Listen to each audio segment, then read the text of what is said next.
A blood mist enveloped the globe, forcibly dragging all of humanity into a boundless and terrifying sea, the ancient sea. A massive black whale, as large as a mountain, leaped out of the sea, sending towering waves crashing down. The apocalyptic scene left everyone pale. In the sky, streaks of starlight fell, transforming into ships of varying sizes. On each ship stood a bewildered human from Earth. What have I done to you? The age of exploration? I'm going to be the pirate king. Cheers and screams erupted at the same time, but there was more despair than anything else. Meanwhile, in the northern seas, on a dilapidated 5-meter-long fishing boat, stood a lone white-haired boy named Luo Yun.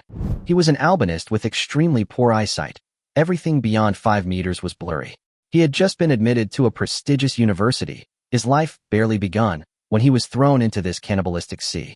System, are you there? Give me a shout. Luo Yun spoke calmly.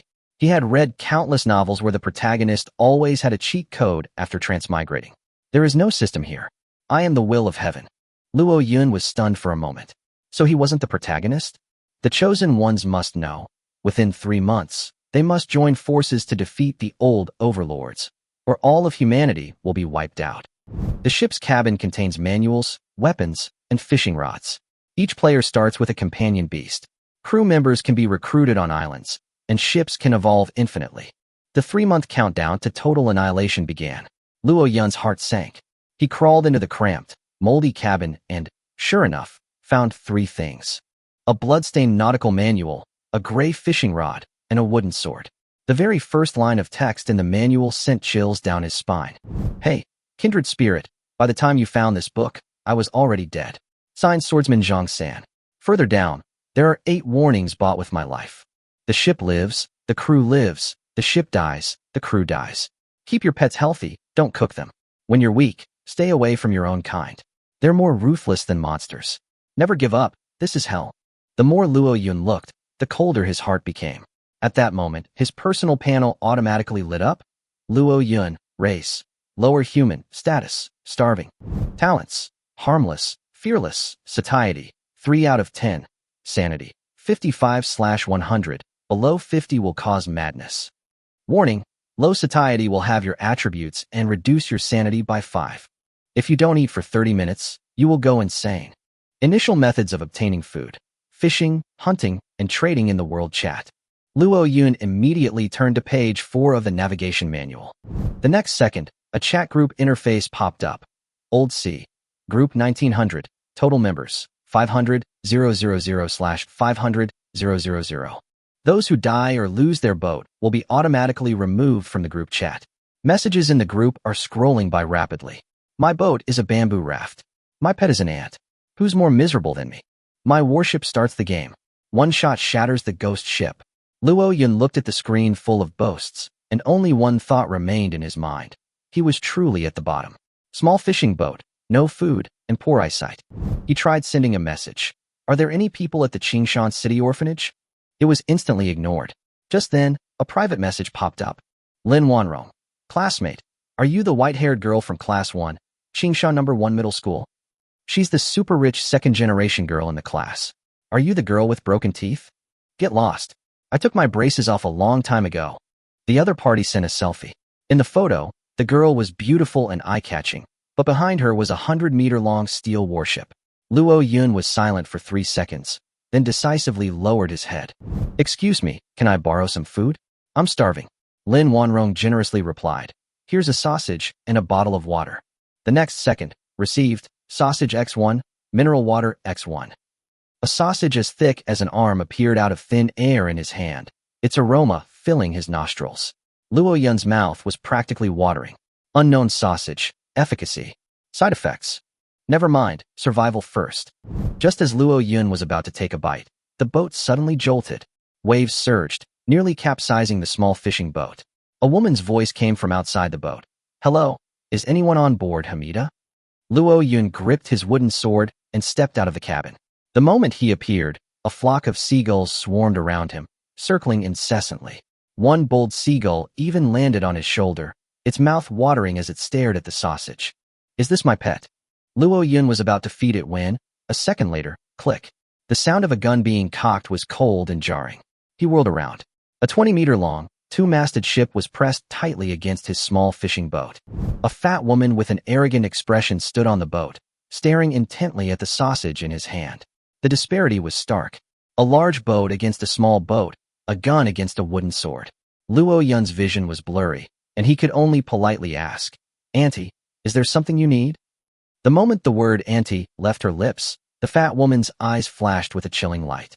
Her gaze, like that of a venomous snake, was fixed on the sausage in Luo Yun's hand, greedy and fierce, without any attempt to conceal it. Luo Yun's heart skipped a beat. "Little brother, you're so handsome. Want to come play on my boat? I'm a woman from the Republic of China, and I love making friends with young men like you." The woman struck a flirtatious pose and said with a smile. Fortunately, Luo Yun's eyesight was almost failing, otherwise he would have been disgusted and vomited by this lump of pork belly. Luo Yun remembered the warning in the navigation manual not to leave the ship easily, so he decisively shook his head. "Sorry, I'm going fishing later, so I won't bother you any longer." "I see." The plump woman hesitated for a moment, then pointed to the sausage in Luo Yun's hand. "Little brother, you're feeding the seagull sausage, which means you must have a lot more on your boat, right? Could you give your sister some sausages? She's starving and has nothing to eat on the boat. If you give your sister sausages, she can eat other things for you too." As she spoke, the woman smoothed her hair, gave Luo Yun a flirtatious wink, and revealed an ambiguous expression. Luo Yun couldn't see her expression clearly, and simply said truthfully, "Sorry, this is the only sausage I have." Seeing that Luo Yun wasn't susceptible to manipulation, the fat woman immediately dropped her pretense, revealing an old-fashioned revolver behind her and pointing it at Luo Yun's head. Seeing Luo Yun standing motionless, she assumed he was paralyzed with fear. She yelled, "You dog, throw that sausage over here, or I'll blow your head off." Startled by the fat-faced woman's outburst, Luo Yun finally snapped out of her daze. Fueled by fearlessness, he met the woman's gaze without flinching, even though all he could see was a blurry mosaic. His mind raced, trying to figure out how to escape this predicament. At this moment, the seagulls circling Luo Yun seemed startled. Without the slightest hesitation, they flew directly towards the woman, scratching and pecking at the fat woman. "Get away from me, you bunch of stupid birds." The fat woman, disheveled and disoriented, suddenly pulled the trigger. A gunshot rang out. White feathers drifted down from the sky, mingling with crimson blood, splattering onto Luo Yun's fair cheeks. A mangled seagull plummeted into the sea before Luo Yun's trembling gaze. In that instant, the rage within Luo Yun was ignited, and his handsome face contorted in fury. Warning, sanity -10, below 50.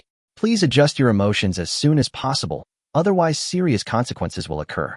However, Luo Yun was oblivious to all of this. He roared at the woman, "How dare you kill my pet?" With that, he used all his strength to smash the wooden sword in his hand at the woman. Caught off guard, the woman's pistol was hit by the wooden sword and fell into the sea along with it. "Ah, my gun! You damned bastard! I'm going to kill you!" the fat woman yelled, trying to grab something from the deck to throw at Luo Yun. However, a large number of seagulls flew towards her, pecking at her wildly. "My head! Get out of my way, you damn birds!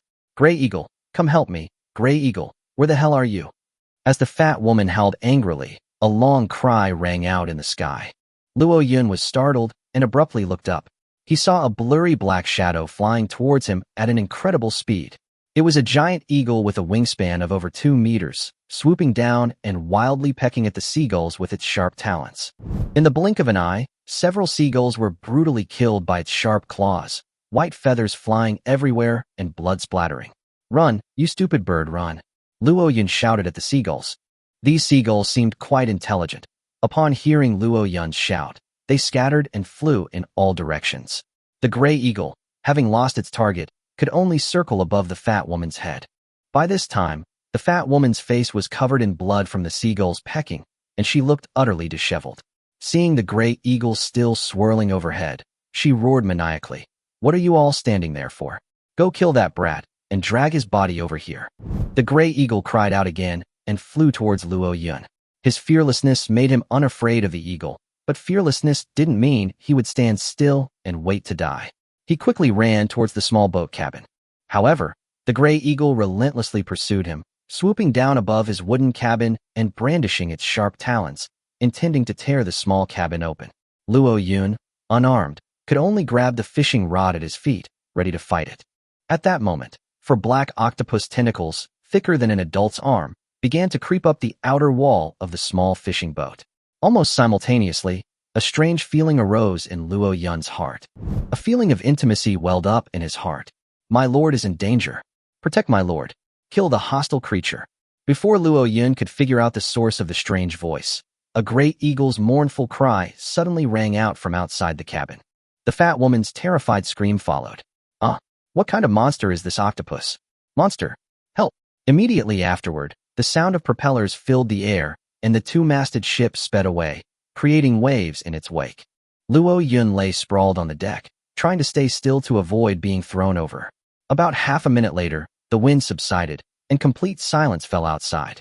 Luo Yun, unsure of what was happening outside, was thinking of climbing out of the cabin to check. Suddenly, a black sphere covered in eyeballs peeked into the cabin, startling Luo Yun. Staring at the strange octopus head gradually approaching him, Luo Yun's grayish-white pupils contracted sharply. This black octopus head is about the size of a basketball. It has a very peculiar appearance. Its entire head is covered with eyes, each one bulging up high like the eyes of a dead fish, which is extremely creepy. At the same time, an extremely strong fishy smell wafted over, instantly polluting the air throughout the cabin. However, Luo Yun didn't mind the stench. He could sense an extremely strong sense of goodwill emanating from this strange octopus. As if he had just thought of something, he asked softly, "Are you my pet? Did you just save me?" The octopus made a strange sound and kept nodding at Luo Yun, looking somewhat creepy. However, Luo Yun found the octopus monster to be very imposing and excitedly said, "Thank you for helping me. May I touch you?" As he spoke, he reached out and touched the octopus's head, wanting to feel the texture of this mysterious companion. The octopus hesitated for a moment, then pressed its head against the surface. Luo Yun's hand landed on its head, which was covered in compound eyes. The texture was quite peculiar. It felt a bit like the surface of damp mud, soft and slightly sticky. At this moment, the notification sounded again. Your pet has a very strong affection for you and can form a contract. Would you like to form a contract? Reminder: a person can only form a contract with one pet in their lifetime. If the pet dies, a second pet cannot be formed. Luo Yun replied without hesitation, "This octopus saved my life. It's my best partner. I want to form a contract with it." You have made your choice. Now we will begin to separate your soul fire and establish a pet contract. As the notification sound faded, Luo Yun felt a sudden heaviness in his head, and a small blue flame flew from between his brows, drifting towards the strange octopus. This was the soul flame. Once a pet accepted it, it would be enslaved by the chosen one. However, the probability of forming a contracted pet is not 100%. If the pet refuses the soul flame, the chosen one will suffer a backlash from the contract, with their sanity value greatly reduced. The next instant, the soul flame was imprinted in the center of its eye sockets, leaving a blue mark. This mark was a miniature, simplified image of Luo Yun, emitting a faint blue light, signifying the successful completion of the contract with Luo Yun. At the moment the contract was established, Luo Yun's body underwent a dramatic change. He felt all the muscles in his body tense up, and his strength seemed to have increased significantly. At the same time, he felt a tingling, itchy sensation in his back, as if something was trying to break out of his body. Furthermore, his eyes also changed. His pupils turned pitch black, as deep as black holes, and emitted an eerie black light. Congratulations, Chosen One. You have successfully contracted a pet and triggered a soul resonance that is 1 in 10,000, gaining 3 pet talents. These are Eye of Truth, 8 legs, and limb regeneration. As soon as the notification sound ended, Luo Yun instinctively activated his talent, opening the Eye of Truth on the giant octopus in front of him. The next moment, the octopus's information appeared before his eyes. Thousand-Eyed Demon Chapter, Cthulhu Larva, Race Rank, Unknown, Bio Rank, Lower Tier 1. Talents: Eye of Truth, Eye of Intimidation, Limb Regeneration, Skill, Death Coil. Brief description: this is an ominous beast. If it grows up, the whole world will suffer unknown hardships. Luo Yun didn't know how strong this octopus was, but the benefits that contracting it would bring him were real. He clenched his strong fist and excitedly muttered to himself, "My body seems to have been reborn. Not only have my eyesight become excellent, but my strength has also increased significantly."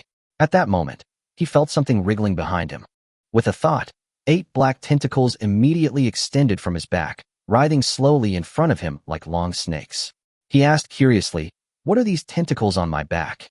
The notification explained, "This is the talent you gained after contracting a pet, 8 legs. You can treat them as extensions of your own limbs. Currently, the longest extension distance can reach 10 meters, and it will further increase as you grow." Upon hearing this, Luo Yun's eyes lit up, and he reached out and grasped one of the tentacles. The tentacle was soft, but not sticky, and it felt very pleasant. Luo Yun tried to control the 8 tentacles on his back, using them as his hands and feet. 8 strong, powerful tentacles effortlessly carried Luo Yun through the small cabin. At this moment, Luo Yun had truly become a superhuman. Just then, the gurgling sound rang out again, causing Luo Yun's emotions to plummet to rock bottom.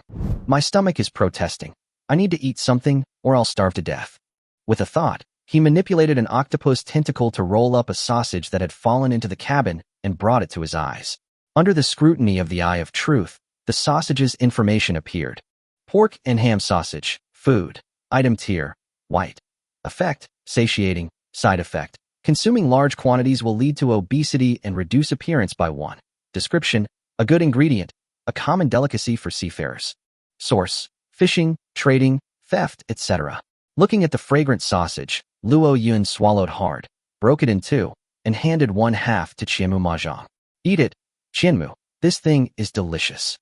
The octopus monster sniffed it, then extended a tentacle to wrap the half-eaten sausage around its mouth and began to chew it heartily.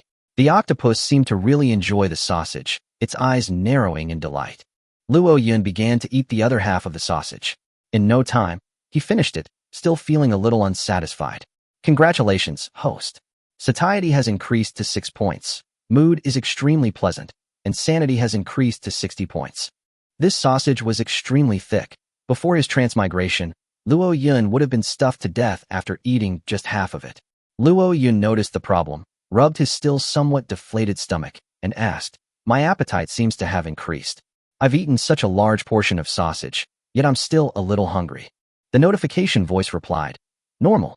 After you formed a contract with the Thousand-Eyed Demon chapter, your physique has strengthened considerably, and the energy required to maintain your body has also increased. Your appetite has naturally increased as well. Your current appetite is approximately 10 times that of an average person.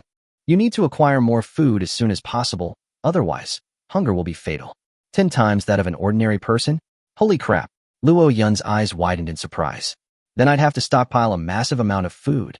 On this vast ocean, food is a scarce resource and not easy to obtain.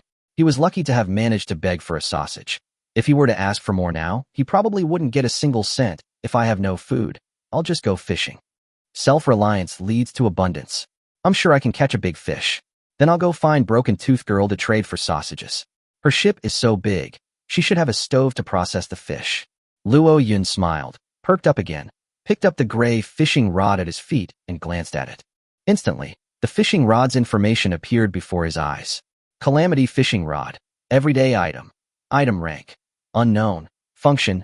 Fishing. Description. This fishing rod is actually an ominous object. If your strength is insufficient, it's best not to use it. Damn, is this fishing rod that vicious? I'll starve if I don't use it to fish, so I might as well give it a shot. I have the Thousand-Eyed Demon Octopus as my protector, so I can't be unable to handle the fish I catch. Thinking this, Luo Yun was about to crawl out of the cabin. As soon as Luo Yun emerged from the cabin, he discovered a great surprise. A huge eagle-like beast lay limply on the deck, its limbs contorted, feathers scattered everywhere. Clearly, it was the gray eagle, the pet of the fat woman from before. Chapter 5, Fishing begins. What a huge eagle. With this eagle as food, I won't go hungry anymore. "Qianmu, you're amazing," Luo Yun exclaimed with delight, then bent down and kissed the thousand-eyed demon octopus. This immediately excited the creature, causing its black tentacles to flailing wildly and its eyes to turn into hearts. But a problem soon arose. There were no tools for processing food on the ship, so even if there were eagle carcasses, he couldn't eat them. Luo Yun immediately thought of Lin Wanro. Her warship was so big, it must have facilities like a kitchen. If they traded the eagle carcass for food, they might be able to get something edible. Luo Yun was about to return to the cabin to retrieve the nautical manual when a flash of white light appeared before his eyes, and the manual automatically materialized in front of him. A notification sounded. Notification: the nautical manual is now bound to you. When you own this ship, you will be able to summon it at will. Luo Yun immediately flipped to the 4th page, but his expression changed slightly as soon as he opened it. The atmosphere in the group was clearly off. The total number of members had increased to 489,000/500,000 and was still declining. Blood-red notifications scrolled frantically at the top, sending chills down everyone's spines. Some people had their ships sunk by Kim Hyun-nam and died on the spot. Some were enslaved and kicked out of the group chat. Some had their ships taken over by succubi and died from exhaustion. And some accidentally stumbled upon Bearman Island to steal honey and were slapped to death by a Bearman child. In a short time, nearly 10,000 members had died in the group, causing the chat to explode in chaos and creating a suffocating atmosphere. Lin Feng angrily cursed. That bastard Jin Xianan, why did you turn on your own kind? You've almost wiped them all out. Are you going to fight the former warlord by yourself? Wang Fuguei couldn't help but curse. Just because you're strong doesn't mean you can do whatever you want. Come at me if you dare. Despite his cursing, Wang Fuguei also posted a photo. The photo showed an enormous super dragon ship with a white humpback whale swimming alongside it, creating an impressive sight. The group quickly split into 2 voices. Some angrily cursed those who plundered everywhere with their large ships and powerful pets, while others realistically stated that this place was inherently anarchic, and the law of the jungle was the norm. The weak could only survive by staying as far away from those large ships as possible. Immediately afterwards, some people began to persuade Wang Fuguei to take the lead in forming a Chinese fleet. After all, Kim Hyun-nam from South Korea, Yamazaki Ryuichi from Japan, and the barbarians from Vietnam were already recruiting soldiers. If the Chinese nation did not unite, it would be trampled on sooner or later. Wang Fuguei didn't refuse and immediately gave the coordinates. 11109, east of the sun. Those who want to join me, come here. I, Wang Fuguei, assure you all that once you come, you're one of us. We'll fight together, conquer islands together, and share all the good fortune together. Upon hearing this, the group chat erupted with responses, and many began preparing to go and seek refuge. Looking at these messages, Luo Yun's heart sank. Just recently, he had almost been robbed by a South Korean woman and nearly shot. This world was far more dangerous and bloodier than he had imagined. To survive, he had to become stronger as quickly as possible. With that in mind, he immediately contacted Lin Wanrong and sent her the photo of the eagle's corpse. Beautiful and kind Wanrong, I just shot down an eagle. Do you want it? Lin Wanrong replied almost instantly. Wow, this eagle is really big. Luo Yun, how did you hunt it? Luo Yun replied. A fat Annie from South Korea sent it to steal my sausages, but it was killed by my pet. Lin Wanrong retorted. Are South Korean women really that beastly? If I ever encounter anyone from South Korea again, I'll blow them all up. Ahem, Wanrong is awesome. Luo Yun didn't beat around the bush and continued. I've already finished the sausages you gave me. I can't handle this eagle on my ship. Could you give me some more sausages and bottled water? I'll take this eagle. What would you like to exchange it for? 10 sausages and 10 bottles of mineral water. Is that all right? Luo Yun's offer wasn't high. It wasn't that she didn't want more, but she remembered the favor she had done for him and knew her limits. After a few seconds of silence, Lin Wanrong replied, Hey classmate, I'll give you 20 sausages and a case of bottled water. If you ever need anything to eat, just come find me. Okay, deal, thanks. But as soon as the transaction was settled, Lin Wanrong asked again, Do you have a compass on your ship? Luo Yun sent a head-shaking emoji. Then I'll give you another one. After you get the compass, just keep heading east. There are a lot of Chinese ships here, and I'm with you, along with powerful figures like Brother Fuguei and Brother Linfeng. Come find us, and we'll protect you. Thanks, classmate. The next second, the nautical manual chimed with a notification. Ding. You have received 20 sausages from Lin Wanrong, a case of 1982 bottled water from Lin Wanrong, and a compass from Lin Wanrong. Seeing the goods arrive directly in his account, Luo Yun felt a warmth in his heart and immediately traded the eagle corpse in return. After the transaction was completed, a sausage and a bottle of mineral water appeared before him. He looked down at the mineral water, and a list of data immediately appeared. 1982 mineral water, fresh water. Item rank, white. Efficacy, source of life, side effects, none. Brief description, ordinary mineral water, as precious as gold at sea. Luo Yun had been extremely thirsty for a long time, and after gulping down half a bottle, he felt much more comfortable. Then, he broke the sausage in half and gave one half to the thousand-eyed demon octopus. The giant octopus ate it with relish, its attachment to its master clearly deepening. Luo Yun also ate the remaining half, and then a notification sounded in his ear. Ding! Your satiety level has increased to 8, and your sanity level has increased to 80. Phew, I'm finally 80% full. Time to start fishing. After eating and drinking his fill, Luo Yun finally regained his strength. He then picked up his fishing rod and began fishing. Not long after, the hook suddenly seemed to have caught something heavy, and the entire fishing rod sank sharply. Looks like we've got a fish. That was fast. Thousand Eyes, cover for me. Luo Yun immediately perked up and quickly began reeling in the line. At this moment, a prompt sounded, reminding him to turn the spinning wheel to pull the prey up and to cut the line if necessary, so as not to be dragged into the sea by the sea monster.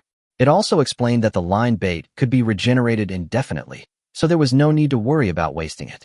Luo Yun was filled with excitement and immediately began spinning the spinning wheel frantically. After contracting the thousand-eyed demon chapter, his physique had indeed improved considerably, and he initially spun it incredibly fast. But after only a few dozen rotations, he sensed something was wrong.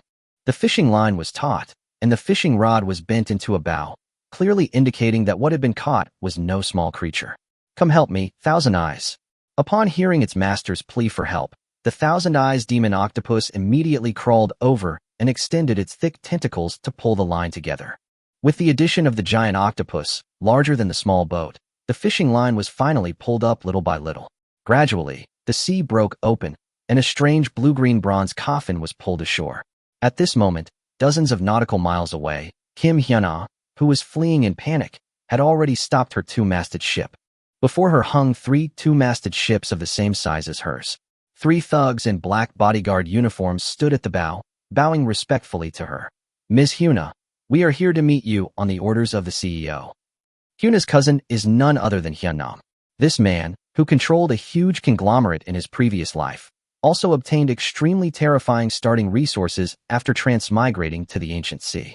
So even in this other world, there are still people willing to risk their lives for him. Kim Hyunnam initially looked down on his stupid and clumsy cousin, but nowadays every chosen one has some value. So when Kim Hyuna privately messaged him for help, he still sent someone to pick her up. With her cousin backing her up, Kim Hyuna immediately revealed a twisted and malicious expression. She then pointed in the direction Luo Yun had fled and screamed, "There's a small fishing boat in that direction. It killed my beloved pet. Go and sink that fishing boat right now, and capture the boy on board. I want to eat his flesh and drink his blood." The 3 thugs in suits immediately bowed and obeyed. "Yes, Miss Hyuna. Go another 20 nautical miles ahead, and the president is waiting for you over there." Kim Hyuna gave that direction a cold glare, then steered the two-masted ship away. Meanwhile, the 3 thugs in suits sped towards Luo Yun's location. At the same time, on the sea surface to the left and right of the two-masted ship, 3 black shark fins slowly cut through the water, stealthily following behind, their killing intent surging. Chapter 6. Selling blue-ringed octopuses, ready to begin. A coffin? What the hell? Luo Yun looked astonished and had the thousand-eyed demon octopus drag the cyan bronze coffin to the side of the boat, leaving it hanging on the side of the small fishing boat instead of pulling it directly onto the boat. After all, the coffin was over 2 meters long and incredibly heavy. Even the thousand-eyed demon octopus struggled to drag it. If it were to be brought up, it might sink the small fishing boat. The surface of the coffin was covered with verdigris and seaweed, and was also engraved with dense, ancient runes. He naturally couldn't understand these things, so he simply activated his true eye to examine the data. Calamity copper coffin, funeral goods, item rank, unknown, effect, ceiling. Brief description: this is an ancient bronze coffin, emanating an ominous aura. You can try opening it. Perhaps there are good things inside. Of course, whether it brings fortune or misfortune is up to you. Upon reading this description, Luo Yun felt a chill run down his spine. As expected, nothing that the calamity fishing rod caught was normal. Who knows if it contained treasure or zombies and demons? It's best not to touch these things carelessly. He immediately ordered the thousand-eyed demon octopus to release its tentacles, intending to let the bronze coffin sink back into the sea. Strangely, the coffin remained steadily floating on the sea surface, not sinking at all. How strange, why doesn't this coffin sink? Luo Yun was stunned for a moment, but in the end, he couldn't be bothered to care anymore. Since it wanted to float, he would let it float. it was more practical for him to continue fishing. He cut the fishing line, and just as the rules indicated, a brand new line quickly grew back. Luo Yun smiled and cast the line back into the sea. The thousand-eyed demon octopus also dived back into the sea to play on its own. Luo Yun didn't bother with it. After all, octopuses belong to the ocean. About half a minute later, the fishing rod sank again. Another fish had been hooked. Luo Yun immediately perked up and quickly turned the spinning reel to reel in the fish. This time, the catch wasn't heavy, and soon a small octopus covered in blue spots was pulled to the bow of the boat. We actually caught an octopus. Luo Yun looked at the little creature, thinking how delicious a grilled octopus would be if there were a fire. But he first used his eye of truth to scan it. Blue-ringed octopus, delicious seafood, item rank, white, effect, satiation, side effect, neurotoxin. Brief summary. This octopus is poisonous and not suitable for you to eat. However, it's not a big problem if you give it to someone else. Suggestion, you could sell it to people in South Korea, as they like to eat octopus. Holy crap, it's a poisonous octopus. Luo Yun was speechless. He couldn't eat them himself, and it seemed a waste to throw them away. So he put them in the small water tank at the bow of the boat, planning to sell them later when he had enough. Then, it was like he'd stirred up a swarm of blue-ringed octopuses. One after another, they were hooking him. Before long, he had caught a full 10 blue-ringed octopuses. Watching the little creatures climbing upwards and trying to escape from the water tank, Luo Yun decided to deal with them first. He summoned his nautical manual again, flipped to the chat page, and while reading the group messages, searched for trading partners. His target was clear, the chosen one from South Korea. Because their names all have a small bagua, 8 trigrams, icon after them, they're very easy to recognize. Luo Yun, with a try-it-and-see attitude, sent private messages to several Korean chosen ones. In this world, everyone's language is automatically translated into a common language, so communication between the two sides was seamless. Soon, someone replied, "Bro, what does your octopus look like? Send a picture." Luo Yun immediately sent over a photo of the blue-ringed octopus. The fist-sized octopus was clearly very tempting to these Korean chosen ones, and they immediately became interested and started making offers. Some said 3 octopuses for a bottle of mineral water, others said 1 octopus for a loaf of black bread, and still others were even more unscrupulous, willing to trade 10 octopuses for a single sausage. Luo Yun, of course, wasn't stupid. He immediately started haggling. 1 bottle of mineral water for 1, 2 loaves of black bread for 1, and 2 sausages for 1 at most. If they weren't willing, then forget it. As it turned out, these Koreans couldn't resist the fresh octopus. Fearing Luo Yun would turn to someone else, they immediately sent out trade invitations. Before long, all 10 blue-ringed octopuses were sold out. Luo Yun, in return, received 4 loaves of black bread, 2 sausages, and 4 bottles of mineral water. With his food supplies increased, his survival pressure lessened considerably, and he felt much more relaxed. Just as he was about to continue fishing, a ripple suddenly appeared in the water beside the boat, and the thousand-eyed demon octopus slowly emerged from the sea. It extended 2 tentacles and waved them in front of Luo Yun. Luo Yun looked closely, and his eyes immediately lit up. This guy actually retrieved the wooden sword he'd thrown out earlier, and the revolver that had fallen into the sea.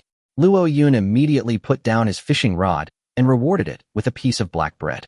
The thousand-eyed demon octopus squinted its eyes happily, placed the wooden sword and pistol on the bow of the boat, and then dived back into the sea. Luo Yun picked up the peachwood sword and the revolver and checked their specifications. One was the worst white wooden sword, only somewhat effective against evil spirits. The other was a rusty white revolver, with limited lethality. Although neither piece of equipment was particularly powerful, he still quite liked them. After all, wooden swords and pistols were inherently attractive to boys. At that moment, Luo Yun suddenly remembered that the former captain had written in the nautical manual, which contained the training methods for becoming a swordsman. Now that he had a sword, perhaps he could practice accordingly and embark on the path of a professional swordsman. Thinking this, Luo Yun quickly flipped through the nautical handbook, searching page by page.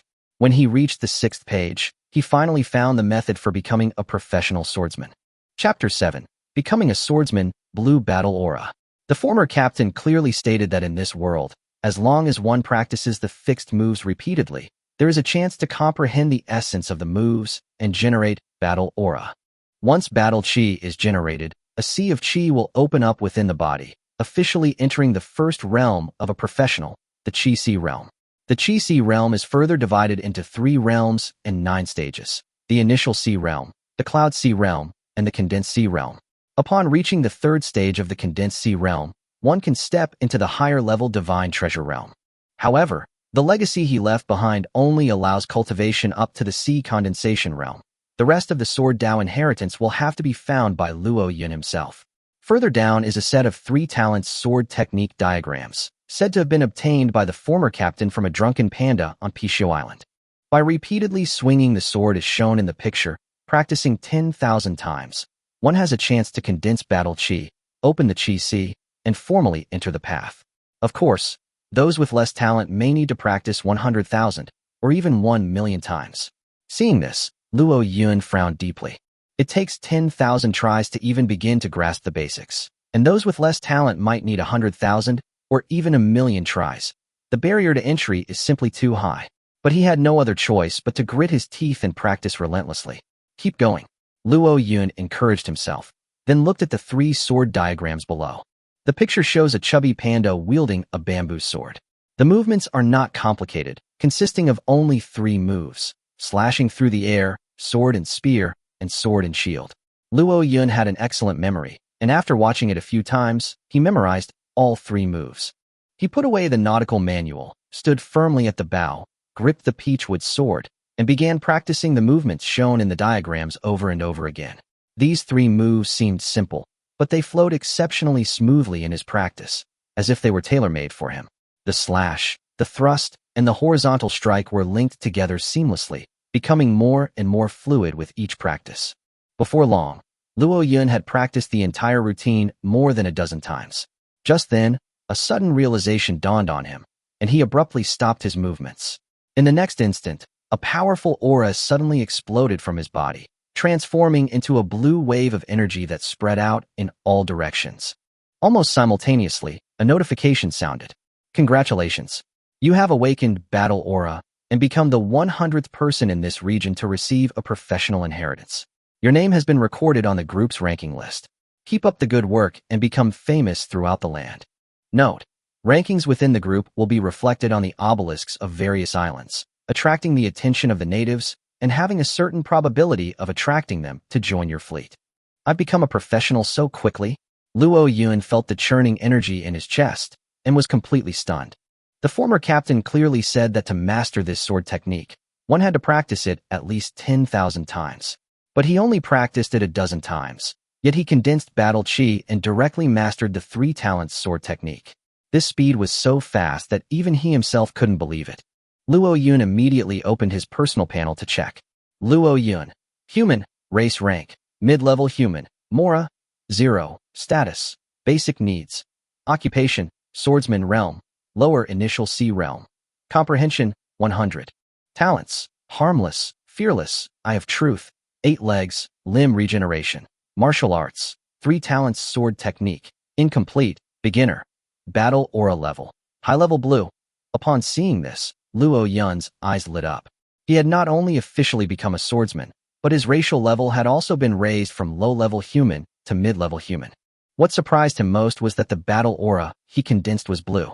According to the former captain, green was above white, and blue was clearly a level higher. In other words, the battle aura he condensed when he first started was likely stronger than that of the former captain. Luo Yun suppressed his excitement and tried to mobilize the chi in his chest, channeling the blue battle chi into the peachwood sword. With a soft hum, the wooden sword vibrated gently, and a faint blue light appeared on its surface. Luo Yun's eyes lit up, and he swung the sword out fiercely. Slash through the void. The next moment, a 3-foot-long blue sword light shot out from the sword, instantly slashing at a wave several meters away.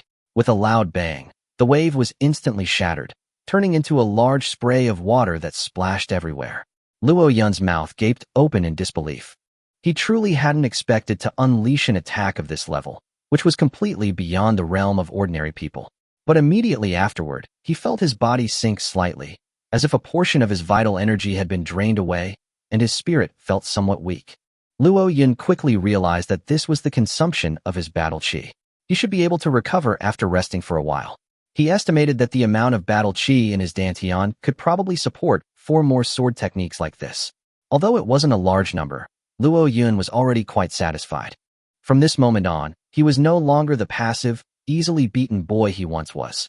He had truly stepped into the realm of a professional. If he were to face that eagle again now, he was confident he could defeat it on his own. After calming his breathing, Luo Yun wasted no time and continued practicing his swordsmanship. The former captain's notes stated that continuous sword practice not only improves proficiency in sword techniques, but also enhances the strength of one's battle chi, promoting the circulation of chi in the dantian and gradually raising one's cultivation level. On this dangerous ancient sea, he must seize every minute and second to become stronger. Before he could practice a few more sword techniques, a roaring sound of propellers suddenly came from the sea ahead. Luo Yun looked up and saw 3 large ships speeding towards him, cutting through the waves. What made his heart sink even more was that the 3 two-masted ships were sailing in an almost straight line with his small fishing boat. Luo Yun, not wanting to cause trouble, immediately used his thoughts to change the direction of his small fishing boat. Despite its small size, it was fast, reaching 20 knots, making it easy to avoid the 3 large ships in the distance. However, to his dismay, the moment he changed direction, the 3 two-masted ships also changed direction. Could they be here to cause me trouble again? Chapter 8. Self-Defense and Counterattack. Traces of that small fishing boat spotted. On the middle two-masted ship, a thug in a suit with bangs, holding binoculars, locked onto Luo Yun's small fishing boat from afar. He then shouted to the other 2 ships, "Surround that small fishing boat first. Miss Huna wants to catch him alive. Once we get that kid on board, we'll sink his boat." He added, "Be careful of his pet." Miss Huna said that kid keeps a giant octopus that's several meters long. The bald thug on the left-hand boat gripped a harpoon, grinning maliciously. "What are you afraid of? We have 3 great white sharks over 5 meters long on our side. These mere octopuses are no match for us. As for that white-haired kid, I could crush him with one hand." The man in the short-haired suit on the right-hand boat coldly said, "Let the great white shark swim over and force his boat to stop first." At the command of the 3 men, the 3 great white sharks under the sea immediately accelerated and headed straight for the small fishing boat. In no time, they caught up with Luo Yun. "It's a 3-headed great white shark." Luo Yun's expression changed, and he immediately scanned the area with his true sight. Great white shark, common sea beast, race rank, intermediate, bio rank, mid-tier 1, description, a robust sea beast, but nothing more than a beast. Before he could think further, the 3 great white sharks slammed into the small fishing boat. The boat was knocked about, nearly capsizing. Luo Yun's face darkened. He immediately realized he couldn't escape. Continuing to run around would only result in being rammed and sunk by the 3 sharks, leaving him no chance to even struggle. So he simply stopped the small boat, steadied himself on the deck, and waited to see what the other party intended to do. Sure enough, as soon as the boat stopped, the 3 great white sharks ceased their ramming and began to circle the vessel. The 1,000-eyed demon octopus on the seabed sensed its master was in danger and was about to surface to protect him. However, Luo Yun forcefully suppressed his thoughts. The enemy outnumbered him and had superior ships. A rash conflict would only result in losses. Stabilizing the situation was the best option. Soon, 3 two-masted ships sped over, forming a triangular formation around Luo Yun's small fishing boat, completely blocking his retreat. As Luo Yun shrank back into the cabin, he shouted, "What do you want?" "There's nothing on my ship." The 3 men grinned maliciously at his words. The thug with bangs, brandishing a machete, said sinisterly, "Kid from China, stop pretending. You killed Miss Huna's pet, and she specifically ordered us to arrest you." Upon hearing the name Huna, Luo Yun's pupils contracted, and he immediately realized that this matter was not going to end well. The bald thug sneered, "Still trying to play tricks?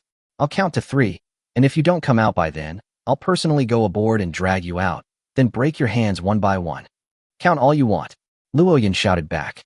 "You're asking for death," the bald thug cursed, swerving the two-masted boat closer. He then climbed over the railing, grabbed a harpoon, and jumped onto the bow of the small fishing boat, preparing to crawl into the cabin and drag Luo Yun out. Just then, a gunshot rang out. The bald thug clutched his forehead, his eyes widening in shock, and slowly fell backward. He never imagined that this teenager would be so decisive, striking with a single shot to the head. The other 2 thugs, hearing the gunshot, paled and immediately cowered behind the railing. The crew-cut thug, gripping his crossbow, roared, "That kid has a gun. Great white shark, get him. Slam the fishing boat over. I want him dead." The thug with bangs roared, "Smash that wrecked boat." The three great white sharks went berserk and turned to ram the small fishing boat again. Luo Yun knew the small fishing boat couldn't withstand more than a few blows, so he immediately used telepathy to notify the thousand-eyed demon king to intervene. The thousand-eyed demon octopus instantly leaped from the seabed to beneath the ship, its compound eyes simultaneously emitting an eerie black light. The three great white sharks, as if they had seen something terrifying, froze in place. Seizing the opportunity, the thousand-eyed demon octopus suddenly extended its thick tentacles, wrapping the three great white sharks together in one go, and began to tear them apart frantically. The three sharks were quickly bitten and gushed blood. After regaining their senses from the pain, they went completely mad and began biting indiscriminately, friend and foe alike. In the blink of an eye, the four giant beasts were fighting fiercely under the boat, with large amounts of blood surging up and shaking the small fishing boat violently, almost capsizing it. Luo Yun knew he couldn't wait any longer. He scrambled to the hatch, and just as he poked his head out, a crossbow bolt grazed his scalp and embedded itself deeply in the ship's plank. Without hesitation, Luo Yun rolled out and fired 2 shots in the direction the bolt had come from. But the crew-cut thug had already ducked behind the railing, dodging the bullets. Just then, a deafening roar came from behind. Luo Yun whirled around and saw a 2-masted ship hurtling towards his bow. His eyes narrowed, and he abruptly crouched down, unleashing a powerful push with his legs. He stomped on the bow plank, cracking it instantly, and used the momentum to leap several meters into the air. The next instant, the large ship slammed into the bow of the small fishing boat, smashing it to pieces and nearly capsizing the entire vessel. Before the thug with bangs, who had been manipulating the ship, could react, a blue sword shadow slashed down from midair. The wooden sword shattered his skull with a heavy blow. The thug with bangs collapsed to the ground, bleeding from all 7 orifices, before he could even scream. On the other ship, the thug with a crew cut hid behind the railing and shouted anxiously, "Dong Sheng, what's going on over there?" As he shouted, he frantically reloaded his crossbow, intending to fire another arrow when Luo Yun showed himself. But at this moment, Luo Yun had already leaped onto the railing of the opposite ship.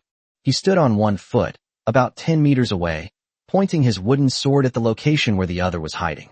He was frighteningly calm. After killing 2 people, he felt no panic whatsoever. Instead, he became even more clear-headed. After a standoff of about 10 seconds, the crew-cut thug finally lost his patience and quietly poked his head out of the railing. In that instant, a cold glint flashed in Luo Yun's eyes, and he suddenly drew his sword. Swords and spears. Bang! A blue sword aura pierced through instantly, and the thug's head exploded on the spot. His eyes widened, and he crashed to the ground. At the same time, several glaring system notifications scrolled out in the regional chat group. Luo Yun, a young man from China, killed Lu Changhe from South Korea in self-defense. Lu Changhe was then kicked out of the group chat. Luo Yun, a young man from China, killed Kim Dongxing, a South Korean, in self-defense. Kim Dongxing was then kicked out of the group chat. Luo Yun, a young man from China, killed Jung Il-chan from South Korea in self-defense, and Jung Il-chan was kicked out of the group chat. Chapter 9 Conflicts Between Nations. 34. What's going on? This boy killed 3 people in the blink of an eye. Is he a serial killer? 34. How did that boy do it? Is that even a question? Either the ship is strong, or the pet is strong. Those 3 Koreans probably thought our Chinese youth was alone and easy to bully, but they were killed. It's gratifying. In this strange sea realm, strength can no longer be measured simply by age. Even a 5 or 6-year-old child can be very strong. Haha, that kid named Luo Yun is pretty good. Awesome. Many of the chosen ones in the Dragon Kingdom gave thumbs-up emojis, praising the gesture repeatedly. At this moment, a chosen one from the land of cherry blossoms sent a message. The youths of the Dragon Kingdom are truly violent. They have killed 3 people in succession. I suggest that if you encounter this young man from the Dragon Kingdom named Luo Chun, you should treat him as a monster and kill him. Otherwise, if he grows up, he will eventually become a cold-blooded butcher, and countless people will fall victim to his cruelty. That's right, this boy definitely has antisocial personality disorder and should be eliminated as soon as possible. Who knows his location? Let's organize a team to wipe him out. If we don't unite to deal with this serial killer now, we'll be finished if he comes after us later. Long Guolin Feng sent a message retorting. Fuck you, Mita Ichiro. You Japanese devil, are you blind or what? Didn't you see the message indicating that the boy was acting in self-defense? If anyone should be killed, It should be a beast like you who can't tell right from wrong. I'll remember your name. Don't let me run into you, or I'll blow up your ship, and that'll be the end of me." The Japanese chosen ones who had been stirring things up immediately fell silent. After all, Lin Feng had previously revealed photos of the ship, which was very large and had thick cannons.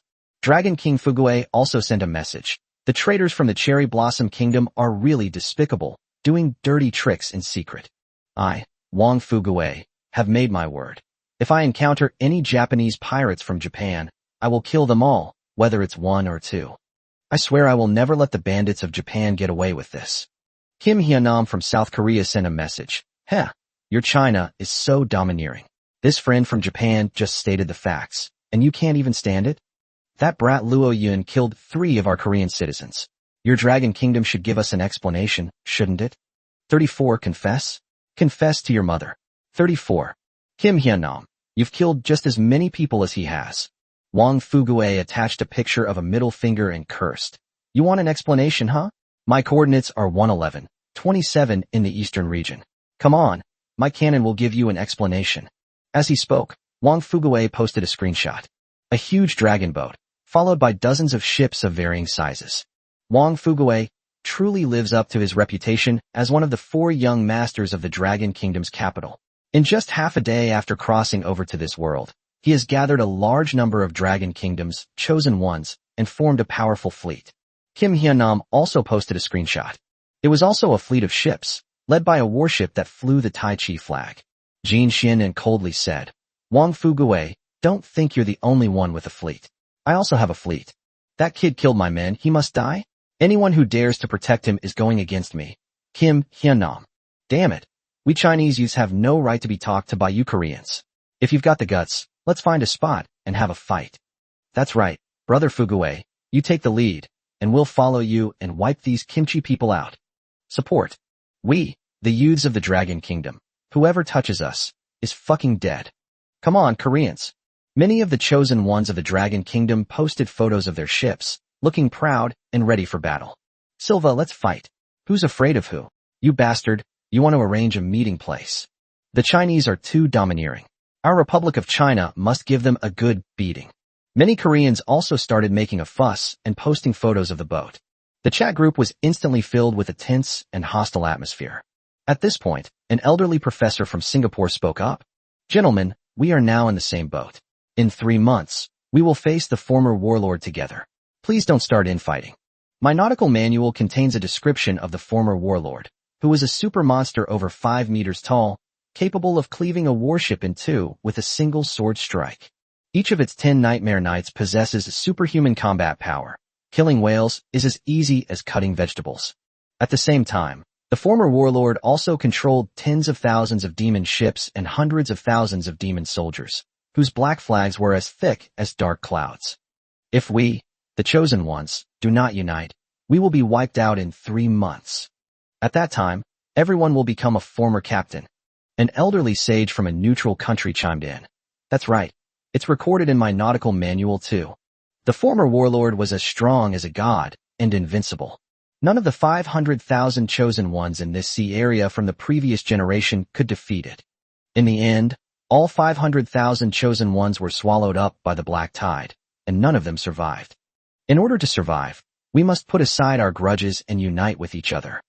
I urge the chosen ones of all nations to set aside their prejudices, elect representatives, form an alliance of offense and defense, and establish rules to prohibit the chosen ones from killing each other. Only in this way can we preserve our forces to the maximum extent possible, and then have a decisive battle with the former commander-in-chief 3 months from now."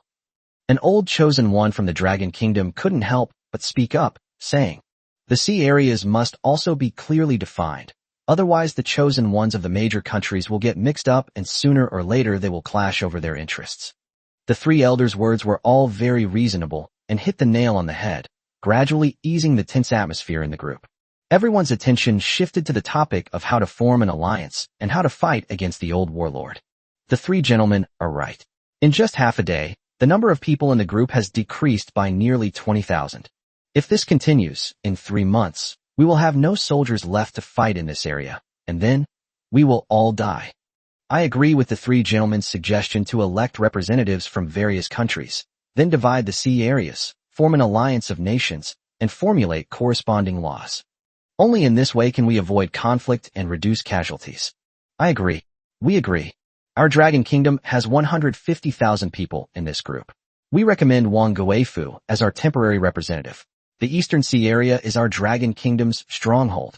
We, the Koreans, have 80,000 people in this group. We recommend Kim Hyunnam as our representative. The Western Sea area is our territory. Our Sakura country also has 80,000 people in this group. We recommend Hattori Ichiro as our representative. We have taken over the Northern Sea area. Our country has 50,000 people in this group, and we recommend Shirapaka as our representative. We want to take a share of the Southern Seas.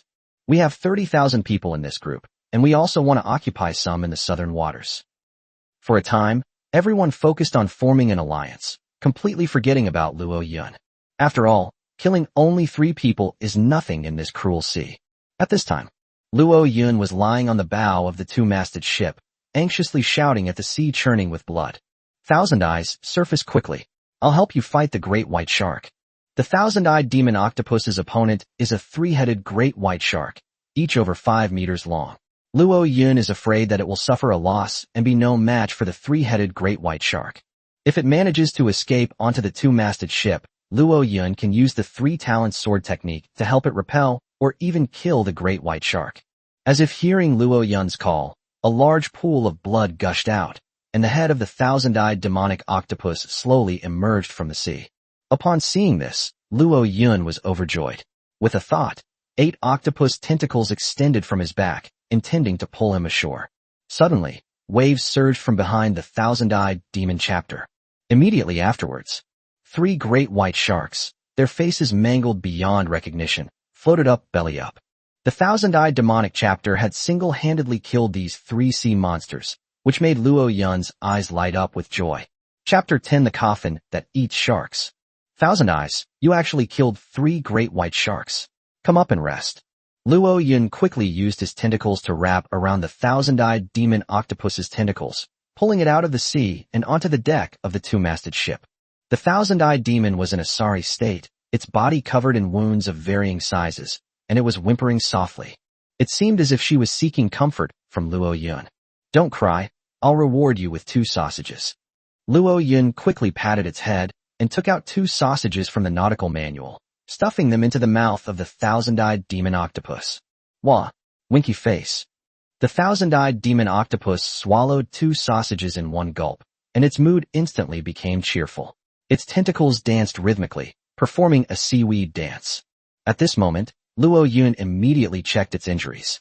The thousand-eyed demon octopus was bitten by the sharks several times, each wound bearing deep teeth marks, a horrifying sight.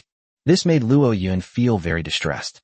Fortunately, these wounds did not bleed. Instead, they were healing at a visible rate. Luo Yun knew that it must be the thousand-eyed demon chapter's talent, limb regeneration, that was at work. Limb regeneration, not only can it grow new limbs, but it also has extremely strong regenerative abilities. Luo Yun judged that the thousand-eyed demon Zhang's injuries would heal in about a few minutes. However, he was still not at ease. Just to be on the safe side, he also used the Eye of Truth on the thousand-eyed demon chapter. Only after confirming that it was in good health did he feel completely relieved, and a relieved smile appeared on his lips. This time, it was all thanks to the thousand-eyed demon chapter that the enemy's 3 sharks were firmly restrained. Otherwise, those 3 sharks alone could have rammed Luo Yun's small boat and killed him. Just as Luo Yun was about to praise Qianmu Mahjong a few more words, a notification sound rang out. Warning, your fishing boat has been damaged. The bow and hull have suffered varying degrees of damage, and its durability has dropped below 50 points. Your little fishing boat is about to sink. After losing your fishing boat, you will be kicked out of the group chat and will lose access to features such as area chat, trading, and recruiting crew. To ensure your interests, please repair the vessel as soon as possible. Upon hearing this warning, Luo Yun was startled. He quickly climbed onto the railing of the 2-masted ship and looked towards the small fishing boat. At this point, the bow of the small fishing boat was damaged and even began to leak water, and it was slowly sinking. A red number appeared in Luo Yun's eyes. Small fishing boat can be renamed. Boat owner, Luo Yun. Level, 0, lower tier. Bambit, requires 1,000 wood. Durability, 30/500.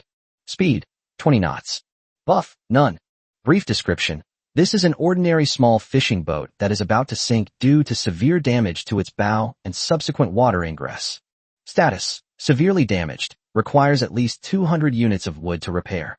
Upon seeing this data, Luo Yun frowned deeply. Repairing the small fishing boat requires 200 units of wood. I'm very poor right now. Where am I going to get so much wood? May I board someone else's boat and continue my voyage? You can continue sailing on someone else's ship, but you will lose your captain's title and your nautical manual will be confiscated. I don't want to lose my captaincy and be dependent on others. Luo Yun rubbed his temples, his head aching terribly. Don't be annoyed. 3 unclaimed vessels have been detected nearby. The host can use the vessel fusion function to integrate these 3 two-masted ships into your small fishing boat.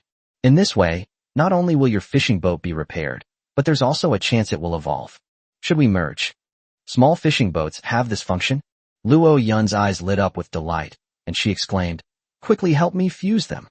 With no other competitors detected, the small fishing boat successfully used the fusion function and began merging with 3 unclaimed two-masted boats. As the notification sound faded, the 3 two-masted ships simultaneously transformed into 3 balls of white light, enveloping the small fishing boat that was about to sink. Luo Yun, caught off guard, nearly fell into the sea. He couldn't swim, but that wasn't a big problem.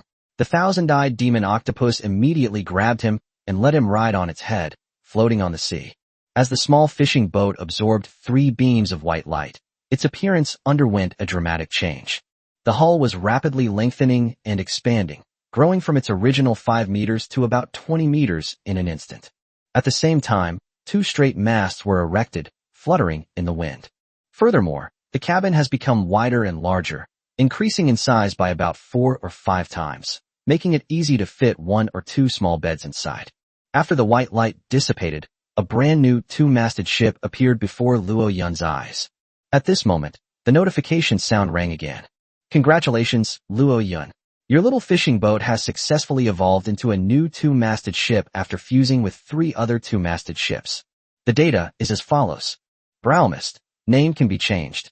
Boat owner, Luo Yun. Level, 1, lower tier. 3-masted ship, requires 5,000 wood. Flag.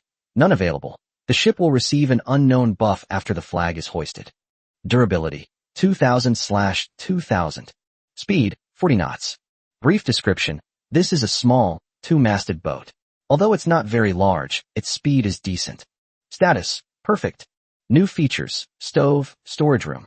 Note, the stovetop can be used to automatically cook food, but a recipe is required. Otherwise, it can only perform simple baking, steaming, and boiling.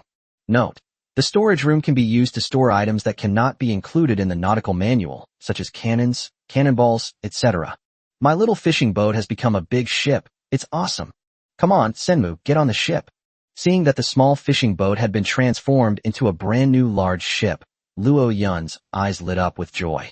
Before the thousand-eyed demon octopus could carry him onto the ship, octopus tentacles extended from his back and grabbed the railing at the bow of the ship.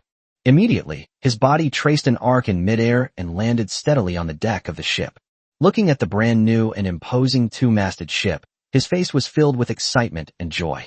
With this large sailboat, his safety level was greatly improved. Even behemoths like the great white shark can hardly pose a threat to him anymore. Then, the notification sound rang again. Since your fishing boat has merged with 3 unclaimed boats, the items from the unclaimed boats have been moved to your boat. Please check your inventory. Meanwhile, resources such as wood and stone were directly stored in the nautical manual's warehouse. Wood plus 350, stone plus 2,500. As soon as the notification sound ended, several more items appeared on the ship's deck.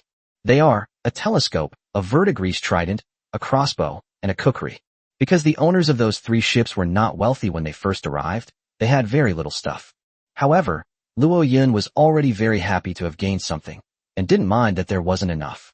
He walked quickly to the items and picked them up one by one to examine them. Cookery, weapon. Quality, white. Characteristics, sharp, hard. Brief description, a regular machete, too low level, only suitable for cutting meat. Rusty crossbow, weapon. Quality, white.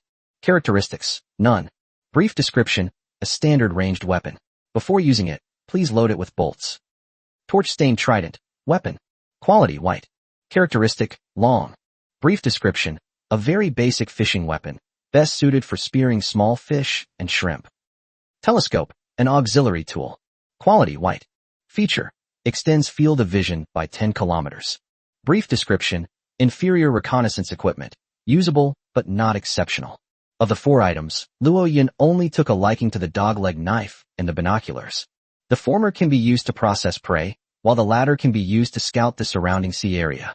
He immediately hung the kukri on his right hip. On his left side, a wooden sword is hung. The wooden sword is his weapon. As for the binoculars, he simply hung them around his neck. He planned to give the remaining trident and crossbow to Lin Wanrong, hoping that the girl might find them useful. Then he thought of the 3 great white shark carcasses again. Those 3 great white shark carcasses are huge. If we can drag them onto the boat and cook them on the stove, we won't have to worry about food for the next few days. Luo Chun strode to the bow of the ship and looked out at the sea a few meters away. But then they saw the 1,000-eyed demon octopus had already wrapped its tentacles around the 2 great white shark corpses and was dragging them quickly toward the 2-masted ship, looking somewhat flustered, as if afraid of being stolen. Luo Yun looked at the remaining shark carcass and was surprised to find that the shark carcass seemed to have been swallowed up by something, leaving only half of its body. The flowing blood stained the sea surface within a radius of tens of meters, a shocking sight. What's going on? Where did half of the great white shark go? Luo Yun was somewhat surprised. He stared intently at the lower half of the shark and was immediately startled. He actually saw a coffin, and it was eating a shark? What the hell? Coffins like to eat sharks? Chapter 11 Ma Zishi, the Old Legion. 34. Holy crap. What kind of coffin is that? It can even eat sharks? 34. Watching the coffin box open and close, devouring most of the 5-meter-long shark, Luo Yun felt a chill run down his spine. I wondered what kind of terrifying thing I had caught. Fortunately, that thing didn't attack him earlier, otherwise he probably would have been swallowed up by the corpse and put into the coffin long ago. Huff huff. Seeing that the coffin was stealing its prey, the 1,000-eyed demon octopus was about to swim over and challenge it to a duel. Seeing this, Luo Yun quickly used the tentacles behind him to wrap it up. Forget it, Shimu. Let's not take that shark. Let's retreat first, otherwise we'll be doomed if other enemies catch up. Just now, that fat woman turned her head and called 3 helpers to retaliate. Luo Yun suspected that she had powerful backers. He is still very weak and must develop stealthily. Evacuating from here quickly is the best option. As for that coffin, it's incredibly malevolent, so it's best to avoid it if possible. Anyway, there are 2 super sharks on the deck, enough to feed us for several days. With a thought, Luo Yun turned the propellers of the 2-masted ship and retreated in the opposite direction from where the 3 had come from. The 1,000-eyed demon was unconvinced and wanted to go and fight that coffin. However, seeing its owner urge the boat away, it had no choice but to give up and lie on the deck licking the shark's blood.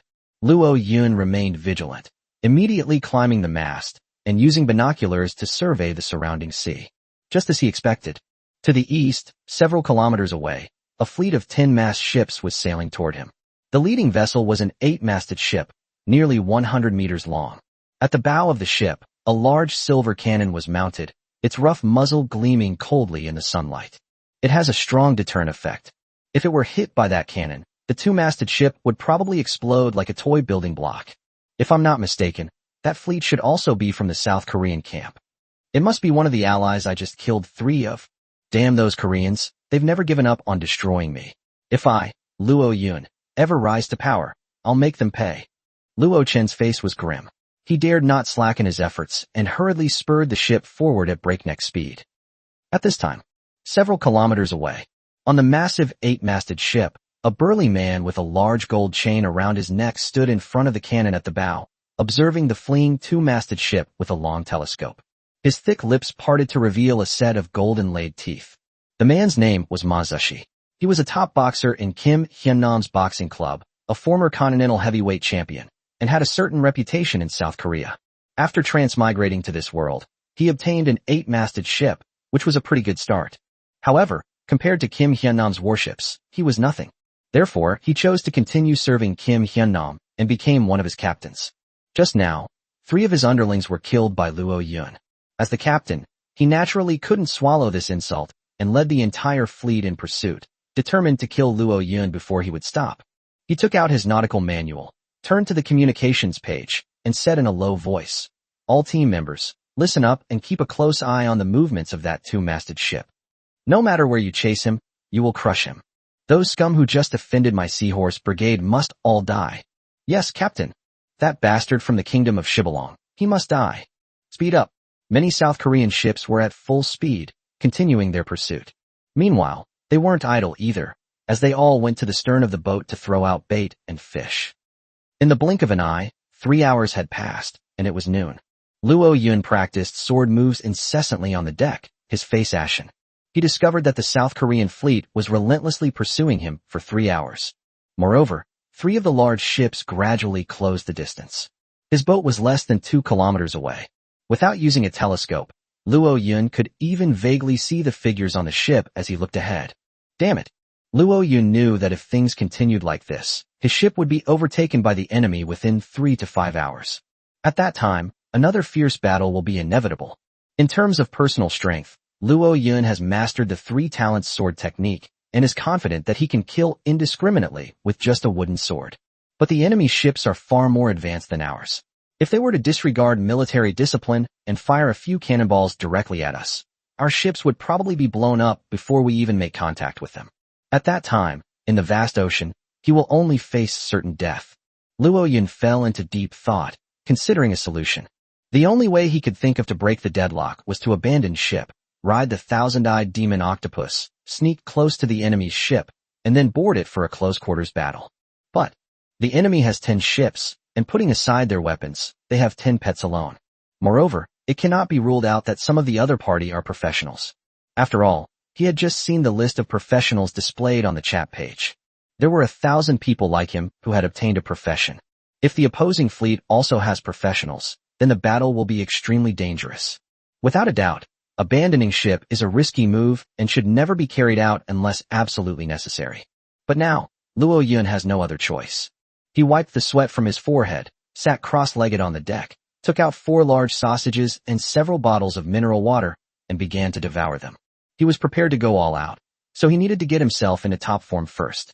The thousand-eyed demon Octopus, which was fishing at the stern of the boat, smelled the aroma of the sausage and crawled over with its mouth watering. Luo Yun smiled slightly and fed it 2 sausages. Although he had only spent less than half a day with this strange octopus, it had already become the most important companion in Luo Yun's heart. After downing another bottle of mineral water, Luo Chen stood up and looked towards the back of the ship. The enemy ships are getting closer.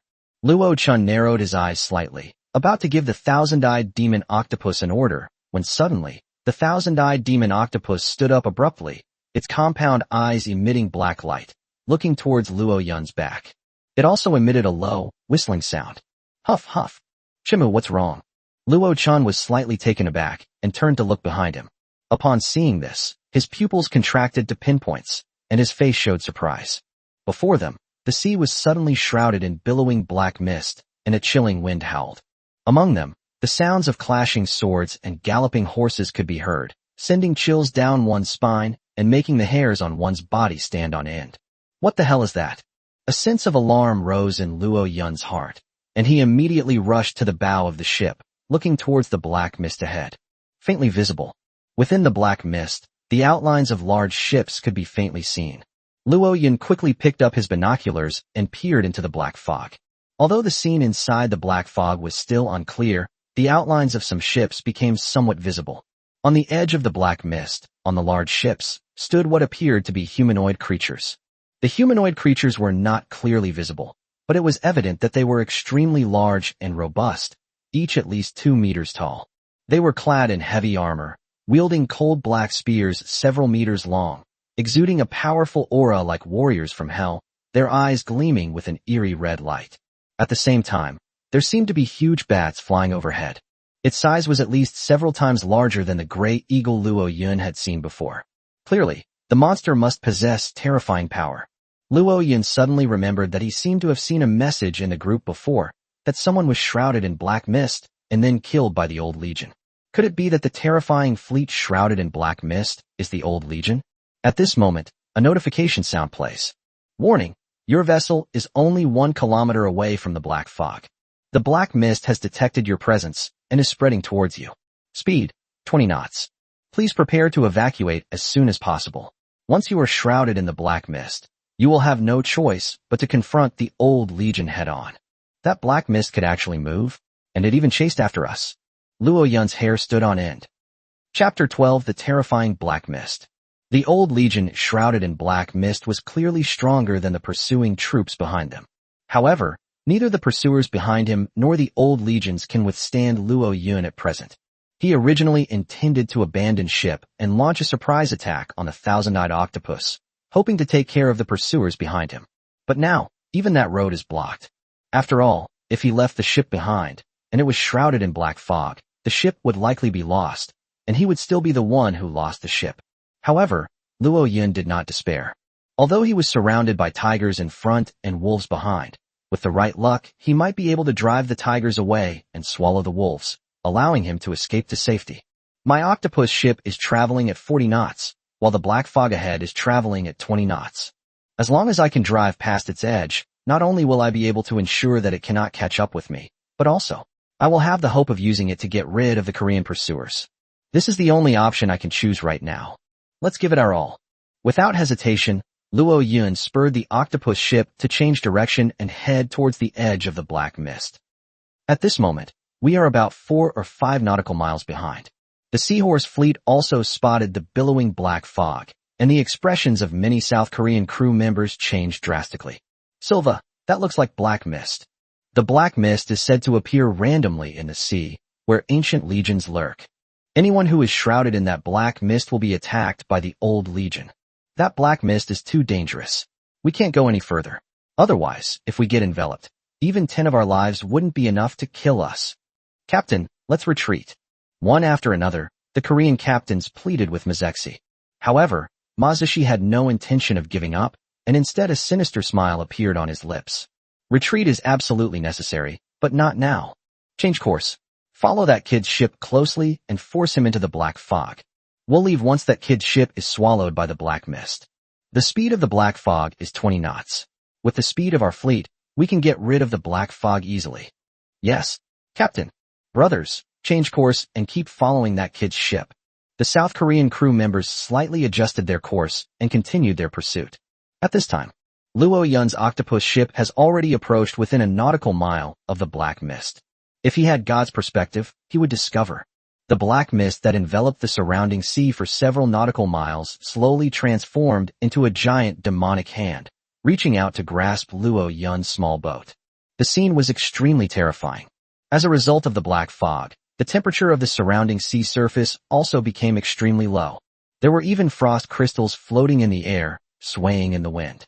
At the same time, eerie cries of souls echoed from afar, carried on the swirling winds, never ceasing. This is not an ordinary sound wave, but the lament of a soul. It belongs to a category of mental waves. Humans with weak willpower would be intimidated and frightened upon hearing this, causing their sanity to plummet. When the sanity level drops to a certain point, humans will become irrational madmen, recklessly navigating boats. Once the ship enters the black fog, all that awaits it is a cold barrage of steel guns that can instantly turn it into a swarm of bees. Fortunately, Luo Yun possessed a fearless heart and was incredibly audacious. Therefore, he was completely unaffected by the lament of the soul. At this moment, he stood at the bow of the ship, watching the rolling black fog, without the slightest fear. Meanwhile, he kept adjusting the ship's direction to try to avoid being covered. On one side, he had already gripped the wooden sword and machete tightly in both hands, ready to fight at any moment. If any monster were to emerge from the black mist, he would charge at it with his sword, never backing down. And the thousand-eyed octopus obediently lay down beside him. It will fight to the death if its master is in danger.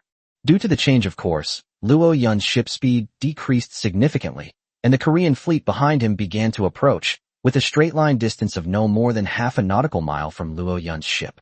On the lead 8-masted ship, Mazushi had already begun adjusting the cannons, preparing to deliver a fierce blow to Luo Yun. At that moment, he also heard a mournful cry coming from the black fog ahead. Instantly, his expression changed drastically. What kind of weird noise is that?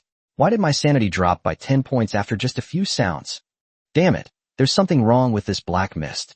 Retreat, retreat now. Mazushi acted decisively, immediately stopping the warship and rapidly turning it around.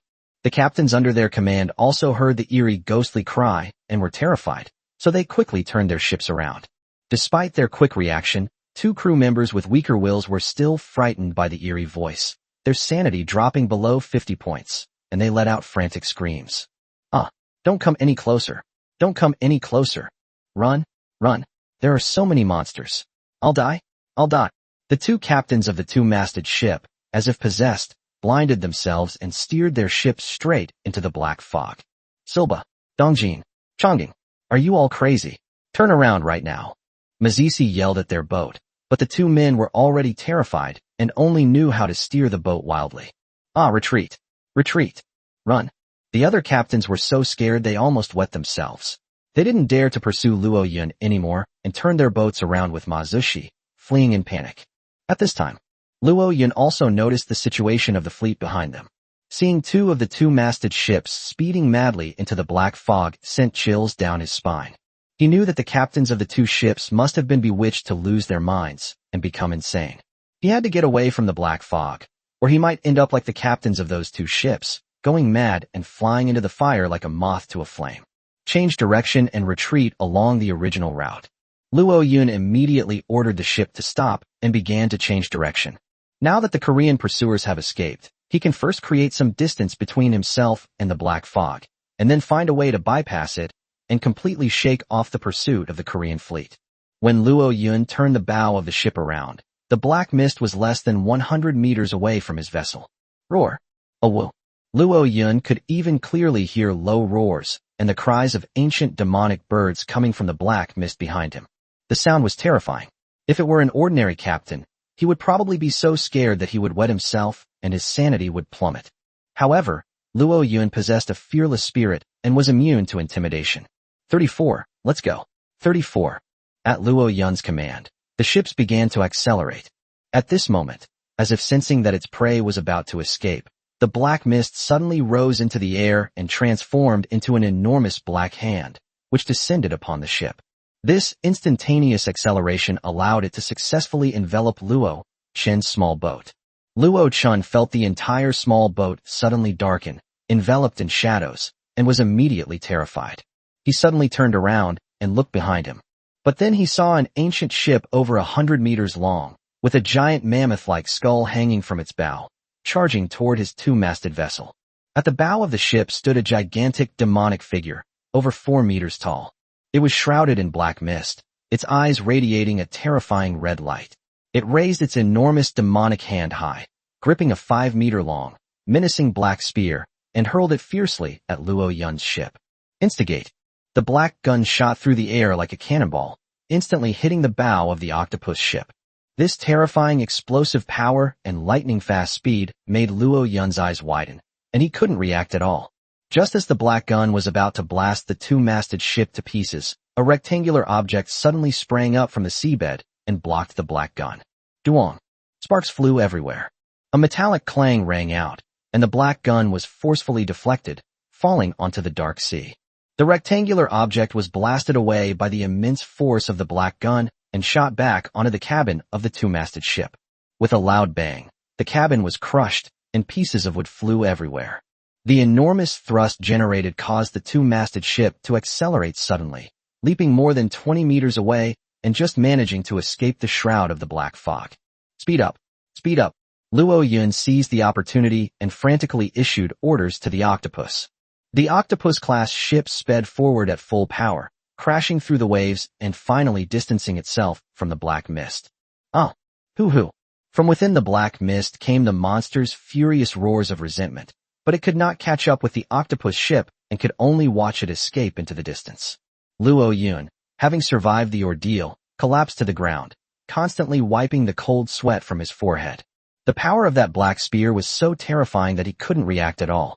If a 2-masted ship were hit head-on, it would likely explode and disintegrate. At that time, he will die without a burial place. Fortunately, at the critical moment, a surprise force came to the rescue. He looked towards the collapsed cabin, trying to see what had saved him. Upon closer inspection, surprisingly, what blocked the monster's black gun at the crucial moment was actually that shark-eating coffin from before. This. Luo Yun's lips twitched violently, his sanity dropped by 5 points. Chapter 13, The Mysterious Bronze Coffin. Thank you for saving me. Luo Yun walked to the damaged cabin and spoke sincerely to the bronze coffin. The bronze coffin leaned precariously against the broken wood, motionless, as if it were a dead object. Seeing that it ignored him, Luo Yun didn't mind. He took a large piece of steamed shark meat from the nautical manual and threw it next to the coffin. This is the shark meat I steamed earlier. It smells delicious. Please try it. He prepared the shark meat using the makeshift stove on the boat during his spare time. It has no salt, no MSG, and no pepper. Not only is it bland, but it also has a strong urine smell. Even dogs wouldn't eat it. Luo Yun originally intended to keep it to feed the thousand-eyed demon octopus. Now that this coffin has saved my life, it's just right to take it out and feed it. Huff, huff. The thousand-eyed octopus didn't want such delicious shark meat to be eaten by a coffin, so it wriggled its tentacles and tried to snatch the food. However, Luo Yun, with quick reflexes, grabbed it with his tentacles. Chinmu, don't be so stingy. This coffin just saved my life, so it's only right to give it some food as thanks. Don't worry, your master will give you a sausage in a little while. Only when he heard the words, ham sausage, did thousand-eyed demon Zhang finally quiet down. However, its compound eyes narrowed, and its gaze toward the coffin was extremely hostile. In its mind, the coffin was like a vicious dog trying to steal its food, something to be wary of and even eliminated. At that moment, with a creak, a crack appeared in the coffin. Immediately afterwards, a small, fair hand shot out with lightning speed, so fast that even Luo Yun couldn't see it clearly. In the blink of an eye, a piece of shark meat about half the size of a football was dragged into the coffin. Immediately afterwards, a swallowing and chewing sound came from inside the coffin. Oh whoa. It seems there is a creature hidden in the coffin. Upon seeing this, Luo Yun's lips curled slightly, revealing a look of joy.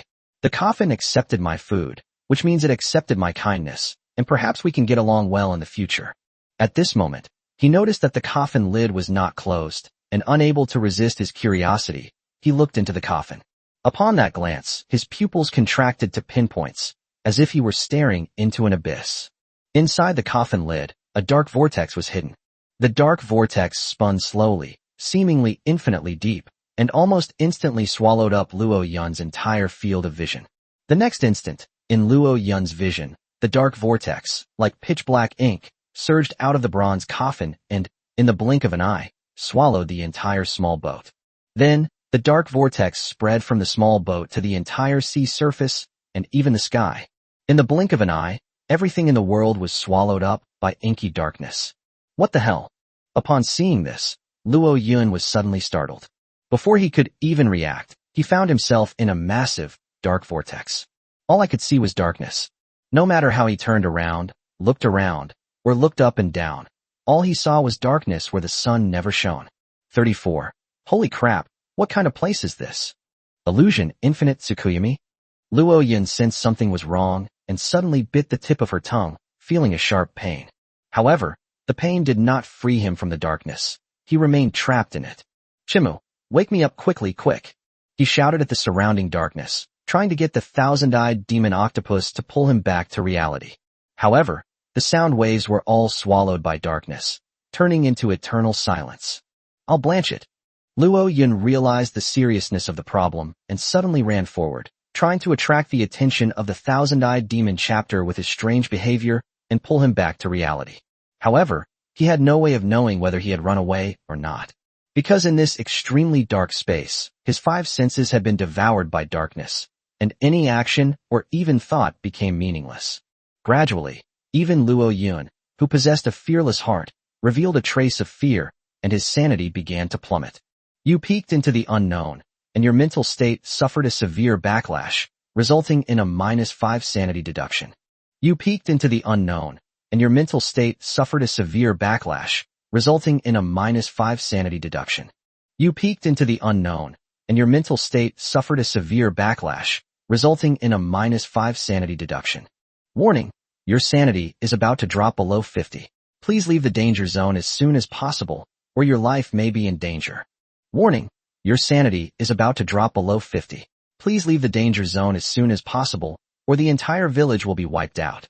Damn it, how do I escape? Can you give me a hint? Luo Yun panicked completely. He never expected that just peeking into the coffin out of curiosity would lead to such a bizarre encounter. He was incredibly unlucky. If he had known this would happen, he would have gouged out his own eyes rather than do such a stupid thing. Just as he was filled with despair and about to be assimilated by the darkness. Suddenly, a strange noise came from the darkness, as if something had been shut off. The next instant, the dark sky before us was filled with the groans of shattering glass. Immediately afterwards, with a loud bang, the dark sky suddenly collapsed. Countless rays of light poured in from the shattered darkness of the sky, illuminating Luo Yun and restoring color to his vision. Luo Yun knew he was about to escape this strange, dark space, and he couldn't help but breathe a sigh of relief. At that moment, out of the corner of his eye, he vaguely saw a city in the depths of darkness, like an insurmountable barrier, suspended at the end of the darkness. On that city wall, a small white figure seemed to stand. Even from an immeasurable distance, Luo Yun could vaguely see her skirt fluttering. Luo Yun was about to examine her closely, as well as the dark city beneath her feet. However, the black light completely dissipated, and his consciousness instantly returned to reality. Even her pupils were tinged with the afterglow of the setting sun. The sudden change in scenery made Luo Yun feel dizzy. He staggered back 2 steps and almost collapsed to the ground. Fortunately, the thousand-eyed octopus extended its tentacles in time to support him, allowing him to stand firmly. At this moment, the thousand-eyed demon octopus blinked its compound eyes, giving Luo Yun a strange look. It didn't understand why its owner was just standing there staring at the coffin. I watched for a very long time, almost until the sun was setting. It's clearly ugly. It's not even as good-looking as myself. Ugh, that wretched coffin. I need to find a chance to throw it away. At this moment, Luo Yun had no idea what the little pet was thinking. His clothes were soaked with sweat, and he looked completely exhausted, his face deathly pale. He glanced at the 2 blazing suns on the horizon and realized that they were almost setting below the horizon. Clearly, he had been sucked into that dark abyss for quite some time, probably more than an hour. He was still shaken. The scene he just witnessed was too eerie. He felt that if he couldn't escape it, he would be lost in the darkness forever, until his body and soul were annihilated. Fortunately, he finally returned to reality. As for the small white figure and the dark city that Luo Yun glimpsed when he left the dark world, it was like a dream, and he had completely forgotten about them. He couldn't help but glance at the bronze coffin again. The coffin lid was found to be completely closed, as if no darkness had ever leaked out from it. Everything seemed to be nothing more than Luo Yun's illusion and fantasy. However, Luo Yun was certain that he had just been swallowed by the darkness within the coffin. He guessed that the metallic clanging sound he heard just as he was about to be assimilated by the darkness must have been the sound of the coffin lid closing. Luckily, the thing closed in time, otherwise I probably would have been finished. Having survived the ordeal, Luo Yun was still shaken. He secretly remembered this and vowed never to be curious about things again. Otherwise, if you encounter a similar bizarre scene, you might not even know how you died. Call. Taking a deep breath, Luo Yun's fearless spirit began to take effect, casting aside the fear he had experienced earlier. The SAN value is also gradually recovering. It has to be said that being bold is a good thing. It makes you incredibly stable. After calming down, Luo Yun was ready to deal with the mess at hand. He wiped the cold sweat from his forehead, took out a sausage, fed it to Qianmu, and then went to the side of the ship, took out his binoculars, and looked around at the surrounding sea. He just spaced out for a long time, letting the ship sail on its own, and I don't know where he went. He needed to understand the situation in the surrounding sea area as soon as possible to avoid encountering danger. He first looked in the direction of the black fog. Unbeknownst to him, his small boat had already left the black fog far behind, estimated to be several dozen nautical miles away. There is basically no longer any risk of being enveloped by that black fog. Luo Yun glanced at the sea in that direction several more times, but did not find the Korean fleet chasing him, and breathed a sigh of relief. The ships in that Korean fleet were of a higher class and slightly faster. If they were to pursue them relentlessly, it would be difficult for them to shake them off on the vast ocean. Fortunately, they encountered the black fog, which turned out to be a blessing in disguise, temporarily calming down the Koreans. However, Luo Yun did not let his guard down. He had a vague premonition that those Koreans would not let this go so easily. He is currently in the western waters of the ancient sea, which, according to the power divisions within the group, should be considered the stronghold of the Koreans. If we linger here for too long, we will inevitably encounter the Korean fleet, and then another bloody battle will be inevitable. To survive, he had to find a way to leave the West Sea region and head to the East Sea.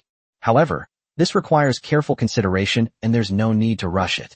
Seeing that the area behind him was temporarily safe, Luo Chen used his binoculars to survey the sea in other directions.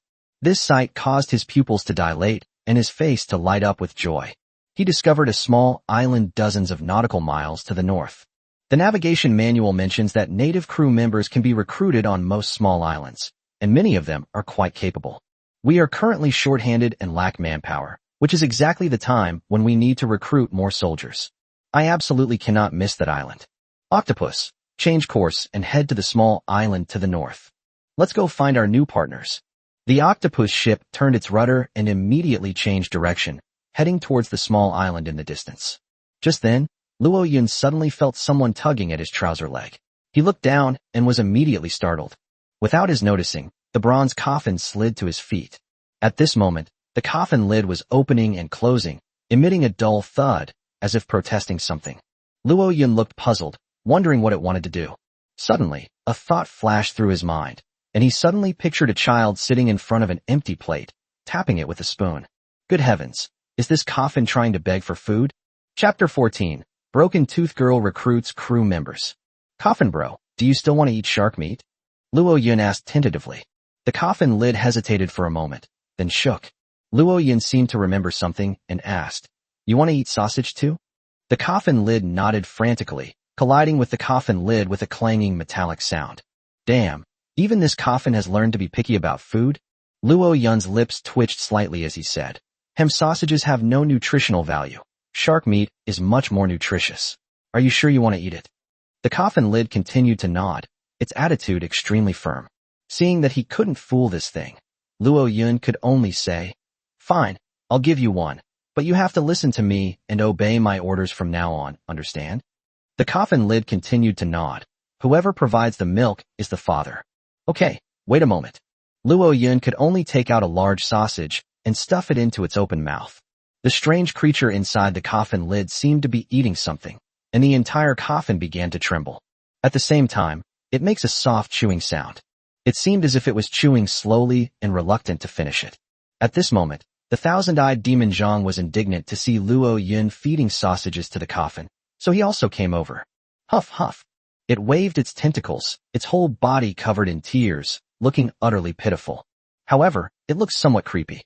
Father doesn't mind his son's ugliness, Luo Yun said, stroking its large, round head reassuringly. Chinmu, sausages are snacks. Eating too many is bad for your health. You can only eat one a day at most. You've already eaten several today. You can't eat any more. You have to wait until tomorrow. Luo Yun had one more thing he didn't say. That means the sausages are almost all gone, and Dad can't eat shark meat, so you'll have to make do. The thousand-eyed demon octopus was quite obedient. Although unwilling, it obediently lay down at Luo Yun's feet and began counting its tentacles. After all, if it keeps counting its tentacles, dawn will break, and it can enjoy its delicious sausages again. After calming down the coffin and the octopus, Luo Yun got down to business. He first set his course on the small island to the north, allowing the ships to navigate freely. Then, they inspected the damage to the ship. Octopus, medium. Boat owner, Luo Chun. Level, 1, lower tier. 3-masted ship, requires 5,000 wood. Flag, none. Durability, 1400/2000. Repair requires 600 wood. Speed, 40 knots. Buff, none. Brief description, this is a small, 2-masted boat. Although it's not very large, its speed is decent. Condition, slightly damaged. Damn, getting hit by a coffin requires 600 pieces of wood to repair. This ship is rather fragile.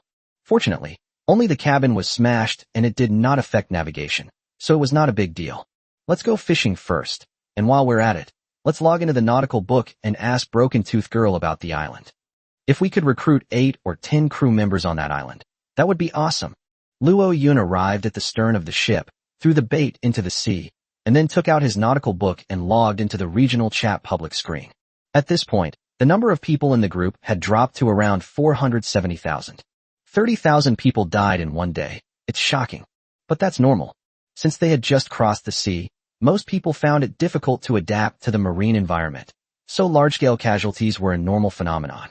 As time goes by, the time travelers will gradually adapt to the sea environment, and the death toll will gradually decrease. If no major disaster occurs, quite a few people should survive after March. Of course, The prerequisite is to defeat the former warlord. Otherwise, these hundreds of thousands of people would likely be shrouded in black mist and all die.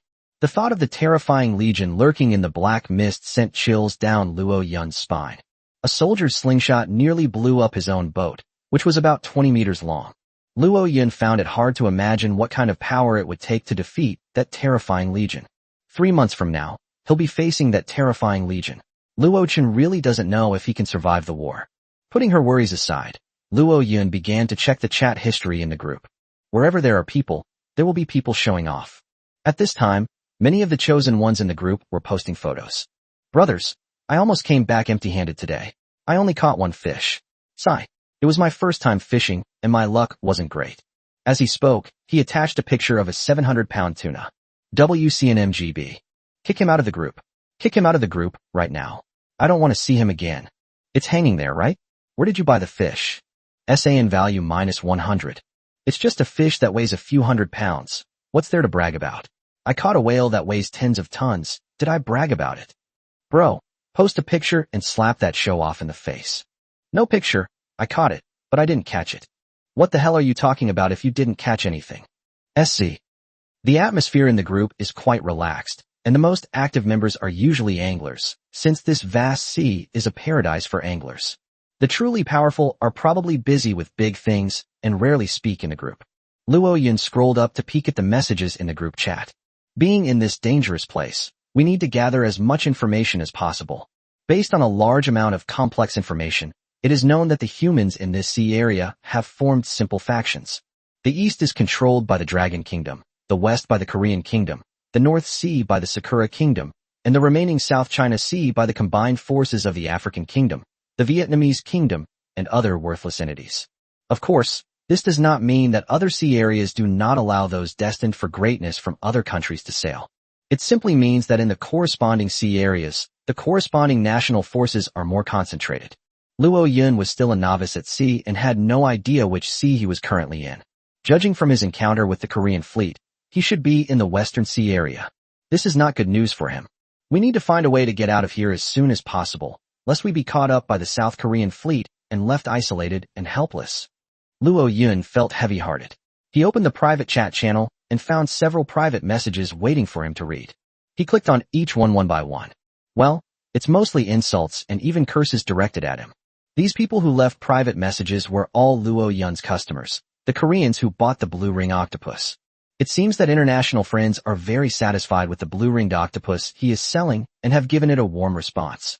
Luo Yun turned off these private messages filled with praise and patiently blocked them one by one before finally tagging at Benjaimai.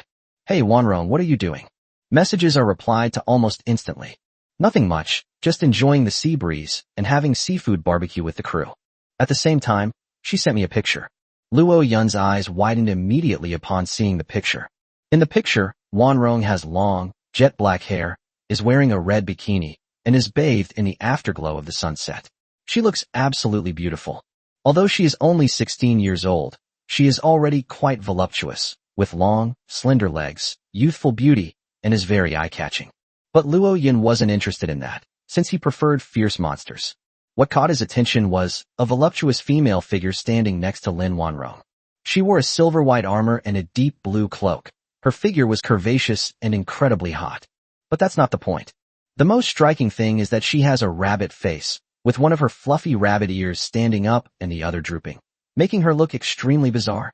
Her eyes were very red, like 2 gemstones, radiating a magnificent scarlet hue in the afterglow of the setting sun. At the same time, she possesses an invisible aura that is hidden yet powerful, giving people an extremely sharp feeling. Without a doubt, this rabbit-faced woman must be a native of the ancient sea, since there are no humanoid species like this on Earth.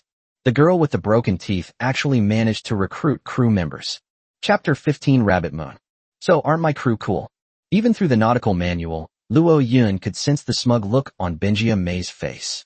Instantly, he was so hungry he cried. Wanrong, what's up with that rabbit-faced girl next to you? Where did she get recruited? Can you tell me? Hey, stop yelling like that. You have no manners at all. He's famous. Her name is Moon Rabbit, and she is a master swordsman. Although her current cultivation level is only at the peak of the initial sea realm, She can split a two-masted ship vertically with a single sword strike. By the way, she taught me swordsmanship. In just half a day, my battle aura has gone from light green to blue. Aren't I amazing? Sharp. Luo Yun had no choice but to send her a thumbs-up emoji. This student is truly outstanding. In just one day since arriving in this world, he has already piloted a large warship and recruited capable crew members. He's incredibly impressive. He quickly asked, "Could you tell me which island you recruited your crew? I'd like to recruit one too. Do you have Mora?" "I don't have any at the moment." "Then you won't be able to recruit them." "Why? Is it because a handsome guy like me isn't popular in this world?" Get lost. The swordsmen of Rabbit Island not only require captains to have strong cultivation talents and start with large-scale ships, but also to provide a large number of Mora for hiring. This big darling I hired cost me a full 100,000 Mora. She has huge breasts, and I'm going to squeeze them to burst tonight to earn some interest first. 100,000 Mora? Where did you get so much money? Did you transfer it from Genshin Impact? Don't turn your head. I have some on my warship, but not much, just a few million left, and a few boxes of gold and silver jewelry and such.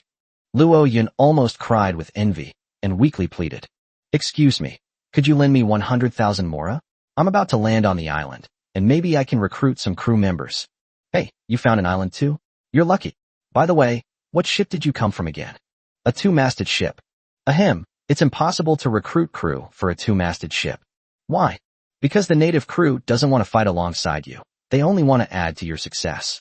Your boat is so small, it might capsize in a small storm. Who would be willing to take the risk with you?" "Oh, right. I forgot to tell you something. The number of native crew members that each island in the world is willing to recruit is generally no more than 3. Think about it. How can your small, dilapidated boat compete with those large warships and battleships? Lend me some money, please. If I can't recruit them, I'll admit defeat.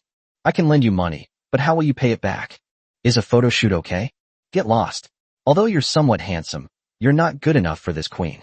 I can lend you 10,000 Mora, but once you arrive on the island, you must send me the coordinates of that island, as well as all relevant information. I'll take the opportunity to visit sometime in the future. Who knows, this queen might be able to recruit new crew members." "Okay, turn around first. I'm about to land on the island." Ding. Congratulations. You have received a transfer of 10,000 Mora from Lin Wanrong, the chosen one. Luo Yun was secretly grateful.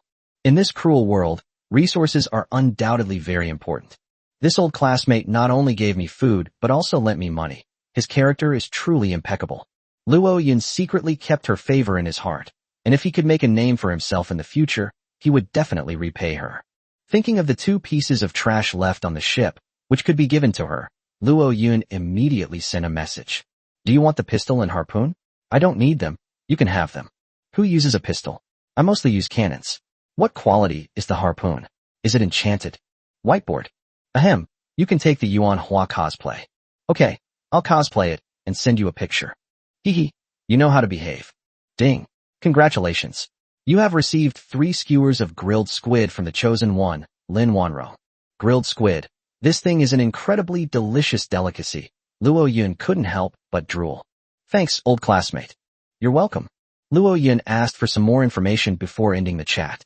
He hadn't eaten dinner yet, so he took out a skewer of grilled squid, intending to try it out. With a thought, Luo Yun took a fragrant squid about 20 centimeters long in his hand. Suddenly, an indescribable fragrance wafted over. Grilled squid, food. Quality, white. Function, to satisfy hunger and cure cravings. Side effect, highly addictive. Brief description, grilled squid sprinkled with cumin and barbecue seasoning was so delicious that even the old man next door was drooling, let alone the kids. Wow, it even has cumin and barbecue seasoning. Oh, it's so spicy and hot. That damn rich woman, she's so extravagant. Luo Yun couldn't help but exclaim in amazement, taking a big, impressive bite that almost made him cry from the deliciousness. Before he transmigrated, he was a boy raised in an orphanage who could hardly afford to eat squid skewers on a regular basis. Every time he walks down the street, the smell of barbecue makes his mouth water, and he longs to order 10 or 8 skewers. But thinking about his own identity and the donations that the director had worked so hard to raise for the orphanage, he held back. In his mind, money should be spent wisely, such as saving it to buy living supplies for other children in the orphanage, instead of using it to enjoy life. This explains why Luo Yun, who lived to be 16, never had a taste of grilled squid skewers. Those who haven't tried it, come check it out. In this cruel world, fragrant grilled squid is an extremely rare delicacy, worth its weight in gold. Lin Wanrong actually fed me such delicious food. She's so kind, a true fairy. At this moment, Luo Yun felt something strange tugging at his trouser leg. He turned his head and was immediately startled. Suddenly, the bronze coffin slid down to his feet. At this moment, a small crack about 10 centimeters wide appeared in the coffin, from which a small, white, jade-like hand emerged, gently tugging at its trouser leg. Goodness! Is the aroma of this squid so strong that even the coffin lid can't be closed? Luo Yun could understand this. After all, these squid skewers smelled so good that if I were lying in a coffin, I might even be tempted to rise from the dead. But what on earth are these tiny, milky white hands, like those of a baby? Could it be that there's a baby inside this coffin? While Luo Yun was surprised, a sense of curiosity also welled up in his heart. What would happen if you grabbed this little hand and pulled the baby back from the coffin? Does this mean I got a crew member for free? The moment this thought arose, Luo Yun felt a chill run through his body, as if some misfortune had befallen him, causing him to shiver involuntarily. At the same time, the notification sound of the heavenly Devours will suddenly rang out. You had a lewd thought, sanity -10. Holy crap! How is this idea so despicable? All I wanted to do was rescue the cub from the coffin, and they actually deducted 10 points of my sanity. Is there no reasoning with them? Fortunately, Luo Yun has always been an optimistic person, and his sanity value has always remained above 80 points, so losing 10 or 8 points doesn't bother him. He knew the idea was dangerous, so he quickly suppressed it and then tentatively asked, Little coffin, do you want to eat shark meat? Lotus White little hand waved, her little index finger pointing precisely at the squid skewer in Luo Yun's hand. Luo Yun instinctively pulled him into his arms and earnestly said, Kids can't eat this stuff. It's too spicy, you can't handle it. Upon hearing this, the little white hand immediately retracted into the coffin. Luo Yun thought the little thing was sensible, but unexpectedly, bang bang bang, it started frantically opening and closing the coffin lid. The high-frequency metallic clanging sound almost shattered Luo Yun's eardrums. Okay, I'll give in to you. Here, have some. As soon as she finished speaking, the coffin lid stopped making a fuss, and that little white hand reached out again.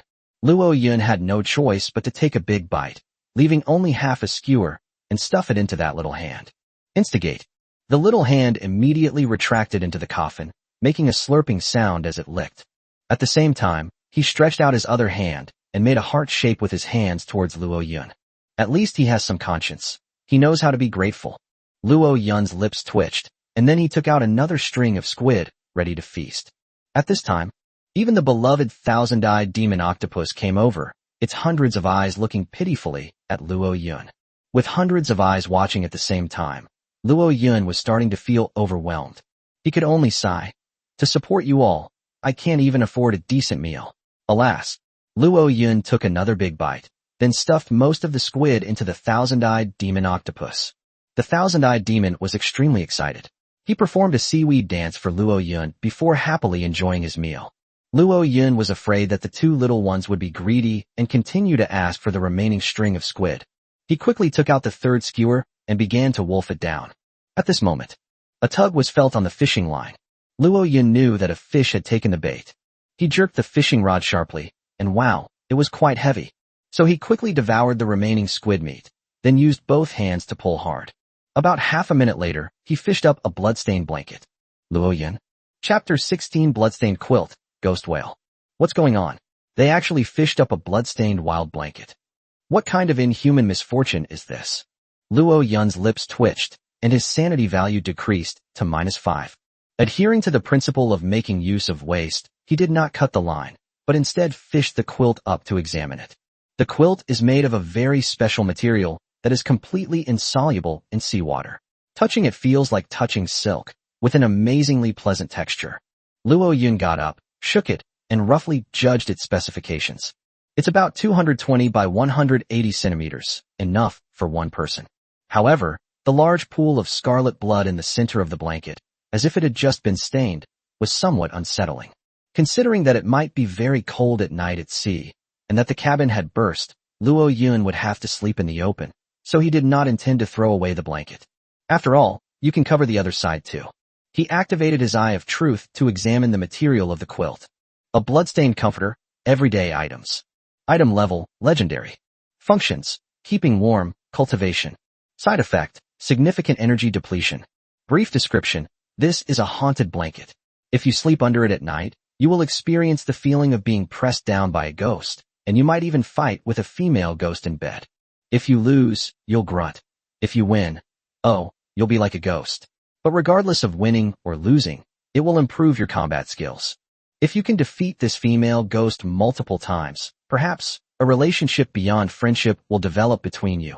For example, she might become your crew member? Holy crap! What kind of incredible blanket is this? It's a legendary item? Luo Yun was stunned by the data he saw with his own eyes. He seriously doubted whether there was something wrong with his eyes, so he couldn't help but rub them hard. Upon closer inspection, he realized that it really was a legendary item.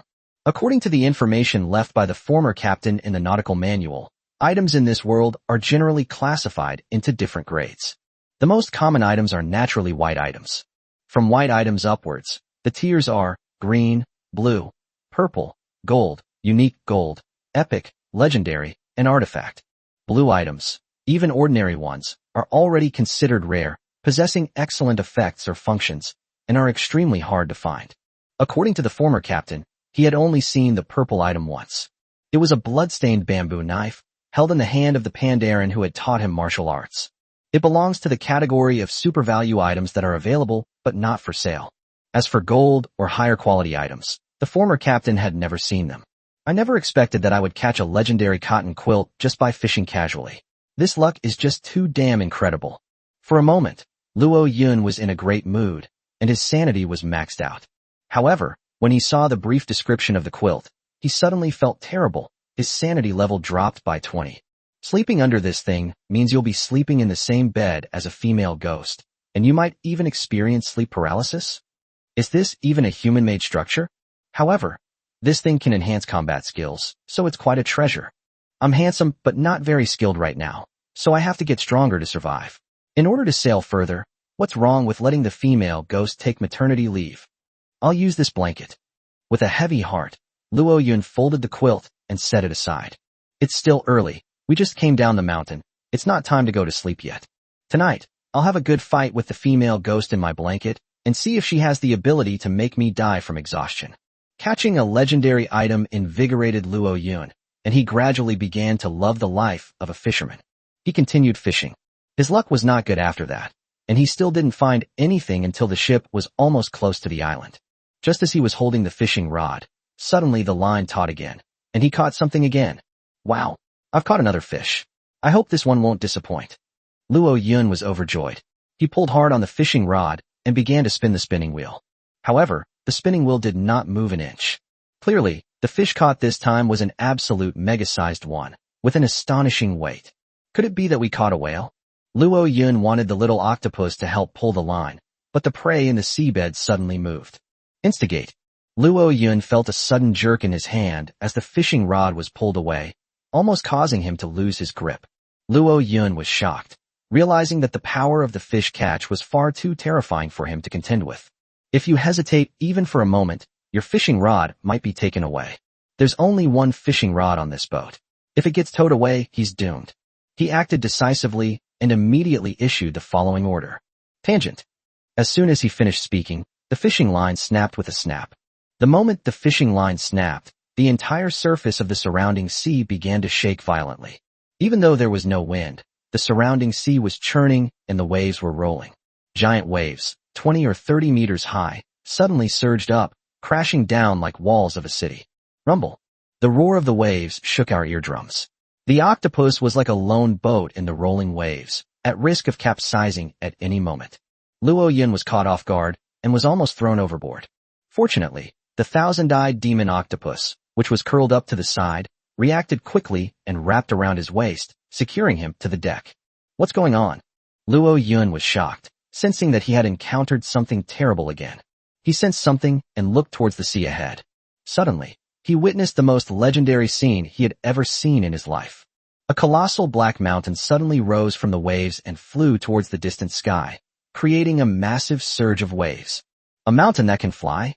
Luo Yun was shocked. He looked closely and realized that it wasn't a mountain at all, but a fish.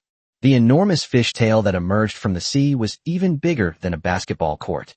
Luo Yun instinctively used his true eye on it, and immediately, a series of data appeared in his eyes. King Ghost Whale, mature form. Race rank, Sea King. Biological rank. Talent. Skill. Brief description. This is a docile dark creature. It won't eat you if you don't provoke it. Sea King beast? What the hell is that? Before Luo Yun could recover from his shock, the enormous whale let out a loud roar. Hold head high. In an instant, an indescribably powerful sound wave suddenly surged forth, shattering the giant waves that rose from the ground and turning them into white splashes of water. Luo Yun felt as if his ears had been hit by a hammer. The pain was excruciating, and he covered his ears in agony, instantly losing his hearing. At that moment, the enormous whale crashed onto the sea several nautical miles away, its roar abruptly ending. However, what followed was a colossal wave, thousands of meters high, crashing down like a collapsing mountain. Rumble. The entire sea area was violently shaken by the crashing waves, forming surging waves that rolled outwards. Even though the Octopus ship was several kilometers away, it was almost capsized by the aftershocks of the giant wave. Fortunately, Luo Chun was lucky. After tilting at a 75-degree angle, the Octopus was fortunate enough to withstand the impact of the waves and landed smoothly on the sea surface. We finally escaped this calamity. Luo Yun lay sprawled on the deck, drenched in cold sweat, staring at the churning sea in the distance, his pupils trembling. If that ghost whale had landed beside my ship just now, even a fraction of its power would have been enough to tear my Octopus ship apart. And he, too, will be torn apart by this earth-shattering force. Fortunately, it jumped several kilometers away. Otherwise, the consequences would have been unimaginable.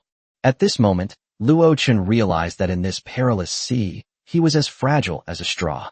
This made him clench his fists tightly, and a strong fighting spirit surged within him. A ghost whale, huh? That's really fierce. It almost scared the pee out of me.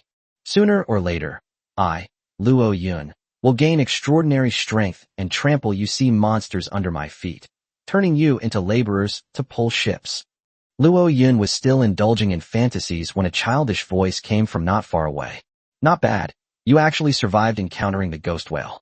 Your luck is truly extraordinary. Upon hearing the sound, Luo Yun was somewhat surprised and turned to look in the direction from which it came. A shocking discovery. A surge of waves pushed his two-masted ship right up to the dock of the small island. At this moment, on the dock, a little girl, about 6 or 7 years old, was smoking a pipe, waving at him with a smirk. Hey, young chosen one. Hurry up and bring your ship over here. The auction for the island's crew members is about to begin. Don't miss it. Upon hearing this, Luo Yun jumped up as if he had been injected with chicken blood. With a thought, the two-masted ship sped toward the dock. Chapter 17 Kashima, Granny Kashima, preparing to recruit crew members. Welcome to Kashima, dear chosen one. I am Granny Lu, the manager of this dock.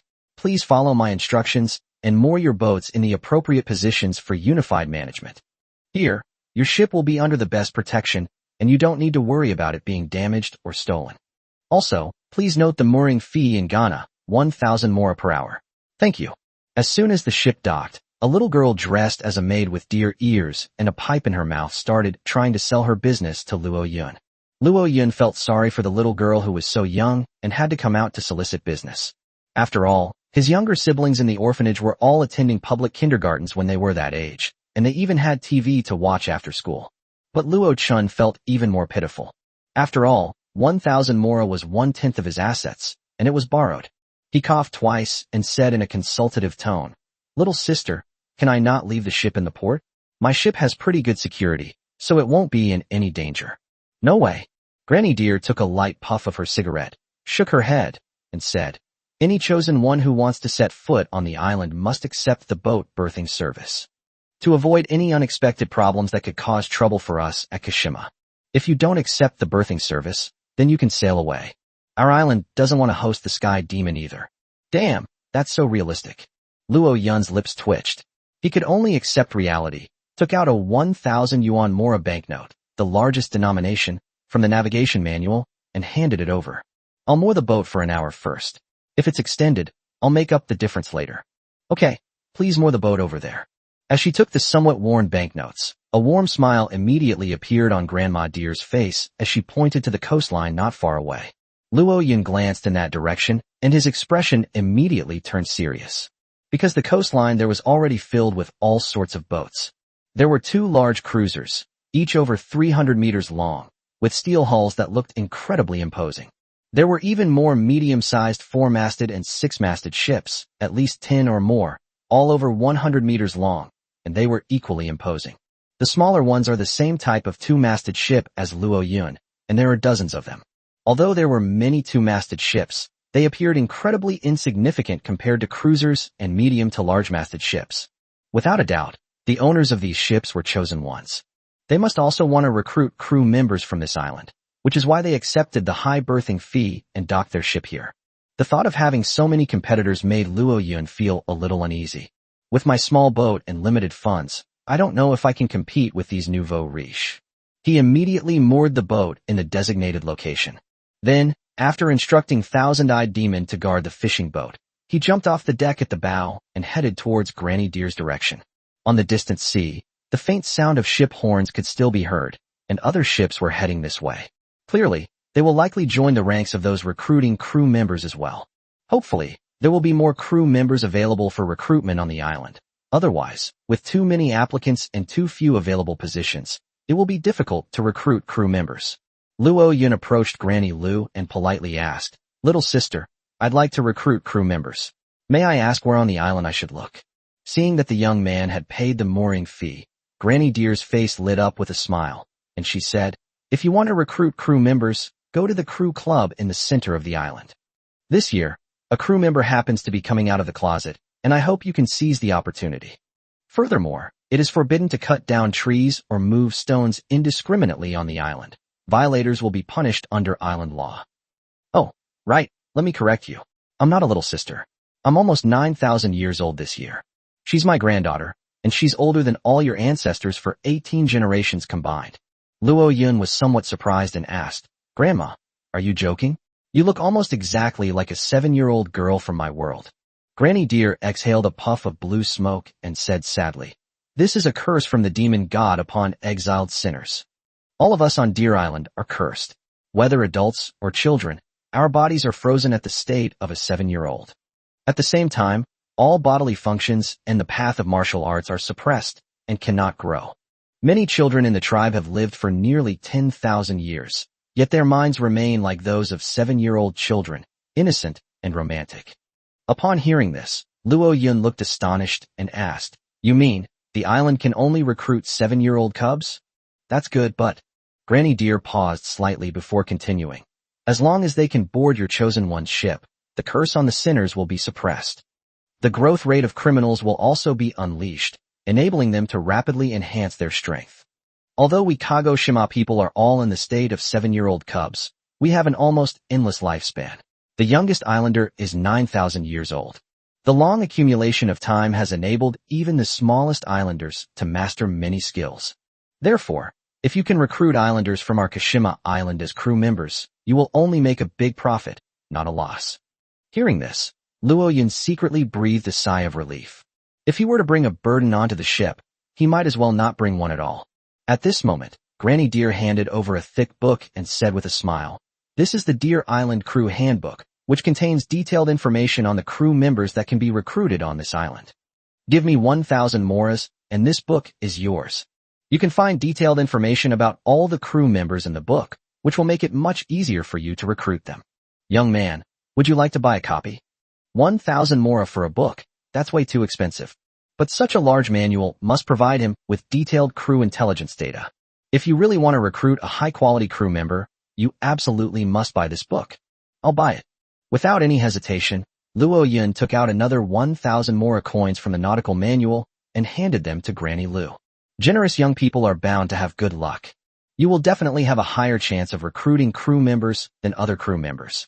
Grandma Lu was overjoyed at the successful sale of her books and repeatedly praised Luo Yun for his generosity, saying he would surely be able to recruit the crew members she desired. After asking how to get to the crew bar, Luo Yun picked up the Kashima Crew Handbook and headed to the parking spot not far away. There were several vehicles that looked like ox carts parked there. However, the carts were not pulled by oxen, but by incredibly strong reindeer.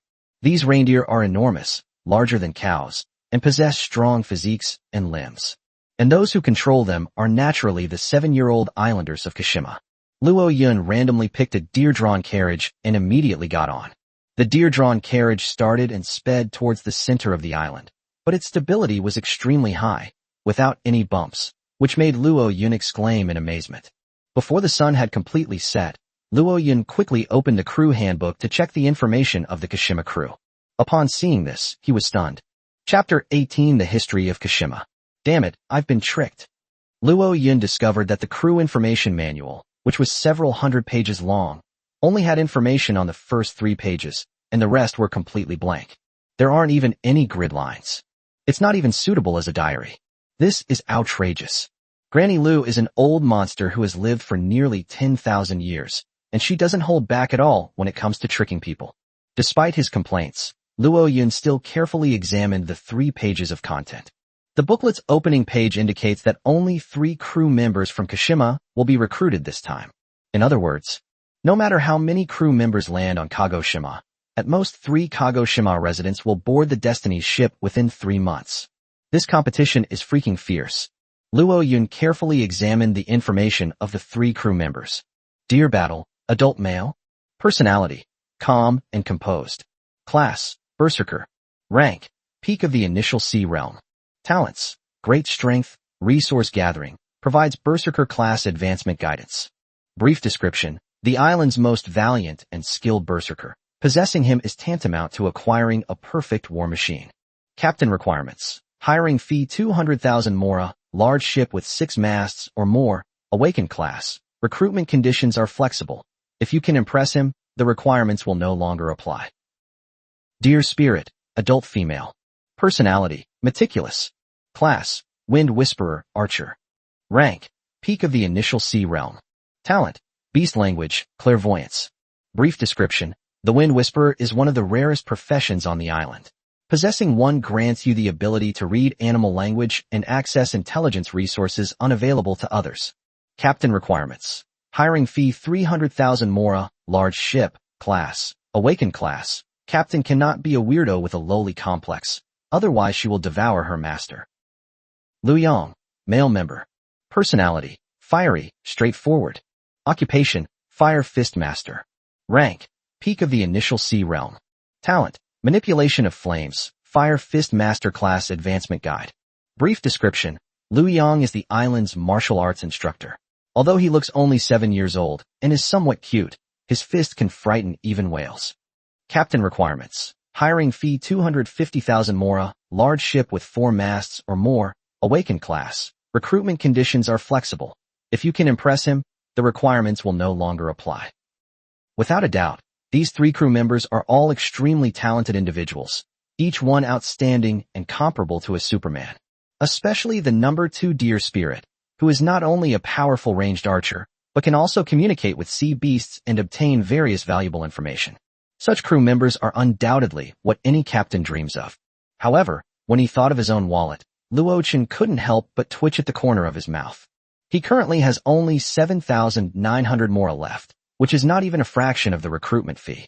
Moreover, the ship was a pitifully weak, 2-masted vessel.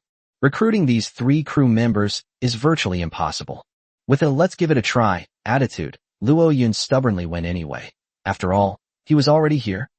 The deer-drawn cart sped along, and after about 20 minutes, it was about to reach the center of the island's town. I learned from the coachman that the islanders of Deer Island were all cursed by a demon god and banished to this barren sea. Therefore, the age and physique of all the island's inhabitants are forever kept at the level of 7 years old. The advantage is that they have a long lifespan and never grow up, but the disadvantage is that they cannot reproduce and will eventually be wiped out. Luo Yun didn't know whether this was a misfortune or a stroke of luck. Deer Island is a fairly large island with a population of several 100,000. However, every year, islanders lose their lives due to attacks by ferocious sea monsters. Therefore, after a long period of time, very few islanders remain. Today, the population has dropped to less than 3,000. In order to change this fate of extinction, 1,000 years ago, the island's elders began to encourage the islanders to board the ships of the chosen ones and set sail together to the immortal seaway in search of a way out. However, hundreds of editions have passed, and Kashima hasn't changed at all. I learned from the coachman that every 5 years, this ancient sea would begin a great maritime trial. The so-called chosen ones who were transported to this world are intelligent beings from various civilized planets. For example, the blue-blooded people of the previous generation, the orcs of the generation before that, and the dragon people of the generation before that, etc. Compared to the civilizations of these planets, the people of Earth are not special. Blue Star is just one of many civilizations among countless planets. According to the coachman, this great maritime trial has been going on for at least 1,000 years. But Deer Island remains completely unchanged. In other words, those races that participated in previous naval trials may have all failed. They did not reach the end of the immortal path. It did not change the world. Countless trial participants, countless civilizations from various planets, and countless lives may have perished on the sea voyage. Will the billions of chosen ones on Earth repeat the mistakes of those civilized planets? Luochen didn't know. At that moment, his mind was in turmoil, and he couldn't help but worry about the old director and his friends at the orphanage. In such a cruel world, can they survive?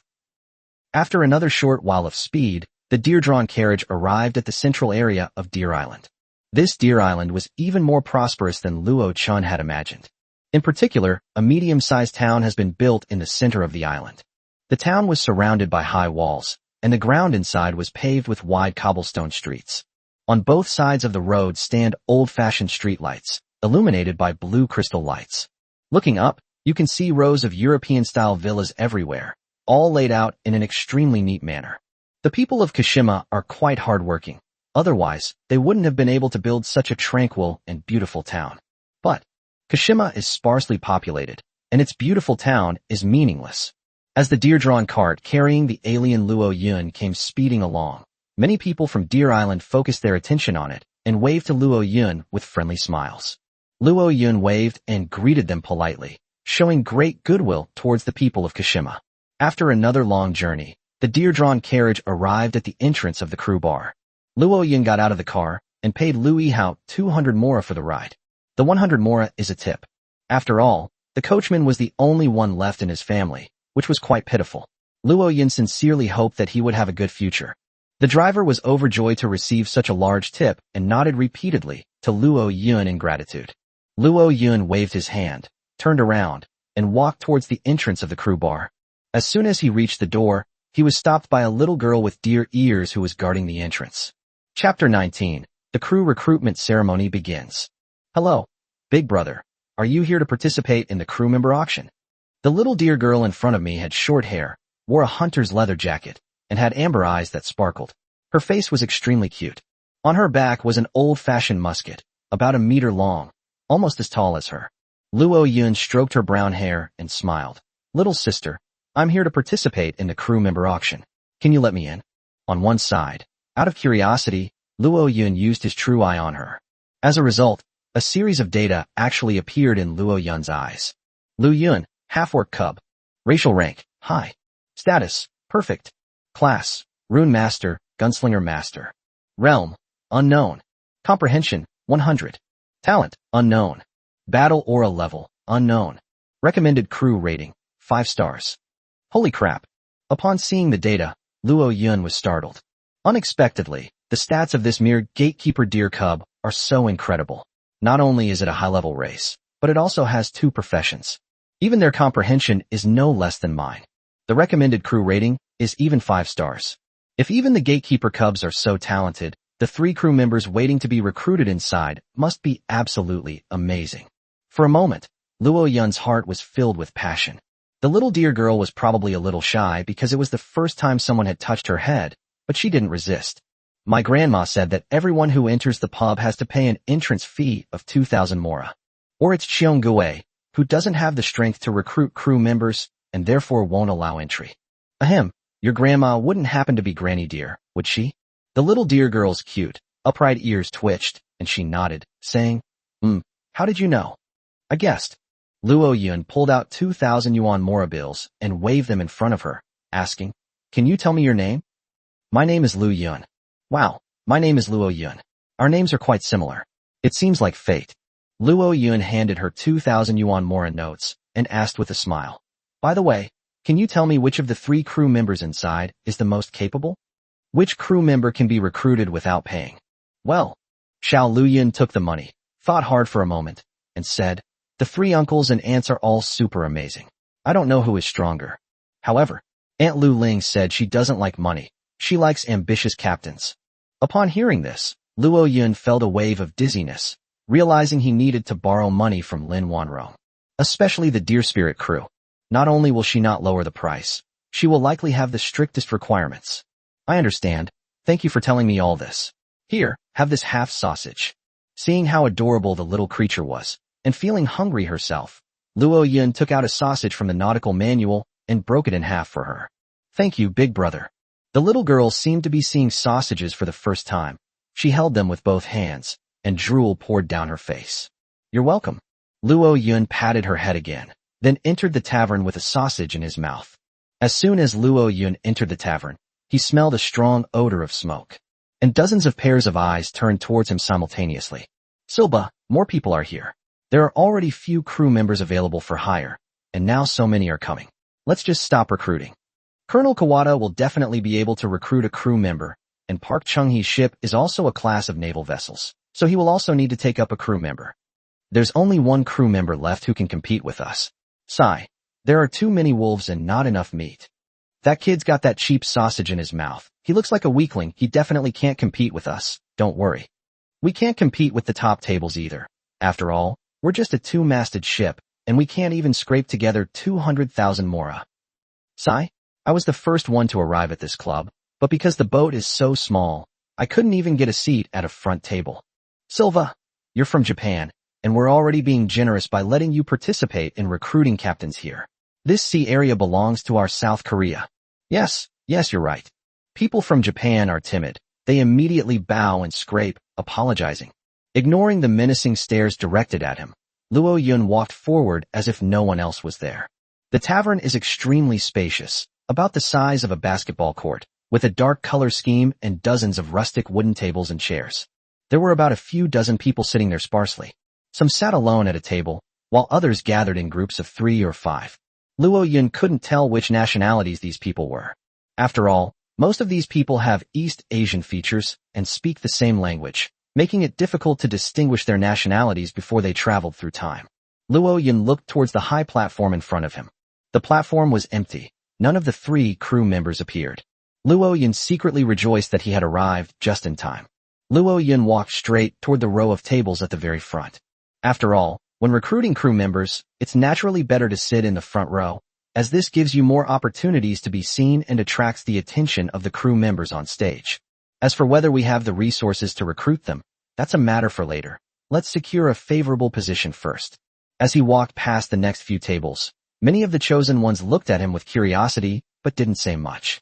These chosen ones are probably all lowly people, and their ships are likely just entry-level 2-masted vessels. They wouldn't dare to cause trouble.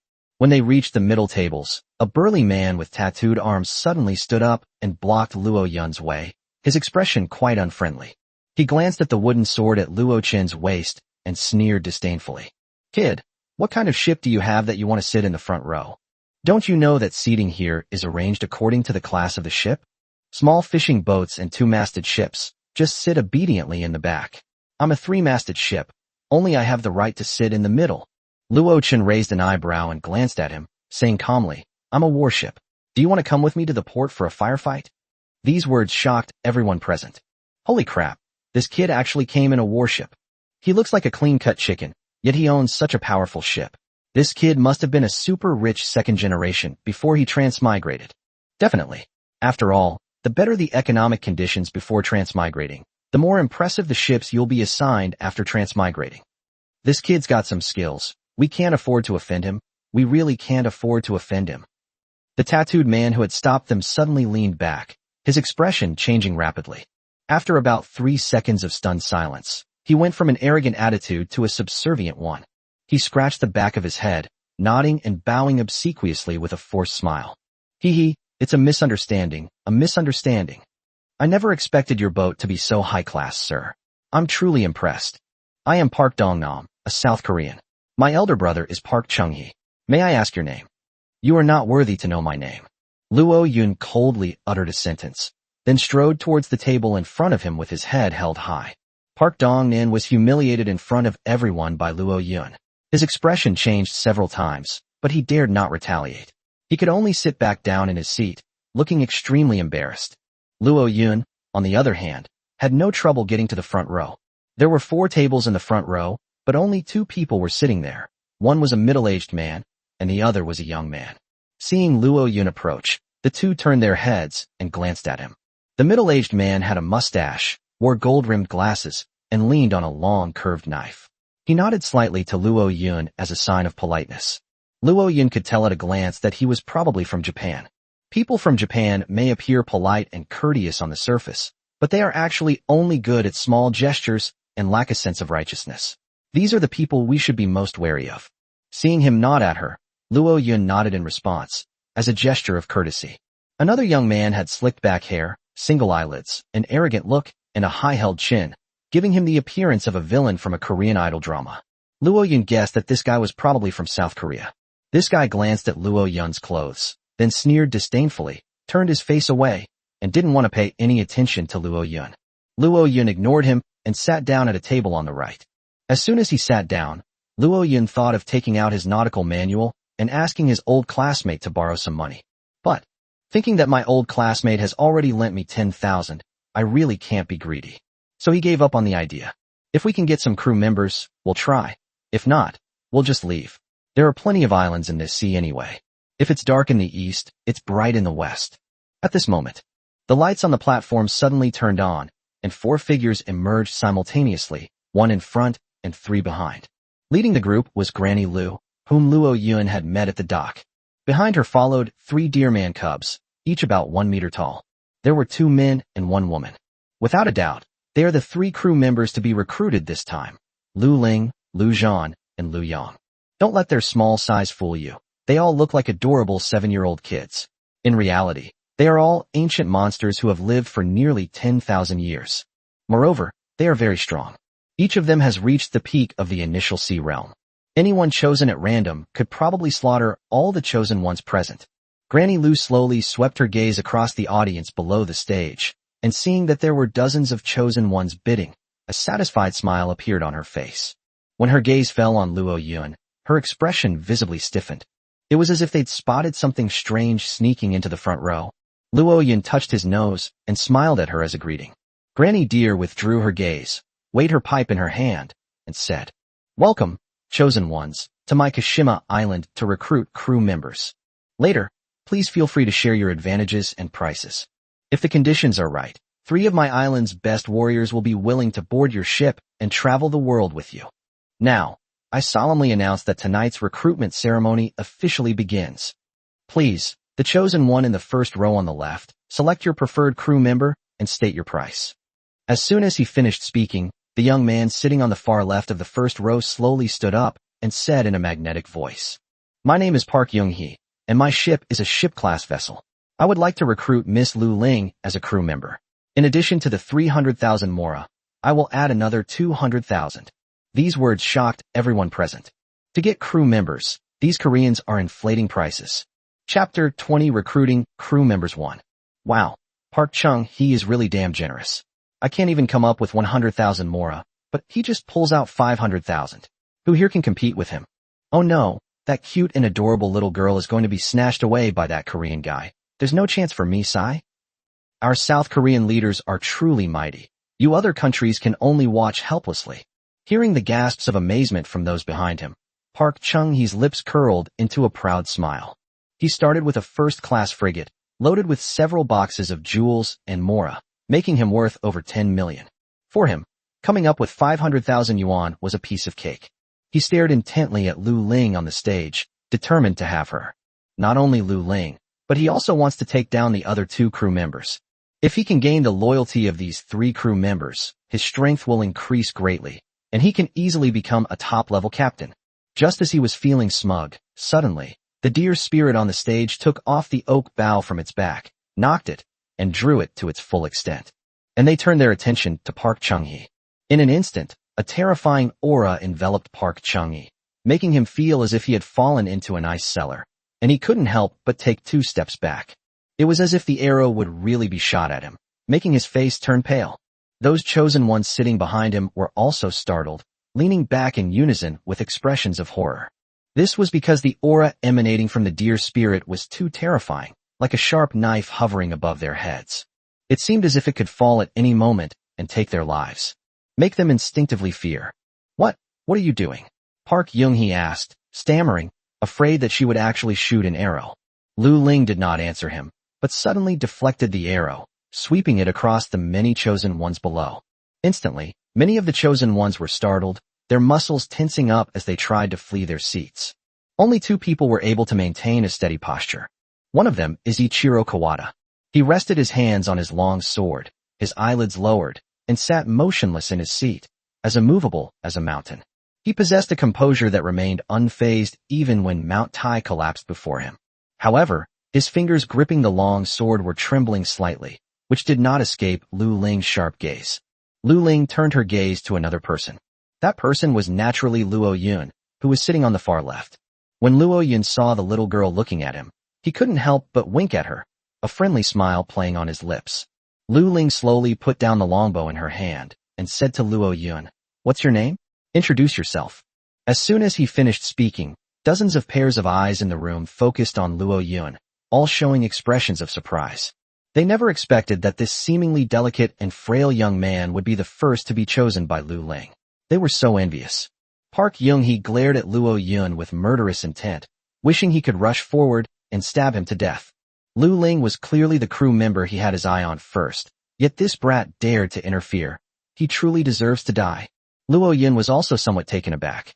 He figured the little deer girl was probably just joking when she pointed her bow and arrow at everyone, and there was nothing to be afraid of. To his surprise, the entire room was so frightened that her face turned completely pale, which he truly couldn't understand. However, Luo Yun did not know that Lu Ling's ability to intimidate everyone was not due to the bow and arrows in her hand. It was the aura she subtly exuded.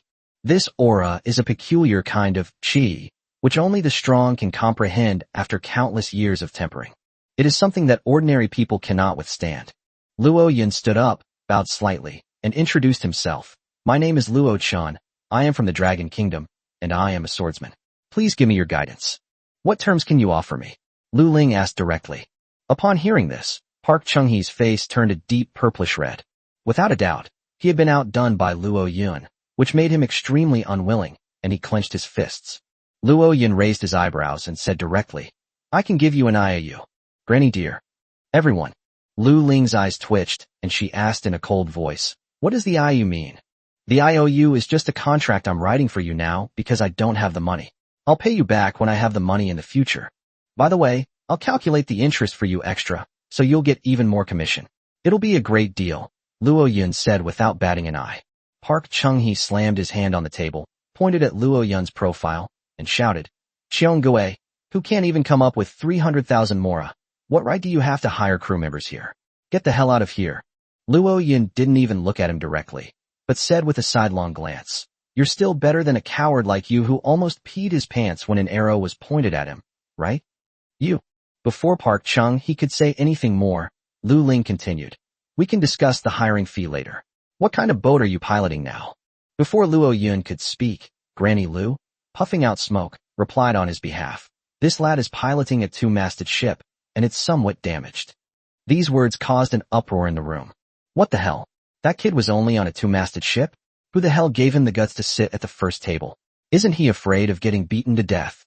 That bastard Ma Da is incredibly audacious to lie to us. I'm going to beat him to a pulp in a minute. Kid, you're fucking dead. The tattooed man who had just been suppressed by Luo Yun felt extremely humiliated and roared. Lu Lingxiu frowned slightly, but didn't ask anything more. She turned around and walked towards the backstage area. Obviously, Luo Yun's conditions were too simple to impress her. "Hey, don't go." Seeing that the dear woman was interested in him, Luo Yun quickly called out to her retreating figure, "Although I don't have much money right now, I will work hard. Believe me, it won't be long before I'm able to sail a warship and earn lots of mora. In the future, you will be glad you made the wise choice today." Upon hearing this, the surrounding chosen ones all let out disdainful sneers. "Kid, stop yelling. Your empty promises won't fool her. She's older than your great-grandmother. Huh? No money, no boat, Yet you try to recruit crew and use PUA tactics? What a pipe dream. Some people have also started to use the Inyang deer spirit. Sigh? I never thought that sailors in this world would be so materialistic. They're so greedy and want a good ship. They're not looking for a captain. They're looking for a long-term meal ticket. That's right. It's just like finding a wife in China. You need a car and a house. They might run away after 2 days on the ship. You'd be better off not hiring such crew members than treating them like royalty. Deer Island. How about renaming it Dowry Island? Hearing strange, eerie sounds coming from behind her, Lu Ling suddenly stopped in her tracks. She turned her head, her cold gaze sweeping over the many chosen ones, and said in a low voice, "Do you think we are greedy for money, coveting your dilapidated ship? Isn't that right?" Seeing everyone making a fuss, the tattooed man mustered up his courage and said. Lu Ling's eyebrows furrowed, and she said coldly, 3 months from now, you will have a decisive battle with the former warlord. Do you know the strength of the old legion? An ordinary 2-masted ship can't withstand a single shot from a low-ranking warlord demon soldier. Under the sea shrouded in black mist, endless decaying monsters will breed.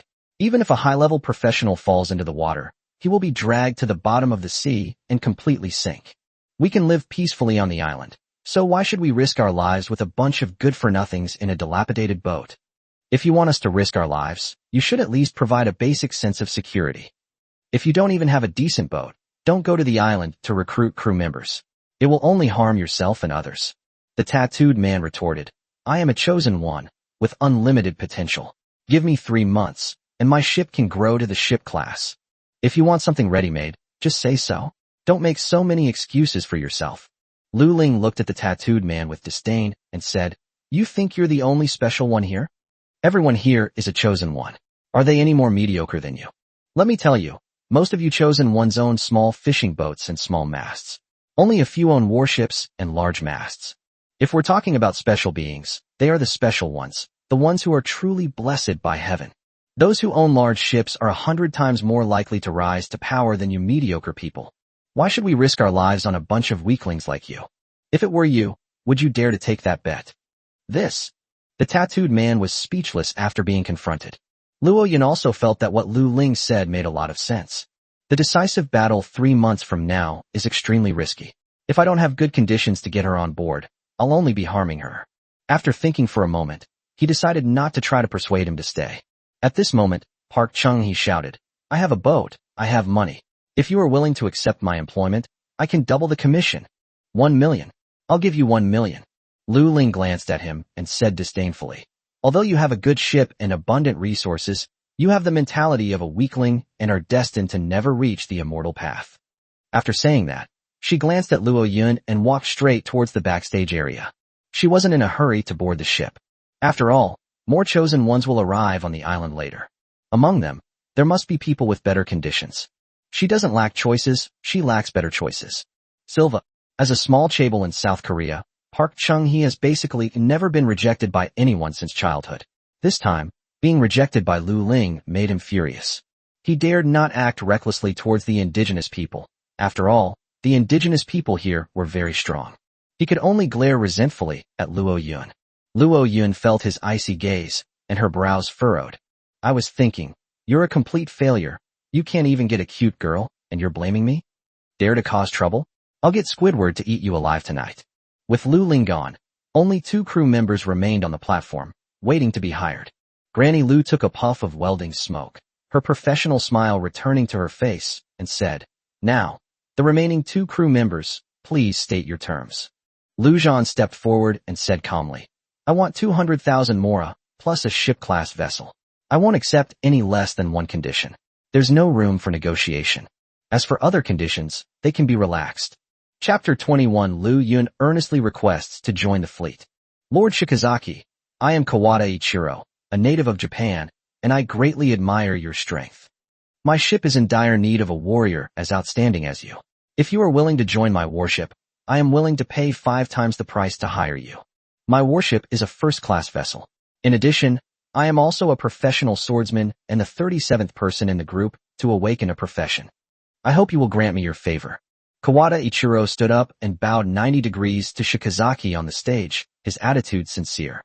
Lu Zhan nodded almost without hesitation and said, Okay, I'm willing to accept your terms and join your fleet. Upon hearing this, Kawada Ichiro was overjoyed and bowed again, saying, "Thank you for your kind words. I will certainly treat you as an honored guest, and will not let you down."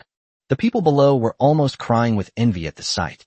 After all, in the early stages, if you can recruit a crew member at the peak of the initial sea realm, you can practically slaughter everyone. With such a crew member assisting him, Kawada Ichiro's strength will be greatly enhanced. Park Chung-hee originally wanted to compete with Kawada Ichiro, but seeing that Lu Zhan had already nodded, he didn't say anything more. His gaze shifted to the last crew member, Lu Yang. He took the initiative and called out, "Mr. Lu Yang, would you like to join my fleet? If you're willing, I'm willing to pay 5 times. No, 8 times the price to hire you. What do you say?" Lu Yang slowly shook his head, looked at a composed middle-aged man in the third row, and asked, "Sir, do you want to hire me?" A middle-aged man in the third row was wearing a dark green Chinese military uniform.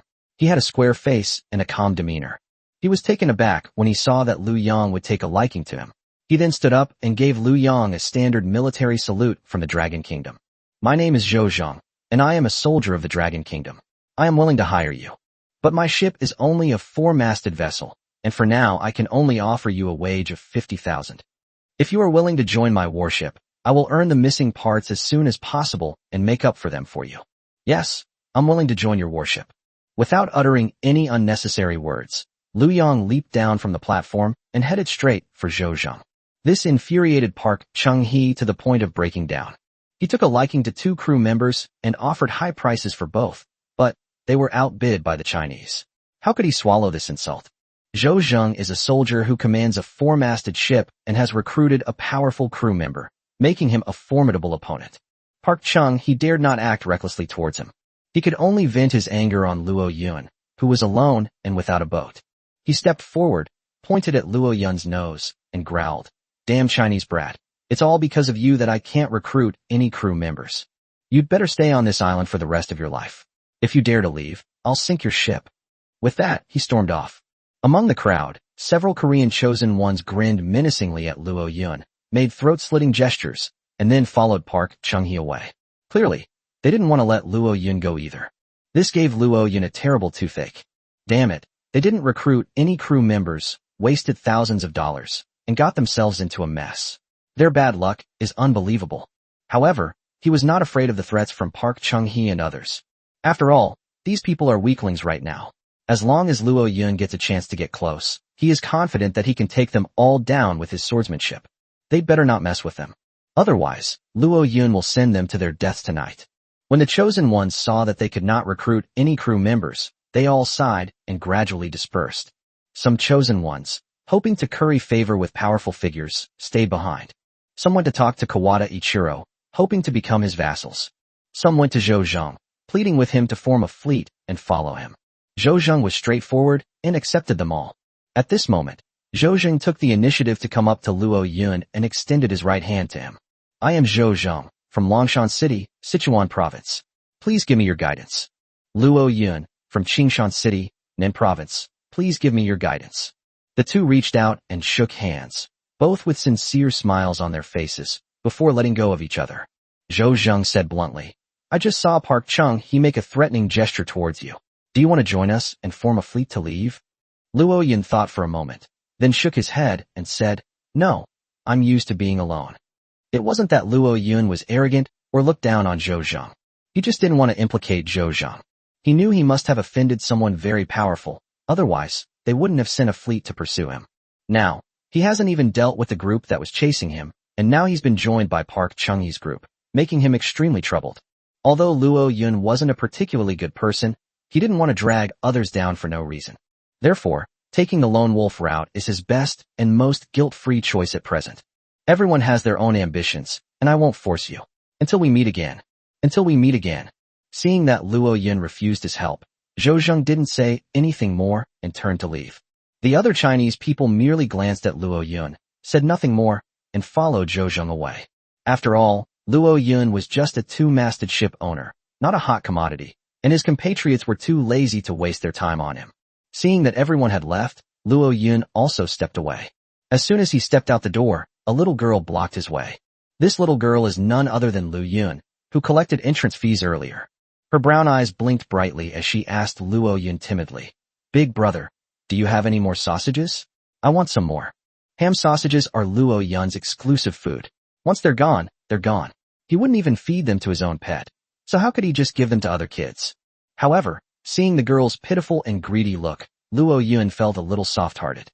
"Brother only has one sausage left. Let's split it in half, okay?" Okay. Thank you, big brother." The little girl clapped her hands happily.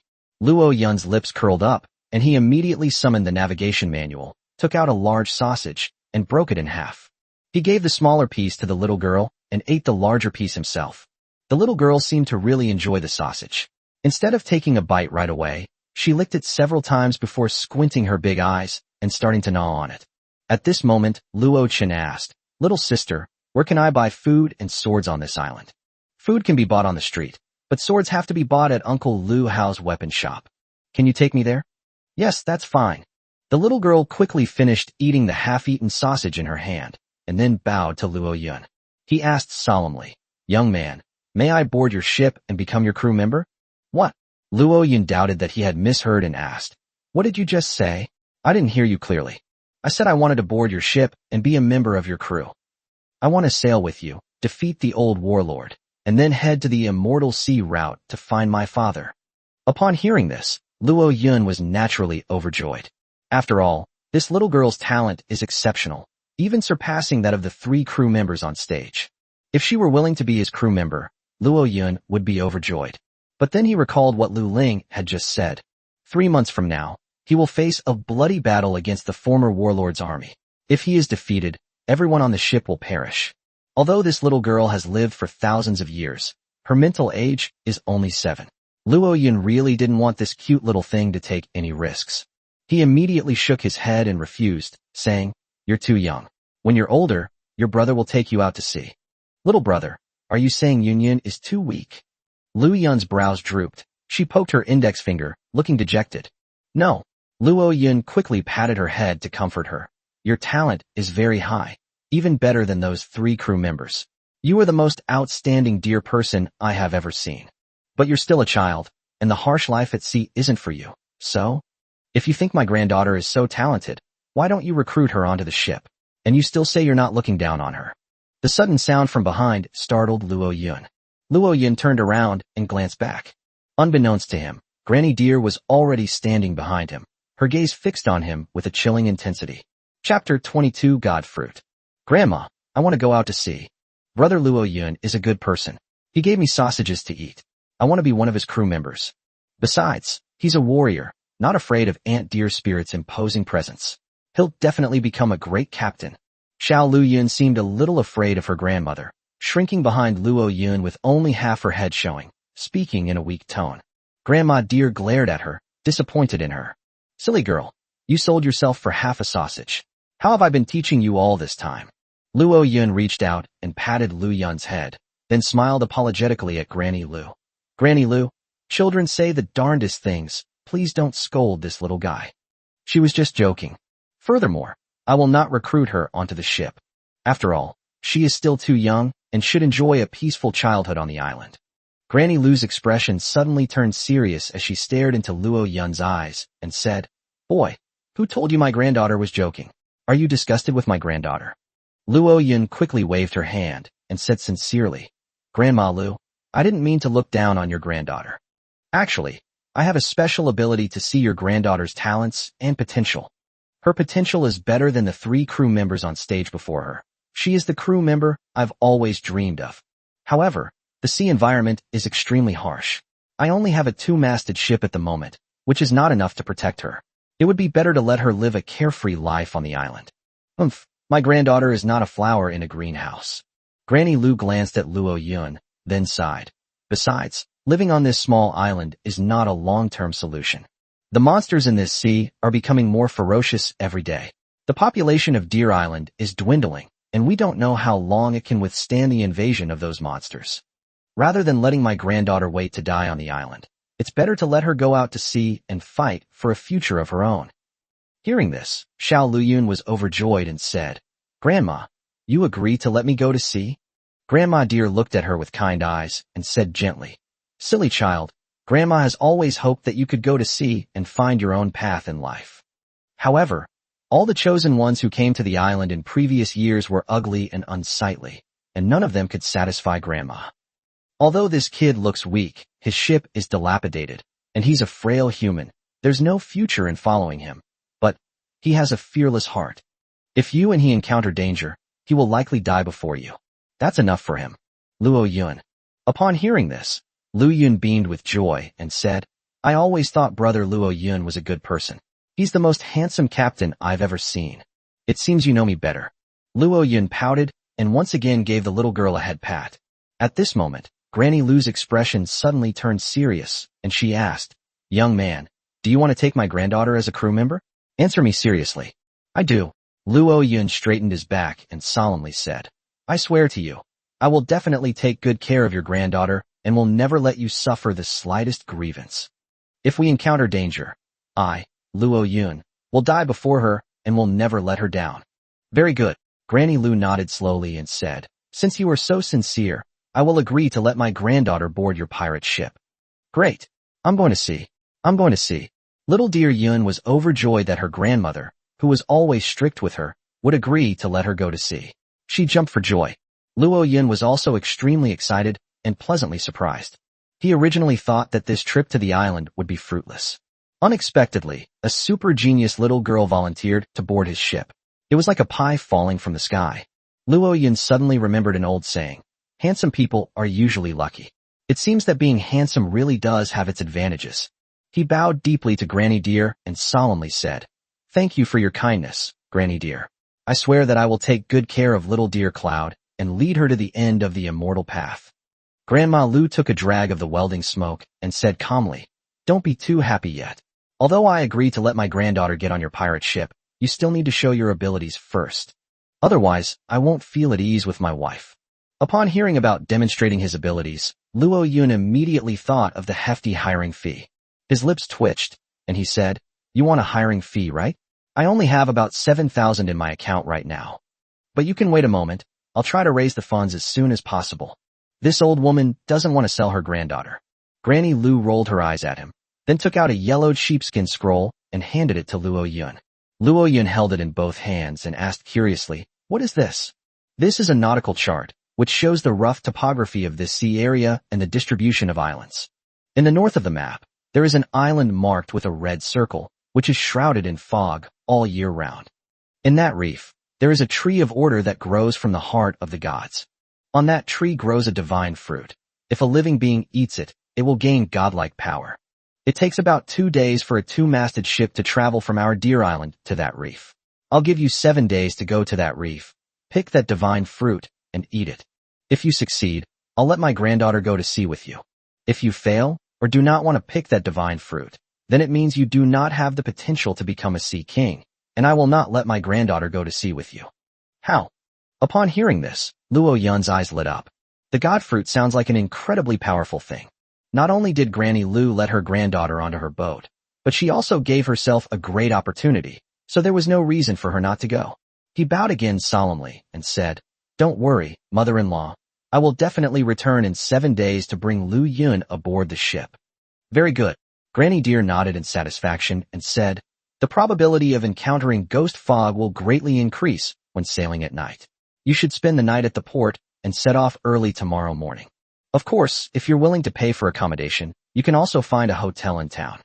Thank you for the reminder, Grandma. I'll go to the street and buy some things first. Brother Luo Yun, let me go shopping with you. I know all the uncles and aunties in town well, and they'll sell you things at a discount. Little dear Yun blinked her big amber eyes, her face beaming with excitement. Luo Yun patted her soft, doll-like head and smiled. Okay, then take me to buy it. Grandma Lu, I'll take my leave now. Grandma, I'm taking brother Luo Yun out to buy things. Go on, and come back soon. Granny Dear waved her hand, watching the two leave. Just then, Lu Ling walked over from behind her with her short legs. Grandma, are you sure you want to let little dear Cloud go out to sea with that human? His boat is a bit dilapidated. Grandma Lu took a puff of welding smoke, a smile spreading across her face, and said, That brat's fearlessness is not enough for me to entrust my granddaughter to him. The reason I chose him is entirely because of an octopus on his ship. Octopus? What is that? A potential sea king? Lu Ling asked curiously. Granny Deer shook her head and said, I can't tell exactly what kind of race or quality it is, but it's definitely a sea king. Upon hearing this, Lu Ling's eyes lit up, and she said, if that kid has a sea king on his ship, then it's worth following him. Grandma, do you think that boy can obtain the divine fruit? For 1,000 years, no chosen one has ever succeeded in plucking that divine fruit. Granny Lu's eyes were deep and thoughtful as she said, he has to succeed, otherwise, how can I entrust my granddaughter to him? To reach the immortal path, it's absolutely impossible without the help of divine power. In the blink of an eye, it was late at night. Accompanied by Xiao Luyun, Luo Yun bought a lot of food and fresh water. Prices on this island are too high. A fine steel longsword costs 10,000 mora, which Luo Yun can't afford for the time being. He can only use all his money to buy daily necessities. The thousands of mora gave Luo Yun dozens of kilograms of dried fish and a large amount of fresh water, enough for him to eat for several days. After bidding a temporary farewell to Little Deer Cloud, Luo Yun hailed a deer-drawn carriage and headed to the dock. Unbeknownst to him, a strange crow was circling in midair, following him relentlessly. At this time, the number of boats moored at the dock has not decreased, but has actually increased. When they first arrived in this world, most captains dared not risk sailing at night, and chose to anchor their ships in the harbor overnight. The harbor was quiet at night, with a cold wind blowing. Everyone stayed in their own boats, either choosing to rest early or continuing to fish all night, with very few people interacting with each other. In this dog-eat-dog world, a group of people is not necessarily safer than an individual. Luo Yun returned to his own ship, and the thousand-eyed demon Octopus, which was responsible for guarding the ship, immediately wriggled over as if it wanted a hug. Good dog, so well-behaved. Luo Yun patted its head, his face full of affection. He glanced at the ship and felt something was missing, but then he remembered it and decided not to think about it anymore. After a busy day, Luo Yun was also a little tired. He played with the little octopus for a while, then found a spot on the boat where the sea breeze wouldn't reach him, covered himself with the blood-stained blanket, and began to drift off to sleep. As Luo Yun slept, he felt his body growing colder and colder, as if he had fallen into an ice cellar. He pulled the blanket tighter around himself, instinctively curling up and wrapping his arms around a pillow. This cushion feels so good, Luo Yun can't put it down. At this moment, Luo Yun subconsciously realized something. Etc. Where did the cushion come from? You lecherous scoundrel, you're asking for death. Chapter 23 The Female Ghost in a Cheongsam. What was that sound? A cold shout rang in Luo Yun's ears, startling him awake. Before he could recover from his daze, an elbow strike landed on his stomach. Bang! I'll blanch it. Luo Yun cried out in pain, and was sent flying more than 10 meters away, his body curled up like a shrimp. Pain. He clutched his throbbing stomach, rolled over twice, and looked into the distance. On the lush green grass, a woman in a red cheongsam was standing facing him. The woman was wearing a pair of silver high heels. She had an extremely hot figure, with a prominent bust and buttocks, and her legs were long and shapely. Even just a corner of her skirt was visible, and it was so white it was dazzling, making people's mouths dry.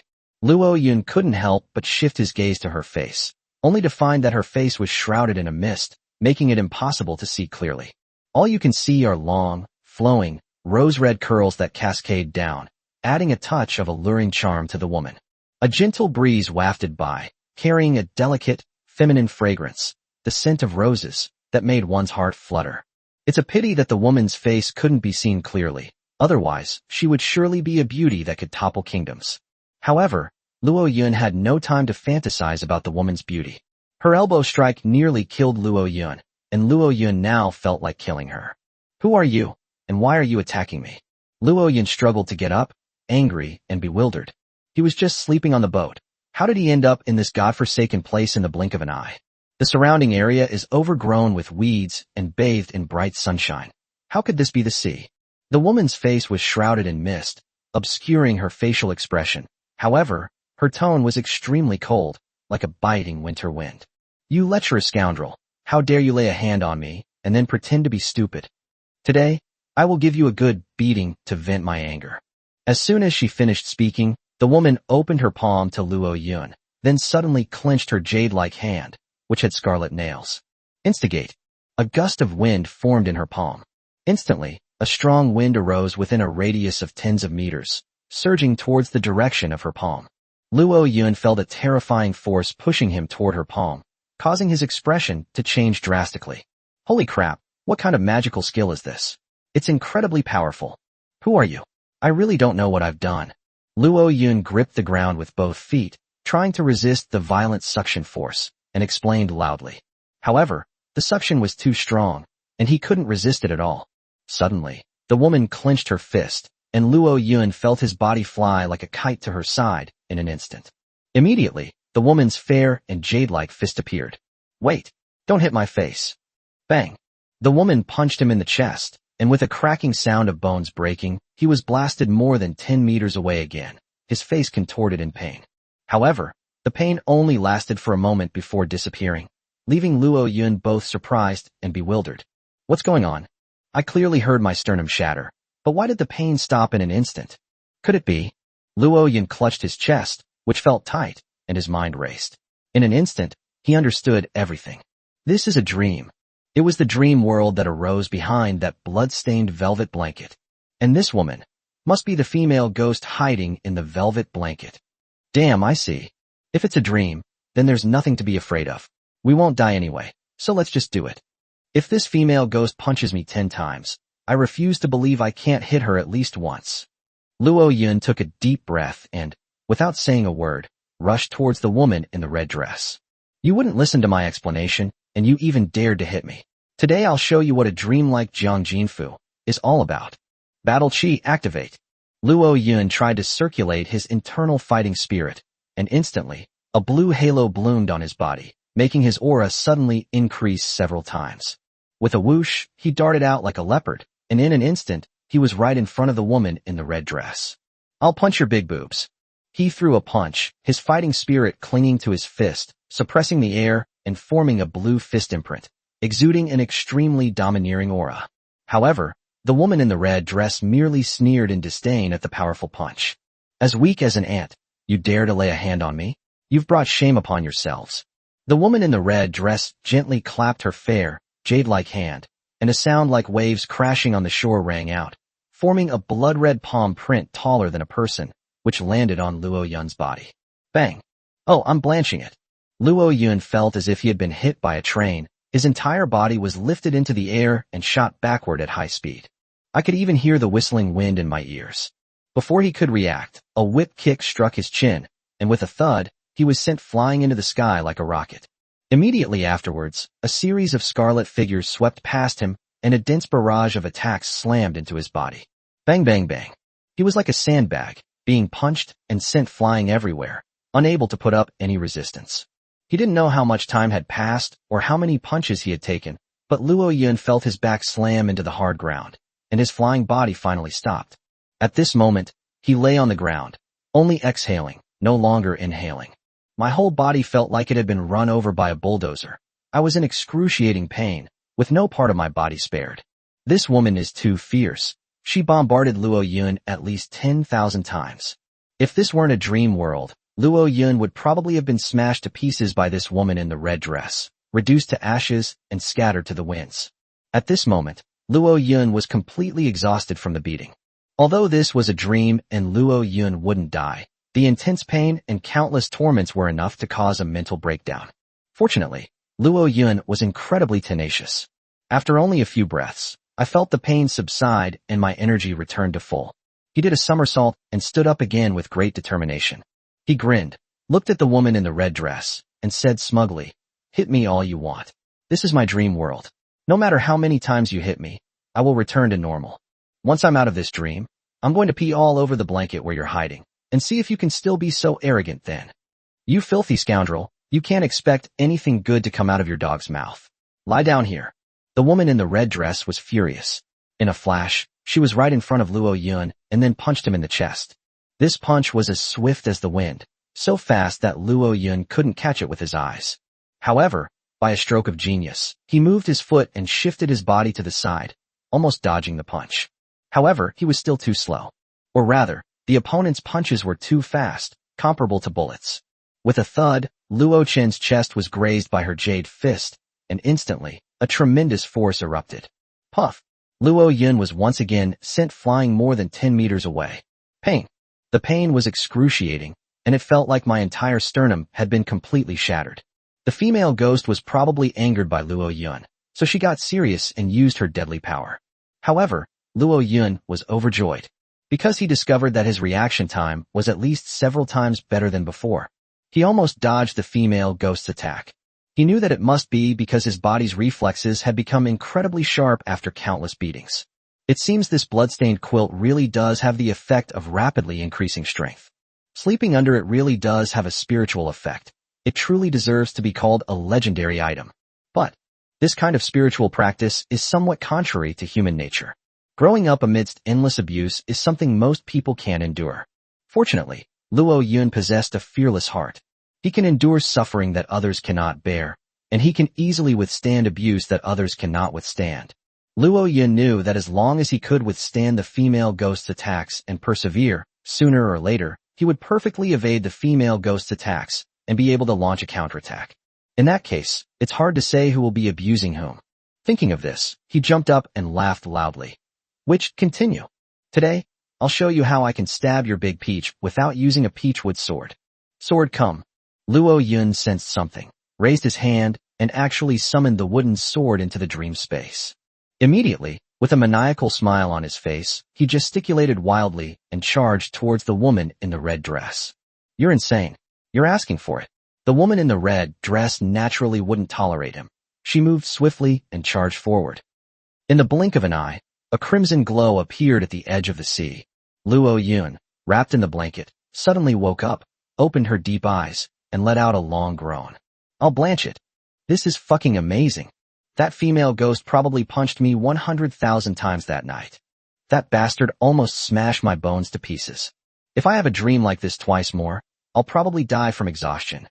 Luo Yun threw back the covers and got up, the lingering scent of roses from the female ghost still reaching her nose.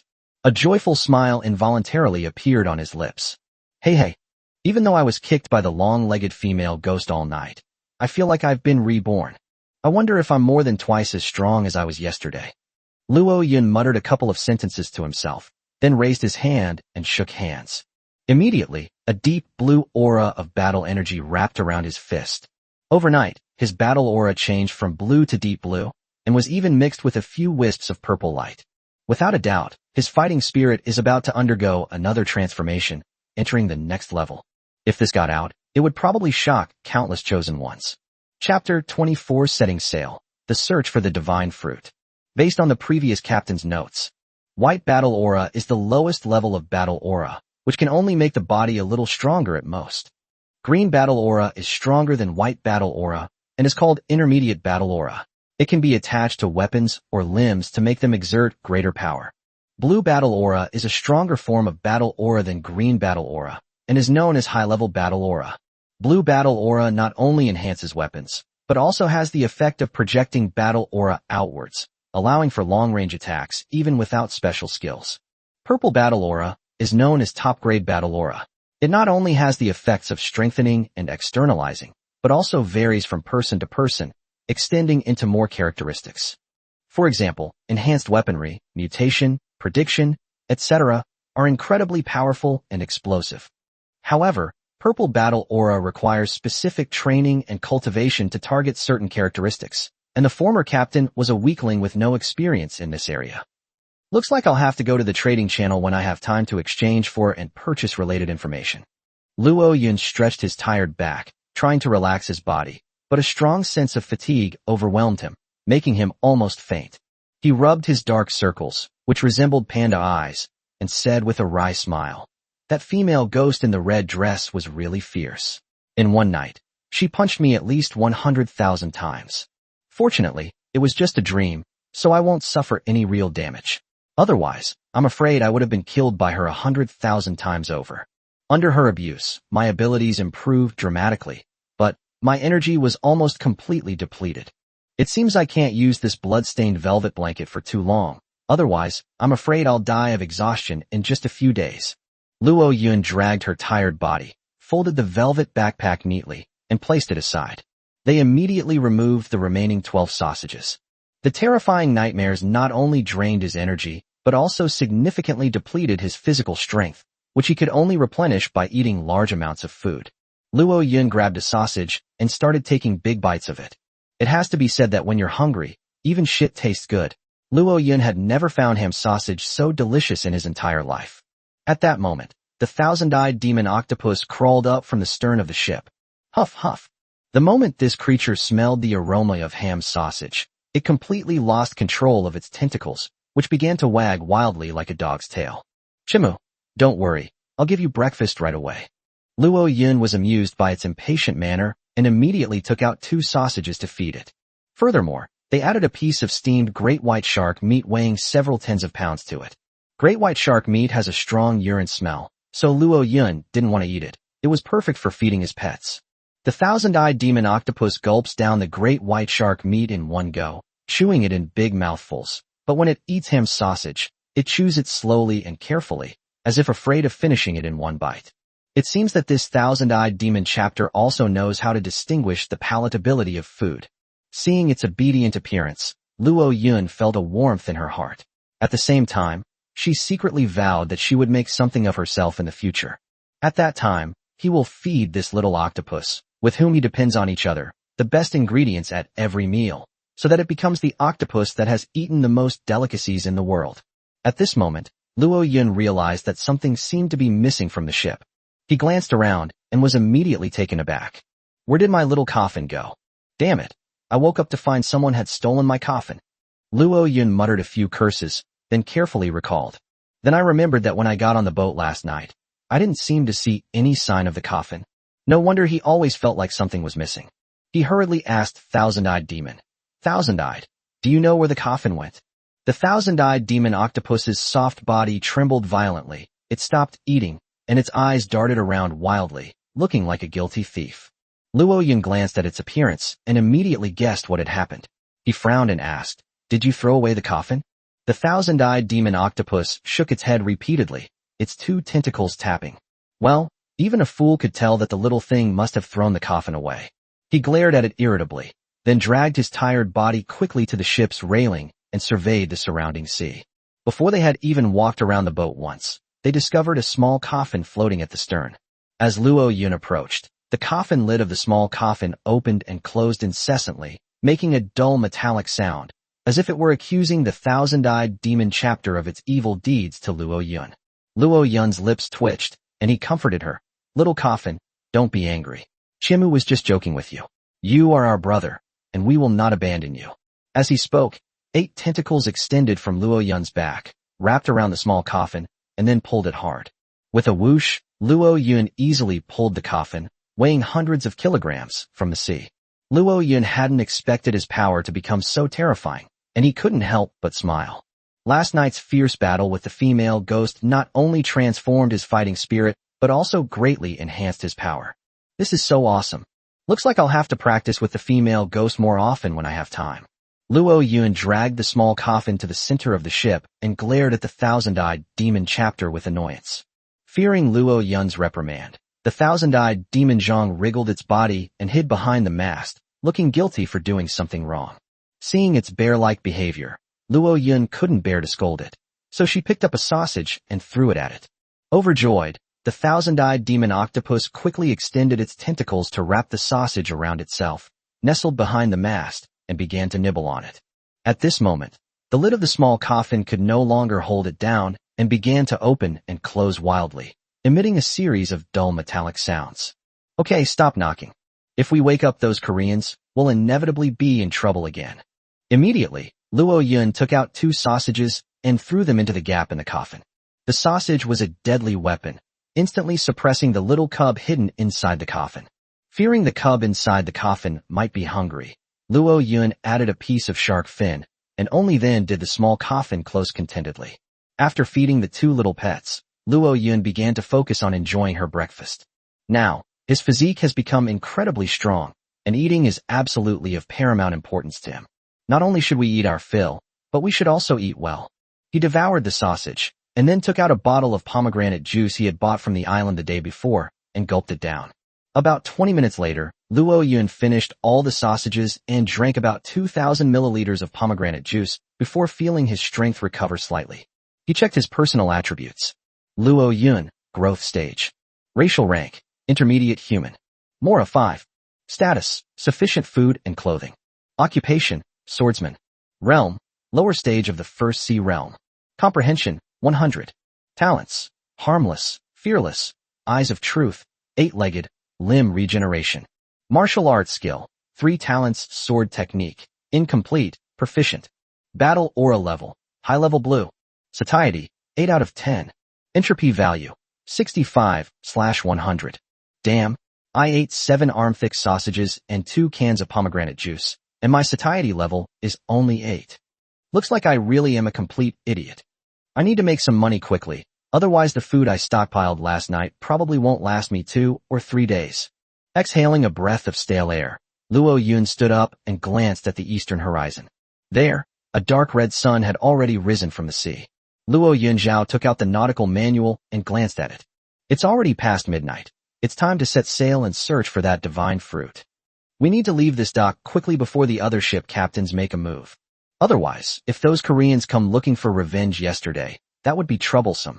Octopus, start. At Luo Yun's command, the Octopus ship nimbly slid out of the dock, turned its bow, and sped off towards the north of the sea. Less than 5 minutes after Luo Yun left, the entire dock erupted in excitement. A fleet of medium to large-masted ships, led by a steel warship, also headed in the direction Luo Yun had departed. Chapter 25 Covetousness from All Sides. At this time, on the deck of the lead ship, Park Chung-hee was holding a nautical manual and talking to his cousin. Southeast, are you sure that kid's nautical chart can lead to the legendary treasure, the divine fruit? Park Dongnam's reply came immediately from the navigation manual. Brother Jingshi, how could I dare to lie to you? My pet is a phantom night raven, which has the ability to share my vision and hearing. Yesterday, I originally wanted to have Crow follow that kid and find an opportunity to kill him. I happened to overhear Granny Deer's conversation with that boy. That kid not only has a treasure map that leads to the divine fruit, but he has also won Granny Deer's favor. If he can find the divine fruit, Granny Deer will agree to let her granddaughter go to sea with that boy. Brother Jingshi, if you can obtain the divine fruit, you will definitely gain Granny Lu's approval. At that time, you will not only gain extraordinary abilities, but also win the favor of Granny Lu's granddaughter. A win-win situation. Haha, good. You did a great job. Remember not to leak this information. If I manage to obtain the divine fruit this time, I will reward you with 1 million mora. At the same time, I will also find a way to recruit 2 crew members for you as a reward. Thanks, Brother Jingshi. The departure of so many ships naturally alarmed many people. Then there was the fleet led by Zhou Zheng and Kawada Ichiro. Both of them recruited a super crew member last night, greatly increasing their strength and gaining the followers of many captains, thus forming their own fleets. Now, Zhou Zheng stood at the bow of the boat, gripping the railing, gazing in the direction where Park Chung-hee's fleet had departed, his brow furrowed. On a neighboring ship, a middle-aged man from the Dragon Kingdom called out to Zhou Zheng, "Commander, what are your plans for today? Are you going to Goblin Island in the east to check on the situation?" Zhou Zheng hesitated for a moment, then called out to him, "The plan has changed. Instead of going to Goblin Island, we'll go after Park Chung-hee's fleet." "Ah, why go with the South Korean fleet?" "Save people," Zhou Zheng said succinctly. Upon hearing this, the captains of the Dragon Kingdom around them all looked astonished. One of the captains, with triangular eyes, asked loudly, "Captain, are you going to help that kid named Luo Yun from yesterday?" "Good." Zhou Zheng nodded solemnly and said, "Luo Yun is a Chinese. He is being targeted by Koreans. As compatriots, we cannot sit idly by." "There's no need, Captain. That kid likes to show off. He brought it on himself. We really don't need to offend Park Chung-hee for his sake." "That's right. He's incompetent and loves to pretend. He had nothing better to do than offend Park Chung-hee. He owns warships and has more than 30 ships under his command. How could that kid afford to offend him?" "Captain, let's just ignore that kid. We only have a dozen or so ships in total. How can we fight him? Moreover, this is the West Sea, where a large number of Korean chosen ones are gathered. If we offend Park Chung, we might not be able to leave the West Sea." However, Zhou Zheng remained steadfast in his beliefs, saying, "I am a soldier of the Dragon Kingdom, and my duty is to fight for my compatriots, whether on Earth or in this ancient sea. I understand your concerns. Brothers who are willing to come with me to rescue people, follow my lead. We will share the good times and the bad. Those who don't want to come with me to rescue people, I won't force them. Let's part ways amicably and meet again." As soon as he finished speaking, Zhou Zheng had a thought, and the motor of the four-masted ship roared loudly, pushing the large ship to follow Park Chung-hee's fleet. Seeing this, some of the other captains from the Dragon Kingdom muttered a few curses and chose to sail eastward, breaking away from the fleet. They felt that Zhou Zheng was a saint and didn't want to risk getting involved in this mess. Only a few captains, hot-blooded and impetuous, were captivated by Zhou Zheng's demeanor and vowed to follow him to the death. At this time, Kawada Ichiro's fleet also took notice of the situation. On the deck, Kawada Ichiro smoothed his hair, which had been ruffled by the sea breeze, and shook his head dismissively, saying, "The Koreans and the Chinese are truly foolish. In such a situation, they still fight each other. They are not worth discussing anything with." At this moment, Lu Zhan's face turned solemn as he said to Kawada Ichiro, "Their dispute is not as simple as it seems on the surface. If I'm not mistaken, the first kid to leave must have gotten the nautical chart from Granny Deer. He headed north, probably to find that divine fruit." "Divine fruit, what is that?" Kawada Ichiro had no intention of getting involved in the conflict between the two groups, but upon hearing Shikazen's information, he instantly became interested. Lu Zhan said solemnly, "The so-called divine fruit is an extraordinary fruit that grows from the body of a god after the god has fallen. A fallen god can grow a total of 6 divine fruits of the same type from his head, heart, and limbs. Any living being that eats one of these fruits can evolve into a devil fruit user, gain a portion of the power of the gods, and transcend the mortal realm." Upon hearing this, Kawada Ichiro's eyes lit up, and he exclaimed excitedly, "The divine fruit is so miraculous?" Lu Zhan nodded and solemnly said, "Although the divine fruit is miraculous, it is also an ominous object, and it is definitely not something that ordinary people can enjoy." Kawada Ichiro was slightly taken aback, then bowed and asked, "Please enlighten me, Mr. Shika." Lu Zhan turned his head to look at him and said, "Legend has it that after a god falls, his scattered body can grow into 6 divine fruits. If a living being can eat all 6 fruits of the gods, it can inherit the power of the gods and evolve into a god. And any living being that eats any one of these divine fruits will be able to detect the location of the other 5. Upon hearing this, Kawada Ichiro immediately understood Shikazaki's meaning and said solemnly, "Mr. Shikazaki means that if you eat any one of the god fruits, you might have to face the pursuit of the other 5 god fruit users?" "Good." Lu Zhan nodded solemnly and said, "Those who can obtain the divine fruit are all exceptionally talented individuals, but even among exceptional individuals, there are differences in strength. Big fish eat little fish. Weak devil fruit users will eventually be devoured by other powerful devil fruit users. Not only that, devil fruit users will also be attacked by opposing gods. After all, there are factions among the gods.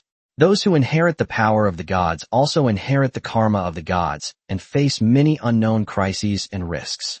Therefore, the fruit of the gods is not something that ordinary people can afford to enjoy." Kawada Ichiro's expression turned slightly solemn as he bowed and said, "Mr. Shika, do you think I should try to compete for that divine fruit?"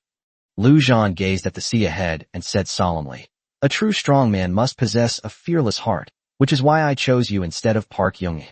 "I understand." Kawada Ichiro walked to the bow of the ship, raised his arm, and shouted, "Let's go." Northern Seas. At Kawada Ichiro's command, a fleet of over 20 ships, each with crews from various countries, followed closely behind Kawada's vessels, and then Zhou Zheng's fleet. As many fleets departed from Isle Aux Surfs, a small sailboat quietly set sail from the other side of the island, heading north. At this time, Luo Yun was unaware that several competitors had their eyes on him. He held a compass in one hand, checked the map, and adjusted his course. Although he is a rookie captain, he has some common sense and is unlikely to make mistakes in the general direction. According to this nautical chart, a medium-sized island will appear about 200 nautical miles ahead. That island is called Green Demon Island. The island is inhabited by a large number of orc trolls, who follow a chaotic order where the strong prey on the weak. As long as you're strong enough, you can directly go to the island to capture trolls and keep them as low-level crew members or slaves without being marked as a criminal. Furthermore, the island is home to a large number of wild animals, tall trees, and scattered rocks, which can be collected as resources. I'm currently short on resources, so I might consider going to the island to gather them. As for trolls, if they are good, we could capture a few and throw them on the ship to use as laborers." Having made up his mind, Luo Yun put the Octopus ship on autopilot. He walked to the stern of the boat, took out his fishing rod, sat down cross-legged, and began his life as he chong. At the same time, he took out his nautical manual, intending to see if anything new had happened in the group chat that day. As soon as Luo Yun took out the manual, several private messages popped up. He glanced at them and saw messages from Broken Tooth Girl. This old classmate really got up early. Could she be calling to collect a debt from me? I'm penniless right now. If she really insists on paying me back, I'll have no choice but to sell my body and take some photos of my private parts to pay the interest. Well, with a sigh, Luo Yun opened the message, and a picture stained with blood immediately popped up. Luo Yun took a closer look and immediately gasped. Hiss! Goddess Rongrong, you slayed a dragon. Chapter 26 Fishing up a flag. In the image, a bloodied creature is hooked onto one side of a massive steel ship by a sharp grappling hook. This creature resembles a plesiosaur, is about 10 meters long, and has 3 terrifying wounds on its body, so deep that the bone is visible. At this moment, its blood had been drained, staining the surrounding sea red and exuding a bloody stench. This was the first time Luo Yun had ever seen such a large sea monster captured, and he was utterly shocked. Goddess Rongrong, what is this thing? An ancient dinosaur. Hee hee, I caught this while fishing. I wonder if it's a dinosaur. Its strength is really great. It almost broke the fishing machine on my ship. Luckily, my beloved U2 helped pull the line, otherwise we really wouldn't have been able to hunt it. Do you want to eat its meat? If so, I'll break it down and cook it for you in a bit, and I'll give you a portion. Graceful Goddess Rongrong is so elegant. Luo Yun immediately sent a picture of a dog wagging its tail, and then replied, by the way, I already landed on that island yesterday. The island is called Deer Island. There were 3 crew members employed. 2 crew members were hired yesterday, leaving 1 remaining. You can give it a try if you want. As he spoke, Luo Yun sent the coordinates over. Wow, it's in the Western Sea area, that's too far. Forget it, I'm not going. I bought 2 listings for small islands last night. They're both very close by. I'll go check them out today. You can buy information about small islands? Certainly. Lin Wanrong sent over a screenshot of a shop, saying, go browse the trading channel more often. They sell all sorts of intelligence resources. However, the prices are not cheap, often starting at 4 or 5 figures. It's a pity you're not in the East China Sea region, otherwise I could have bought the intelligence and shared it with you. Upon hearing this, Luo Yun's eyes lit up, and he said, then if I find the island, can I also sell it as information? Of course, but it's hard to say whether anyone will buy into it. Understood, thank you for letting me know. Old classmate, I'll talk to you now. I'm going to focus on fishing. I'll pay you back the money I owe you in a while. No need to rush, I'm not short of money right now. I'll send you some meat in a bit, remember to check it. Okay, thanks. Luo Yun exited the private chat with Lin Wanrong and immediately opened the trading channel. In an instant, a large number of shop information popped up, filling the pages of the nautical manual to the brim. It felt like browsing Pinduoduo before time travel. Luo Yun began to examine the information of these shops.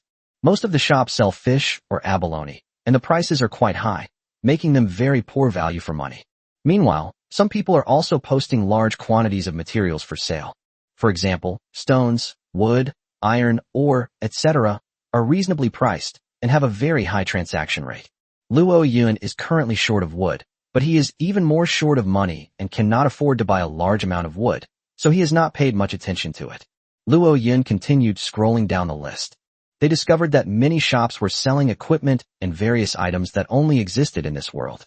For example, enchanted equipment, buff potions, and even various materials from monsters. Most of them are strategic resources that can enhance the strength of the chosen ones. However, the price is really expensive. A single bottle of might potion costs 20,000 mora. An enchanted longsword, on the other hand, can sell for 50,000. Luo Yun was penniless at the moment, and could only drool as he scrolled down the list, continuing to search for shops that interested him. In no time, he found several shops that sold information. Intelligence, neutral island in the Eastern Sea, accurate coordinates provided, price 10,000. I don't cheat Chinese people, payment first. Intelligence, Dragon Island in the Southern Sea. Accurate coordinates provided. Price, 100,000. 30% down payment acceptable. No scams targeting non-Chinese citizens. Intelligence, Succubus Island, a paradise for men, those who know. Coordinates provided. Price, 200,000, 50% down payment possible. Formerly a professional director from Japan, reputation guaranteed.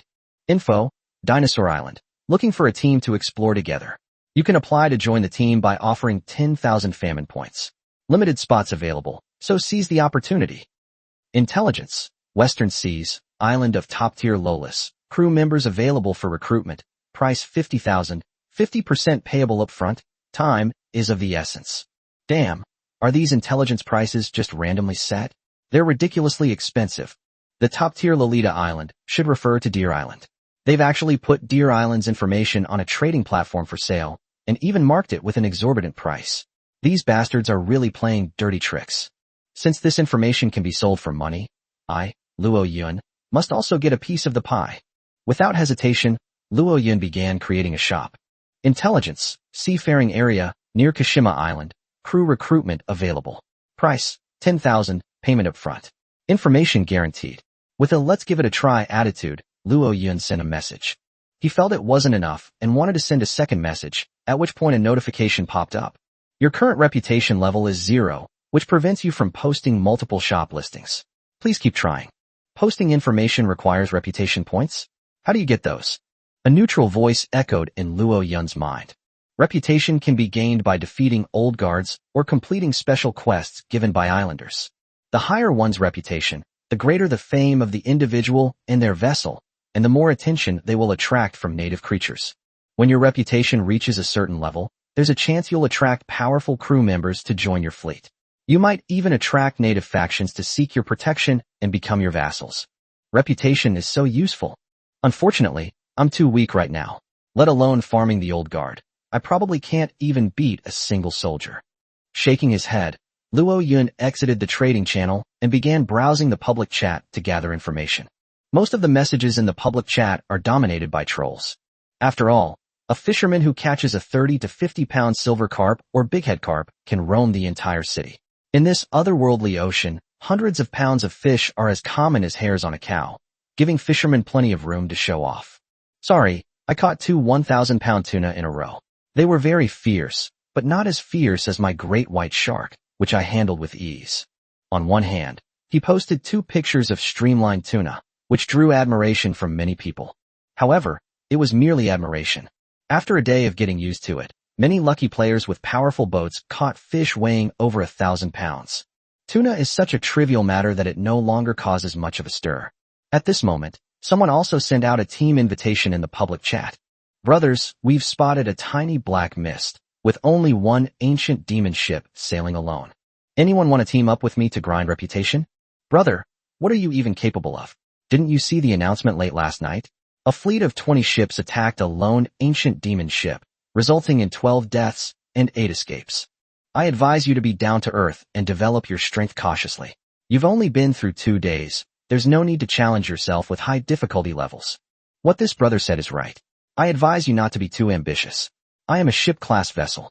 Last night, I led a group of brothers to challenge a demon ship, and I was the only one left to escape the sea fog alive.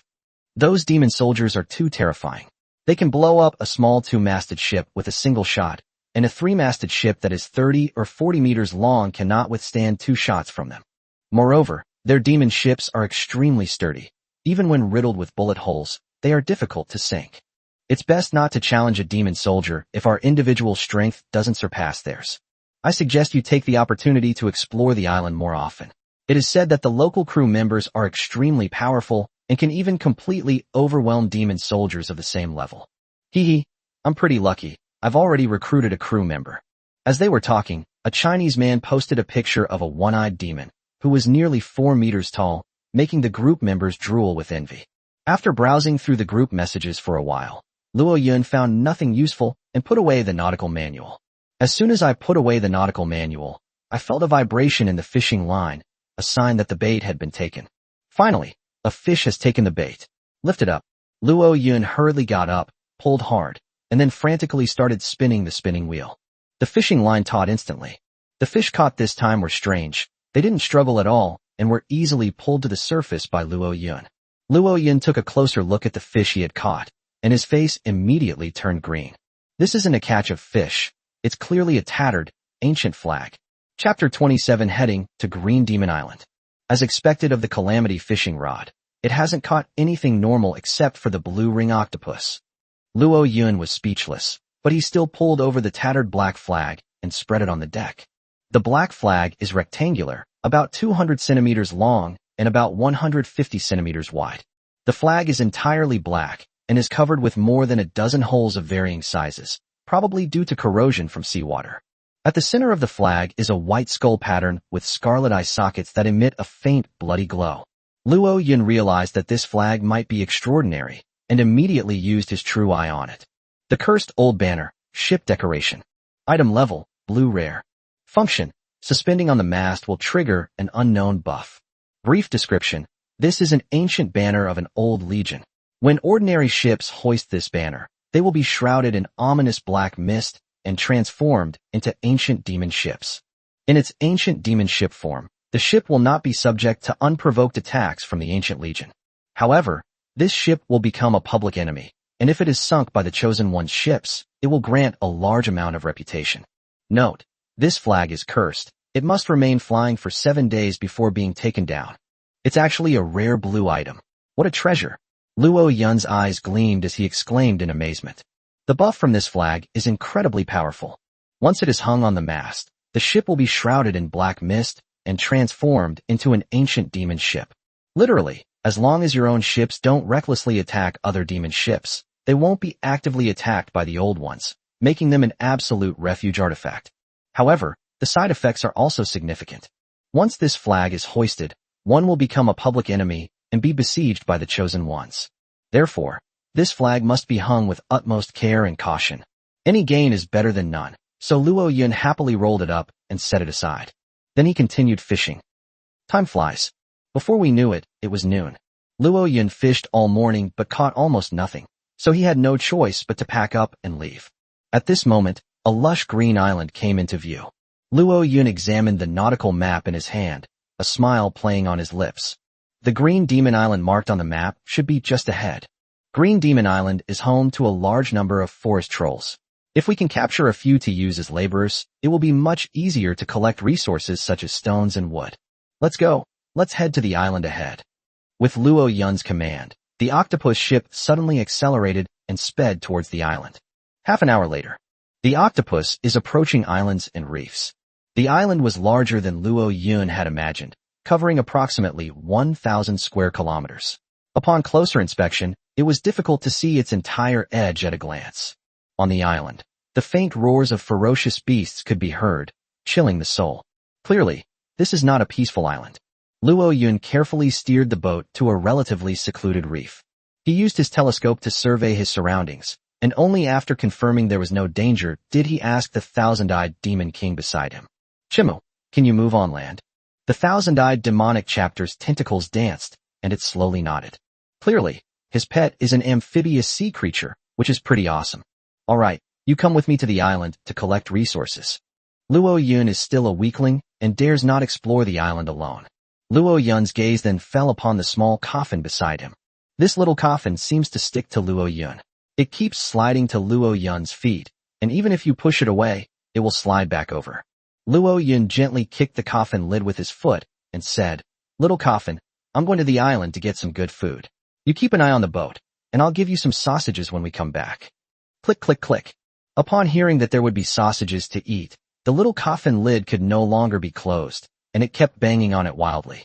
Seeing that the coffin had received the command, and there were no unfamiliar ships threatening the area, Luo Yun, carrying the thousand-eyed demon octopus, leaped off the ship and headed towards the beach. At this time, 50 nautical miles away, more than 30 warships were floating. On the lead ship, Park Chung-hee was using binoculars to observe the octopus's movements. Seeing the octopus disappear near Green Goblin Island, a cold smile appeared on his lips. "Silba, this kid is lucky. With a nautical chart to guide him, he can find islands with ease. Full speed ahead. The target is the island ahead. We must capture this kid." Park Chung-hee shouted and waved his arm. The entire fleet instantly accelerated and sped towards Green Demon Island. He wanted to capture Luo Yun when he arrived on the island. Once Luo Yun is captured and forced to hand over the nautical chart, he can replace Luo Yun and go directly to find the divine fruit. And behind him, 2 fleets were close behind, their destination also being the Green Demon Island ahead.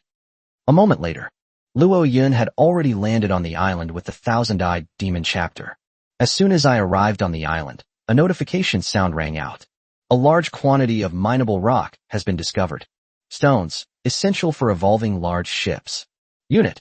1 cubic meter is 1 unit. Looking at the stones scattered on the ground, Luo Yun's eyes shone. Stone is a valuable commodity. In the trading channel, 1 cubic meter can fetch a high price of 200 mora. There's nothing else on this beach, but there are jagged sea rocks everywhere. If I could collect them all, my assets would explode. Gather stones for me, gather them all. Don't leave a single one behind. Luo Yun shouted excitedly. However, the notification sound poured cold water on his enthusiasm. You cannot collect stationary stones. Only movable stones can be collected. Damn, does this mean I have to blast the rocks out first, like mining, or before I can mine them? That's right, blanching it. That would waste so much of my time. Looking at the endless expanse of reefs and sea rocks, Luo Yun felt completely overwhelmed. He doesn't even have simple digging tools, so how can he collect this enormous fortune? Helpless, Luo Yun could only try to collect the scattered small stones. Fortunately, the collection function granted by the Heavenly Tao rules is extremely powerful. Any rootless stone can be collected as it passes by. Ding, collected 0.1 unit of stone. Ding, 0.2 units of rock collected. Ding, 0.5 units of rock collected. Little by little, after strolling around the beach, Luo Yun collected about 50 units of stones. Converted to mora, it's worth about 10,000, which is a huge gain. We've collected enough stones. It's time to head to the island and gather other resources. Luo Yun led the thousand-eyed demon chapter, using some rocks for cover, and stealthily headed towards the nearest primeval rainforest. As soon as Luo Yun entered the primeval rainforest, he heard the roars of ferocious beasts coming from the dense forest ahead, and the strange cries of the natives. Luo Yun hesitated for a moment, then led the thousand-eyed demon octopus, cautiously stealthily heading in that direction. About 3 minutes later, Luo Yun and Qianmu Mahjong huddled behind a bush, using binoculars to look towards the camp ahead. The camp was being attacked by a pack of lion-like beasts. A group of strange, green-skinned people were wielding crude wooden javelins, fighting fiercely against the lions. Lions are extremely large. Each one is 5 or 6 meters long, comparable in size to an elephant, with sharp claws, and are incredibly fierce.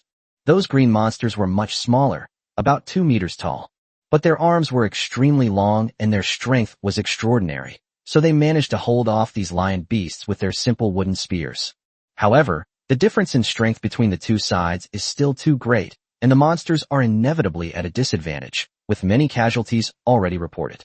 Luo Yun attempted to use his true eye to peer into the data of the lion beast and the strange man. 2 sets of data actually appeared in his eyes. Chapter 28 Forest Trolls. Forest Troll, Orc. Race rank, low. Faction, neutral. Occupation, none. Battle aura level, none. Brief description. This is an ancient orc tribe that, having been degraded to criminals, lost its ancient heritage and thus fell into decline, surviving in a very wretched state. Recommended crew rating, 1 star. The unicorn lion corrupted by demonic energy, the beast. Racial rank, low. Biological hierarchy, lower first rank. Faction, chaos. Brief description. This is a group of pack beasts that have been corrupted by demonic energy, causing their sanity to drop below 10, plunging them into a state of madness and making them unrecruitable. Hint.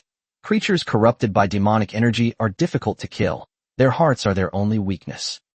Upon understanding the data of both groups, Luo Yun's eyes lit up. The forest trolls are neutral, and I have the talent of being harmless, so they shouldn't have any ill intentions towards me. If I can help these forest trolls defeat the unicorn lion, perhaps they will be grateful to me.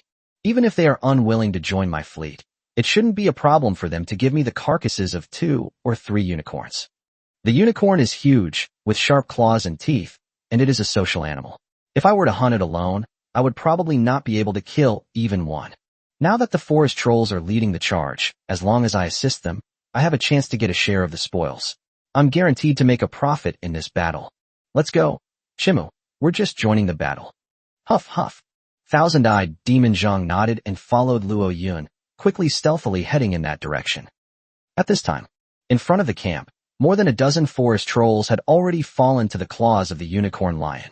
The remaining dozens of forest trolls, armed with spears, fiercely resisted the advance of nearly 10 unicorn lions, preventing them from threatening the females and cubs in the tribe.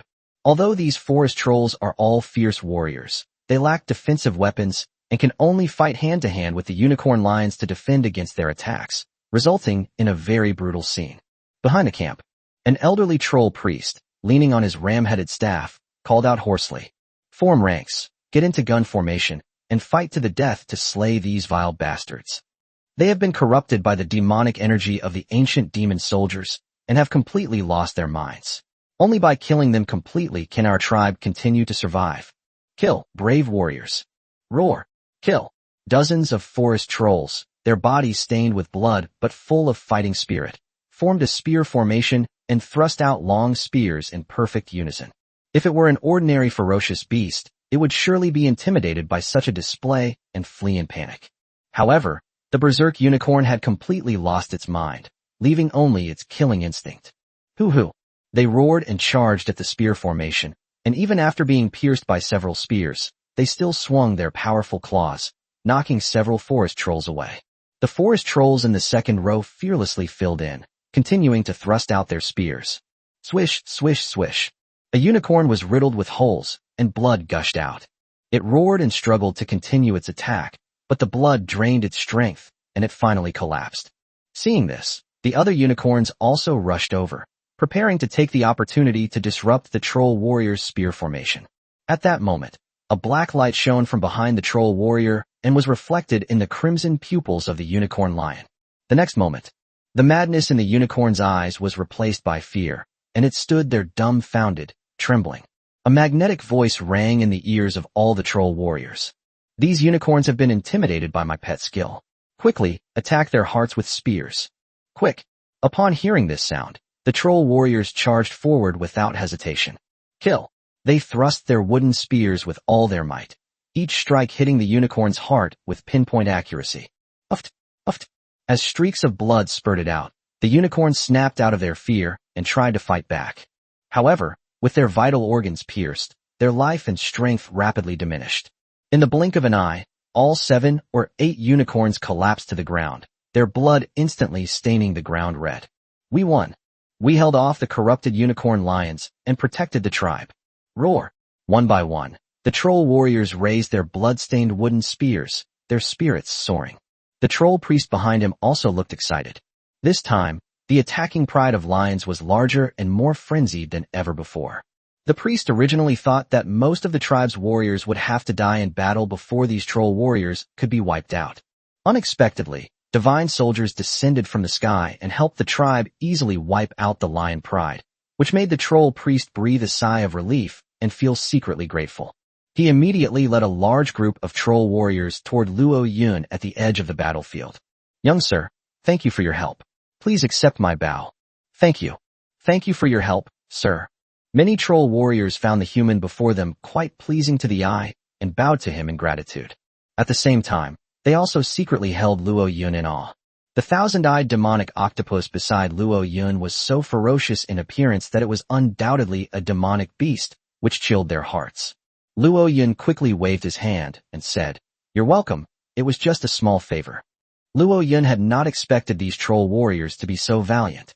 He had only asked the thousand-eyed demon to use one of the intimidating eyes, and they were able to seize the opportunity perfectly and kill nearly 10 unicorn lions. It must be said that these troll warriors were all extremely skilled warriors. The old priest sized up Luo Yun briefly and said gently, "My name is Quess, and I am a priest of the Tree Spear tribe. Young sir, you must be the new chosen one, right?" "Good." Luo Yun didn't hide anything and nodded, saying, "My name is Luo Yun, and I am the captain of the Octopus. I originally came to the island to collect some stones and wood, but I happened to see your tribe defending against the attack of wild beasts, so I offered my help. I hope the old gentleman won't take offense at my overstepping of authority." "You flatter us. You are the benefactor of our Tree Spear tribe. How could we possibly look down on you? Please come and sit in our tribe, so that we can show you the hospitality of a host." "Good." Luo Yun didn't stand on ceremony and followed the old priest into the tribe.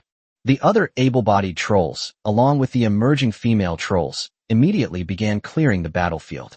The male trolls were responsible for digging pits to bury their people. The female trolls were responsible for processing the unicorn lion's carcass, skinning and butchering it to make food reserves to sustain the tribe. Although the loss of many of their people weighed heavily on the hearts of these trolls, filling them with sorrow, they still struggled to live on. In this wild sea, only unwavering perseverance can sustain a tribe's survival. Upon entering the leather tent in the tribe, the old priest had 2 troll cubs serve some fruit and dried animal meat. This tree spear tribe clearly wasn't doing well. They were extremely short of food. The 2 troll cubs carrying the food were extremely thin, and saliva was even drooling from the corners of their mouths. Seeing this, Luo Yun picked up the apple-like fruit and a handful of dried meat from the plate and stuffed them into their arms. The 2 troll cubs were drooling with desire, but dared not overstep their bounds, their longing gazes fixed on the old priest. The old priest's eyes gleamed slightly as he waved to them and said, "That food was given to you by our guests. Take it and eat." "Yes, elder. Thank you for giving us food." "Thanks you." The 2 cubs were quite polite. After bowing deeply to Luo Yun, they happily carried the food away. At this moment, the old priest looked at Luo Yun with even greater approval. He said frankly, "Young sir, you have done our tree spear tribe a great favor. What do you need? If our tribe can provide it, we will certainly not refuse." Upon hearing this, Luo Yun's eyes lit up. Now recruiting crew members is a real possibility. Chapter 29 Enemy Attack. Luo Yun didn't mince words and stated directly, "I want to recruit crew members from your tribe. 3 months from now, we chosen ones will have to fight against the former warlord. I cannot accomplish this on my own, and I will need the help of many crew members. If you are willing to let your juniors recruit crew members in your tribe, please name your price, and your juniors will try their best to meet it. Of course, if you feel it is inappropriate, I will never force you. Logically speaking, since you have helped our tribe a great deal, I should support you if you want to join our tribe's crew." But the old priest shook his head and sighed. Recently, ancient demon soldiers have frequently come to the island to hunt. The demonic energy they spread has polluted the wild beasts on the island, driving them mad and causing them to attack the island's tribes at will. Our tree spear tribe has not been very lucky. In just a few days, we have been attacked several times, and we have lost more than half of our able-bodied men. If you recruit more of them, our tribe may lose its ability to protect itself.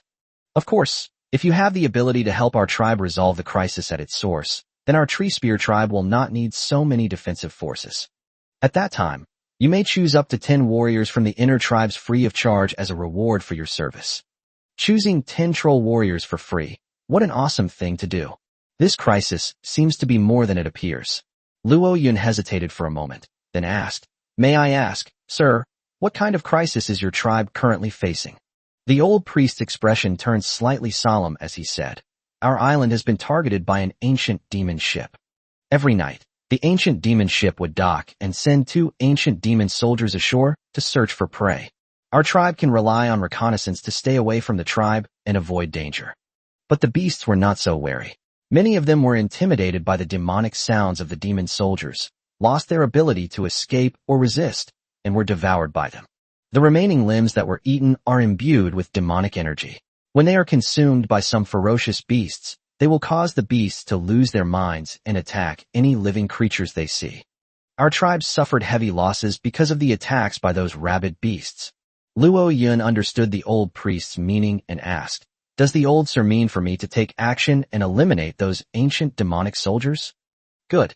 The old priest nodded solemnly and said, "Those ancient demon soldiers are clad in demon armor and possess magical power.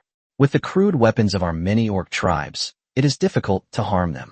Only with the powerful weapons of the chosen ones, imbued with battle aura, can they be killed. If you are willing to help us fight those demon soldiers, I can send all the able-bodied men of my clan to assist you in the battle. I can assure you that the warriors of the tribe will only die before you, and not a single one will betray you. If you feel that you don't have enough manpower, I can also ask for outside help and ask the warriors of the neighboring Fangtooth tribe and the Frostwolf tribe to help you. What do you think?" Upon hearing this, Luo Yun fell into a brief silence. After thinking for about half a minute, he nodded and said, "Old sir, I can help you to defeat those ancient demon soldiers. However, I must observe their strength in secret before considering whether to take action. After all, I have only recently transmigrated to this world and do not know the strength of those demonic soldiers." Luo Yun pondered for a moment, then continued, "Let's do it tonight. You gather your men and come with me to investigate. If we can fight, we'll make our move tonight. If we can't, I have important matters to attend to and must leave for now. But don't worry, once I've dealt with this matter, I will definitely come back and help you resolve this problem. Good. The old priest was overjoyed and clapped his hands, saying, Then I will immediately send someone to invite Fong and the warriors of the Frostwolf tribe to come and discuss important matters with you. Just as Luo Yun was about to nod, a rapid alarm sounded in his mind. Warning! Hostile agents are attempting to board your ship. Proceed immediately to prevent your ship from being destroyed. Warning! Hostile agents are attempting to board your ship. Proceed immediately to prevent your ship from being destroyed. Upon hearing the notification sound, Luo Yun jumped to his feet, his face showing anger. The old priest noticed that Luo Yun's expression was off and quickly asked, Young sir, what trouble you? Hostile chosen ones are boarding my ship. I must return to the reef and repel them. I'll take my leave now. After saying that, Luo Yun disregarded etiquette and rushed out of the tent. The octopus was his lifeline. If it were destroyed, he would be finished. Huff, huff. The thousand-eyed demon octopus was munching on jerky when it saw its master run away. It then rolled up 2 fruits and followed closely behind. The old priest was also suddenly startled. He knew how important ships were to the chosen ones. If the ship is destroyed, the chosen one will lose the qualification to sail and become a complete loser. He hurriedly strode out of the tent, his old, cold legs trembling, and shouted to the busy troll warriors around him. Hurry, hurry, keep up with Lord Luo Chun. Help him defeat the enemy. Yes, your highness. Clear. Brothers, grab your weapons, follow our benefactor, and help him defeat the enemy. Whoa. Without asking any questions, the dozens of troll warriors gripped their spears, ignoring their own injuries, and followed closely behind Luo Yun. In an instant, dozens of burly men followed Luo Yun out of the tribe, creating a very impressive scene. Along the way, it startled away a large number of wild animals and birds. At this time, the island and reef were surrounded by a group of ships. Park Chung-hee had already received the message from his subordinates through the nautical manual, and a sinister smile immediately appeared on his lips. Damn Chinese, do you think you can escape my pursuit by hiding your ships among the reefs? Wishful thinking. Leave 5 men to guard the fleet. The rest of you, take your weapons and pets, and come with me to the island. Today, I will make sure that brat from the Dragon Kingdom has nowhere to escape. Yes, young Master Park. Yes, sir. Park Chung-hee raised his hand and summoned a magnificent monster with the head of a lion and the body of an eagle, which descended and prostrated itself at his feet. This is a magical beast called a griffin. Its race level is high. Even though it is only a low-level first-tier beast, it has extremely terrifying combat power. Its claws can easily tear through steel. Park Chung-hee was not only powerful in his ships, but also in his favorite officials. That's why so many captains are willing to submit to him. He slung the griffin over his shoulder, gently patted its neck, and commanded, head south. Babble. The griffin let out a long cry, took off, and flew towards the southern islands and reefs. Below, numerous South Korean crew members, accompanied by various pets, followed closely behind.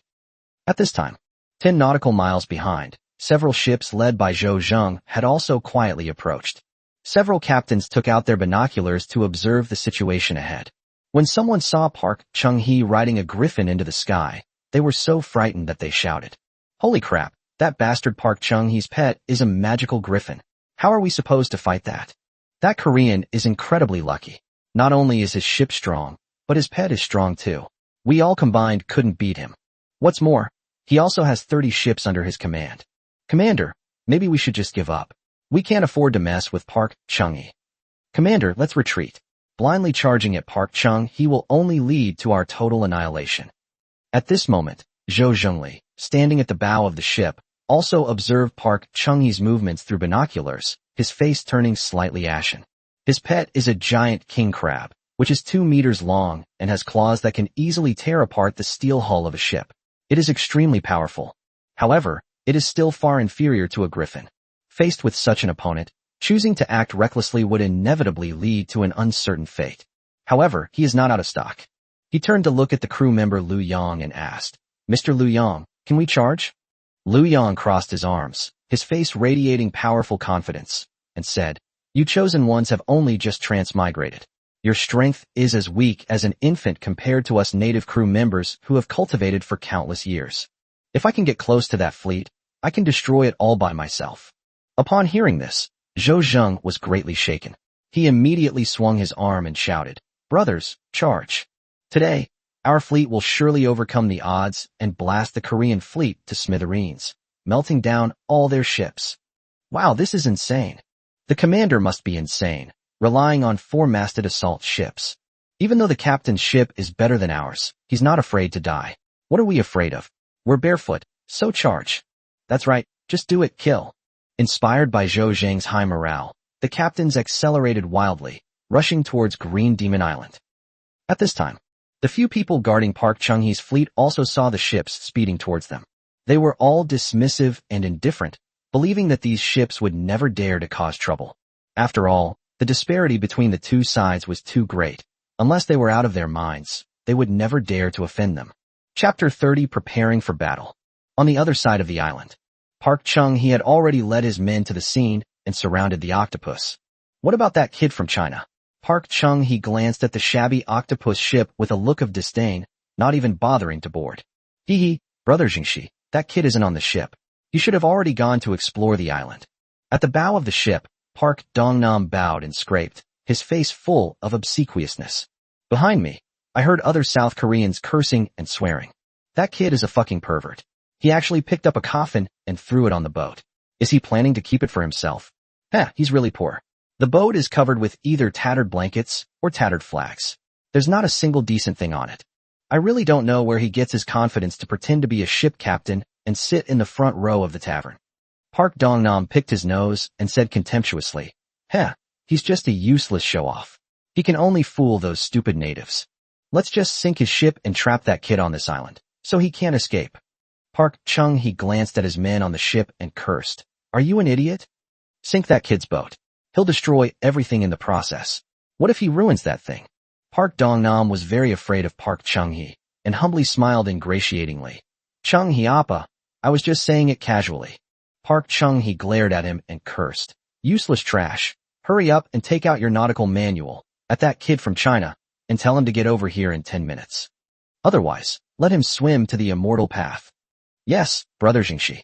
Several crew members pulled out their navigation manuals and hurriedly tagged Luo Yun in the group chat. At this moment, a flock of birds took flight at the edge of the primeval forest near the beach. Park Chung-hee glanced over and said in a low voice, "There's something going on over there. Prepare for battle.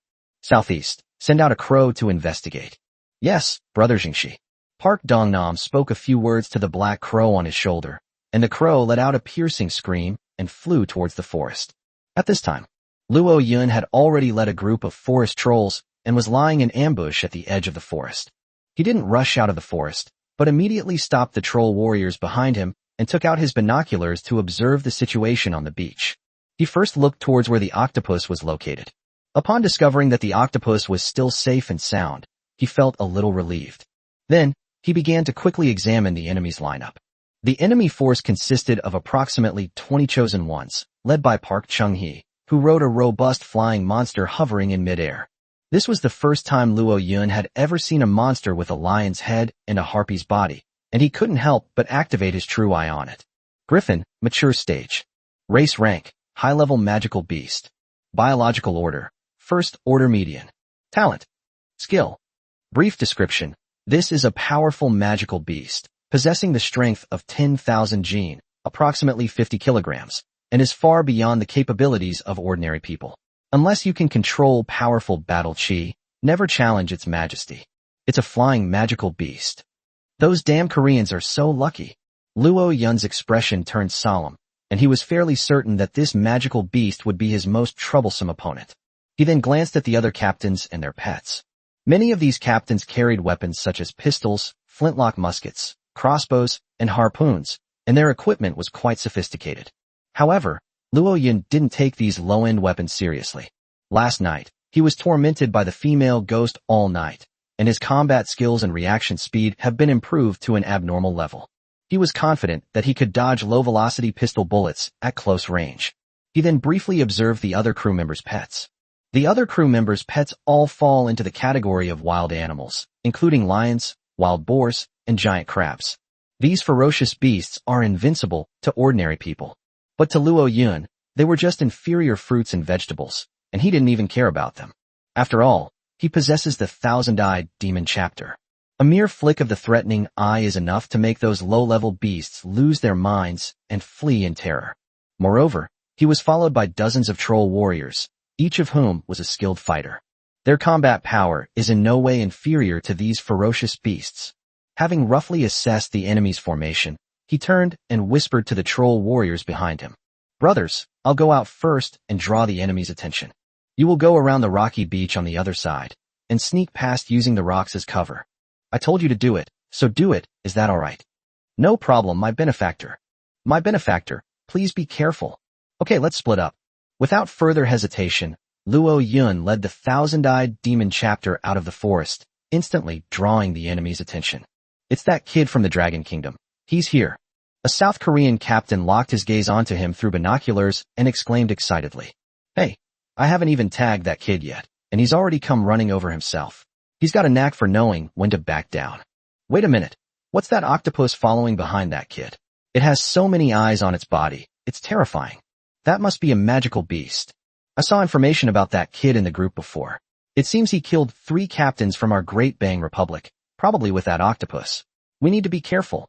Park Chung-hee, riding on the back of a griffin, looked down at Luo Yun and said coldly, "Get your guns and crossbows ready. On my orders, shoot that giant octopus first. Once that octopus dies, that kid will be meat on the chopping block, at our mercy." "Yes, Commander." "Understood, Brother Jingshi." Many of the South Korean captains wore sinister smiles and raised their weapons, ready to deal with Luo Yun. The surrounding pets also surged forward, baring their teeth and snarling, as if they wanted to rush over and tear Luo Yun to pieces. Facing the menacing enemy forces, Luo Yun remained fearless and strode forward with unwavering determination. At this moment, he noticed a crow circling overhead and cawing noisily. He knew it was the enemy's pet, and without the slightest hesitation, he drew the steel knife from his waist and hurled it into the sky. Instigate. The steel blade pierced the air, instantly piercing the crow's wing, wounding it, and it fell from midair with a scream. Not far away, Park Dong-nam roared angrily when he saw his beloved pet being knocked to the ground. "Damn it! You brat from the Dragon Kingdom! How dare you hurt my beloved pet? I'll kill you!" As he spoke, Park Dong-nam, holding a harpoon, was about to charge at Luo Yun.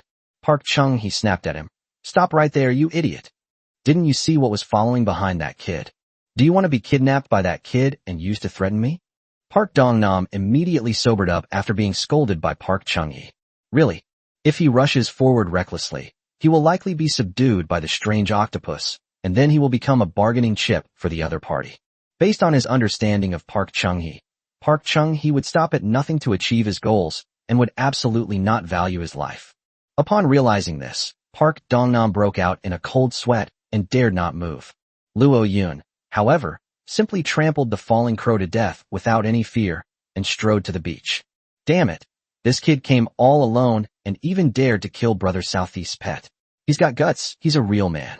So what if he's got guts? He's offended our brother Jingshi, and even God can't save him. Let the pets surround him and block his escape route first. The group of South Korean captains quickly moved aside and surrounded Luo Yun in the center. At the same time, he ordered more than a dozen ferocious beasts to keep a close watch on the thousand-eyed demon chapter. If the thousand-eyed demonic chapter makes any unusual move, many pets will rush up and tear it to pieces. At this moment, Park Chung-hee rode his griffin, slowly flying forward, looking down at Luo Yun, and sneered. "Kid, didn't expect we'd meet again so soon, did you? You killed my cousin's pet, so tell me, how are you going to compensate me?" Luo Yun did not answer him. His handsome face remained calm as he slowly drew the wooden sword from his waist. Immediately, a cold gaze fell upon the octopus. Seeing that there were still 2 South Korean captains standing on the ship, he said calmly, "For the sake of being chosen ones, I'll give you 10 seconds to get off my ship immediately and then turn around and leave. I can pretend this never happened. Otherwise, don't blame me for being ruthless with my wooden sword." Chapter 31, Defeating the Korean Fleet. Ha! Has this kid gone mad? Does he even know what he's saying? Ha ha! He seemed to say he was going to chop us up with a wooden sword. Damn it. He laughed so hard I had no energy left. Ha ha! Many Koreans laughed so hard they were doubled over, treating Luo Yun as a source of amusement. Luo Yun lowered his gaze, his expression calm, and began to count. 10. Park Chung, he couldn't help but shake his head and chuckle, saying, "Kid, do you think you can fool people like you did at the tavern yesterday? Let me tell you, you can't make a fuss in front of me, Park Chung-hee. Hand over what Granny Deer gave you right now, or I'll make you regret ever being born." 7. Luo Yun ignored him and continued counting. When Park Yung-hee saw that he dared to ignore him, his face instantly darkened. One of his henchmen, skilled at reading people, immediately raised his pistol and pointed it at Luo Yun's head. Luo Yun seemed not to see it, and slowly uttered, 6. At this moment, a faint bird call suddenly rang out from the rocky outcrops not far away. Cuckoo. Luo Yun knew that the troll warriors were already in position. He had only counted to 4. "I'm not counting any more yarn." He immediately assumed the stance of the 3 talents sword technique and shouted, "Thousand Eyes, unleash the eye of intimidation." As he finished speaking, his body suddenly trembled, and a burst of deep blue battle aura erupted. Rumble. The air seemed unable to withstand the aura of his battle chi, and emitted a muffled buzzing sound, its momentum terrifying beyond measure. A surging gale emanated from him, whipping up the sand beneath his feet and spreading wildly, forcing the surrounding sea creatures and people to retreat. What the hell? This kid's body is glowing. What kind of technology is he wearing? That's just fighting spirit, you idiot. Park Chung, he caught a glimpse of the blue halo. His pupils contracted to pinpoints, and he let out a horrified scream. He has also awakened his profession, mastered extraordinary battle chi, and knows the quality classification of battle chi. His current battle aura is white, which is the lowest level of battle aura, and its strength is very average. However, compared with the average captain, his talent for cultivation is already outstanding. After all, he became a professional in just 1 day, which is quite remarkable.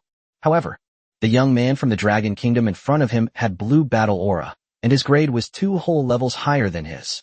Moreover, this is only the 2nd day after the time travel. This terrifyingly powerful talent truly shocked him. "Shoot him. Kill that kid. Kill that kid." Park Chung, he roared in exasperation. He would not allow the lowly people of the Dragon Kingdom to surpass him in talent. Upon hearing this, his subordinate smirked and was about to pull the trigger. At this moment, the thousand-eyed demonic chapter beside Luo Yun suddenly unleashed its power. Huff, huff. It let out 2 strange cries, and its tentacles began to dance wildly. Immediately, the compound eyes on its tentacles emitted a dazzling black light, instantly enveloping all living beings in the surrounding area. In an instant, whether human or beast, indescribable fear filled their eyes, and they all let out frantic screams. Ugh, what is that octopus? It's so scary. My SAM value dropped by 30 points. A devil. This octopus is a devil. Run. Run. Wah. Ah. In an instant, many of the Korean captains and beasts completely collapsed and scattered in all directions. They had no mood to attack Luo Yun anymore. Park Chung-hee, who was riding on the griffin's back, was also frightened, trembling all over, and tightly hugging the griffin's neck with both arms. He cried out in terror. Take off. Take off. As a high-level magical beast, the griffin has extremely strong resistance. Although it was also affected by the intimidating gaze, it was only flustered and not really afraid.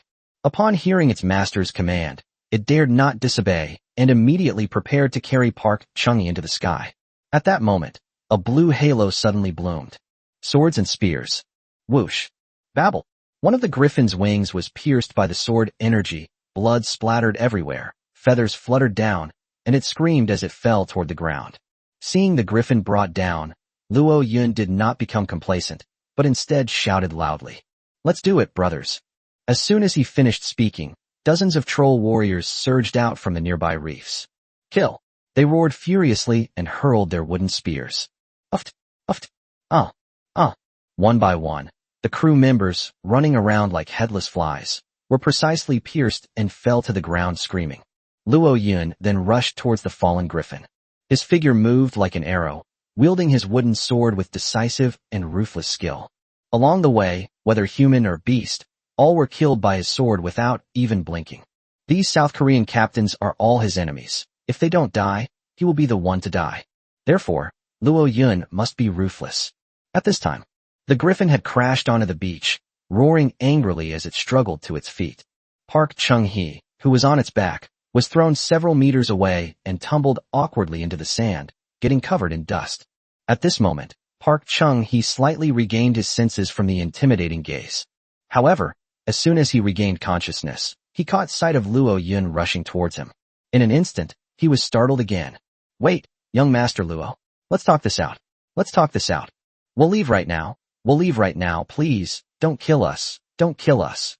Park Chung-hee immediately knelt down, rubbing his palms together repeatedly, displaying extreme humility. Gone is the previous arrogance and domineering attitude. Luo Yun ignored him and charged directly at the griffin. Babble. Although the griffin's wing was pierced by the sword energy, it was not seriously injured. Seeing Luo Yun rushing towards it, its ferocity was aroused. It flapped its wings and pounced on Luo Yun with speed as fast as the wind. This griffin was a size larger than a regular lion, and its aura was terrifying. If it were Luo Yun yesterday, he would not have been able to escape its attack and would have been crushed on the spot. But Luo Yun, who had fought the female ghost all night, had long since been transformed.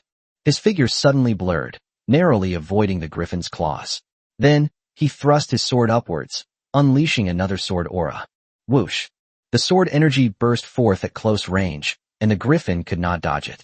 It was struck in the abdomen again, and blood immediately gushed out. Babble! The griffin let out a painful cry, its ferocity fully unleashed, and it was about to pounce on Luo Yun. At that moment, Park Chung-hee behind it roared in panic. Idiot! What are you still fighting for? Come here right now and get me out of here. Quick, quick, quick. The griffin dared not disobey its master's command, and immediately let out an angry cry before turning and swooping down toward Park Chung-hee. Where do you think you're going, you monster? Luo Yun pursued relentlessly, unleashing another sword strike. Instigate. The sword energy pierced the air and struck the griffin's back hard, cleaving it open to the bone, causing blood to gush out. Despite its severe injuries, the griffin hooked onto Park Chung-hee with one claw and frantically flapped its wings to take off. Although one of its wings was pierced and bleeding profusely, it was unable to fly high. But maintaining a height of over 10 meters is still achievable. Seeing that Park Chung-hee was about to escape, Luo Yun was unwilling to give up and pointed the tip of his sword at Park Chung-hee. Immediately, a sword was thrust out from a distance. Swords and spears. Instigate. The sword energy pierced the air once more, shooting towards Park Chung-hee from a distance of more than 10 meters. Although Luo Yun aimed for his chest, the griffin's flight path was unstable, so the sword's edge was positioned slightly lower. It shot directly into Park Chung-hee's crotch. Uft! Oh! Park Chung-hee let out a pig-like scream, dropped a small earthworm, and was carried away by the griffin. Seeing that the griffin was incredibly fast, Luo Yun knew he couldn't catch up, so he immediately turned around and charged towards the captains and beasts that were scattering in all directions. At this time, many trolls have joined the battle, and with the thousand-eyed demon's control over the battlefield, they killed more than 20 captains in one fell swoop. The beasts that had lost their masters were completely dominated by fear, rushing around like headless flies.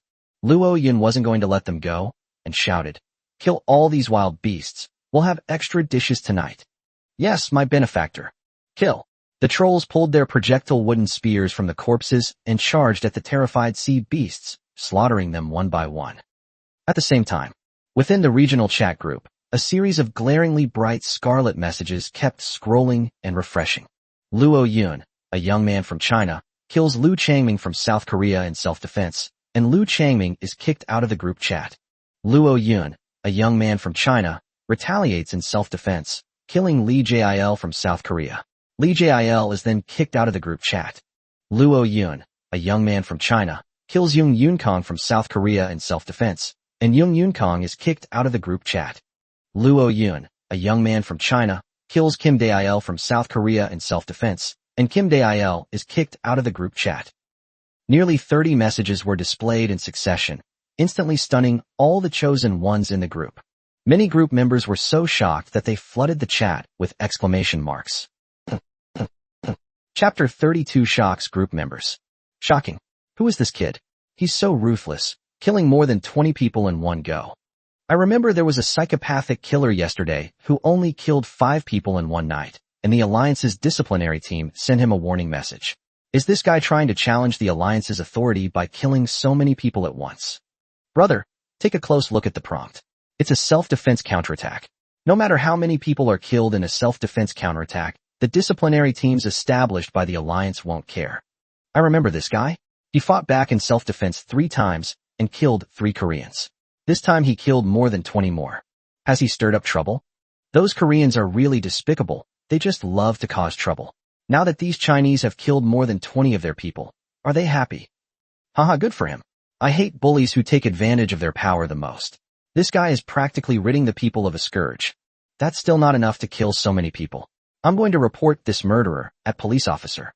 At you motherfucker, that was self-defense, and according to the rules set by the Alliance, it will not be pursued. Oomph, no matter what, he killed so many of our Koreans. If it had happened in the northern seas, he would have been dead for sure. Damn, is this the kind of worldview you Koreans have? He was clearly acting in self-defense. What's wrong with that? That's right, that young man is innocent. I'm Korean, and I support him because I'm still a human being. Just who is this guy? How did he manage to kill so many people all by himself? Either the ship is strong, or the pet is strong, or the crew is powerful, or all of the above. Long Guoluo Yun, I'll remember this. This guy is not to be trifled with. If he makes it to the East China Sea alive, my Wanda naval mission will definitely recruit him. Brother Fugue, let me have this brother. My sailing group is in dire need of a tough guy like him. Why argue? Just send him a private message and see who's lucky enough to win his favor. Many ship enthusiasts from China tagged at Luoyun. At this time, several warships were moored along a coastline. For beautiful women are having a barbecue on the beach. A busty, fair-skinned, curly-haired young woman, eating a cucumber she had just used, looked at the nautical manual in her hand and exclaimed in surprise. Rong, didn't you mention before that there was a classmate named Luo Yun? Yes, Sister Su Xian, what's wrong? Lin Wanrong replied while grilling the serpentine meat. That kid's really something. He killed 25 Koreans in one go. Huh, he killed so many people? You didn't see that wrong, did you? Lin Wanrong was somewhat skeptical and leaned over to examine her nautical manual. Let me see. The other 2 women also looked on with curiosity and came over. Su Xian scrolled down the information list, and sure enough, a series of alarming red notices appeared. Lin Wanrong stared intently, her beautiful eyes widening, and exclaimed, "What happened to this guy that he killed so many Koreans?" The cute girl with the bob haircut exclaimed, "He's so fierce. He killed so many people by himself. He must be piloting a warship like us, right?" Lin Wanrong shook her head and said, "Xiaoxi, he wasn't sailing a warship, but a low-class 2-masted ship. Yesterday, he even asked me for sausages because he had no food." This. The girl named Xiaoxi covered her lips and said, "How did he manage to kill so many Koreans just by sailing a 2-masted ship? He must have received a powerful crew, right?" "Possibly." Beside him, a mature woman in military uniform analyzed. Moreover, the place where their conflict occurred was most likely on the island. Otherwise, this student could not have killed so many Koreans in such a short period of time. The woman who spoke was named Yi Chong, 25 years old, and was originally an active-duty female military officer in the Dragon Kingdom. After being transported to this world, she acquired a cruiser and, with the support of her 3 best friends, formed the Rose sailing group. She then took on the role of captain of the Rose voyage. Lin Wanrong, the young woman Su Xian, and the beautiful girl Lin Shi are members of the Rose sailing team. Su Xian's eyes lit up as he asked, Rong, what's your classmate like? Is she easy to get along with?" Lin Wanrong thought for a moment and said, "It's all right. He was my classmate in the first year of high school. I didn't actually spend much time with him. We didn't exchange more than 10 sentences in class." "Is he handsome?" Lin Tide asked curiously. "He's quite handsome, but he has albinism and is a bit weak. He usually comes in last place in PE class." Lin Tide was stunned. Wow, even if he came in last place, he could kill so many people. It seems that the crew he recruited is really awesome. Why don't you invite him to join our sailing group? He's so fierce, he'd be perfect as our protector. Yes. The young woman, Su Xian, said excitedly with her eyes shining. "We're all women, and we can't do without strong men to protect us. Why don't you contact him and have him come find us? Or, we can set sail to find him. He seems to be in the western seas," Lin Wanrong said with a troubled expression. The group leader, Yi Shang, crossed his arms and smiled. "This student is quite capable and will surely attract a lot of attention. There must be many bigwigs from China extending olive branches to him, wanting to invite him to join the group. We, the Rose sailing team, must strive to recruit members like these. However, the western seas are too far from us, and the journey is too dangerous, so it's impractical for us to go and pick him up. Rong, Why don't you contact him and tell him that we want to recruit him into the group? If he agrees to join our naval fleet, we can provide him with any living supplies, manhwa, or anything else he needs free of charge. Well, okay, I'll contact him and see. Lin Wanrong immediately took out her nautical manual and began leaving a message for Luo Yun. At the same time, several ship captains from the Dragon Kingdom also sent private messages to Luo Yun, extending olive branches to him and offering various generous conditions. This is a world where people prey on each other, governed by the law of the jungle. If you are strong enough, you will attract attention and be admired. Luo Yun's ability to kill more than 20 Koreans in a row has proven his strength, and he will naturally be favored by many parties.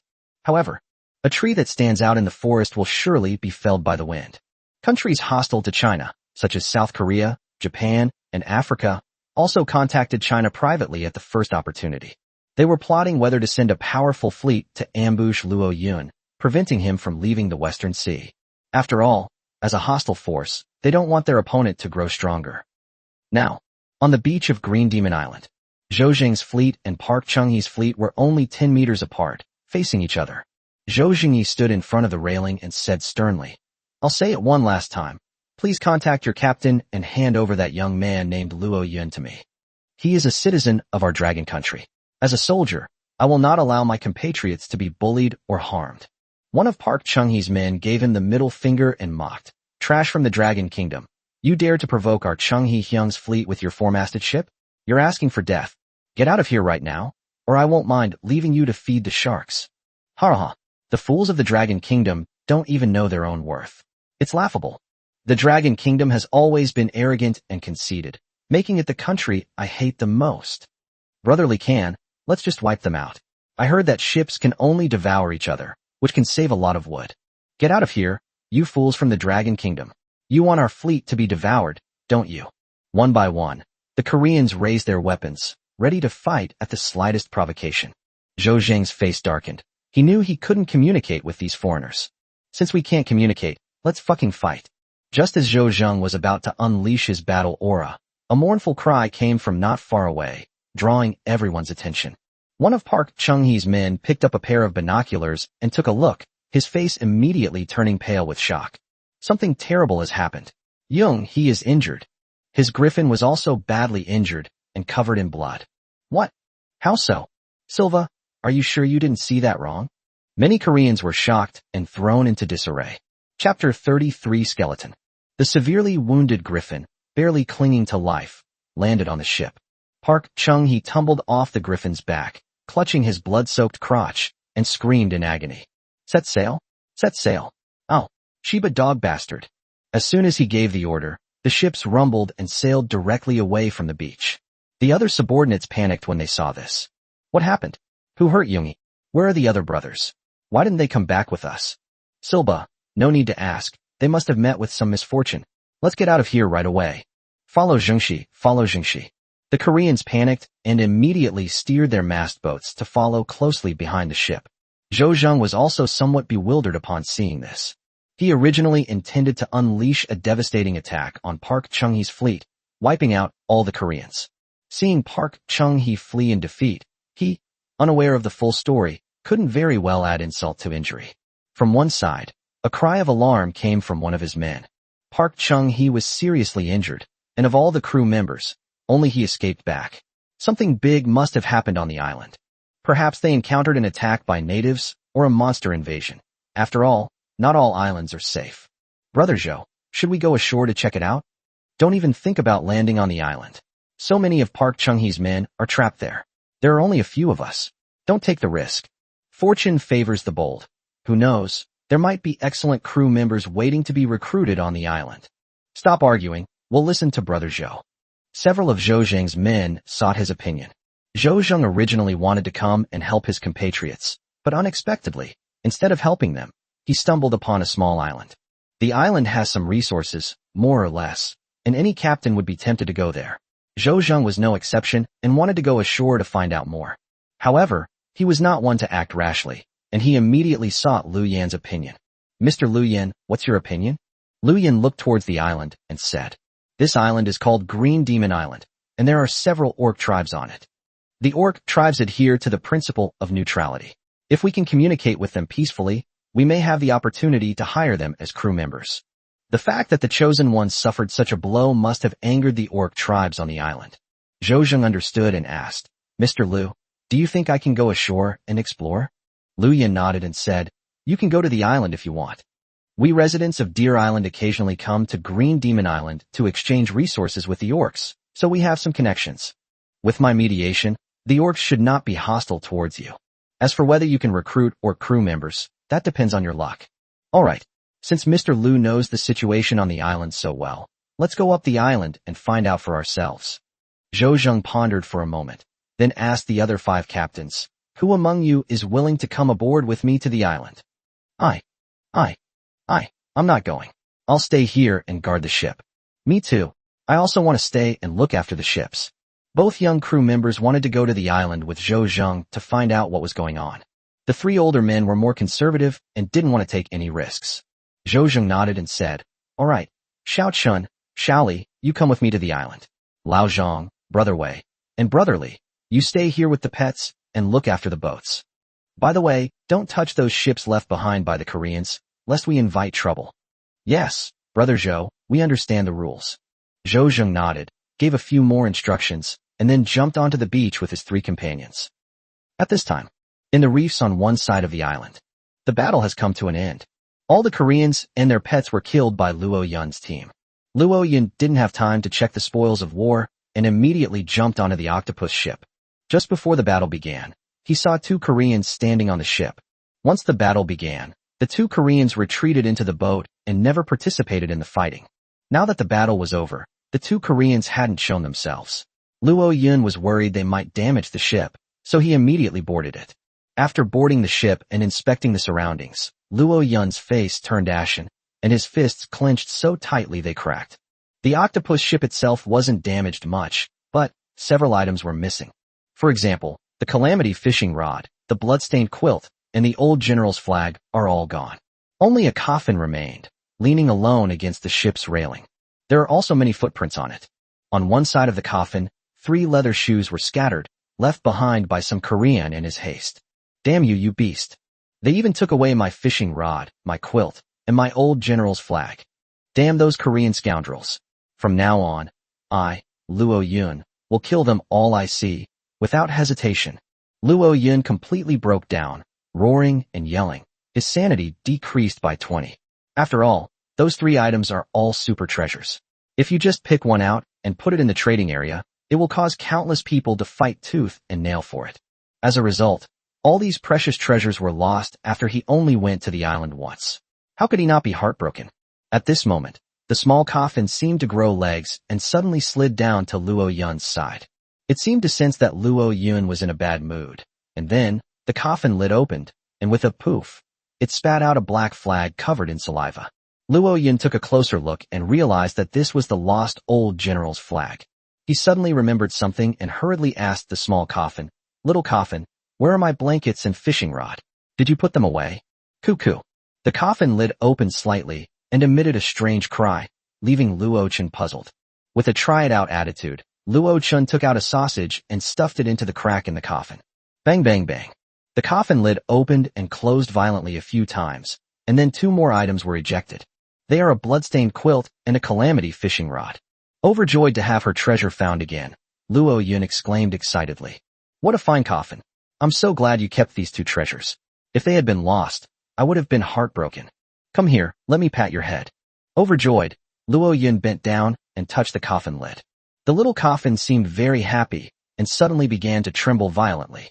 The next moment, its lid was suddenly lifted off the ground. Immediately afterwards, 2 more items were spat out. Luo Yun took a closer look and was immediately startled. The small coffin actually spat out 2 white skeletons. What's going on? Luo Yun immediately thought of the 2 missing Koreans. He guessed that the 2 skeletons might be the remains of the 2 Koreans. This little coffin even eats people? This flavor is a bit too strong. However, the little coffin isn't picky about food, which is commendable. And the small coffin can not only withstand attacks, but also store valuable items for you, and even devour enemies that board the ship. It is truly a wonderful treasure. Luo Yun found himself growing to like the little coffin more and more. He smiled slightly, and was about to bend down to throw the two skeletons into the sea when strange things began to happen. The two white skeletons suddenly had white flames burning in their eyes, and then they began to struggle to their feet. The joints clashed and made a cracking sound that sent chills down one's spine. Chapter 34 Skeleton Warrior. What the hell? These two skeletons have come back to life? Luo Yun was taken aback and took 3 steps back, gripping his peachwood sword tightly and assuming a fighting stance. He couldn't tell friend from foe, so he had to be careful. At this moment, the two skeletons suddenly broke their legs and bowed down to Luo Yun. He looked completely submissive. This left Luo Yun even more bewildered. He instinctively activated his Eye of Truth to examine the information of the two skeletons. White Skull, Undead Golem. Race rank, low. Faction, Luo Yun. Class, Skeleton Warrior. Level, lower level of the first sea level. Talent, Bone Reconnection. Skill, Battle Aura / Battle Aura Grade, White. Upon seeing the data, Luo Yun's eyes widened instantly, taken aback. What the hell? These two skeletons are actually under my command? Could it be that I can control them? Luo Yun, with a try-it-out attitude, ordered, "Get up, then kneel down again." Click, click, click. As he commanded, the two skeletons rose and then bowed down again, pressing their heads to the ground like two faithful servants. Hiss. At this, Luo Yun couldn't help but gasp. I was deeply shocked by this surprise. He never expected that he would get 2 skeleton minions for free, and they were both professionals. It's important to know that the strength of professionals far surpasses that of ordinary crew members. They can even contend with lions and tigers. With these 2 skeleton soldiers joining Luo Yun's command, the overall strength of Luo Yun's ships will surely be elevated to another level. Ha! Luo Yun couldn't control his laughter and burst out laughing, already regarding the small coffin as his most precious treasure. After all, it was it that created these 2 skeleton soldiers. It can defend the home, store treasures, and even produce soldiers. This isn't a coffin, it's a mobile fortress. Such a precious animal. How could we not let it eat its own sausage? So Luo Yun stepped forward again and stuffed a sausage into the small coffin. Oh whoa. The sound of cheerful chewing came from inside the coffin, causing Luo Yun's lips to curl into a smile again. He asked, on a whim, "Little coffin, there are many corpses on the beach below. Do you want to eat them?" The coffin lid of the small coffin opened and closed twice. Its meaning unclear, but it didn't matter. Luo Yun just took it as if it wanted to eat. He quickly got up, went to the railing, and looked out onto the beach. At this time, the troll warriors have already cleaned up the battlefield. They sorted and categorized the human corpses, the carcasses of wild animals, and various weapons and supplies.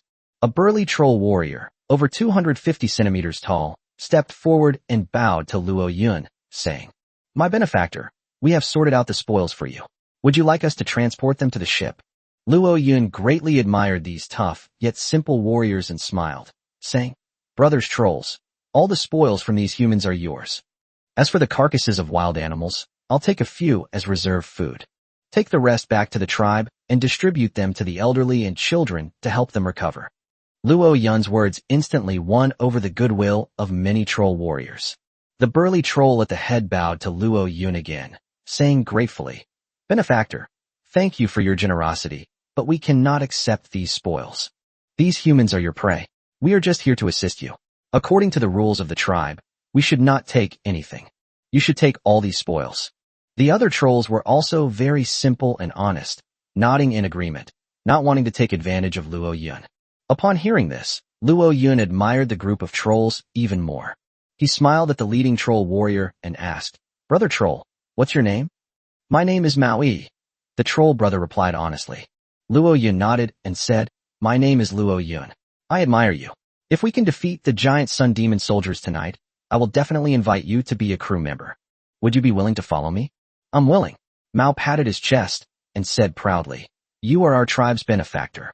Without you, our tribe would have suffered a great loss. I'm willing to fight for you." "All right, since you're willing to be my crew member, then according to our human rules, we must pay our employees. These spoils are my reward for recruiting you. Take them." This. All right. Mao Yi's thinking is extremely conservative. He believes that rules must be followed. Luo Yun also has its own rules. Since he wants to follow Luo Yun, he should abide by his rules. So he turned to his fellow tribesmen and said, Our benefactor said that we should drag back the corpses of humans and monsters to feed our tribesmen. He also bestowed various weapons and spoils of war upon our wooden spear tribe. What are you all standing there for? Quickly thank your benefactor. Thank you, generous Lord Luo Yun. Lord Luo Yun, regardless of whether we can defeat the demon soldiers tonight, I am willing to follow you out to sea. I'd love to. Lord Luo Yun, please consider me. The trolls were all very simple and honest, and they all bowed to express their sincerest gratitude to Luo Yun. Luo Yun was speechless. These trolls actually want to eat people? That's unacceptable. They want to keep the human corpses to transform into skeleton warriors. He quickly said, "You've misunderstood. I meant the animal carcasses and spoils are for your tribe. As for the human corpses, I have a great use for them. Help me carry them onto the ship." "Oh, I'm sorry, Lord Luo Yun, we misunderstood." So Lord Luo Yun also enjoys eating human flesh. Brothers, hurry up and carry the body onto the ship. Don't keep Lord Luo Yun waiting. Quickly, get the card. The trolls worked quickly and efficiently, and in the blink of an eye, they had carried more than 20 corpses onto the ship. Immediately, they jumped off the boat and dragged the wild animals to the shore, gutted them, and cooked them on the spot. Looking at the pile of corpses, Luo Yun felt a chill run down his spine. He didn't think it was brutal when he was killing, but now that he's calmed down and looks at so many corpses, he can't help but feel a little scared. However, that's reality. If he doesn't kill these sticks, they will kill him, trample him, and crush him. Therefore, if he wants to live, the Koreans must die. After calming himself down a bit, Luo Yun went to the small coffin, took out a sausage, and stuffed it into the crack in the coffin. He then spoke in a tone used to coax a child. "Little coffin, you like to eat corpses, right? I'm giving you so many. You must be very happy. Come on, hurry up and eat them all. After you finish eating, remember to spit out the bones, and you'll be rewarded with a sausage. 5 skeletons for a sausage, how about it?" Clap, clap, clap. The coffin lid was closed 3 times. The meaning was clear. 3 skeletons for 1 sausage. Chapter 35, The Miraculous Coffin. Luo Chun looked troubled, hesitated for a moment, then sighed and nodded. "All right, 3 skeletons for 1 sausage. You convert the skeleton soldiers right now, and I'll go find a way to get some sausages." Click. The small coffin nodded happily, then slid down to the body and opened its lid. The next instant, a strange black wind swept out of the coffin, engulfing the corpses and sucking them back into the coffin one by one. Beside it, the thousand-eyed demon king, feeling neglected by its master, slumped listlessly onto the old banner, its eyes filled with resentment. Luo Yun would naturally not forget this great contributor to defeating the enemy. If it hadn't unleashed its eye of intimidation, causing the enemy to flee in terror, Luo Yun would have inevitably faced a bloody battle. This little guy is the MVP of this battle. This is the last sausage, Chinmu. You can have it. You performed exceptionally well in this battle. When your master gets the sausages later, he'll reward you with a few more. Luo Yun took out the last sausage and threw it to the little octopus. The little octopus raised its tentacles, wrapped them around the sausage, stuffed it into its mouth, and began to chew. Its energy was instantly restored, and it started performing the seaweed dance for Luo Yun again. Seeing the little thing happy, Luo Yun's lips curled into a knowing smile.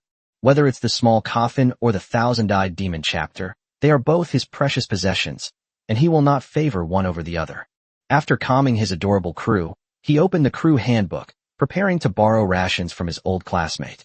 As soon as I opened the Nautical manual, an incredible flood of private messages appeared. Luo Yun was a little confused, wondering if she was being bombarded with private messages from telecom fraudsters. Why were so many people leaving messages for her? He randomly clicked on a few private messages to check. "You brat from China.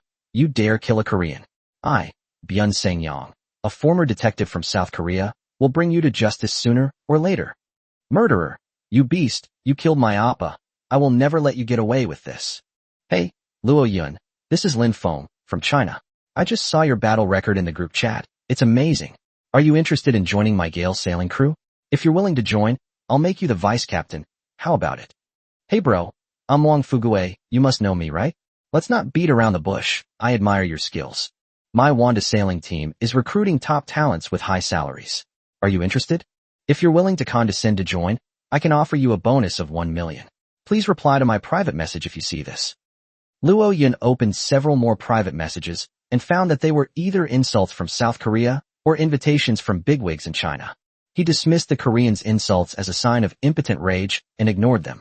He showed little interest in the invitation from the bigwigs of the Dragon Kingdom. He is not strong enough yet, and does not have enough power to protect himself. It would not be wise for him to join the group rashly. After all, where there are people, there is conflict, and he didn't want to waste his energy on meaningless infighting. Being a lone wolf is more in line with his personality. He closed all the private messages, and then opened the private message from Broken Tooth Girl. At this time, Broken Tooth Girl also left several messages. White-haired monster, you're something else. You killed over 20 Koreans in one go. You must have recruited some powerful crew members, right? Our captain said he'd like to invite you to join our rose sailing crew. Why don't you do us the honor and join? If you agree, I'll forego the 10,000 more credits and even give you free sausages from now on, keeping you as my sugar daddy. How about it? Several photos were also included. Luo Yun clicked on it and took a look. Good heavens, it was a few pictures of beautiful women. There are aloof and mature women, sexy young women, and cute girls with bob haircuts. Each of them is extremely beautiful, belonging to the top level for their age group. If that old lecher saw this, he would definitely nod in agreement, drooling as he expressed his desire to join the group. However, Luo Yun's true love is a small coffin and a small octopus. He wasn't particularly interested in women, which are normal biological beings. He smiled and replied, Goddess Rong, I'm still in the Western Sea, so I can't join your fleet even if I wanted to. Let's talk about adding more ships later. The next second, Lin Wanrong replied to the message. Just agree first, and then you can team up with us when you return to the East China Sea. Our captain said that as long as you're willing to join our fleet, we'll provide food, mora, and even assign you a girlfriend. What are you still hesitating about? Well, it's uncertain whether I can even make it to the East China Sea alive, so I don't want to take advantage of you for nothing. After all, I'm currently in the West Sea and have offended quite a few Koreans. All right then, but you have to promise me that you'll contact me as soon as you get back to the East China Sea, and you can't just join someone else's fleet. No. By the way, can I trade you some sausages? I just hunted some wild animals, and it's a bit of a hassle to process them. I'd like to trade you some ready-made ones. No problem. I have an automatic sausage-making machine on my ship. I'll send you 10 boxes of sausages made from plesiosaur meat right away. Thanks, Goddess Rongro. I'll send you 2 tigers later. Wow, I've never eaten a tiger before. Hurry. Okay, I'll transfer it to you right away. The next moment, a notification sound rang out. Ding. Congratulations. You have received 10 boxes of ham sausages from the chosen one, Lin Wanro. Please check your mail. Receiving supplies from an old classmate warmed Luo Yun's heart. He got up, walked to the railing, and shouted to Mao E on the beach. Brother E, could you please drag the 2 tiger carcasses over here? I need them. Yes, Lord Luo Yun, please wait a moment. Mao E quickly summoned a soldier, and together they dragged the 2 4-meter-long tigers to the side of the boat. Luo Yun pointed the 2 tigers at the nautical manual in his hand, and their corpses instantly disappeared, their bodies being relayed to Lin Wanro. The troll warriors were used to this. After all, the natives of this world all know that the Chosen One possesses a rulebook with unexpected and magical abilities. At this moment, Luo Yun, seeing that the animal carcasses on the beach had been mostly disposed of, said to Mao Yi, Brother, I'm going to the other side of the island to collect other spoils. Would you like to come with me? Willing. I, Mao Yi, will comply with any request from Lord Luo Yun. All right, then invite 10 more of your clansmen onto my ship, and we'll set sail immediately. If we're lucky, we should be able to get quite a few more spoils. Yes, Lord Luo Yun. Spear 2, Spear 3, Spear 3, Spear 4, Spear 10, all of you come with me to assist Lord Luo Yun in collecting the spoils of war. Yes, big brother. 10 burly trolls rushed over and followed Mao E onto the mast. These trolls were all extremely tall and muscular. The small fishing boats of the past certainly wouldn't have been able to accommodate them. The 2-masted ship is nearly 20 meters long, more than enough to hold a dozen rough men. Octopus, start. At Luo Yun's command, the 2-masted ship sailed out of the hidden reef and headed towards the other side of the island. There are still more than 20 ships there, waiting for the octopus to devour them. Chapter 36 Devouring Ships, advancing to a 4-masted ship. Look, a 2-masted ship is coming from over there. Oh no, there are many monsters on the ship. Prepare for battle. One of Zhou Zheng's men spotted the octopus with a telescope, was horrified, and prepared to load the gun. He discovered a large number of troll warriors on the deck, their green skin and robust bodies sending chills down his spine. At that moment, a companion from the other boat shouted, Don't panic. That's Luo Yun's boat. It's the kid brother Zhou wanted to rescue, and he's still alive. Holy crap, it really is that kid. What's going on? How come there are so many monsters on that kid's ship? Are they all his newly recruited crew members? That must be true. Otherwise, how could he have defeated the Korean fleet? Good lad, your strength is so great. Our Dragon Kingdom is about to produce an extraordinary figure. Put the gun down. Put the gun down. Don't cause any misunderstandings. That kid is someone we can't afford to offend anymore. The three captains from the Dragon Kingdom quickly put down their weapons and forced friendly smiles on their faces. With the sound of an engine, the Octopus finally arrived in front of the numerous ships. At this moment, a pleasant notification sound rang in Luo Yun's ears. Congratulations. You have killed 25 chosen ones and gained control of their ships. You can choose to sink these ships and collect them as timber. You can also use your ship to directly devour these ships. In this way, your ship will evolve. Upon hearing the notification sound, Luo Yun felt a surge of excitement, but he remained vigilant. Instead, they turned their attention to the three crew members who were guarding the area. Are you Koreans? He asked coldly. No, brother Luo Yun, we are Chinese. That's right. We are from China. Captain Zhou Zheng saw a Korean fleet chasing you, so he led us here to support you. We just didn't expect. Before we could even help you, the leader of the Korean fleet had already fled. Our captain has already gone to the island to look for you, while we have been assigned by him to stay behind and look after your spoils. We really mean you no harm. Please don't make things difficult for us. Zhou Zheng. Luo Yun recalled the rugged-looking soldier from yesterday and immediately believed the words of these three compatriots. Yesterday, the soldier named Zhou Zheng invited me to join his team. He had already offended the people of South Korea at that time, so doing so would definitely be a thankless task. Luo Yun believed that he genuinely wanted to help her. Therefore, Luo Yun naturally would not harbor any ill will towards these three people. He smiled and said, "Thank you for helping me. I, Luo Yun, will remember this favor. There will be a reward in the future. We dare not say that we have been of no help to you. If you want to express your gratitude, go and thank our team leader." Many team members disagreed with him about coming to support you and parted ways with him. Hearing this, Luo Yun was secretly moved and nodded, saying, "I will thank him in person later. These ships are my spoils of war, and I want to merge them. You have no objections, right?" No, this was originally your spoils of war. How could we have the right to comment? The three captains waved their hands, afraid of displeasing Luo Yun. Luo Yun is quite arrogant now, with a ship full of native crew members, and there are even two strange skeletons. Such a lineup was enough to terrify these men who had just transmigrated. Without the slightest hesitation, Luo Yun immediately activated the fusion function. Help me merge all these ships together. Ding! A total of 25 ships have been detected that you can currently fuse with. Among them, 2 are 4-masted ships, 8 are 3-masted ships, and 15 are 2-masted ships. Merging begins. Ding! Your Octopus ship has merged with 9 2-masted ships, evolving into a 3-masted ship. Damn! To upgrade a 2-masted ship to a 3-masted ship, it needs to devour 9 times the number of ships of the same rank. That's right. To upgrade to a 4-masted ship, you need to devour 12 times the number of 3rd-tier ships. This effectively prevents the chosen ones from killing each other and devouring the ships. Should we continue consuming? Swallow it. It's useless to keep it anyway. Ding! Your Octopus ship has merged with 6 2-masted ships, 8 3-masted ships, and 2 4-masted ships, evolving into a 4-masted ship. As the notification sound faded, the ship beneath Luo Yun's feet underwent a dramatic transformation. The original length of nearly 20 meters has been extended to about 80 meters, and the width of the boat has also been extended to about 15 meters. From masts stand tall, covered with pristine white canvas, exuding an imposing aura. Meanwhile, 2 more rows of gun barrels were added to both sides of the hull, which could even accommodate some gun barrels. The damaged cabins were perfectly repaired, and the space was greatly increased, transforming them into a 3-story duplex structure. It's so spacious, there's no problem accommodating 20 or 30 people. Overjoyed to own such a luxurious mast ship, Luo Yun immediately checked its data. Octopus, a 4-masted ship. Boat owner, Luo Chun. Level, 4, lower tier.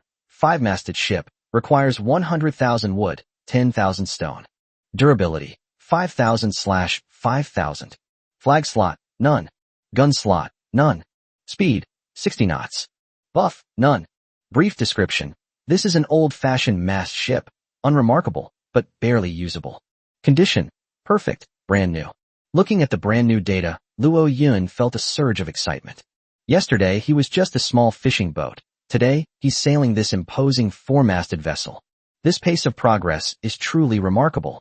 Murder and arson bring wealth. If you want to quickly improve your strength, eliminating other crew members and plundering is undoubtedly a shortcut. But Luo Yun had no intention of taking this road. He has his own bottom line. As long as you don't provoke him, he won't do evil deeds like bullying others or indiscriminately killing innocent people. After the 25 ships were completely devoured, a large amount of supplies were transferred to Luo Yun's ship. Ding! Congratulations! You have devoured 25 ships and obtained the basic resources from them. Wood plus 7,000, stones plus 2,000, ham sausages plus 50 boxes, mineral water plus 100 boxes, dried salted fish plus 20 boxes, dried beef plus 15 boxes. Morala plus 100,000. As the warning sounded, a large amount of basic supplies appeared in the cabin, piled up into a small mountain. Upon seeing this, Luo Yun was overjoyed. With so many survival supplies, he won't have to worry about food for the time being, and he can easily support 10 or 8 troll warriors. However, there are only 100,000 mora. Luo Yun guessed that Park Chung-hee might have run off with all the money of these South Korean captains. Otherwise, with 25 mass ships, there wouldn't be so little savings. Luo Yun picked up his binoculars and looked out at the distant sea, where he saw several ships speeding away into the distance. This made him very regretful. Unfortunately, my ship is too slow. If it were faster, I would definitely catch up with Park Chung-hee's ships and completely crush him. Shaking his head, Luo Yun put down the binoculars, letting go of this gift from nature. Immediately, he set sail and headed towards the group of reefs where he had previously hidden his ship. Tonight, I'm going to try and defeat the ancient demons. He needs to find a quiet place to rest. Last night, I fought a fierce battle with a female ghost all night. On the surface, I don't seem to have any injuries, but in reality, I am exhausted both physically and mentally. He must recover to full strength before he can hope to defeat that terrifying being. I don't know how long I slept. Luo Yun woke up in the spacious cabin, feeling refreshed. He glanced at the glass window. It was already dark. Immediately, he got up and walked towards the door. At the entrance, 2 skeleton soldiers stood motionless, keeping watch on Luo Yun. Upon seeing Luo Yun emerge, they followed closely behind him, like loyal guards. As soon as Luo Yun stepped out of the cabin, he witnessed a delightful scene. There were more than 20 skeleton soldiers, their eyes gleaming, standing on the deck. Like a loyal guardian, unmoved. Click, click, click. The small coffin slid over immediately and began banging wildly against the coffin lid. Luo Yun knew that the little thing had come to ask for its wages. Chapter 37 Preparing to Challenge the Ancient Demon Soldiers. Well done, little coffin. This is your reward. Overjoyed, Luo Yun immediately took out a box of sausages and began feeding the little coffin. Huff, huff. Seeing Luo Yun get up, the thousand-eyed demon also wriggled over from the side of the deck and joined the ranks of those begging for food. Chinmu, don't worry, you have a share too. Luo Yun is now incredibly wealthy. He can feed a coffin a sausage and an octopus a sausage without batting an eye. In the blink of an eye, the box of 20 sausages was completely distributed. After feeding the 2 little creatures, Luo Yun took out a sausage and began munching on it, while keeping an eye on the group of white skeletons. Seeing that the quality of each one was about the same as the previous 2, Luo Yun couldn't help but nod in satisfaction. With the addition of this super skeleton warrior, Luo Yun's strength has increased significantly, and he is full of confidence for tonight's operation. At that moment, he saw torches burning on the beach not far away. He knew that the troll warrior who was supposed to guide him had arrived. Chimu, come to the island with me. Leave 5 skeleton soldiers behind to assist the little coffin in guarding the ship. The other 20 will come with me to the island. At his command, Luo Yun leaped off the ship and walked towards the shore, stepping into the cool seawater. Click, click. Click, click. Rows of skeleton soldiers, along with the thousand-eyed demon octopus, leaped off the ship and followed closely behind. The spearman holding the torch couldn't help but show a look of awe when he saw Luo Yun leading a group of skeleton soldiers striding towards him. He knew that the skeleton soldiers behind Luo Yun were probably the human chosen ones from the daytime. As for how Luo Yun did it, Maui had no idea. However, he was not surprised by this. After all, There are quite a few rare professions that have the ability to create or summon skeleton soldiers. For example, necromancers, puppeteers, summoners, etc. Good evening, Lord Luo Yun. The clan elders and Lord Zhou Zheng are waiting for you on the island. Mao bowed deeply, showing great respect to Luo Yun. Two troll warriors followed behind him, both imitating him. Have you had dinner yet? Luo Yun asked with a smile. I've eaten the wild beasts you bestowed upon me during the day. All right, let's head to the tribe then. Yes. Mao led Luo Yun toward the other side of the island. One side of the island. On a hillside with a wide view. The old chieftain of the Tree Spear tribe, the representative of the Fong tribe, the representative of the Frost Wolf tribe, and Zhou Zheng were pointing at the map, observing the terrain, and discussing strategies for dealing with the enemy. At this moment, one of the captains, who was on lookout duty, let out a cry of alarm. What the hell is that? He held binoculars and looked down the slope, not far away. Under the bright moonlight, a group of skeletons with eerie, ghostly eyes strode towards him, bathed in moonlight. This sight sent chills down his spine, and he cried out in alarm. It's skeleton soldiers. It's skeleton soldiers. There are a lot of them, about 20 in total. Wait a minute, the one walking in front looks like Luo Yun, and Mao Yi from the troll tribe too. Could those skeleton soldiers be Luo Yun's subordinates? Let me see. Zhou Zheng took 2 steps forward, picked up the binoculars, and looked inside. He was immediately thrilled. It's Luo Yun. He brought about 20 skeleton soldiers with him. Lu Yan, who was standing nearby, also picked up his binoculars and peered into the distance, exclaiming in amazement. That kid is no ordinary person. He's actually a necromancer. With 20 fearless skeleton soldiers by our side, we might actually be able to take down an ancient demon ship tonight. Upon hearing this, everyone was excited. The smallest of the old demon ships are 3-masted ships, with about 20 to 30 old demon soldiers stationed on board. Their equipment and strength are extremely powerful, allowing them to easily sweep through every tribe on the island. Faced with such terrifying creatures, the orcs on the island mostly fled at the mere sight of them, never daring to confront them. After all, the difference in strength between the two sides is too great. They could only watch helplessly as the old demonic soldiers ravaged the island. Now, the island welcomed Lu Yan as a powerful ally and also invited a necromancer like Luo Yun. This battle gave them a glimmer of hope. Seeing Luo Yun leading his many subordinates approach, everyone hurriedly went down to greet them. Good evening, Lord Luo Yun. The old patriarch greeted him immediately. Good evening, sir, Luo Yun replied politely. Zhou Zheng stepped forward, extended his broad palm to Luo Yun, and said with a smile, Brother Luo Yun, we meet again. Luo Yun reached out and shook hands with him, smiling sincerely. Brother Zhou, thank you for risking your life to help me. I will remember this favor. If you need anything in the future, just ask, and I will never refuse. Haha, we're all compatriots, no need to be so polite. Moreover, I owe a lot of credit to you this time. I've managed to recruit quite a few crew members. Zhou Zheng laughed heartily, pointed to the 2 burly men with fangs beside him, and said, This man with blue faces and fangs is the representative of the Fong tribe, Qingya. He is an excellent shield warrior, and tonight he and his people will be our unbreakable shield. Hello, Lord Luo Yun. Please give me your guidance. Qingya was dressed in a tiger skin. He was extremely strong and muscular, with muscles all over his body, and he exuded a wild aura. He is a fang type of orc. Compared to trolls, they are more robust and stronger, making them excellent melee fighters. The trolls, on the other hand, are powerful warriors with strong hands, belonging to the mid-range agility class, and are skilled at throwing spears. Both groups of warriors have their own strengths. Hello, Lord Qingya, Luo Yun replied in a friendly manner. Zhou Zheng then pointed to another orc representative. This is the representative of the Frost Wolf tribe, Wolf Madman. The warriors of the Frost Wolf clan are skilled in using bows and arrows and can ride wolf beasts. Each one is an excellent hunter. This Lord Wolf Madman is one of the best among the Frost Wolf warriors, riding the strongest wolf king on the island. Tonight, he and his people will lead their pack of wolves to assist us in the battle. Wearing a bearskin and carrying a bow and arrows, Lang Kuang stepped forward and extended his rough palm towards Luo Yun. Hello, Lord Luo Yun, I am Lang Kuang. Please give me your guidance. Luo Yun glanced at the giant wolf behind him, whose size was comparable to an elephant, and reached out to shake his hand, as if he were holding a piece of sandpaper. Hello, Lord Wolf Madman. Please give me your guidance. After introductions, everyone got down to business. Wolf Madman was most familiar with this area.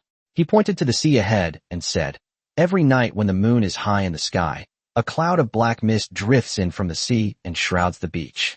And an ancient demon ship will also appear. What's troubling Green Demon Island is a 3-masted demon ship.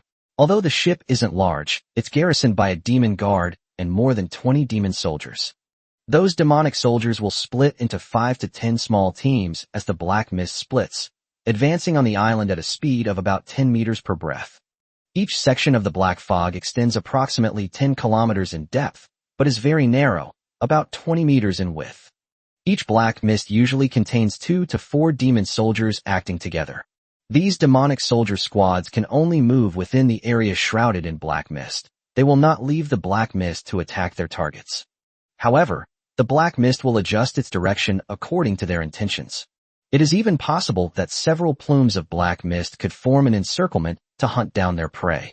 If we are to ambush them, we must be careful not to be surrounded by several streams of black mist at the same time. Otherwise, we will face an attack from 20 to 30 ancient demon soldiers. Wolf Madman concisely and clearly explained the characteristics of the demonic soldiers. Zhou Zheng looked at Luo Yun and asked, "Brother Luo, what are your thoughts?" Luo Yun pondered for a moment and said, "We can ambush the old demon soldiers about 10 kilometers away from the island. In that case, the black mist will extend to its limit and will not be able to easily surround us. Even if we can't win, we have a way out. We can retreat deeper into the island, and the black mist will no longer be able to pursue us." "That's what I was thinking too." Zhou Zheng nodded and added, "We need to set up an ambush not only about 10 kilometers away, but also at the very edge, to prevent other demonic forces from quickly reinforcing and posing a threat to us. However, what I'm most worried about is the old demon guard. I learned from the Nautical manual that the level of the old demon guardians is at least tier 2, which is equivalent to the cloud sea realm of us professionals, and their bodies are as hard as iron. With our current strength, we are simply not capable of posing a threat to it." At this moment, Lu Yan spoke up, "There's no need to worry about that. We at Deer Island have also fought against the ancient demonic soldiers, so we know their habits. The demon guards usually stay on the demon ship and rarely leave. If we only want to eliminate the demonic soldiers, we will basically not fight them. But if we want to take down that demon ship, we have to face it." Upon hearing this, both Luo Yun and Zhou Zheng breathed a sigh of relief. Their current strength is no match for the old demon guards. Since it won't land on the island, the chances of winning this battle have increased significantly. After devising a preliminary attack strategy, the hastily assembled force headed deeper into the island. At the same time, a captain and a Frostwolf scout were dispatched to scout the beach. It was late at night. The silver moon hangs high in the sky. Luo Yun and the others, who were waiting deep inside the island, finally received the message from the crew manual. The ancient demon ship has landed on the southern beach. The black mist is divided into 5 streams, spreading in 5 directions. The black mist on the far left is not far from the Tree Spear tribe's encampment. Upon hearing this news, both Luo Yun and Zhou Zheng's eyes gleamed with intense light. "We can move out now. Walk." For the tribe, 20 skeleton soldiers, 60 orcs, and 30 blue wolves formed a large force and quickly crept towards the Tree Spear tribe. A fierce battle is about to break out. Chapter 38: Fierce Battle Against Demon Soldiers. The black fog is coming. On a wide-open hillside, Luo Yun and his fellow soldiers lay prone, ready for battle. Hundreds of meters away, a thick black aura spread out at an extremely fast speed. In the blink of an eye, they were within 100 meters. Luo Yun judged its speed. It was much faster than when it was at sea, about 10 meters per second.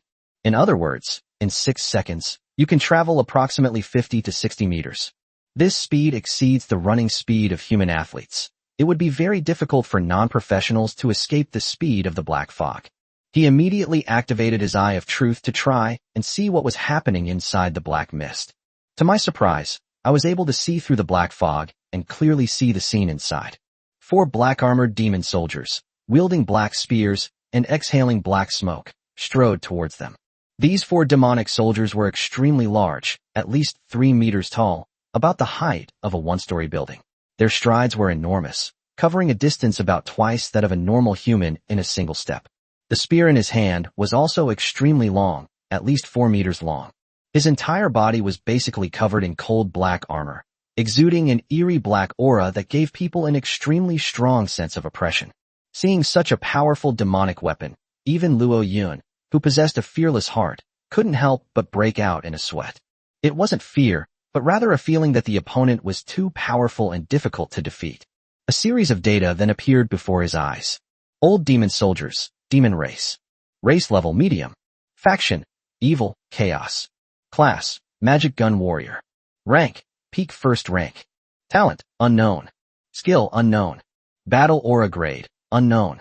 Brief description, the lowest level of demonic soldiers, not very strong, but for ordinary living beings, they are like nightmares. Weaknesses, heart, skull. Luo Yun scanned the data of the 4 demonic soldiers one by one. It was discovered that the data of these demonic soldiers were basically the same, and their cultivation levels were all at the peak of the first tier. In other words, they need to deal with 4 demonic soldiers whose cultivation level is at the peak of the initial C realm. Currently, in his camp, only Lu Yin, this old cub, can match his level. All other people or beasts are much weaker than these demonic soldiers. Should we fight or not? Zhou Zheng, who was lying next to him, asked. Although they agreed to join the orcs in defeating the demon soldiers, they did not say that they necessarily had to fight. If they feel that the demon soldiers are too difficult to defeat and back down, the orcs won't say anything. However, the arrow is already on the bowstring. How can it not be released? Fight, Luo Yun said firmly. As Luo Yun finished speaking, everyone and all the beasts were filled with fighting spirit, waiting for the demon soldiers to approach.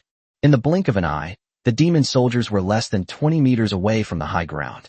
Make your move, Luo Yun shouted in a low voice.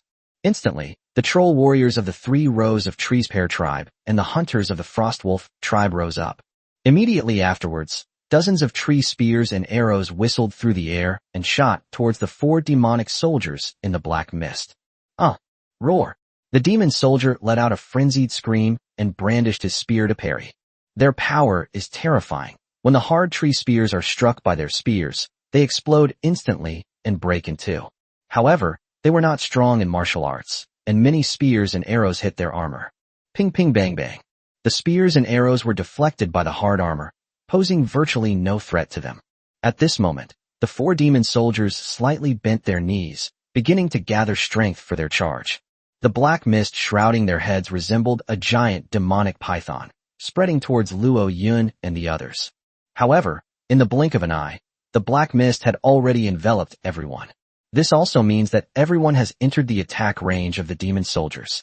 At this moment, the demon soldier pushed off with both legs and shot forward like an arrow. Fong tribe shield guards, hold off these damned demon soldiers. Charge! Rush! Stop them!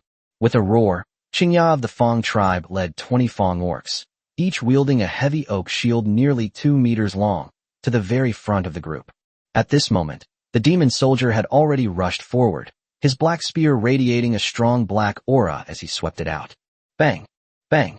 A series of muffled, loud thuds rang out, and one after another, fanged demigods wielding giant shields were blasted away, tumbling down the high ground.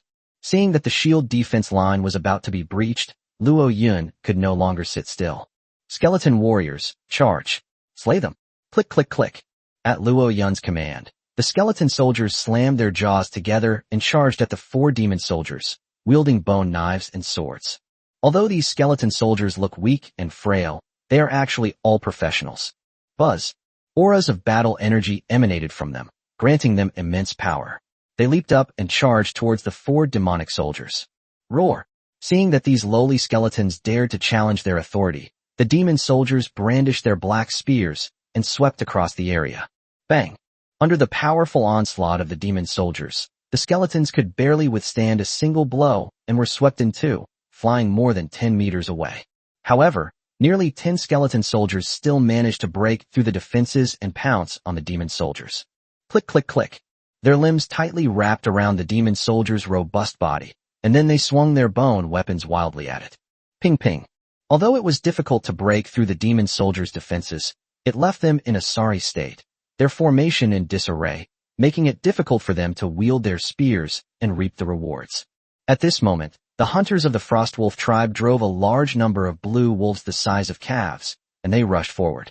Several of them bit the legs of a demon soldier, tightly restraining the demon soldier's mobility. Roar! Enraged, the demon soldier unleashed a volley of spears, sending several blue wolves howling as they were blasted several meters away. At that moment, a burst of flames erupted in the darkness. With his fists ablaze with flames, Liu Yan charged towards a demon soldier, leaping 4 meters high and blasting a punch at the soldier's face. Explosive fire fist. The tiny fist, like a TNT bomb, exploded on the demon soldier's face. Bang! The demon soldier's helmet was blasted off, and it let out a shrill scream as it retreated. Aim, concentrate fire, and kill it. In an instant, the troll warriors and the hunters of the Frostwolf tribe all fired their spears and arrows. Bang! In the blink of an eye, the demon soldier whose helmet had been blasted apart was hit by several attacks on the head. It screamed and retreated, its body turning into billowing black mist that dissipated. In the blink of an eye, the group worked together to kill a demon soldier, and their spirits were greatly lifted. Go, hold off the other 3 demon soldiers and prevent them from wielding their spears at will. Shield bearer, hold on. 34 kill. One by one, the fanged shield guards, who had been knocked away and coughed up blood, once again pressed down with their giant shields and held the 3 demon soldiers firmly in place. The skeletons hanging on these demon soldiers climbed up their bodies, trying to attack their heads. The demon soldier flew into a rage, ripped it off, and hurled it at the onrushing shield guards. At this moment, a demon soldier broke free from the skeleton soldier's restraint, leaped high into the air, and tried to attack the spear throwers and the Frostwolf hunters behind it. A loud wolf howl rang out, and the giant wolf, whose size was comparable to that of an elephant, pounced and pinned it to the ground. It immediately opened its blood-red maw and began to frantically tear at the head of the demon soldier. Not far away, another demon soldier raised his spear, about to launch a sneak attack. Suddenly, a blue light burst forth. Swords and spears. Unnoticed by anyone, Luo Yun unleashed a sword strike aimed at the face of the demon soldier from several meters away. Instigate. The sword flashed like light, instantly piercing the demon soldier's face, and with a bang, its head exploded. Immediately, its massive body collapsed, turning into billowing black mist that dissipated. Amazing! Upon seeing this, Liu Yan in front couldn't help but exclaim in amazement. He never expected that this young, frail human would comprehend blue battle chi in just 2 days. This level of comprehension is simply monstrous. He started to regret it. I shouldn't have focused too much on external conditions yesterday and given up on choosing him. Chapter 39. Slay the demon soldiers and unlock the reputation ranking. Hurry and support the Wolf King, roared the wolves of the Frostwolf tribe. Before he could finish speaking, Mao Yi led 10 troll men in a charge, raising their tree spears and stabbing them into the faces of the demon soldiers who had been pinned down. Tap, tap, tap. Hold head high. The demonic soldier roared in anger, its body suddenly shattering and dissipating into billowing black smoke. 1 statue left. Brothers, charge. The remaining skeleton soldiers, shield guards, troll spearmen, and even the young expert Liu Yan all swarmed forward. Boom. After a fierce battle, the last demon soldier met its end, turning into billowing black mist and dissipating, leaving only a black rhombus-shaped crystal to fall. We won. We killed 4 demon soldiers. We created a miracle. Whoa. The many orcs and wolves were excited and howled to the sky.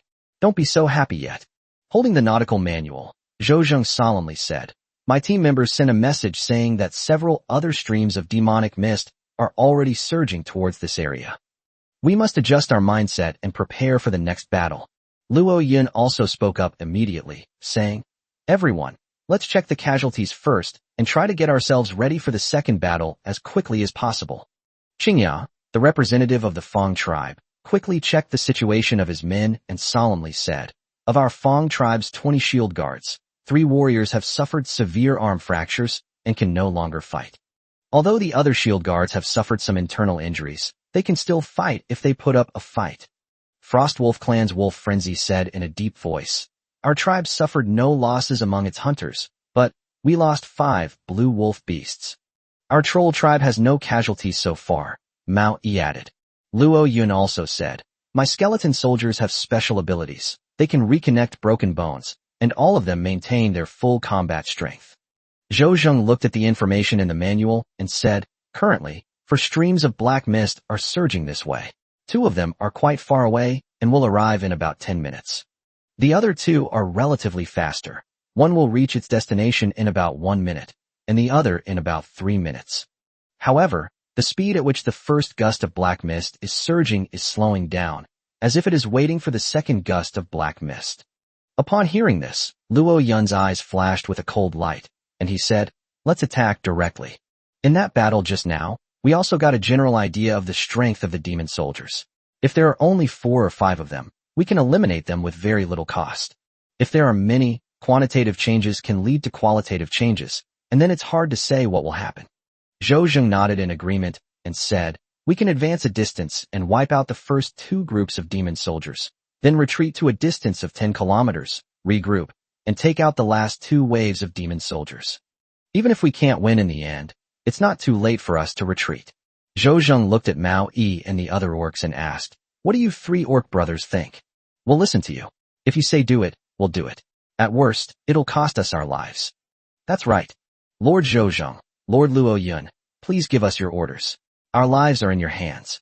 "All right, since no one objects, let's strike first. The shield guards will stay put to rest and wait for us to return. The wounded will be evacuated immediately, and the tribe will provide support from the rear. The rest of you, charge with me and Brother Luo. Rush." After a brief rest, the group rushed down the mountain path. At this time, several blue messages appeared in the chat group, instantly attracting the attention of all group members. Dragon Kingdom's Luo Yun and Dragon Kingdom's Zhou Zheng joined forces to kill 4 demonic soldiers, each gaining 40 reputation points. Given that this is the first time the 2 have killed a demon soldier, they will receive an additional 100 reputation points, and the reputation ranking feature will be activated. Current reputation ranking, Luo Yun 140, Zhou Zheng 140, tied for first place. Note: increased reputation will attract the attention of native crew members, lowering the requirements for boarding, and may even lead them to proactively offer to join the fleet. Note: those with high reputation will receive preferential treatment and unexpected rewards when encountering special locations, such as forest cabins, mysterious woodlands, and corrupt merchants.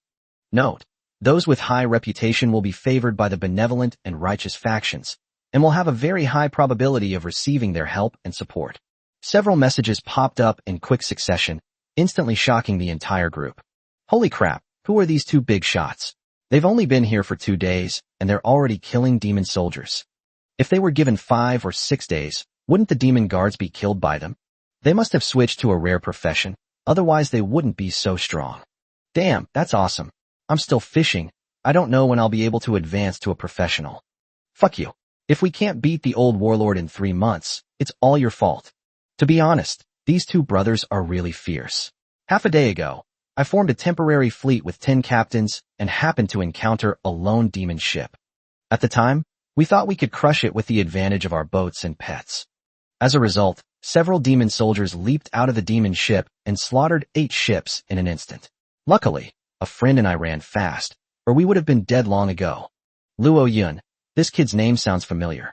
Is he the ruthless guy who killed more than 20 Koreans? That's him. He's really fierce, damn it. TCH, nothing special. If I had a warship, I could blow up the demon ship and slaughter the demon soldiers. Idiot. Who told you that the demon soldiers would die if the demon ship was sunk? You've never sailed a warship before, have you? I've never driven one, but you have? I actually drove one. A big shot posted a picture of his ship and continued. I tried to blow up a demon ship. The ship sank, but the demon soldiers didn't die at all. Moreover, the destroyed demon ship would regenerate very quickly. And after those demon soldiers climbed onto the ship, they continued to pursue my warship. So if you're not good enough, don't even think about challenging the ancient demonic soldiers. They're not so easy to deal with. Damn. So that kid named Luo Yun must be incredibly powerful? He even killed all the demon soldiers. It might have been done by his crew. After all, many people have recruited strong crews these days, so it's not surprising that they have such a record. I also wanted to kill a few demon soldiers to grind reputation. Today I encountered a cabin in the woods, but the witch inside said my reputation was too low and we weren't meant to be. Damn. I ran into a goblin merchant caravan and got kicked out too. The goblin merchant said I needed at least 100 reputation points to buy their goods. Damn it, that's outrageous. Any experienced players want to lead a team to farm demon soldiers? Fuck your mother, you idiot. Are you looking for death? Don't do anything stupid if you can't recruit at least 10 native crew members. Brothers, join my Wanda sailing crew. I'll take you to grind monsters. Sign up now. TCH, I'll just send a private message to Luo Yun. Luo Yun is the real powerhouse. +1. Many Chinese people started sending private messages to Luo Yun and Zhou Zhang, wanting to join the group. At this time, in a sea area, 4 warships are making an emergency retreat. Behind them, a thick cloud of black mist followed closely. On the ship, the slender Lin Tide looked furious. I was having a barbecue on the beach and enjoying the scenery when I was targeted by the demonic fog. I had to run away before I could even get my clothes on properly. How awful. She turned to the crew member beside her and asked, Shuiying, with our current fleet strength, can we defeat a demon ship? The crew member named Shuiying belonged to the Yukiana, Snow Maiden, race. She wore a loose robe, her skin was deathly pale, and she spoke in a cold tone. Captain, with the current strength of our naval fleet, we can barely destroy one demon ship. However, there will be some casualties. The ancient demon guards on the ship are very powerful. We sinners have only just broken our seals and are no match for them. I suggest you wait for 10 days to half a month. At that time, your professional level and battle aura level will be upgraded, and our realm will also be improved as the seal is lifted. At that time, dealing with some low-level demon ships should be a piece of cake. Ugh, damn it, we have to wait a while longer. 4 dignified warships were chased and forced to flee by a single demon ship. How shameful. I really want to blow it up. The Snow Woman added, at sea, it's best not to attack the demon ship unless absolutely necessary. Once you're marked with a hatred tag, it's easy for the black mist to chase after you. At that point, you'll be forced to keep fleeing, and you won't be able to stop even if you want to. Hateful. Lin Tide was so angry that her chest heaved, but there was nothing she could do. She could only angrily take out her nautical manual and prepare to flirt with some handsome guys in the group to vent her anger. As soon as she joined the group, she discovered that the people in the group were having a heated discussion about something. Curious, she opened the system notification to take a look. Upon seeing this, her eyes widened and her mouth formed an O shape. Chapter 40 Rank Upgrade. Holy crap, Luo Chun has actually started hunting demonic soldiers? That's insane. He's only a 2-masted ship. Lin Tide exclaimed in disbelief. Meanwhile, on the other 3 ships, 3 beautiful women, having nothing else to do, were also flipping through their nautical manuals when they saw the same exciting news. Someone's already started hunting demonic soldiers. How fast? Wait, what is this? Lin Wanrong's eyes widened as she carefully examined the name. Then she tilted her head back. It's that guy, the white-haired old man. That guy just wiped out more than 20 Koreans during the day and started hunting demon soldiers at night. This improvement speed is too fast. How did he do that? At this moment, the regimental commander Yi Shang on one of the ships sent a private message. Rong, have you seen the message in the group chat? I see it. Captain, Luo Yun has started hunting demonic soldiers. Go ask Luo Yun how he killed the demon soldiers, and ask him for advice. If the conditions are right, we will begin hunting demon soldiers tomorrow as well. Reputation is very important to us, and we need to raise it as soon as possible. Only in this way can we enter the secret forest and the mysterious cabin. Understood, Captain. I'll message that guy privately right away. Please wait a moment. Lin Wanrong quickly started sending private messages to Luo Yun. At this time, in the primeval forest of the island, a bloody battle is still raging. I'll hold off 3 ancient demonic soldiers. You deal with the other 2. Liu Yan's body was burning with purple battle chi, and his 7-year-old body became incredibly strong. He actually managed to hold back 3 ancient demon soldiers who were over 3 meters tall all by himself. Spear throwers, archers, suppress with spears and arrows. Skeleton soldiers, Thousand Eyes, advance. Engage those 2 ancient demon soldiers. Wolf pack, follow. Yes, Lord Luo Yun. Throw. Fire. Luo Yun immediately gave the order, and nearly 40 trolls and frostwolf hunters fired spears and arrows, aiming straight for the faces of the 2 ancient demon soldiers. Roar. The 2 ancient demonic soldiers roared and instinctively raised their arms to protect their heads. With a series of clangs, spears and arrows were deflected by the hard armor. At this moment, more than a dozen skeleton soldiers rushed forward and tightly entangled one of the demon soldiers. Some of them unleashed their fighting spirit, brandishing their weapons and slashing fiercely at its weak thigh joints. Click. One of the demon soldiers couldn't withstand the siege of the skeleton soldiers and was immediately cut down and forced to its knees. Having just killed a wave of ancient demon soldiers, the many skeleton soldiers had gained some experience and rushed forward, tightly entangled with the demon soldiers' upper bodies. The demon soldier roared and shook its upper body, sending several skeleton soldiers flying. However, several more skeleton soldiers leaped up, thrusting their bone swords deep into its mask. Oh! The demonic soldier let out a shrill scream, instantly turning into black mist and shattering. The other demon soldier was tightly entangled by the thousand-eyed demon chapter. The thousand-eyed demon octopus is about 5 meters long, while the demon soldier is less than 4 meters long. In terms of size, the thousand-eyed demon octopus is completely outmatched. At the same time, the demonic eyes on the thousand-eyed demonic octopus continuously emitted black light, unleashing its intimidating power. Under the overwhelming power of the Eye of Intimidation skill, even the demonic soldier showed fear, and its combat strength plummeted. By the time it came to its senses, its limbs were completely controlled by the thousand-eyed demon chapter. At this moment, the elephant-like blue wolf pounced, easily pinned it down, and then bit off its head, killing another one. Seeing that he had easily taken down 2 more demonic soldiers, Luo Yun was in high spirits. He pointed at the 3 demonic soldiers besieging Lu Yin and roared, "Go! Go support Mr. Lu! Charge!" This time, without Luo Yun's command, the numerous skeleton soldiers, pets, and orc warriors formed a perfect team. First, the arrows suppressed the demon soldiers' vision, then the skeleton soldiers swarmed forward, entangled the demon soldiers' arms, and prevented them from swinging their weapons at will. At this moment, the thousand-eyed demon king and the blue wolf leader, taking advantage of their size, each controlled one of the demon soldiers. The other blue wolves and troll warriors swarmed forward and easily cut down both of them. With the remaining head down, Lu Yin unleashed his powerful personal combat strength, defeating the opponent with a single fire fist. In this way, the third wave of demonic soldiers has been completely swallowed up by Luo Yun's team. By this point, Luo Yun and Zhou Zheng had killed 15 demon soldiers in succession, and with almost no casualties. Such a victory boosted everyone's morale and filled them with joy. However, Luo Yun and the others did not let their guard down because of this. Zhou Zheng took out his nautical manual and immediately checked the intelligence sent by his subordinates. The other 2 plumes of black mist are still some distance away and will arrive in about 3 minutes. This time, 10 demon soldiers will attack together, making it extremely difficult. Lu Yin withdrew his purple battle aura and said, panting heavily, "I've regained some of my fighting skills against demonic soldiers. Holding off 4 or 5 demonic soldiers shouldn't be a problem. However, my battle chi is currently severely depleted, and I need to use magic crystals to recover for 10 minutes. Lu Yin was the greatest contributor to this battle. In the subsequent 2 battles against the demon soldiers, he managed to hold off 2 to 3 demon soldiers with his own combat power, which allowed everyone to fight so easily without any casualties.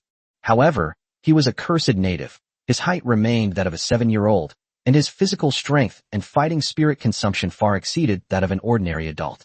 Therefore, he is now at his last gasp. I'll retire and reorganize." Luo Yin picked up a black magic crystal from the ground and said, "We must ensure Mr. Lu's combat strength so that we can better fight against the demon soldiers. In the next battle, we will face about 10 demon soldiers, and the pressure will be several times greater than the previous 3 battles. We will need the shield warriors of the Fong tribe to join us. Retreat first, then we'll discuss the matter further." Okay, Zhou Zheng nodded in agreement. Without the slightest hesitation, everyone retreated towards the direction of the Tree Spear tribe. After defeating the Tree Spear tribe, the group reunited with the heavy shield soldiers of the Fong tribe. To be on the safe side, they retreated another 3 kilometers before stopping to rest. Lu Yin found a rock, sat down with a black crystal about the size of a thumb in his hands, and said to Luo Yun, "Young Master Luo, you just used several sword techniques, so your battle chi must be depleted. You can try using the magic crystals dropped by the magic soldiers to restore your battle aura. At the same time, magic crystals can also accelerate the advancement of your realm level." Magic crystal. Luo Yun took out a black crystal from his pocket and asked curiously, "Mr. Lu, is this crystal a magic crystal?" Lu Yin nodded and said in a childish voice, "As long as you hold it in your hand, and then drive the battle chi in your body, the pure primal force inside the magic crystal will be absorbed by you. The force will both accelerate the recovery of your battle aura and slowly enhance your physique and cultivation level." "That's amazing. Luo Yun's eyes shone, and he quickly followed Lu Yan's example by sitting cross-legged. Then he took out a magic crystal, holding one in each hand, and began to cultivate with his eyes closed. Previously, the group had killed a total of 15 demon soldiers and obtained a total of 15 low-level magic crystals. Orcs aren't formal professionals, so we don't want any of them. All these magic crystals were handed over to Luo Yun and Zhou Zheng for handling. Zhou Zheng said that he had not been able to help in the battle, and was only willing to give 5 of them to Lu Yan, while giving the remaining 10 magic crystals to Luo Yun. Luo Yun couldn't refuse, so he had no choice but to accept it. At this moment, while cultivating with 2 magic crystals in hand, Luo Yun felt as if he were holding 2 blocks of ice, with a continuous stream of cold air flowing along his arms and into his body. His absorption of magic crystal energy was undoubtedly extremely fast. In fact, it even drew in the wild primal force drifting in the air, causing it to converge towards him. In the blink of an eye, he seemed to transform into a blue light figure, radiating dazzling light from head to toe. When Lu Yan saw this scene, his eyes almost popped out of their sockets.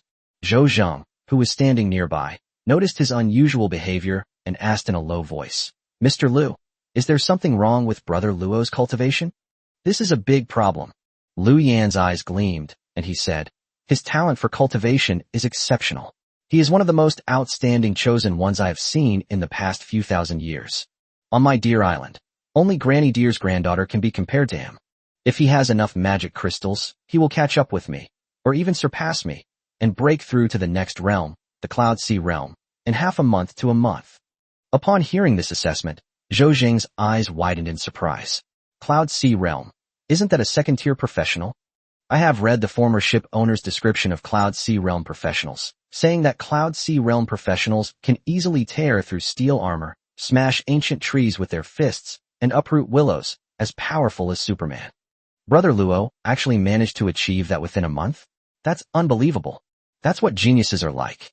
But the world is never short of geniuses, it is short of people with great perseverance.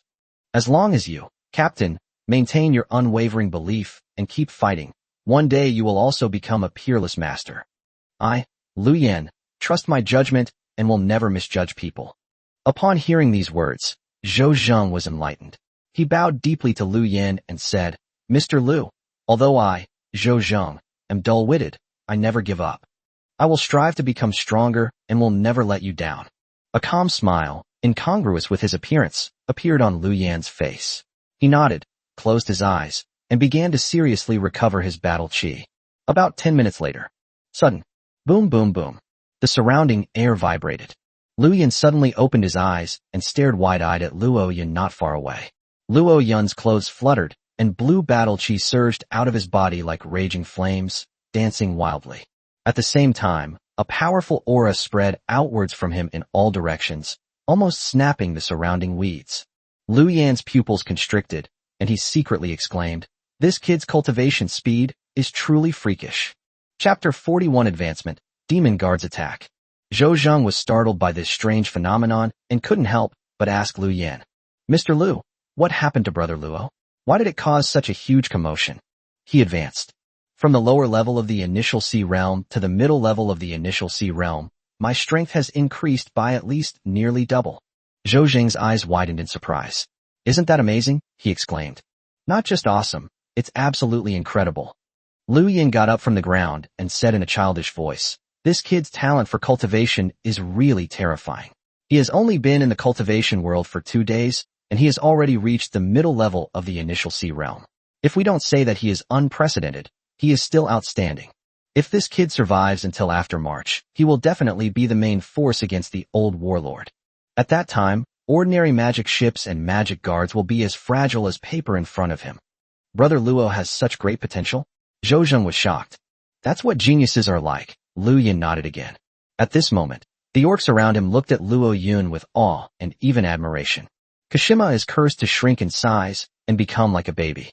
The curse on Green Demon Island is that its fighting spirit is suppressed, preventing all orcs from becoming professionals for life. Fighting spirit is the power they crave most, yet they cannot obtain it. Unless they can board the ship of the Chosen Ones, they will never have any chance to fight. At this moment, they looked at Luo Yun, whose body was surging with fighting spirit, as if he were a god, filled with both envy and admiration. The trolls of the many wooden spear tribes were extremely proud, because Lord Luo Yun has already promised them that he will select 10 of them to become his crew members. Following such an outstanding adult is enough to make them feel honored and extremely excited. About a minute later, Luo Yun slowly opened his deep eyes. He got up from the ground, jumped lightly, and felt his body become incredibly light. At the same time, I felt as if I had inexhaustible power within my body. Although he didn't know how strong he had become, his intuition told him that if he were to face a demonic soldier, he would be able to defeat him easily. At this moment, Zhou Zheng and a group of orc representatives also rushed over. Congratulations on advancing, Brother Luo. The battle against the demon soldiers will depend entirely on your performance. Zhou Zheng nudged Luo Chen's chest with his fist, genuinely happy for him. Luo Yun smiled slightly and said, Brother Zhou, please don't make fun of me. My meager combat skills are far inferior to Mr. Lu's. Lu Yun shook his head and said, Young man, you don't need to be modest. In as little as half a month or as long as a month, you will definitely be able to catch up with my current level. You are one of the most outstanding chosen ones I have ever met. You will surely achieve great things in the future. Then thank you for your kind words. Luo Yun smiled slightly, secretly pleased. He discovered that spiritual practice didn't seem to be a difficult thing. Perhaps, as Mr. Lu Yin said, he can indeed reach the peak of the initial sea realm within a month. When the time comes, killing the demon soldiers should be as easy as cutting melons and vegetables. He then looked at Zhou Zheng and asked, Brother Zhou, what's the enemy situation like? Zhou Zheng's expression turned slightly solemn as he said, Those two streams of black mist have merged into one and are now entrenched in the tree spear tribe. It seems they have no intention of leaving. Luo Yun raised his eyebrows and smiled. Since they don't want to leave, then we'll see them off. Let's go. Once we take down this last wave of demon soldiers, the crisis on Green Demon Island will be completely resolved. Okay, let's go. Brothers of the Orcs, let's go. The final battle. War. Led by 2 humans, the large group regrouped and advanced towards the tree spear tribe. In the blink of an eye, half an hour had passed. It was already late at night. At this time, many of the chosen ones had already found a safe haven, moored their ships, and drifted off to sleep. Meanwhile, a fleet of ships, led by warships, sped toward the coast of a huge island, as if startled by a bowstring.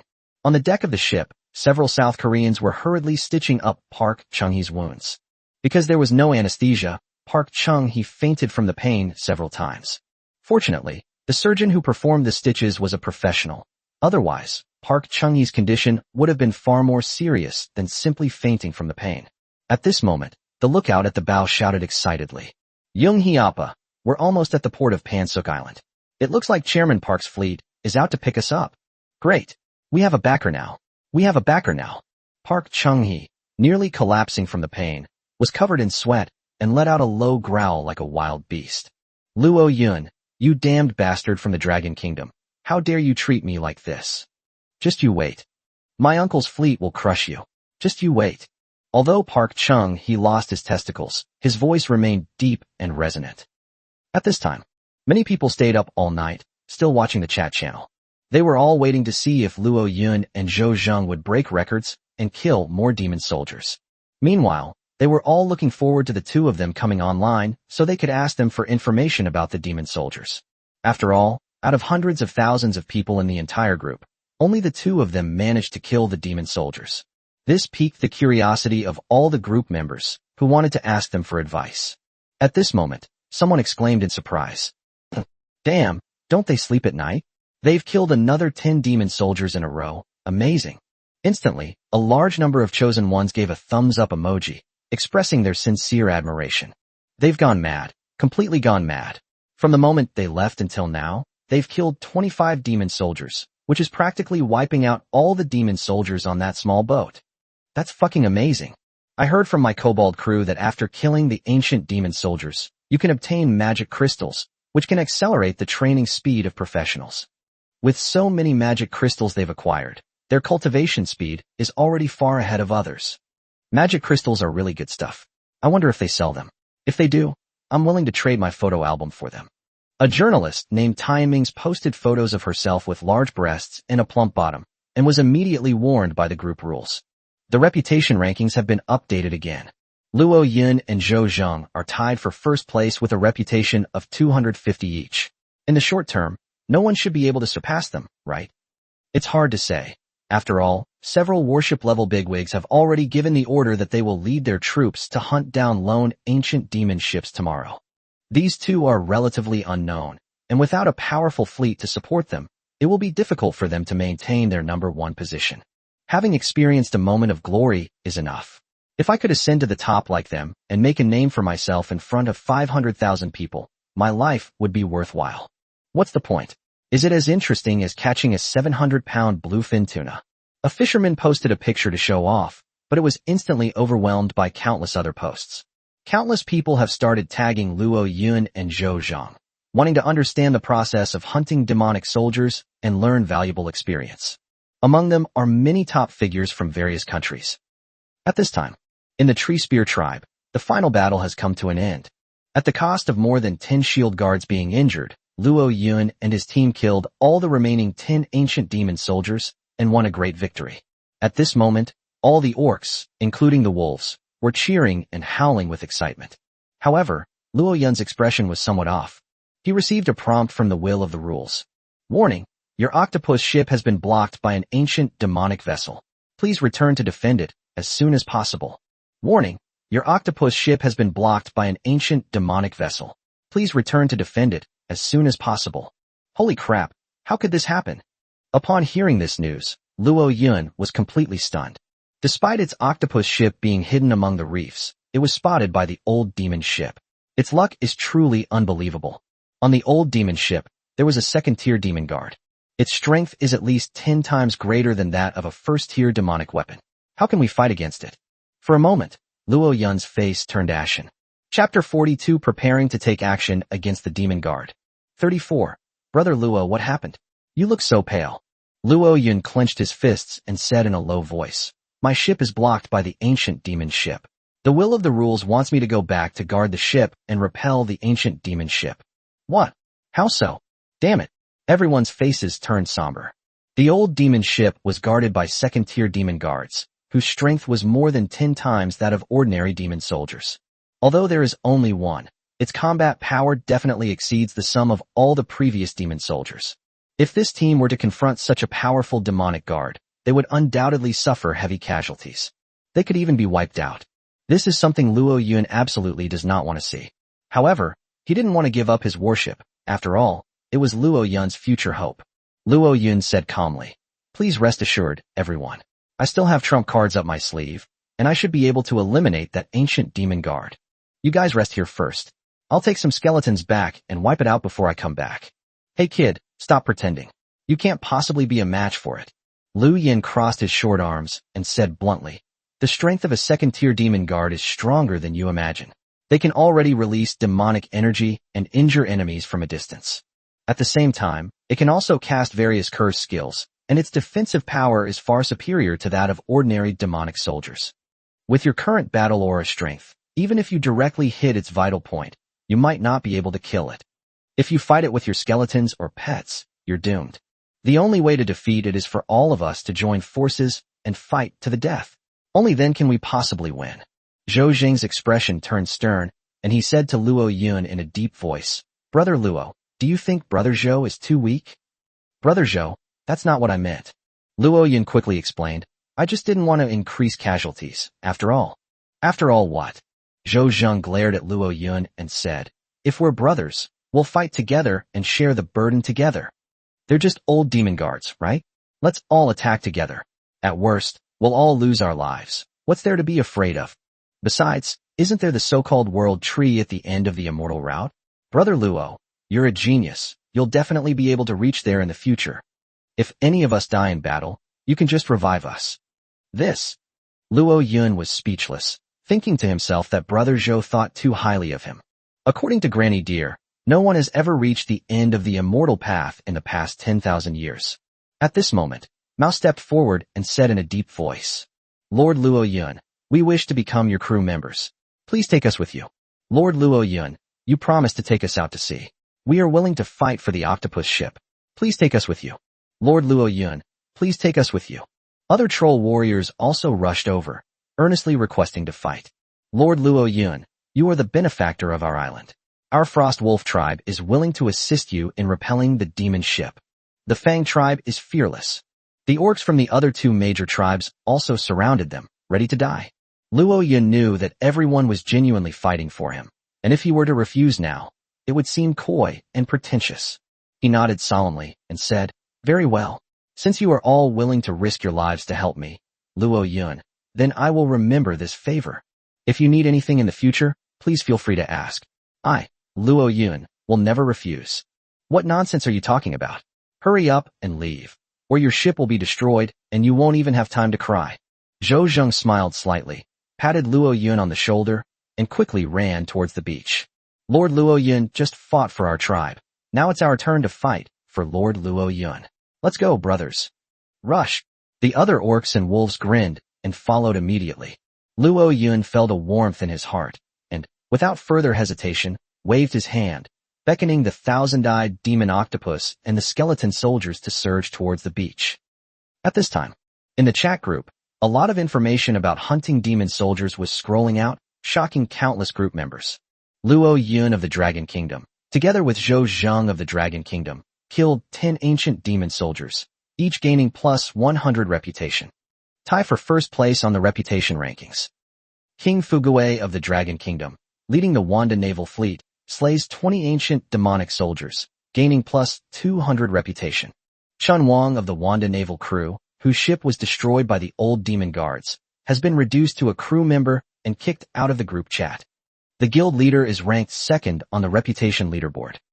The Tokugawa family of the Cherry Blossom country, leading the Sengoku naval fleet, slayed 18 ancient demon soldiers, gaining plus 180 reputation. Yamai of the Sengoku Naval Guild was killed by an old demon guard and kicked out of the group chat. Watanabe, a member of the Sengoku Naval Fleet, was defeated by an ancient demon and forced into crew duty, then kicked out of the group chat. The guild leader is ranked third on the reputation list. Kim Hyun-nam of South Korea, leading the Taeguk Naval Fleet, has slain 12 ancient demonic soldiers, gaining plus 120 reputation. Kim Young-chan of the Taeguk sailing team was killed by an old demonic guard and kicked out of the group chat. Young Yoon of the Tai Chi naval team was killed by an old demonic guard and kicked out of the group chat. Pu West of the Taeguk naval group was killed by an old demonic guard and kicked out of the group chat. The guild leader is ranked fourth on the reputation list. Lin Feng of the Dragon Kingdom, leading the Gale naval fleet, has slain 5 ancient demon soldiers, gaining plus 50 reputation. Lin Yi of the Gale sailing team was reduced to a crew member after his ship was destroyed by the old demon guards, and he was kicked out of the group chat. The guild leader is ranked 5th on the reputation list. Damn, are they all on steroids this late at night? All the major naval fleets are actually attacking the ancient demonic soldiers? Aren't they afraid of dying? They were definitely afraid of dying before, but seeing Luo Yun and Zhou Zheng, those two big guys, hunting demon soldiers, these big shots will definitely have to fight for their reputation. My Wanda naval crew is still the best. We killed 20 demon soldiers and only lost 1 ship. Our captain went straight to the 2nd position. Ox. The Tokugawa family dogs from the Sakura country are quite formidable, having killed 18 demon soldiers. However, the group suffered heavy losses, with 9 members dying. The price was too high. South Korea suffered the most deaths, with as many as 17 captains. Was that bastard Kim Hyun-nam using his crew members as expendable resources? Speaking of which, what the hell is the ancient demon guardian? How come all the captains who died in battle were killed by it? At this moment, a member of the Wanda naval group replied. The old demon guards are the guards on low-level demon ships, and they are truly fierce. Our commander controlled the distance well and bombarded its demon ship with cannons. As a result, the cannonballs were all deflected by it. Moreover, its explosive power is extremely terrifying. It can leap more than 20 meters in a single bound, as if it could fly. Chun Wang from our group was the unlucky guy. It jumped onto the ship, and the 3-masted ship was cut in 2 with just 1 strike. Luckily, that kid jumped off the ship quickly, otherwise he would be food for the fish by now. Someone was shocked and asked, "I remember that your Wanda naval fleet has a membership of over 100, yet you couldn't defeat a single ancient demon guardian?" Nonsense. That thing completely overwhelms us in terms of rank. Unless we can use multiple elite native crew members to besiege it, it's invincible at this stage. By the way, let me tell you something. The old demon guards and demon soldiers will not fall into the water. Where there is black fog, the sea is like flat ground to them. You must be careful when dealing with them in the future. Don't be like those idiots from Korea and Japan, who lost a bunch of brothers just to kill a few ancient demon soldiers. Understood. Thanks for letting me know. This is fucking exciting. I wonder when I'll be able to kill the ancient demonic soldiers. If you want to kill the old demon soldiers, go join a naval corps. Otherwise, you'll never be able to do it on your own in this lifetime. That's right. I've heard that even the lowest tier ancient demon ships have more than 20 demon soldiers and a demon guard stationed there. It's impossible for a single person to solo them. The Wanda Voyage crew member said again. Actually, the old demon soldiers are quite easy to kill. You only need to recruit 1 or 2 elite crew members to do it. The difficulty lies in defeating the old demonic guards. That thing is a second-tier monster, extremely powerful. It drove our 100 warships to flee in disarray. If you don't have a strong crew, you'd better not do anything foolish. Just develop your strength stealthily. Got it, bro, we're not stupid. I wonder who in the group will be the first to slay the second-tier demon guard on the ship. It must be Chairman Kim Hyun-nam of the Great Bang Republic, without a doubt. After all, Chairman Kim Hyun-nam activated his blue battle aura in the battle just now. Jin Xianan is nothing. He can't even compare to a single hair on the leg of Luo Yun from our Dragon Kingdom. Haha. Yes, South Korea is #1 at bragging. Suddenly, a blue special effects subtitle appeared. Shut your dog mouth, you foolish Chinese. The first to kill a second-tier demon guard will definitely be me, Jin Xianan. In less than 5 days, I will set a new record for the first kill in this group. 5 more days. Maybe Luo Yun and Zhou Zheng can kill the demon guard tonight. Brother, although I am from China, I can tell you with certainty that Luo Yun and his group cannot do it. The one who will be the first to kill the old demon guard will definitely be Brother Fugue, the leader of our Wanda naval group. After all, he has already recruited 2 crew members, both of whom are powerful men with purple battle aura.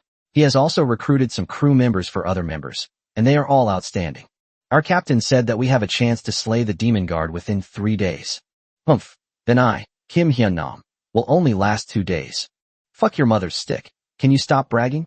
That's how it is with the Koreans. After all, in their newly created history, this ancient sea belongs to them. Ha! Laugh, you bunch of fools. I've already found out the whereabouts of the divine fruit. When the time comes, you'll be kneeling down and kowtowing to me. A divine fruit? What the heck? That sounds pretty awesome. Hey, South Korean leader, can you elaborate?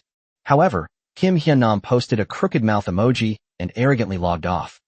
At this time, the turbulent reef side was shrouded in a thick black fog. A demon ship blocked the Octopus. A terrifying being, like a demon god, stood amidst a pile of bones, raising its dark longsword high, about to cleave down the Octopus ship. However, when its gaze fell upon a coffin on the ship, its red eyes trembled, and it slowly lowered the 2 swords in its hands. At this moment, a wolf howl came from the beach not far away. The demonic being suddenly turned its head, its eyes flashing red light, and exhaled a breath of black gas before leaping off the demon ship. He strode forward toward the beach. Chapter 43, Killing the Old Demon Guard. By this time, everyone had arrived at the beach. Gazing at the swirling black mist, everyone wore solemn expressions. Liu Yan's face was solemn as he said, "My battle chi is purple grade, and its characteristic is enhancement, which can greatly increase my speed and defense. Later, I will try to draw the attention of the old demon guards. You should act according to the situation. Be careful of the old demon guard's skills at all times. It can unleash a demonic energy slash with a range of at least 50 meters. Don't be careless." Zhou Zheng asked. "Can the oak giant shield block its demonic energy slash?" Liu Yan shook his head and said, "It's probably too risky. A heavy iron shield would be more suitable." Luo Yun frowned slightly and said, "Then the shield guards of the Fong tribe can stay behind to protect the spearmen and archers. I will have the skeleton soldiers cooperate with Lord Liu Yan. In addition, I will have the thousand-eyed demon chapter use the eye of intimidation to see if it can intimidate the old demon guards. If possible, the Mad Wolf tribe should order the wolf pack to charge and subdue the old demon guard. Then we can join forces to kill them." "Good. Let's go. Enter the black fog." After devising a simple strategy, the group quickly formed their battle formation and plunged into the black mist. Upon entering the black fog, everyone's vision immediately became monotonous.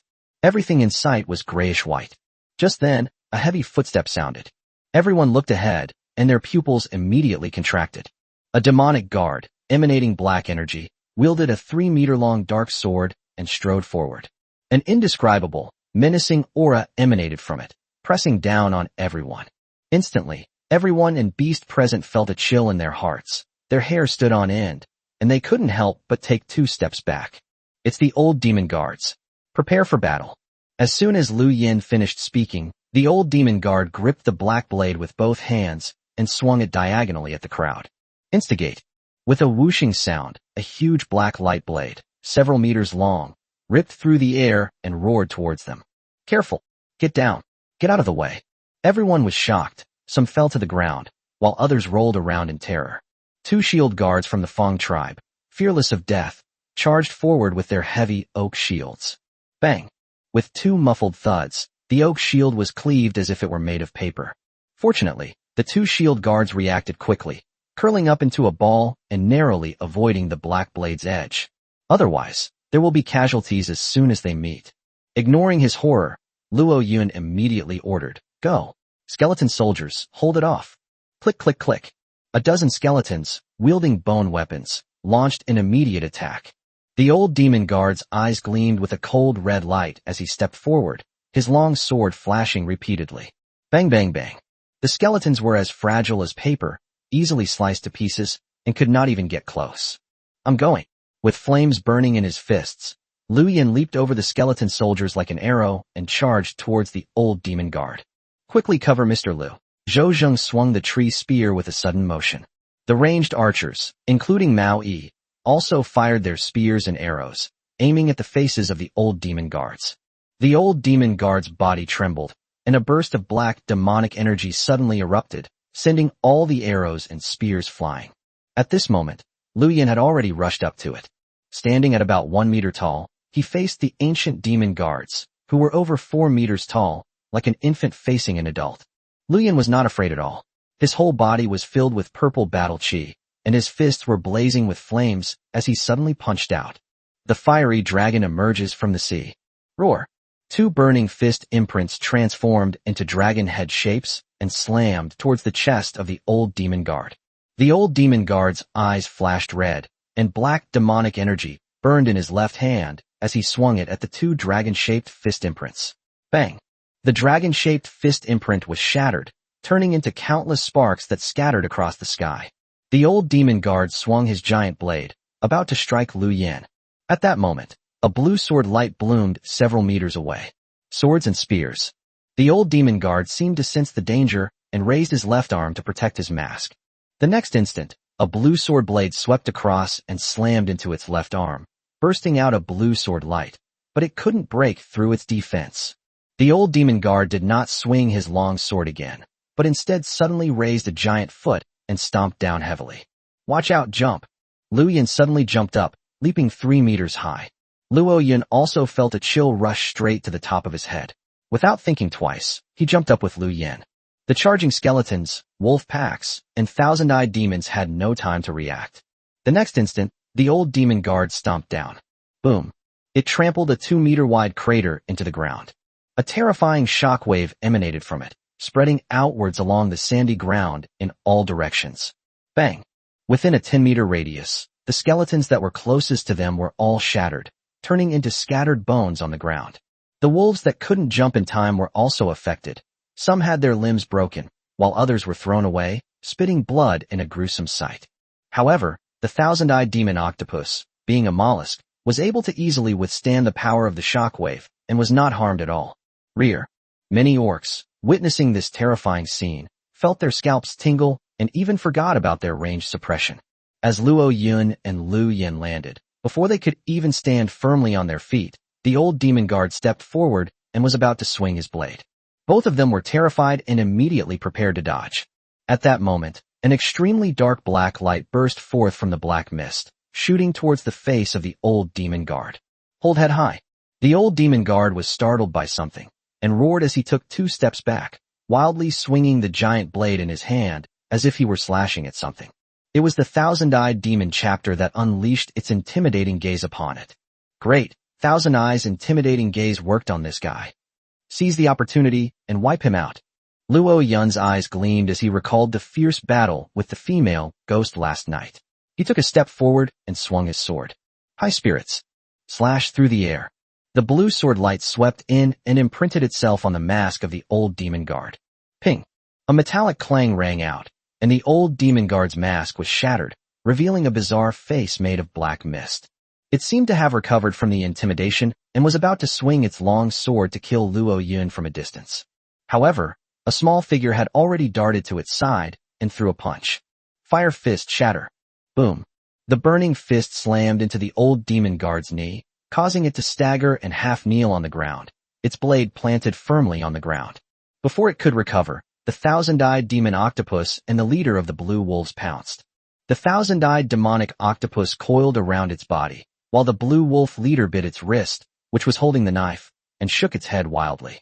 The leader of the blue wolves was as big as an elephant and incredibly strong. He actually managed to fling the long sword from the hands of the former demon guard. It roared, and the demonic energy in its arms surged, sending the blue wolf leader, who was a size larger than itself, flying. Then, it reached its waist with its demonic claws, drew out a black short sword, and was about to gouge out the thousand-eyed demonic chapter wrapped around its body.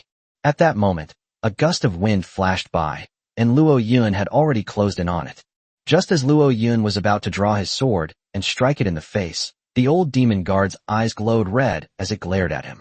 Instantly, Luo Yun's pupils contracted, and a gigantic demonic shadow suddenly appeared before his eyes, roaring as it pounced on him, intending to devour him. Luo Yun knew that the demonic shadow was definitely an illusion. However, once you're hit by the old demon's skill, you can't break free just by being rational. His body was instinctively affected by the demonic shadow, and he was completely unable to move. Damn it, is this the end? Luo Yun was unwilling, but she couldn't break free. Just then, a clear, cold shout came from the nearby coastline. Oomph, you lecher, you can't even withstand this little mental attack? As that cold voice rang in his ears, Luo Yun suddenly shuddered and snapped back to reality. The enormous demonic shadow before them vanished abruptly. Instead, a black blade of light slashed horizontally toward his head. Behind them, Zhou Zheng and the others cried out in terror, "Get out of the way! Lord Luo Yun, be careful!" Luo Yun's pupils suddenly contracted, and 8 black tentacles suddenly extended from behind him, supporting him on the ground and dragging his body back about 20 centimeters. Just then, the blade grazed the tip of his nose, leaving a trace of blood. This speed is far inferior to that female ghost's. Having dodged the fatal blow, Luo Yun's lips curled into a wild smile, feeling that the old demon guards weren't as powerful as Lu Yen had described. At least, compared to the female ghost in the dream, it is 100,000 miles weaker. He seized the opportunity and thrust out his sword, the sword energy accurately striking the face that the old demon guard was about to slap. Bang! Oh! The old demon guard screamed as his face was struck by sword energy, and roared as he swung his short sword, attempting to kill Luo Yun. However, the tentacles of the thousand-eyed demonic octopus tightly wrapped around its giant arm, preventing it from easily wielding its sword. Luo Yun seized the opportunity and swung his sword again. Slash through the air. Bang! This sword strike was a diagonal slash, once again striking the face of the old demon guardian, creating a cloud of black mist that caused the old demon guardian to let out a frenzied roar. Its vitality is extremely strong. An ordinary demonic soldier would have been killed by Luo Yun long ago, but this one, with its eyes glowing red, launched another mental attack on Luo Yun. At the same time, disregarding the thousand-eyed demonic chapter wrapped around its body, it pounced directly at Luo Yun. They wanted to take advantage of Luo Yun's momentary lapse in concentration and kill him. However, Luo Yun had learned his lesson once and wouldn't make the same mistake twice. He closed his eyes, completely ignoring the red light in the eyes of the old demon guardian. In this way, the old demon guardian's mental attack had no effect on him. At the same time, Luo Yun recalled the details of his battle with the female ghost the day before. As if divinely inspired, he effortlessly manipulated the 8 tentacles on his back, using them as hands and feet. For a moment, his figure was suspended in midair, supported by 8 tentacles, calmly dodging the attacks of the old demon guards, and then wielding his sword to counterattack. Instigate. The sword flashed angrily and struck the cheek of the old demon guard once again. Ah! The old demon guard let out a shrill scream, black mist swirling on his face, as if black blood was spurting out. It has already suffered a severe blow. Awesome! Lu Yen, who had rolled to one side, was stunned by Luo Yun's tentacle form. He finally believed that Luo Yun had a trump card and could face this old demon guard alone. At this moment, Luo Yun faced the old demon guards alone, showing no intention of backing down. His mind was filled with images of his fierce battle with the female ghost yesterday, and those long, shapely legs that were straighter than a blade. He seemed to have divine assistance, calmly controlling his 8 tentacles, dodging attacks while methodically thrusting out his peachwood sword. Swish, swish, swish. The sword lights, like antelope horns hanging from a cliff, were incredibly skillful, piercing from all directions and accurately hitting the heads of the old demon guards. It roared in fury as it was killed. Not far away, Zhou Zheng was stunned and speechless when he saw this amazing scene. Zhou Xingzhen suspected that this guy might have been a master swordsman before he transmigrated, since his swordsmanship was so sharp. Not only that, he also possesses that strange tentacle talent, which is absolutely amazing. Zhou Zheng even suspected that if Luo Yun were to defeat them one by one, he might be able to take down a demon ship on his own. Many of the orcs were also dumbfounded. I feel like their presence here is superfluous.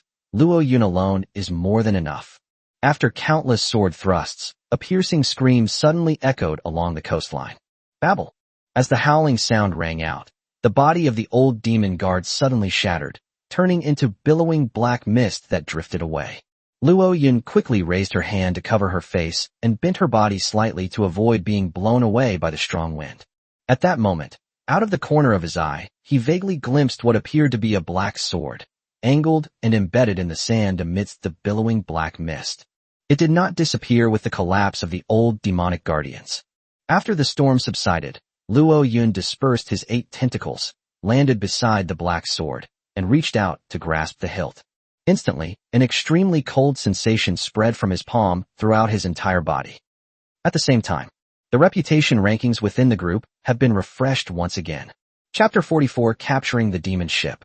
Sakura Japanese Ichiro, leading the ninja naval crew, defeated 27 demon soldiers, gaining 270 reputation points, defeated 2 demon wolves, gaining 100 reputation points. Sai of the ninja naval fleet was killed by the corrupted demon wolf and left the group chat. The ninja naval crew's new recruit, whose ship was destroyed by an old demon, has become a crew member and left the group chat. Ninja pirate crew member Mia falls into the water, is devoured by a great white shark, and leaves the group chat. Yasuke of the ninja pirate crew, dismembered by the ancient demon bats, leaves the group chat.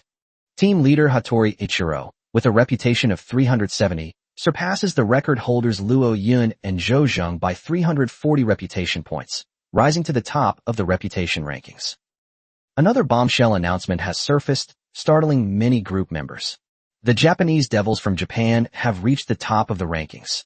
Grinding monsters in the middle of the night, that's ruthless. It's Hattori Ichiro, the top dog in Japan. That guy is said to be a descendant of ninjas from the Warring States period. Before he transmigrated, he was already famous in Japan and was skilled in top-level combat techniques such as kendo and karate. According to his crew members, Hattori Ichiro's former captain was also a ninja, which was a perfect match for him, and his skills improved rapidly. As expected of the number 1 captain in the Sakura Kingdom, he managed to kill 27 demon soldiers and 2 demon wolves in such a short time. His strength is indeed formidable. Luo Yun and Zhou Zheng have both fallen to second place. I told you that many people in our country rely on clever tricks to get points, but you didn't believe me. Now it proves my judgment, doesn't it? Japan possesses the spirit of Bushido, the best in East Asia. We Chinese should learn from them. You nephew up there, you're all dressed up, and you're still bragging about cherry blossoms even though you're not getting any dog food? Why don't you just brag about your ass? TCH, it's nothing special. That guy only got this by raiding, and he lost more than 10 of his crew members. He traded his life for the monster. I could do that too. Baka, you foolish you people. You have no idea how strong our commander is. Look at this picture. A member of a ninja pirate crew posted a picture of the severed head of a black wolf beast, which was even larger than a bull's head. Its fangs were like blades, about 2 feet long, and even when covered in blood, they still gleamed with a cold, sharp light. What the hell is this wolf? Its head is so big, Is it as big as a cow? This is a corrupted demon wolf, a pet kept by the old demon guards. Its true size is even larger than a lion. This demonic wolf has terrifying explosive power, easily leaping more than 10 meters, and can walk on water. Its strength is at least 3 to 5 times stronger than the old demonic soldiers. It was this monster that caught our ninja naval group off guard, causing a large number of casualties. However fierce they may be, they are no match for our captain's ninjutsu and swordsmanship, as well as his 2 powerful crew members. That's incredible. No wonder he's a descendant of the Hattori clan. I hope he can lead us, the people of the Dragon Kingdom, forward. This demonic wolf is too terrifying. If Zhou Zheng and Luo Yun, those 2 weaklings, were to encounter it, they would surely die. It has to be the top dog from Japan. His strength is indeed extraordinary. I told you we Chinese from China are no good. Now you believe me. Facts have proven that the people of Japan are the strongest race in East Asia, and our Dragon Kingdom must learn from them. This friend from China is right. We, the people of the Cherry Blossom Kingdom, have the noblest bloodline and possess the spirit of Bushido. We are destined to rise in this ancient sea. If you want to join our ninja pirate crew, you can come to the North Blue. Our captain will accept you. You bunch of dogs, you really know how to sing in unison. Those few traitors up there, I'll remember your names. Don't let me run into you, or I'll blow you to smithereens. You damn bigwigs, you were protected by the law before you transmigrated, but now that you've transmigrated, the law of the jungle applies. Just you wait, don't let me catch you. What are you Chinese getting so worked up about? Let those dogs go and join Japan. They're just cannon fodder anyway. That's right. My durian country doesn't care about these colonists. Let them be the dogs of the Cherry Blossom country. They'll have something to cry about. Please take all the dogs from the Ministry of Foreign Affairs away. This will raise the average strength of our dragon nation by 2 levels. Many people from different countries are wary of the Japanese. After all, the Japanese are known worldwide for being good at small manners, but lacking in righteousness. However, people from many other countries, accustomed to kneeling, earnestly requested the coordinates and prepared to go there to seek refuge. Among them are huskies from countries like China and South Korea, which are deeply abhorred by upright people in both countries. Just as the chosen one of the Sakura Kingdom was feeling smug, another announcement popped up. Dragon Kingdom Luo Yun defeated the old demon guard, reputation plus 100. Because this was the first kill of a boss-level ancient monster by the entire group, reputation is increased by plus 100. Because it was a lone wolf kill, the 1% capture mechanic was triggered, and Luo Yun obtained a 3-masted ancient demon ship. Currently, Luo Yun's reputation is 540 points, surpassing the record holder Hattori Ichiro and rising to the top of the reputation rankings. Because Luo Yun's reputation exceeds 500 points, he will be welcomed by outdoor buildings such as the Witch's Hut, Mystic Sanctuary, and Merchant Camp. He will also gain the qualification to challenge outdoor dungeons and corrupted magic areas. A barrage of messages appeared, once again shocking the group members. Holy crap! Luo Yun actually killed a former demon guard. That's insane. I was still fishing when he secretly completed the feat of slaughtering the ship. Now I've lost all interest in fishing. I'm not fishing anymore. I'm going to learn from Luo Yun. This is the speed of China. That dog who was just trying to put Luo Yun down. Come out here and take a few steps. Hey, Ninja Naval Group, are you guys planning to challenge the ancient demon guardians tonight? The #1 race in Greater East Asia. A group can't beat a lone wolf. Damn it. That kid from China must have used some underhanded methods. He definitely didn't defeat the demon guard head-on. He has no Bushido spirit. Putting aside their battle record, is Luo Yun necessarily better than Hattori Ichiro? I don't think so. Hey you, does being a dog make you happy? You've done it before, but now that you're dressed up, be a proper Chinese citizen. Killing the old demon guards allows us to capture the demon ship. Does that mean Luo Yun has 2 ships now? That's awesome. Brother, read the announcement carefully. Only the lone wolf can kill the enemy and capture the demon ship. Besides Luo Yun, who else in this server can currently take on a demon guard in a one-on-one fight? What a joke. Lone wolf can't even withstand its minions, let alone challenge the ancient demon guards. It still has to be our Dragon Kingdom's big boss, YYDS. At Luo Yun, hey bro, come out and share your tips with us. Do you have any ways to skip class and kill the demon guard? At Luo Yun, boss, can we see your magic ship? Can you operate 2 ships now? At Luo Yun, bro, need a fuck buddy? I may be a woman, but I'm really good at it. At Luo Yun, Luo Yun. Are you a student at Qingshan High School? There's another classmate named Luo Yun in my next class. He's called white-haired guy. Is that you? Can we team up? A flood of messages and private messages to @Luo Yun, yet all vanished without a trace. After all, Luo Yun is very busy right now and doesn't have time to play with the captain's manual. At this moment, the black mist dissipated and Luo Yun, under the bright moonlight, carefully examined the black sword in his hand, his eyes gleaming with excitement. This black sword was a short sword to the old demon guards, but to Luo Yun, it was an extremely handy 3-foot-long blade. Juon's sword. Weapon. Item level, blue rare. Sharpness, 100. Ability, Juon, dark aura conversion. Brief description. This is a barely passable enchanted longsword. The curse gives it an intimidating effect, while the dark battle aura it transforms grants it penetrating and corrosive properties. It's 100 times stronger than your little wooden sword. Another blue item. My luck is off the charts. With this thing, I can engage the enemy in close combat without worrying about breaking my wooden sword. Overjoyed, Luo Yun gently wielded the longsword covered in ancient black runes, unable to put it down. At this moment, the prompt from the wheel of the rules sounded. Ding! Congratulations on defeating the ancient demon guardian as a lone wolf, triggering the 1% capture mechanism, and obtaining a 3-masted ancient demon ship. Should we contract it for use as a second mate? What the hell? You can capture a demon ship. Luo Yun's eyes widened. She was almost overwhelmed by the surprise. Chapter 45 Black God. In Lone Wolf mode, there is a 1% chance of capturing one of its demon ships by defeating an old leader in a one-on-one battle. Note: captured ancient demon ships can escape the black mist and sail, but they cannot be upgraded with resources. They can only be upgraded by devouring other demon ships. Note: captured ancient demon ships can be handed over to the crew for control. Their destruction will not affect the main ship. If the main ship is destroyed, the captain's authority can be transferred to the ancient demon ship. Note: the ancient demon ship belongs to the chaos and evil factions. By piloting it, you will gain favor with beings of the chaos and evil factions, and there is a certain probability that you will recruit them as crew members.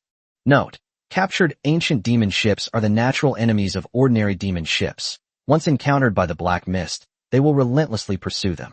Note: because it is a demon ship, chosen ones can gain reputation by destroying it. Perhaps it will become a thorn in the side of some chosen ones. Note: your current cultivation level is Tier 1, meaning you can only contract one secondary ship at most. Do you wish to immediately contract the demon ship? After listening to this information, Luo Yun did not immediately contract the demon ship, but instead began to analyze the pros and cons. By contracting this demonic ship, he will gain a chance at life. Even if the Octopus is destroyed, this demonic ship will serve as a backup. At the same time, this demon ship can also increase his chances of recruiting crew members of the chaos and evil factions, which is a pretty good buff. However, once you encounter the black mist, it will relentlessly pursue you, which is quite annoying. As for the reputation being boosted by other two-legged creatures, that's not a big deal. After all, even when he was piloting a normal ship, he would still be bullied or even attacked by other two-legged creatures. Therefore, this drawback is not a drawback at all. If someone actually dares to use his magic ship to farm reputation, then let's do it. Let's see who uses it to farm reputation. A contract. Luo Yun whispered. Ding. You have successfully contracted the magic ship. Please name it shortly. Good luck. As the voice of the rules faded, the black mist surrounding the demon ship in the distance dissipated, revealing its weathered hull covered in moss. At this point, it had become the second ship of Luo Yun's fleet. At this moment, Zhou Zheng and the others also gathered around, all with expressions of ecstatic joy. Brother Luo, you were absolutely amazing just now. Those sword energies were simply incredible. If I let you take on the old demon guards one-on-one, you should be able to do it too, right? The other orcs also looked at Luo Yun with reverence and worship, clearly regarding him as a super strong person. After all, he defeated the old guardians, whom the orcs could never defeat, and he deserved their respect. Luo Yun dared not take credit and quickly waved his hand, saying, Brother Zhou, don't flatter me. If it weren't for Mr. Lu Yin blasting the knee of the old demon guard, rendering it unable to move, this time. With my mediocre skills, I really can't handle him. Moreover, without the help of my orc brothers in killing many demon soldiers, I would have had difficulty even getting close to the demon guards. This glory belongs to everyone. What Luo Yun said is true. If Luo Yun hadn't crippled one of the old demon guard's legs, Luo Yun would never have been able to withstand its powerful resilience and terrifying combat abilities. Moreover, the Thousand-Eyed Demon chapter and the leader of the Blue Wolves also made significant contributions. The former restricted the demon guard's attack rhythm, while the latter threw away the demon guard's most proficient weapon, the giant blade. If it weren't for these two pets desperately holding him back, how could Luo Yun have so easily unleashed sword energy at the demon guards? At the same time, he also had to thank the female ghost hiding in the down comforter on the ship. If she hadn't spoken up and woken Luo Yun up at the crucial moment, he probably would have been beheaded by the old demon guards the moment they met. These conditions were essential for Luo Yun to kill the old demon guards. None of them could be missing. Lu Yan, the old boy, handed over the black sword sheath that had been left on the ground, and said in a childish voice, "Don't be too modest, kid. Your combat skills are indeed very strong, just like a calm and experienced warrior. I bet you experienced quite a few life or death battles in your past life, right? Thanks." Luo Yun took the scabbard, inserted the black sword into it, and explained, "In my previous life, I was just an ordinary student and didn't experience any battles." Lu Yan clearly didn't believe him and scoffed, "You're not being honest, kid. Just look at your composure when you face the old demon guards. Even some battle-hardened veterans might not be able to do that. You must have experienced a lot of killing and bloodshed in your past life. I can't be wrong." Haha, Brother Luo has never experienced any life or death battles. Zhou Zheng burst into laughter, saying, "Our dragon country is a society governed by law. Even self-defense can get you arrested and sentenced to 3 years. How could he possibly have the opportunity to experience a life or death battle? I think Brother Luo is exceptionally talented, a born fighter." As he spoke, Zhou Zheng gave Luo Yun a thumbs up. As a soldier himself, he asked himself honestly that even with his superior swordsmanship, he could not face the old demon guards with the same composure as Luo Yun. Luo Yun's performance just now deeply impressed him and earned his sincere admiration. Luo Yun touched his nose, remaining noncommittal. He can't exactly tell you that he was punched and kicked tens of thousands of times by a female ghost, can he? That's so embarrassing. He glanced at the orcs around him and changed the subject, asking, "Are you all right, orc brothers?" "Fine. Thanks to you, we defeated the old demon guards, and we suffered no damage in the rear. Several blue wolves have died in battle, and several others are crippled. The hunters of the Frostwolf tribe were somewhat downcast. After all, these wolves that died or were maimed in battle were their partners, as important as family." At this moment, Wolf Madman, the representative of the Frostwolf tribe, said solemnly, "This is already the best possible outcome. If we allow the old demon soldiers to ravage the island, sooner or later the entire island will become a demon island, and the casualties will be far more than just a few blue wolf beasts. Thank you, Lord Luo Yun, Lord Zhou Zheng. Thank you for eliminating the ancient demonic soldiers and relieving the crisis on Troll Island. My lords, please come with us back to our tribe so that we may hold a sacrificial ceremony for you. Pray to the beast god for blessings, and thank you for your contributions to the island. My lords, please come with us back to the tribe. Let's wait until tomorrow." Luo Yun looked tired and said, "That battle just now consumed a lot of my battle energy. I need to rest well for the night. I will definitely go to the island tomorrow and visit your 3 tribes." "Okay, then you should get some rest. We'll send someone to pick you up first thing tomorrow morning. Lord Luo Yun, let us leave some warriors behind to protect your ship." "No need." Luo Yun waved his hand and laughed. "I still have a few skeletons to use, and I'm protected by the Thousand-Eyed Demon Octopus, so there won't be any danger. You should go back to the tribe and rest early. You must be tired after traveling all night." "We're fine. We're tough guys. We can take it." "Brothers, don't disturb Lord Luo Yun's rest. Let's take Lord Zhou Zheng to the island first, and then we'll come back to invite Lord Luo Yun tomorrow. Brother Luo, I'm going to go have some fun on the island with my orc brothers. See you tomorrow." "Good." After a brief farewell to everyone, Luo Yun led the Thousand-Eyed Demon Octopus and the remaining 8 skeleton soldiers back to the deck of the Octopus. He didn't have time to rest. With a thought, the dilapidated ancient ship covered with moss and seaweed slowly approached the Octopus. Luo Yun immediately used his Eye of Truth on it. Suddenly, a series of data appeared.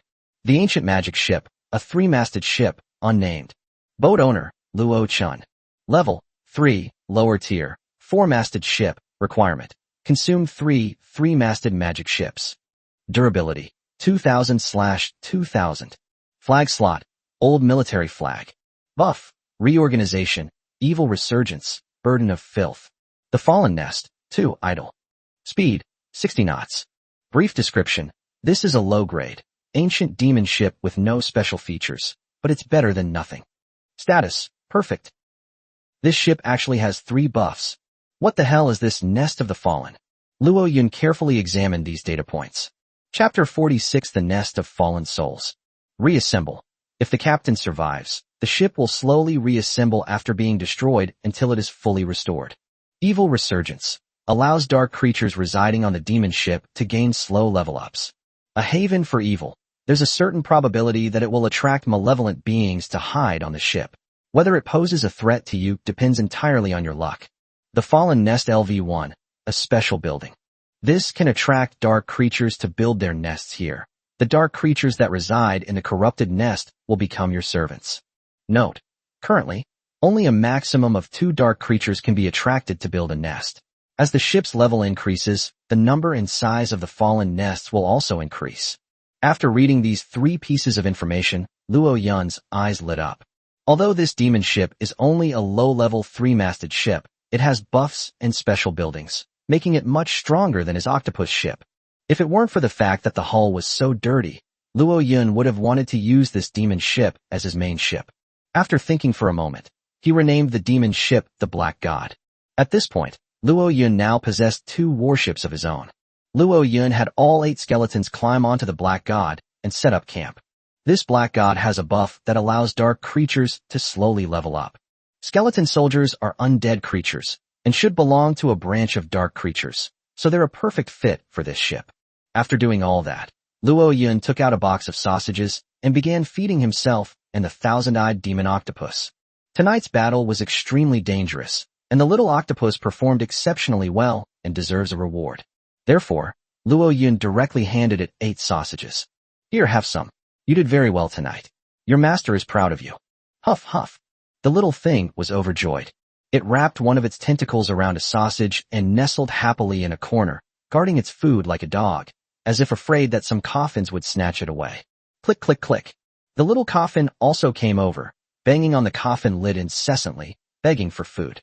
Luo Yun's lips twitched, and he touched the coffin lid, saying, "Didn't you already reward me with 10 sausages last night? Why do you want more?" Click, click, click. The little coffin wouldn't listen to reason and continued its rebellion. Helpless, Luo Yun gave it 5 sausages, which finally calmed it down. In this battle, the small coffin also made a great contribution. If it hadn't created 25 skeletons for Luo Yun to use as meat shields, many orcs would probably have died in battle. It could even affect the course of the battle, leading to failure. Therefore, the small coffin also deserves great credit.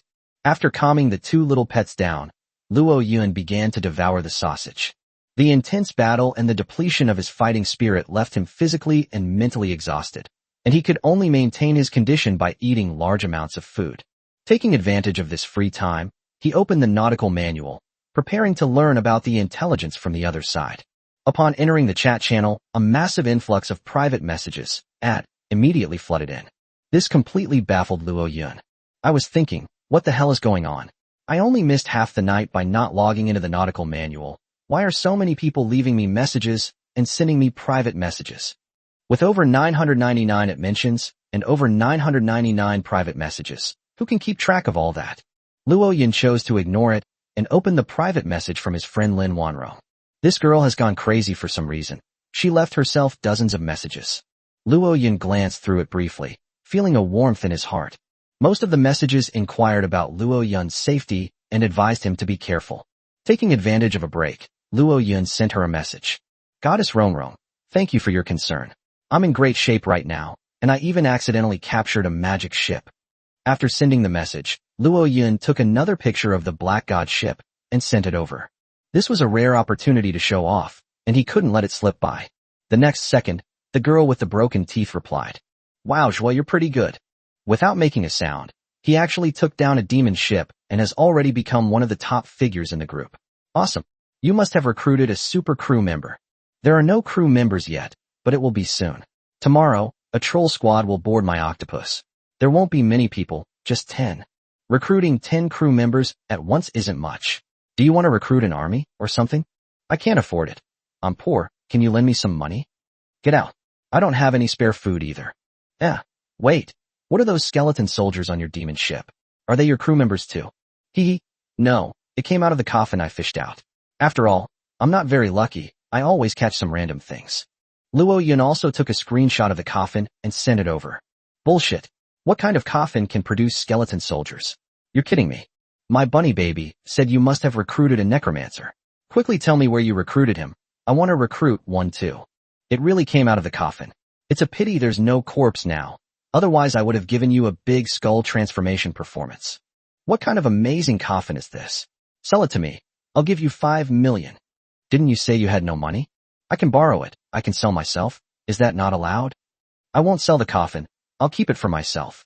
Without this little thing's help, I wouldn't have been able to take down the old demon ship tonight. Otherwise you probably wouldn't be seeing me right now. TCH, what's so great about it? It's just a broken coffin. I don't even want it. By the way, our captain also wants to defeat the demon ship and would like to ask you for some details about defeating the demon soldiers and demon guards. Could you tell me more about it if it's convenient for you? Can. Luo Yun did not hide anything and told him the whole story in detail.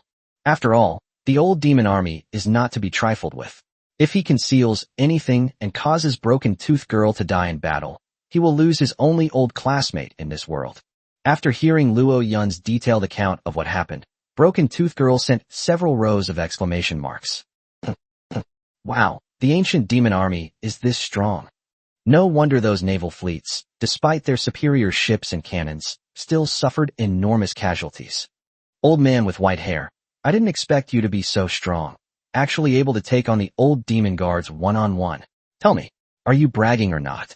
You think I'm bragging? Don't you know I'm pretty awesome? Luo Yun raised his hand and clenched it, blue battle chi gathering in his palm. He then took a screenshot and sent it over.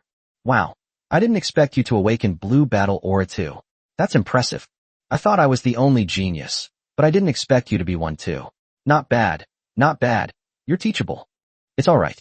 After all, I'm self-taught, unlike you, who had someone teach you to comprehend blue battle chi. I really envy you. Get out. Humph. I'm not talking to you anymore. I'm going to find my captain to discuss the grand plan to destroy the demon ship. It's best not to rush things. Wait a few days until your strength has increased before launching the attack. Safety first. Okay, good night. After turning off private messages, Luo Yun started idling in the chat area again. He didn't send any messages. He just quietly watched netizens show off. Unexpectedly, quite a few netizens actually used him as a tool to show off. Some said they knew him, that they were classmates in the next class, and that they would often nod to each other when they bumped into each other.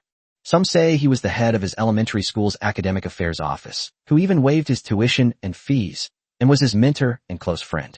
Others say he was his elementary school classmate, and they used to play a game of catching chickens together, so they were very close. Luo Yun glanced at these people's names and had a vague recollection of them, but not much, and was too lazy to bother with them. After all, no one paid any attention to him when he sent a message in the group yesterday. Now that he's become a bit more successful, a lot of people are trying to curry favor with him, which is kind of pointless. After reading some of the netizens boasting for a while, and finding no particularly noteworthy information, Luo Yun closed the Nautical manual. After eating a few sausages and drinking mineral water, he had almost recovered. It's time to go find the female ghost and fight her. No, they should go and thank the female ghost. Without the female ghost, he would have been completely finished.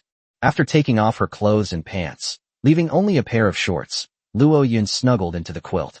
The soft goose down and the refreshing scent of roses create a relaxing experience for both body and mind. In the blink of an eye, Luo Yun fell into a deep sleep, drifting off to sleep. As Luo Yun slept, he found himself holding a soft object in his arms, the texture of which was astonishing. Especially the palms, they look like you're holding two big cotton candies, making it hard to let go. Although Luo Yun was asleep, he couldn't resist the amazing feel of the touch and began to rub it vigorously. This single, chilling blow instantly froze Luo Yun. Chapter 47. You were the one I caught. You are my woman. It's so cold. Luo Yun felt as if he were holding a block of ice, so cold that he shivered. But the colder it got, the more instinct compelled him to hold the soft body in his arms tightly, wanting to warm himself by her. Suddenly, he realized something and his eyes snapped open. What caught my eye was a strand of rose-colored curly hair, exuding a pleasant rose fragrance. Oh no, this is bad. Luo Yun realized that she had stirred up a hornet's nest, and her soul was pounding in her chest. She was about to let go of the sponge in her hand. However, an elbow strike landed first, hitting him in the chest. Click! A loud cracking sound rang out. Luo Yun screamed and was shot backward like a cannonball, rolling dozens of meters away. Cough cough, it hurts so much. He curled up like a shrimp, rolled around on the ground several times, and barely managed to recover. He was about to get up from the ground when he found a pair of jade-like legs wearing silver high heels standing in front of him. Gurgle. He sensed something was wrong and looked up.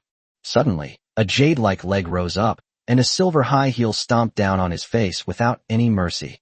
Wait, I have something to say. The tip of the silver high heel stopped abruptly about 10 centimeters from his face.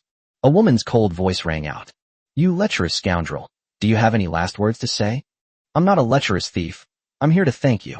Thank you for helping me just now. Otherwise I would have been killed by that old demon guard. As they were talking, Luo Yun took advantage of the female ghost's lack of further action, rolled away from her side, and escaped her clutches. The female ghost in the Cheongsam slowly lowered her jade-like legs, crossed her arms over her chest, and coldly said, Humph, so you thank me for groping me with your breasts? Don't misunderstand. I've come to thank you sincerely. Luo Yun rolled over and sat up, rubbing his chest, which had returned to normal, and continued. However, when people are sleeping, they are completely unconscious, so I don't know what I did to you. Please forgive me if I have offended you in any way. Do you think I'd believe your nonsense? Do you know you almost pinched me until my skin was swollen? This. Luo Yun's lips twitched, and he bowed deeply, saying, I really didn't mean it. Please forgive me. If you're still not satisfied, you can beat me up as an apology. As she spoke, Luo Yun closed her eyes, adopting a submissive stance. You said it. Instigate. The female ghost in the Cheongsam swayed and instantly appeared in front of Luo Yun, pushing out with her jade hand.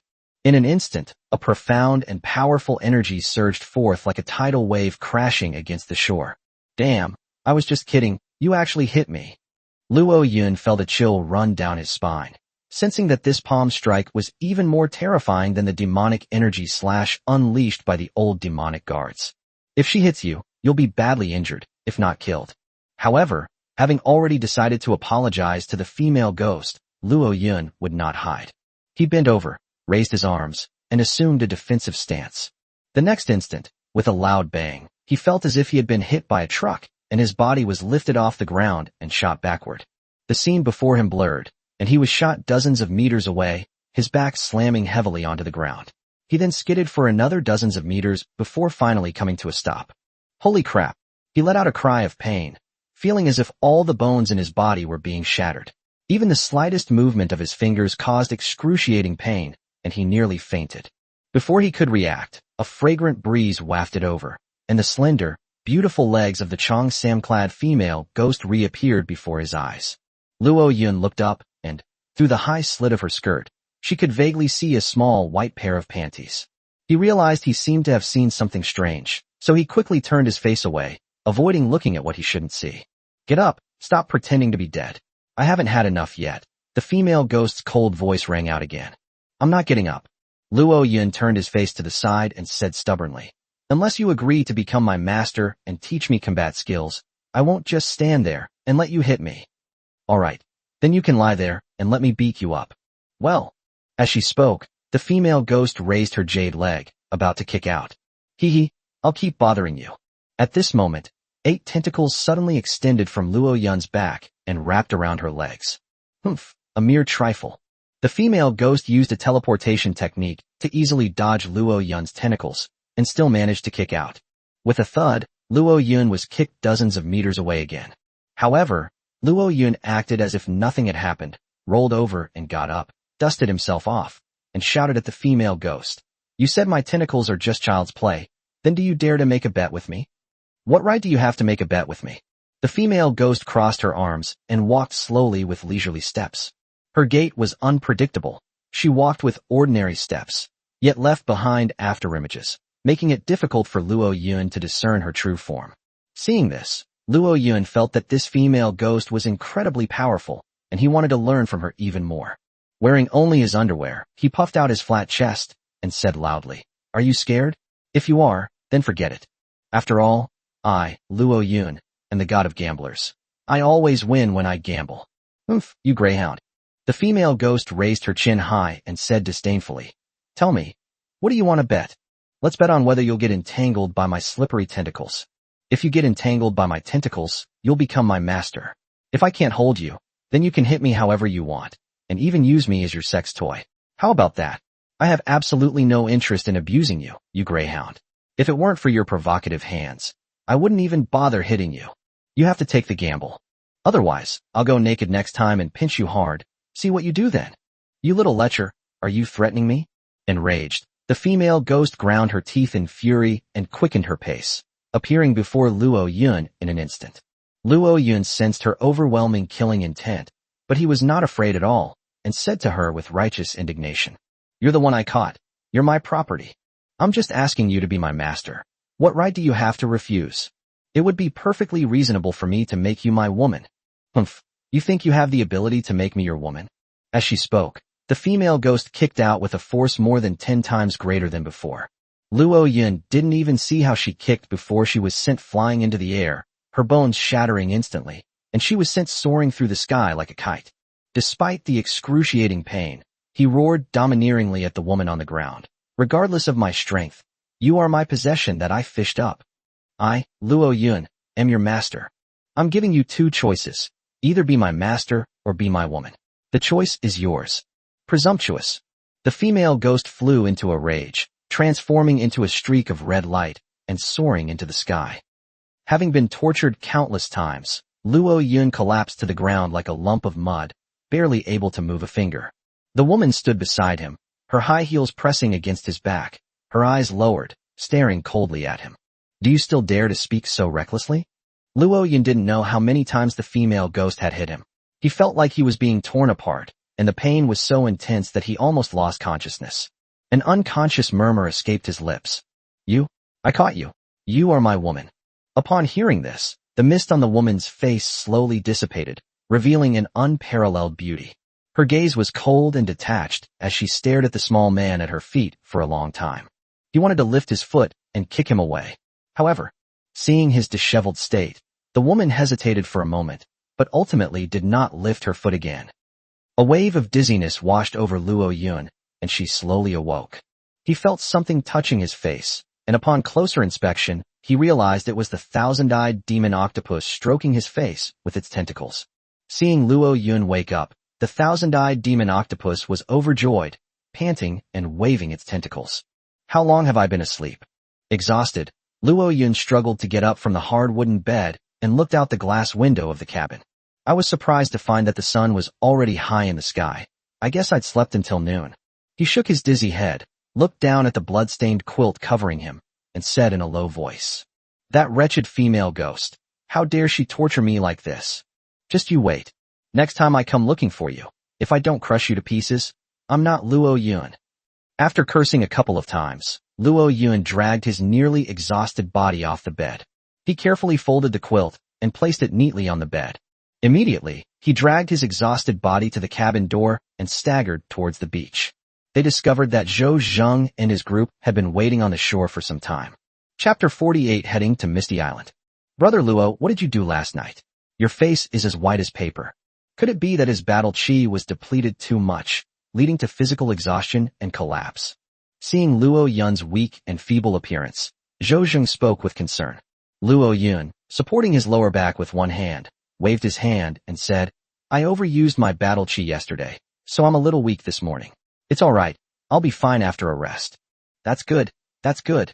Seeing that Luo Yun's condition was relatively stable, Zhou Zheng breathed a sigh of relief, and then said solemnly, Brother Luo, I have contacted the old company commander in the army and want to go to Donghai to join him. Would you like to team up with me for this trip? Luo Yun shook his head and said, Brother Zhou, to be honest, I promised Granny Lu that I would go to an island to find the divine fruit. I will not leave the Western Sea until I find that thing. Having experienced the perilous battle of the previous night, Luo Yun had come to regard Zhou Zheng as a sworn brother, and he didn't want to keep this little secret from him. Zhou Zheng didn't ask any further questions, but simply inquired, Is it dangerous to search for that fruit? Do you want me to help you look for it? It's best not to. Lu Yin, standing to the side, said solemnly, The divine fruit he mentioned should be the one in Misty Island.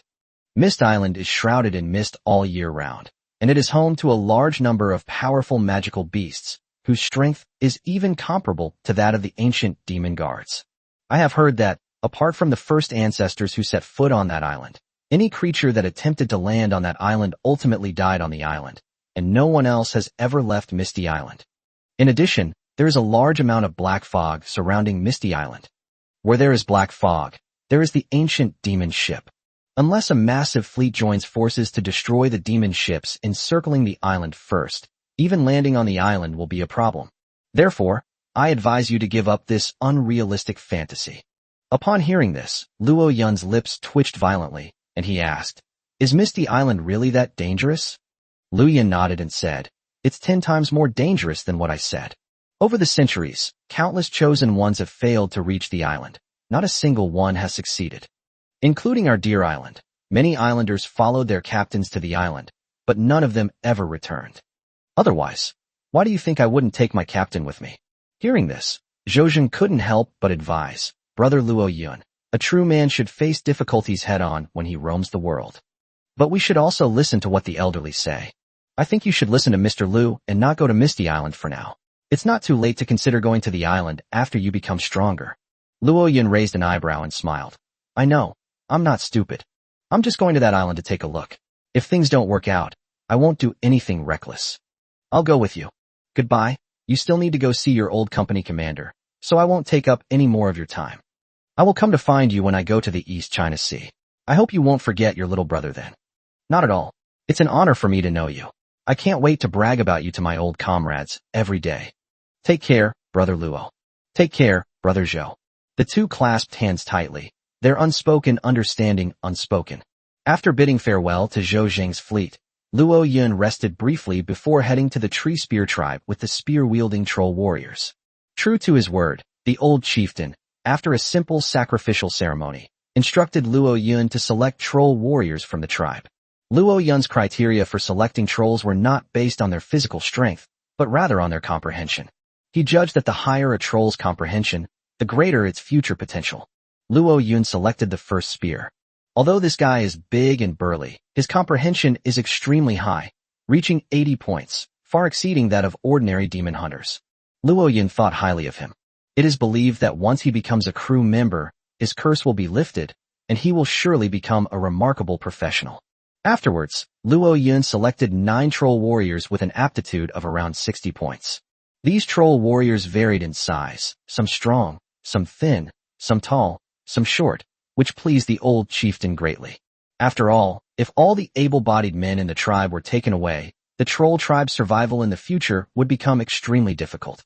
After bidding farewell to the troll tribe, Luo Yun led the troll warriors onto the ship and headed north. Although Lu Yan said that Misty Island was extremely dangerous, with a chance of death. However, Luo Yun was determined to see the situation first and decided to go to that sea area to check it out. In this magical yet cruel world, anything is possible.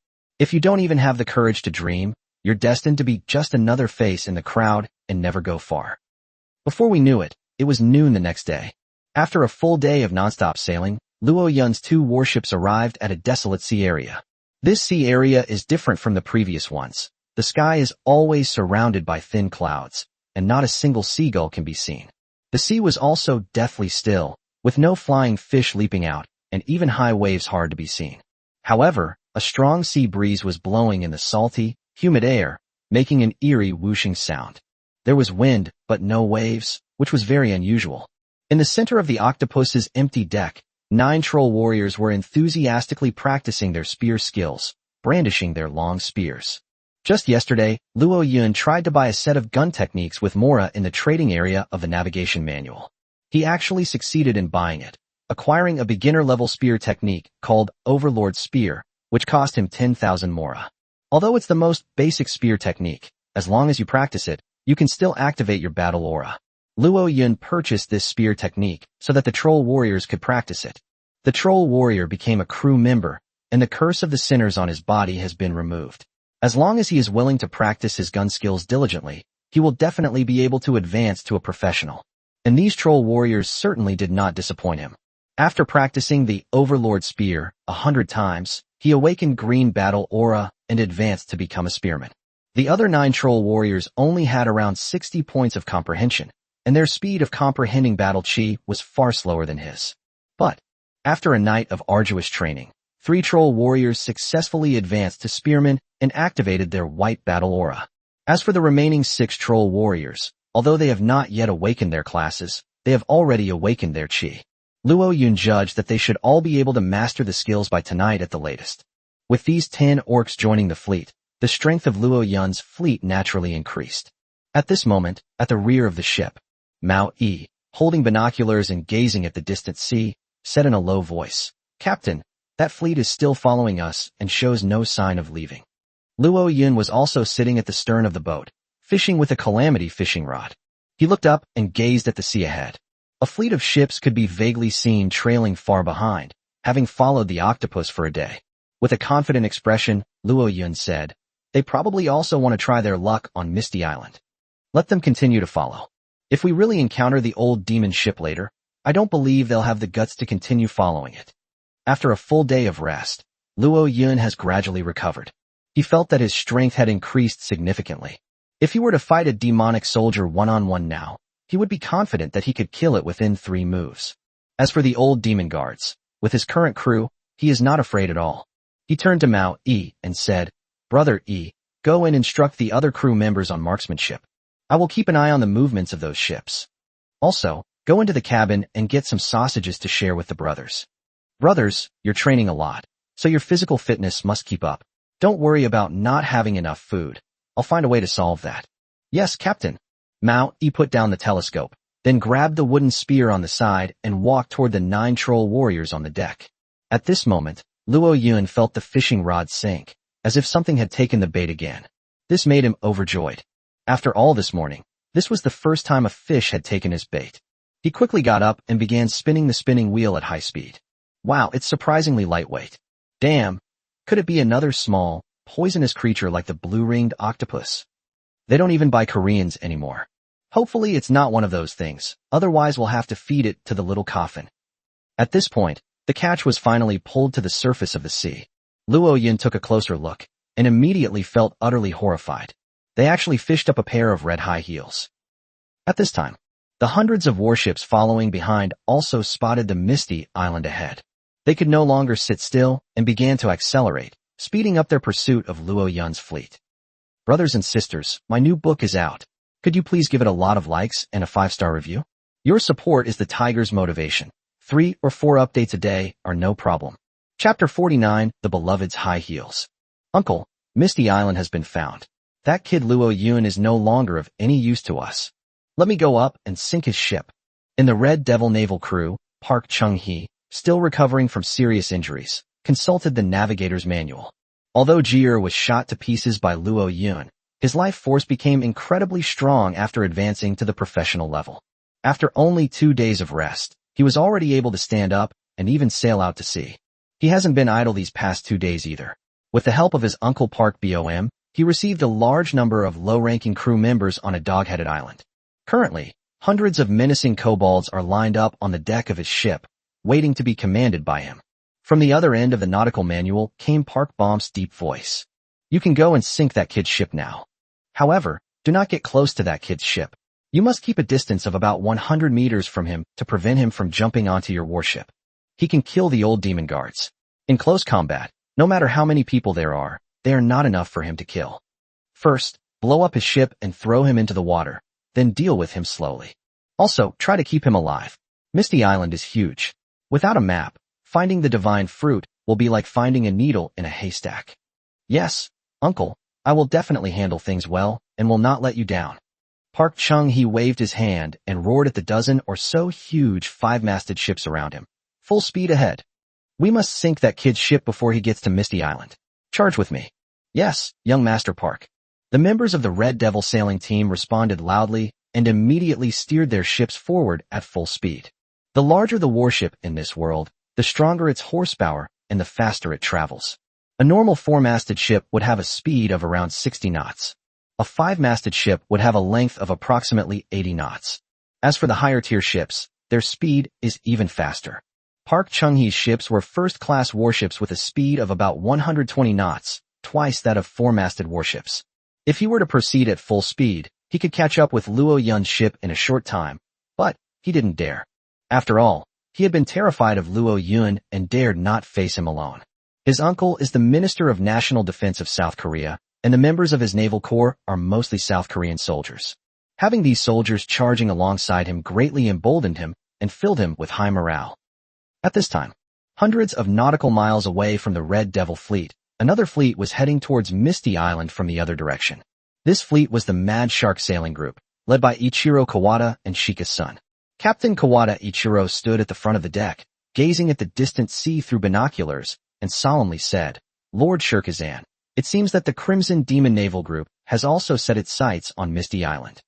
The Red Devil Naval Fleet is said to be a fleet assembled by the Minister of National Defense of South Korea. They are very powerful, and our fleet is far inferior to them." Lu Zhan crossed his arms and sneered disdainfully. To land on Misty Island, simply having more people isn't enough.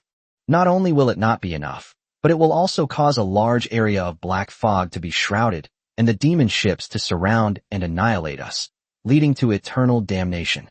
We can take advantage of the fact that the demon ships are converging on their side and quietly land on the island. At that time, our fleet will not only be free from danger, but will also be able to choose excellent docking points to land. Kawada Ichiro put down his binoculars and asked respectfully, "Lord Shirkazan, is Misty Island really, as you said before, teeming with monsters and haunted by ghosts?" Lu Zhan nodded and said, "That's true. However, as long as the route is right, it's easy to avoid those demonic beasts and ghosts. The only person who survived from Misty Island was actually my grandfather. Therefore, I know far more about Misty Island than Granny Deer does. With my assistance, you will surely be able to ascend Misty Island and pluck the divine fruit that countless people covet." "Ha ha ha, great. If I, Kawada Ichiro, can obtain the divine fruit, you, Mr. Shikazaki, will always be my honored guest." After saying that, Kawada Ichiro turned around and walked to the side of the deck.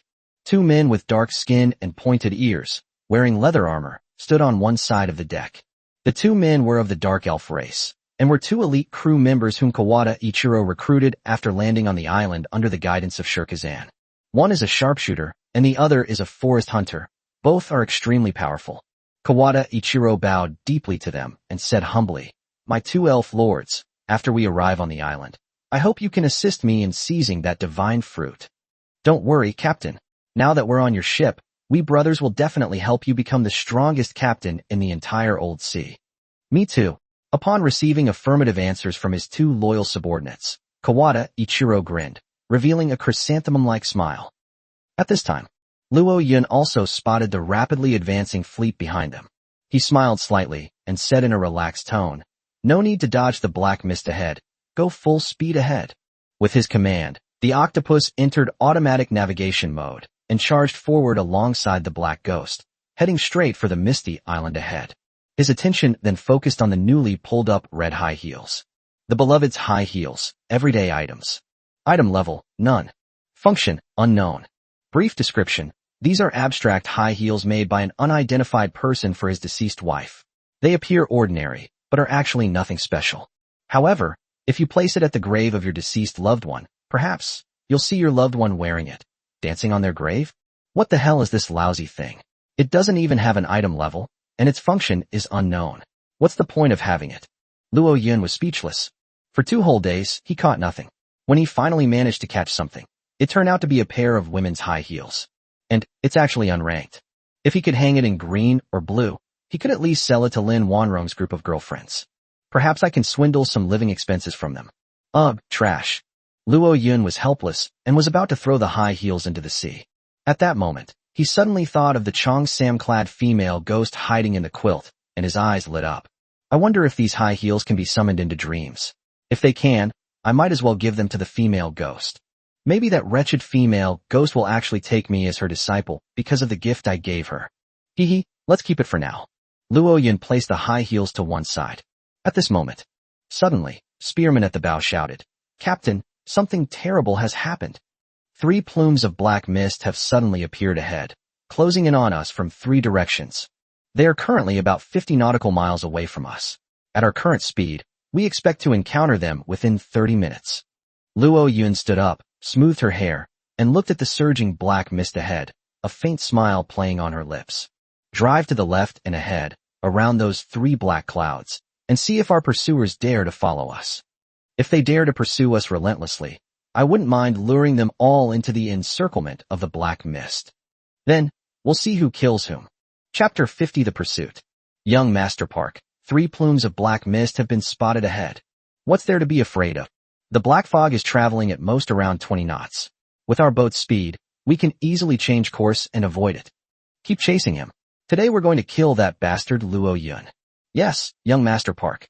Set up the red-coated cannons, and be ready to bombard the target at any time.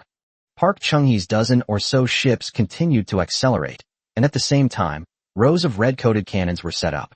The maximum range of the red-coated cannon is about 1,000 meters. The closer the distance, the higher the accuracy. The members of the Red Devil naval crew are mostly former soldiers, extremely skilled in using firearms. If they can close the distance to about 500 meters, they have a very high probability of hitting a moving target. Even if black mist spreads towards the fleet, as long as it's not a large-scale attack by the ancient demon ships, the fleet can sink them from a distance using cannons.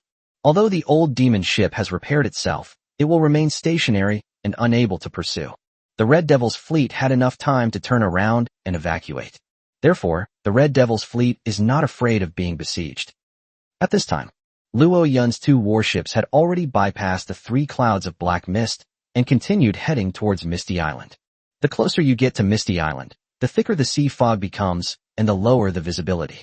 Such an environment is extremely dangerous.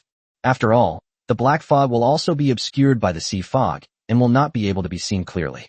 Once a large amount of black mist surges close, even if the Octopus ship is fast, it will be difficult to break through.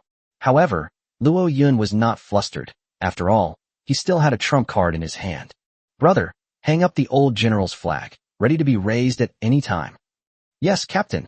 Mao Yi immediately hoisted the tattered old general's flag onto the mast, ready to be deployed at any time. Rear. The Red Devil fleet also shook off the 3 clouds of black mist and continued to pursue the Octopus, closing the distance further and further. Luo Yun's main ship is a 4-masted vessel with a speed of 60 knots. The second ship, however, was a 3-masted monster ship with a speed of only 40 knots. Therefore, Luo Yun could only travel at a speed of 40 knots. The Red Devil fleet consists mainly of large 5-masted ships with a top speed of 80 knots, almost twice that of the Luo Yun fleet. Therefore, it won't be long before the Red Devil fleet catches up with Luo Yun's fleet. Now, as he watched as they were about to catch up with Luo Yun's fleet, a manic light shone in Park Yung-hee's eyes. He turned and yelled at the kobolds on the deck. What are you all standing there for? Adjust the cannons and prepare to bombard those 2 wrecked ships. Woof woof. It's Captain. Hee, blow it up. A group of kobolds chuckled and adjusted the red cannons, aiming them at Luo Yun's fleet. At this time, the 2 sides were less than half a nautical mile apart, with a straight line distance of about 1,000 meters, which meant they were already within the firing range of the red-coated cannons. The hit rate is not high if we fire now. But as the sea fog grew thicker, Park Chung-hee, fearing he would lose sight of his target, shouted urgently, "Fire! Blow them up!" "Yes, Captain. Light it!" The dog-headed men revealed their maniacal, mischievous smiles and lit the fuses of the red-clad cannons with torches. Boom, boom, boom. 10 red-coated cannons fired simultaneously, blasting out solid black shells that shot towards the sea ahead. The surrounding warships, seeing Park Chung-hee firing from such a distance, cursed under their breath. What an idiot. How could you possibly hit him from that distance? What if making such a loud noise attracts all the black mist to come here? You damn bastard, why not just corner that Chinese brat? Why be so stupid? The captains of many of the Red Devil warships were utterly dumbfounded by Park Chung-hee's actions, but as his subordinates, they had no choice but to follow suit, lighting the fuses of the red cannons and beginning the bombardment. Boom, boom, boom. In an instant, over 100 cannonballs flew in parabolic arcs and crashed into Luo Yun's 2 warships. Boom, boom, boom. The shells landed near the Octopus and Black God, creating huge splashes that soaked the Octopus's deck. Because the 2 sides were too far apart, the accuracy of these shells was severely lacking, and not a single one hit the target.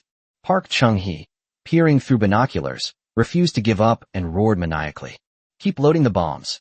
Today, I will blow that kid's ship to smithereens and avenge myself. Yes, Captain. The dogs continued loading the next wave of ammunition. The other Red Devil warships also received orders from Park Chung-hee and could only sigh helplessly as they continued preparing to bombard the Octopus. Ahead, Luo Yun stood at the stern of the Octopus ship, coldly gazing at the gradually blurring red demon fleet, his heart churning with killing intent. Those damned bastards, they're still plotting to kill me. If you've got the guts, come with me to Misty Island. We'll fight you hand to hand, and I'll slaughter you all. At this moment, visibility on the sea surface ahead was already very low. Looking up, all that could be seen between the sky and the earth was a vast expanse of white fog. Mao asked in a solemn voice. Captain, visibility has dropped below 200 meters. Should we raise the flag? Raise it. Yes, Captain. Without further hesitation, Maui waved the old general's flag, swiftly pulled the reins, and raised the old general's flag to the top of the mast, where it fluttered proudly. The next moment, a cloud of black mist surged out from the old banner, engulfing the Octopus and spreading out over a radius of about 200 meters, obscuring the black god on the other side. At the same time, the hull of the Octopus, like the black god, turned pitch black and was covered with many ancient runes. It exudes an eerie aura. The notification sound of the rules will also sounded. Your Octopus ship has been hoisted with an old banner and is under a curse for 7 days. During these 7 days, your old banner will not be taken down, and your ships will remain shrouded in black fog. Note, the old one's army will not proactively attack your main ship or secondary ships. Note, your ship will be regarded as a demonic vessel by other chosen ones. Please stay away from the chosen ones. Upon hearing the prompt from the will of the rules, Luo Yun felt reassured and immediately waved his hand. No need to avoid any black mist. Full speed ahead. Destination, Misty Island. Yes, Captain. Rumble. Mao Yi replaced Luo Yun, controlling the direction of the ships and propelling them forward. At that moment, several wisps of black mist drifted towards us. The troll warriors gripped their spears tightly, their hearts pounding in their throats, fearing that the demonic ship in the demonic mist would attack the Octopus. Fortunately, even when passing through the black mist and the two ships were within arm's reach, the demon ship did not attack the Octopus. Upon witnessing this miraculous scene, the many troll warriors finally breathed a sigh of relief and continued to practice their marksmanship diligently on the deck. Park Chung-hee and his men, who were pursuing from behind, were in for a rough time. The powerful sonic boom of the cannons drew all the black mist in the sea towards it. At least several hundred low-level magic ships formed a giant fleet and surged toward them. A captain of the Red Devil fleet spotted this situation through his binoculars, and in a panic, pulled out his nautical manual and shouted, Young Master Park, we can't chase them anymore. A massive amount of black mist is surging in from all directions. We must evacuate, or the entire fleet will be swallowed up. Afraid of what? Holding the nautical manual, Park Chung-hee roared in a trembling voice. Give me a little more distance. We're almost catching up with that kid Luo Yun. He can't escape. We really can't chase them anymore, or we're doomed. Let's retreat first, young Master Park. If you want revenge, we can sink his ship after he leaves the island. That's right. Maybe that kid has already been enveloped by the black mist ahead and swallowed up by the ancient demon ship. Devour your mother. There's no news of that kid's demise in the group. Sheba, how did my uncle end up with such a bunch of cowardly good-for-nothings? Retreat. Park Chung-hee was actually more afraid than anyone else, so he immediately turned the boat around and headed in the opposite direction from Misty Island. Seeing this, the other warships also turned and followed closely behind. However, the numerous black mists seemed unwilling to let him go easily and surged forward, following closely behind. At this moment, on the distant sea, Kawada Ichiro's shark sailing team is closely monitoring the situation near Misty Island. Seeing the large amount of black mist chasing after Park Chung-hee's fleet, Kawada Ichiro's lips curled into a fanatical smile. Chapter 51 Landing on Misty Island. Mr. Liu, may we now set off for Misty Island? We can set off now. With those idiots drawing away the black mist, our fleet will be free from any attacks from the demon ships for a short time. All right, everyone, speed up and move forward. With Kawada Ichiro's command, the entire fleet joined in and headed towards Misty Island. At the same time, the headquarters of the Red Devil Naval Fleet. Group leader Park Bom has also observed the movements of the Mad Shark sailing group using a long telescope. A hint of disdain curled at the corner of his mouth. The Mad Shark naval crew. Are you trying to use my Red Devil naval crew as bait to attract the Black Mist's attention? They've certainly got a good plan. All warships, listen to my command and advance with me toward the Mad Shark naval fleet. Also, inform my foolish nephew to continue leading the fleet and diverting the Black Mist's attention. Only in this way can we land on the island. Yes, Commander. As Park Bom gave the order, a massive fleet of hundreds of warships began to move, advancing towards one side of the island. Park Chung-hee suffered the most. He was used as a tool, leading a small number of warships to attract the attention of the Black Mist, desperately trying to evade pursuit. At this time, after a long journey, the Octopus ship and the Black God ship have approached the vicinity of Misty Island. The closer you get to Misty Island, the better the visibility becomes. Because the fog on Misty Island hovers about 100 meters above the ground, it does not affect visibility on the sea surface. This made Luo Yun very happy. If everything is shrouded in mist, even with a nautical chart in hand, he will find it difficult to discern directions. Luo Yun was not in a hurry to reach the shore, but instead ordered the warships to continue sailing along the edge of Misty Island. He needs to find a safe place to hide the boat. Luo Yun stood by the railing, observing the surrounding sea conditions, trying his best to avoid the ship running aground. Meanwhile, he would occasionally use binoculars to look towards the island's shore and observe the situation on the island. After observing for a moment, he was astonished to discover, along the surrounding coastline, numerous carcasses of marine animals lay scattered, emitting a foul stench. These sea creatures were all extremely large, like super sharks that can reach over 10 meters in length. A moray eel with a head as large as a lion. Bizarre demonic creatures, devoured down to just a 20-meter-long tentacle, and other such things are everywhere. Luo Yun guessed that these sea beasts were likely hunted by the ancient demon army stationed near the island. However, when his gaze fell upon a whale head as large as a small mountain, he couldn't help but overturn his guess. He could clearly see 2 rows of narrow teeth marks imprinted on the skull of the enormous whale. At a glance, each tooth mark was probably bigger than his entire body. It's hard to imagine what kind of behemoth could have chewed out such huge teeth marks. At this moment, Luo Yun couldn't help but feel a chill run down his spine and blurted out, "What kind of monster caused those bite marks? They're so terrifying. Our warships probably wouldn't be enough to take one bite from it, would they?" Mao Yi, standing to the side, said in a low voice, "Those should be the tooth marks left by some kind of sea monster. Deep within this ancient sea, there live a large number of super-tier sea king beasts. They are not bound by rules and can grow to extremely high tiers. I once heard the old patriarch say that 3,000 years ago, our troll island was originally an archipelago. However, a giant whale swept past the archipelago, causing a terrible catastrophe that shattered many of the islands, sending them all sinking to the bottom of the sea. Only Troll Island survived." Upon hearing this, Luo Yun felt a chill run down his spine. He couldn't help but recall the giant whale he had encountered near Deer Island. The length of that giant whale cannot be measured by sight. It must be at least a kilometer long. Fortunately, he was lucky and was not hit head-on by the giant whale. Otherwise, he would probably have been kicked out of the group chat by now. God help me. Hopefully we won't encounter any giant monsters on the island later. Otherwise, we might be in deep trouble. Luo Yun clasped his hands together and bowed to the sky shrouded in mist. At that moment, a huge figure seemed to sweep across the high-hanging mist, stirring up the clouds and causing them to churn endlessly. Unaware of this, Luo Yun continued to steer the boat along the coastline. After sailing for about 10 minutes, Luo Yun finally found a beach without any sea monster carcasses. After observing the surroundings with his telescope and confirming that there were no threats nearby, he allowed the 2 warships to slowly approach the shore.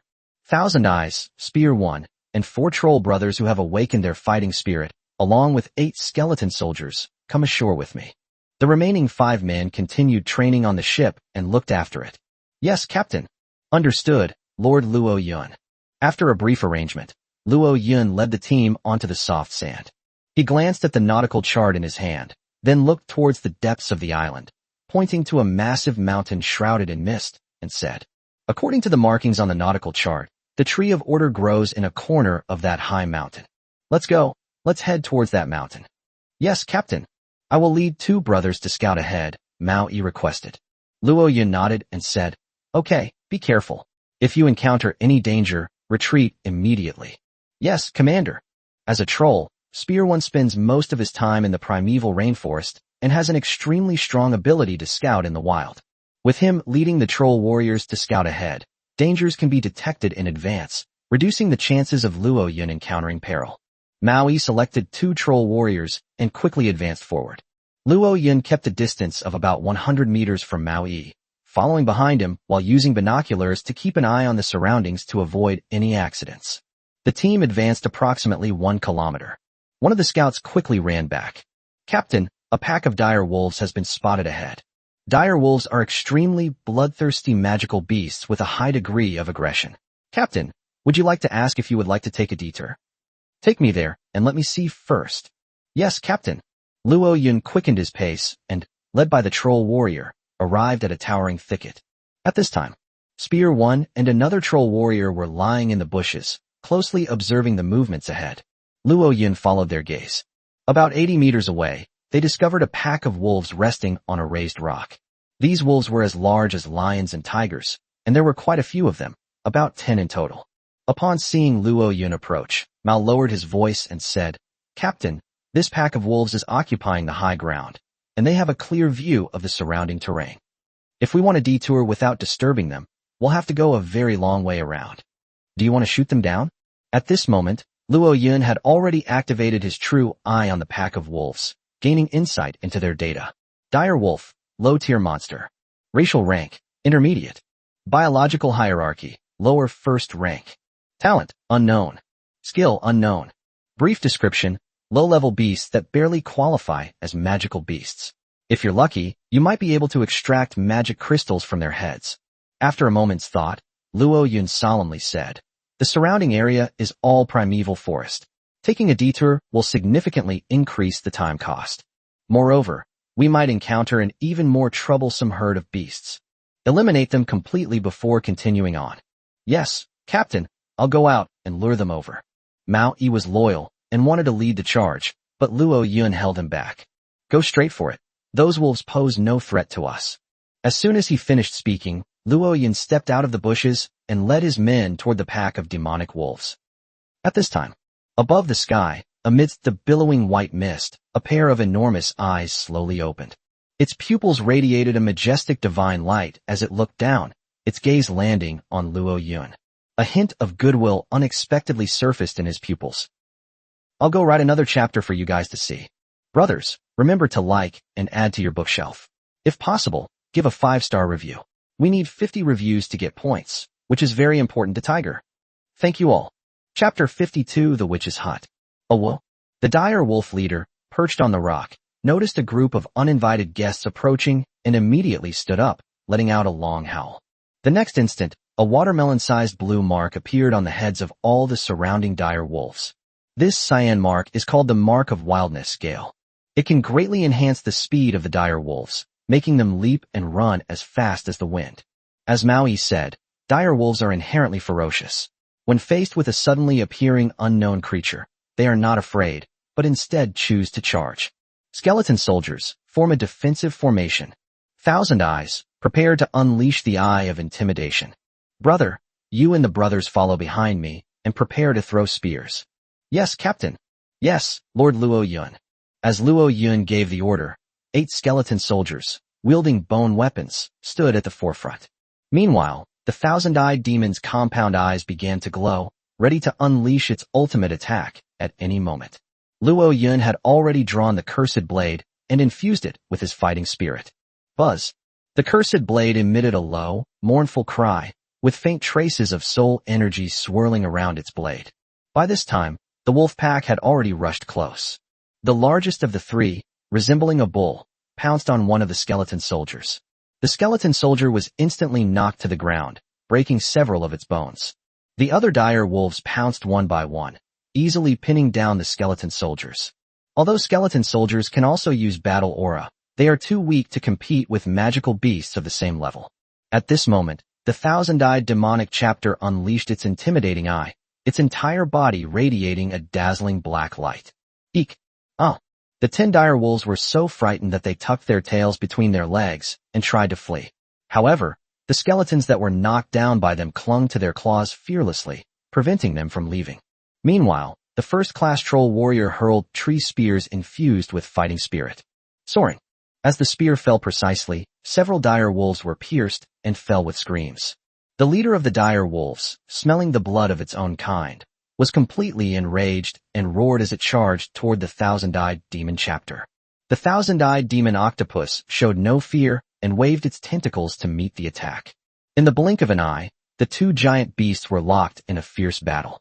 Although the dire wolf leader possessed sharp fangs and claws, it was unable to exert any advantage under the soft tentacles of the thousand-eyed demon octopus. Before it could get too entangled with the thousand-eyed demon chapter, Luo Yun had already rushed over, wielding the cursed blade in his hand. Slash through the air. Buzzing. A strange, mournful wail rang out, and a look of terror appeared in the eyes of the dire wolf leader.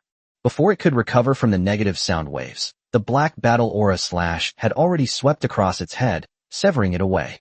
The remaining dire wolves, seeing their leader killed, were finally terrified and fled in panic. Shoot them. Led by his many troll minions, Spear 1 launched a second wave of javelins. These javelins, as if equipped with precision guidance, steadily pinned the remaining 10 dire wolves to the ground from dozens of meters away. At this point, the entire dire wolf pack was wiped out. Looking at the prey, each one as large as a lion, Luo Yun felt a strong sense of accomplishment. Such a powerful horde of beasts was easily wiped out by their own squad. This achievement was truly remarkable. Looking across the entire chat group, I doubt there are many fleets that could do that. Spear 1, have the brothers dig out the heads of these wolf beasts and see if we can get any magic crystals. If we can harvest magic crystals, we'll distribute them directly to the brothers and keep them to help them recover their fighting spirit. By the way, try not to damage their heads. I need to keep their bodies. Yes, Captain. Thank you for your generosity, Lord Luo Yun. The troll warriors were extremely efficient. In no time, the heads of the 10 dire wolves were ripped open. A total of 6 small magic crystals were obtained. These wolves are all magical beasts, and like the ancient magical soldiers, they have a certain probability of containing magic crystals within their bodies.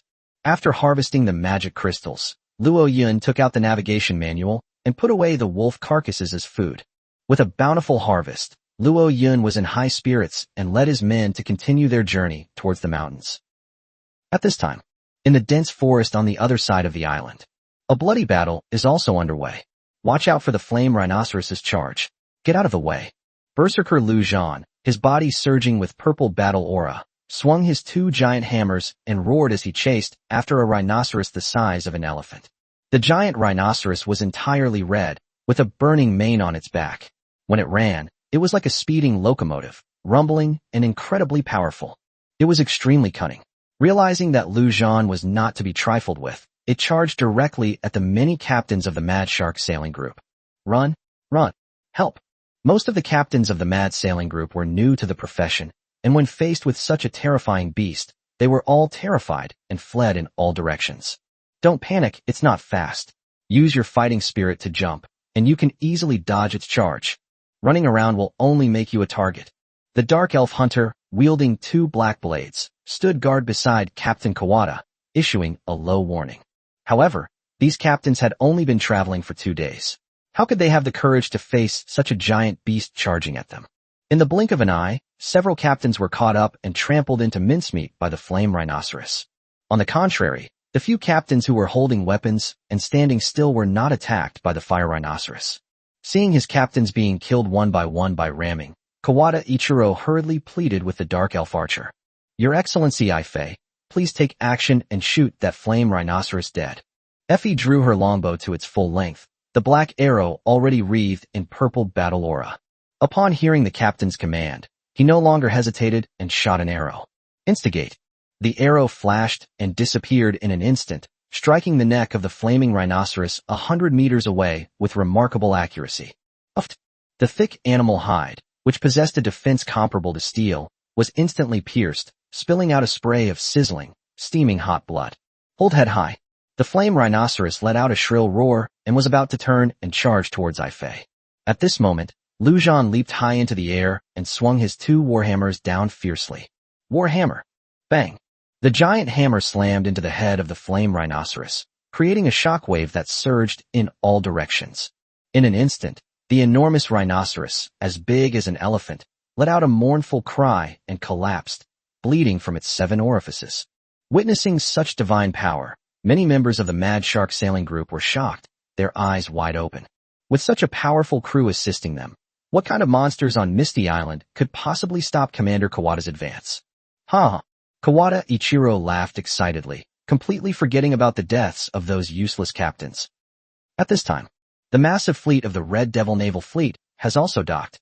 Leader Park Bom, dressed in black armor, rode a 2-legged dragon and slowly flew towards the beach. Behind him, a 4-meter-tall Cyclops leaped off the ship's deck, landing heavily on the shallows and raising a splash.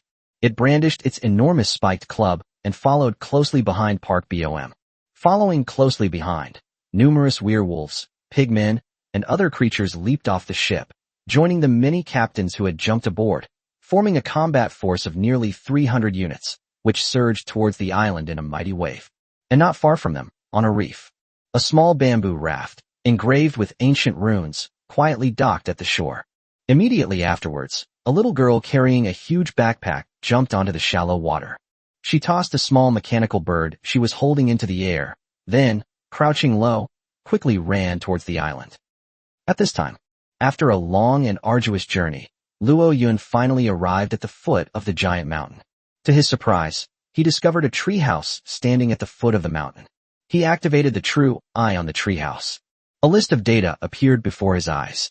Witch's hut, neutral building. Brief description, a strange little house hanging in a tree, inhabited by a witch of unpredictable temperament. If your reputation is over 100, you can try entering the hut and talking to the witch. Perhaps you can gain something unexpected from her. Is this what netizens are calling the witch's hut? My reputation is now over 500, which qualifies me to enter this cabin. Since we have plenty of time, why not go inside and take a look? Luo Yun had his men stand guard in front of the hut, and then he climbed up the tree ladder to the witch's hut.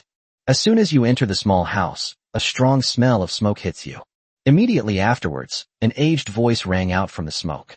The chosen one, you have finally arrived. Interested in being my man? I can give you everything you want. Luo Yun. Chapter 53 The Deep Blue Witch, searching for the stone tablet fragments. The witch's greeting was so outrageous that Luo Yun almost turned around and left. He waved his hand, dispersing some of the swirling smoke, and glanced into the cabin. The interior was furnished somewhat like an old-fashioned pub, with 2 oak tables and a wooden counter. Inside the counter, a woman with graceful bearing stood there. Holding a pipe, she raised her chin slightly and looked at him with an aggressive gaze, a half-smile on her face. The woman was very tall, about 180 centimeters, with milky white skin, 3-dimensional features, and a somewhat Eurasian appearance. She was charming, yet had a touch of wildness. Her figure was incredibly hot. Her ample bosom stretched the loose blue magic robe high, almost bursting out, something that a small dog like Luo Yun could never grasp in one hand. It doesn't really matter if you can't master it. After all, you don't necessarily have to hold the ball with one hand to play basketball. Seeing that the witch looked like this, Luo Yun felt that they could have a chat. So he walked towards the counter and politely greeted them. Hello, my name is Luo Yun. I heard that you can accept quests in the witch's hut, so I came in to take a look. If not, I'll leave immediately. As he spoke, Luo Yun secretly used his eye of truth to look at the witch. A strange set of data appeared before his eyes. Deep Blue Witch, the controller of order. Race rank, unknown. Profession. Realm, unknown. Comprehension. Talent. Battle aura level. Recommended crew rating, 9 stars. Holy crap. The crew member's recommendation rating reached an astonishing 9 stars. Luo Yun was immediately shocked. Keep in mind that even a genius lowly like Lu Yun, with 100 points of comprehension and dual professions, only has a 5-star crew recommendation index. This voluptuous and alluring blue-robed, which was actually a 9-star character, which was truly beyond his comprehension. The deep blue which rolled her eyes at Luo Yun and exhaled a puff of heart-shaped smoke at him, saying, You come in expecting benefits? Young man, you're too materialistic. You won't go far like that. It doesn't matter, I usually travel by boat. Luo Yun casually waved away the drifting smoke and walked to the counter. A strong but not pungent rose fragrance wafted over him. He glanced discreetly at the counter behind the witch. Various strange items were displayed on the counter. For example, a severed hand covered in black scales, a little girl's head making a face at him, a scroll radiating a black aura, and eyeballs as big as fists, etc. Luo Yin secretly used his true sight on the items, but all he saw was a sea of question marks. Clearly, these items are of a very high level, and Luo Yin is currently unable to determine their exact nature. The witch chuckled and said, "Taking a boat is no problem. By the way, what do you think of my suggestion just now?" Luo Yin struck the same pose as Xiangzhua, thought about it seriously for a moment, and nodded, saying, "I think it's a good idea. My ship is short of crew members."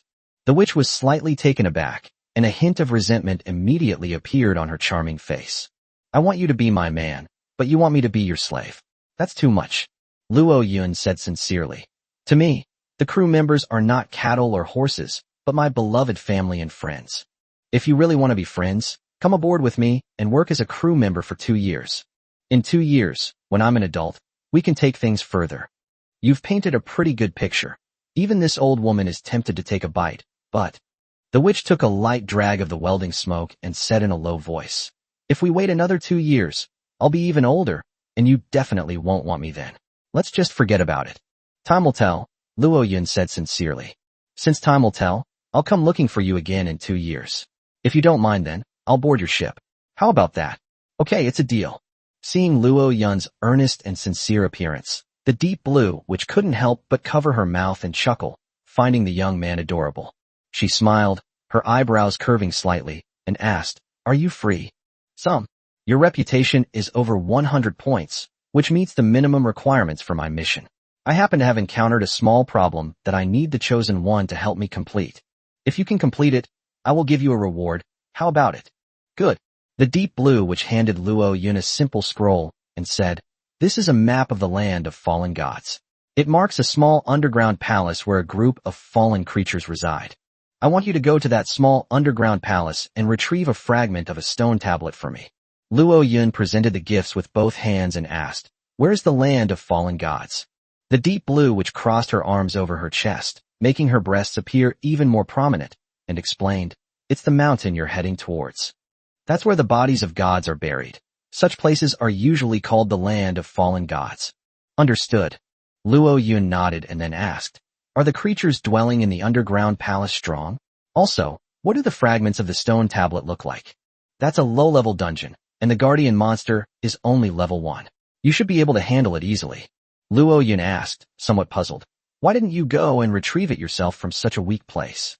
The witch rolled her eyes at him and said seductively, "Although the underground palace is weak, it is affected by the power of the rules, and only low-level beings can enter.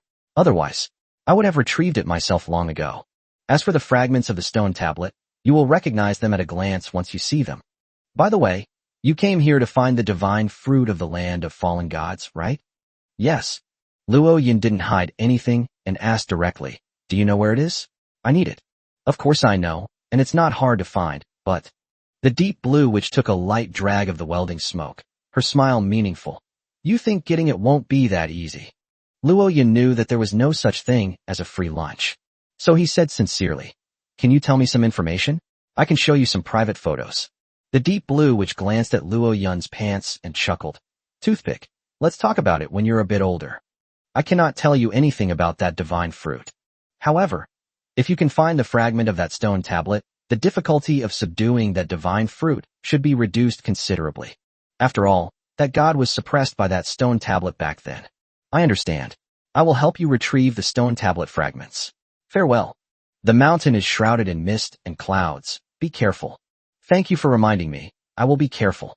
Time was precious, so Luo Yin didn't say much and turned to walk out of the hut. The Deep Blue, which watched his retreating figure, took a light drag of the welding smoke and smiled meaningfully. Chapter 54: Subduing the Human-Faced Spider. After leaving the witch's hut, Luo Yun summoned Mao Yi, and together they examined the map.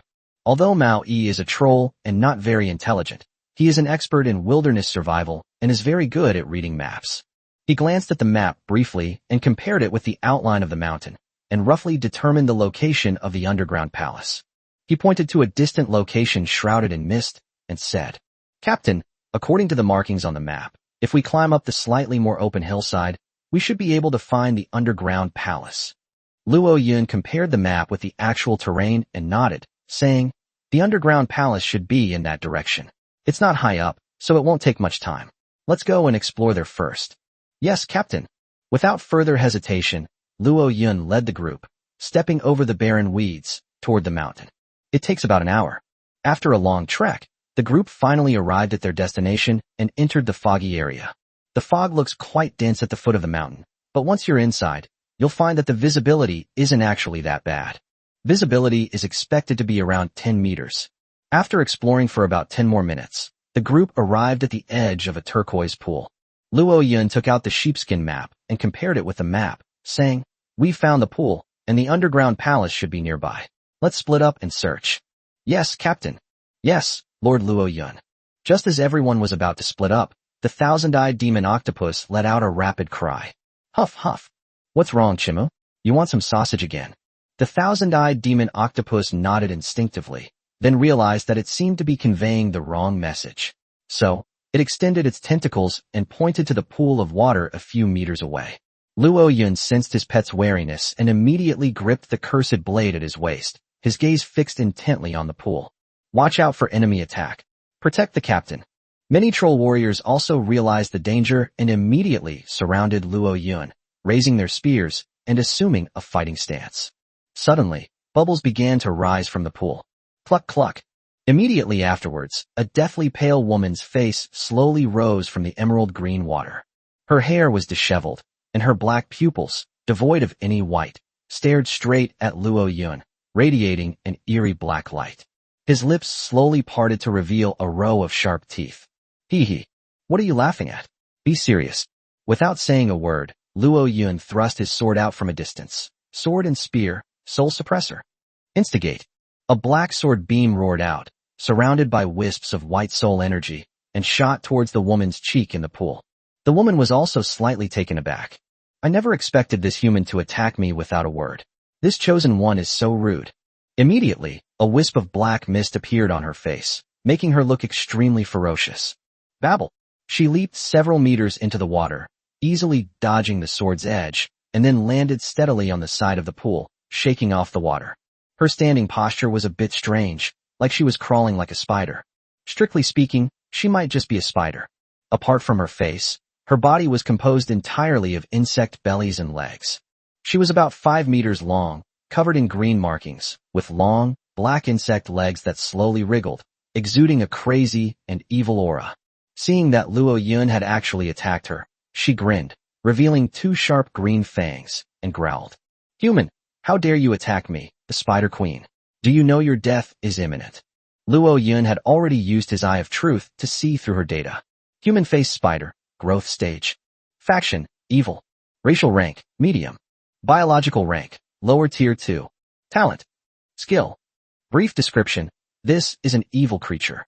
You are harmless, talent will only deepen her disgust for you, so just kill her.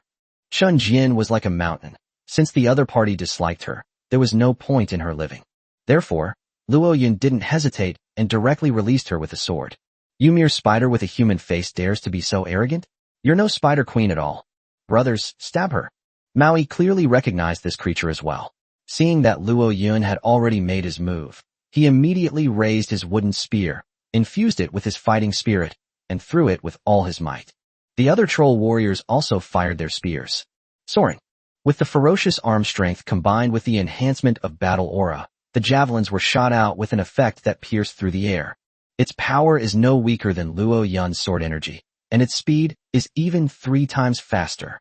"Eek! You dare to offend the majesty of this spider queen? You will all die."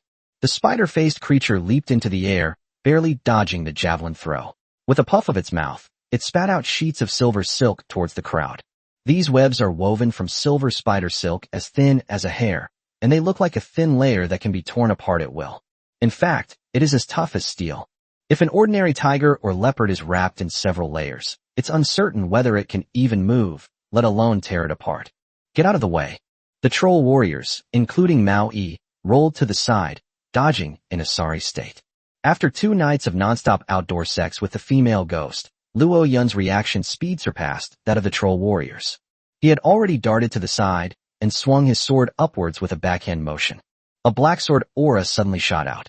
Humph, the struggle of an ant. The spider-like creature with a human face had legs as strong as steel and emitted a black aura as it reached out to grab the sword energy. Ping! With a crisp sound, Luo Yun's sword energy was easily shattered. However, the spider-faced creature was not unscathed either. It was thrown off balance by the immense force and fell to the ground in a sorry state. Before she could even get up from the ground, thick tentacles wrapped around her, binding her 8 insectoid creatures together. Eek! Let me go, you filthy octopus. The human-faced spider tilted its head, its eyes gleaming with a dazzling black light, preparing to unleash its intimidation spell on the thousand-eyed demon octopus. I won't glare at you, but you dare to glare at me. Feeling insulted, the thousand-eyed demonic octopus's compound eyes glowed with black light, unleashing a tenfold intimidation spell that covered the human-faced spider. No. Your Majesty, please, spare Little Spider. Little Spider is willing to serve you as master. Please don't kill Little Spider. Wow. It's unclear what the human-faced spider saw, but it was so terrified that it broke down and let out a frantic wail. Click, click, click. At this moment, 8 little skeletons rushed forward, raising their ancient swords, ready to stab her, etc. Luo Yun quickly stopped them. At this moment, Luo Yun noticed that the panel on the human-faced spider had undergone significant changes. Human-faced spider, growth stage. Status, panic, horror. Faction, evil. Racial rank, medium. Biological rank, lower tier 2. Talents, deep diver, limb regeneration. Skills, silk spit, intimidating gaze, dark tier. Summary. Maru, this spider is so scared she peed herself. She's completely lost her former arrogance and has become like a dog. Evaluation, useless, cannon fodder. Cannon fodder. Cannon fodder is great. I love skeleton soldiers the most. Recalling the dean's voice and smile, Luo Yun imitated a kind smile and said, Human-faced spider, you're already in a dead end. I, Luo Yun, am merciful. I will give you 2 choices. First, you shall serve me as your master and follow me by my side, living a life of luxury. Second, I will kill you, tear you to pieces, and let others live a life of luxury. After I finish speaking, will you agree or disagree? I agree. From now on, I, the Spider Queen, will be your strongest subordinate. Before she could finish speaking, Mao struck her on the head with a stick. He said in a low voice, when you speak to the captain, get your attitude right. Say it again. Hey, brother, don't be like that. She's just stupid. There's no need to be so harsh on her. Sorry, Captain, she looks too horrible. The spider with the human face wept, humbly saying, Wah, master, I was wrong. From now on, this little spider will be your most loyal servant, my great master. That's right. Here's a reward for you, a piece of cooked shark meat. Luo Yun walked closer and tossed her a piece of sour shark meat. Lately, the kids have been picky eaters and only want to eat sausages. It's a waste to leave this shark man around. Feeding him to the new cannon fodder is just right. Chapter 55 Black Iron Dungeon. Are you full? Is it tasty? This is delicious. If it tastes good, then I'll feed you shark meat every day from now on. Luo Yun patted her wet hair and said kindly, when we go into the underground palace, you'll lead the way, and we'll cover you. After all, you are the highest ranking and strongest person here. No one else can take this position. You won't object, will you? The spider-faced creature's pure eyes swept over the trolls around it, who were holding wooden spears and glaring menacingly. It swallowed hard and nodded obediently. Very good. I admire your fearless dedication. Luo Yun patted her head again, then turned to Mao Yi and said, Brother Yi, let the brothers learn from her in the future. Mao nodded solemnly and said sincerely, Yes, Captain, we will study hard. The other trolls exclaimed enviously, Spider, you are so brave. I envy you so much, being entrusted with such an important task by the captain. We don't even have the qualifications to be at the forefront. Yeah, we're so envious. One after another, the trolls gave her a thumbs up. Being praised by others is something to be happy and proud of.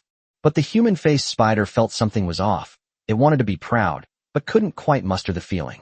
At this moment, Luo Yun asked again, By the way, is there anything valuable in the pool besides the human face? Let's retrieve it, and I'll keep it for you. I have 2 large ships, which are very safe. It seems there isn't one, just one sword, please wait. After saying this, the human-faced spider leaped high into the air and plunged headfirst into the pool.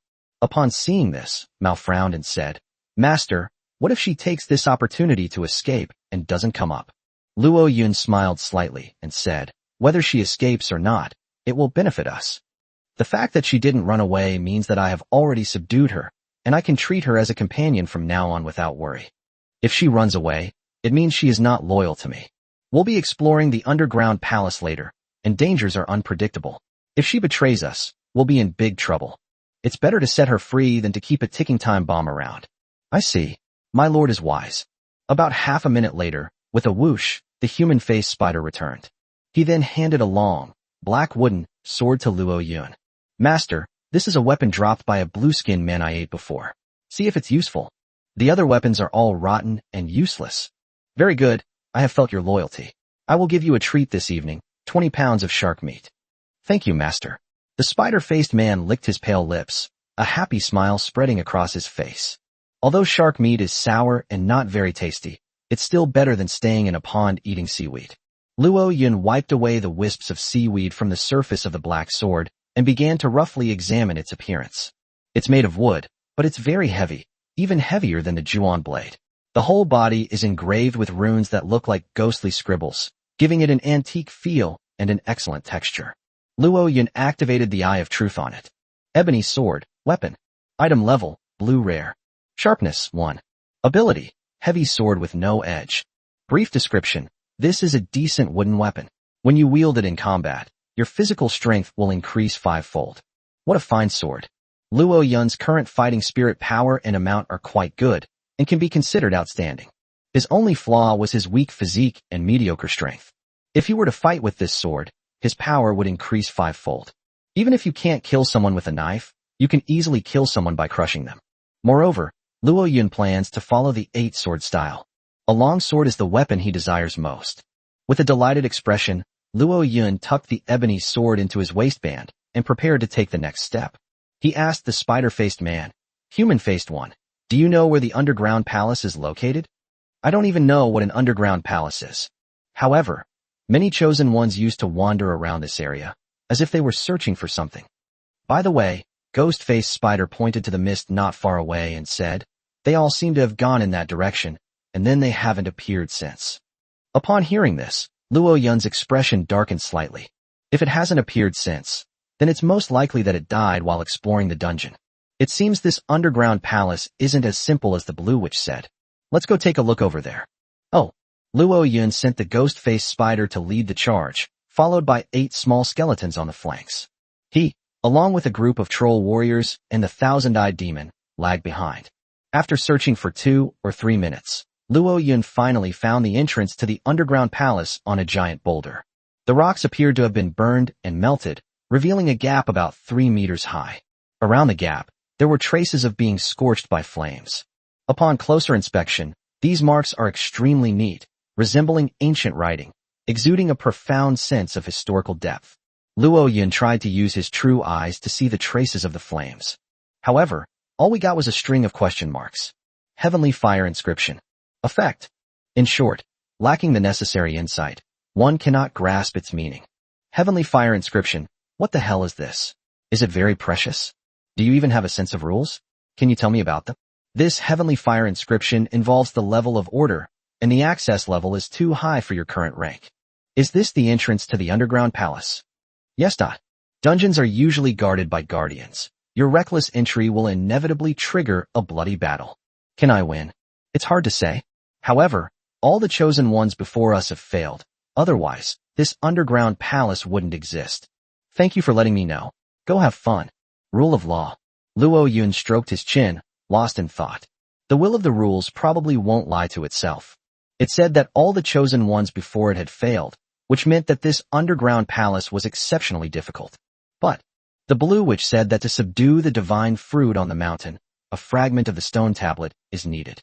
If he wanted to obtain the divine fruit, then he had no choice but to venture into this underground palace. Fortunately, I have now recruited another second-tier cannon fodder, which has greatly increased my strength. I should be able to get through this, right? Human face, go in first and see if you can get through the entrance to the underground palace. Yes, master. Although the human-faced spider was somewhat afraid, she was even more afraid of the little octopus behind her. So, she had no choice but to muster her courage and step into the crevice in the rock. The next instant, a faint light flashed, and the human-faced spider was directly sucked in. Without further hesitation, Luo Yun ordered, "Skeleton soldiers, charge first. The rest of you, follow behind me. Let's go." "Yes, Captain." Without further hesitation, everyone and all the beasts plunged into the cracks in the rock. After a dizzying spin, when everyone regained their footing, they found themselves in a dimly lit stone chamber. "Master, you've arrived." When the spider-faced creature saw Luo Yun and the others come in, it was overjoyed and quickly came over. She feared that Luo Yun, lacking martial ethics, would lure her into this underground palace and then disappear. Fortunately, he still managed to get in. "Shoo, don't talk, be aware of your surroundings." Luo Yun immediately drew his weapon, assumed a fighting stance, and surveyed his surroundings. The other trolls were also on high alert, raising their spears and preparing to fire at any moment. Luo Yun discovered that he and his companions were in a stone chamber, surrounded by nothing but some long-forgotten sculptures. Directly ahead, there was a wide passage leading to an unknown destination. The darkness at the end was like a gaping maw, swallowing the passage whole. At this moment, the voice of the rules rang out again. "You have entered the secret realm, the underground palace. The dungeon you are currently in is of the iron level. The highest level enemy you encounter will not exceed tier 2. You need to defeat all the enemies to escape the dungeon. Otherwise, you will turn into withered bones and be forever trapped here." Upon hearing this, Luo Yun's expression turned solemn, knowing that he had no way out. "Since there's no way out, let's do it. Try it through. Human face, you go ahead and scout the way. Leave the rest to us. Let's go, let's set off." Human-faced spider. Chapter 56 Fierce Battle Against the Dungeon Guards. Seeing that Luo Yun was actually venturing out on his own, the human-faced spider trembled with fear. Although the spider with the human face is ugly, she is actually very timid. This underground palace is extremely dangerous. All the chosen ones who came to explore it before perished. Sending her to the front lines would be tantamount to pushing her into a fire pit. However, she must obey the human's commands. After all, there was an even more terrifying octopus behind her.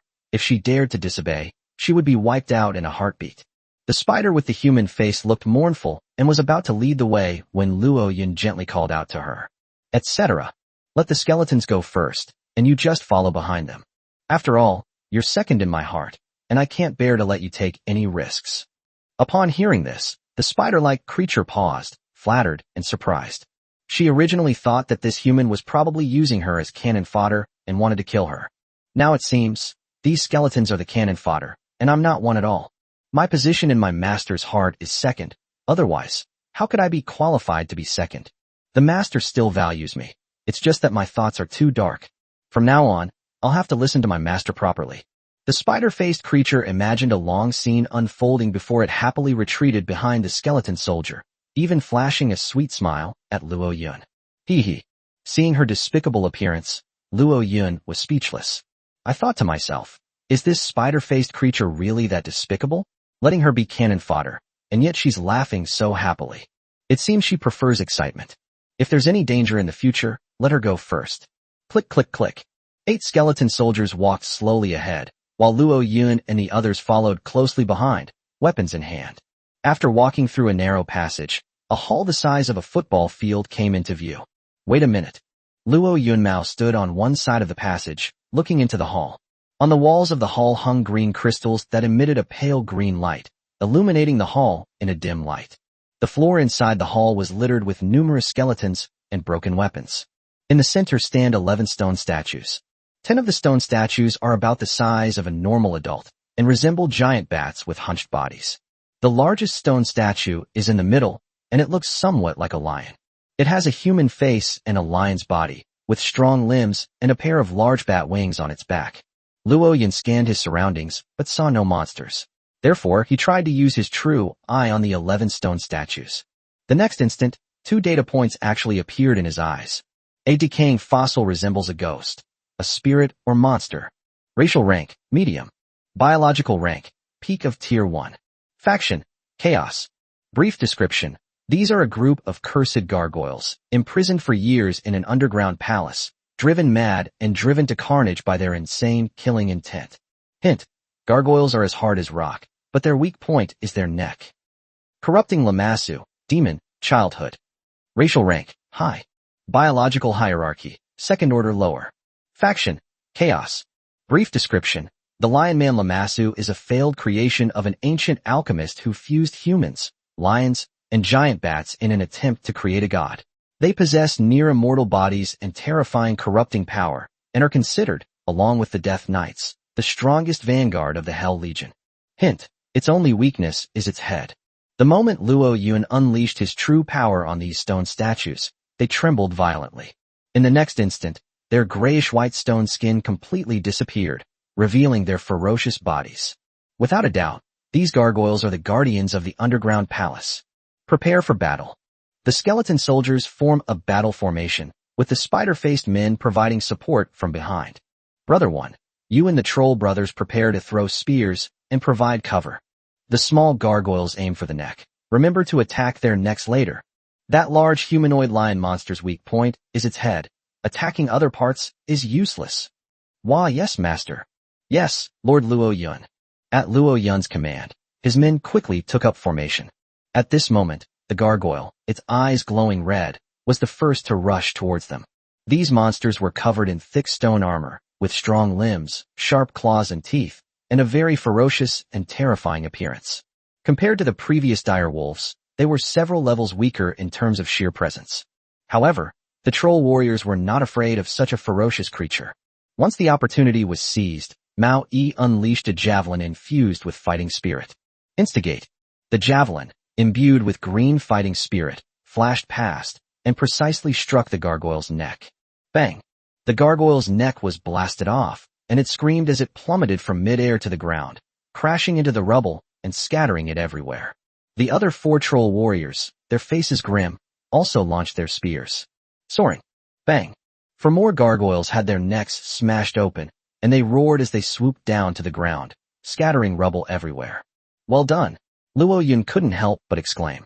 As a hunter who has lived in the jungle for many years, his spear-throwing technique is incredibly accurate. Many troll warriors, praised by Luo Yun, did not become complacent. Instead, they took out another wooden spear from behind their backs, ready to throw it. At this moment, the 5 gargoyles had already swept up to the group. These gargoyles seemed to possess only fighting instincts and no intelligence whatsoever. They charged directly at the skeleton soldiers guarding the front. Click! The skeleton soldiers' bone weapons glowed white as they charged forward, engaging the gargoyles in battle. Bang! Bang! However, in the blink of an eye, several skeleton soldiers were torn to pieces. These gargoyles are incredibly powerful, even stronger than the ancient demonic soldiers. If their weaknesses are exploited, they will become extremely ferocious. At this moment, the human-faced spider also began to crawl. Although she is timid, she dares to bare her claws when facing a real enemy. Babble. Her eyes gleamed with an eerie black light, enveloping the gargoyle. The gargoyle was enveloped in the black light and was instantly frightened, its limbs stiffening. At this moment, the human-faced spider suddenly leaped up, its 8 claws radiating a dense dark power. Darkness is tearing apart. As her claws swept past, with 2 loud thuds, the necks of the 2 gargoyles were torn apart, and their mangled bodies crashed to the ground, shattering into stone fragments. The other 3 gargoyles tore the skeleton soldiers apart, and then pounced on her, flapping their bat wings. Wah, master, help me. She was startled and moved all 8 of her legs at once, fleeing towards Luo Yun. At that moment, 3 spears roared past her head and struck the necks of the 3 gargoyles accurately. Babble. The 3-headed gargoyle also crashed to the ground, shattering into pieces. At that moment, a foul wind howled in, and a powerful aura enveloped everyone. Watch out, the boss is coming. Luo Yun let out a low shout, and suddenly swung out the cursed blade in his right hand. Chapter 57 Fragments of the Holy Monument, Emblems of the 7 Gods. Slash through the air. As Luo Yun swung his longsword, a black battle aura carrying 2 wisps of soul energy flew toward the head of the corrupted poison Lamassu. The venomous Lamassu raised its enormous green claw, larger than a lion's paw, and with a casual swipe, the sword energy shattered instantly. Such terrifying power. At this moment, the remaining 2 skeleton soldiers also rushed towards it. However, a single whip cracked the skull, blasting it apart and rendering it useless. Huff, huff. The thousand-eyed demon octopus used its intimidation spell while lunging forward, intending to control it with its tentacles. However, intimidation had absolutely no effect on it. With a flap of its enormous bat wings, it instantly took to the air, and a sharp claw slashed out, tearing apart 2 tentacles of the thousand-eyed demon octopus. Eek! The thousand-eyed demonic chapter cried out in pain and hurriedly fled towards Luo Yun. At this moment, the corrupting poison lamassu raised its sharp claws and swung them at the thousand-eyed demonic chapter from a distance. Instigate! A green claw-like beam hurtled towards the head of the thousand-eyed demon octopus. Swords and spears. Luo Yun immediately unleashed a sword light, which collided with the green claw-like light and neutralized each other. With a low growl, he shouted, "Shoot it in the face." The other troll warriors joined him, simultaneously swinging their spears. The spear was incredibly fast, and in the blink of an eye, it had already struck the face of the corrupted poison lamassu. However, with a single tail strike, it knocked all the spears away, demonstrating its extraordinary combat capabilities. Babble! It roared angrily, and was about to pounce on the troll warriors when a large silver net was cast out. Spitting silk. Hiss! At the crucial moment, the human-faced spider sprayed out a large web, which enveloped the putrid venomous lamassu in midair. Roar! With a swift swipe of its claws, the corrosive lamassu easily tore apart the silver spider web. However, the human-faced spider then spat out several more layers of silver web. It completely enveloped it and fell from midair. It struggled violently, continuing to tear apart the silver nets.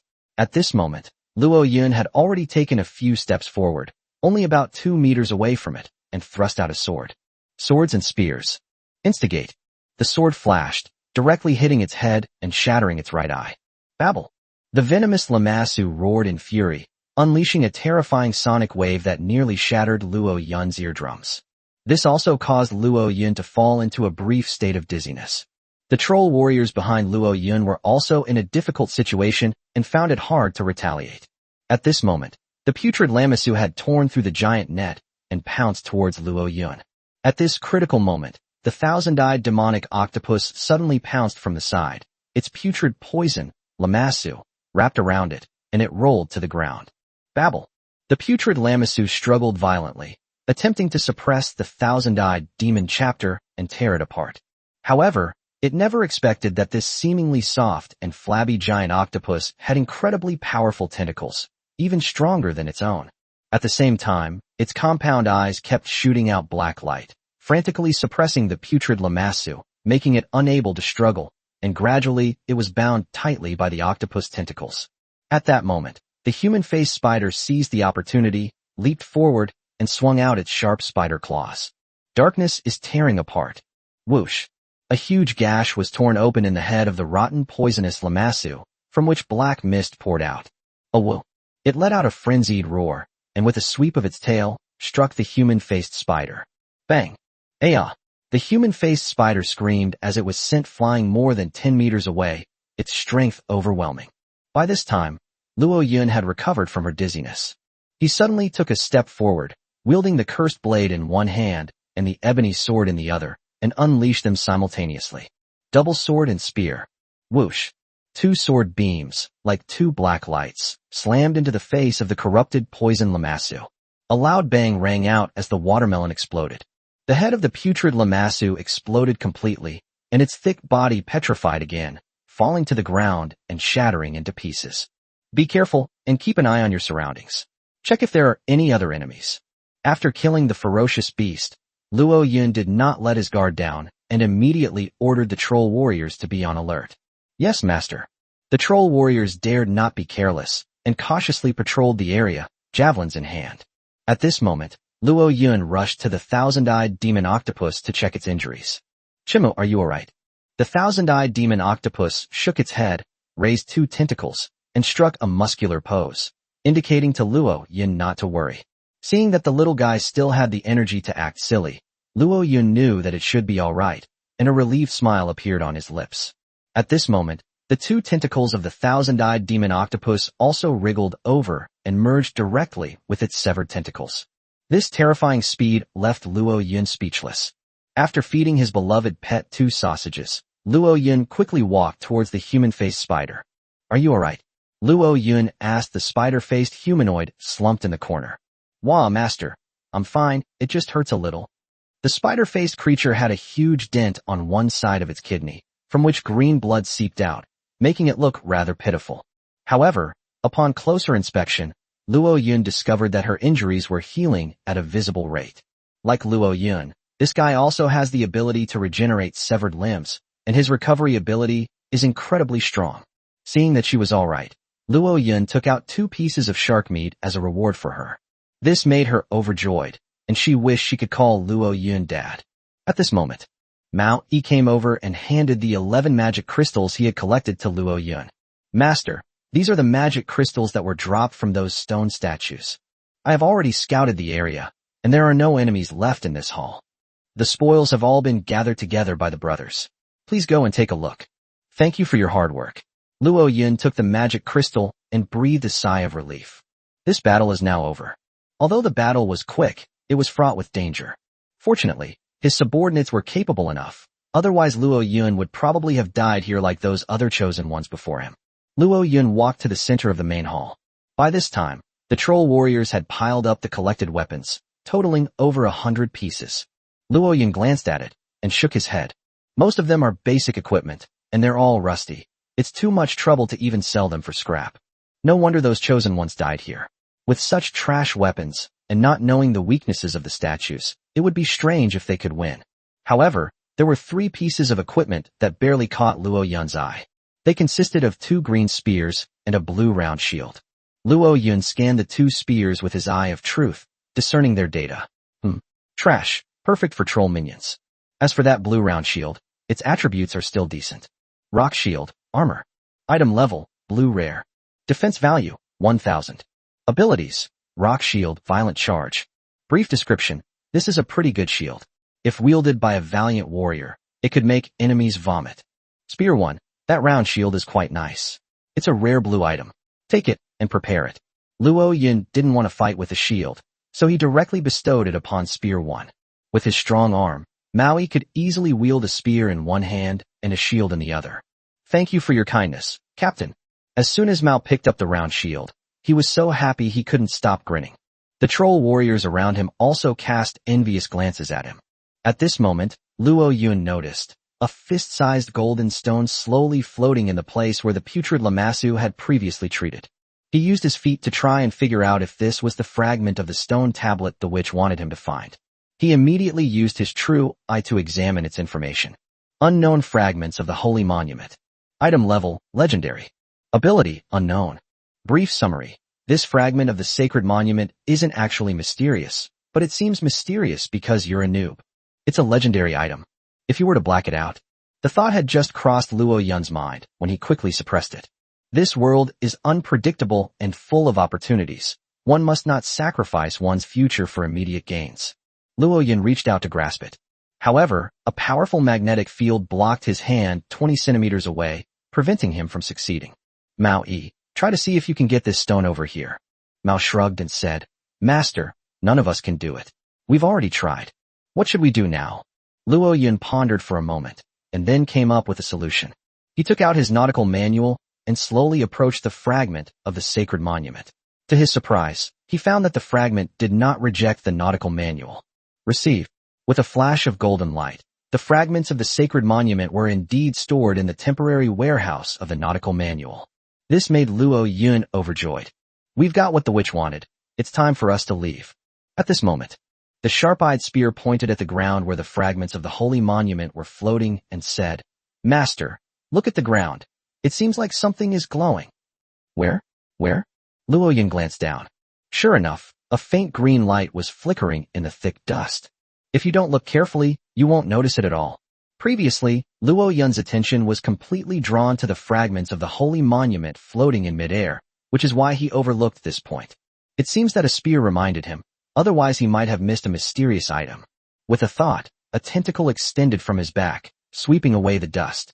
Immediately, it used its tentacles to curl up the green thing. Upon closer inspection, it turned out to be a silver badge.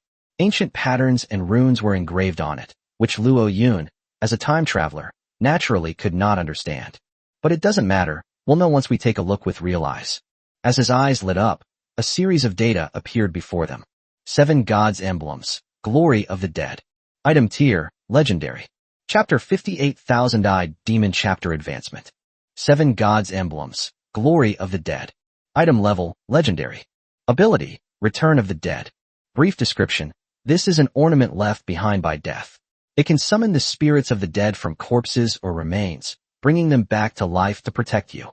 Note, the Glory of the Dead cannot revive souls that are 2 ranks higher than the holder. It's a legendary item? My luck is just too incredible. Overjoyed, Luo Yun reached out and took the small green badge from the tentacle. Instantly, a bone-chilling coldness reached his fingertips, making him shiver involuntarily. He sensed something and quickly walked to the stones where the putrid lamassu had been broken into pieces. Then, he threw the green badge in his hand. Revitalized the putrefactive lamassu. As soon as he finished speaking, something amazing happened. The badge of Glory of the Dead was floating in midair, emitting a dazzling green light that enveloped the stones on the ground. Immediately afterwards, the stones trembled violently, then sprang up from the ground, reshaping the stone statue of the corrupting lamassu. The next instant, the badge of Glory of the Dead transformed into a beam of green light and shot into the head of the stone statue. With a hum, the hideous body of the putrid lamassu began to revive, becoming flesh and blood. Oh no, the monster has come back to life. Protect the captain. Many troll warriors rushed over immediately, but Luo Yun stopped them by raising his hand. Don't be nervous. I'm the one who brought it back to life. It's one of our companions now. As Luo Yun finished speaking, the revived putrid lamassu mechanically and stiffly prostrated itself before Luo Yun, like a loyal servant. At this moment, the putrid lamassu was surrounded by deathly aura, and its data also changed significantly. Corrosive lamassu the undead. Faction, Luo Yun. Race rank, high. Biological hierarchy, second order lower. Brief description. This is a spirit resurrected based on the 7 Gods Emblems. When the 7 Gods Emblems are taken away, it will crumble into scattered rocks. Upon seeing this information, Luo Yun couldn't help but feel excited. In the blink of an eye, he subdued another high-level second-tier undead, whose strength far surpassed that of the human-faced spider. If he were to challenge a 3-masted ancient demon ship alone now, he would be confident that he could easily defeat it.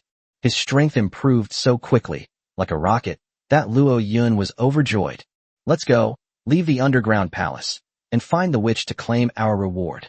He was overjoyed, and with a wave of his hand, he led his many subordinates out of the underground palace. As soon as the group stepped out of the underground palace, the stone crevice covered with mysterious runes slowly closed, as if it had never been opened before. This black iron palace has been breached by Luo Yun. Without further delay, Luo Yun led his men straight towards the cabin in the woods at the foot of the mountain. At this time, within the group, countless Koreans are celebrating joyfully. Our Great Bang Republic is indeed the #1 race in the universe. Young Master Kim Hyun-nam led the Taigi naval group and captured 2 demon ships, gaining 650 reputation points and ranking first in the group. He is the pride of our South Korea. I ask you, the chosen ones of Dragon Kingdom and Sakura Kingdom, do you submit? Ha ha. As expected of the leader of the Taiji group who traveled from another era, he is indeed incredibly charming and has the makings of a playboy. Is the Tai Chi sailing team still recruiting? Do they accept non-Chinese citizens? I, a Durian nation, also want to join the Tai Chi sailing team, follow young Master Jean, and create unparalleled glory. At this point, even more people posted pictures of the middle finger and made sarcastic remarks. Are you blind, or are you fearless? Look at the cost Kim Hyun-nam paid to take down those 2 demon ships. A full 50 chosen ones. The number of fallen chosen ones is a dozen or 20 more than the number of old demon soldiers. How did you lead the group? Bring your fucking gang. If you actually hang out with that idiot, you'd be amazing if you survived a week. Brother, why bother trying to persuade these idiots? Even the king of hell can't persuade a damned ghost. Let them be. Are there still fools willing to risk people's lives to build up reputation? Young Master Luo has long since stopped bothering with score boosting. Otherwise, given his strength, he would probably have taken down several more magic ships and gained more reputation by early this morning. At that moment, Kim Hyun-nam suddenly sent out a message in blue text. Chinese people, you'll die if you don't brag? Luo Yun spent half a day last night attacking a demon ship. Can that compare to me, Jin Xianan? I, Kim Hyun-nam, managed to destroy 2 of the several demon ships that were under attack. Looking across the entire ocean, who can do that? Okay, you're awesome. Luo Yun suffered 0 casualties, while your fleet lost 50 crew members. What do you say? The lowly soldier who changed destiny has won a 1,000,000-strong old demon army. Huh? Everyone, please don't be like those fools from South Korea. If you keep fighting like this, we chosen ones will all be dead in less than 3 months. Who will we use to challenge the former warlord then? Humph, you good-for-nothings will never understand the great talents and strategies of great men. It is impossible to rise up in the vast ocean without making sacrifices.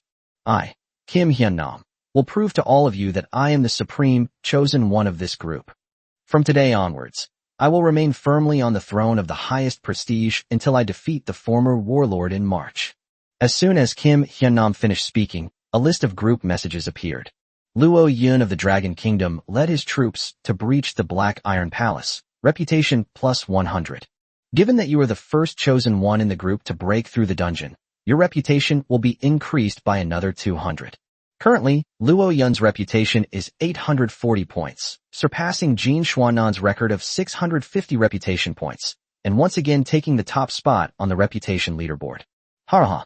Sorry, I couldn't hold it in anymore. Haha, that's hilarious. 50 captains sacrificed their lives, and before they even sat on the top seat for 10 minutes, Luo Yun kicked them off. Jinzi, how big is the area of your psychological trauma right now? Haha. Shut up, you bunch of useless trash. Kim Hyun-nam harbored ambitions to become the top member of the group, but now that Luo Yun has humiliated him, he's furious and immediately tagged Luo Yun. You brat from the Dragon Kingdom, you've got guts. Not only did you kill my cousin's beloved pet, but you also almost lured my men into the black mist. This isn't over.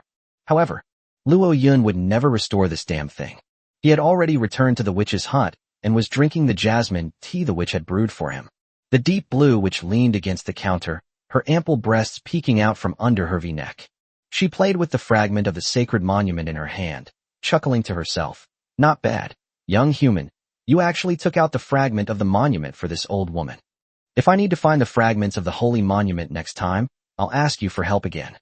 Tell me, what reward do you want? Is it for breeding, or something else? Luo Yun almost spat out the tea in his mouth. He calmed himself down and replied, I don't have any livestock to breed right now. Just give me the other rewards. For example, give me a divine artifact or a god-level sword technique. Anything will do. Dream on. The deep blue witch rolled her eyes at him, put away the stone tablet fragments, and said, I can currently offer you 3 reward options. These are, specializing in one of your skills, raising your or your subordinate's rank by 1 level, or randomly giving you a mysterious item as a reward. Which one do you want to choose? Luo Yun thought for a moment and asked sincerely, I want them all. If you want it all, you'll have to stay and keep me company. Are you willing? No, that's too harmful to my body. I'm still a nascent catfish. Luo Yun waved his hand and said, then I'll choose to upgrade my rank. But it's not to help me improve, it's to help my beloved pet, the thousand-eyed demon chapter, improve its rank. As you wish, handsome young man. See you later, Moi. The deep blue witch blew Luo Yun a kiss, her figure slowly becoming ethereal. The next instant, Luo Yun's vision blurred, and he found himself standing on a large tree trunk. The witch's hut in front of him had vanished without a trace. Damn, could that witch be so unethical as to take the stuff and run away? Before Luo Yun could finish complaining, a strong wind suddenly came from under the tree. Luo Yun turned his head and was pleasantly surprised to find that the thousand-eyed demonic octopus was enveloped in a ball of black light, its size rapidly expanding.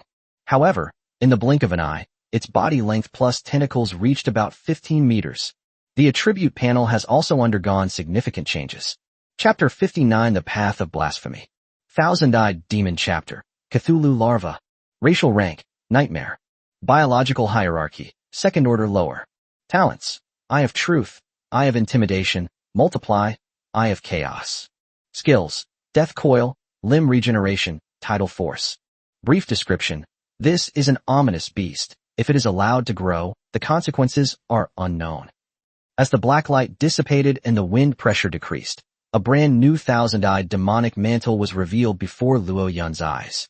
At this moment, the appearance of the thousand-eyed demonic octopus has undergone a huge change. Its length has increased from about 5 meters to 15 meters. This height is almost 4 stories high, and its size is enormous. Compared to the 4-meter-tall old demon guard, it is simply a little brother. At the same time, the thousand-eyed demon chapter was covered with blue runes. These runes are evenly arranged, shimmering with a faint blue light, exuding a mysterious aura. They are clearly not simple. Luo Yun immediately checked the detailed description of its talent skills. Multiplying technique can shrink or enlarge. Currently, the largest size is 15 meters long, and the smallest can be 7 centimeters. Eye of Chaos causes enemies to become confused and frenzied, indiscriminately attacking surrounding creatures. Tidal power in the sea, by activating the deep blue runes on the body, one can command powerful waves to strike opponents. Unbelievable. With these 3 skills, I can protect myself. My combat power will be several times stronger than when I was at the first level. That's so cool. Luo Yun's eyes shone brightly, and his face showed a look of wild joy. Without a doubt, each of the thousand-eyed demon's 3 talents and skills is top-notch. It can feign weakness to exploit strength, control the entire field, and even possess area of effect magical attacks. Looking at the entire chat group, with nearly 500,000 people, there shouldn't be anyone whose pet can compare to the thousand-eyed demon chapter. This is so awesome. At this moment, the thousand-eyed demon also realized that he had been reborn and was overjoyed. It immediately extended a tentacle, stretching 10 meters away, and directly wrapped Luo Yun on the tree trunk, placing it on its head. It carried Luo Yun on its back and wriggled on the ground for a while, extremely happy. Seeing it happy, Luo Yun's lips curled into a relieved smile. After letting it play for a while, he said, "All right, little thousand eyes, put me down. We should prepare to go up the mountain to find the divine fruit." Huff, huff. The thousand-eyed demonic octopus swept Luo Yun down from above, and then it rapidly shrank to about 10 centimeters in length, wriggling onto Luo Yun's shoulder. It has a petite and adorable appearance. Luo Yun followed suit, patting its little round head, then asked the spear beside him, "Brothery, which direction do you think we should start climbing?" The emergence of the formidable thousand-eyed demon octopus in the team greatly excited Maui. After thinking for a moment, he pointed to a relatively flat area and said, "Captain, the terrain is gentle in that direction. We can climb the mountain from there. Even if we encounter some monsters blocking our way, we can set up a formation and deal with them calmly." "Okay, let's go in that direction as you suggested." "Skeletons clear the way, corrosive lamassu provides aerial cover. Let's go." At Luo Yun's command, the remaining 6 skeleton soldiers quickly stepped forward. Meanwhile, the corrupted lamassu, resurrected using the 7 gods badge, hovered in midair, keeping watch over the surroundings. The human-faced spider stayed by Luo Yun's side to prevent any accidents from happening. The troll warriors followed at the rear, constantly alert to any movements behind them. An elite expedition team. That's a perfect composition. After walking for about 10 minutes, Luo Yun had climbed to a height of 100 meters and gradually entered the mountain area, surrounded by thick fog. At this moment, Luo Yun was surprised to find that the surrounding white mist was surging wildly and converging towards higher places. In the blink of an eye, it formed an enormous inverted vortex, suspended above the mountain peak. Without the fog, the surrounding scenery should have become clear. But Luo Yun discovered that the light and shadow in the surrounding environment had become distorted, blurring and shaking like an ink painting. The lush grass beneath his feet seemed to transform into a giant serpent, writhing and twisting wildly, almost causing Luo Yun to stumble and fall to the ground. Strangely, Luo Yun felt that his body did not shift or shake due to the distortion of the ground. In other words, no matter how the ground changed, it never affected him. What the hell? An illusion or an enemy attack? Prepare for battle. Luo Yun's expression turned solemn. He quickly drew his weapon and became alert to his surroundings. Protect the captain. The troll warriors, including the spear-wielding warriors, also drew their weapons and surrounded Luo Yun, their faces extremely somber. The spider-faced man seemed to be frightened by something and said in a trembling voice, "We're doomed, we're dead. We have angered the gods, and they are about to punish us. Master, we can't climb the mountain anymore. Otherwise, we will be swallowed up by this sacred mountain, just like those chosen ones in the past." Luo Yun slapped him across the face and said in a low voice, "Shut up. Don't undermine morale." Before Luo Yun could even consider his next move, the voice of the rules suddenly rang in his ears. "Chosen one, you are about to embark on a blasphemous path and face the trials of the demon god. Once you embark on the path of blasphemy, you will become a blasphemer, with no turning back. Either pluck the ominous fruit from the mountaintop and seize the power of the gods, or become a withered skeleton on a wrong path, rotting and sinking into oblivion. Move forward or retreat, please make your decision. Since we're already here, we absolutely have to get the divine fruit. I am about to embark on a blasphemous path. Without hesitation, Luo Yun took a firm step. Bang!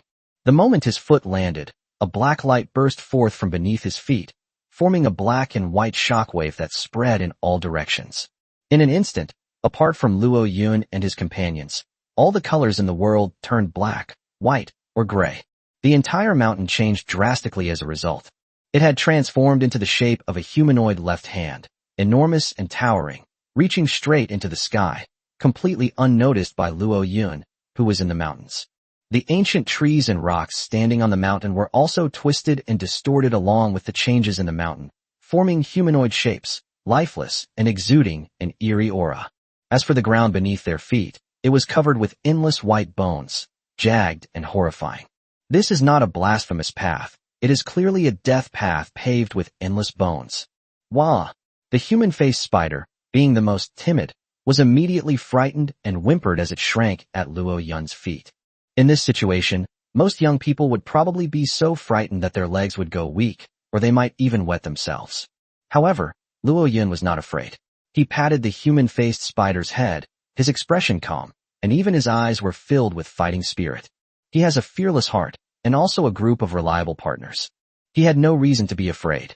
Let's go up the mountain. I want to see what's so mysterious about this blasphemous path. Climb mountains and pick fruit. Yes, yes, master. Yes, captain.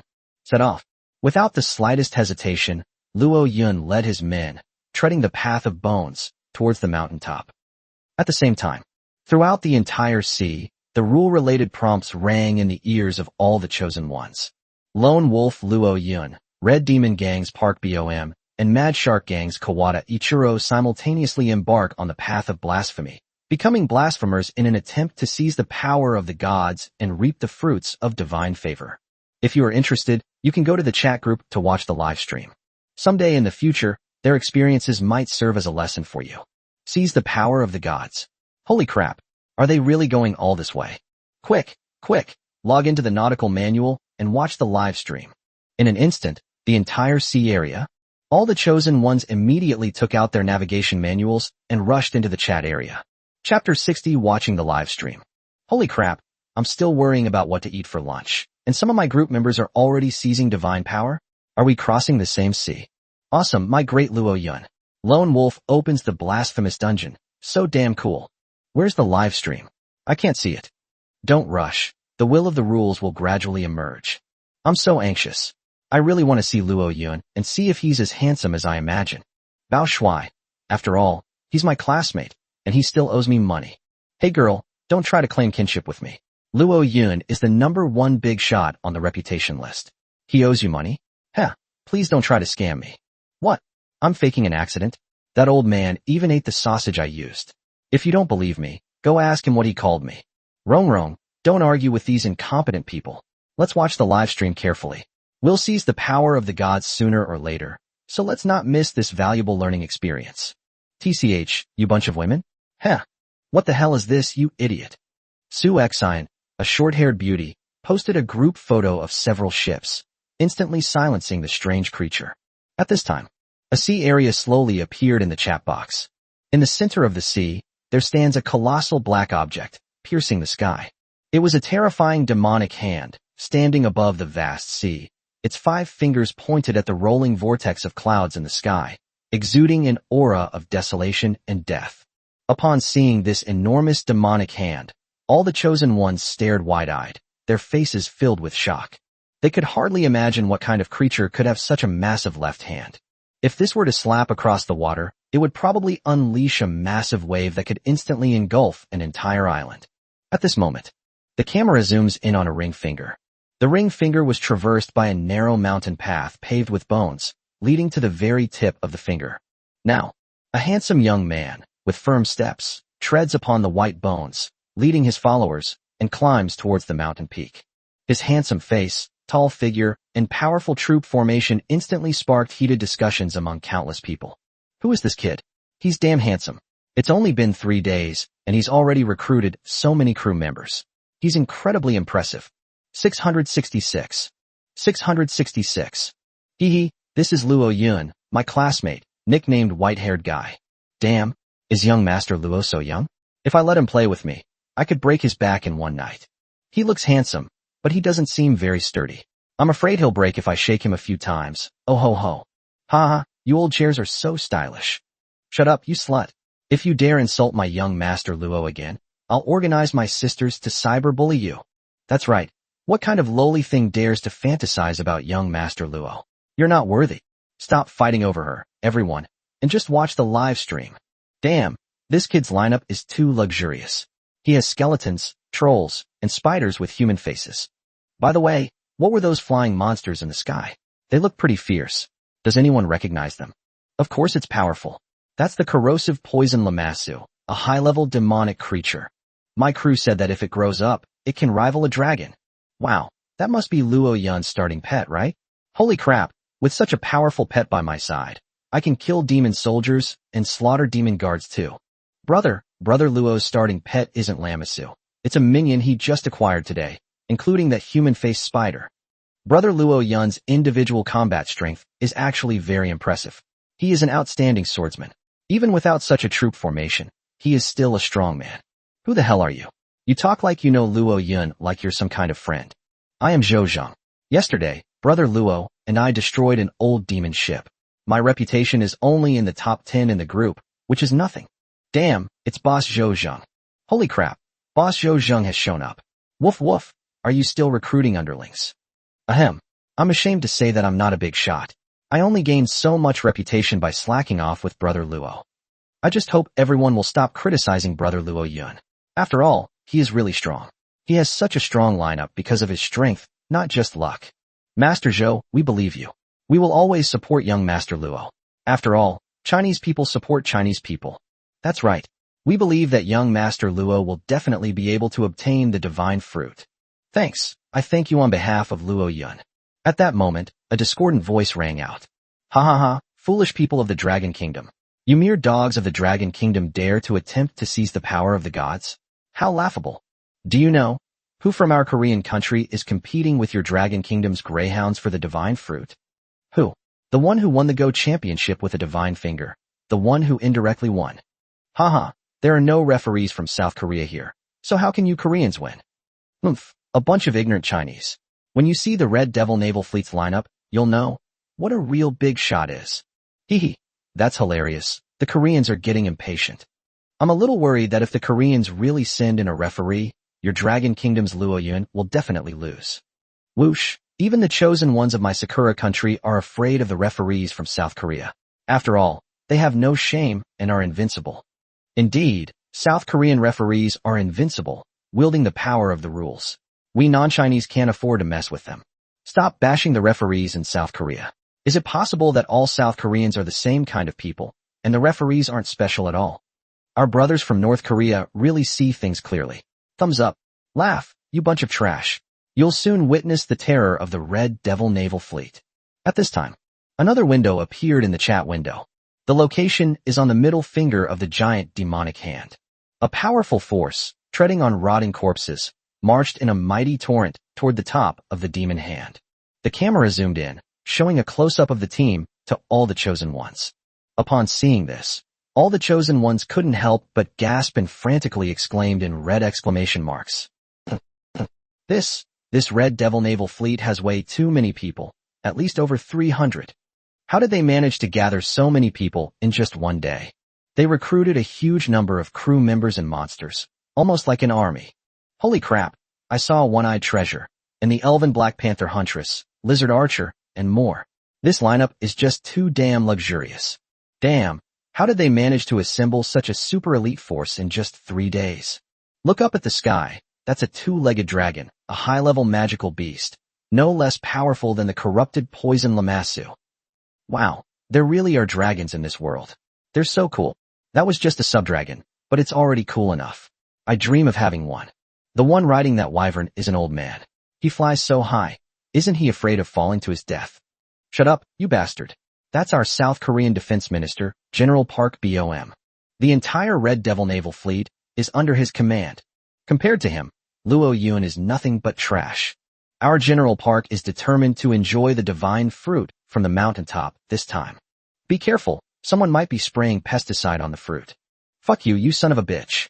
Oh dear. Why are the Koreans in such a hurry? I was just trying to give you a friendly reminder. I have to say, the captain of this Red Devil naval fleet is really strong. This time, I, a non-Chinese, am siding with South Korea. This lineup is indeed formidable, far superior to that little dog Luo Yun. Without a doubt, the divine fruit will be obtained by Park Bom. I believe in brother Luo Yun. He will definitely achieve final victory. After all, he is a man who aspires to become the king of the sea. Support Luo Yun. He's the underdog who triumphs over the strong. Luo Yun is no weakling. He'll definitely have the last laugh. I support Luo Yun. Support Luo Yun. He's far ahead. General Park is invincible. Our great stick, the Republic of China, is #1 in the universe. All the chosen ones are spamming the chat, supporting their own faction's chosen ones. Then, the third scene slowly appeared. Chapter 61, The Theory of Comprehension. That's Kawada Ichiro from the Mad Shark naval crew. I've met him in Kashima. His warship is a naval vessel, and he's also recruited a crew member there. Kawada Ichiro is quite impressive. He has recruited several subordinates and crew members. I feel his strength is similar to Luo Yun's. However, compared to Park Bom, he is too weak. Weak? You don't understand Kawada Ichiro at all. He was the kendo champion of our Sakura country when he was young. If he can obtain the swordsmanship profession inheritance, his individual strength will become incredibly powerful. In terms of the captain's individual combat strength alone, out of our hundreds of thousands of people, probably very few can match him. Would you die if you didn't brag? Our General Park won the National Boxing Championship when he was young. According to you, isn't our General Park's personal strength far superior to that of ordinary chosen ones? Brother, this method of calculating individual combat strength is valid. My former captain's last words recorded that the skills or talents one was good at before transmigrating would be enhanced several times or even dozens of times after transmigrating. In other words, whether it's Kawada Ichiro's swordsmanship or General Park Bomb's boxing, as long as they follow their respective professions, their power will far exceed that of ordinary people. Of course, personal comprehension is also extremely important. The higher the comprehension of a chosen one, the faster they can cultivate and the shorter the time it takes to master a skill. My former captain divided talent into 6 levels based on the level of comprehension. 1 to 20 are mentally challenged. 21 to 40 is considered average aptitude, the level of most chosen ones. 41 to 60 represents elite talent, 1 in 100. 61 to 80 indicates genius aptitude, probably 1 in 10,000. They have the opportunity to comprehend golden battle chi and will be qualified to confront the former warlord in 3 months. Very impressive. 81 to 90. This is the aptitude of a sea king, roughly 1 in 100,000. A born king, he will surely comprehend the golden battle chi. Once his realm advances, he will not be afraid of the former warlord. As for those with comprehension levels of 90 to 99, he calls them emperors, who are considered to be among the absolute elite, beyond human comprehension. However, none of his people showed up at the time, so it's difficult for him to comment. What the hell? My comprehension level is only 20. Does that make me mentally challenged? Of course, brother. Damn it.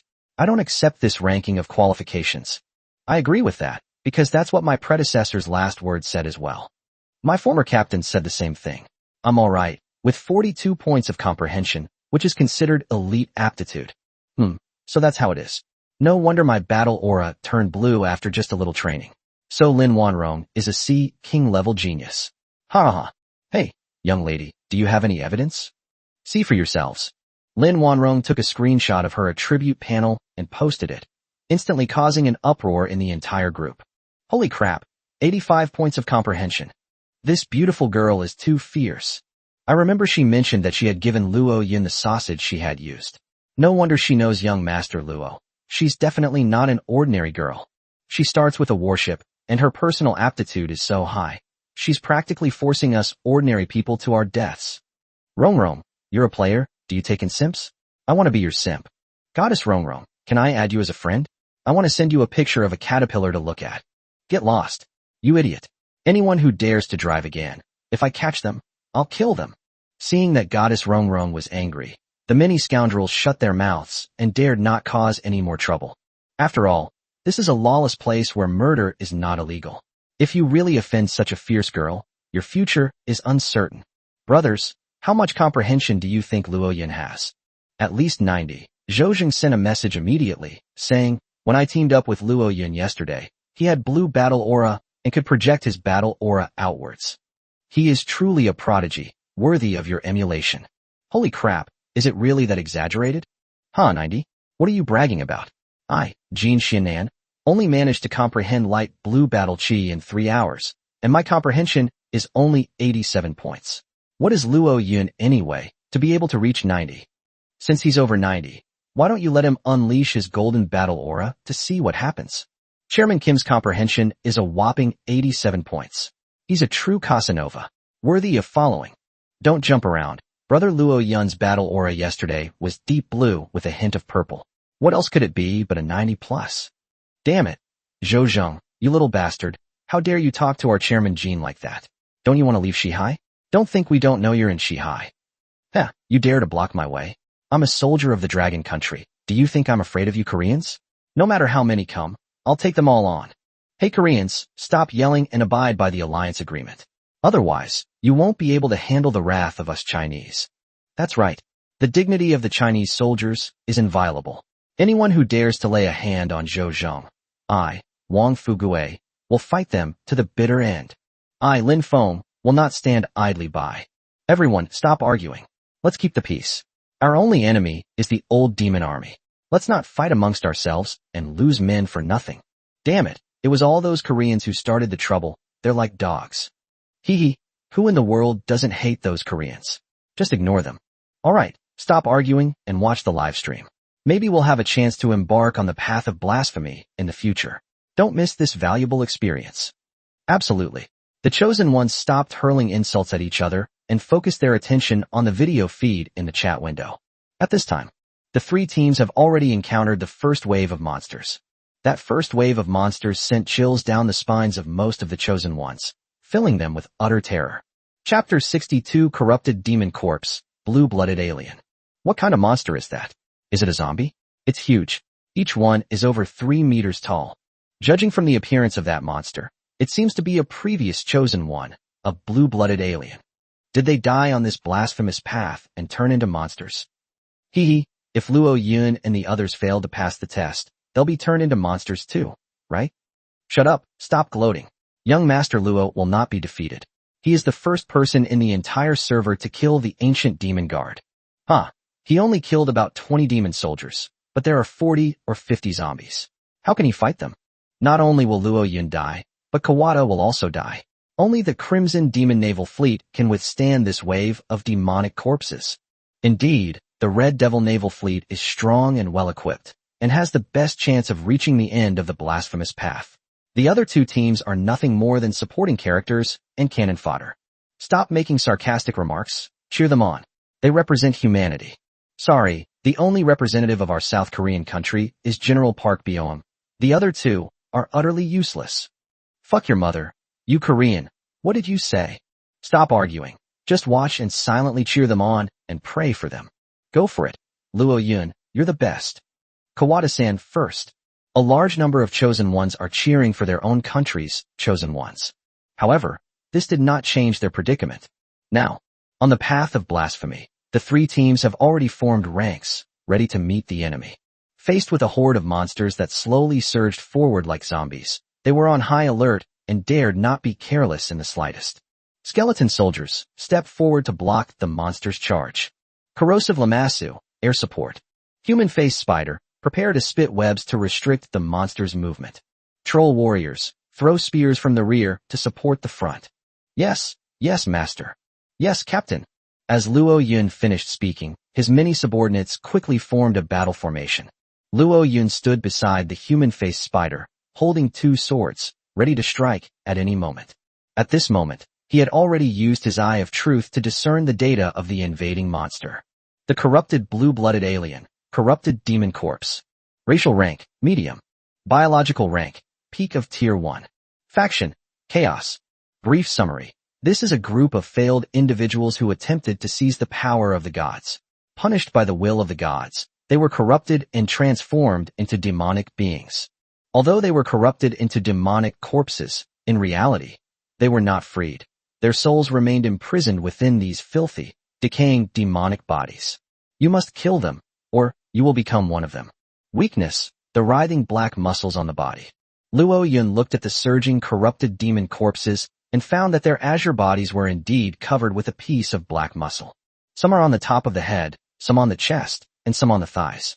The dark muscles, covered with blue veins, resembled tumors and throbbed wildly, causing disgust and discomfort. Luo Yun's expression was cold and stern as he immediately reminded, "Attack the black muscle parts on those corrupted demonic corpses later. That's their only weakness." "Yes, master." "Yes, captain." At this moment, the corrupted demonic corpses had already approached within 20 meters, treading on the twisted path of white bones. Their eyes simultaneously lit up with a frenzied red light, and they opened their rotting mouths, letting out mad howls. "Ah!" Roar. The sound waves were loud and clear, like a lion's roar, carrying an aura of despair and madness. Then, with a powerful push of their thick legs, they pounced like leopards, moving with incredible speed. Luo Yun's expression hardened, and he took the little octopus off his shoulder. "Chimu, whether we can withstand their charge depends on you." Huff, huff. The thousand-eyed demon chapter nodded seriously, its compound eyes emitting a gray light. "Go, Pikachu." Luo Yun threw the thousand-eyed demon chapter forward with great force.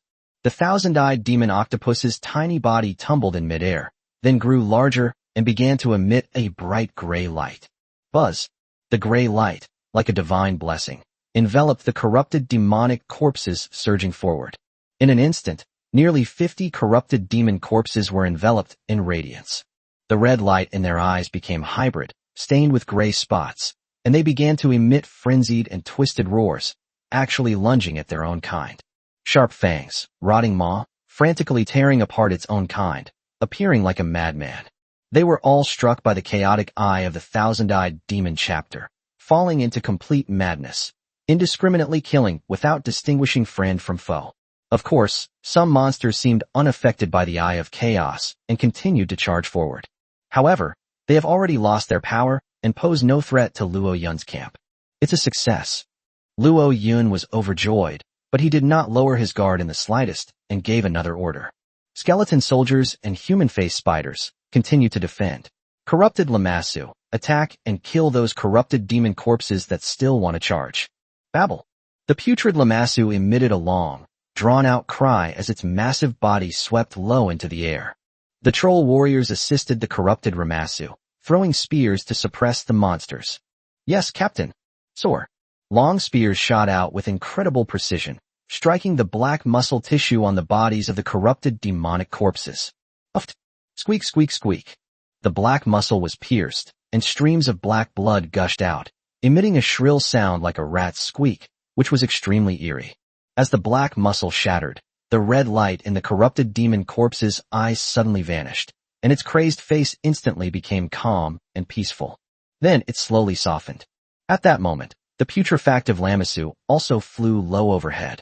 With its sharp claws and powerful bat wings, it swept across the area, and even the peak-level first-tier corrupted demon corpses couldn't withstand it, either being knocked away. Either the black muscle tissue on its body is torn apart, and it collapses screaming madly. Some corrupted monsters attempted to force their way to Luo Yun's side, but the human-faced spiders frantically exhaled breath, weaving a long, silvery net that enveloped them. Immediately afterwards, the skeleton soldiers, with their cold steps and fearlessness of death, stepped forward to finish off the remaining enemies one by one. Uft, uft. As the skeleton soldiers' bone blades slashed out, chunks of black muscle were torn apart, and with a squeak and a groan, the robust, corrupted demonic corpse collapsed like rotten mud. Meanwhile, the thousand-eyed demon octopus was not idle either. Its enormous body writhed forward, extending a super tentacle 15 meters long. It easily wrapped around the corrupted demon corpse, then slammed it heavily onto the path of white bones on the ground. A series of bone-shattering sounds rang out, and the corrupted demon corpse's bones were completely shattered, leaving it only able to wriggle like an insect. Then, he was stabbed to death by the charging skeleton soldiers. The battle will last very short time, no more than 5 minutes. Luo Yin did not participate in the battle from beginning to end. The black muscle tissue on the bodies of dozens of corrupted demonic corpses was destroyed, and they all fell down, unable to make a ripple. Looking at this extraordinary achievement, Luo Yun's lips curled up, stretching all the way to his ears. The advancement of the thousand-eyed demon chapter, along with the addition of the corrupting poison Lamassu and the human-faced spider, increased the combat power of his team several times over. If he were to take on a low-level magic ship alone now, he could easily crush it without lifting a finger. Now, the eyes of these corrupted demonic corpses became clear, and the frenzied red light disappeared, replaced by a magnificent blue. The eyes of these blue-blooded aliens are beautiful, like pieces of sapphire, deep and lovely. However, they all gradually lost their luster. Their beauty faded with the passing of their owners. Surrounded by his many subordinates, Luo Yun approached the corpses of these blue-blooded aliens, intending to search for spoils of war. However, he was destined to be disappointed. These blue-blooded aliens, after being transformed into corrupted demonic corpses, charged around empty-handed, carrying virtually no valuables. Luo Yun ordered a skeleton soldier to cut open the skull of a corpse to examine it. Finding no magic crystals inside, he shook his head, secretly lamenting that this battle had been a huge loss. I killed so many monsters for nothing, and not a single loot dropped. What damn bad luck. 34. Let's keep going. Just as he was about to lead his troops to continue their advance, a weak, hoarse voice suddenly rang out. You are the new chosen one. May I ask, in the previous generation, did my blue-blooded star people defeat the former overlord? Luo Yun paused slightly and looked in the direction from which the sound came. But then he saw a tall, blue-blooded alien struggling to twist its neck and look in his direction. This guy, he's still alive? Chapter 63 continues the story.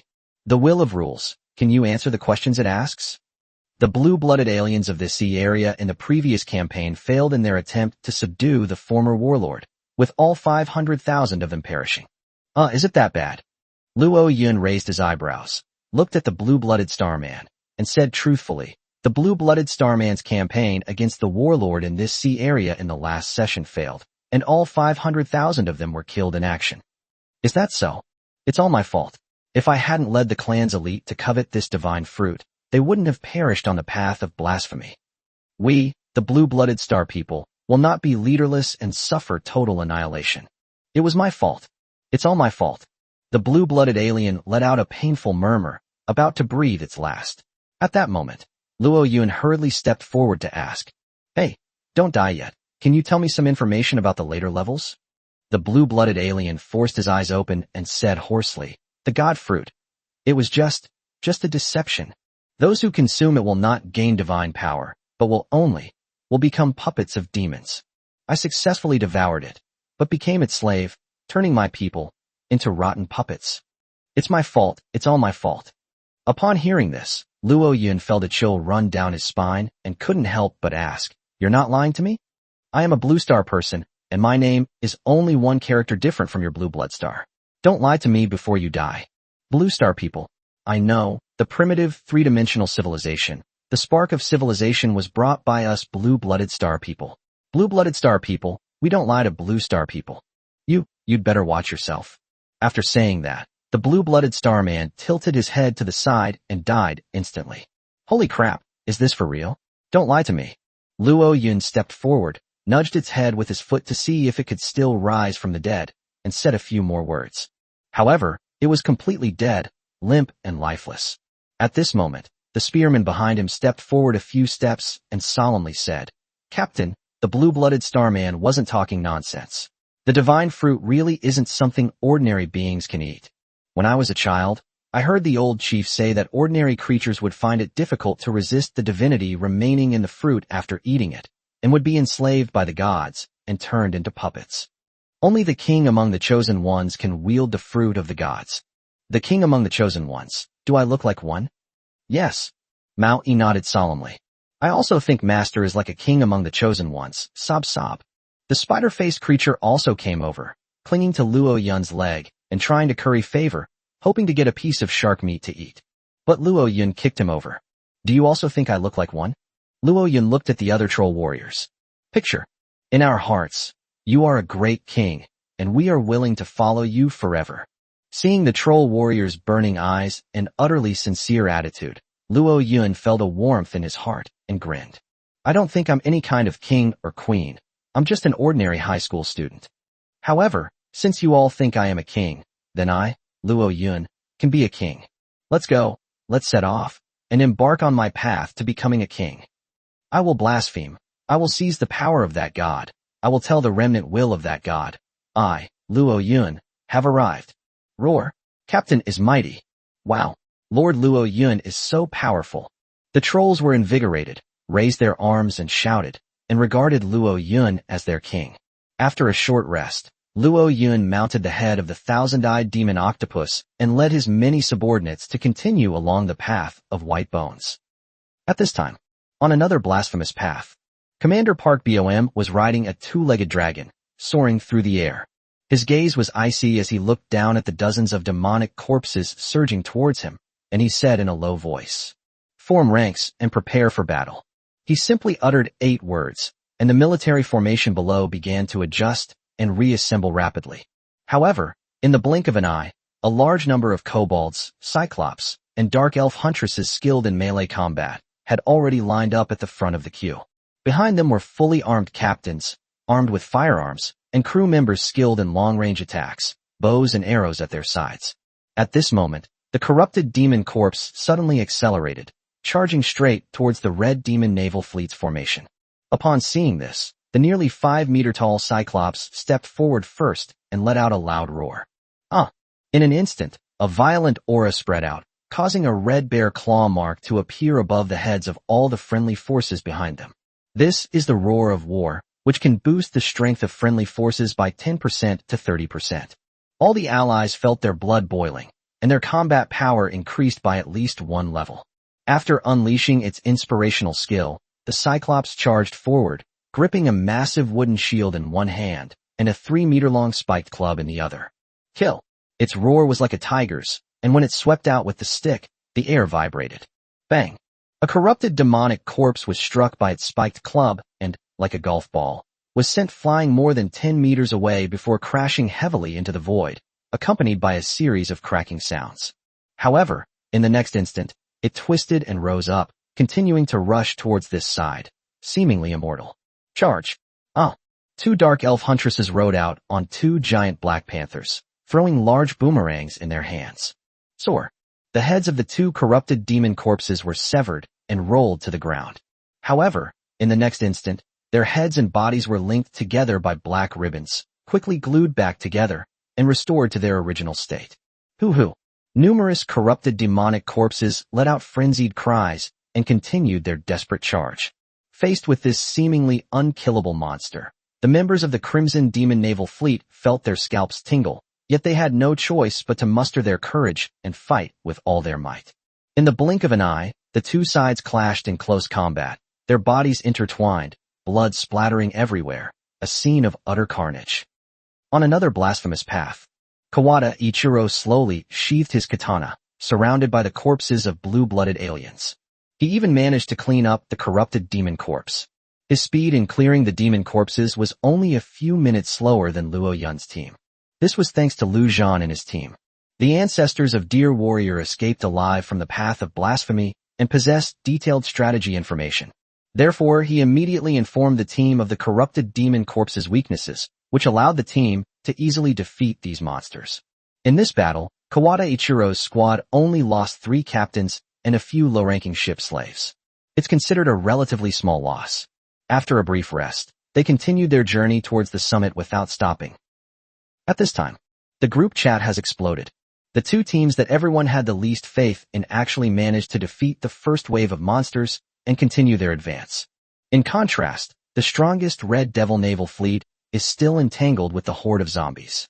This was truly unexpected for them. Wow, that's incredible. Luo Yun, that little dog, really has some skills. With his hands in his pockets, he killed nearly 50 mutated zombies in less than 5 minutes. That speed is unmatched.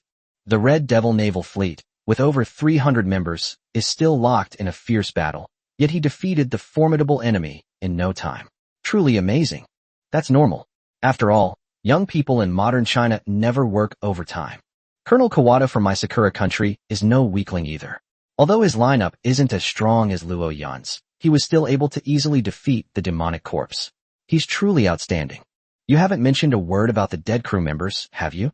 Are the crew members of your Japanese nation just expendable resources? Stop cursing. The Japanese are cold-blooded. Their subordinates are all useless. Unlike Luo Yun, who even protects the troll minions very well. Yes, Luo Yun is the best. I want to be Luo Yun's wife.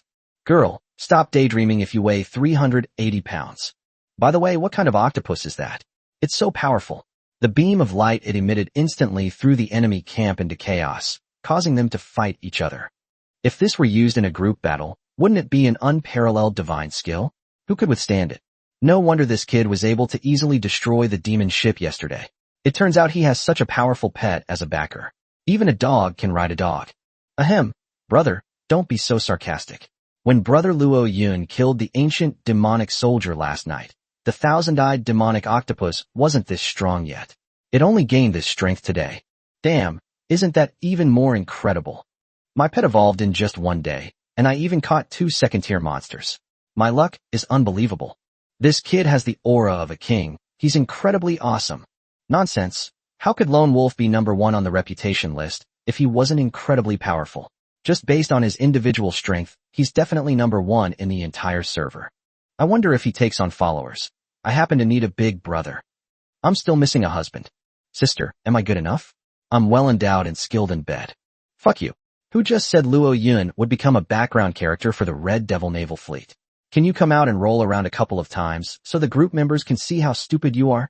Ha ha. The Red Devil Naval Fleet is a joke. They're still fighting a group of demonic corpses. Don't they realize that black muscle tissue is the demonic corpse's weakness? Anyone who has played a few ARPG games can easily spot this weakness. The Red Devil pirate crew's intelligence is questionable. The Koreans are good at internal strife, but bad at external conflicts. Damn it. What's there to be so smug about? That kid Luo Yun is just opportunistic. How far can he go? Look at the Red Devil Naval Fleet. That's real strength. That's the truly invincible army. Yes, several captains have already died. More than 20 kobolds have died already. They were unlucky in their choice of owners. Poor dogs. The dog is so pitiful. Damn it. Shut up. Many Koreans lost their temper and started hurling insults. At this moment, Luo Yun followed the twisted path of white bones and arrived at a decaying, desolate forest. Luo Yun glanced around and felt that the trees in this desolate forest were extremely strange, twisted and grotesque, exuding an evil aura. Then, a hoarse whisper of a soul echoed from the forest. The chosen one. Welcome to the enchanted forest. Come, into the depths of the forest, and I will guide you to the mountain peak to pluck the divine fruit that countless creatures dream of. That laughter doesn't sound like anything good. When marching or fighting, never enter a forest. Luo Yun frowned, standing in front of the desolate forest, lost in thought for a long time. Finally, he summoned the crew manual and took out a lighter from it. That was a gift from Broken Tooth Girl, who was worried that he wouldn't have a stove on his boat, so he wouldn't have to start a fire by rubbing sticks together. Now, this thing can finally come in handy. Luo Yun walked to the dry, grayish-white grass, clicked open a lighter, and leaned closer. A hoarse, deep voice. Chapter 60 for the King of the Deer. Chosen one, what are you doing? I'm setting the mountain on fire, can't you see? Luo Yun lit the gray dry grass, blew on it to make the fire bigger, then stood up and continued. Setting fire to the mountain is a death sentence. Things I used to want to do, but didn't dare to do, can now be easily done in this world. It's so cool. You put out the fire quickly. This forest is the forest of miracles, which can help you reach the summit and successfully defeat the will of the gods.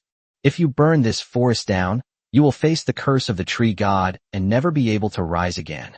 I'm sorry, I'm used to relying on my own efforts. I appreciate your kindness. I happen to be a little hungry, so I borrowed some firewood to roast my sausages. Are you hungry? If you are, feel free to come out. I'll give you 2 sausages to eat. As they spoke, the fire had already spread like wildfire, raging wildly into the forest. Dry weeds and rotten trees are the best fuel. Once ignited, they can't be stopped. Squeak, squeak, squeak. Several trees that looked somewhat like human figures were set on fire, emitting squeals like rats, and began to tremble and even crawl, trying to escape into the depths of the forest. However, These tree men moved extremely slowly and were instantly engulfed by flames, turning into fiery trees and emitting even more shrill screams. At this moment, Luo Yun once again used the Eye of Truth to look at those strange tree men. Rotten Treant, undead. Race level medium. Faction, evil, chaos. Rank, peak first rank. Brief description, this is a low-level tree spirit. Although low-level, its large size makes it extremely powerful in close combat. Furthermore, as a wood-type undead, it is immune to most negative spells. Weakness, fear of fire. Luo Yun had previously discovered that many huskies had infiltrated the desolate forest, so to avoid unnecessary casualties, he had no choice but to set it on fire. After all, he didn't know how many tree monsters were hiding in this desolate forest, so he simply set it on fire. At this moment, deep in the forest, the hoarse voice had become frantic, even violent. Roar! Damn humans, how dare you destroy my territory? I will tear you apart. Fine, then come out and hit me. I'll be waiting for you.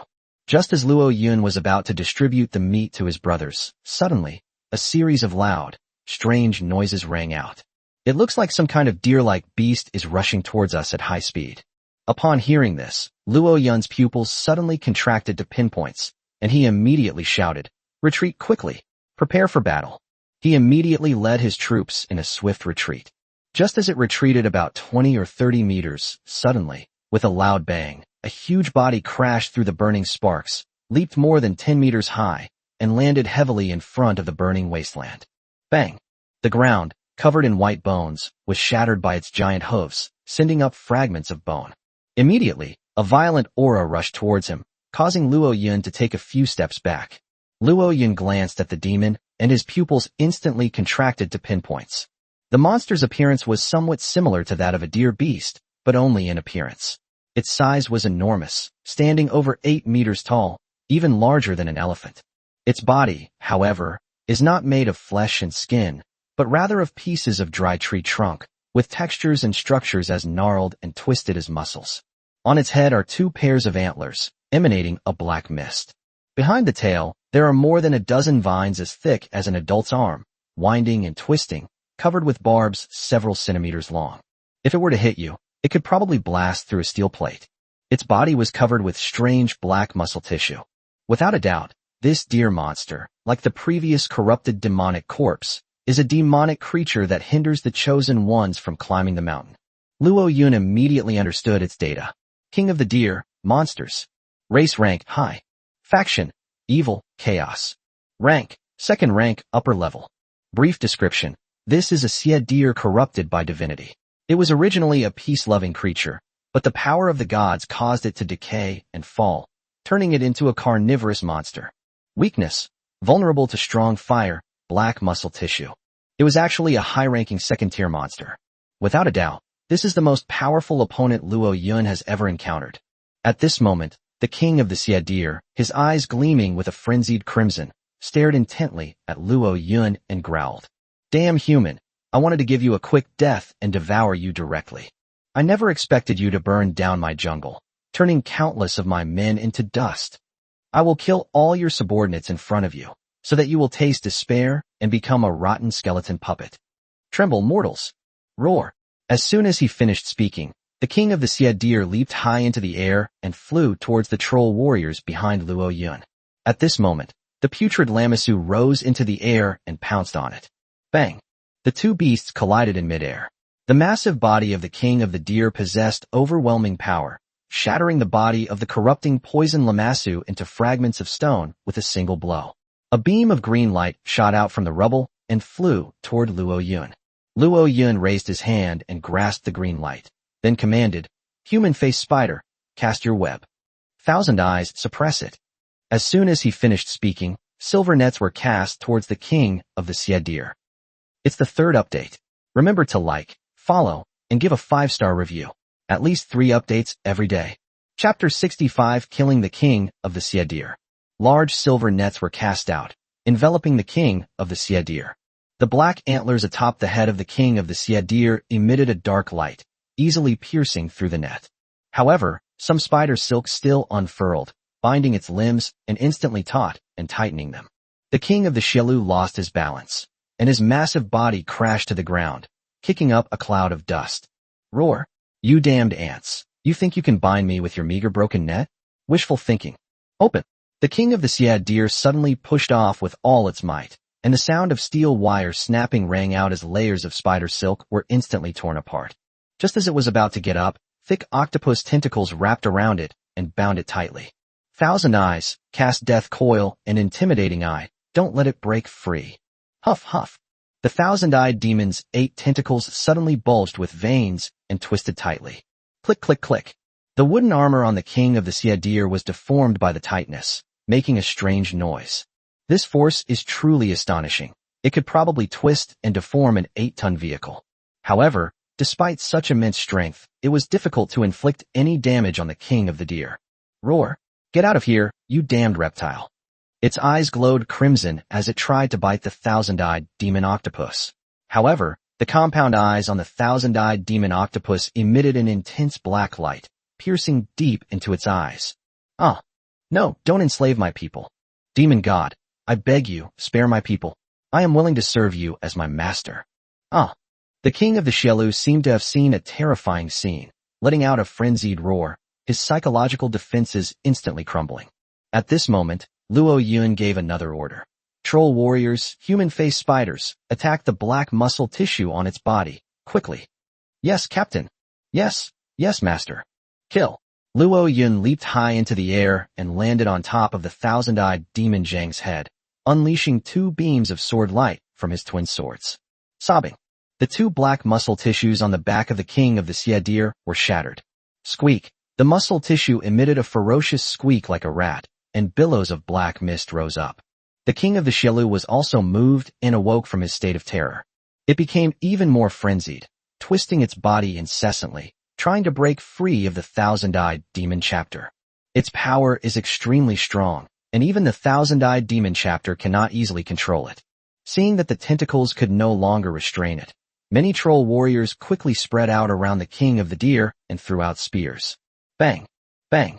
One after another, the black muscle tissue was accurately hit and burst open, emitting a series of ear-piercing screams. The demon-faced spider crawled beneath the king of the Devours and slashed at the black muscle tissue on its abdomen. At this point, all the black muscle tissue on the king of the Devours had been removed. Eek! The king of the Devours let out a mournful cry. His whole body trembled violently, and billowing black mist rose up.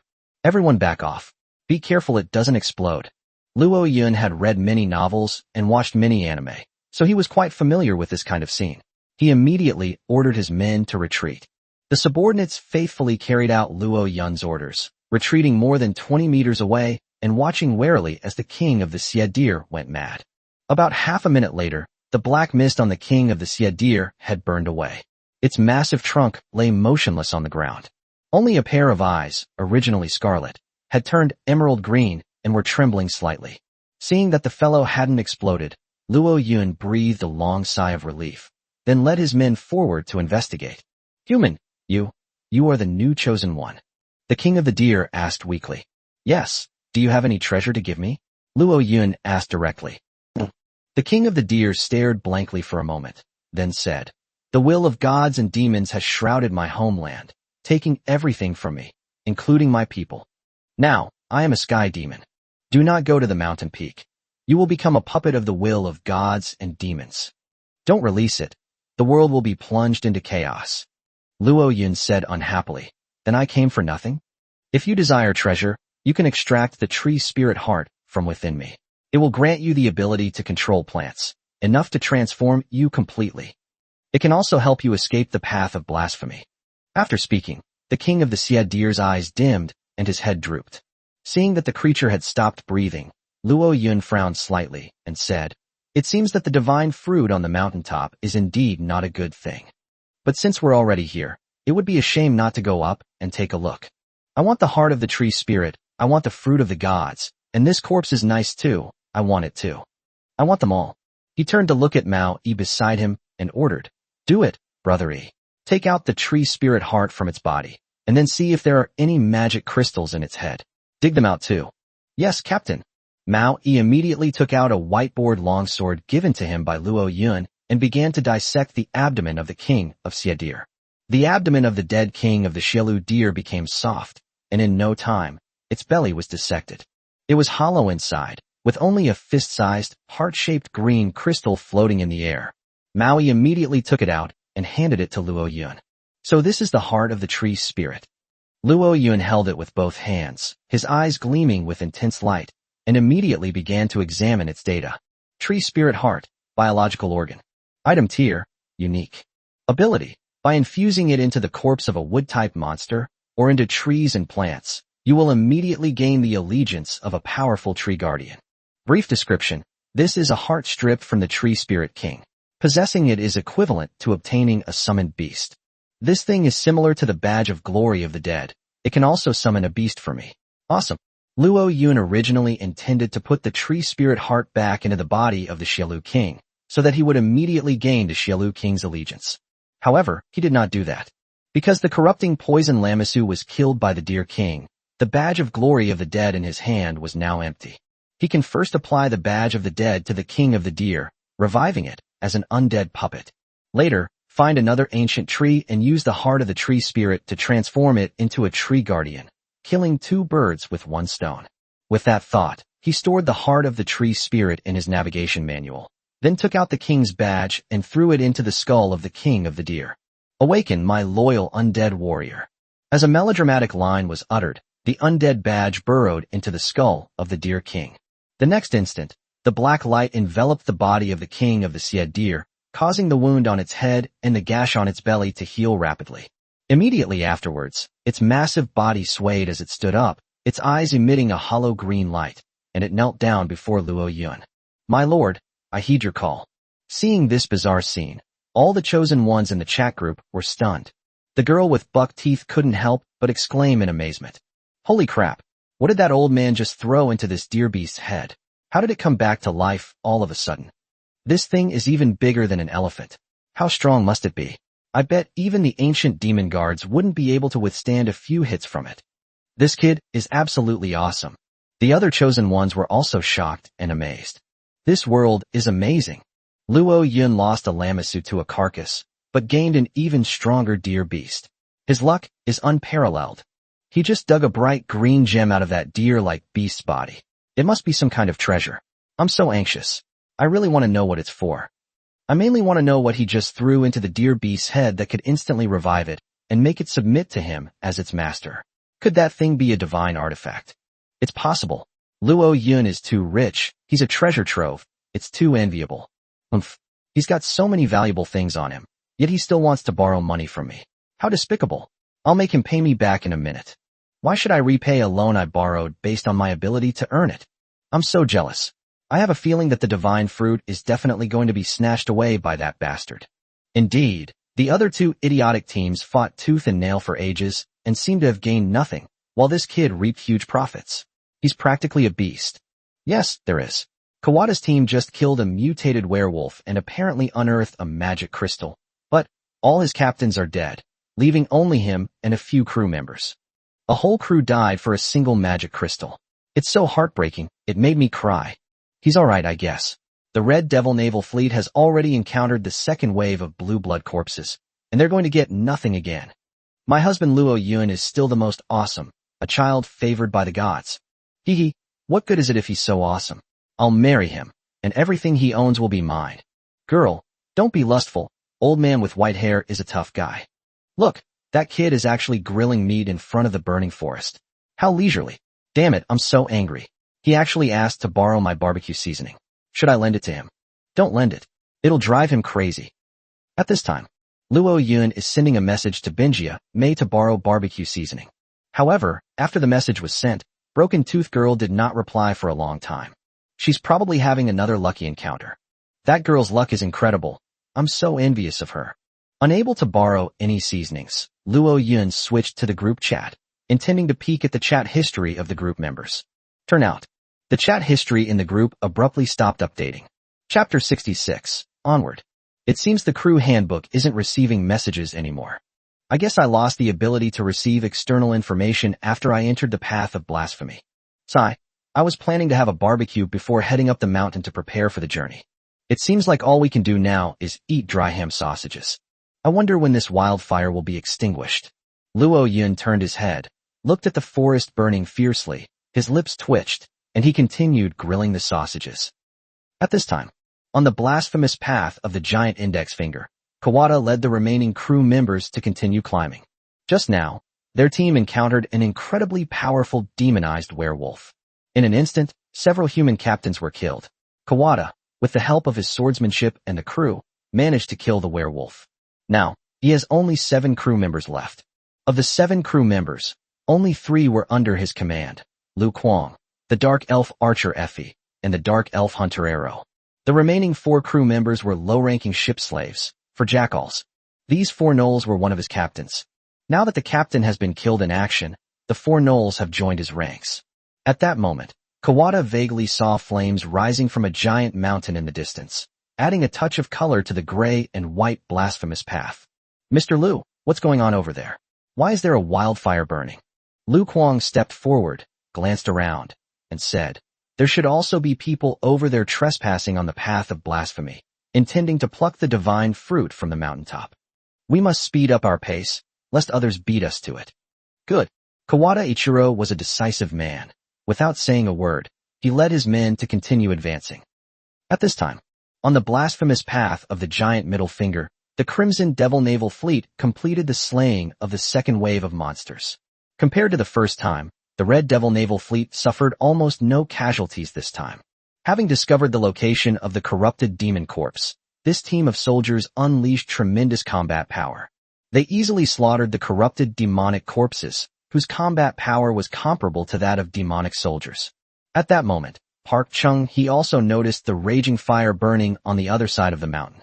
He knew that other competitors were also striving to reach the summit. He waved his hand and continued commanding his men to advance, without stopping at all. Luo Yun realized this too late. He remained nestled in front of the burning forest, grilling his sausages. He then distributed it to his subordinates for consumption. Shark meat is so delicious, the human-faced spider was overjoyed, as if it were New Year's Day. It held the shark meat in a corner and ate it piece by piece, unable to stop. At the same time, she cleverly used her 8 worm legs to protect the shark meat, as if afraid that someone would come and steal it. She secretly observed her companions around her with her clear, big eyes. Seeing the giant octopus and the troll warrior eating the stick-like objects, a disdainful smile crept onto his lips. She only eats fresh shark meat. And these laborers eat all sorts of weird, high-tech products. Ugh, junk. It seems her is still the owner's favorite. She ate the sour shark meat with a smug look on her face, secretly delighted. Luo Yun handed a grilled sausage to Mao Yi and said, Brother Yi, after the fire goes out, take the brothers to explore the forest and see if there are any magic crystals or anything to pick up. No. Mao Yi respectfully accepted the ham sausage. The ham sausage was piping hot, and one bite was full of oil. It was so delicious that his eyes narrowed. Luo Yun waved again, signaling the other troll minions to come and help grill the sausages. With his hands free and nothing else to do, he began refining the magic crystals. Yesterday he killed more than 20 demon soldiers, and today he destroyed a lot of gargoyles, leaving him with more than 20 magic crystals in his pocket. It would be a waste to leave them lying around, so he should hurry up and refine them. However, once you reach the middle stage of the initial sea realm, it becomes much more difficult to advance further. Luo Yun refined 3 magic crystals in a row, but still couldn't raise his rank to the upper level of the initial sea realm, which made him shake his head and sigh. It seems my talent for cultivation is still too ordinary. I estimate I'll need to refine another 10 or 8 magic crystals to reach the upper level of the initial sea realm. I wonder if this cultivation speed is below the average level in the group. Luo Yun looked up at the sky, which was also affected by the path of blasphemy, becoming distorted and chaotic, making it impossible to see the sky clearly. Helpless, he could only take out his nautical manual and glance at it. 2 hours had already passed. He got up, stretched, and looked towards the desolate forest ahead. By this time, the forest had been mostly burned down and no longer hindered his passage. Brothers, let's go. It's time for us to hit the road. Luo Yun leaped heavily and landed on the head of the king of the Xie deer, using it as his mount. Because the little octopus disliked the flames and the ashes, it shrunk to a tiny size and landed on Luo Yun's shoulder. Yes, master. Yes, captain. After the underlings had eaten and drunk their fill and rested for 2 hours, They were full of energy and followed Luo Yin forward. Along the way, whenever they saw a charred humanoid tree trunk, the troll warriors would immediately rush forward and smash it to pieces. Sure enough, these tree trunks actually contained magic crystals, much to the delight of the troll warriors. So, the group walked and stopped intermittently, spending about an hour before finally traversing the desolate forest and continuing their ascent. At this time, on the other two blasphemous paths, the two teams progressed at different speeds. The Red Devil naval fleet was the strongest, crushing several waves of monsters along the way with unstoppable momentum. However, the continuous battles left the team exhausted, forcing them to stop and rest frequently, which severely slowed down their progress. It wouldn't be much faster than Luo Yun's travel speed. Kawada Ichiro's team advanced the fastest. Because of Lu Kuang's guidance, Kawada chose the most convenient and safest route. Apart from the werewolf, they encountered almost no significant obstacles.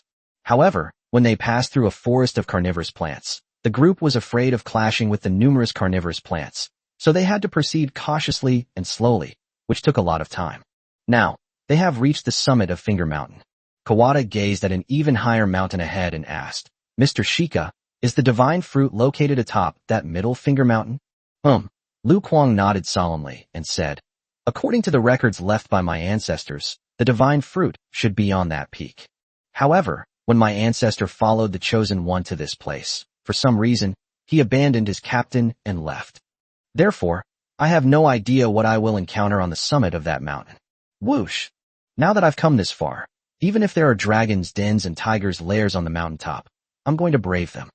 Kawada turned his head, glanced at the 6 crew members around him, and solemnly bowed, saying, "Gentlemen, please lend me, Kawada, a hand in exploring that mountain peak." The dark elf Effie smiled slightly and said, "Captain, you are too kind. Since I have agreed to follow you, I will follow you to the end. Let's set off now." "That's right."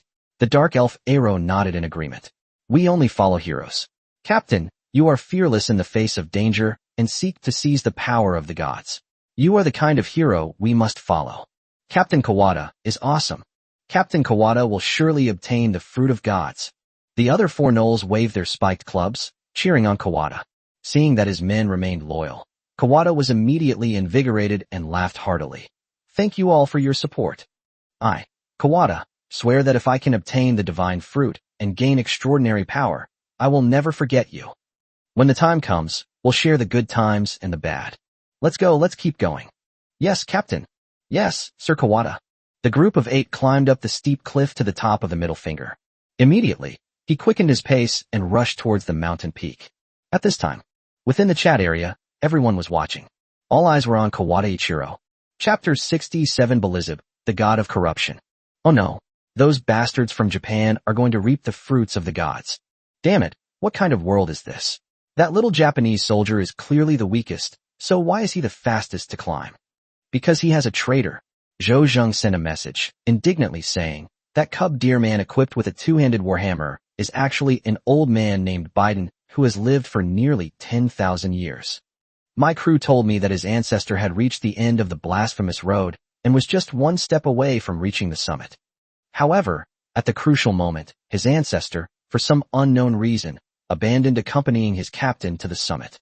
It was thanks to his help that Kawada was able to choose the safest and quickest route, getting ahead of the other 2 teams. Wait, if you're saying that someone climbed to the top of the mountain a long time ago, then why hasn't anyone been able to successfully obtain the divine fruit? I don't know either. Is there anyone here who knows? I heard from my crew that the god deity fruit isn't something just anyone can subdue. If one cannot subdue the god fruit, one will be subdued by the god fruit and become its puppet, at its mercy. Just like the large number of blue-blooded aliens they encountered before, they must have been losers, controlled by the god fruit, reduced to corrupted demonic corpses, rampaging along the path of blasphemy. Damn, is it that terrifying? I wouldn't eat that divine fruit even if you gave it to me. Trash. With such limited capacity, how can you become a strongman?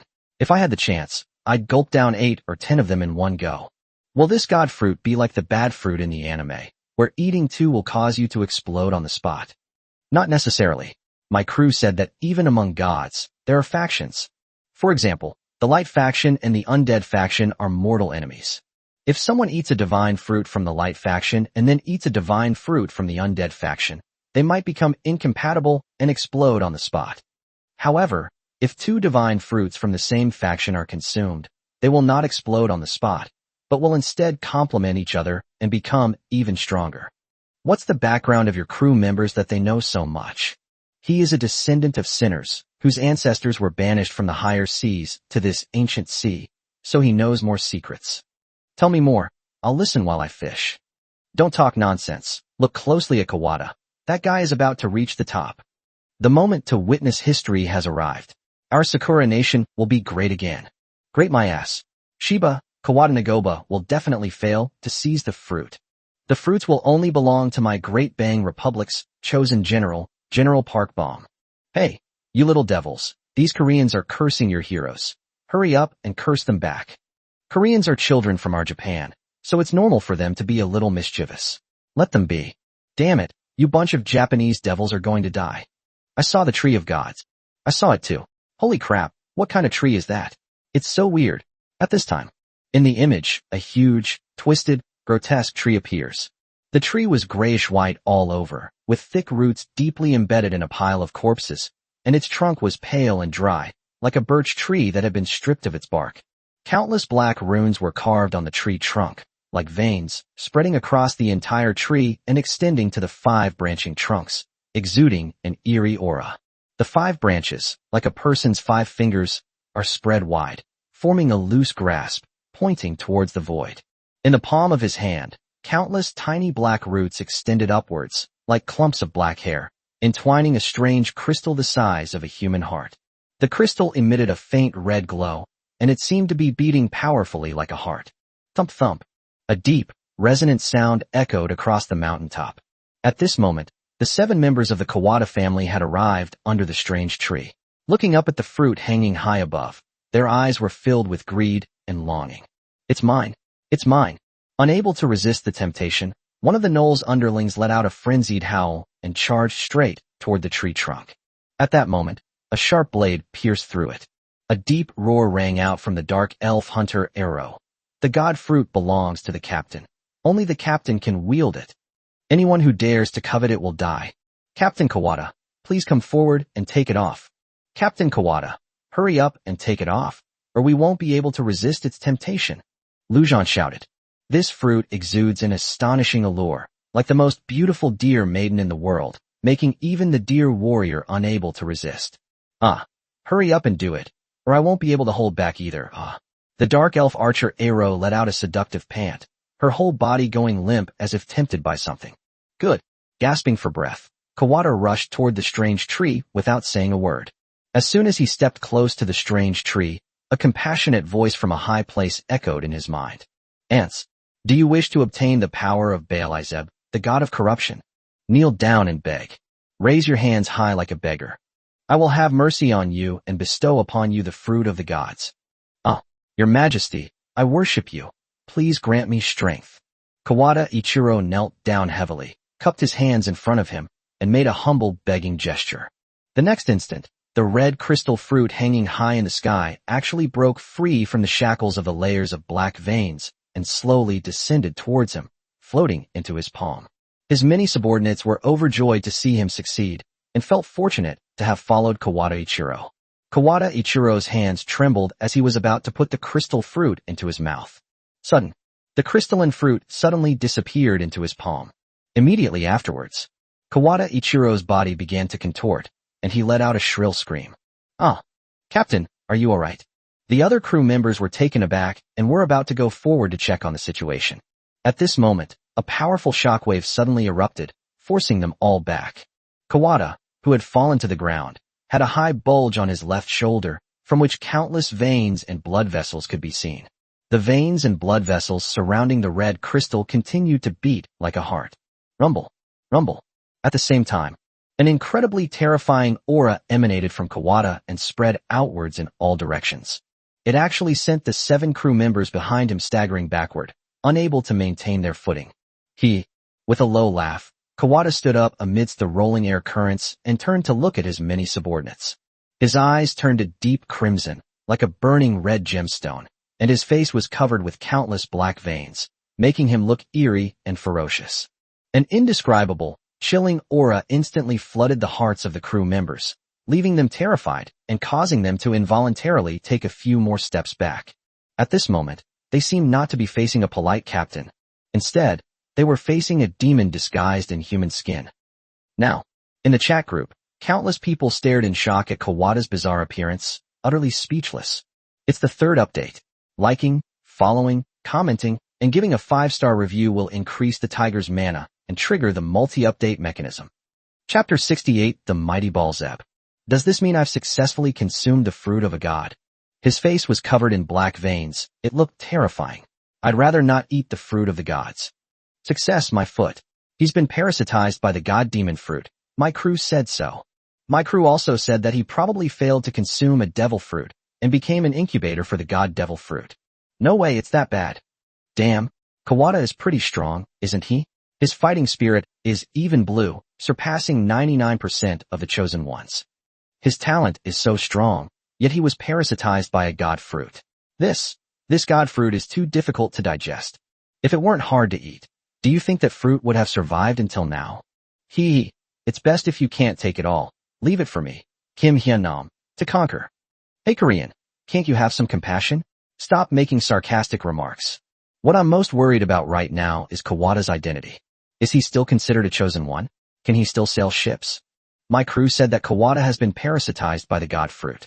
That god fruit is like his master brain, able to control his body to sail the ship, and even use the nautical manual or recruit crew members.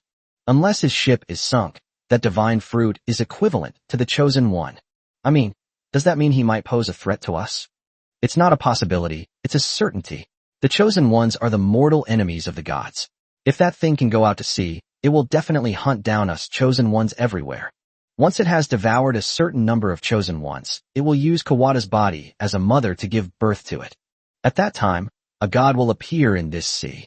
Doesn't that mean we're going to have another super enemy that's not bound by the black mist? Well, that's what my crew said. Upon hearing this, many of the chosen ones felt a chill run down their spines and their scalps tingle. Damn it, Sakura really knows how to cause trouble. First, she pollutes the ocean, and now she's creating some kind of monster running rampant. I'll fuck her grandma. Don't panic. That god fruit won't last much longer. The Crimson Demon Naval Fleet is almost at the summit. Hopefully the Red Devil Naval Fleet can wipe them out, otherwise. At this moment, countless chosen ones sincerely prayed that the Red Devil Naval Fleet would win. Now, at the summit of the mountain, before the strange, demonic tree, Kawada Ichiro, parasitized by the god fruit, stood with his hands behind his back and his head held high. His bloodshot eyes swept over the crew with disdain, his tone cold and indifferent. I am Beelzebub, the god of corruption, and from this moment on, I am your master. You all, why don't you kneel down now and prepare to receive divine grace? Upon hearing this, the crew members felt a chill run down their spines and couldn't help but take a few steps back. The 3 jackals were the most timid. Without even thinking, they knelt down and kowtowed repeatedly. We have seen His Majesty Bailiship. It is our greatest honor that your majesty can become the captain of our humble ant-like ship. And you? Beelzebub turned to look at the dark elf siblings and the dear warrior. The dark elf brother and sister exchanged a glance, gritted their teeth, and finally knelt on one knee. Dark elf Effie is willing to serve you. The dark elf Aero is willing to obey your commands. Very good. Beelzebub's gaze fell on Lu Zhan, and he said in a low voice, Dear man, why don't you kneel? Lu Zhan raised his eyebrows and said in a deep voice, My captain is Kawada, and I only pledge allegiance to him. He has been parasitized by you, which is equivalent to his death. My crew contract with him is also considered terminated. My seafaring career is over. I want to go back to Kashima to spend the rest of my life and never go to sea again. You think I'm just a decoration, coming and going as you please? Since you refuse to submit, then I, the god, will beat you until you do. As he spoke, Beelzebub controlled Kawada's body, bringing him closer to Lu Zhan. The other crew members exchanged glances and all chose to step back, showing no intention of helping Bailiship. They did not truly surrender. They were merely intimidated by Beelzebub's power. Once it falls into a disadvantageous position, these crew members will surely defect. How could Beelzebub not see through the thoughts of these sailors? His intention in taking action against Lu Zhan was to establish his authority over these ants. At this time, facing this powerful being that was neither human nor demon, Lu Zhan showed no fear and roared in a low voice. "Since you refuse to give me a way out, then I'll fight you to the bitter end. We, the crew members from Kashima, have no cowards who grovel and bow down." Roar! As he roared, a burst of purple battle aura suddenly erupted, forming a powerful wind pressure that swept in all directions. Due to the curse and limitations of his talent, Lu Zhan has cultivated for thousands of years, but his realm has always been suppressed to the peak of the initial sea realm, and the quality of his battle chi is only purple. But it was already extremely outstanding, with strength far exceeding that of most crew members in this sea area. Even against a second-tier ancient demon guard, it has the power to fight. After releasing his fighting spirit, he suddenly pushed off with both legs and leaped out like a cheetah. In an instant, he rushed in front of Warship and swung his hammers out with both hands. Dance of the Berserker. Whoosh! As the hammers were unleashed, purple battle aura surged, forming a massive battle aura hammer shadow with unparalleled power, sweeping towards Balazeb's kidneys. If hit by a hammer, even a car weighing several tons will be smashed and totaled. However, Balazeb simply raised his left hand and casually reached for the hammer. The moment his palm collided with the hammer's edge, a dark golden aura shone in his palm, firmly gripping the hammer's edge. Duong! A metallic clang rang out, and Lu Zhan's all-out attack was easily caught by him with one hand. It couldn't shake him in the slightest. Dark golden battle aura. The legendary Overlord's battle aura. Lu Zhan's pupils shrank to pinpoints, and he couldn't help but let out a trembling scream. Ants are just ants. It's nothing more than a show of tyranny. Why be so alarmed? As long as you are willing to follow me, I can bestow upon you not only Overlord battle chi, but also heavenly battle chi and divine battle chi. However, you no longer have the right to attack me. Kneel down and accept divine punishment. Belizeb roared, his face darkening. In an instant, a violent dark golden flame erupted from his body, carrying unparalleled power, and pressed down on Lu Zhan's shoulders. A look of horror finally appeared in Lu Zhan's eyes. His knees buckled, and he knelt heavily on the ground, smashing the bones on the ground. At that moment, Balazeb raised a finger and pointed it at the heart of the deer. Immediately, a black vein shot out from his fingertip, piercing directly through Lu Zhan's heart, causing him to let out a shrill scream. In an instant, Lu Zhan's eyes turned blood red. Black muscle tissue appeared on his neck, wrists, and other areas, slowly emanating an eerie black aura. His consciousness vanished at that moment, transforming him into a mechanical puppet, prostrate at Belizeb's feet. Balazeb didn't look at him again, and turned to walk towards the sacred tree. The other crew members, seeing this, also felt their scalps tingle and quickly pressed their heads to the ground, their teeth chattering uncontrollably. As he walked past them, Warship casually waved his hand, throwing several round, golden, tumor-like substances in front of them. By eating them, you will gain divine power and be qualified to follow me. The crew members raised their eyebrows and glanced at the golden tumor sphere. Its surface was covered with a large number of golden veins, as well as countless black inscriptions. In the center of the fruit is a miniature face, grinning at them. This sphere is too bizarre. After swallowing it, no one can predict what the consequences will be. However, the crew dared not disobey. After all, if they don't eat it, they'll end up like Lu Zhan, a monster that's neither human nor ghost. Chapter 69 Balazeb vs Red Devil Naval Fleet. Everyone had no choice but to steel themselves, pick up the golden sphere, and show reverence on their faces. Thank you for your favor, your majesty. Praise be to our master, who has bestowed upon us divine gifts. Praise be to our master. After everyone praised him, he closed his eyes and swallowed the golden sphere. The moment they swallowed it, they felt a strange power surging within their bodies. Like countless tiny insects, they wriggled wildly towards their limbs and bones, filling them with instinctive terror and causing their eyes to widen in disbelief. At the same time, they also sensed that an extremely terrifying power was reviving within their bodies. Roar! The two dark elves were the first to lose their composure, each raising their heads and letting out a mournful roar towards the sky. Almost simultaneously, countless black veins crawled across their exposed skin, and a pair of eerie black horns grew from the top of their heads, extending to both sides like bull horns. Instantly, a golden aura burst forth from their bodies, spreading in all directions. Its momentum is incredibly powerful. The three gnolls were different from them. Ah, wah. They let out painful cries, rolling and screaming on the ground. As they screamed in agony, their bodies began to twist, gradually transforming from human form into beast form, and their muscles, bones, and so on all expanded wildly. In no time, it transformed into a giant jackal the size of an elephant. A sharp horn also grew from the top of its head. Its entire body was covered with nearly 10 black muscle tissues, exuding a strong, evil aura. Their claws and teeth were ferocious, and they emitted frenzied cries as they struggled to their feet from the ground, saliva constantly dripping from their blood-red mouths. Its crimson eyes radiated a frenzied aura. It had become a mindless monster. Balzeb glanced at them and smiled contemptuously. Useless trash, you wouldn't have been able to do anything even if I gave you a chance. Snort. With a disdainful snort, Balzeb retreated to the foot of the sacred tree and sat down cross-legged. Immediately, it summoned the Nautical manual, took out several magic crystals stored inside, and began to refine them in its palm.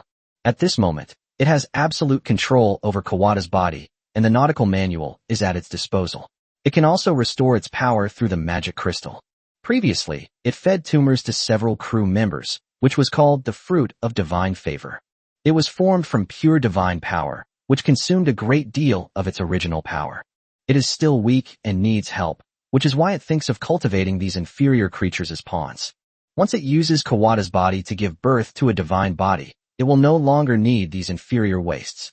At that time, it will eliminate these inferior subordinates like ants and replace them with stronger divine guards.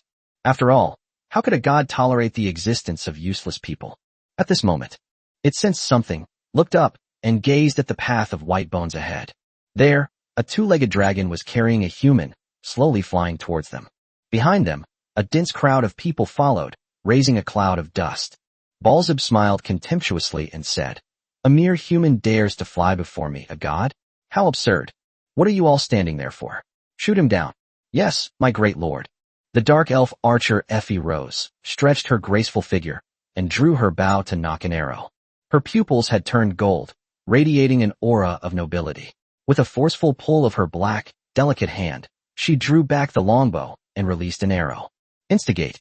The sword light, imbued with golden battle aura, transformed into a winding golden snake, heading straight for the flying dragon. Oh no, enemy attack. Dodge quickly. Part BOM is no pushover either. After contracting with the wyvern, he also gained a talent, the sixth sense. It can foresee deadly dangers in advance. Under his control, the two-legged dragon descended to the ground at great speed, but it was still a fraction too slow. A gash was pierced through its wing, and blood gushed out. The dragon, writhing in pain, let out an angry howl. Park Bom was enraged when he saw his beloved pet wounded. He roared, "Damn bastards! How dare you ambush my pet? Charge with me and crush them." "Yes, sir." Rush.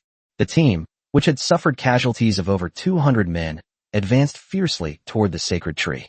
Just then, the dark elf Effie was about to draw her bow and shoot an arrow when Balzeb, after thinking for a moment, called out to stop her. "Etc. Bring those ants here. I want to have a few bites of fresh heart." "Yes, your majesty." The dark elf Effie lowered her longbow and stepped aside. In the blink of an eye, the Red Devil naval fleet had advanced to the foot of the divine tree and confronted Balashib's forces. Looking at the several giant jackals as big as elephants and the crew members in varying states, the entire Red Devil naval fleet was on high alert, sweating profusely. Although the enemy was few in number, they gave them an indescribable sense of oppression.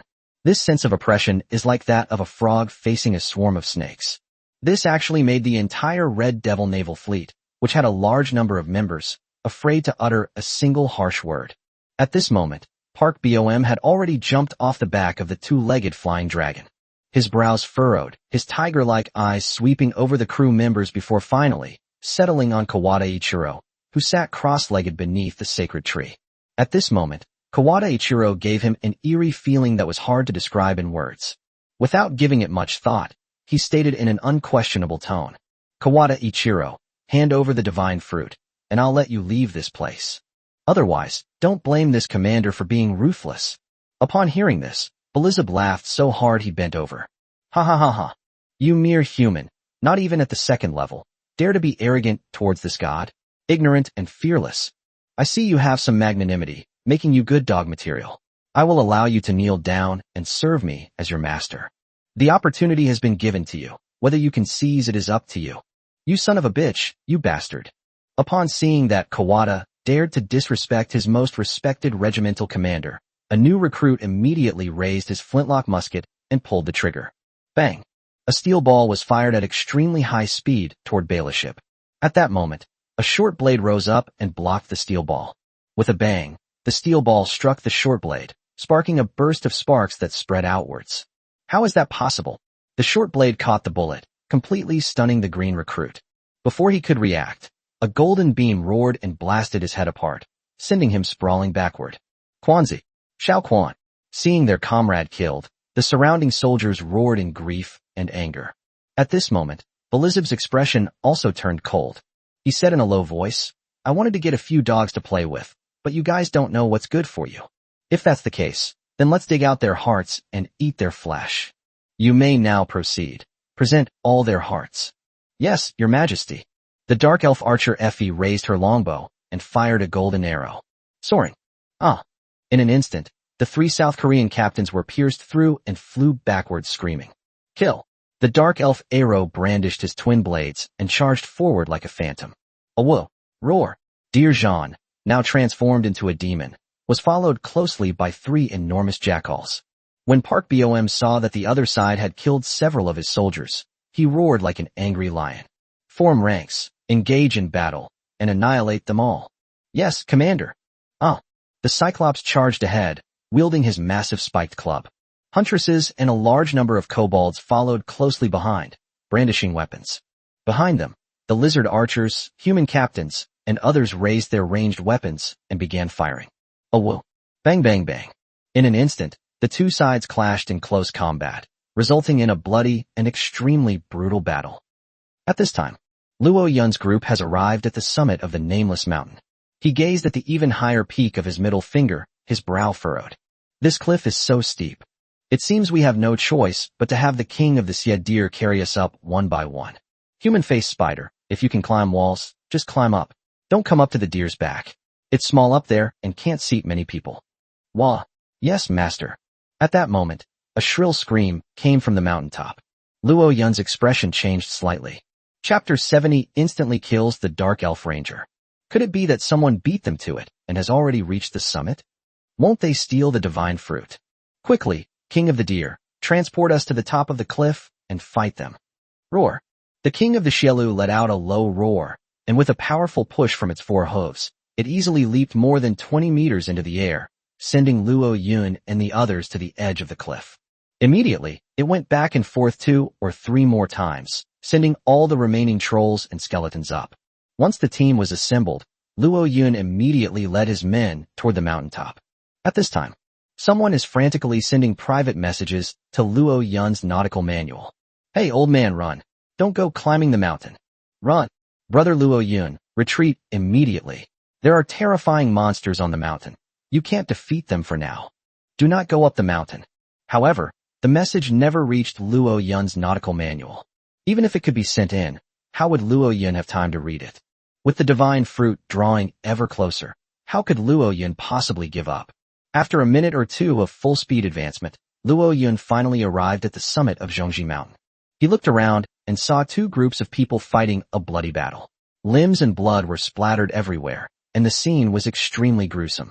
People would fall down from time to time and never get up again. Luo Yun did not lead his troops to join the battle, but instead carefully observed the battle situation. He discovered the side with fewer people seemed to have a huge advantage, controlling a team of more than 200 people with just 6 combat points. Among those 6 combatants, 2 dark elves possessed golden battle aura. This left Luo Yun speechless and utterly dumbfounded. It should be noted that golden battle chi is a 5th-tier battle chi, 1 tier higher than purple battle chi. Once comprehended, it grants powerful extended abilities. For example, super enhanced physique, speed, skills, and the ability to predict the future.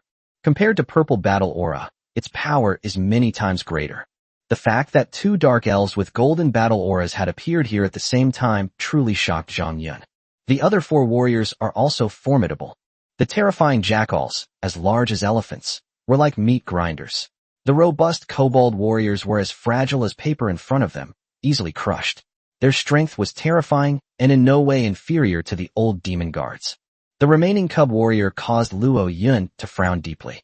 It's Lu Zhan, the berserker from the Kashima Tavern. How did he become like this? Looking at Lu Zhan, whose body was covered in black muscle tissue and who looked like a madman, Luo Yun's pupils shrank to pinpoints, unable to believe it. He is an extremely outstanding berserker. I heard from Lu Kuang that he also possesses purple battle aura and is considered an elite crew member. But now, he has turned into a monster, with bloodshot eyes, slaughtering a group of human captains, which is truly beyond Luo Yun's expectations. At this moment, Luo Yun sensed something. He suddenly turned his head and looked towards the mountaintop. There stands a strange ancient tree. Beneath the ancient tree sat a strangely shaped human. The human was resting his chin on his hand, watching the battle with great interest, like a high and mighty ruler looking down on a group of ants fighting. His body was covered in black veins, and a strange black crystal was attached to his shoulder, making him look extremely bizarre. Luo Yun sensed that the guy was no ordinary person, so he immediately used his eye of truth to look at him. Suddenly, a set of explosive data appeared in his eyes. Ichiro Kawada, parasite. Invader, unknown. Status, deified. Faction, evil. Racial rank, superior. Biotype rank, lower tier 1. Talent, unknown. Skill, unknown. Brief description. This is a human parasitized by a divine fruit, possessing extraordinary strength. If your rank is not at least 2 ranks higher than his, it's best not to antagonize him. Evaluation. Invincible among those of the same level, unbeatable. Weakness, the god demon on his shoulder. Upon seeing the data, Luo Yun couldn't help but gasp. A divine state, invincible among those of the same level, unbeatable. What kind of godlike stats are these? Is this kind of data something he can overcome with his current strength? Obviously not. Retreat. Realizing that the situation was hopeless, Luo Yun made a decisive move to lead his men away. However, the eerie figure had already spotted him. Immediately, a voice filled with pity rang out. You ants, now that you have seen my presence, why don't you come and kneel down? Does he also intend to follow the example of those ants and court his own death?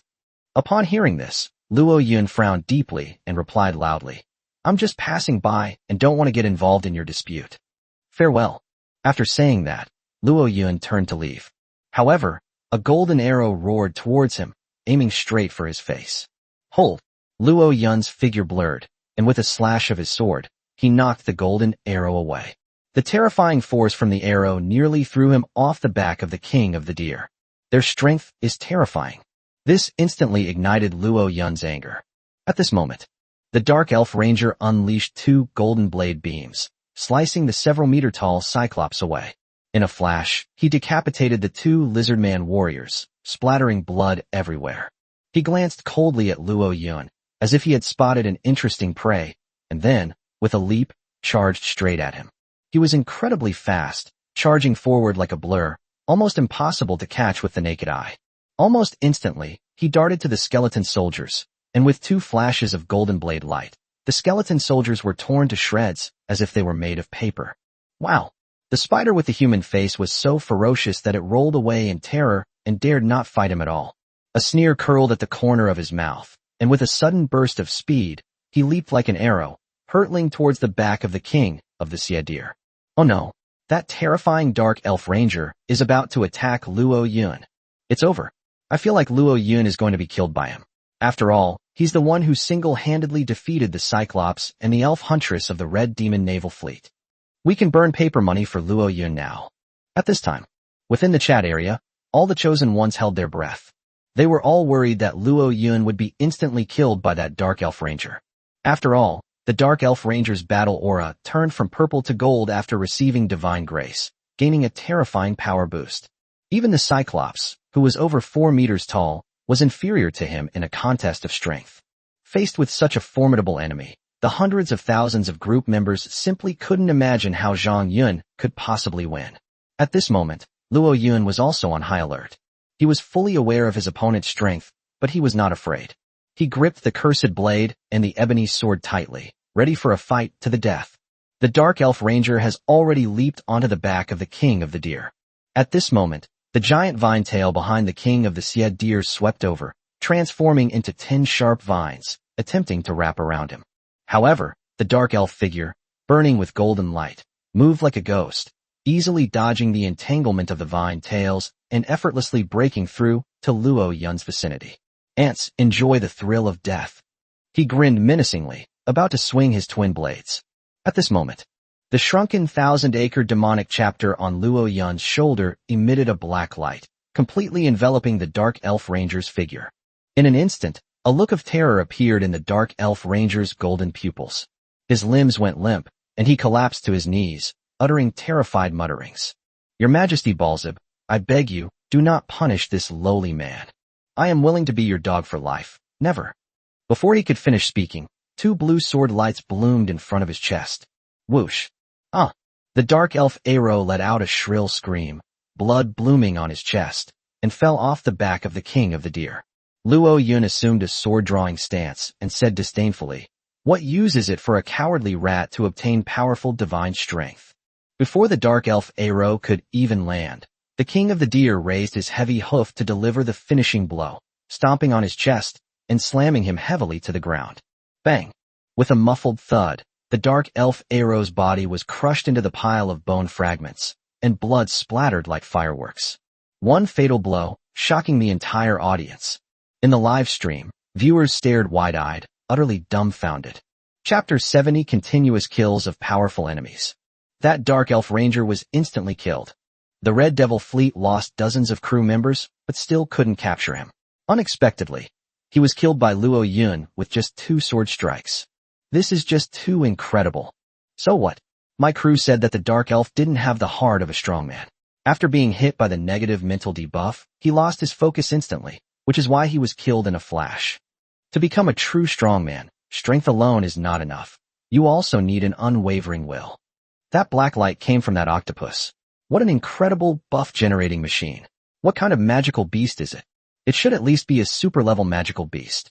No wonder Luo Yun can always easily kill powerful enemies. It's mainly because the octopus he raises is too powerful. If we had it, we could be just as strong as him. Stop this ridiculous slander. What soldiers under Luo Yun's command aren't strong? The troll hunters are extremely skilled at javelin throwing. The spider-faced creatures can control the field with their silk and engage in melee combat. The newly recruited king of the stags is even more ferocious than the cyclops. And the weakest are a group of skeleton soldiers, who are immortal unless their vital points are hit. In addition, he is a powerful swordsman who wields blue battle aura. Do you really think he achieved such a formidable record because of an octopus? Look, another dark elf archer has gone berserk. At this time, in the scene, the dark elf archer Effie lets out a shrill howl. "Elder brother. Damn human, you dared to kill my brother. I'll pay with my life." Chase the dragon. The dark elf archer drew his longbow to its full extent, his body ablaze with golden battle aura, and then released it with 2 fingers. Instigate. A golden dragon-shaped arrow was blasted out by her, carrying unparalleled power, and pierced straight through Luo Yun. Luo Yun caught a glimpse of the golden arrow flying towards him, and his hair stood on end instantly, knowing that he could not stop it. Without hesitation, he leaped off the back of the king of the Sia deer. However, the golden arrow seemed to have eyes, and changed its trajectory, shooting towards Luo Yun in midair. Luo Yun's pupils contracted to pinpoints. Driven by a thought, the king of the Sia deer raised its massive hoof and slapped it towards the arrow. Bang! The king of the Sia deer was pierced by the golden arrow, but it continued its trajectory toward Luo Yun's chest. Luo Yun instantly broke out in a cold sweat, knowing he was about to take the arrow head-on. He quickly raised his hands and crossed them in front of him. At that moment, a roar rang out. With his newly acquired rock shield propelled by his spear, Maui leaped high into the air and stood in front of Luo Yun. Bang! The golden arrow struck the rock shield, creating a ripple in the air that sent the spearman and shield flying several meters away. At this moment, Luo Yun landed safely and immediately turned around to call out, "Brother E, are you alright?" "Captain, I'm fine, my hand is just a little numb." Mao struggled to his feet, his face flushed and a trace of blood at the corner of his mouth. Clearly, the terrifying shockwave from the golden arrow had caused him some minor injuries. Fortunately, the blue-grade rock shield was sturdy enough, otherwise, this arrow might have killed the spearman instantly. Hold! Luo Yun was furious. He turned around and rushed towards the dark elf Effie, roaring, "Follow me. Kill that dark elf archer first." "Yes, master." Seeing Luo Yun's fury, the spider dared not be afraid of death any longer and quickly crawled towards the dark elf Effie. Roar! The king of the deer roared angrily, leaping high into the air and lunging towards the dark elf Effie in the distance. At this moment, two demonized giant jackals leaped high into the air and collided with it. All three giant beasts rolled to the ground at the same time and began to fight each other in close combat. With a formidable enemy slain and two rabid beasts lured away, the pressure on the Red Devil naval fleet has been greatly reduced. Park Bom immediately roared, "Concentrate firepower and kill that damned dwarf and the remaining giant jackal. Charge! Kill!" Awo! Wyverns, blood-soaked cyclopes, and elven huntresses charged toward the demonized giant jackal. The other crew members, pets, and so on flocked to the demonized deer. The battle raged on, with neither side gaining the upper hand. At this moment, the human-faced spider had already quickly crawled up to the dark elf archer. "Hiss! I'll spray you in the face." She opened her mouth parts and spat out large, silvery white nets that enveloped the dark elf archer. The dark elf archer successfully devoured the fruit of the gods, and not only did his battle aura turn golden, but his physique, agility, and other attributes also saw a significant boost. She leaped nimbly, easily dodging the spider web, and at the same time, shot an arrow through the air. Although this arrow was not charged, it was imbued with golden battle aura, and its power was still terrifying, striking directly at the face of the human-faced spider. Wow! The spider-faced creature was terrified and scrambled to dodge, but its body was still pierced, leaving a fist-sized wound from which green sap gushed forth. "Ouch! It hurts so much, I'm going to die, wah." She rolled on the ground, and the 8 zerglings curled up, looking like they were about to die. The dark elf Effie chose to ignore her, knocked an arrow, and was about to shoot it at the charging Luo Yun. At that moment, several spears pierced down from the sky. She could only continue to dodge to the side and hastily fired an arrow at Luo Yun. This arrow was still imbued with golden battle aura, but due to the hasty firing, its power was not as strong. Break! Having been manipulated by the female ghost for 2 nights, Luo Yun's reflexes were incredibly sharp. He swung his ebony sword and steadily struck the golden arrow. Bang! The sword's edge collided with the golden arrow, producing a loud bang and a powerful shockwave that nearly caused Luo Yun to drop his ebony sword. Fortunately, the ebony sword amplified his power several times over, allowing him to withstand the force. He paused slightly, his numb hands still gripping the sword hilt tightly, and continued his charge. At this moment, he was less than 10 meters away from the dark elf archer. "You dared to kill my brother. I'll kill you." When Luo Yun got close to the dark elf archer, he didn't panic at all. Instead, a look of madness appeared on his face, and black blood vessels writhed like earthworms, making him look like a demon. She swiftly drew her bow and nocked an arrow, intending to continue her attack on Luo Yun. At this moment, the little octopus on Luo Yun's shoulder continued to unleash its intimidating gaze. Buzz! A beam of black light enveloped the dark elf Effie. In an instant, the dark elf Effie seemed to see something extremely terrifying, and her mouth opened wide, letting out a frantic scream. Your Majesty, please, do not withdraw Effie's power. Effie is willing to serve you forever," rejecting the letter from the Spider Queen. Before she could finish speaking, a cold sword blade plunged into her throat and emerged from the back of her head. Before she could recover from her pain, Luo Yun swung out the cursed blade. Whoosh! A spray of warm blood gushed from Effie's neck, her eyes widened, and her head slowly separated from her body. Luo Yun swung the ebony sword in his hand again with all his might, throwing her severed head aside.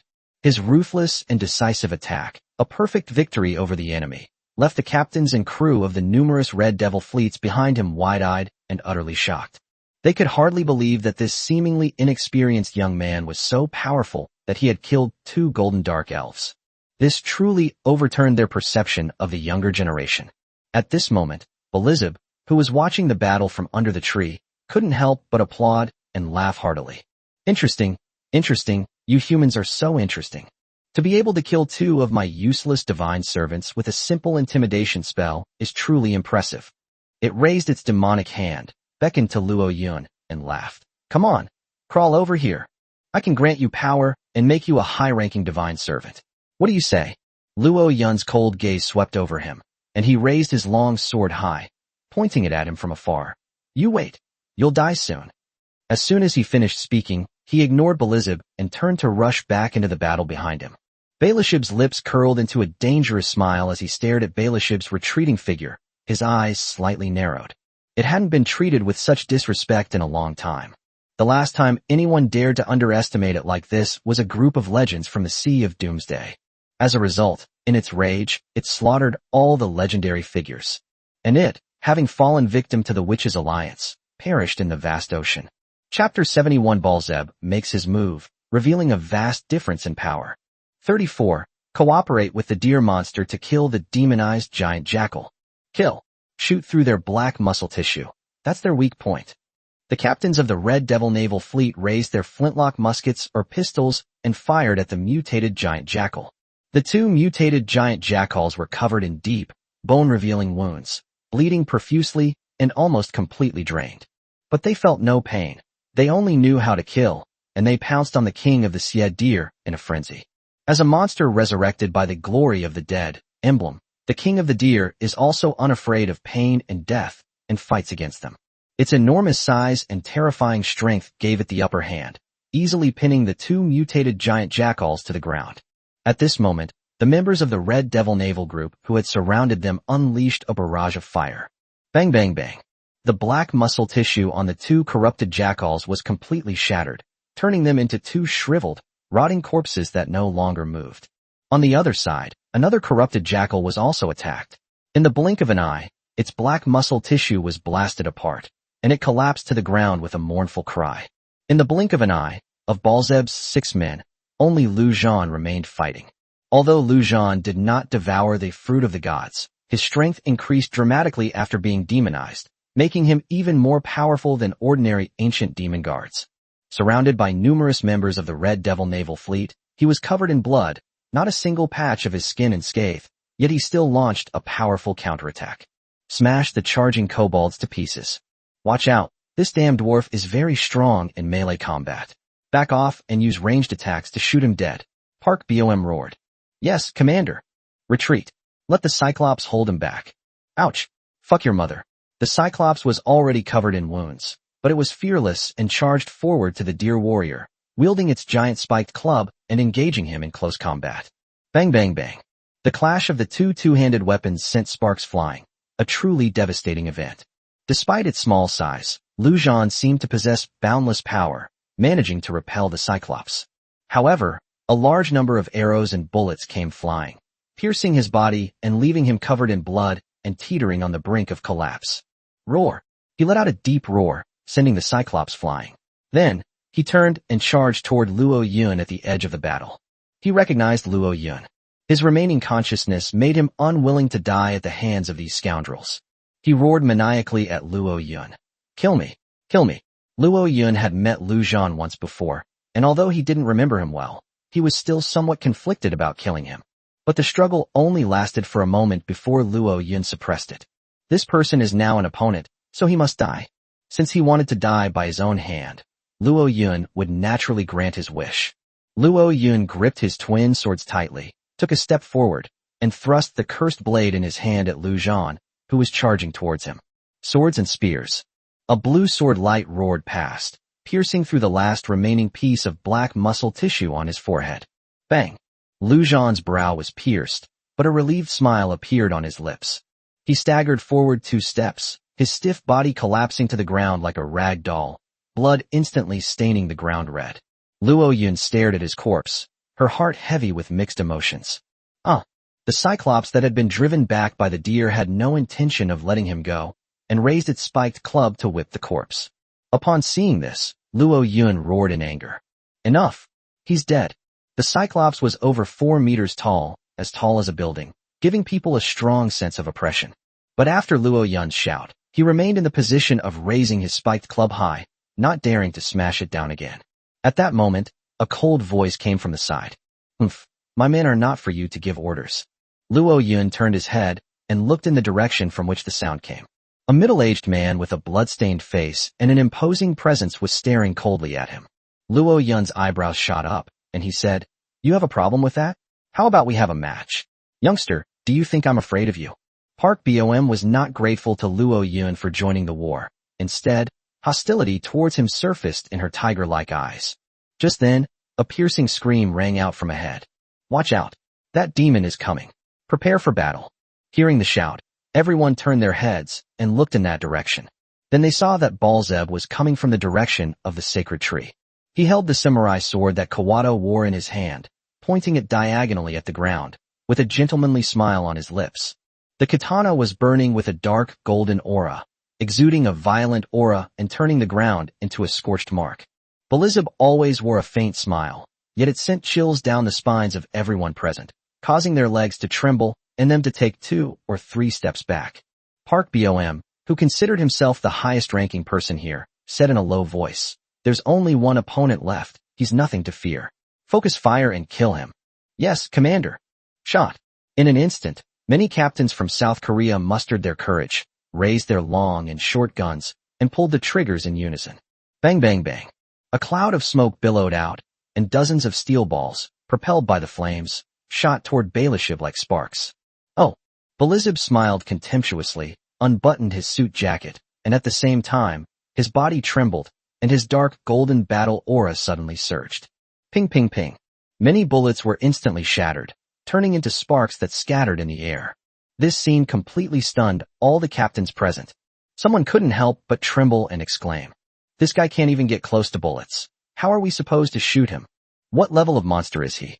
Why is he so strong? We came too early. We should have come back in a month or 2. Many South Korean captains were intimidated by Belizeb's overwhelming strength, and their morale plummeted. At this moment, Park Bom shouted again, "Idiot! What are you afraid of? Keep shooting. He's relying on the layer of fighting spirit on his body to stop bullets. He's not truly invincible. I don't believe he can maintain this level of performance forever." "Yes, Commander. Keep firing. We have an overwhelming numerical advantage. We won't lose. Fire." His men snapped out of their shock and prepared to reload and continue firing. "Ah, ants, foolish and ignorant." Belizeb slowly raised the samurai sword in his hand, and then swung it out suddenly. Boom. A nearly 10-meter-long dark golden blade of light suddenly bloomed, slicing through the bones scattered on the ground and rushing towards the group of armed Korean captains. Swish, swish, swish. Ah. The South Korean captains let out blood-curdling screams as their bodies were severed, collapsing to the ground in despair. Hiss. Ah. The other captains, including some lower-ranking crew members, were so frightened by the terrifying sword strike that their legs went weak and they screamed as they retreated. At this moment, a huge figure rushed out of the army formation. "Ah, it's that Cyclops." It brandished its enormous spiked club, leaped nearly 10 meters high, and slammed it down on Belishib's tall figure. Belizeb brushed his loose hair back and held his katana horizontally. Bang! With a deafening roar, a shock wave erupted, sending bone fragments flying from the ground. Belishib, holding his sword horizontally with one hand and maintaining an absolutely straight stance, easily blocked the giant spiked club that was powerful enough to flatten a tank. Upon seeing this, everyone in the room gasped again, their bodies trembling uncontrollably. Even Luo Yun's pupils constricted, and cold sweat slowly trickled down his face. At that moment, Belizeb suddenly swung his katana, and a dark golden light swept across. Whoosh! Ah! The Cyclops let out a blood-curdling scream as its massive body was severed in half, and it was thrown several meters away in despair.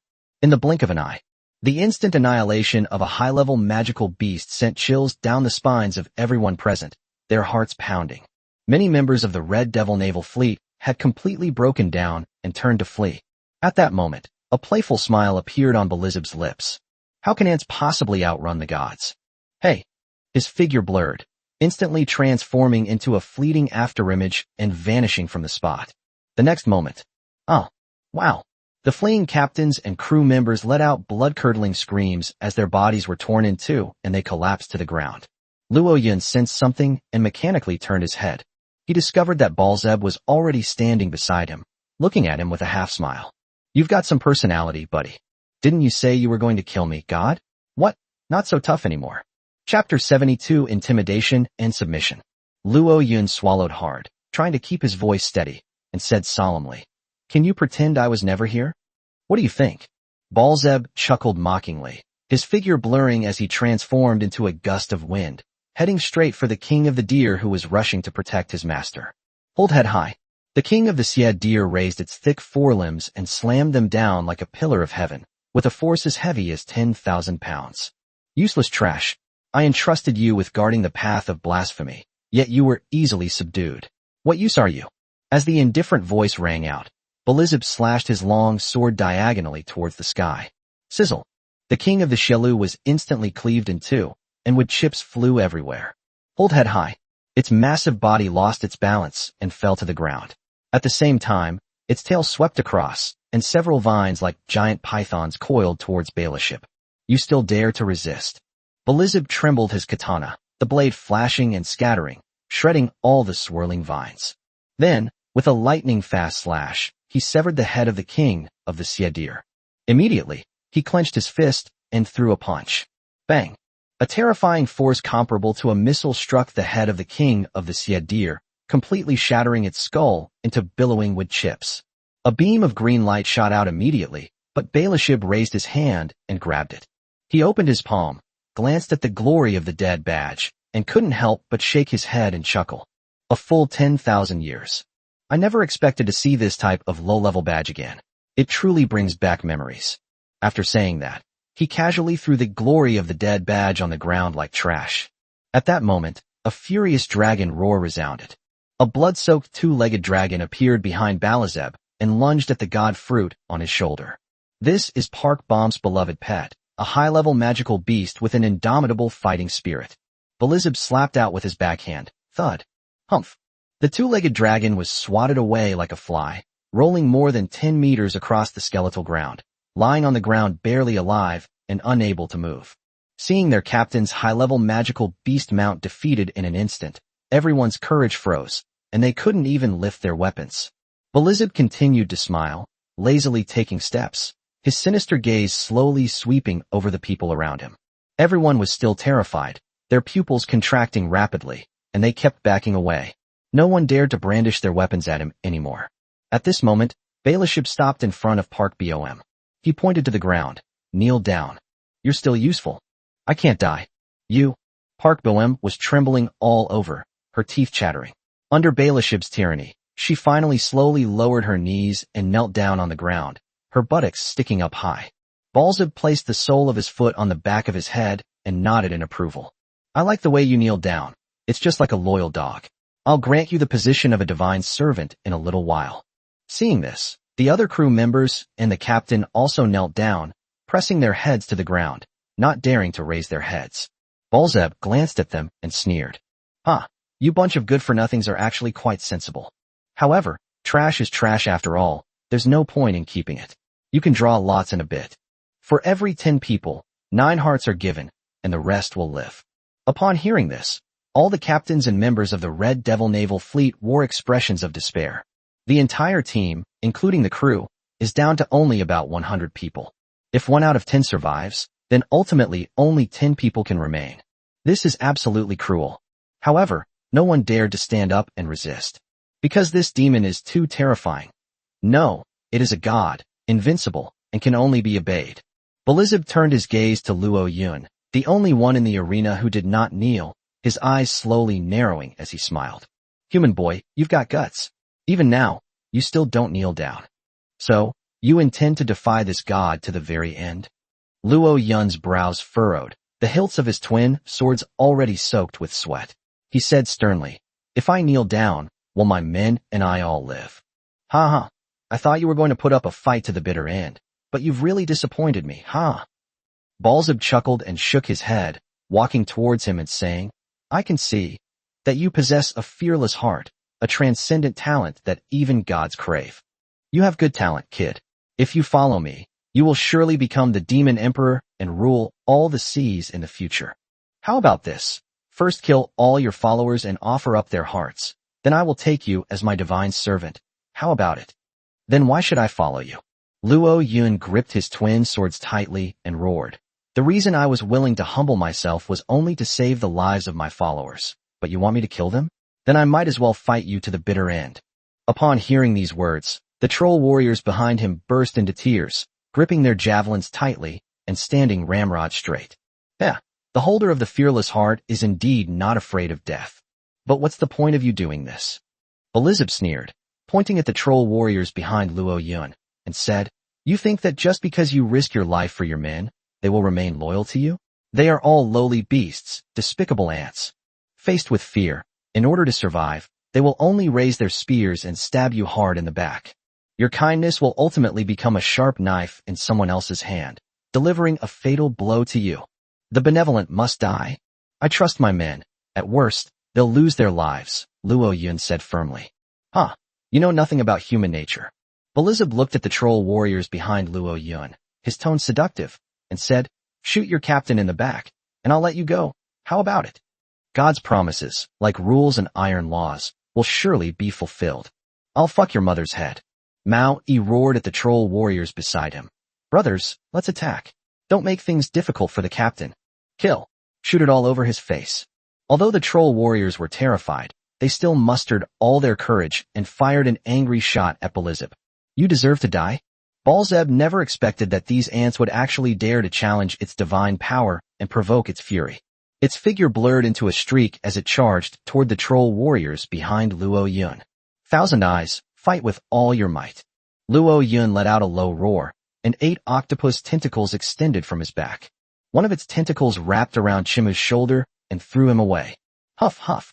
Chimu's small body tumbled, expanded, and grew larger in midair, simultaneously emitting 2 dazzling rays of light.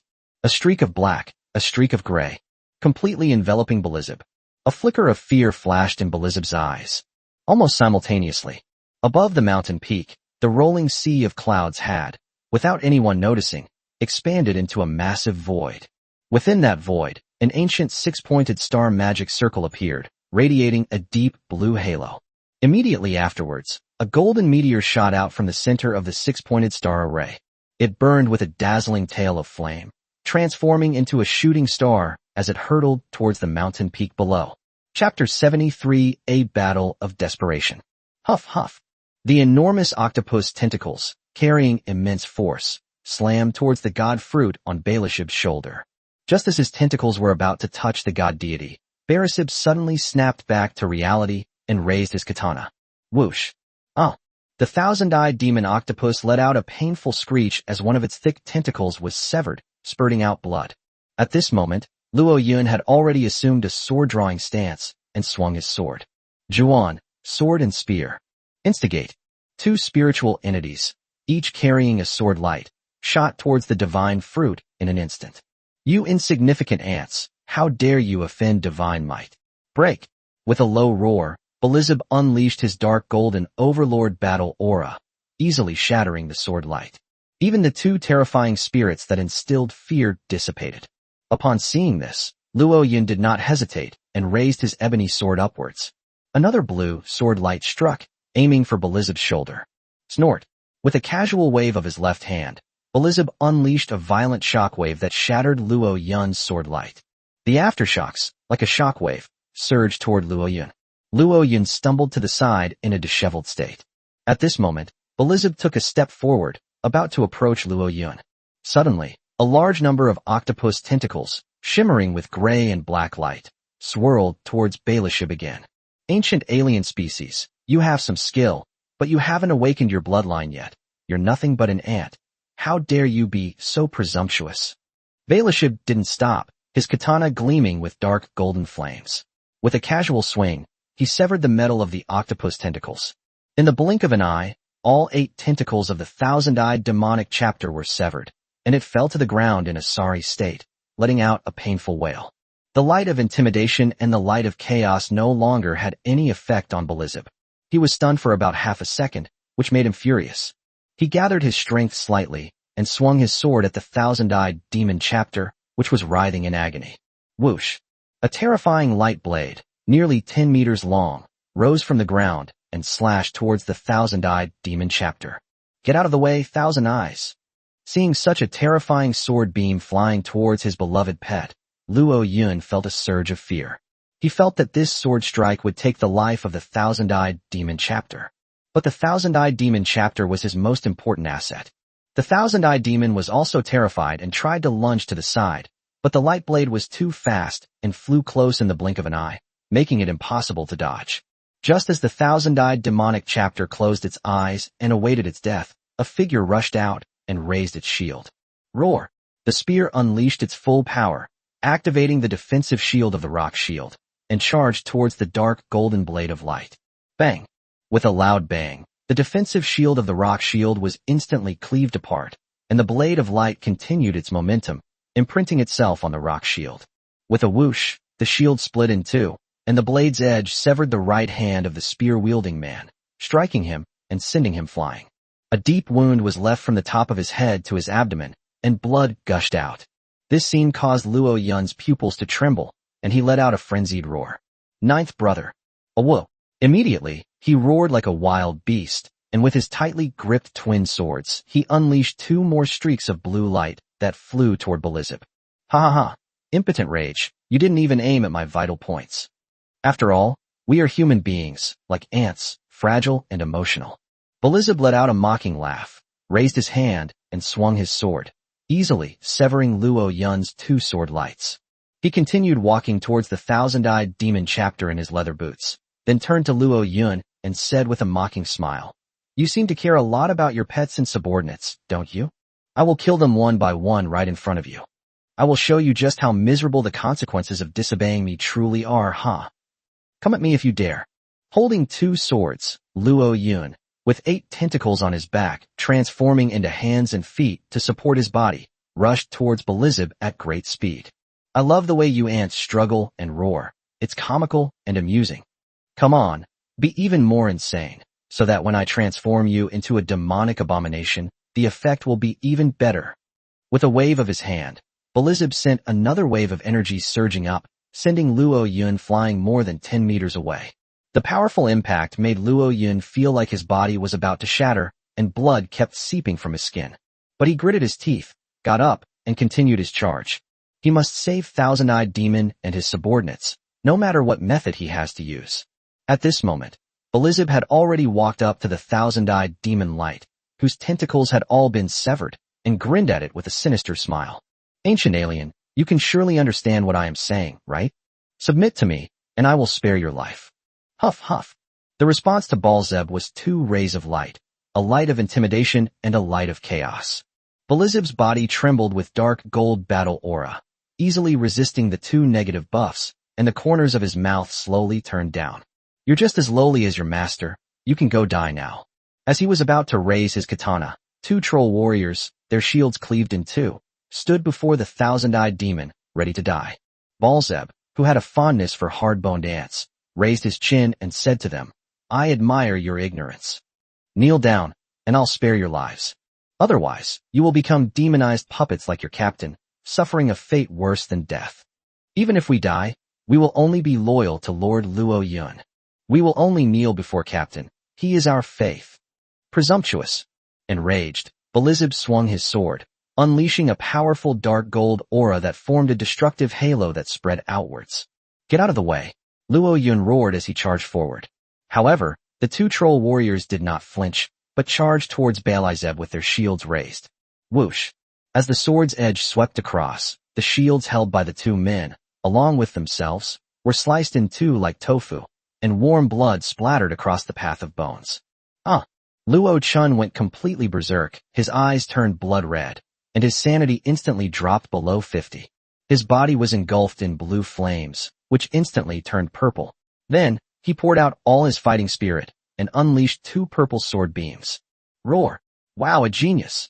In less than 3 or 4 days since I crossed over, my battle aura has turned from blue to purple.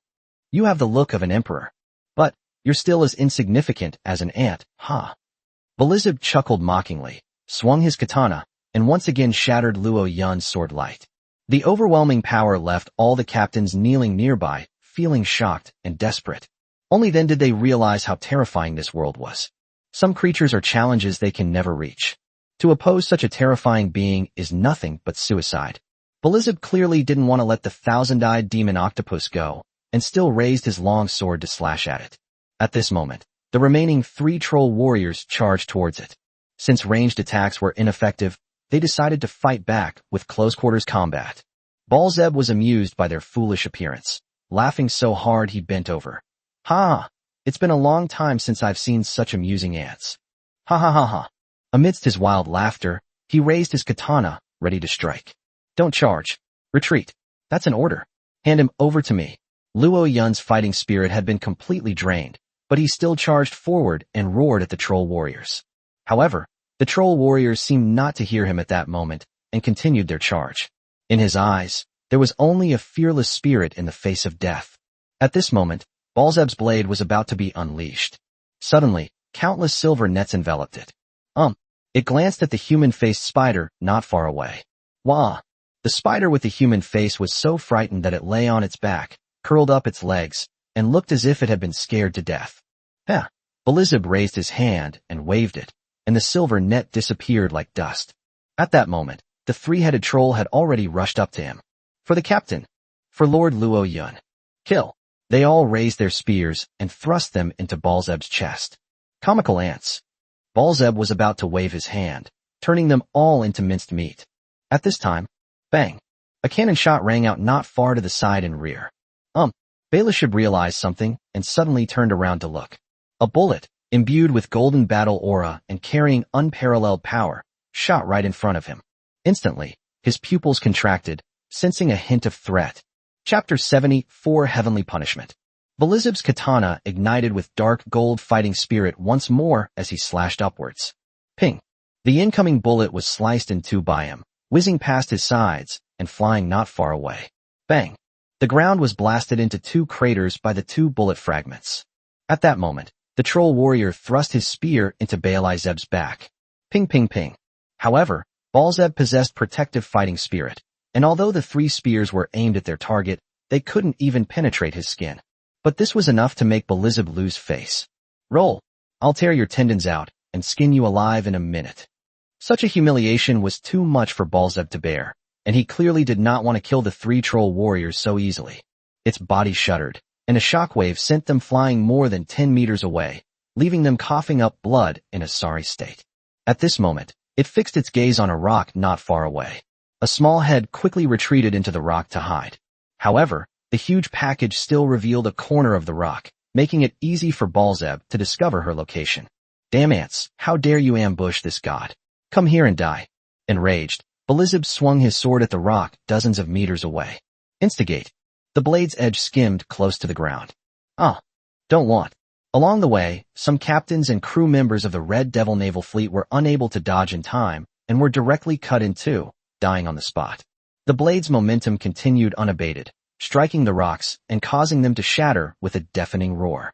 A small voice rolled out, and then, with her left hand burning with golden battle aura, she threw a small package toward Belishib. And in his childish voice, he called out to Luo Yun as he charged forward. Brother Luo Yun, lie down.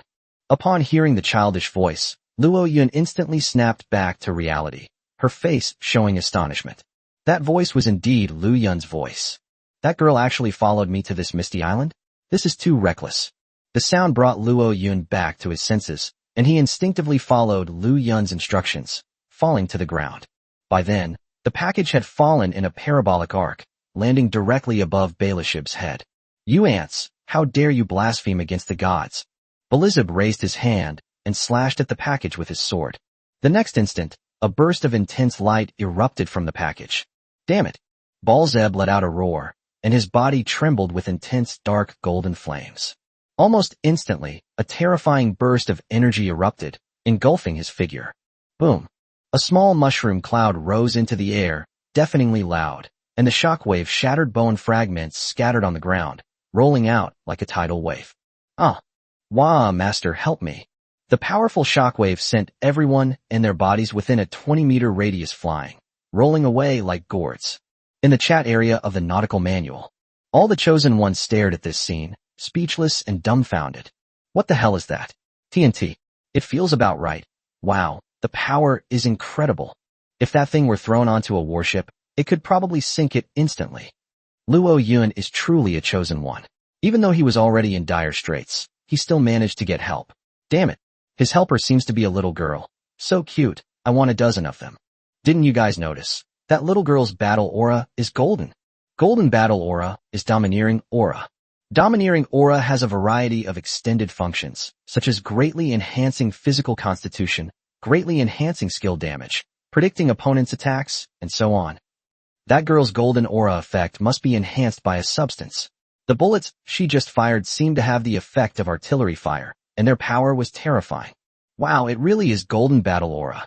Holy crap, how can that bastard Luo Yun be worthy of such an awesome little loli? She should be mine. She's mine. She's mine. Nobody can take her from me. Shouldn't the evil god Balazebna be dead?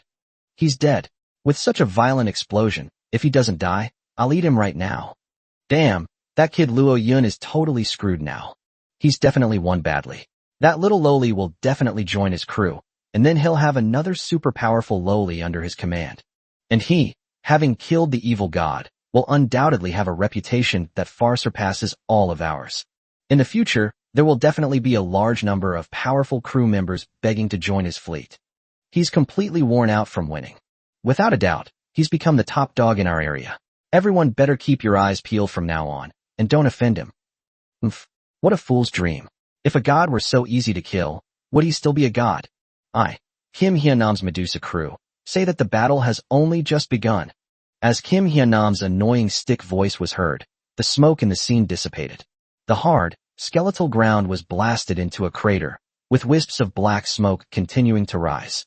Warship, however, remained standing in the center of the crater and did not fall down.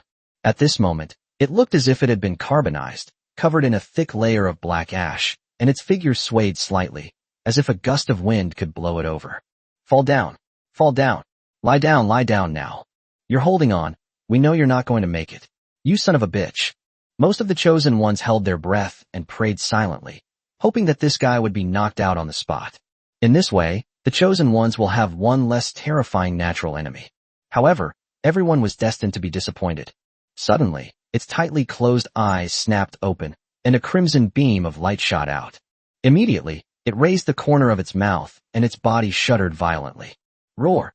A burst of dark golden battle aura suddenly erupted, shattering all the black ash on its body's surface, turning it into black smoke that drifted away, revealing its eerie black muscles. Despite the intense impact of the explosion, it still maintained a strong vitality, its chest heaving powerfully. The divine fruit wrapped around his shoulder by black silk veins remained unharmed and emitted an eerie black light. Without a doubt, this guy did not suffer any real damage. He really didn't die? Kim Hyunam's jinx has come true. It's over, Luo Yun is doomed now, and we'll have another terrifying natural enemy. Damn it. In the chat area, many of the chosen ones felt their scalps tingle and gasped repeatedly upon seeing this. Such a terrifying explosion, yet it wasn't killed. This thing is invincible. Now, Balzib was utterly enraged, his eyes flashing with a brutal light. Like a demon, it breathed heavily, stepped out of the crater, and stood upright again in front of everyone. Its scarlet eyes darted around like a demon, seemingly ready to devour its prey. Everyone present stared at that demonic figure, their scalps tingling with fear. They pressed their faces to the ground, barely daring to breathe. They were terrified of making even the slightest sound, lest they anger it and be wiped out. However, these people didn't know. They've already seen Balzeb in his sorry state. They're all doomed. Balzeb suddenly turned his head, his gaze fixed on the small figure 50 meters away. His eyes gleamed with a fierce light. Damn ants, how dare you make this god so miserable? Tell me, how do you want to die? Lu Yun raised the flintlock musket, engraved with ancient runes, aimed it at it, and shouted in a childish voice. If you dare to hit brother Luo Yun, you are my enemy. I'll blow your head off. Insect, you're asking for death. Belizab roared as he moved closer to her. Luo Yun propped himself up from a short distance away and shouted to Lu Yun, run. Lu Yun, you're no match for it. However, Lu Yun was not afraid. She shouted to Luo Yun, brother Luo Yun, we won't lose. Because someone is helping us. Luo Yun was taken aback and blurted out, who? Look at the sky.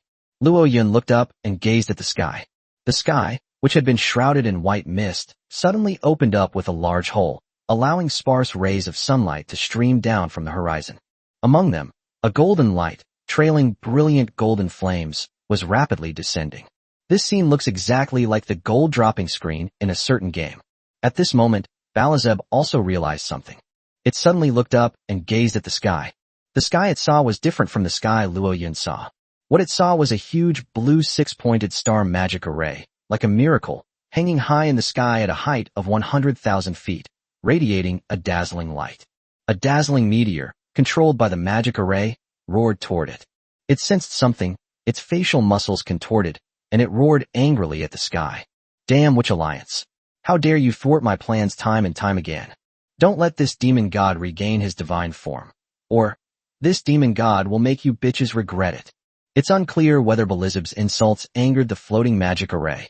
The magic circle suddenly lit up with an even more dazzling blue light. Immediately afterwards, countless wisps of mist surged out from beneath the path of bones, transforming into countless ice-blue chains of order that firmly bound Belizeb's body. Whoa! At this moment, Belzeb's limbs were stretched and taut, turning him into a trapped beast, emitting a frenzied and unwilling roar. It struggled angrily, trying to escape its predicament, but, after a long flight, the meteor finally landed on the mountaintop. Then, to everyone's astonishment, it struck Belizeb hard in the chest. Click! Boom! The sound of bones cracking rang out. A violent golden halo suddenly spread out, and the resulting power ripples were even 3 times stronger than the previous explosion. It transformed into a raging gust of wind, making it impossible for everyone present to open their eyes. Under this terrifying impact, Belizeb's dark gold battle aura suddenly shattered and dimmed. Its robust demonic body finally lost all its strength, collapsing to the ground in a pathetic state, like a tattered rag. Damn the Witches Alliance. You bunch of bitches, just you wait. Belizeb growled, trying to struggle to its feet, but its strength had been shattered, and it couldn't recharge its power in a short time. It is now weaker than ever before, weaker than a dog. At this time, it saw. Someone was walking towards it, their body weary, dragging a long black sword. When Belizeb looked up, his pupils immediately contracted to pinpoints. The newcomer was none other than Luo Yun. In that instant, an emotion unexpectedly surfaced in Belisheb's crimson eyes. That was fear. Chapter 75 Biting to Death with the God Demon Fruit. What are you useless trash still doing lying there? Quick, get over here and stop that kid. Kill that brat. If you want power, I will grant it to you. Hurry up. Knowing that Luo Yun wouldn't let him go, Belizeb gave an order to the members of the Red Devil Naval Fleet who were not far away. However, everyone in the Crimson Demon Naval Fleet lay on the ground, staring at it with icy eyes. The fear in my eyes gradually dissipated. They could all see that Belzeb had lost its power. It was no longer terrifying. Therefore, they no longer need to be afraid. You bastards, you damned ants. Who gave you the right to look at your master like that? Haven't you already pledged allegiance to this god? Get over here now. Belzeb let out an angry roar, much like a man in a fit of impotent rage. At this moment, Luo Yun's icy footsteps had already reached its front. Furthermore, a foot was already stepping on its head. Although this body was merely parasitized by Belzeb, it was enough to humiliate him and elicit an angry roar. You damned ant! How dare you insult this god? This god will not let you get away with this. Aya! Luo Yun, her face covered in blood, looked down at him expressionlessly, then raised her hand and grasped the floating divine fruit. At this moment, all his emotions were consumed by the pain of his men dying in battle. He was like an emotionless machine, snatching the divine fruit, and then slashing out with his ebony sword, severing all the black veins between the fruit and Kawada's body. The crimson light in Kawada's eyes dissipated the instant the god fruit was severed. He regained some of his sanity, but his eyes still revealed a thirst for power and a frenzied pursuit of it. He reached out and gripped Luo Yun's trouser leg tightly, pleading hoarsely, "Please, give me back the divine fruit. It's mine. I'll give you anything you want. I'll become a god. I'm willing to be loyal to you. Please, give me." Luo Yun remained expressionless, raised his ebony sword, and thrust it down heavily, pinning him to the ground of bones. Honk! The divine fruit then let out a mournful cry, as if it was in pain and anger because its host had been killed. At this moment, a powerful figure charged aggressively towards Luo Yun, letting out a deep roar. "Give me that fruit. Give me that fruit. That was earned with the lives of my men." Luo Yun turned to look at the person who had come, and it was none other than Park Bom, the captain of the Red Demon Naval Fleet. At this moment, his face contorted with rage, he held a machete, exuding murderous intent, like a ferocious beast ready to devour its prey. Clearly, he wanted to compete with Luo Yun for the divine fruit. "Stop right there, or I'll shoot you dead." From a distance, Luo Yun raised his flintlock musket and aimed it at him. "Little girl, if you dare to fire, we'll fight you to the death. You only have one bullet. There are so many of us. How many can you kill?" If you dare to fire, we'll kill that kid. Who's afraid of who? All the members of the Red Devil Naval Fleet who were lying on the ground stood up. They all assumed fighting stances and stood in front of Lu Yun, trying to create an opportunity for their leader. They feared Balzeb, but not the deer cloud. You bastards. I knew I shouldn't have helped you fight the monsters. Lu Yun was so angry that he almost ground his teeth to powder, wishing he could beat them all to death. But she didn't dare to fire. They were afraid that if they fired a shot, these people would rush towards Luo Yun and threaten his life. At this moment, Luo Yun was suffering from severe internal injuries. It's difficult enough to just stand up, let alone withstand their attacks. However, his face remained expressionless, showing no sign of fear. Seeing Park Bom walk up to him and point a machete at him, Luo Yun raised his hand and handed over the divine fruit. He calmly asked, "If I gave you some to eat, would you dare to eat it? Dare you?" His deep shout, like a thunderclap, resounded in Park Bom's ears. This caused Park Bom's legs to tremble, and she instinctively took a step back. He noticed that the divine fruit had strangely adhered to Luo Yun's palm. Countless black veins spread out and seeped into his palm, seemingly becoming a part of Luo Yun's body. This bizarre sight sent chills down Park Bom's spine and made her break out in a cold sweat. Looking at his cowardly appearance, Luo Yun raised a contemptuous smile. He raised his other hand, pointed to the divine fruit in his right palm, and said, "I'll count to 3. If you dare to take a bite of the divine fruit in my hand, it will be yours." 1. A low shout caused Park Bom's face to contort and gradually become ferocious. In the struggle to obtain this divine fruit, he led his team, sacrificing nearly 200 members, suffering enormous losses that were devastating. But this fruit is truly too sinister. Is this something that humans can really swallow? 2. Luo Yun repeated himself. Park Bom stared wide-eyed, her eyes bloodshot, her teeth grinding together, but she was still controlled by reason and fear, and dared not step forward. 3. As the last number faded, Park Bom's strong, blood-soaked body suddenly went limp, and he staggered back 2 steps before lowering his head. In the end, he didn't have the courage to eat the divine fruit. Snort. Luo Yun snorted coldly, and without hesitation, brought the divine fruit to his lips, opened his mouth, and revealed his sharp teeth. At that moment, a seductive voice echoed in his mind. "Ant, place this fruit on your chest, and you will gain the power of the gods. If you were to devour this fruit directly, its immense power would burst you apart. At that time, you will die a gruesome death. You need to think carefully about whether you live or die. I want to fuck you. I want to bite you to death." Luo Yun let out a low growl, frantically shoved the fruit into his mouth, and then tore at it with his sharp teeth. Wah! A whoop! The divine fruit emitted a terrified and fearful scream, wriggling incessantly like a slime, struggling desperately. This bizarre scene sent a chill down Park Bom's spine, and she couldn't help but take 2 steps back. Luo Yun, on the other hand, had completely gone mad. This divine fruit killed several of his subordinates, causing him to go completely berserk. He held it in both hands and kept stuffing it into his mouth. The teeth were tearing and grinding wildly.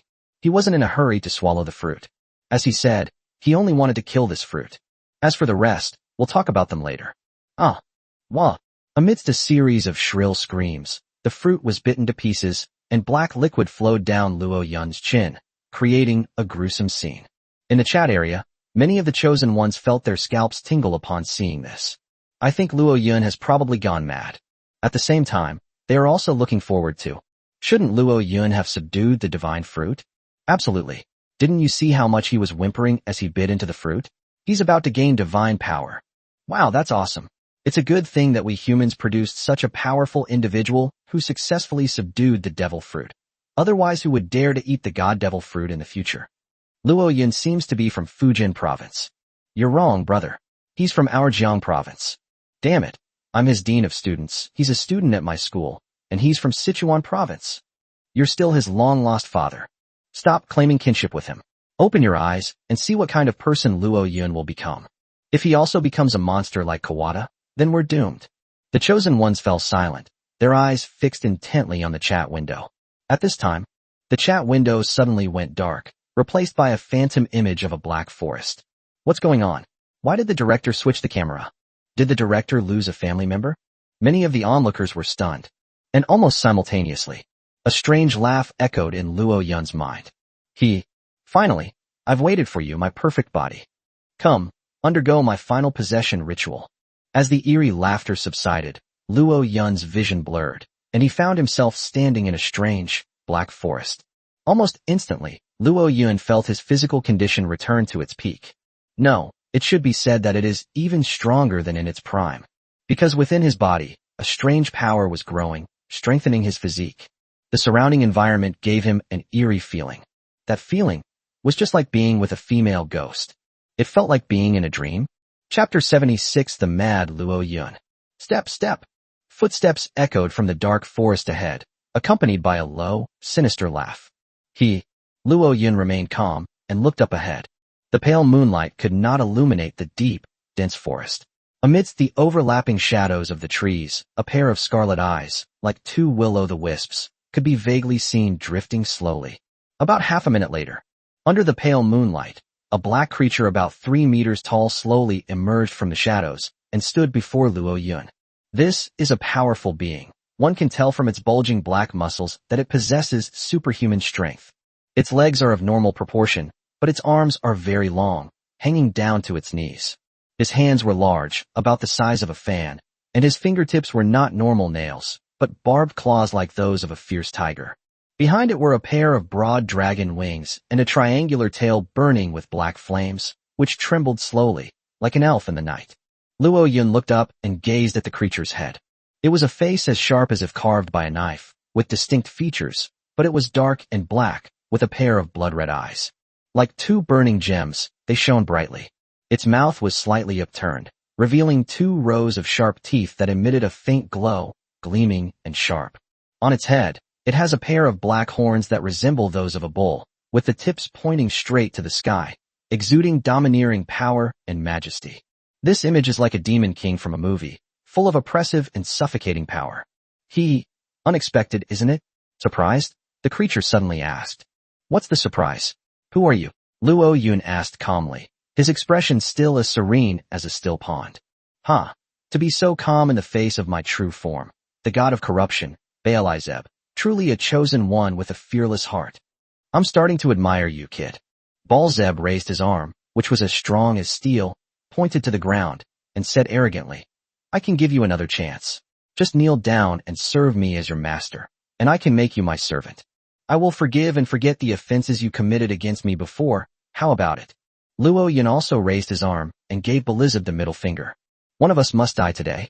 Either you die, or you die. Either way, you must die. Baal-Zeb's eyes narrowed dangerously, and he said in a low voice, Human, I have already given you enough face. Don't be ungrateful. Are you done talking? If you are, let's get started right away. I'm still waiting to erect a tombstone for my loyal subordinates and offer your dog's head as a sacrifice. Luo Yun rolled up his sleeves and approached it. You ant, you're asking for death. Baal-Zeb was completely enraged. It bent its legs, pushed off suddenly, and with a whoosh, its body shot out like a cannonball, then threw a punch. Bang! Luo Yun didn't even see how he made the move before he was hit in the chest. His whole body arched up, and he flew off the ground. Bang! With a sonic boom, his back slammed into a thick tree trunk. The tree trunk was smashed, and debris flew everywhere. Thud! Thud! Thud! He crashed into 3 more dead trees in succession, before his speed gradually slowed down. Before he could even land, a gust of wind swept in, and a large, black hand, as hard as steel, rose up, its fan-like palm gripping his neck and lifting him high into the air. At this moment, all the bones in Luo Yun's body had been shattered. His neck, arms, and legs all hung limply, like a puppet, a truly pitiful sight. He was utterly powerless to resist. Now, on a beach full of seagulls, the playful young girl, Lin Tide, holding the nautical manual, exclaimed in surprise. Oh no, this demon is terrifying. Damn it. After defeating such a powerful parasite and successfully eating the god fruit, why do I still have to fight a demon one-on-one? How can we possibly win? I feel like that white-haired guy is doomed. What a pity. I was hoping he'd be my boyfriend. Lin Tide, don't talk nonsense. Su Exun gently nudged her and gestured to the side with his eyes. Lin Tide instantly realized something. She quickly covered her mouth, cautiously turned her head, and glanced at Lin Wanrong beside her. At this time, Lin Wanrong was sitting with her head down, her hair falling down and obscuring her profile, but the corners of her mouth could be vaguely seen. Her bloodshot eyes were fixed on the nautical manual. His hands, gripping the nautical manual, were taut, and the veins on the back of his hands were faintly visible. Behind her, the troop leader, Yi Chong, glanced at her downcast profile, sighed inwardly, and shook his head. In the chat area, many of the chosen ones fell silent upon witnessing this tragic scene. Several seconds passed before someone started sending messages. One punch, and that kid Luo Yun is dead. This evil god is so powerful it defies the heavens. It is an invincible being. Anyone who challenges it will die. It is our Korean General Park who is wise enough to see through the demon god's conspiracy and decisively give up devouring the divine fruit. It is laughable that the Chinese are so self-righteous and laugh at our general as a coward. How ignorant and foolish. Sigh. I finally understand why the will of heaven dragged us into this battle. It's a warning to us not to covet the fruits of the gods. That is a ferocious creature that no human being is even qualified to touch. Hateful. Luo Yun and his companions had already fought very hard and finally managed to kill the parasitized Kawada. So why did he still choose to fight this demon god one-on-one in the end? This is simply an impossible challenge. Heavenly Will, can you come out and explain? How can we break through Luo Yun's situation? Could it be that we humans are truly unworthy to eat this divine fruit? Be patient, chosen ones, for no one can predict the outcome until the very end. This battle may become a positive example, or it may become a negative one. It all depends on your own understanding. What you said is as good as saying nothing at all. I feel that Luo Yun has to win. Otherwise, who will dare to eat the god fruit in the future? Go Luo Yun. Sigh? I guess I'll hope so. Go for it, descendants of the dragon. A large number of people in China are cheering for Luo Yun, but everyone knew it was futile and pointless. Because the visuals have already said everything. Balzeb is invincible. At this moment. But no one noticed that a faint smile had quietly crept onto Luo Yun's lips. Ha ha. He laughed louder and louder, like a madman, raising his neck and laughing at the bright moonlight. Everyone watching the live stream was stunned, thinking that this kid probably couldn't accept his impending defeat and had gone mad. This is fine too. After all, dying in madness is better than being crushed to death while fully conscious. At least it's not as painful and hopeless. However, Belizeb's face, however, was extremely gloomy. It gripped Luo Yun's neck tightly and hissed, "Human, what's so funny about being about to die?" Luo Yun was being choked so hard she could hardly breathe, and cursed, "You're fucking choking me so hard. How? How am I supposed to talk? I'm arrogant. What can you do to me? Ha ha. And don't you know who's about to die? Ha ha." Hearing this outrageous mockery, Belizeb's pupils contracted, and the hand gripping Luo Yun's neck subtly loosened slightly. Chapter 77 Blasphemer. Human, do you agree to submit to this god? Hitue. Belishib was completely enraged after being spat on in the face. Human, you like to laugh, don't you? Fine, I'll let you laugh to your heart's content. Roar. Belizeb slammed Luo Yun to the ground, and then his arms became afterimages as countless fist shadows rained down on Luo Yun's body. Knock knock knock. Like a drumbeat, it relentlessly bombarded Luo Yun's body. Click, click, click. The sound of bones cracking echoed continuously, the sound incredibly eerie. Many of the chosen ones were too timid to watch the scene and chose to close the nautical manual immediately. Meanwhile, those chosen ones like Zhou Zheng and Benji Amei, who had some connection with Luo Yun, had already bitten their lips until they bled, filled with grief and indignation. However, there was nothing they could do but watch as Luo Yun suffered this inhumane and devastating blow. After throwing about 1,000 punches, Belishib must have gotten tired, because he stopped. Panting, it roared at the crater. Human, do you submit? Do you want to submit to this god? The viewers of the video were stunned to hear this guy talking to the pit. I wondered if Balzeb had gone mad too. The person was pinned down in the pit and beaten to a pulp. They would have been reduced to dust long ago. How could they still speak? This is ridiculous. However, in the next instant, Luo Yun slowly climbed out of the pit, leaving all the chosen ones even more dumbfounded. It should be noted that every punch that Belizeb had just delivered was terrifying in its force, causing the surrounding ground and withered trees to tremble.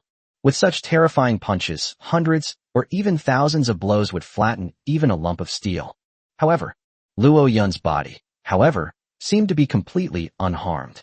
Even the injuries he sustained from being blasted away by Balzeb seemed to have healed. Otherwise, how could he stand up? What exactly is going on? At this time, Luo Yun wore a disdainful smile as he slowly raised his head to meet Belizeb's crimson eyes. He said jokingly, "If I'm not mistaken, when I swallowed the god fruit, all your power was already mine, right? All the power you are using now is merely delaying delivery. The more you attack me, the faster you relinquish your power. Look, I can use your abilities now." As he spoke, Luo Yun's body trembled, and a violent aura suddenly burst forth, shattering all the clothes on his upper body and sending them flying in fragments. It revealed a bizarre body. From the neck down, Luo Yun's entire body had turned black and was covered with bulging muscles. The muscles, like black snakes, were slowly writhing and expanding, seemingly alive and containing terrifying power. Suddenly, Luo Yun threw a punch. Snap! It actually produced a sonic boom, so fast that it was impossible for ordinary people to see it. Belizeb's pupils contracted, and he suddenly reached out and caught the punch firmly. Snap! As their fists and palms clashed, an aura slowly spread outwards from the two of them.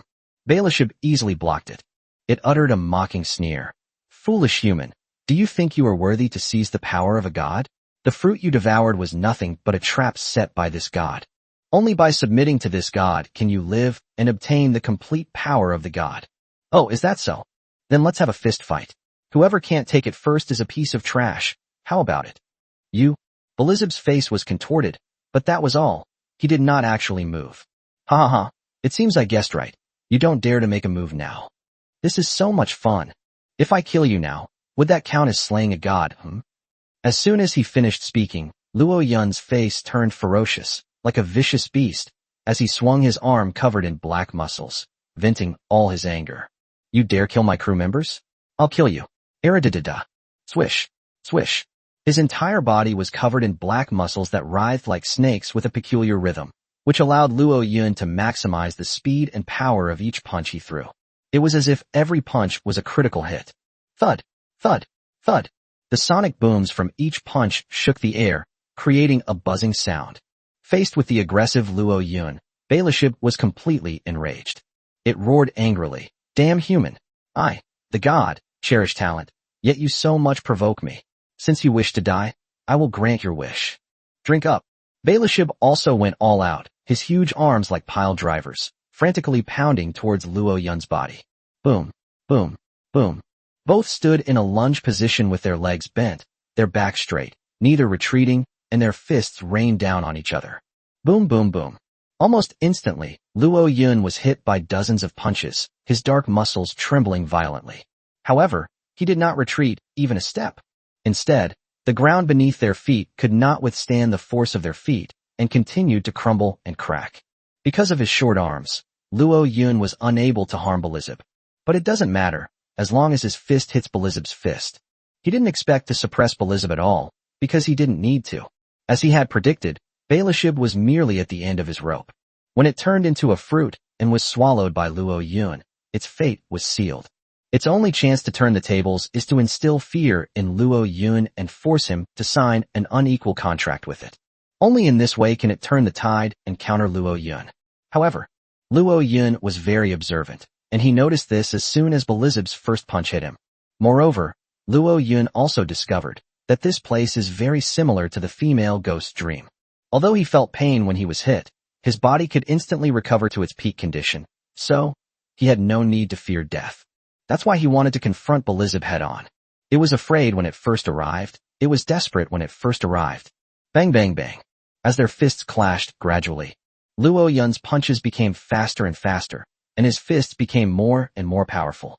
The images of Mao Yi and his gang kept flashing through his mind. Although he spent very little time with the troll warriors, having grown up in an orphanage, he valued his companions especially. His companions were like family to him. All the creatures on the ship were his family. Although the troll warriors were all under his command, he treated them like family, without a doubt. Of course, the spider-faced human doesn't count. That's a bitch. If Belizeb dared to kill his family, then there was no room for negotiation. It had to die. At this moment, Belishib, who had been in the lead, began to shrivel up like a balloon, even becoming limp, gradually becoming unsustainable. At this moment, all the chosen ones watching the live stream were stunned. They never expected things to take such a dramatic turn. In the scene, Belizeb has been reduced to the size of a dwarf and is being beaten by Luo Yun. The more you beat it, the softer and finer it becomes. Until Luo Yun used a naked chokehold to tightly grip its neck. At this moment, the once arrogant god of corruption, like an old man on his deathbed, uttered a humble plea. Human, you cannot kill me. In this sea area, there is also a blasphemer who devoured one of my 6 divine fruits. If you kill me, you will not be able to escape it. If you cooperate with me, I will teach you how to develop divine power. Only then will he have the strength to contend with it. Otherwise, you will become its prey and will surely die. Oh, then I'll let you die first. When I go to hell, I can come find you for tee-hee-hee. Luo Yun let out a maniacal laugh, tightening his grip on Belixabu's eyes until they bulged out. You stop right now? Don't you want to go to the end of the immortal route? Do you know how many hardships and dangers you have to overcome to reach the immortal path? The higher seas that lie ahead are fraught with danger. The sea of rules, the sea of slaughter, the sea of purgatory. Each one is enough to kill you 100 or 1,000 times over. And I come from the higher seas, possessing endless knowledge and experience, which can help you overcome those difficulties and obstacles. As long as you sign an equal soul contract with me, I will become your crew member. How about it? This is already the biggest concession I can make. Sorry, I only wanted to kill you. As for whether we can go to the Grand Line, we'll talk about that later. Huh. Luo Yun tightened his grip again, forcing Belixab's tongue out. That brutal expression even frightened some of the timid little girls in the group to tears. At this moment, it seemed as if Luo Yun was the evil god and demon, while Belixab was merely a pitiful weakling. Belixab, now incredibly weak, stared with its legs wide open, its hands weakly pawing at Luo Yunchio's arm, and hoarsely said, Why? Why do you insist on putting yourself to death? Just because I killed a few of your trolls? That's right. Luo Yun lowered his head and roared into its ear. You fucking killed my men. You must die. Ah. Enraged, Luo Yun tightened his grip, nearly snapping Belixab's neck. Cough cough. You lunatic, it's just a few trolls. Let me go, and I'll take you to subdue the dragon. I know of a lost dragon island, where several dragon eggs lie dormant. I can help you revive them and control them. 1 isn't enough, 2 will do. 2 aren't enough, 10 will do. Your trolls are no match for even a single dragon claw of theirs, and you're still not satisfied. You're right, you bastard. My men are no match for even a claw of those dragons. But none of that matters. The important thing is that I have to kill you now. Fuck your mother. You fucking lunatic. Stop it. How could you possibly withstand the end of the immortal path when you are so foolish? Blabulator, you are destined. Before Belixab could finish speaking, its neck was completely snapped by Luo Yun, rendering it unable to speak. However, Luo Yun did not want to let it go. Like a mad dog, he grabbed its head with one hand and pressed down on its shoulder with the other, then ripped it apart violently. Whoosh! A sound of flesh and bone being torn apart rang out as Belixab's emaciated body was completely ripped apart. It exploded into billowing black mist, completely enveloping Luo Yun. At that moment, Luo Yun raised his handsome face and smiled. It only appeared somewhat desolate under the pale moonlight. At this moment, all those watching the live stream were filled with awe and reverence. This greyhound actually slew a god. He defeated the gods and seized their power, pioneering the way for humankind to seize divine power. He created a miracle. This will greatly inspire countless chosen ones. In the future, if another divine fruit appears in the world, there will be even more brave warriors who will bravely go forward and subdue it. After all, Luo Yun set a precedent for them. The blasphemous battle has come to an end, and the images in the chat group have slowly faded away. Instead, countless 666 comments flooded the screen. At this moment, Luo Yun became the undisputed strongest human in the entire sea. There is none other than this. Chapter 78 Divine Fruit, Shadow of Corruption. Congratulations. You have consumed the enhancement type God Fruit, Shadow of Corruption, gaining the power of the corruption demon god, Belixab, and receiving the title of Blasphemer. Blasphemer. This title will earn you the favor of the Blasphemer organization. At the same time, because you have gained the power of corruption, you will be classified as part of the chaos and evil alignment, making it easier to attract crew members of the same alignment to join your fleet. The gods and crew members of the light and justice factions will harbor some hostility towards you. As the will of heaven gave its command, Luo Yun absorbed all the billowing black mist into his body. Now, he had transformed into a black humanoid monster, his entire body covered in bulging black muscles. These muscles writhed slowly, like black snakes, exuding a decaying and eerie aura. It's terrifying. At this moment, Luo Yun's appearance has become somewhat similar to that of Bali Zeb before, but he has lost his bull horns, bat wings, and tail. Although his appearance had become somewhat strange, the corners of his mouth were turned up high, unable to hide his inner joy. He could feel that he had gained extraordinary power, and his strength had increased by at least 10 times. The sense of fulfillment brought about by this powerful force captivated him. He slowly raised his right hand and opened his palm. Immediately afterwards, a black heart, connected to blood vessels, slowly emerged from his palm and was held in his hand. He actually ripped his own heart out. This is his special talent, Shadow of Corruption. Shadow of Corruption not only allows Luo Yun's muscles to become corrupted and stronger, but also allows Luo Yun to freely control the movement of his muscles and even the movement of his internal organs. In other words, he could have his heart move to any part of his body if he wanted to. His heart was his only vital organ. As long as his heart is not damaged, he will not die even if his head is cut off, and it can regenerate quickly. As long as he hides his heart, he will become an invincible war god, able to stand and fight even if his body is riddled with holes. That's an incredibly powerful ability. He looked toward his heart and activated the Eye of Truth, revealing entirely new data about him. Luo Yun, blasphemer. Racial rank, superhuman. Mora, 100,000. Status, corrupted. Occupation, swordsman, corruptor. Realm level, mid-stage of the initial C realm. Comprehension, 100. Talents, harmless, fearless, vision of truth, 8-legged, limb regeneration. Corruptor talent, prototype Shadow of Corruption, body regeneration, corruption parasite. Martial arts skill, 3 talents, sword technique, incomplete, proficient. Battle aura rank, super purple. Feeling full, 1 out of 10. SAN value, 61/100ths. Luo Yun didn't know how strong he had become, but crushing ordinary ancient demon guards should be no problem. However, he knew that there was still a certain gap in combat strength between him and the parasitized Kawada. After all, the parasitized Kawada was controlled by Balzeb's mind and could fully utilize the power of corruption. At the same time, his understanding and application of fighting spirit far surpasses Luo Yun's by 100 or 1,000 times. Given Luo Qin's current mastery of corrupting power and his understanding of battle chi, it's naturally impossible for him to catch up. But he doesn't underestimate himself. He firmly believed that it wouldn't be long before he would completely master the power of this corrupted shadow. At that time, his strength will be even greater, and he will be able to fight even if he faces an opponent of equal strength again. Cluck! As an intense feeling of hunger washed over him, the corrupted form that Luo Yun had maintained rapidly faded away. Maintaining this posture seemed to be very physically demanding. In just a short while, the hunger reached its limit. Meanwhile, the dream world he was in was also collapsing. It shattered like broken glass. When Luo Yun's vision returned to normal, he was once again standing atop the misty mountain. The blasphemous path had vanished, replaced by a tranquil mountaintop setting with a gentle night breeze. Luo Yun looked up at the sky and found that the mist had gathered again and was now covering the mountaintop. Judging from the dark sea horizon in the distance, it must be late at night. Luo Yun glanced around and found that all the members of the Red Demon Naval Group had left, leaving not even a single corpse behind.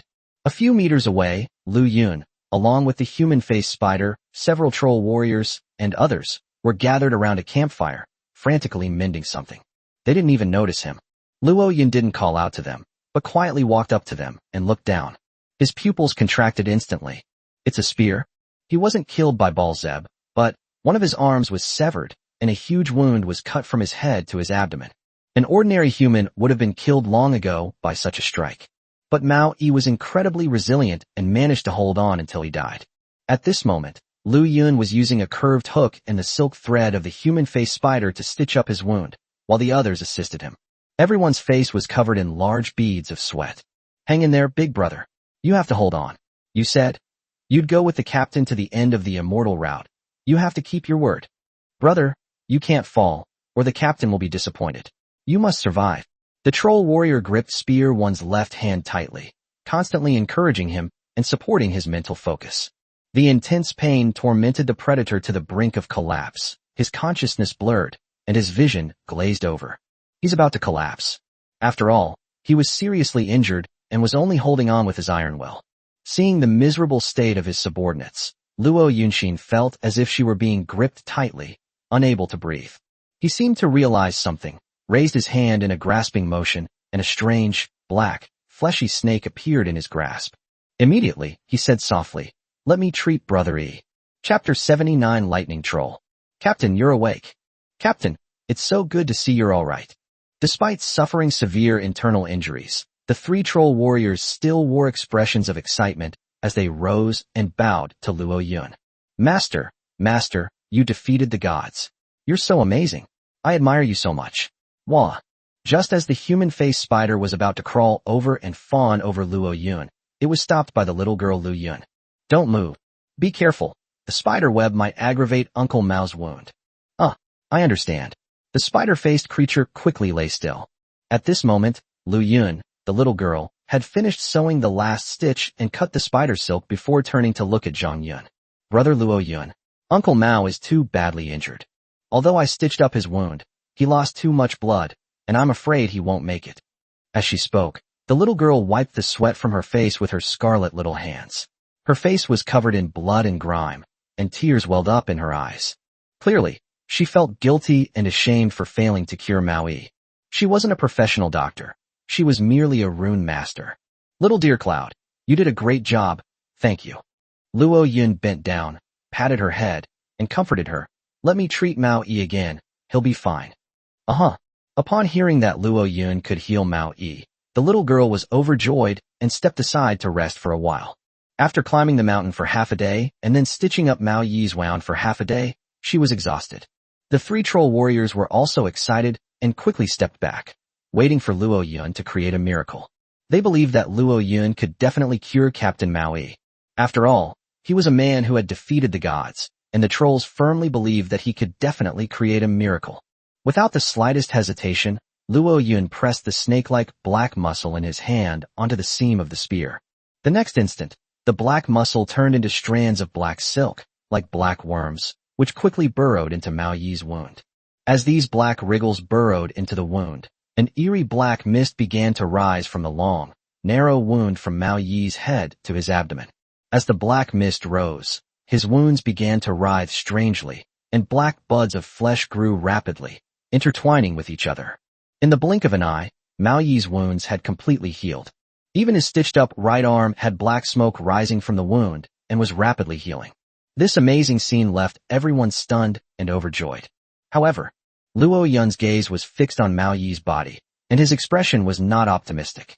The ability he used was called Corruption Parasite. By splitting off a piece of their own corrupted flesh and implanting it into a creature's wound, they can turn the creature into a corrupted puppet. When a creature becomes a corrupted puppet, 3 outcomes will occur. The first type is rejection, with a probability of about 50%. It can cause the organism to become completely corrupted, even mutated, lose its rationality, fall into madness, and become a monster that only knows how to kill. For example, the 3 gnolls under Kawada's command, and the blue-blooded aliens, even earlier, were in this situation. The second type is a normal successful parasitism, with a probability of about 40%. This allows the organism to maintain its rationality, while greatly enhancing its vitality and strength, and making it completely obedient to Luo Yun. The 2 dark elves and the king of the deer under Kawada's command were examples of this. The third type is perfect corruption, with a probability of 10%. It allows the creature to maintain its rationality while stimulating its hidden bloodline, which merges with the power of corruption and evolves into an extraordinary corrupted warrior. Such perfect corrupt warriors are typically groomed by Baalzeb as divine servants. After all, it has huge potential for future growth. At this moment, Luo Yun did not expect Mao Yi to be perfectly corrupted.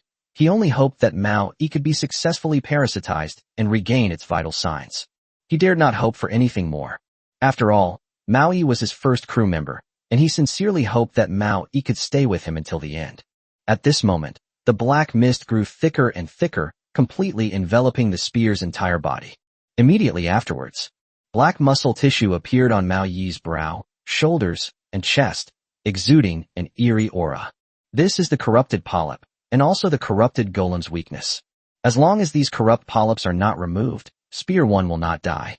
At the same time, when Luo Yun injected the corrupted muscle into the spear, one of the lines spread towards his chest cavity.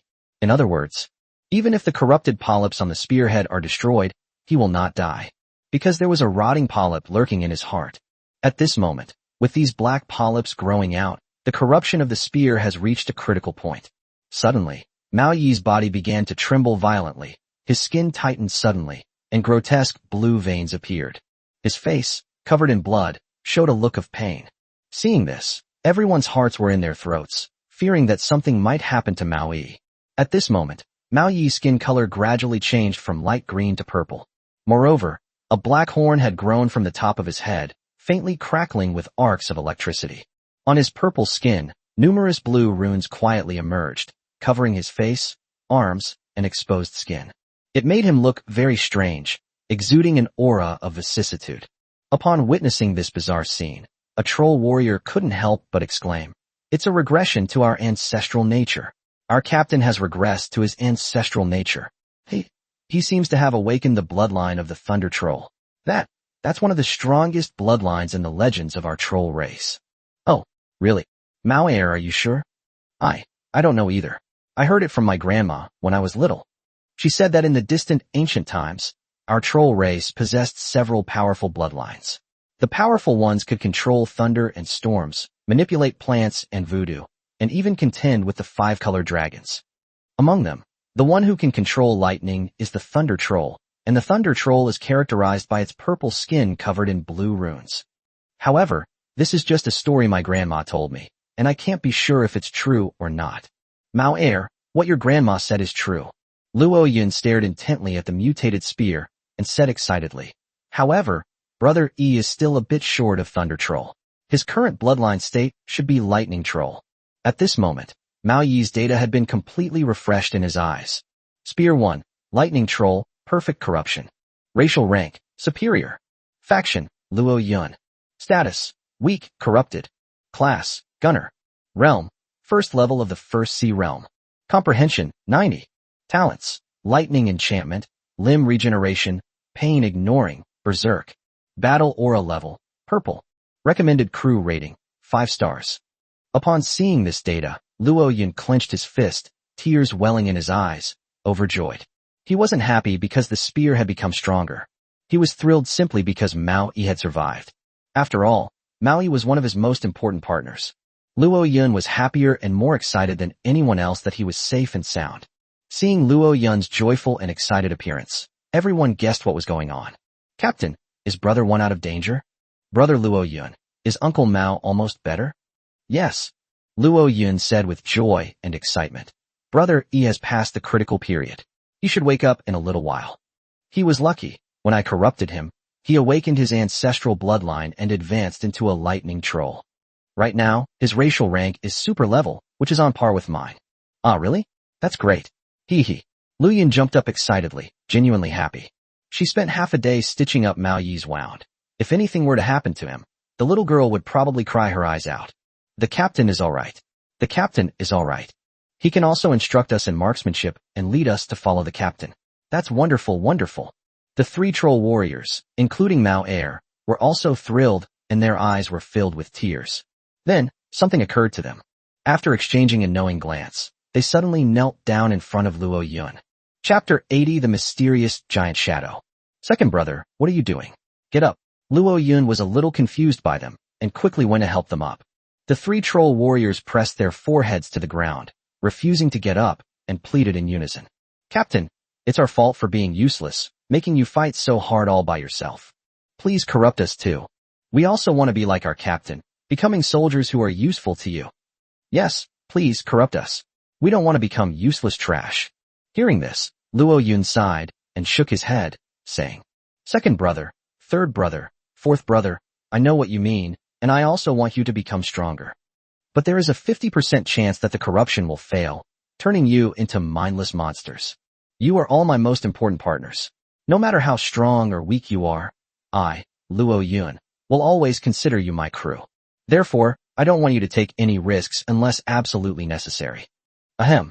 Captain, please grant their wish." Mao Yi suddenly woke up with a light cough and struggled to get up from the ground. Upon seeing him awaken, Luo Yun was overjoyed and immediately stepped forward to support him. Brother E, are you alright? Mo Fei desperately blocked Belizeb's sword, and the little octopus was probably already dead. Therefore, Luo Yun was extremely grateful to him. I'm fine now. I feel better than ever before. Mao Yi smiled weakly, then said solemnly, Captain, we trolls are not afraid of dying in battle, nor are we afraid of becoming monsters, but we are most afraid of becoming a useless burden. You will become stronger and stronger in the future, and we must also become stronger in order to be qualified to follow you. If you don't corrupt these guys, they probably won't have the face to stay on the ship. So, please, for the sake of the warriors' self-esteem, perform the corruption ritual for them. Whether they become stronger or turn into monsters, that is their destiny as warriors, and they have no regrets. Yes, Captain, let us become monsters. As long as we gain power to fight for you, we are not afraid. That's right. As long as I can become stronger, as long as I can be loyal to the captain, becoming a monster is fine. The troll warriors all looked determined, and their attitude was resolute. Seeing that the troll warrior had already said so, if Luo Yun were to refuse again, it would only hurt the warrior's feelings. He nodded and said, All right, I can help you corrupt, but not now. I am too weak to help you with the corruption, and you are also suffering from internal injuries and are in poor condition. It would be too risky to help you become corrupt now. It's not too late to become corrupt in a couple of days, once we've all adjusted our state. If the brothers on the ship also want to become corrupt, then let them become corrupt together. You can get up now. Thank you, Captain. Hey. When the troll warriors saw that Luo Yun had agreed, they were all overjoyed and got up from the ground. Seeing the loyal and simple appearance of these troll warriors, Luo Yun smiled knowingly. With such a group of loyal followers, his life has been worthwhile. At this moment, he was starving. He immediately took out the Nautical manual and took out the boxes of food stored inside, throwing them carelessly on the ground. There are ham sausages, cured meat, canned fish, and of course, bottled water, as well as some fruits and drinks traded from ALEUX serfs. Everyone has been fighting for half a day, and you must be hungry. Let's have dinner first. I'm starving. As he spoke, Luo Yun suddenly collapsed to the ground, took out a sausage from the box, and began to wolf it down. He was so hungry that his sanity was dropping like crazy. After being corrupted by demons, his digestion of food and his cravings became so intense that he could hardly control them. If it weren't for helping Mao Yi rot and get through the dangerous period, he would have been eating like crazy a moment ago. At that moment, the thousand-eyed demon octopus, which was sleeping on Lu Yun's shoulder, smelled the aroma of ham sausage and woke up instantly. The thousand-eyed demon chapter's regenerative abilities are also astonishing. Although all the tentacles had been severed and countless spells had been used, his condition was low. But after only half a day of sleep, its tentacles automatically reattached, and its energy and spirit were almost fully restored. At this moment, it saw that Luo Yun had already woken up and was overjoyed. It immediately let out an excited panting sound, then jumped hard and smeared itself all over Luo Yun's face. Stop fooling around, Chimo. Luo Yun pulled it off his face and gave it a big kiss, his face full of doting affection. If your pet is all right, make him genuinely happy. Are you hungry? Here, have some sausage. How much do you want to eat tonight? I'll give you as much as you want. As he spoke, Luo Yun handed the half-eaten sausage in his hand to the little octopus. Huff, huff. The little octopus extended its tentacles, wrapped them around the sausage, and then jumped onto Luo Yun's right shoulder, where it began to devour it. It was also very hungry and ate with great relish. You should sit down and eat too. We have a lot of things to do after we finish eating. As he spoke, he glanced at the open space to the side. 2 troll warrior corpses lay there. They were cut in 2 by Beelzebub and died completely. Even the gods couldn't bring them back to life. Although sea voyages are inherently fraught with danger, with captains and crew members potentially dying at any moment. But when a comrade actually died before his eyes, Luo Yun still felt extremely troubled and depressed. Mao Yi sensed Luo Yun's emotions, stepped forward, gently patted his shoulder, and comforted him. Captain, it's all right. As long as we reach the end of the immortal route, everything will be all right. That's right, Captain, we will definitely reach the end of the immortal route. Yes, with Brother Luo Yun leading us, we'll definitely succeed. That's what my grandma said. Thank you. Luo Yun's eyes warmed slightly. He touched the little octopus on his shoulder and solemnly said, We will definitely reach the immortal path. I swear on my life. We believe in you, Brother Luo Yun. You will definitely become the most amazing captain in the 7 seas. Hee hee, master, you're the best, woof woof. Captain Luo Yun is invincible. Captain Luo Yun is invincible. The troll warriors all raised their arms and cheered, having no doubt about Luo Yun's abilities. Luo Yun's lips finally curled into a slight smile, and her troubled mood eased somewhat. At this time, above the mountain peak, billowing white mist swirls and surges like a vortex. Behind the white mist, a pair of enormous black eyes, like two deep abysses, were fixed intently on Luo Yun atop the mountain peak, their gaze unwavering.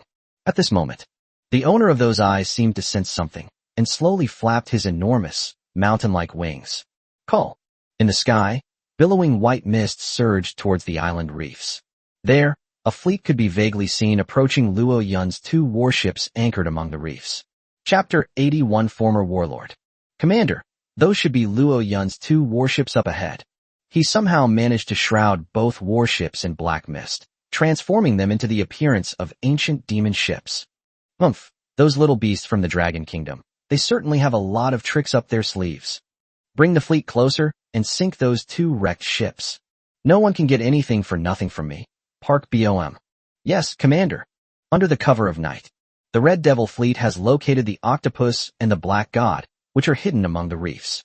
It quickly approached to within 100 meters. Now, Commander Park Chun stood at the bow of the ship, his cold gaze fixed on the two warships 100 meters away, his eyes flashing with hatred.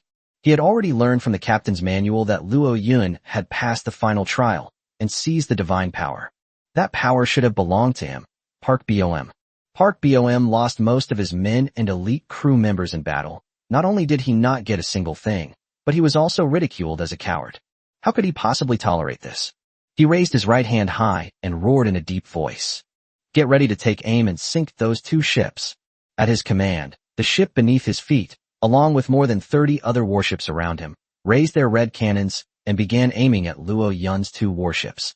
At this moment, the four troll warriors guarding the warship were also alerted. They gathered at the ship's railing, waving and shouting at the distant fleet. Don't fire. Don't fire. We are under the command of Lord Luo Yun, the Chosen One. These two warships are not demon ships. They are both Lord Luo Yun's warships. Please do not misunderstand. Hearing the troll warriors shout, Park Bomb's lips curled into a ferocious smile, and she roared. They're blowing up that kid Luo Yun's ship. You dare to steal the divine fruit that belongs to me, Park BOM? I will make sure that brat loses his ship and becomes a native of this deserted island forever. Fire. Blow up those two ships. Yes, Commander. Aim. Prepare to fire. Just as the Red Devil naval fleet was about to fire, a sudden gust of wind swept across the island. The gale was incredibly powerful, whipping up the white mist and stirring up the rolling waves, instantly forming giant waves that crashed towards the Red Devil naval fleet. Bang! Bang! Several small three-masted boats were capsized instantly, and many crew members and captains fell into the water, screaming in terror. Help! Commander! Oh, help! There's a shark. Oh no! A storm is approaching at sea. Damn it! The weather was perfectly clear just a moment ago. How come a storm is here all of a sudden? Stop talking nonsense. Hold on tight to the mast. Be careful not to get thrown into the sea, or you'll surely die. Set sail? Set sail. Let's get out of this storm first. Roar. Fire first. Park BOM roared and ordered the fleet to unleash a chaotic barrage of cannon fire. However, with the ship rocking incessantly under the giant waves and shrouded in white mist, how could it possibly hit two warships 100 meters away? Bang bang bang. The shells all missed their targets. Damn it. Turn around and retreat. Escape the eye of the storm. Retreat. Retreat. Seeing that the situation was hopeless and his fleet had lost several more warships, Park BOM could only roar in grief and anger, urgently ordering the fleet to change course and escape from that damned misty island. Now, island and reef area. The troll warriors stood atop the Octopus, staring in astonishment at the Red Devil fleet fleeing in disarray, battered by the storm. They didn't understand why only the Red Devil naval fleet was attacked by the storm. The Octopus ship, located just 100 meters away, was completely unaffected. One of the troll warriors seemed to have thought of something and exclaimed excitedly, "There must be a god protecting our captain and our Octopus. Otherwise, the Octopus would have been sunk by the enemy's artillery long ago. God is protecting our captain. The captain is God's chosen one. Ha ha. That's right, that must be it. God is protecting our captain. Thank God. Thank the gods. The four troll warriors knelt down facing the direction of the island, their faces filled with piety. At this moment, a thick white mist swept overhead. A pair of enormous black pupils flashed by. Before the troll warriors could spot it, it circled the two warships once, then, enveloped in billowing white mist, flew back towards the island. In the instant it took flight, a gray egg the size of a basketball fell from the mist, landing precisely in one of the black god's fallen nests. At this time, on the summit of Misty Island, Luo Yun, panting heavily, devoured 20 arm-thick sausages, gradually recovering his strength. His appetite has increased so much that even he himself is surprised. A sausage as thick as an adult's arm, weighing at least 3 or 4 pounds, was devoured by him in one go, and his feeling of fullness only increased from 1 to about 8. If I wanted to eat until I was completely full, I'd probably have to eat 100 pounds of food. That enormous amount of food intake is truly terrifying. The little octopus also had a huge appetite, eating sausage after sausage. Although it was tiny, it ate just as many sausages as Luo Yun. This little guy is actually 15 meters long. This little bit of sausage wouldn't even be enough to fill its teeth. After eating about 5 spears, Mao Yi said he was full and wouldn't eat anymore. But Luo Yun knew he wasn't full.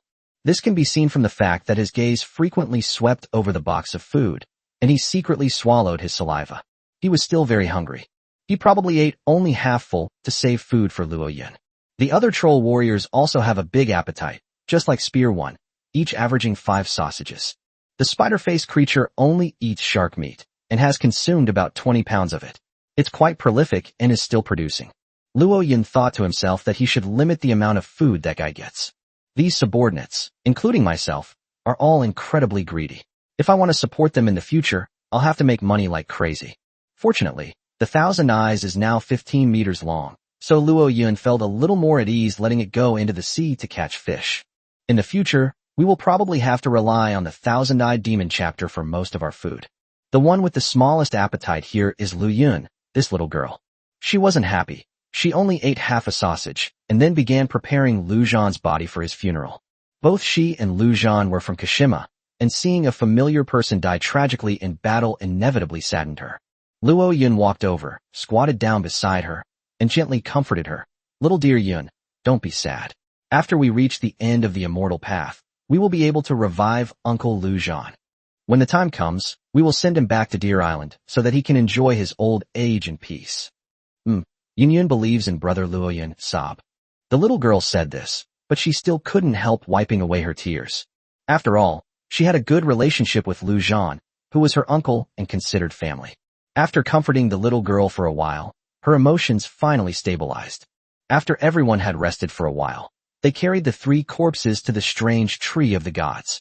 At this time, because it lost its divine fruit, the tree of gods withered and decayed, slowly shrinking away. Let's bury them under this ancient tree. When we reach the immortal path, that will be the time of their rebirth. Yes, Captain. Dig a hole. The troll warriors used their spears to dig at the ground. Their strong bodies made the digging quick. Little dear Cloud wasn't idle either. He coated his palms with golden battle chi and dug the soil at lightning speed, like a dog paddling. Luo Yun then took out the green tree spirit heart, placed it on the withered trunk of the divine tree, and slowly let it sink into it. Summoned tree spirit warriors. Scratching. The withered divine tree trembled and twisted, and in the blink of an eye, it transformed into a magnificent, 4-meter-tall wooden warrior, kneeling on one knee before Luo Yun. Luo Yun looked up at its emerald green eyes and solemnly said, "Protect these 3 brave warriors for me, and do not let any living beings disturb them." Phew. The withered tree warrior nodded solemnly. By this time, the pit had been dug, and the 3 soldiers' corpses were carefully placed inside. Then, soil was added. Luo Yun planted the 2-handed hammer used by Lu Zhan on the grave mound, using it as a tombstone for these 3 brave warriors. As long as it stands, the spirits of these 3 warriors will not be disturbed. After bowing 3 times to the soldiers' graves, the group turned and embarked on a new journey. At this moment, Lu Yun also handed a heavy package to Luo Yun. Inside were some spoils that Lu Yun had collected before. Luo Yun opened the app as he walked. Inside were a dark green longbow, 2 short blades, and a samurai sword. These weapons belonged to Kawada and 2 of his dark elves. The quality seemed good, which is why Deer Spirit collected them and prevented the Red Demon naval fleet from picking them up. In addition to these weapons, there was also the Badge of the Dead and a piece of dull-colored goldstone fragment. Luo Yun recognized it at a glance. It was the quest item he had given to the Deep Blue Witch before. It was this very thing that, at the crucial moment, fell from the sky and struck Balashib. Otherwise, they would have been hacked to death by Balzeb by now. It was the Blue Witch who saved his life at the crucial moment. Luo Yun reached out and grasped the strange stone tablet, feeling secretly grateful. If he ever has the chance to see the Blue Witch again, he will surely repay this life-saving grace. At this moment, the voice of rules suddenly rang out. A fragment of an ancient sacred monument has been detected. Though it has lost its divinity, if all the fragments can be collected, it will regain its glory and make the gods tremble. Upon hearing the notification sound, Luo Yun's eyes lit up as he thought of a way to repay the Azure Witch. So he immediately put away the fragment of the sacred monument. Suddenly, his heart tightened, as if it were being gripped by something. He sensed something was amiss, and suddenly looked up, gazing at the distant horizon. That place, thousands of miles away, is shrouded in billowing black fog. But Luo Yun always felt that something was hiding there, watching him. Luo Yun had no idea that the billowing black mist was the former headquarters of the warlord. Now, beneath that billowing black fog, countless ancient demon ships were gathering, emitting a series of muffled war drumbeats that shook the night sky. At the very center of this endless ancient demon ship, on a super magical warship that is over a kilometer long, a figure resembling a demon god, clad in scarlet armor, sat steadily on a throne of bones, gazing towards the misty island thousands of miles away. A mocking smile crept across his lips, his voice hoarse and deep. Finally, a chosen one has obtained that corrupted fruit. In that case, my second corrupt fruit is about to be in my hands. Its indifferent gaze fell upon the 4 golden-armored guards kneeling before it, and it commanded, "Lead 40,000 demon ships to the western sea and retrieve what this overseer desires. There must be no mistakes." "Yes, sir." The 4 golden-armored guards bowed and slowly retreated, standing up only after retreating 10 zhong away. They were all super demon guards over 5 meters tall. They exhaled black breath, and with a flap of their demonic wings, they soared into the air and descended towards the 4 super demonic ships, each hundreds of meters long. A few moments later, the billowing black mist began to surge and rapidly advanced towards the West Sea, its speed exceeding 100 knots. Beneath the black mist lay a massive fleet of demon ships, led by 4 super demon ships, numbering in the tens of thousands. And almost simultaneously, in the Western Sea, large amounts of black mist began to stir and tacitly surged towards Misty Island. This bizarre situation has unsettled countless chosen ones. Chapter 82 Rotten Bird Eggs, Sleeping While Hugging High Heels. Looking at the billowing black fog on the horizon, Luo Yun felt a sense of unease. It seemed as if some natural enemy was lurking there, and even though he possessed a fearless heart, he felt a sense of urgency. "Let's go, hurry back to the Octopus." "Captain, what's wrong?" Mao Yi, who was carrying the large bundle for Luo Yun, noticed that Luo Yun's tone was off and asked. Luo Yun shook his head and said, "It's nothing. I'm probably just tired from traveling through mountains and rivers and fighting for half a day. I want to go back to the ship to rest as soon as possible." "Brother Luo Yun, do you want Yun to carry you? Yun is very strong." Little Luo Yun raised her fair right hand, imitating the posture of a muscular man, showing off her thin arm. "Lord Luo Yun, you are still a child. Let me carry the captain." A troll warrior coughing up blood stepped forward and said. Luo Yun patted his shoulder and laughed. "Second brother, your internal injuries are so severe, I should be the one carrying you on my back. Let's go." "Am I all right? Let's get back to the ship as soon as possible and have a good rest tonight." "It's the captain. Let's go." The group quickened their pace and headed down the mountain. About 2 hours later, after a long trek, the group finally returned to the shore. At this time, it was already past midnight, and the coastline was shrouded in darkness because the sky was covered by white fog. The 4 troll warriors stationed on the ship spotted the returning group, thanks to their night vision. "It's Captain. They're back. That's great. That's great. Let's go. Quickly go and greet the captain." The 4 troll warriors were invigorated and leaped off the ship, scrambling towards Zhang Yun and the others. When they got closer, the 4 troll warriors realized. The number of people seems a bit off. The large group of skeleton soldiers was gone, as well as 2 of their own kind. There's now a little girl with deer ears, and a very ugly Spider-Man. The four troll warriors knew that their two comrades would never return. Their eyes dimmed slightly, but they tacitly refrained from asking any questions. Their faces remained flushed with excitement as they cheered. "Captain, you're back? That's wonderful. Captain, we knew you would come back safely. Are you Brother Maui? Why have you changed your skin? Did you eat some poisonous mushrooms? Get lost. I've awakened my ancestral bloodline. I've now become a lightning troll." "Wow, that's awesome." Seeing that the four troll warriors were unharmed, Zhang Yun smiled. He asked, "Fifth brother, sixth brother, how is the boat?" The troll warrior named Spear 5's expression hardened, and he reported, "Lord Luo Yun, not long ago, a human fleet planned to attack the Octopus. Fortunately, a sudden storm blew the fleet away. Otherwise, the Octopus would probably have been sunk by now." Upon hearing this, Mao Yi and the others all revealed murderous intent. Luo Yun's face was also gloomy. After a moment's thought, he guessed the composition of that fleet. "It must be that the Crimson Devil Naval Fleet is jealous of my obtaining the divine fruit and wants to take revenge on me. Those damned Koreans, they've never given up on destroying me. If I ever run into them again, I'll blow their entire fleet to smithereens. Let's go, get on the boat." "Yes, Captain." At that moment, Spear 5 remembered something and reported, "By the way, Captain, we just discovered that there seems to be a gray egg in one of the fallen nests on the Black God." Luo Yun was taken aback and asked, "What egg?"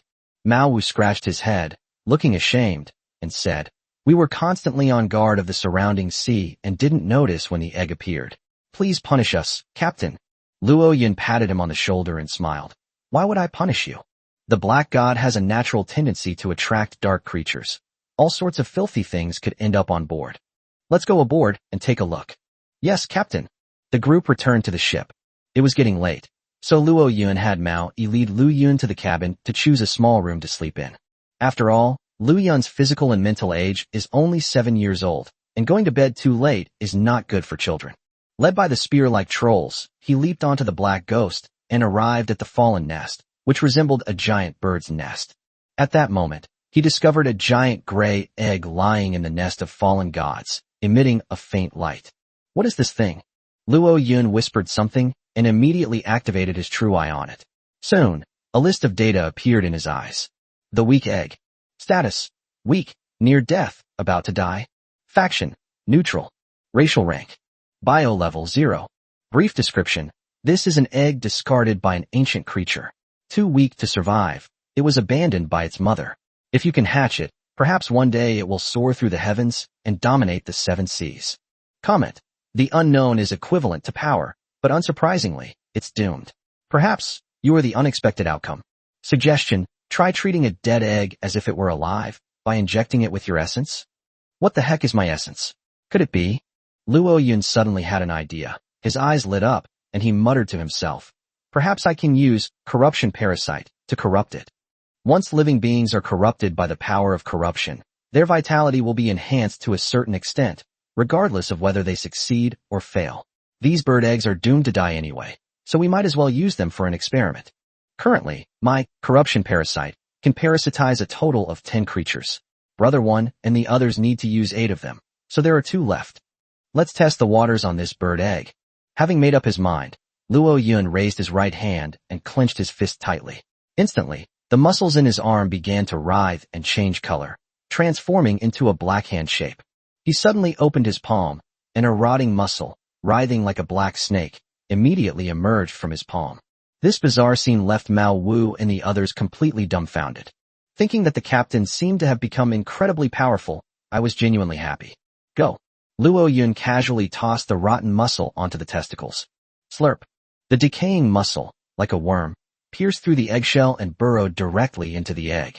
The next instant, the gray egg began to shake violently, and at the same time, black runes gradually appeared on the bird's shell, emitting a black light and exuding a mysterious aura. Luo Yun then used his eye of truth to examine it once more. The decayed egg, an ancient bird species. Status: corrupting, falling into depravity. Faction: Luo Yun. Racial rank: bio level 0. Brief description: this is a bird egg infused with your essence. Perhaps it will decay into something that looks a lot like you. Evaluation: it was originally powerful, but it has been corrupted by your inferior and degenerate genes. Its strength is now unknown. Suggestion, just leave it there. Seeing that the egg had also decayed, its vitality should have been preserved, and Luo Yun couldn't help but smile with satisfaction. With the matter resolved and Luo Yun exhausted, he gave a few instructions to the troll warriors to take turns keeping watch, and then returned to his cabin. He intended to go straight to sleep and get a good night's rest. But when he thought of his two brothers who had died in battle, he couldn't help but feel lost and depressed. After all, those were two living, breathing lives. He lay in bed, tossing and turning, unable to fall asleep. He really wanted to have a good talk with someone and vent his troubles and emotions, but, in this cruel world, who has the time to listen? The image of a female ghost involuntarily came to his mind. Maybe if I let the female ghost beat me up, I can sleep peacefully. He was about to cover himself with the blood-stained blanket. Then, as if struck by a sudden thought, he rolled out of bed, cradled the pair of red high heels from the bottom of the boat in his arms, and then covered himself with the soft blanket. As the soft scent of roses filled the air, sleepiness gradually crept in, and Luo Yun actually managed to fall asleep. And the moment he drifted off to sleep, his figure reappeared in that field of lush grass. As always, he curled up behind that beautiful figure, his front pressed tightly against her back. However, this time, because he was sleeping with high heels in his arms, no one dared to grope him. However, sleeping with high heels, what a pervert. Roll. Boom. His fair, jade-like elbow still struck his abdomen. Chapter 83. The female ghost appears. Come out and collect fish. Luo Yun was so badly hit that he spat out a mouthful of white foam, his figure shooting out and rolling dozens of meters away before finally coming to a stop in a disheveled state. He rolled around on the grass twice in pain before the pain subsided, and then struggled to get up. He yelled at the female ghost. Why did you hit me again? I clearly didn't squeeze your ball this time. I can hit you whenever I want. Do I need a reason? What do you take me for? The female ghost in red crossed her arms, her smooth chin slightly raised, her tone languid, yet domineering. If that's how you put it, then I'll risk my life to pinch you a few more times next time. I might as well pinch you if I don't want to. Luo Yun said angrily. The female ghost slowly narrowed her eyes and said calmly like a queen, Fine, you can try it. Next time I'll focus on your lower body and beat you 100,000 times. Let's see what you do then. I'm sorry, I was a little harsh just now. I apologize. Luo Yun readily admitted defeat. After all, a wise man doesn't suffer a loss he can avoid. When he becomes powerful in the future, he'll pay back 100-fold and make that female ghost but explode. But thinking about it, that seems impossible. After all, the female ghost could easily unleash a combo of 10,000 moves, making her 1,000,000 times stronger than Bali Zeb's will. He probably has no hope of defeating this female ghost in his lifetime. If you can't beat them, then admit defeat. After slowly exhaling 2 breaths of rage, Luo Yun handed over the high heels she was holding. These are high heels that I bought at a high price. I think they match your cheongsam very well, so I wanted to give them to you. Take it and wear it. Do I need you to deliver this? Anything I see belongs to me. Those high heels also belong to me. Hand over what belongs to me. As they were speaking, a mysterious force grabbed the high heel in Luo Yun's arms, and with a tug, the high heel flew out like a cannonball, only to be caught instantly by the female ghost's slender white fingers. She glanced at the high heels with her beautiful eyes and asked in a strange tone, You haven't done anything weird to my high heels, have you? Nonsense, would I wear that? I'm not a crossdresser. The female ghost rolled her eyes and gave him a sidelong glance. Is that what you mean? What do you mean by that? After saying that, Luo Yun lay down on the ground and closed his eyes. The female ghost tilted her head slightly and asked, What are you doing? Don't you know I don't like to beat corpses? I want to sleep. I'm tired today and don't want to fight with you. I just want to find a quiet place to get a good night's sleep. If you're feeling restless, then go ahead and do whatever you want. Isn't your wrecked ship quiet enough? 2 of my men have died in battle, and I can't sleep, so I came here to try and sleep. If you want to fight me, then go ahead. Okay, since you brought me a pair of high heels, I'll help you with physical means. You'd better be serious. I've been completely transformed now, and being too gentle won't have any effect, Luo Yun said, somewhat angrily. He thought to himself that this female ghost was really a jerk. He had given her something, and she still tried to hit him. Next time I'm definitely going to squeeze her until she explodes. Oh, the female ghost didn't say anything more, continuing to examine the high heels in her hand, and didn't attack Luo Yun. Because her face was shrouded in black mist, it was impossible to know whether she liked the high heels, but judging from how often she examined them, she probably didn't dislike them. At this moment, Luo Yun closed his eyes and fell asleep instantly. He was physically and mentally exhausted. I'm feeling anxious and unable to sleep while I'm out. It's very distressing. But in the ghost's territory, he slept peacefully. Although the female ghost would torment him, she wouldn't cause him any harm after he woke up. Perhaps this can be considered a form of indirect security. Snoring. As Luo Yun fell into a deep sleep, he even started snoring, which made the quiet female ghost frown instantly. A fragrant breeze swept by, and she instantly stood in front of Luo Yun. At this moment, Luo Yun was lying on his side, his body slightly curled up, sleeping like a dead pig. Get up and go back to sleep, you're too noisy. The female ghost poked his forehead with her round, long legs, but Luo Yun remained asleep as soundly as a dead pig. The female ghost felt ignored. Her long hair moved on its own without wind, slowly swirling like surging waves. The entire void trembled violently because of her anger, emitting a deafening roar, a truly terrifying sight. She was about to lift her silver-white high heels to cheer Luo Yun up. However, she ultimately did not kick it. I'll let you off this time since the high heels you gave me are somewhat useful to me. Next time, I'll kick you straight to the sky. With a thought, the female ghost's silver-white high heels vanished into nothingness, revealing a pair of jade-like ankles that resembled works of art. Those silver-white high heels were created by her mind. They weren't real. Or rather, she herself is unreal. The red high heels she was carrying were real.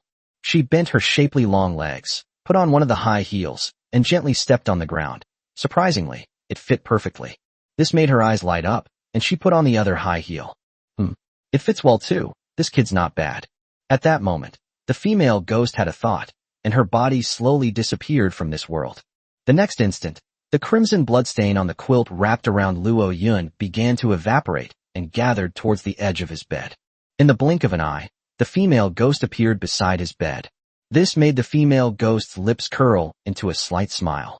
These high heels do indeed possess the ability to bring back the remnant soul of the original body to the present world. This is quite a treasure. In an instant, a powerful pressure, unlike anything in this world, descended upon this sea area. Rumble, rumble, rumble. The void began to tremble violently, like a miniature earthquake, spreading for thousands of kilometers. In the sea, countless marine creatures sensed something was amiss and were terrified, fleeing in panic towards the distant ocean. Those that were slower or less resistant were so frightened that they foamed at the mouth, rolled belly up, and floated towards the surface of the sea, and hundreds of kilometers away. Originally, a large amount of black mist was rolling in and converging on this side. However, it was overwhelmed by this invisible aura and actually rolled back, spreading towards the distant sea. Numerous ancient demon ships, swept away by the black mist, were forced to turn around, roaring in protest against it. Nearby, around the reef, a large number of shallow sea fish were affected by this invisible energy field, foaming at the mouth, turning their white bellies up and floating towards the surface of the sea. In the blink of an eye, the octopus was surrounded by countless sea fish. The octopus and black god, which were at the center of the aura, were more affected. The troll warriors on both ships, along with the spider-like creatures, almost instantly suffered a mental breakdown the moment the female ghost appeared, foaming at the mouth and fainting.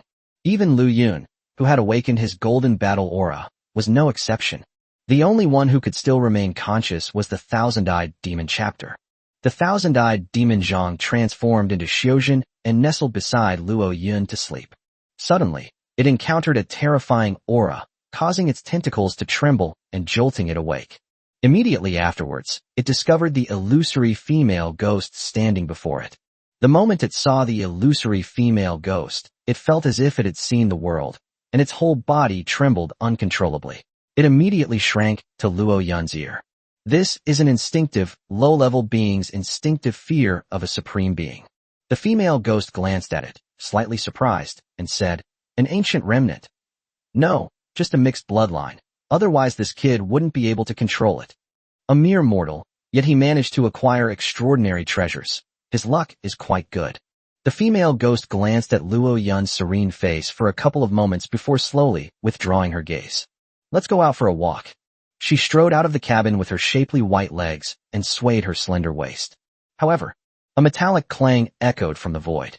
Clang, clang, clang. Immediately afterwards, countless ancient runes emerged from the void, forming a rolling wave of runes that blocked the female ghost's figure inside the cabin. Countless golden chains pierced through the void, spreading from all directions of the cabin and binding her body tightly. This made her beautiful body even more aroused. The female ghost's face finally darkened, and she murmured, "Damn the rules of this inferior world. If I hadn't only a wisp of my essence blood left, how could I be subject to your control?" "Roll!" She let out a low shout, and the metal chains binding her suddenly shattered, turning into specks of starlight that scattered. However, in the next instant, even more golden chains emerged from the surrounding rolling runes, continuing to coil towards her. Snort! She knew that with just a wisp of her essence, she couldn't defy the rules of this world. She decided not to fight to the death, transforming into a wisp of red light and attaching herself once more to the quilt. At this moment, the bloodstains on the quilt had faded by 3/10. Clearly, the female ghost's escape from the chains of rules wasn't without its price. As the female ghost went into hiding, countless ancient runes and chains of order turned into particles and dissipated, as if they had never existed. Now, as the female ghost vanished, the tremors in the surrounding sea gradually subsided. Everyone on the ship slowly woke up, or continued to sleep soundly. Strangely enough, the troll warrior who woke up didn't realize why he had just fainted. He simply thought he was too tired and had suddenly dozed off. However, unbeknownst to them, the area around the ship was teeming with countless, densely packed fish. At dawn, Luo Yun was startled by a noisy commotion. "I'm blanching them. What's going on? There are so many fish. Thank you for the gifts of nature. Quickly, pick the biggest fish and bring them onto the boat. Go and call Lord Luo Yun. Quickly, go and call Lord Luo Yun. It's time to get up and sell fish."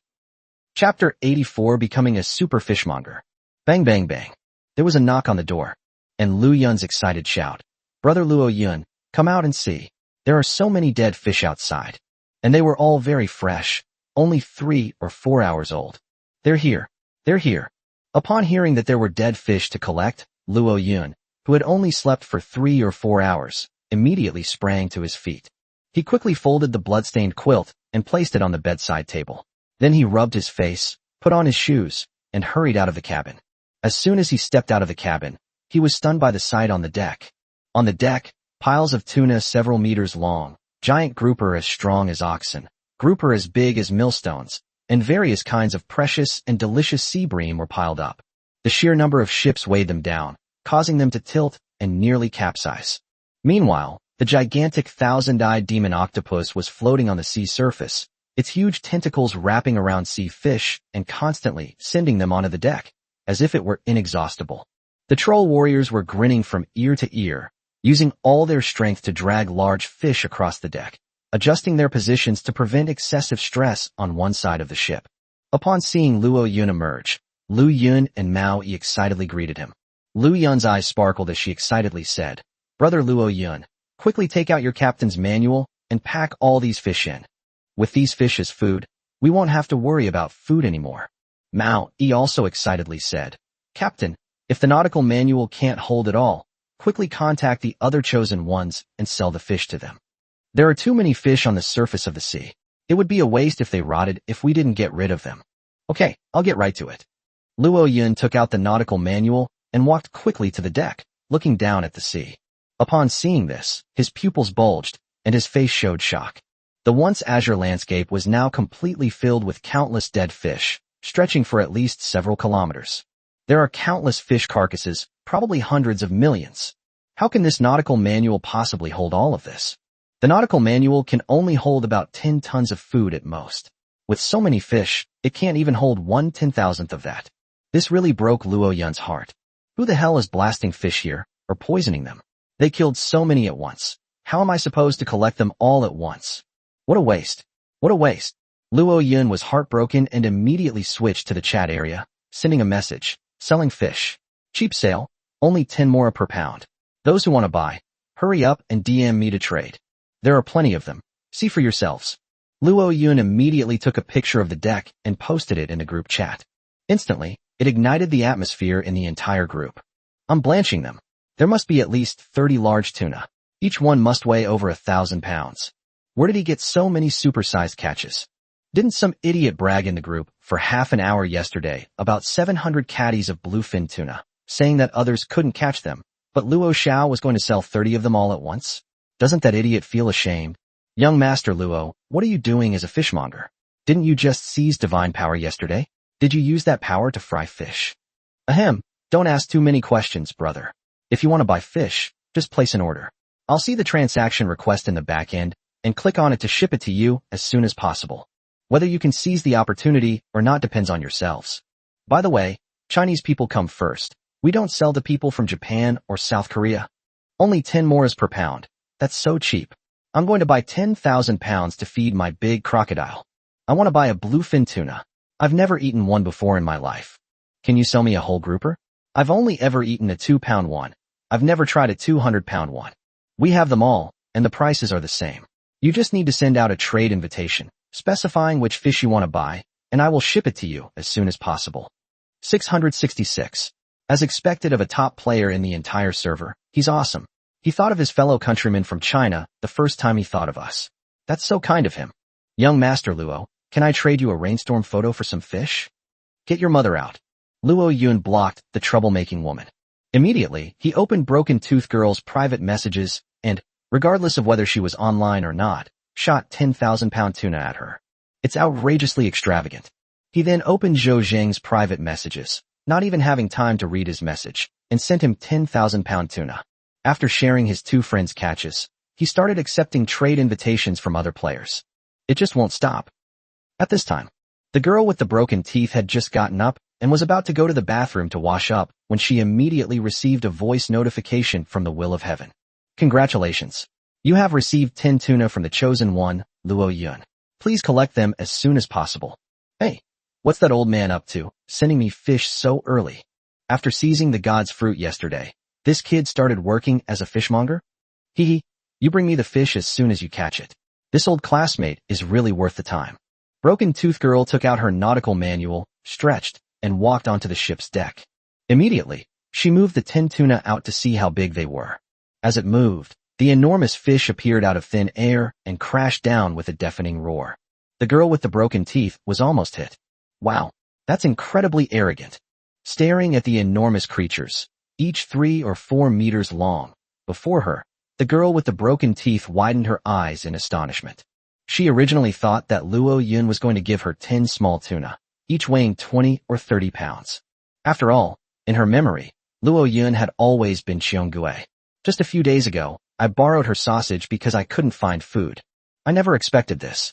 In just a few days, that kid not only stole the divine fruit, but also ate 10,000-pound tuna and gave them to him for free. This kid is really defying the heavens.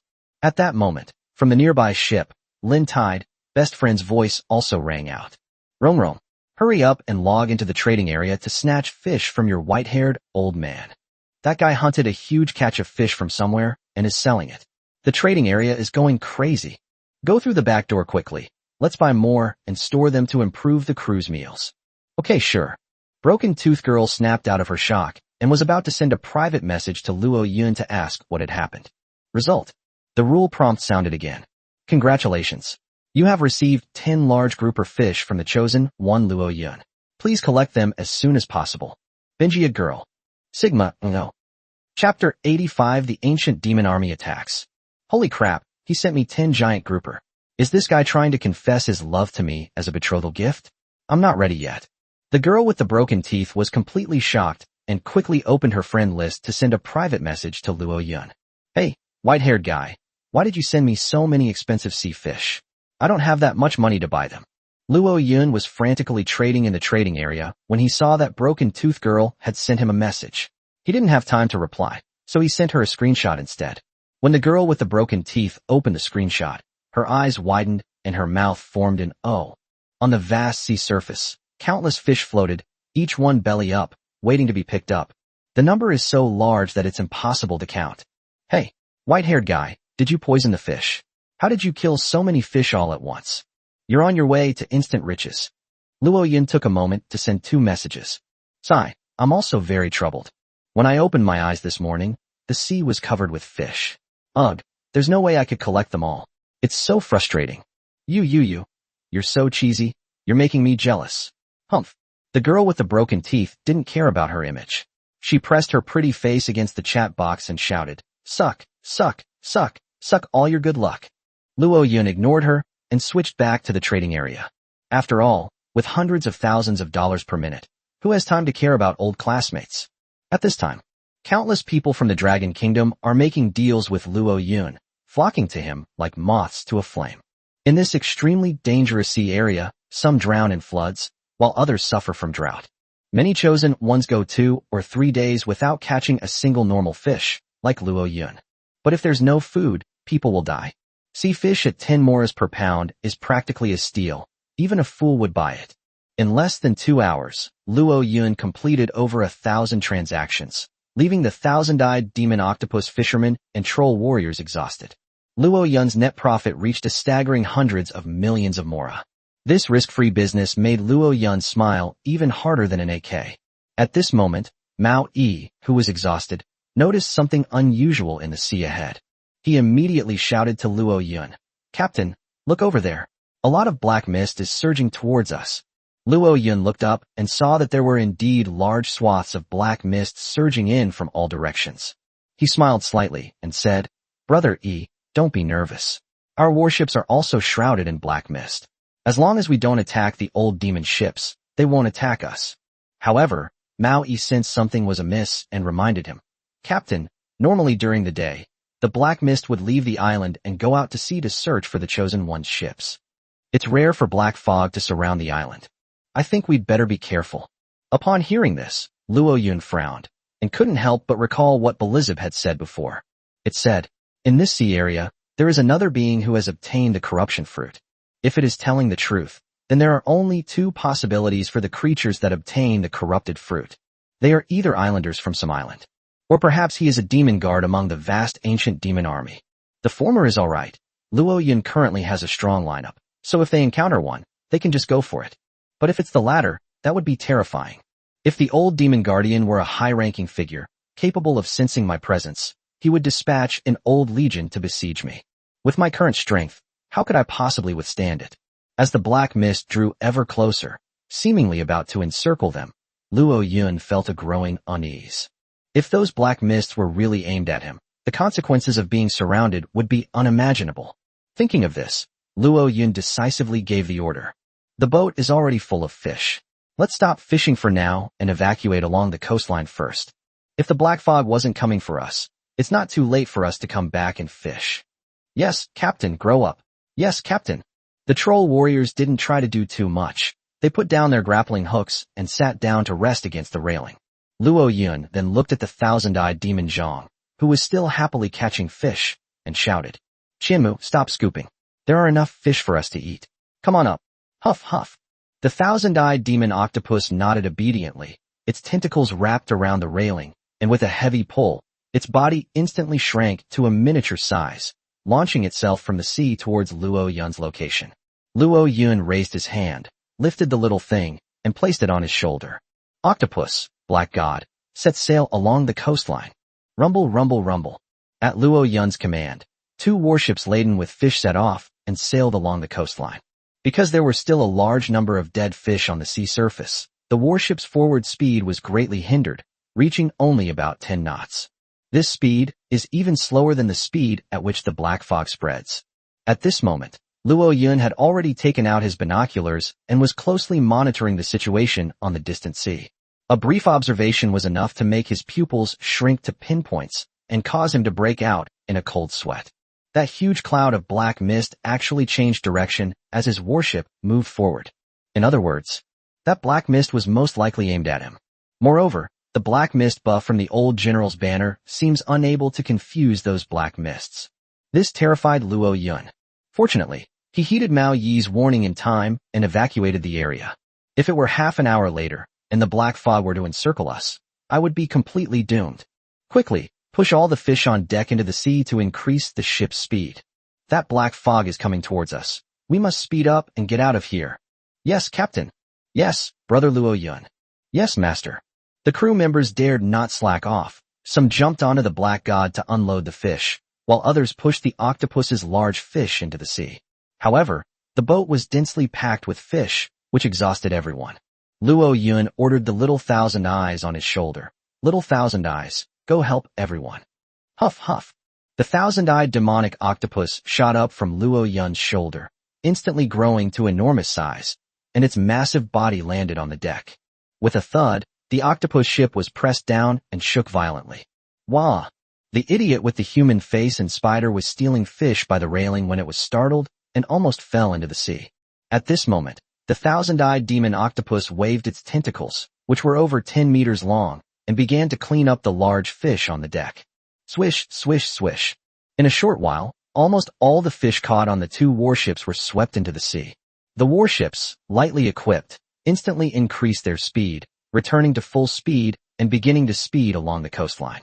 At this time, the black mist on the distant sea was also changing direction, chasing after Luo Yun's warship.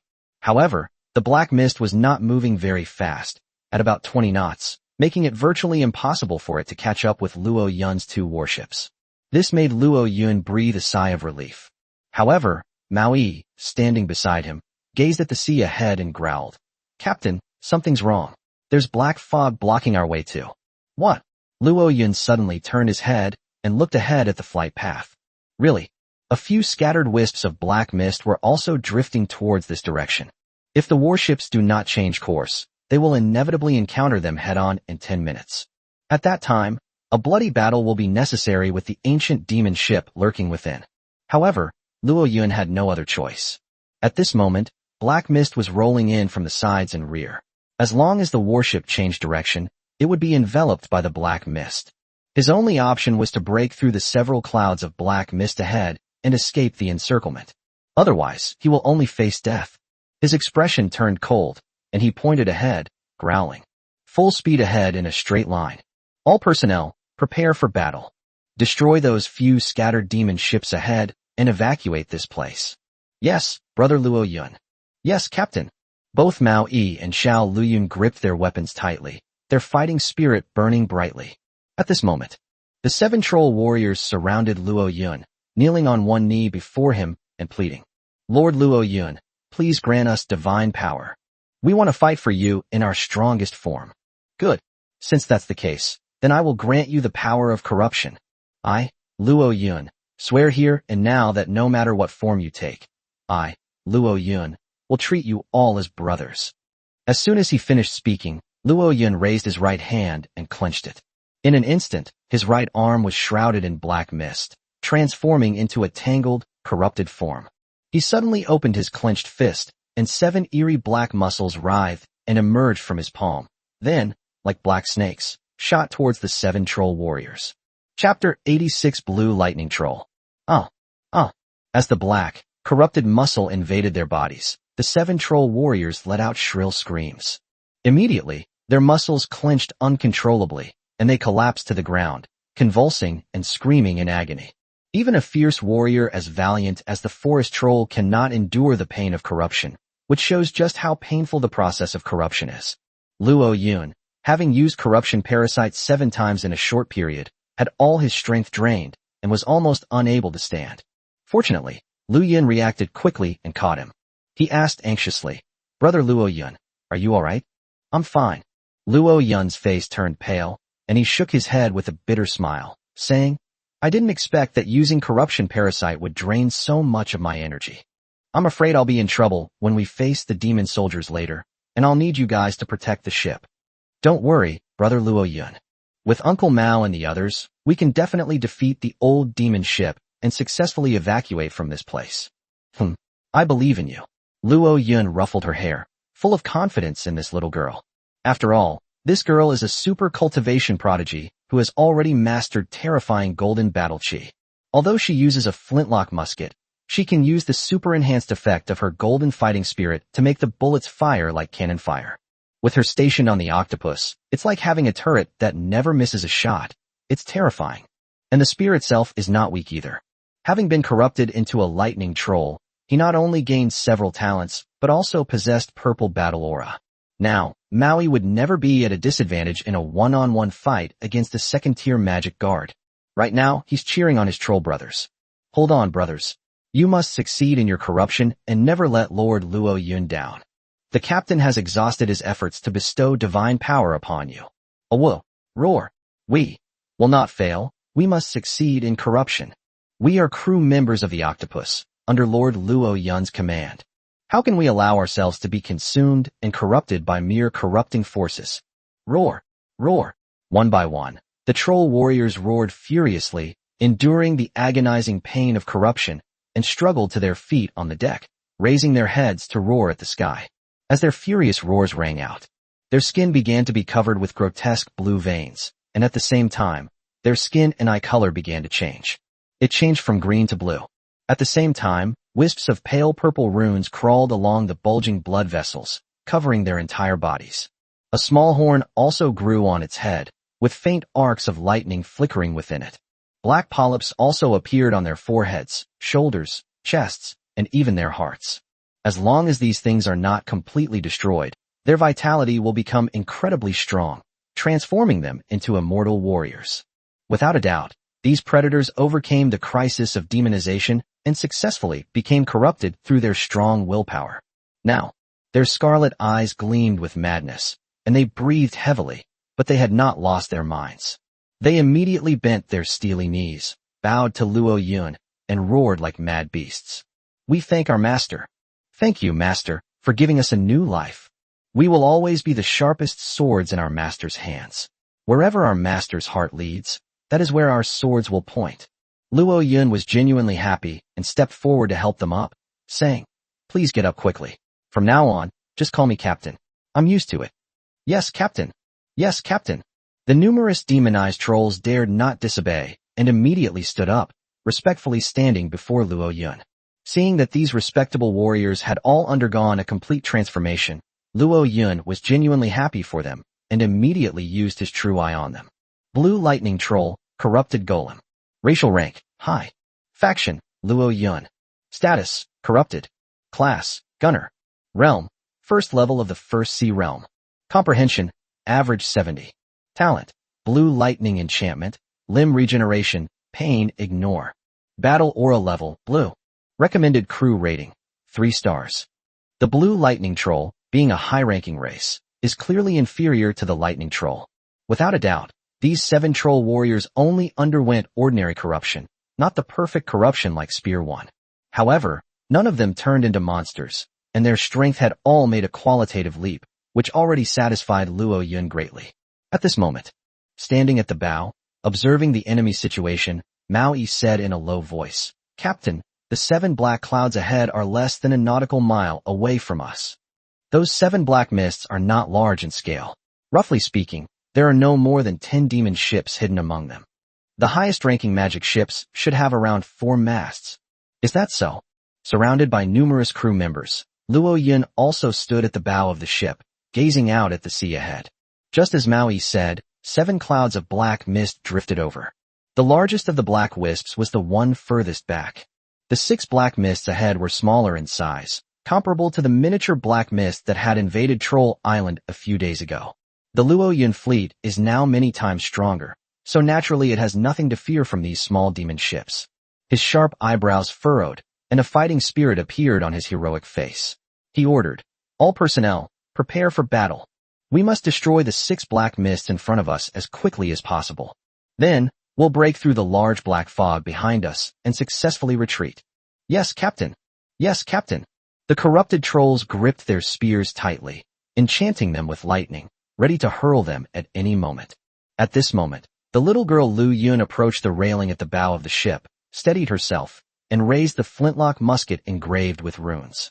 Brother Luo Yun, quickly cover your ears. I'm going to shoot and destroy 2 demon ships. In that case, we can break the formation of the 6 demon ships and reduce the pressure of the breakthrough. All right, it's up to you now.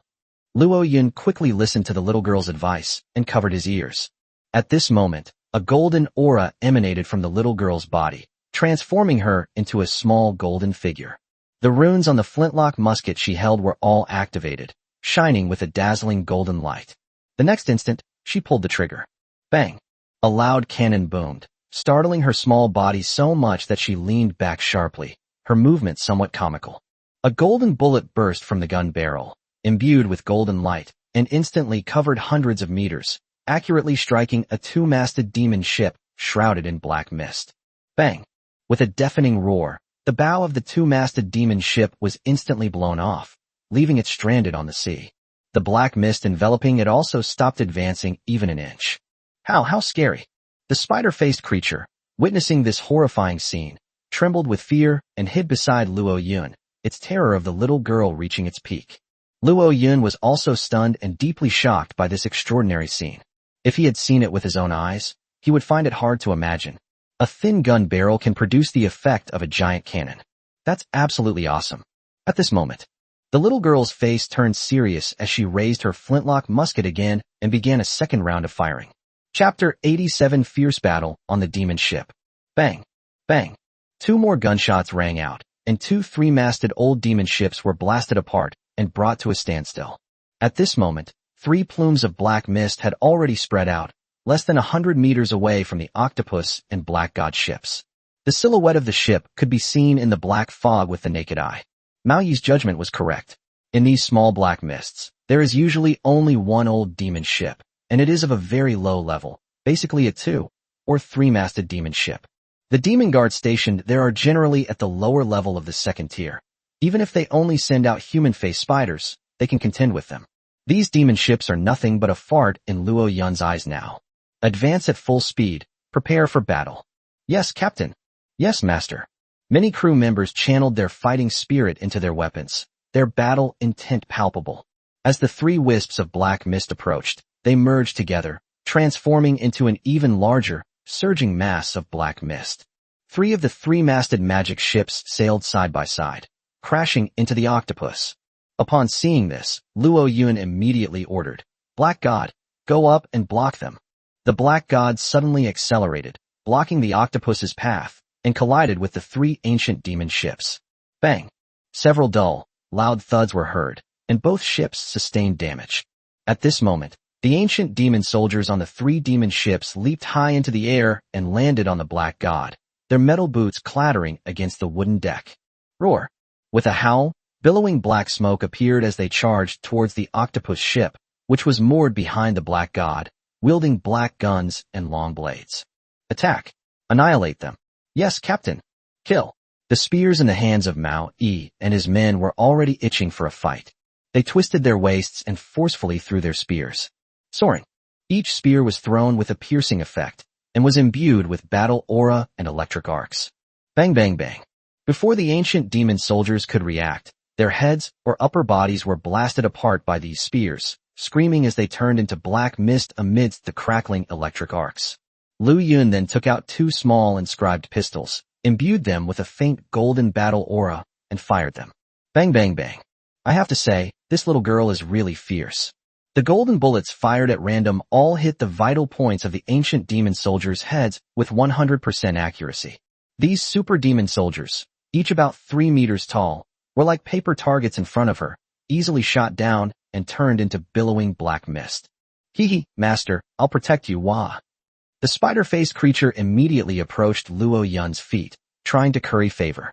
Luo Yun slapped the cowardly creature across the face to shut it up, lest it affect morale. After a round of long-range suppression, at least 20 old demon soldiers were eliminated. However, the 3 three-masted ships had at least 60 demon soldiers, and many of them still charged forward, wanting to use the Black God as a springboard to attack the Octopus. At this moment, Luo Yun smiled and said, "Qianmu, it's your turn to make a move." Huff huff. The 1,000-eyed demon octopus didn't even bother to move. After letting out 2 cries, its entire body glowed with a gray aura, enveloping the ancient demonic soldiers on the Black God. In an instant, all the ancient demonic soldiers who leaped onto the Black God were hit by the Eye of Chaos, and began to indiscriminately attack their companions. Roar! Ah! Dozens of ancient demon soldiers clashed in close combat, resulting in an extremely fierce battle. Within moments, most of the ancient demon soldiers fell due to infighting. Some of the ancient demonic soldiers had higher resistance and broke free from the Eye of Chaos, continuing their charge. At this point, the little girl Lu Yun would raise her inscribed pistol and finish them off one by one. Bang bang bang. After a few gunshots, dozens of demon soldiers were wiped out, unable to cause any trouble. At this moment, Luo Yun pressed his advantage, saying, "Second-tier demonic guards are incredibly powerful. If we let them jump over to fight, they might damage our ships. Let's go, board the Black God, and launch a direct attack on the ancient demon guards on the 3 demon ships. Yes, Captain. Yes, Master. Seeing that these ancient demonic soldiers didn't seem very powerful, the human-faced spider got excited and leaped heavily onto the Black God. He immediately channeled his inner drama queen, shouting, "Charge!" and leaping toward one of the old demon ships. Luo Yun and the others followed closely behind, leaping aboard the Black God. Just then, a furious roar rang out from ahead. Roar! A massive ancient demonic guard leaped high into the air, gripping a black blade in both hands, and slashed down at Luo Yun. "Captain, watch out! Brother Luo Yun, be careful!" The troll warrior and the little girl reacted immediately and prepared to knock the guy away. However, a fighting spirit flashed in Luo Yun's eyes, and he quickly said, "Let me do it myself." His right hand had turned black, transforming into a writhing muscle shape, and he was now gripping an ebony sword. Immediately, he swung his sword with great force. Slash through the air. Whoosh. With a single slash, a 5-meter-long purple sword beam stretched across the sky. Bang. The ancient demon guard that had leaped high was slashed away, screaming as it fell into the sea. A troll warrior reacted quickly and threw his javelin, which he had already prepared. Bang. With a deafening roar, the ancient demonic guard's head exploded in midair, its body burning into nothingness and drifting away into the air. At this moment, another ancient demon guard leaped onto the Black God. Before it could launch an attack, Maui forcefully shot out the purple lightning spear in his hand. Bang! In the blink of an eye, the head of that ancient demonic guard was blasted apart, turning into billowing black mist that drifted away. Meanwhile, from another ancient demon ship, the excited shouts of the spider-faced human came from.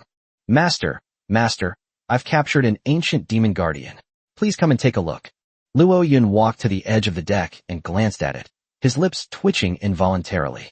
There, an ancient demon guard was trapped in layers of silver nets, unable to move, and letting out frantic screams. "Stop fooling around, kill it. We don't have time to waste here." "Yes, my great master." The spider-like creature's sharp claws swept across, severing the head of the ancient demon guard. The ancient demon guard then turned into billowing black mist and dissipated. Then she discovered that a long sword once used by the old demon guard had been left on the ship. She immediately grabbed it and brought it aboard. "Wah, master, I found a long sword and I'm giving it to you." "Well done." Although this human-faced spider looks really annoying and feels good to fight, it deserves praise for its contributions. Luo Yun took the long sword she handed him and glanced at it. Another cursed blade. It seems this weapon is a standard weapon of the old demon guards, and it's easy to find, so it's a pretty good haul. At this moment, the voice of the will of heaven resounded. "You have destroyed 3 ancient demon ships. Your Black God ship can directly absorb them. Do you wish to absorb them? Devour. Begin dismantling the demon ship." The demon ship has been successfully dismantled. Beginning to devour the demon ship. As the voice of heaven continued to resound, all 3 three-masted demon ships transformed into billowing black mist, enveloping the Black God. The next instant, the Black God began to tremble violently, its wrecked hull rapidly repairing itself and gradually growing larger. The notification tone sounded again. The Black God devoured 3 other demonic ships of the same tier, evolving into a 4-masted demonic ship. Next stage evolution requirement: 4 4-masted magic ships. Upon hearing this notification, Luo Yun's lips twitched. Chapter 88 Ghost Bat. Why is it so easy for the magic ship to evolve? It takes 4 4-masted magic ships to advance to a 5-masted magic ship. But upgrading my Octopus ship is so difficult. Evolving the Chosen One's warships using resources like wood and stone is not difficult. However, advancing by devouring other ships of the same kind is extremely difficult. This is merely to prevent those destined for greatness from killing each other. Moreover, in the early stages, taking down a demon ship is far more difficult than taking down a Chosen One's warship. Even if the Chosen One possesses a demonic ship, upgrading by absorbing other demonic ships is not an easy task. That's true. Luo Yun stopped dwelling on the problem and used his eye of truth to look at the demon ship beneath his feet. The ancient demon ship, the 4-masted ship, Black God. Vote owner, Luo Yun. Level 4, lower tier, 5-masted ship, requirement. Consumed 4 4-masted magic ships.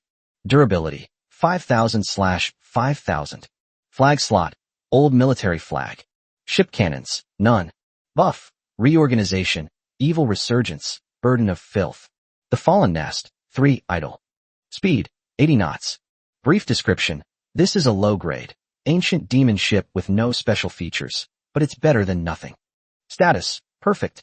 Compared to the 3-masted demon ship, the 4-masted demon ship only has slightly improved durability and speed, and adds a fallen nest, so the improvement is not significant. However, with its speed increased to 80 knots, it can keep up with the Octopus at full speed, which is a relatively significant improvement. Keep moving forward and devour the remaining ancient demon ships. With Luo Yun's command, the newly promoted Black God led the charge, with the Octopus ship following closely behind. In the blink of an eye, the Black God encountered another demon ship. At this moment, in the chat area, many of the chosen ones are tagging at Luo Yun. Young Master Luo, where are the people? Where are the fish? I want more. Young Master Luo, your fish is of exceptionally high quality. I'd like to buy 1,000-pound tuna. Please reply when you see this. Goddess Luo, please accept my trade invitation quickly. I'm starving. However, the news went unanswered. At this moment, a large number of messages scrolled out. Luo Yun, the chosen one of the Dragon Kingdom, led his crew to destroy a 3-masted demon ship, killing 20 ancient demon soldiers and 1 ancient demon guard, gaining 300 reputation points. Luo Yun, the chosen one of the Dragon Kingdom, led his crew to destroy a 3-masted demon ship, killing 25 ancient demon soldiers and 1 ancient demon guard, gaining 350 reputation points. Luo Yun, the chosen one of the Dragon Kingdom, led his crew to destroy a 3-masted demon ship, killing 27 ancient demon soldiers and 1 ancient demon guard, gaining 370 reputation points. Currently, Luo Yun's reputation value has reached 1560, ranking first on the reputation leaderboard. Luo Yun's reputation has exceeded 1,000, which will likely garner him more support from other islands and attract more islanders to become crew members. Luo Yun, the chosen one of the Dragon Kingdom, led his crew to destroy a 2-masted demon ship, killing 18 ancient demon soldiers and 1 ancient demon guard, gaining 280 reputation points. The continuous stream of updates left all the group members completely bewildered. Damn, no wonder young Master Luo stopped selling fish. He went hunting ancient demon soldiers. Wow, he's too fierce. In less than 10 minutes, he had already breached 4 3-masted demon ships and 2 2-masted demon ships. His speed is unmatched. He's only been in this world for a few days, and he's already slaughtering the ancient demonic soldiers like vegetables. He's invincible. After all, even gods were strangled to death by him. How could mere demon soldiers be a match for him? I have a feeling that after March, he will be incredibly powerful, becoming the top dog in this area, and leading us to defeat the old warlord. That's right. After all, she's like the goddess of the Luo River, invincible. Luo Shun, descendant of the dragon, awesome. Yeah, your Dragon Kingdom really knows how to boast. You only stole the divine fruit from our Korean general? What's so great about that? In a few days, once our Great Bang Empire has adapted to this sea area, we will surely be able to find the divine fruit again. At that time, glory will belong to our Great Bang Empire. Our Sakura Kingdom is the chosen nation. In the great war against demons 3 months from now, our Sakura Kingdom will take the lead. That's right. Our Sakura country is the most superior race, #1 in the world. You little brat, why don't you try looking at young Master Luo's reputation if you dare? Exactly. He's a lone wolf, and you guys are a fleet, yet your reputation isn't even a fraction of his. Aren't you ashamed? You 2 countries like to be the leader, huh? Fine. 3 months from now, you 2 countries will lead the fleet to charge first. Those who don't charge are cowards. Our Durian country supports this. Non-national +1. The Kingdom of Dinosaurs also supports it. That's right. Let's have the Big Bang Empire and the Little Sakura Empire lead the charge. Then we'll see if you have the guts. Huh. After being pressured by the chosen ones from various countries, the chosen ones from Japan and South Korea gradually fell silent, ashamed to continue making a fool of themselves. At this time, Luo Yun has already blasted 6 low-level demonized mass ships to pieces. All that remained in his way was a 4-masted demon ship. The 4-masted demon ship was shrouded in a circular black mist several hundred meters in diameter, carrying unparalleled power as it approached Luo Yun. Its length is considerably longer than that of a typical 3-masted magic ship, reaching approximately 80 meters. On the deck stood rows of cold-blooded ancient demon soldiers, numbering at least 50. At the bow of the ship stood 3 ancient demon guards.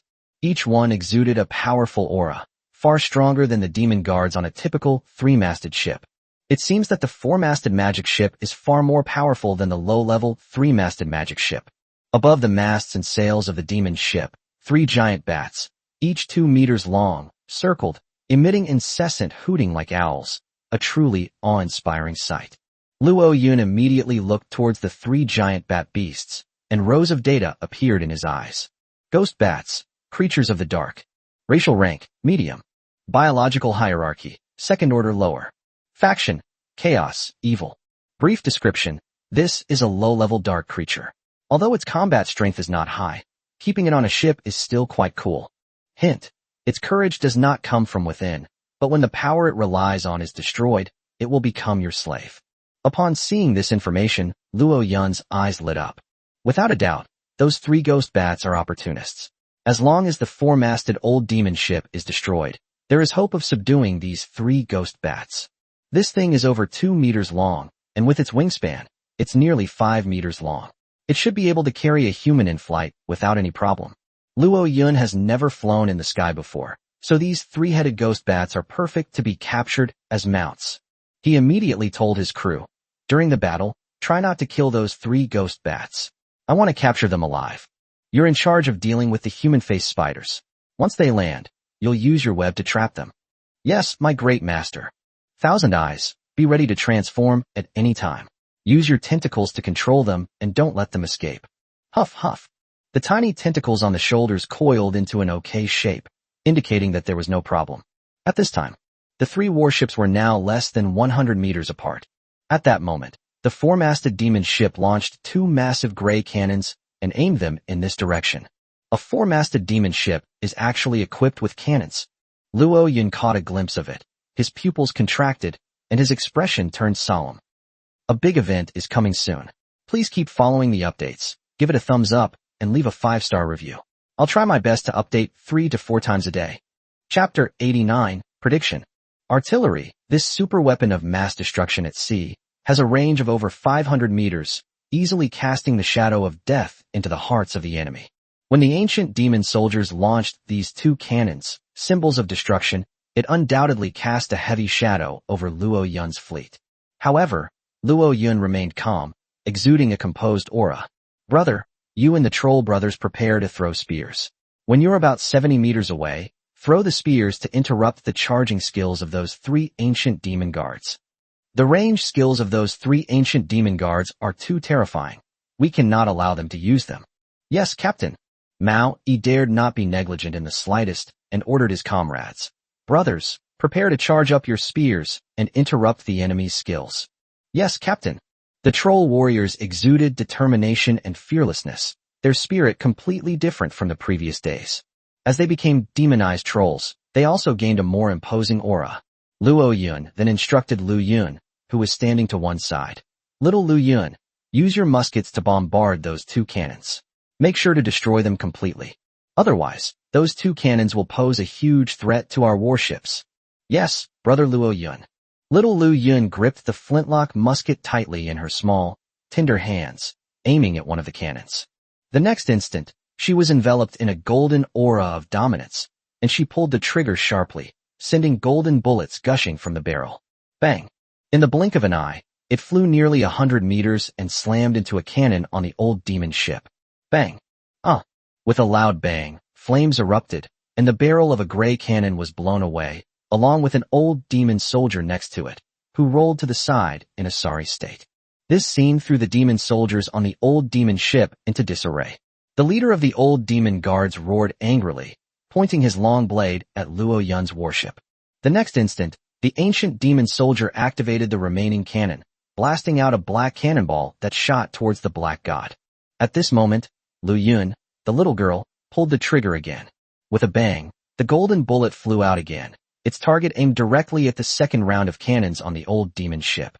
The moment the cannon fired, a second golden bullet flew over and slammed into its carriage. Bang! With another loud bang, the second round of cannons on the old demon ship was successfully blown away. However, cannonballs from the old demon ship also followed. Its shells carried unparalleled power. If the black god were hit, it would be severely damaged. At this critical moment, Luo Yun had already stood at the bow of the ship, holding the cursed blade, ready to draw his sword. His eyes blazed with a purple light, locking onto the incoming artillery shells and clearly seeing their trajectory. Getting closer. His eyes snapped open, and he thrust his sword forward. Swords and spears. With Luo Yun's low shout, a sword beam streaked 20 meters away and accurately hit the high-speed cannonball. A loud bang.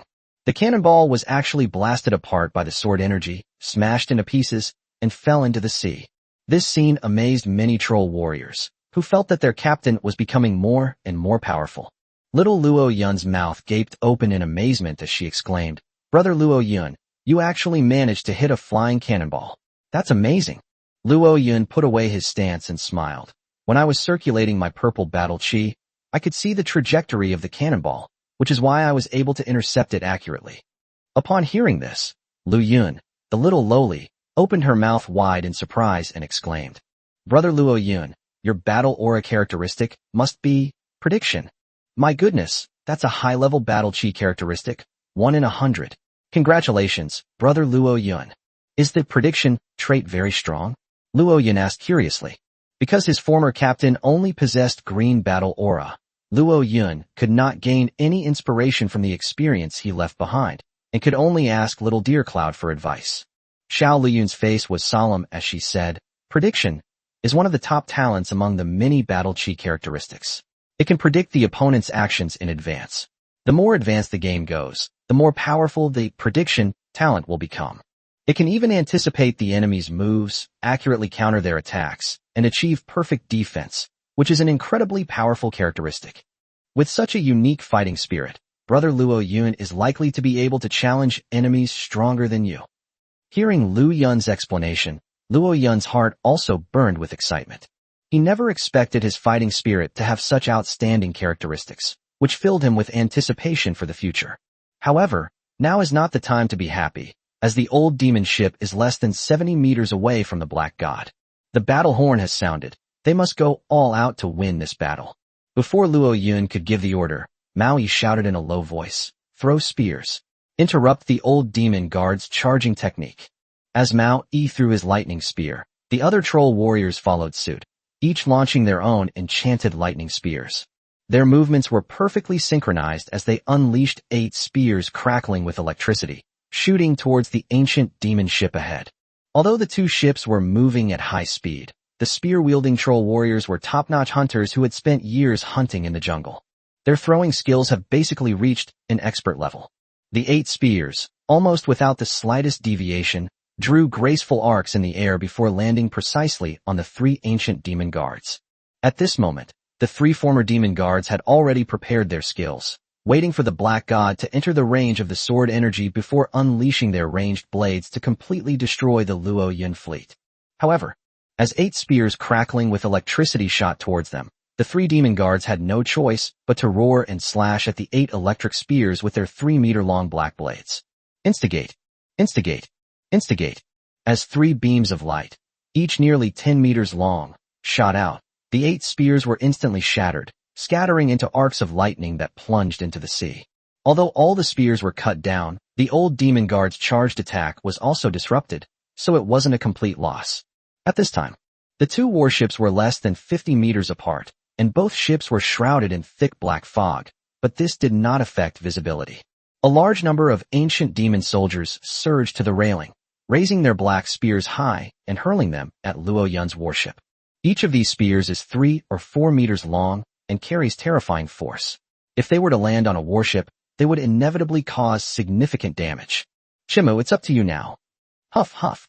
Little Thousand Eyes leaped high into the air, rapidly expanding into a super giant octopus over 10 meters long, before landing on the sea surface. The next instant, it waved its tentacles, which were covered with suckers and compound eyes, easily sweeping away a large number of black guns that had been fired. Even if a few stray bullets crossed the defense line and landed on the Black God's deck, they no longer posed a threat. The distance between the 2 warships is still closing, with the old demon ship already charging to within about 20 meters. The thousand-eyed demon chapter immediately unleashed its eye of chaos, enveloping the entire demon ship. The The 3 ancient demon guards and 60 ancient demon soldiers instantly went berserk, brandishing their long blades and indiscriminately attacking their own kind. A whoa, roar, clang clang clang. Roars and the clash of swords dominated the entire demon ship.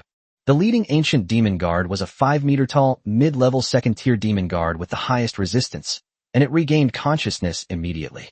He let out a low, angry shout. Hold head high. As its shout rang out, the numerous demonic soldiers who had been fighting amongst themselves instantly came to their senses, and at the same time, a black ghostly icon appeared above their heads. In an instant, these ancient demonic soldiers awoke from the chaos, their aura actually increasing significantly. However, due to the infighting, there were fewer than 40 of the old demon soldiers left. At this moment, the 2 boats were less than 10 meters apart. For these extraordinary creatures, a single leap could launch them onto their respective warships for close combat.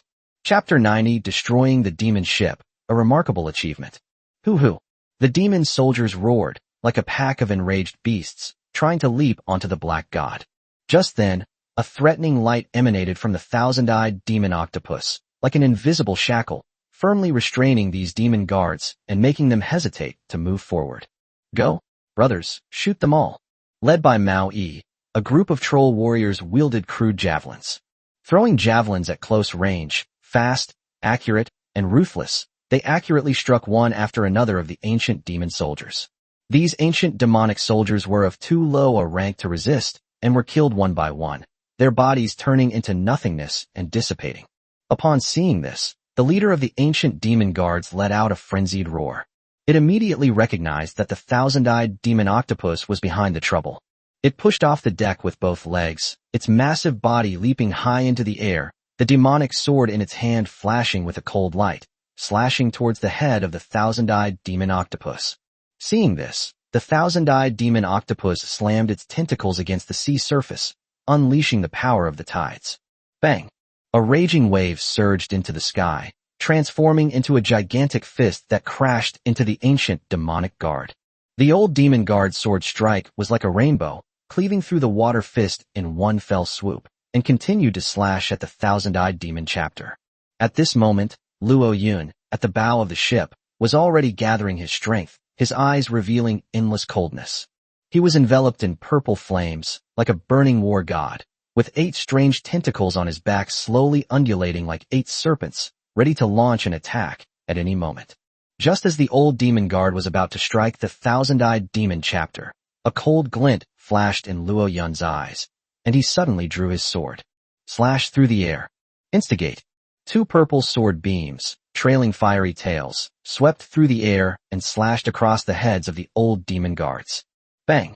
With a loud bang, the dignified mid-level second-tier ancient demon guard was struck in a vital spot by Luo Yun in midair, turning into billowing black mist that dissipated into the air.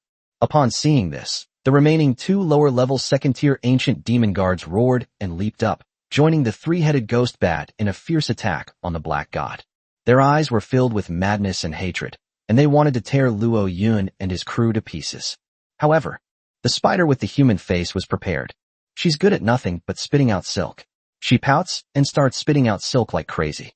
Streams of silver spider silk shot out from her mouth, forming a giant net that instantly enveloped the sky. These spider silks are incredibly tough, and even a second-tier magic guard would find it difficult to break free.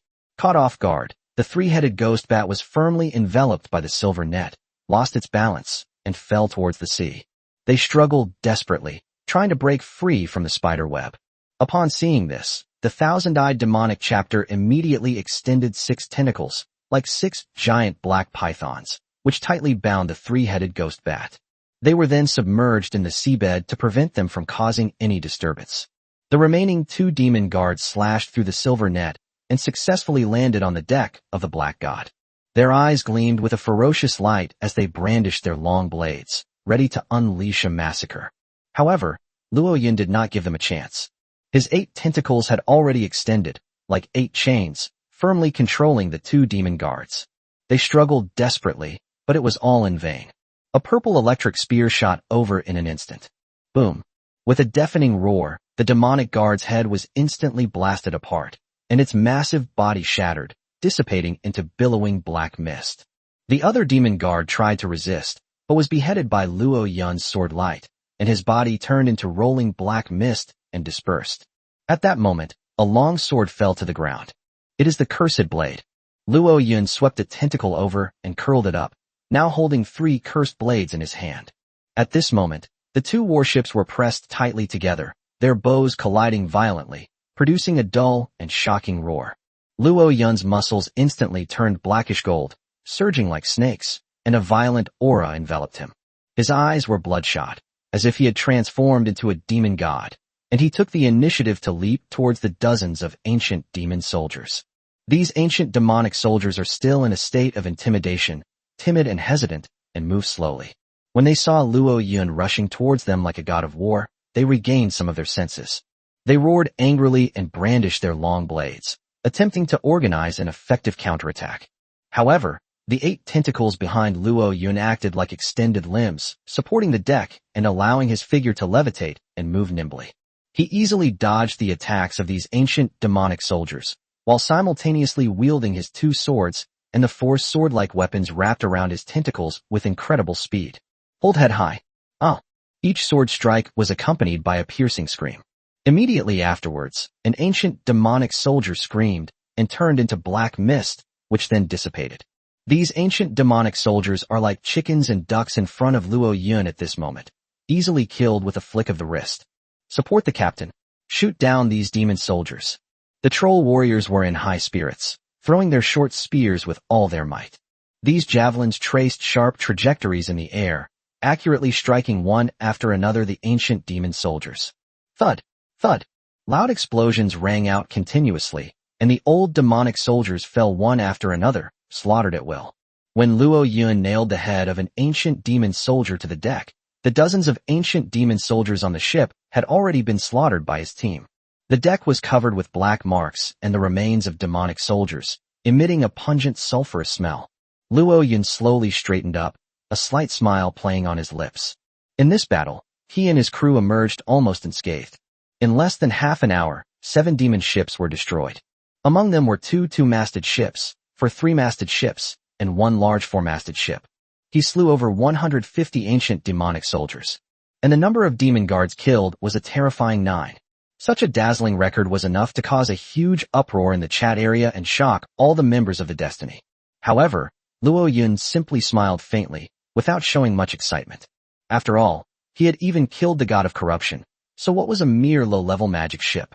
He glanced back at the distant sea, where billowing black fog continued to relentlessly surge toward them. Luo Yun knew that this place was not a good place to stay. He immediately ordered, board the ship, recover the weapons, check for any spoils of war, clean up the battlefield within 3 minutes. Continue sailing. Yes, Captain. The troll warriors responded in unison, their morale soaring, and immediately boarded the demon ship to begin searching for spoils. Little Deer Yun jumped up excitedly, her childish voice reminding, go move the cannon. Move the cannon over here. I want to be a gunner in the future, specializing in long-range monster fighting. Yes, Miss Lu Yun. A troll warrior replied respectfully, and immediately ran to find the 2 cannons that had been blasted away earlier. At this moment, the gigantic 1,000-eyed demon octopus pulled up the 3-headed ghost bat that was tightly entangled with it, and pressed it onto the deck of the black god.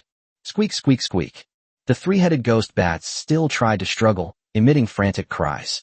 However, when they saw that the ancient demon army had been completely wiped out, their eyes showed fear, and they gradually quieted down.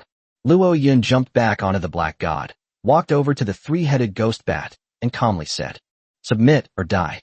The 3-headed ghost bats trembled uncontrollably, lowering their heads and swaying their long, thin tails in submission. Luo Yun was very satisfied with the attitude of these ghost bats, and pointed to the 3 fallen nests on the ship, saying, that will be your nest from now on.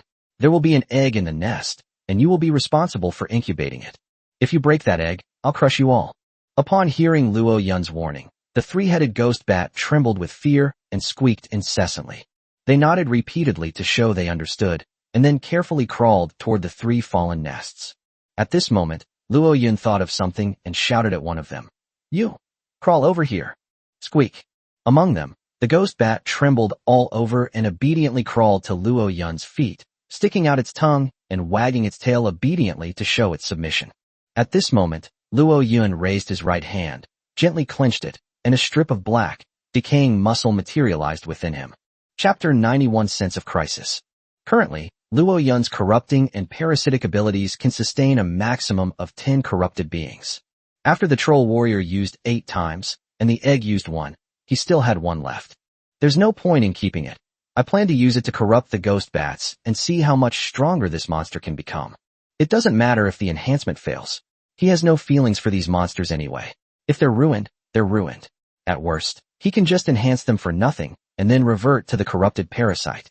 Before the ghost bat could react, Luo Yun threw the corrupted muscle in his hand at it. The ghost bat felt something terrifying fall on its head and burrow into its brain, but it dared not resist and could only tremble with fear. The decaying muscle slowly sank into its skull. The next instant, its eyes bulged out, as if it were enduring terrifying pain, and it let out a shrill scream, rolling around on the deck.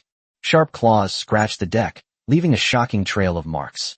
Upon seeing this, the 2 ghost bats nestled on the fallen nest were so frightened that they huddled together, not daring to breathe, for fear that they too would be dragged over by Luo Yun and have their turn. After struggling for about half a minute, the ghost bat gradually calmed down, panting heavily, and its body began to twist and mutate. It had expanded from about 2 or 3 meters to 4 meters, and its skin had turned into a fluid, muscular mass, slowly writhing. At the same time, the original bat wings turned into black bone-like shapes, emitting a faint black light. The claws on its limbs had also grown from half a foot long to a foot long, resembling steel blades and radiating a cold, icy light. As for the head, it was originally shaped like a bat, but now it has become even more ferocious, with its gaping maw transformed into a triple maw, as disgusting as a zombie's mouth. Multiple black polyps have appeared all over his body. Luo Yun glanced at it, and found there were approximately 9 locations. Without a doubt, this corrupted ghost bat will become incredibly resilient. Luo Yun knew that the ghost bat had failed to corrupt itself, because its pupils were filled with a frenzied red light, devoid of any rationality, and it kept emitting eerie whimpering sounds, as if it would devour someone at any moment. But Luo Yun has no reason to fear it. After all, regardless of whether the corrupted and parasitized creatures succeed or fail in their corruption, Luo Yun, as the mother, will never be devoured by them.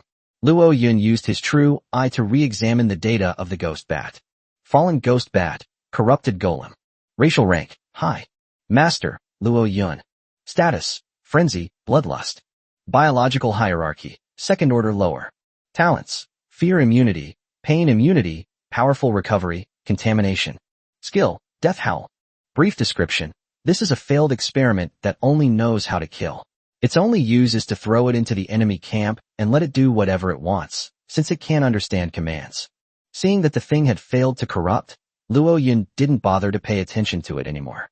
He gave it a random, death order, to stay in a corner of the Black God and not attack anyone, and then left it alone. At this moment, Mao Yi and his group had already moved all the spoils from the old demon ship onto the ship. 2 ancient cannons, plus 2 boxes of cannonballs sealed in oiled paper. There is also a curse blade. With this curse blade, Luo Yun now possesses 4 curse blades. He also possessed the longsword that Kawada Ichiro had used, 2 blue short blades used by the Dark Elf Ranger, as well as an ebony sword and a peachwood sword. He already has enough weapons to train in the 8-sword style. Now, the only thing missing is a teacher to help him train. A female ghost would be a good choice. In addition to these, Mao Yi and his men also seized a large bundle of long and short spears used by the old demon soldiers. The spears used by the ancient demon soldiers were generally over 4 meters long, making them unsuitable for use by spearmen and others. They were only suitable as throwing weapons. The short spears of the old demon soldiers, which are about 2 meters long, are perfect as melee weapons for spearmen and the like. These short guns were of very good quality, all of them being green-grade equipment, which delighted Mao Yi and his men, who were very fond of them. Apart from that, there was nothing of value on this 4-masted magic ship. Without hesitation, Luo Yun immediately ordered, Black God, devour this 4-masted demon ship. With his command, the 4-masted demon ship instantly shattered, turning into black light that enveloped the Black God and was completely swallowed up by it. Unfortunately, even with the previous few demon ships, they still don't meet the upgrade requirements for the Black God. Luo Yin didn't care either. In any case, they have already made a great profit this time, and they haven't lost anything themselves. They have made a fortune. Set sail and leave this area. As Luo Yun issued the order again, the two warships sped forward, gradually leaving the surging black mist behind them far behind. After driving for about half an hour, suddenly, the rule of law's prompt sounded. Congratulations. You have received a gift from the chosen one Zhou, a cursed blade. Please check your account promptly. Upon hearing this notification sound, Luo Yun was taken aback. After a little thought, it became clear why Zhou wanted to give him the sword. Clearly, he was returning the favor by giving the fish to the man, and in return, he wielded a cursed blade upon himself. Luo Yun was both amused and exasperated. He took out the captain's manual and began contacting Zhou. Brother Zhou, why are you sending me weapons? I got the fish for free, you really don't need to send me anything. On the other end, Zhou replied to the message immediately. Brother Luo Yun, I didn't give you weapons because I took your fish. I plan to train in fist techniques with Lu Yan, so I don't need this sword that just dropped. You can use it. By the way, are you still in the West Sea region? Yes, what's up? Get out of the Western Sea quickly. Why? Didn't you see the message? The group chat is in an uproar. They're saying there's a huge amount of black fog heading towards the West Sea. Among them, there are several terrifying black mists that can even exceed 100 knots per hour. Any warship with less than 5 masts that is caught by them will surely perish. A large number of chosen ones are now fleeing the Western Sea, fearing that they will be targeted by these black mists. Listen to me, brother, you should get out of here too.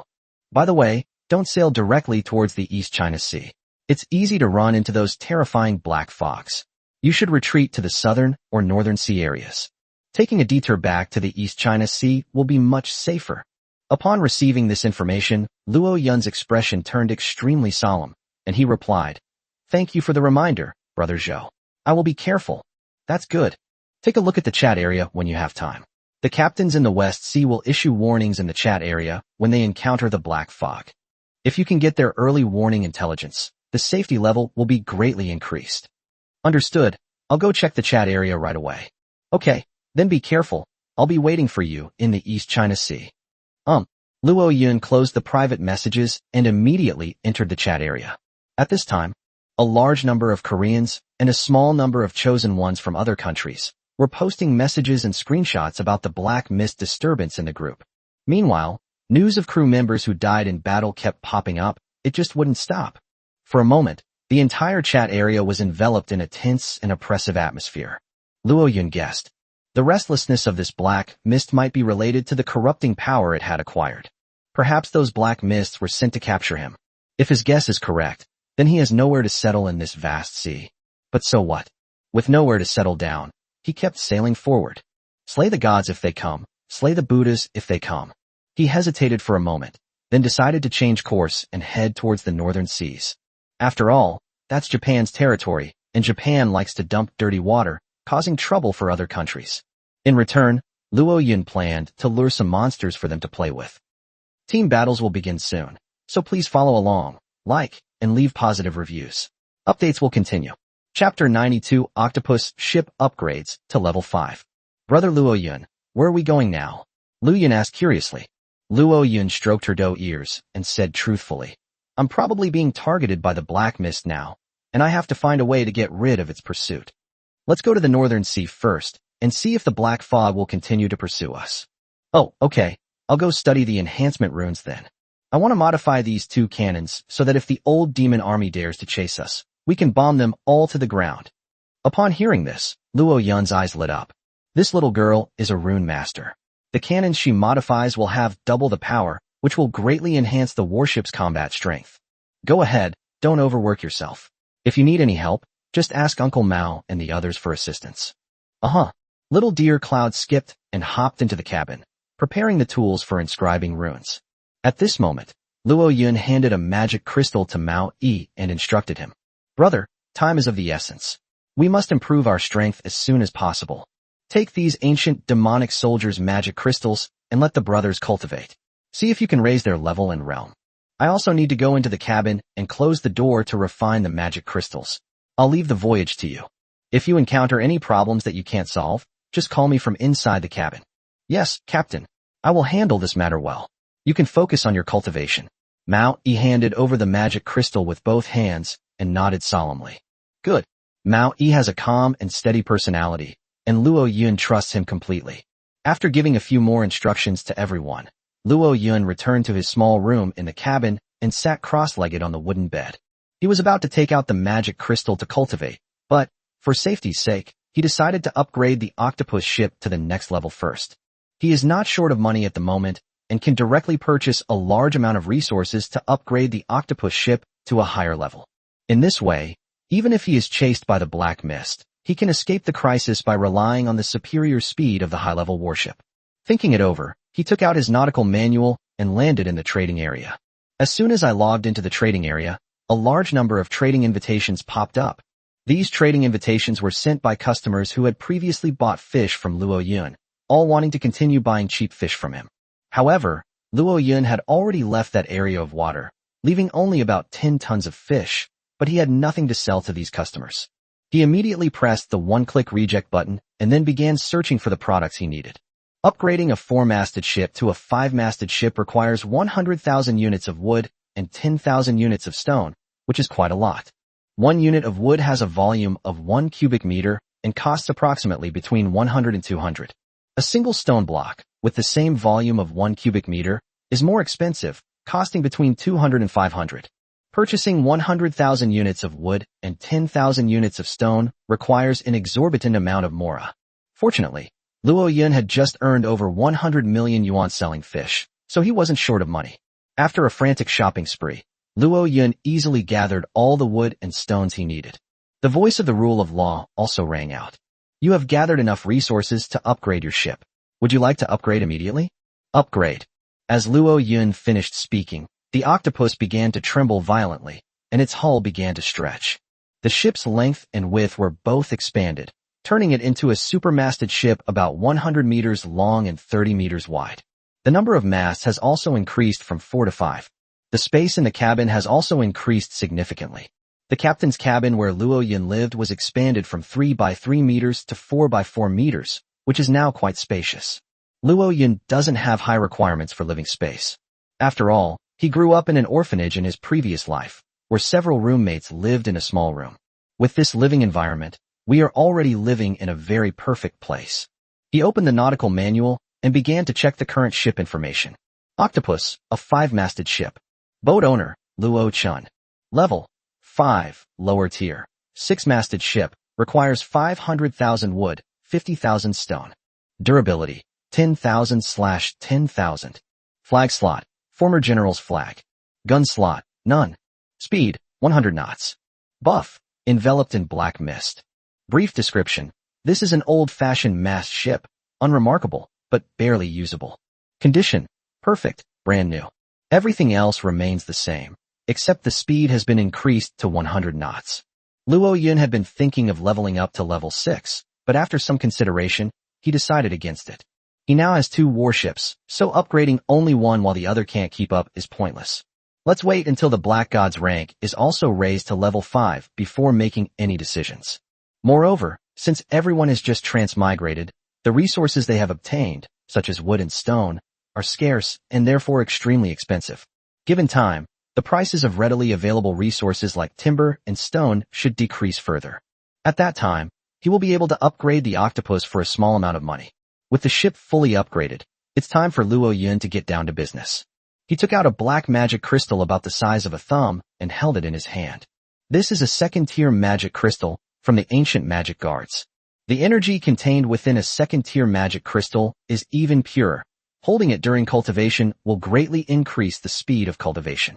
Currently, Luo Yun has more than 10 such magic crystals in his possession. Luo Yun believes that, by refining these magic crystals, his cultivation level will definitely be raised to the upper level of the initial sea realm. At that time, his combat power will surely double again, and he will be able to kill the old demon guards as easily as cutting melons and vegetables. As he entered a meditative state, he circulated his battle chi to connect with the energy within the magic crystal. Strands of pure black chi emanated from the magic crystal, like wisps of green smoke, filling the entire room. Luo Yun sat cross-legged amidst the black mist, his eyes slightly closed, exuding an air of otherworldly grace. Before we knew it, it was late at night. Luo Yun suddenly opened his eyes surging with black light. A violent wave of energy erupted from his body, sweeping through the entire room like a hurricane, making a whooshing sound. Immediately, a tangible purple battle aura ignited from his body, illuminating the room like a purple flame. Luo Yun raised his right hand and clenched it tightly. Bang! A loud bang resounded through the air, with astonishing force, probably exceeding 1,000 pounds. This made him smile, his face showing joy.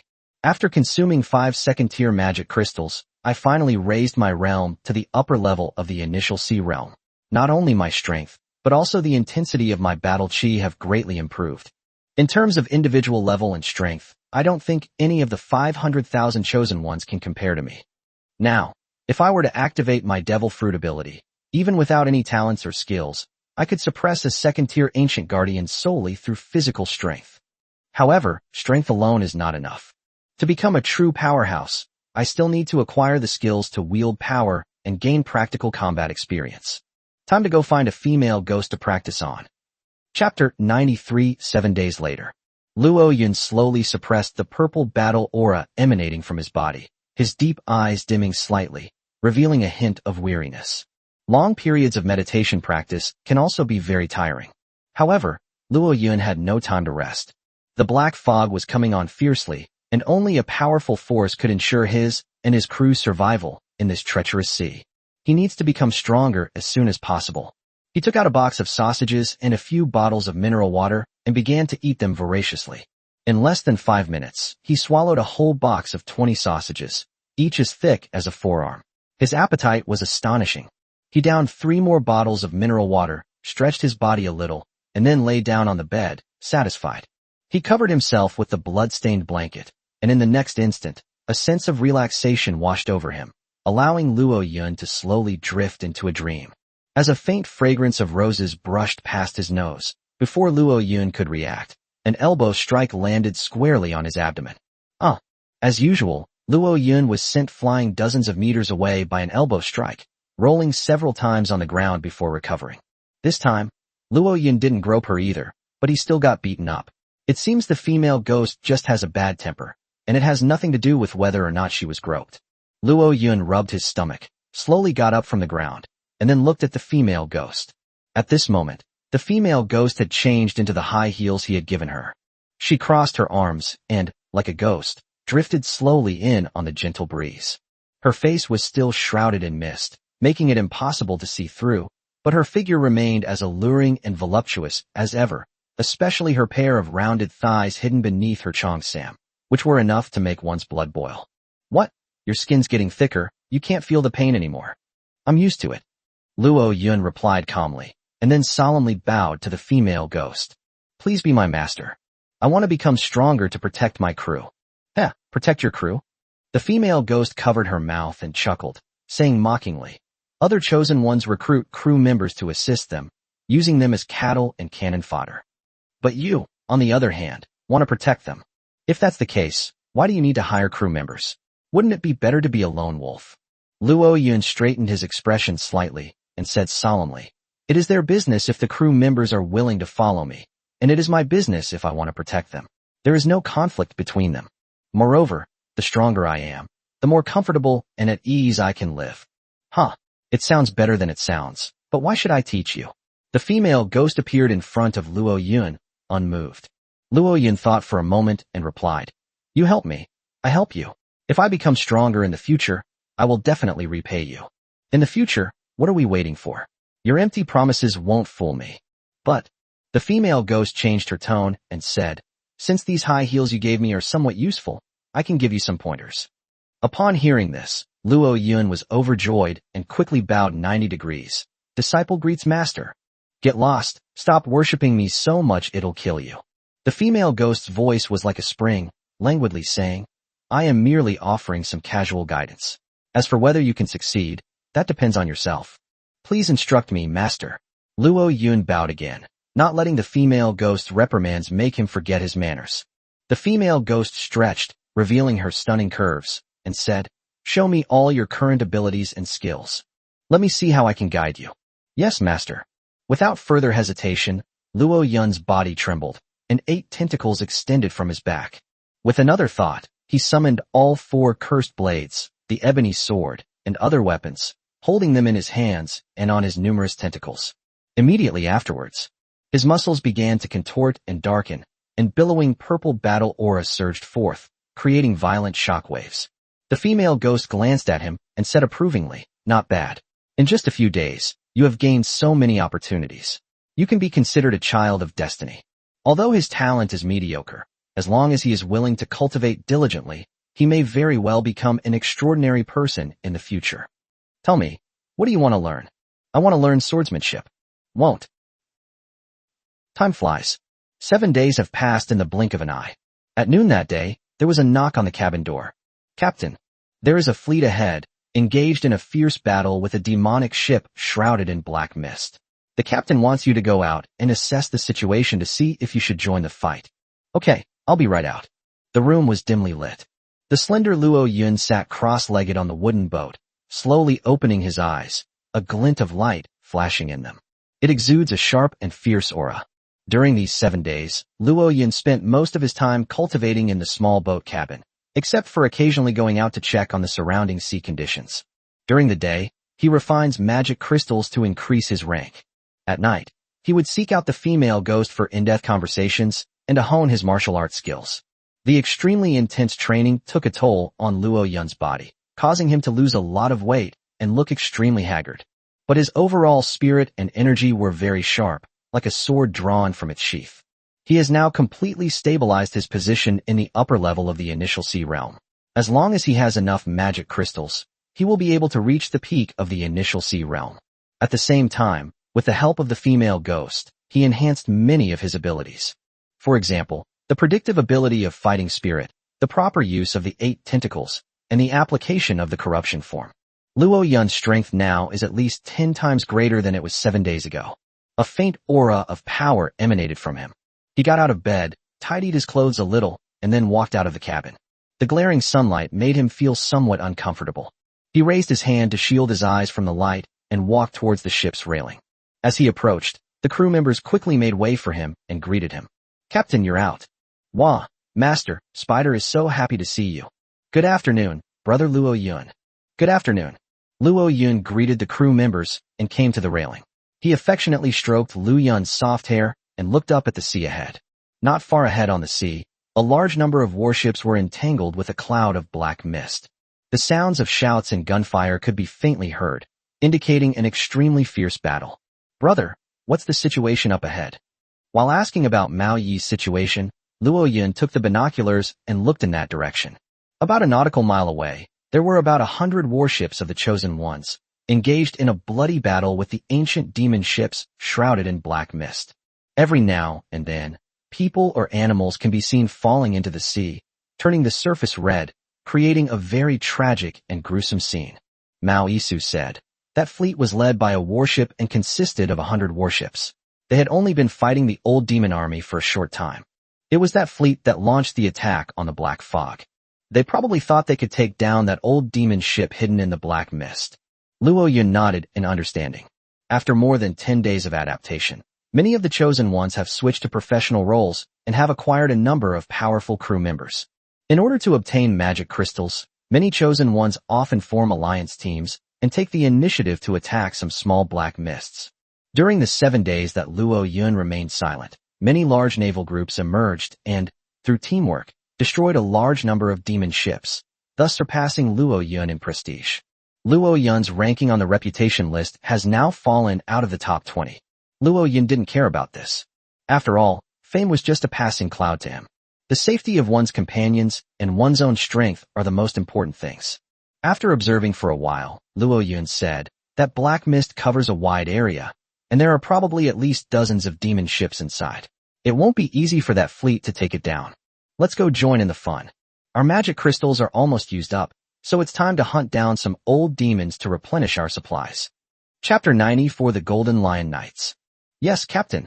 Maui was full of fighting spirit and eager to try. At this moment, Luo Yun looked around and, seeing that the little octopus wasn't on the deck, asked, by the way, where's Chimu? Ahem, Lord Thousand Eyes is fishing at the bottom of the sea. If you call him, he will float to the surface. No sooner had Mao finished speaking than a huge object suddenly shot out of the sea and crashed heavily onto the deck of the Octopus. The entire deck trembled 3 times. Everyone looked toward the enormous object. It turned out to be a huge, fat grouper, measuring 5 or 6 meters in length and weighing at least 1,000 kilograms. At this moment, its fish eyes are wide open, and it is convulsing in terror. Ha ha, Lord Thousand Eyes has hunted another grouper. Let's go. Hurry up and deal with this. We still have a battle to fight later. Walk. The troll warriors laughed and joked as they stepped forward and used their spears to kill the giant grouper. They then dragged it to the edge of the railing and quickly butchered and cleaned it. The movements were incredibly skillful. Clearly, this wasn't the first time they'd done something like this. Since the thousand-eyed demon octopus advanced to the 2nd tier and reached a length of 15 meters, its hunting desire has become incredibly strong. When it was 5 meters tall, it was a well-behaved baby, staying on the boat every day. After it grows larger, it becomes extremely ferocious, spending most of its time hunting during the day except when it seeks out Luo Yun to sleep at night. The crew's food supplies, as well as the dog food for the 3-headed ghost bats, were basically met by it, and there was even a large surplus, which was made into various kinds of dried fish by the troll warriors. This guy can now support the entire fleet on his own. Luo Yun smiled and called out to the waves below. Shinmu, hurry up and come up, we're going to fight. Huff huff. The next instant, a wave erupted from the sea, and the enormous figure of the thousand-eyed demonic octopus rose high into the air as if defying gravity, rapidly shrinking in midair. In the blink of an eye, it grew to the size of a fist, fell from midair, and landed steadily on Luo Yun's right shoulder. Immediately, cute little tentacles wrapped around Luo Yun's neck and affectionately rubbed their heads against Luo Yun's cheeks. Luo Yun affectionately patted its octopus head, then immediately ordered, "Full speed ahead." "Yes, Captain." Many crew members were roused, gripped their weapons tightly, and were filled with fighting spirit. During these 7 days, Luo Yun worked tirelessly to escape the Western Sea as soon as possible. Not only did they refuse to land on any small islands they encountered, but they also ignored any small patches of black fog, heading straight for the Northern Sea. He had a premonition. Once we leave this Western Sea area, we should be able to break free from the lock of that mysterious force. Now that he's almost at the Beihai area, he's less worried and can relax a bit. The troll warriors, who had been suppressing their fighting spirit for days, finally had a chance to unleash it. After all, their strength increased significantly after refining the magic crystal. They desperately need a battle to prove their strength to Luo Yun. At this time, not far away on the sea, black fog billowed, and a large number of warships were intertwined, with shouts of battle shaking the heavens. One after another, the Chosen Ones piloted their warships, leading crews of various races, and clashed with the ancient demon ships. The close combat was fierce, with blood splattering everywhere, and the battle was extremely tragic. However, their situation is not optimistic, because they misjudged the number of demon ships in the fog. Damn, there are over 100 old warships crammed into this fog. How can they possibly fit in such a small space? Damn it. So many demon ships are coming in one after another. We can't hold them off. Get the ships out of the way. Let the yellow lion charge. We small fry shouldn't block the main force's path. Oh no. Retreat quickly. Many Chosen Ones hurriedly steered their ships and scattered in all directions. At this time, in the center of the fleet, a supergiant ship hundreds of meters long accelerated and headed towards the mist. Rumble, rumble, rumble. The enormous displacement caused the surrounding sea to surge and churn violently. This is a first-class warship. Although it is only a Class 1 ship, its length has exceeded 500 meters. At the center of the ship, a golden lionhead flag hangs high, radiating a dazzling golden glow that envelopes the entire vessel. A golden shield was placed around the ship. This giant ship is named the Golden Lion. The captain is a middle school girl from China. It is said that she is socially awkward, so she stays in her cabin all day and has never had contact with outsiders. She has now handed over command of the warship to the crew. Her crew was extremely terrifying. His name was Augustus, the young lord of Lion Island and the captain of the Lion Knights. At that moment, under Augustus's command, the ship plunged directly into the black mist. Relying on the golden shield, it ruthlessly rammed and capsized more than a dozen 3- or 4-masted demon ships. On deck, squads of Golden Lion Legion warriors, clad in silver armor and radiating blue and green battle aura, leaped onto the decks of nearby demon ships, engaging the demon soldiers in close combat. A frenzied massacre. At the bow of the ship, a blonde, blue-eyed girl, dressed in light silver armor with a red cloak billowing behind her, held a golden longbow in her hand and expressionlessly fired golden arrows. As the arrows flashed, one by one, the former demon guards were killed, unable to defend themselves. She gazed ahead and could vaguely see a six-masted demon ship, its entire body exuding a dark aura, sailing towards her. The girl said to someone to the side, "Brother, this fog is playing dumb. It's actually a six-masted demon ship leading the way." Beside her stood a young man who looked similar to her. This young man was Augustus. He was in his early 20s, with a Western appearance, a chiseled face, and bright, piercing eyes. He was extremely tall, about 2 meters, with a broad chest. He wore heavy golden armor, and his golden curly hair fluttered in the sea breeze. He was handsome, yet dignified. Now, his eyes shone with golden light as he gazed into the depths of the mist, his gaze fixed on the six-masted demon ship. A deep, magnetic voice rang out from his lips. A six-masted demon ship, nothing special. The captain is breaking through to a higher realm and needs high-quality magic crystals. I'll go and kill the demon guard on top, retrieve its magic crystals, and present them to the captain. Okay, please be careful. The young man nodded, then pushed off heavily with both legs, his handsome figure leaping high into the air, transforming into a golden parabola as he landed on a 4-masted demon ship a dozen meters away. The next instant, a deafening roar erupted. The demonic ship was torn apart in two by a golden light, slowly sinking. Chapter 95 Fierce Battle Against the Old Demon Army. Augustus has made his move. He is indeed extremely powerful. With his golden lion battle aura, he was able to blast an old demon ship to pieces in a single move. He truly deserves to be one of the top 10 crew members. His sister Affidel is equally extraordinary. She can also unleash golden battle aura and is strong enough to be among the top 20 crew members. Augustus's Golden Lion Knights are also extremely powerful. Even their squad leader is several times stronger than my strongest crew member. Lin Yinner is really lucky. With an extraordinary crew member like Augustus assisting her, she can easily squeeze into the top 10 of the reputation list, even if she stays in the cabin sleeping all day. Stop talking nonsense. Hurry up and charge with the Golden Lion Knights. If we're too late, we won't even get a single ancient demonic weapon. Go, brothers. Charge my crew. With the Golden Lion Knights charging ahead, the pressure on the other warships was greatly reduced, and they followed closely behind, rushing into the black mist and engaging in fierce combat with the ancient demon ships. Just then, the captains responsible for defending the flanks of the fleet discovered that a 4-masted demon ship was hurtling toward them at an astonishing speed from another direction. Watch out.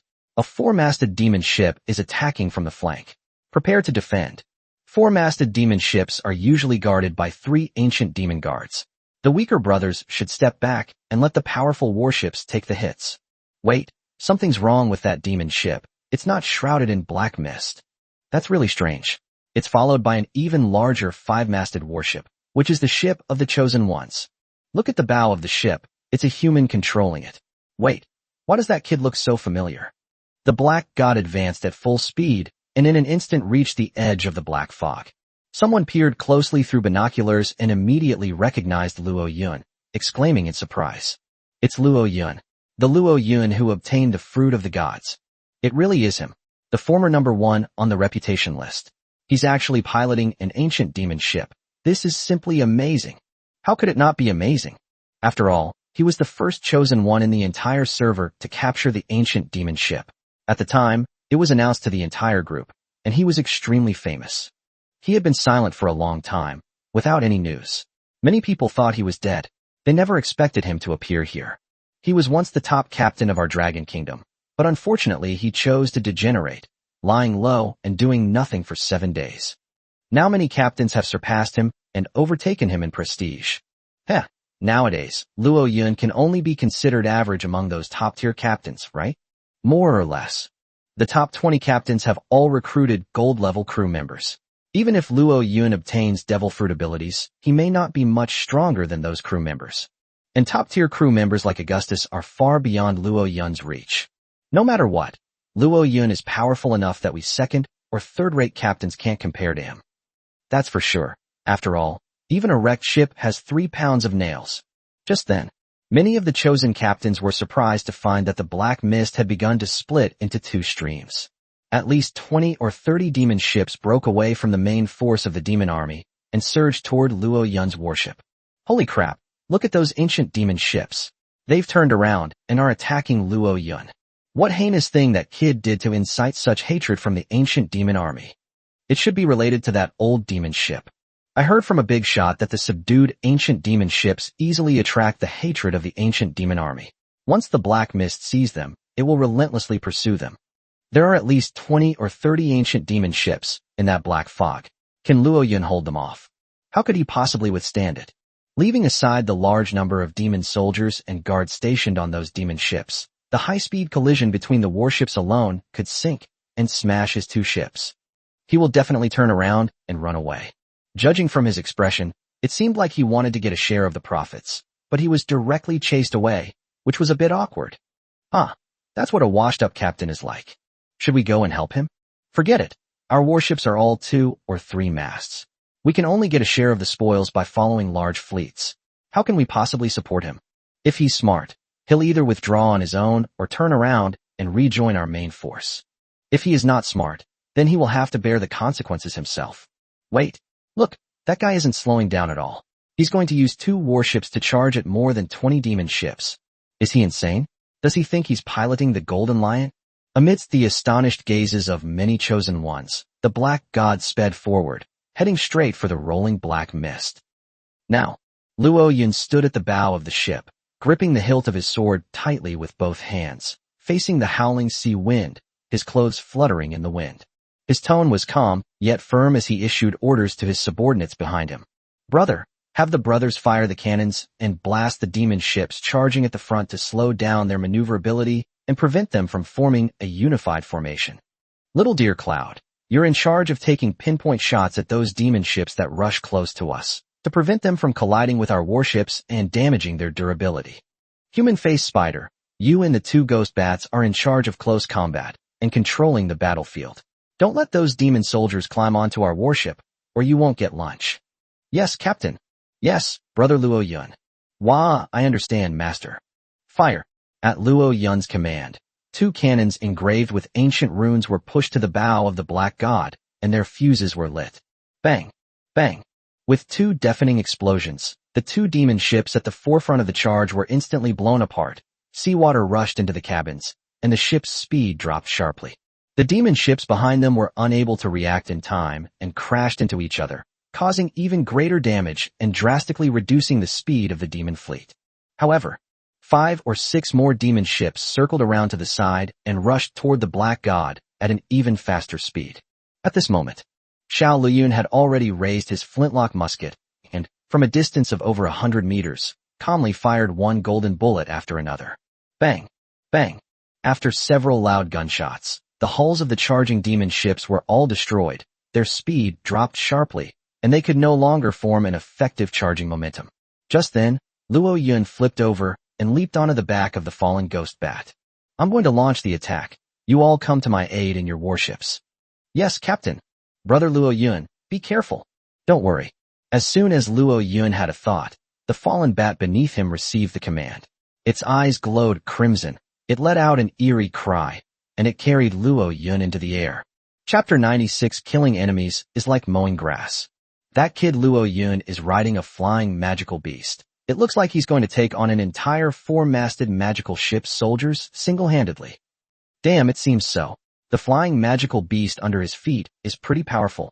It looks like a ghost bat, a second-tier low-level magical beast, a common low-level slave beast in the old demon army.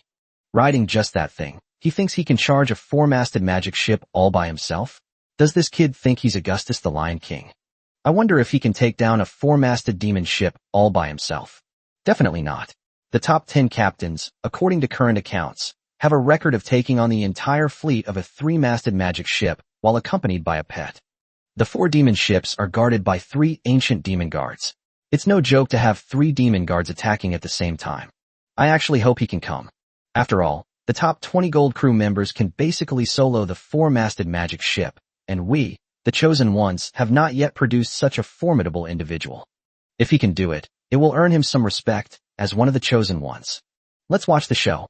At this time, on that four-masted demon ship, dozens of demon soldiers roared madly, raising their black spears. When they saw Luo Yun flying over on his fallen ghost bat, they all let out frenzied roars, preparing for him to throw his black spears. However, a gray light shone down from the back of the fallen bats, enveloping these ancient demonic soldiers. Hold head high. The red light in the eyes of these ancient demon soldiers instantly became chaotic, and they began to attack the surrounding demon soldiers indiscriminately. In the blink of an eye, the entire deck of the old demon ship was plunged into chaos. Roar! Upon seeing this, the leading demon guard's eyes gleamed with black light, and he let out a low roar. In an instant, the rationality of many former demonic soldiers was awakened, and they stopped killing each other. At that moment, the nearly 5-meter-long corrupted ghost bat suddenly pounced down, knocking the old demon guard to the ground. The ancient demon guard tried to resist, but the corrupted ghost bat was incredibly strong and bit down on its face, tearing at it wildly. With a shrill scream, the head of the ancient demon guard was bitten open, emitting a shrill cry, and then turned into billowing black mist that dissipated. At this moment, 2 ancient demon guards, one rank lower on each side, roared and raised their demon swords, preparing to slay the fallen ghost bats. However, Luo Yun, who was on the back of the fallen ghost bat, had already landed on the deck. He thrust out an ebony sword in his right hand and a peachwood sword in his left. Swords and spears. Bang! Bang! Honk! The necks of the 2 lower-ranking second-tier ancient demon guards were blasted through, and they fell down clutching their necks with shrill screams. Seeing their leader killed, the other demon soldiers roared and brandished their black spears, pressing towards Luo Yun. Luo Yun's body trembled, and 8 tentacles extended from his back. 4 of its tentacles were wrapped around the cursed blade. The other 2 were wrapped around a green longsword, and a blue samurai sword, seized from Kawada. He did not intend to wield the sword with the remaining 2 tentacles, as he intended to use them to balance his body and increase his mobility. Thousand Eyes, the light of intimidation. At Luo Yun's command, the little octopus nestled on his shoulder emitted a burst of black light. Instantly, dozens of ancient demon soldiers were forcibly controlled, their crimson eyes twisted with fear, and they dared not charge. At this moment, Luo Yun's figure blurred, and he rushed towards them. The 6 tentacles on its back were dancing wildly. The 4 cursed blades simultaneously triggered their passive abilities, emitting a series of ghostly howls. Wah! A woo! Swish, swish, swish. A whirlwind of destruction swept through the area, and dozens of ancient demon soldiers fell like stalks of rice, transforming into billowing black mist that nearly swallowed the entire demon ship. At this moment, Luo Yun leaped onto the back of the fallen ghost bat once more, soaring into the air and flying towards the next demon ship. In the distance, some casual observers were spying on the battle using binoculars. That kid Luo Yun ran away. It's still too much of a stretch. One person fighting dozens of demon soldiers alone is simply not enough. He is already extremely outstanding. After all, he dared to charge onto the 4-masted ancient demon ship all by himself. Looking across the entire sea, there are almost no chosen ones who can do that. At this time, a sea breeze swept by, dispelling the black fog on the ship and revealing an empty deck. The one destined for greatness took a closer look through the telescope and let out a terrified scream. It's been cleared. It's been cleared. All the old demon soldiers on that 4-masted demon ship have been killed. What? How is this possible? All the captains who were just passing by picked up their binoculars and looked around. When they saw the empty deck of the 4-masted demon ship, they were all dumbfounded and shocked. He single-handedly wiped out all the demon soldiers on that demon ship. Moreover, the whole process took less than 3 minutes. Is this the strength of the former number 1 captain? It's truly terrifying. Nonsense. How could he slay gods and seize their power if he wasn't terrifying? Luo Yun is from a completely different dimension than us. We were just thinking he'd given up and become a useless piece of trash. That guy is a true powerhouse. Amidst the murmurs of the captains, the fallen bat once again flew over a 3-masted demon ship. Many captains then pointed their binoculars at the target. Suddenly, I witnessed a shocking scene. Luo Yun flipped off the back of the fallen ghost bat. Then his body spun and twisted in midair as he swung his ebony sword. A purple sword light suddenly burst forth, carrying a purple edge, and slammed towards the three-masted demon ship below. Boom! With a deafening roar, the three-masted demon ship was cleaved in two at the waist, splitting into two halves and capsizing to either side. Hiss! He cleaved the three-masted demon ship in two with a single sword strike. Holy crap! That's insane. Even the #1 swordsman, Xiaofeng, probably couldn't pull off that. Xiaofeng really can't do that. His current skill level is only able to sink a second-tier mass ship with a single sword strike. Yesterday, someone in the group was praising Xiaofeng, saying he was the strongest swordsman among the 500,000 chosen ones, and that he was expected to catch up with the strength of those golden crew members in the shortest time. I wonder what those people will think when they see Luo Yun's sword strike. This guy is too powerful. After disappearing for 7 days, he's returned even more monstrous. He must have been in madly cultivating during those 7 days. I have a feeling that after today, the rankings will undergo a complete transformation. Be more confident and let go of your feelings. If he were to capture all 20-odd demon ships, aside from anything else, his reputation ranking would definitely jump into the top 5. This guy is fierce, his legs are thick. Damn, I really want to hug him. Want a hug +1. At this time, the demon soldiers on the three-masted demon ship were already in disarray, their ranks broken and their army routed. At this moment, 2 black tentacles appeared on Luo Yun's back, as if on stilts, bracing themselves on the deck of the wrecked ship and moving nimbly. 6 tentacles on its back wield blades, spreading death. In the blink of an eye, more than 30 ancient demon soldiers, including 1 ancient demon guard, were beheaded. After catching the falling magic crystal with his tentacles, he mounted the fallen bat again and sped towards the next demon ship. And at this moment, the Black God, tasked with providing support, still hadn't arrived. Luo Yun's speed is terrifying. Now, at the bow of the Golden Lion, Ophiel, the golden archer in charge of controlling the situation, also noticed the situation on Luo Yun's side. Her beautiful eyes shone with a dazzling golden light, and she could clearly see the scene shrouded in black mist hundreds of meters away without even needing binoculars. Her gaze was fixed on Luo Yun's agile figure, a strange light flickering in her eyes. Chapter 97 Black God Ship Upgrade, Ancient Altar. Able to control corrupted flying monsters. If I'm not mistaken, that guy should be the first chosen one that Miss Yenner mentioned, Luo Yun. As expected of the chosen one who could defeat the god demon fruit, like my brother, he possesses the bearing of a king. Perhaps, Miss Yenner can join forces with him to break through the old demon general's defenses and head to the northern sea. As she spoke to herself, Ophiel raised her golden longbow, drew it to its full draw, and aimed it at Luo Yun from hundreds of meters away. The next moment, she released the arrow with her delicate hand. Instigate. The arrow emitted a piercing whistling sound, trailing a golden flame tail, and instantly covered hundreds of meters before reaching Luo Yun. Now, Luo Yun was on a three-masted demon ship, wreaking havoc. Sudden, he realized something. His pupils suddenly contracted, and he turned his head to look in the direction of the fleet. The next moment, a golden arrow, carrying a strong gust of wind, grazed his cheek, severing a strand of hair, and struck a demon soldier behind him. Bang! Babble! The demon soldier's chest was pierced, and it let out a shrill scream. Its entire body was engulfed by golden flames and burned. The golden arrow continued its trajectory, piercing through 2 more ancient demon soldiers before finally embedding itself in the railing of the mast, penetrating 3 inches into the iron. Luo Yun narrowed his eyes slightly. Through the black mist, he could vaguely see a figure burning with golden flames standing at the bow of a huge warship in the distance. Without a doubt, that arrow was shot by her. Luo Yun assessed the distance.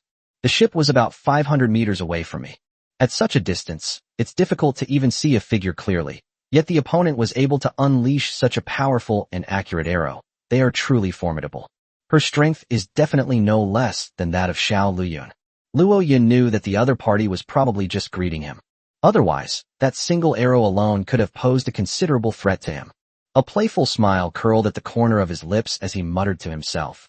It seems that during my 7 days of seclusion, quite a few extraordinary individuals have emerged in the seas. That's fine too. The more powerful individuals we have, the greater our chances of defeating the former warlords.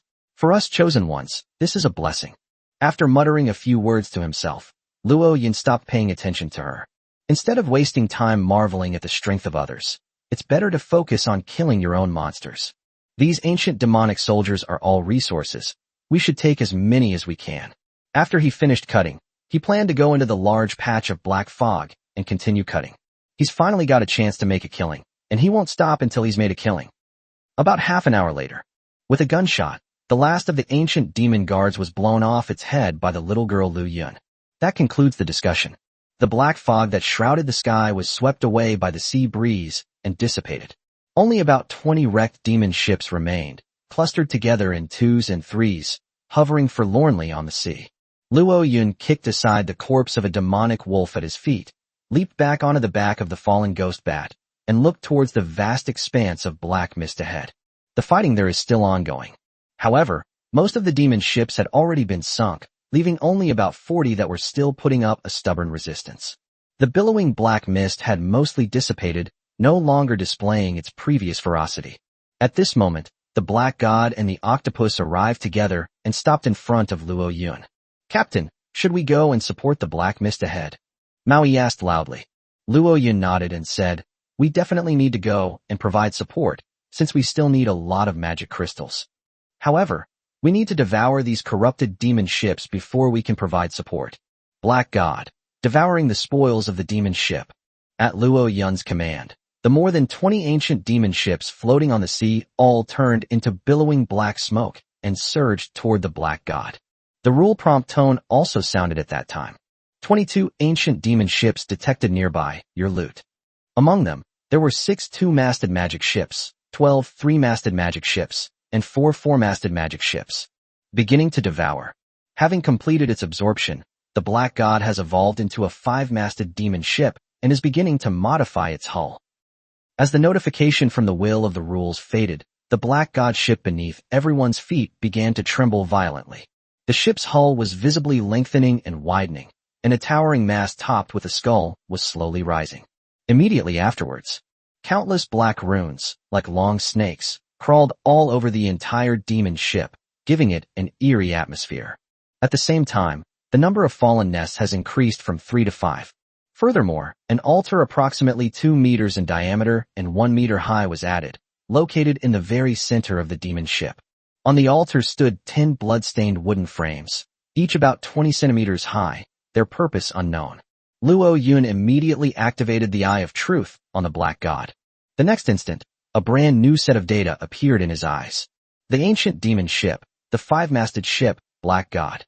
Boat owner, Luo Yun.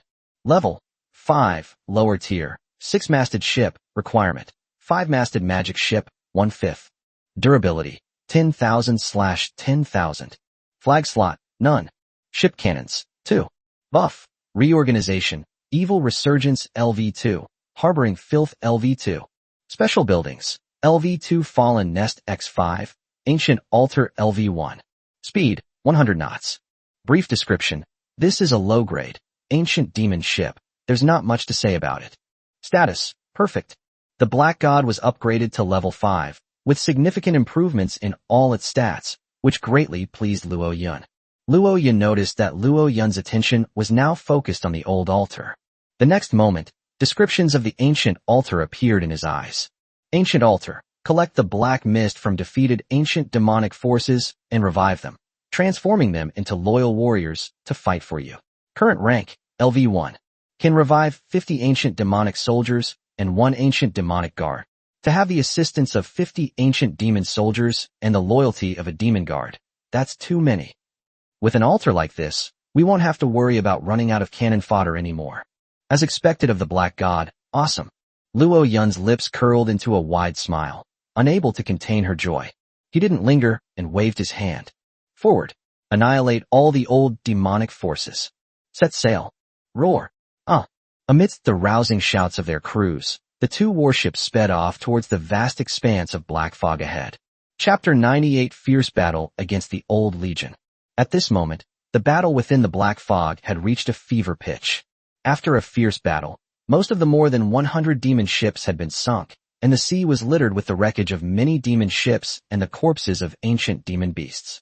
The remaining 40 demon ships were also billowing black smoke, and were on the verge of capsizing. The billowing black fog had enveloped the fleet of the Chosen One's alliance. Large numbers of demon soldiers abandoned their demon ships and leaped onto the turbulent sea to launch a final assault on the Chosen One's alliance. These ancient demonic soldiers are empowered by rules, and under the shroud of black mist, the surging sea is as flat ground to them.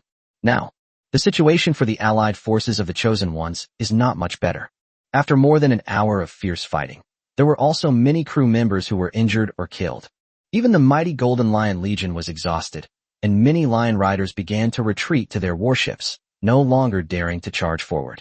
Ophiel, the vice-captain of the Golden Lion Knights, stood like a Valkyrie at the bow of the Golden Lion, channeling her battle aura and shouting loudly.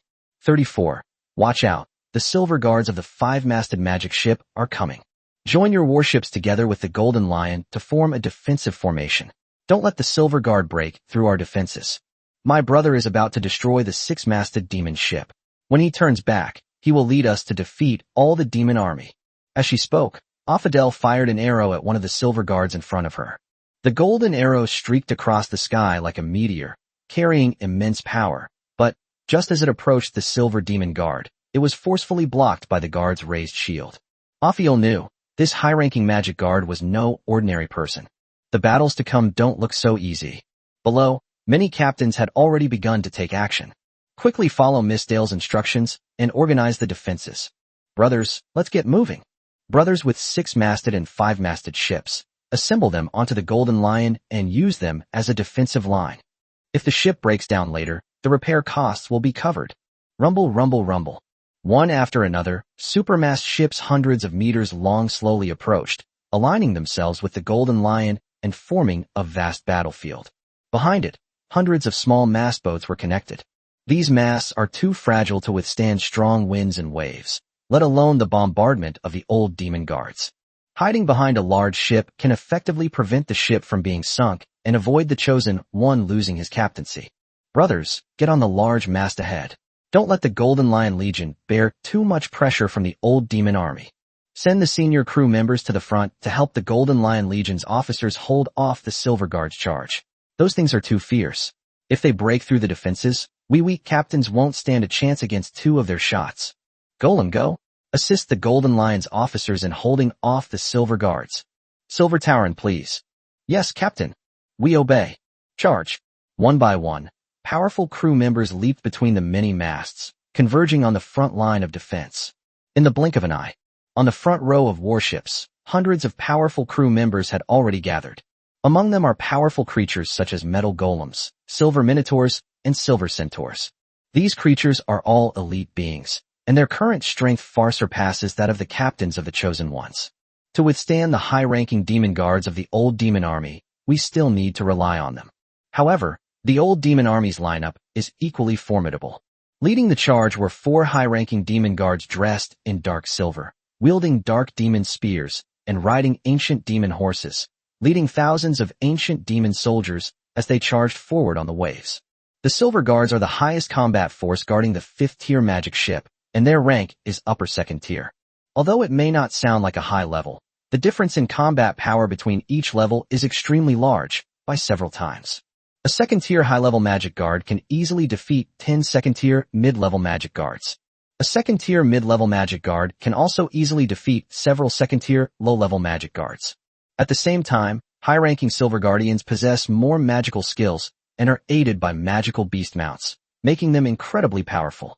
Many of the crew members are far more talented than the Silver Guards. However, the vast majority of the crew members had just boarded the Chosen One's warships and had only been freed from the shackles of their class a few days prior. Their rank is generally at the peak of the 1st rank or the lower level of the 2nd rank. The difference in rank made it difficult for these powerful crew members to contend with these Silver Guards in the short term.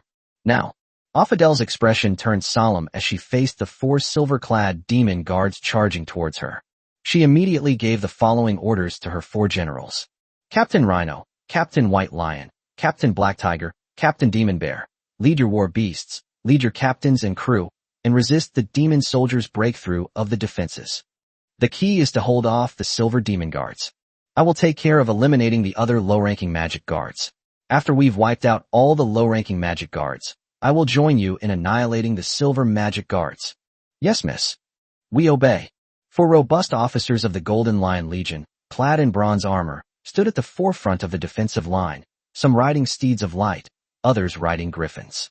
These 4 officers are all second-tier lower-level knights, each with blue battle aura, and their pets are all extremely powerful, being high-level magical beasts. It was these 4 generals who led the charge that allowed the Allied forces to sink most of the demon ships at minimal cost. However, they were still somewhat lacking in strength when facing the Silver Guards directly. Golem, go up and assist the 4 captains. Forest Demon Bear, charge forward with your shield on. Your master will give you an extra meal tonight. Have the great white sharks and other marine pets stand by, ready to launch a sneak attack on the ancient demonic soldiers. Set up the muskets and cannons. Many captains and crew members are extremely efficient. In the blink of an eye, a super defensive line of about 500 meters was organized. Behind them, even more people raised their ranged weapons, ready to assist the soldiers at the front in the battle. At this moment, a long, deep-ringing sound rang out. Whoosh! An ancient demonic horse suddenly accelerated, leaping over 10 meters high, carrying the silver demonic guard, and was the first to board a 5-masted ship.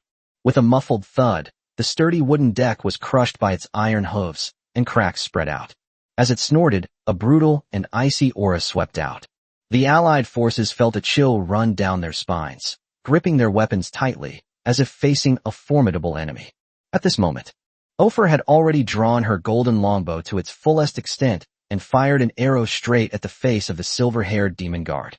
Chapter 99 Fierce Battle Against the Old Legion 2. The silver demon guard was prepared. It let out a low growl, its entire body surging with blue battle aura, and raised its left hand to block the trajectory of the arrow. Ping!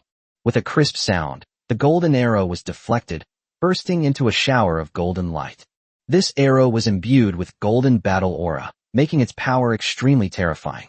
The Silver Guardian was also badly shaken off his horse.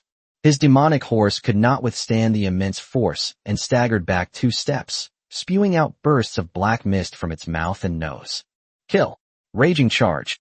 The captain, codenamed Demon Bear, was a heavily armored knight, standing a full 250 centimeters tall. Like a giant bear standing upright, he charged towards the Silver Demon Guard while bearing a heavy shield. He wanted to take advantage of the Silver Demon Guard's loss of balance to knock it off its horse. Behind him followed a 4-meter-long griffin. With sharp claws and bulging muscles, it charges forward alongside its master. The Silver Guardian recovered, his eyes glowing crimson, and wielded his demonic spear from his high vantage point. Boom! A powerful burst of energy, like a ferocious black snake, blasted Captain Demon Bear and his shield away. Upon seeing this, many captains and crew members' pupils shrank to pinpoints, their hearts filled with fear.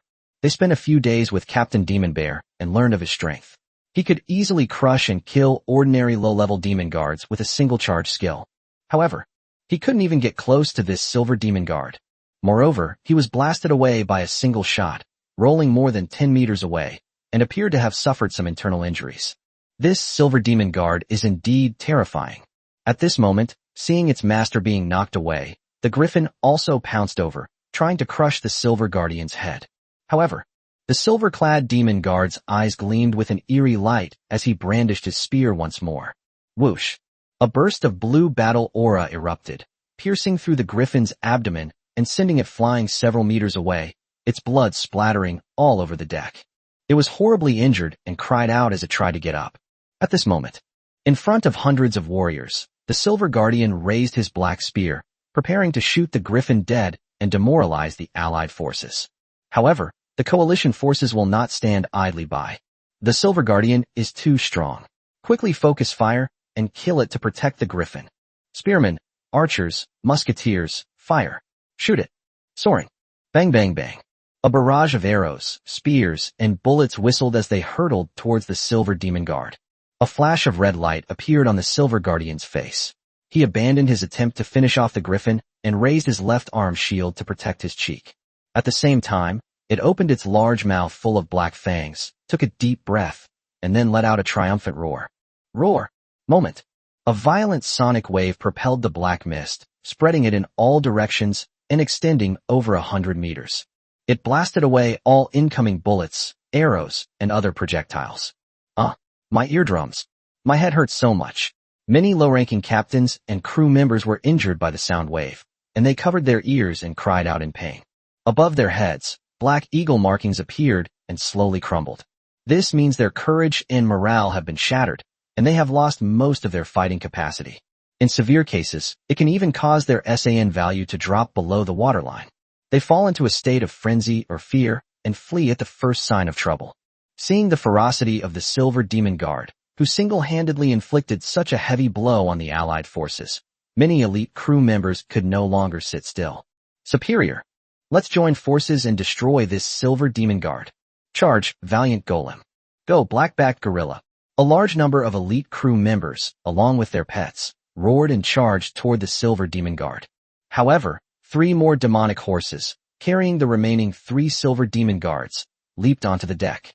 At the same time, a large number of low-level magic guards, magic soldiers, and ancient magical beasts followed closely behind, leaping or climbing, densely surging onto the deck. In the sky, hundreds of ghost bats and harpy women flew down and pounced on the warriors on the deck. Huh! Roar! Kill! Charge! In the blink of an eye, the 2 sides clashed and began a bloody battle. Blood and black mist mingled, covering the entire defensive line woven from the ship's branches. A large number of crew members and monsters fell one after another, and the battle was extremely fierce. Damn it! Looking at the chaotic battle below, Affadel gritted her teeth, her beautiful face extremely ugly. Judging from the situation, the coalition forces were not actually at a disadvantage. In fact, they even had a numerical advantage. But this was not the outcome Affadel desired. After all, there are countless ancient demonic armies at sea. They are impossible to kill them all. However, the number of captains and crew members is limited. Defeating the ancient demon army by trading lives would be meaningless. However, the Allied forces misjudged the overall combat strength of this ancient demonic army, and they must swallow this bitter pill. Now, all she can do is frantically unleash the golden battle chi within her body, trying her best to kill more low-level ancient demon guards and ancient demon beasts to relieve the pressure on the warriors below. At the same time, her beautiful eyes turned to a spot not far away. 2 warships were speeding towards them. It was the Octopus and the Black Ghost. My brother is entangled by the 6-masted demon ship and cannot return to his aid. My fighting spirit has been greatly depleted, making it difficult to break through the 4 silver demon guards. Now, only Luo Yun, one of the 2 gods, can turn the tide. We hope he can lend a hand and help us escape this dangerous situation. At this time, Luo Yun's 2 warships had already plunged into the billowing black fog. He glimpsed that the 2 warships were almost crammed together. A large number of demon guards and the allied forces of the Chosen Ones were engaged in fierce fighting on a row of warships, and the scene was extremely tragic. In an instant, his fighting spirit was reignited. He immediately gave the following order. Brother, I'll go ahead and provide support. You take control of the Black Ghost and move forward at full speed, then provide reinforcements. Remember, do not leave the ship. Rely on the warship and kill the demon soldiers from a distance. Yes, Captain. Brother Luo Yun, be careful. I know I went. Luo Yun grinned at his many subordinates, then leaped onto the back of the fallen ghost bat and flew forward. The Black God had just approached. Many demon guards and demon soldiers, including some demon wolves and ghost bats, were drawn into the aggro and abandoned their original targets, turning around and rushing towards Luo Yun's direction. Court death. Luo Yun's expression was icy as he rode the fallen ghost bat low through the air. The tentacles on its back suddenly extended 10 meters, and it brandished the cursed blade.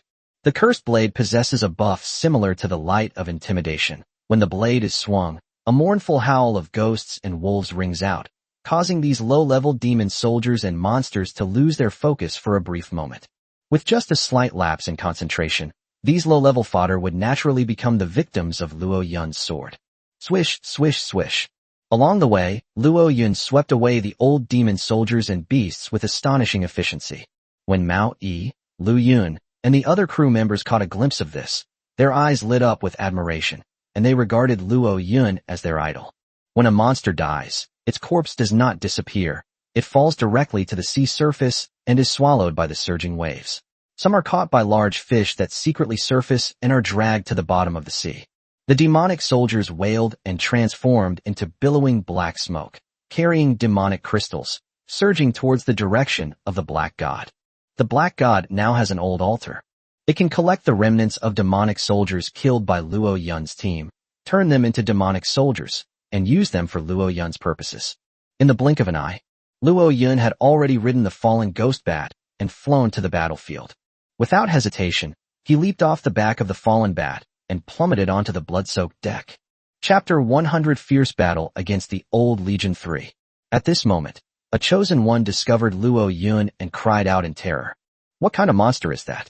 It has 8 tentacles on its back. Could it be a general of the ancient demon army? Fuck you, that's Luo Yun, one of the 2 gods, a former supreme powerhouse on the reputation list. He's here to help us fight off the demon army. Ah, it's him. So many people were saying he died in some remote corner of the world. I never imagined he'd still be alive. Nonsense, 1 demon and 2 gods. How could we, the strongest beings of the current stage of the chosen ones, die so easily? He just destroyed more than 20 demon ships with his lone wolf team. With him coming to our aid, we're pretty much in the bag this time. Many captains of the chosen ones were greatly encouraged, and their morale soared instantly. At this moment, Luo Yun had already identified his target. He leaped directly off the back of the corrupted ghost bat, and, from a height of over 10 meters, locked onto a silver demon guard. The silver guardian also realized that a powerful enemy was approaching. It suddenly looked up, and its gaze met that of Luo Yun, who was falling. Without any hesitation, both sides activated their battle aura and brandished their weapons. The silver demon guard's black spear, several meters long and imbued with blue battle aura, hurtled into the sky like a giant python bearing its fangs, lunging towards the falling Luo Yun. This shot was terrifying. It was enough to blast a 3-masted warship in half. Luo Yun was suspended in midair, making it difficult for him to change his position. Logically, he should not have been able to dodge this killing move. However, as soon as he had a thought, the corrupted ghost bats above him suddenly flapped their wings, and the resulting strong wind blew his figure to one side. It just so happened that they managed to dodge the silver demon guard's attack. At this moment, Luo Yun also swung his ebony sword with all his might. Slash through the air. Boom. A purple crescent-shaped blade, several meters long, flashed and slashed towards the head of the silver demon guard. Hold head high. The silver guardian let out a low growl and raised his left arm as a shield to defend. Ping. A piercing metallic clang rang out, and a purple halo exploded outwards. The silver-clad demon guard couldn't withstand the impact of the purple battle aura and was forcefully cleaved off his demon horse. The heavy steel body shattered the solid wood deck and nearly fell into the hull. A deep sword mark was also imprinted on the shield on its arm, as if it could break at any moment. Babble. Its demonic horse let out a frenzied neigh, leaped into the air, and lunged at Luo Yun, intending to tear him to pieces. Luo Yun's eyes flashed with purple light. With a backhand slash, purple battle chi erupted, instantly cleaving it in 2. The mangled, foul-smelling corpse fell onto the deck. Seeing his mount slaughtered, the silver guardian roared and tried to get up to fight again. However, several tentacles spread out from all directions, and swords attacked its head at bizarre angles. The silver guardian sensed the danger and raised his shield to defend himself. However, its arm shield can only defend one side at most. How can it withstand the tricky attacks from all directions? Swish, swish, swish. However, in the blink of an eye, its head was shattered by several cursed blades. It let out a desperate roar, and amidst its mournful howls, it transformed into black flames, soaring into the sky and flying towards the location of the Black God. The surrounding elite crew members were all shocked upon seeing this. They never expected that this young chosen one would be so powerful, instantly killing the silver demon guard. Their formidable strength left them in awe. At this moment, in the other 3 battle zones, the 3 silver demon guards also sensed Luo Yun's power. Hoo-hoo! They roared and repelled their opponents, then mounted their demonic horses and charged towards Luo Yun. At the same time, a large number of demonic soldiers were summoned by them and rushed towards Luo Yun in a frenzy. On the high deck of the ship, Afadel noticed the situation immediately and shouted loudly to Luo Yun. Watch out, Lord Luo Yun. Those 3 silver demon guards are heading straight for you. At the same time, she ordered her subordinates. Captain White Lion, Captain Black Tiger, quickly go and help Lord Luo Yun, hold off those demon guards, and prevent them from surrounding Lord Luo Yun. On one side, she raised her numb arm and fired arrows, trying her best to relieve the pressure on the soldiers below. Yes, Miss Dale. Go. hold off the Silver Demon Guards, and create a one-on-one situation for Lord Luo Yun. Kill. Captain White Lion and his elite crew members unleash their full fighting spirit, holding back 2 Silver Demon Guards and numerous miscellaneous demon soldiers and beasts, preventing them from attacking Luo Yun.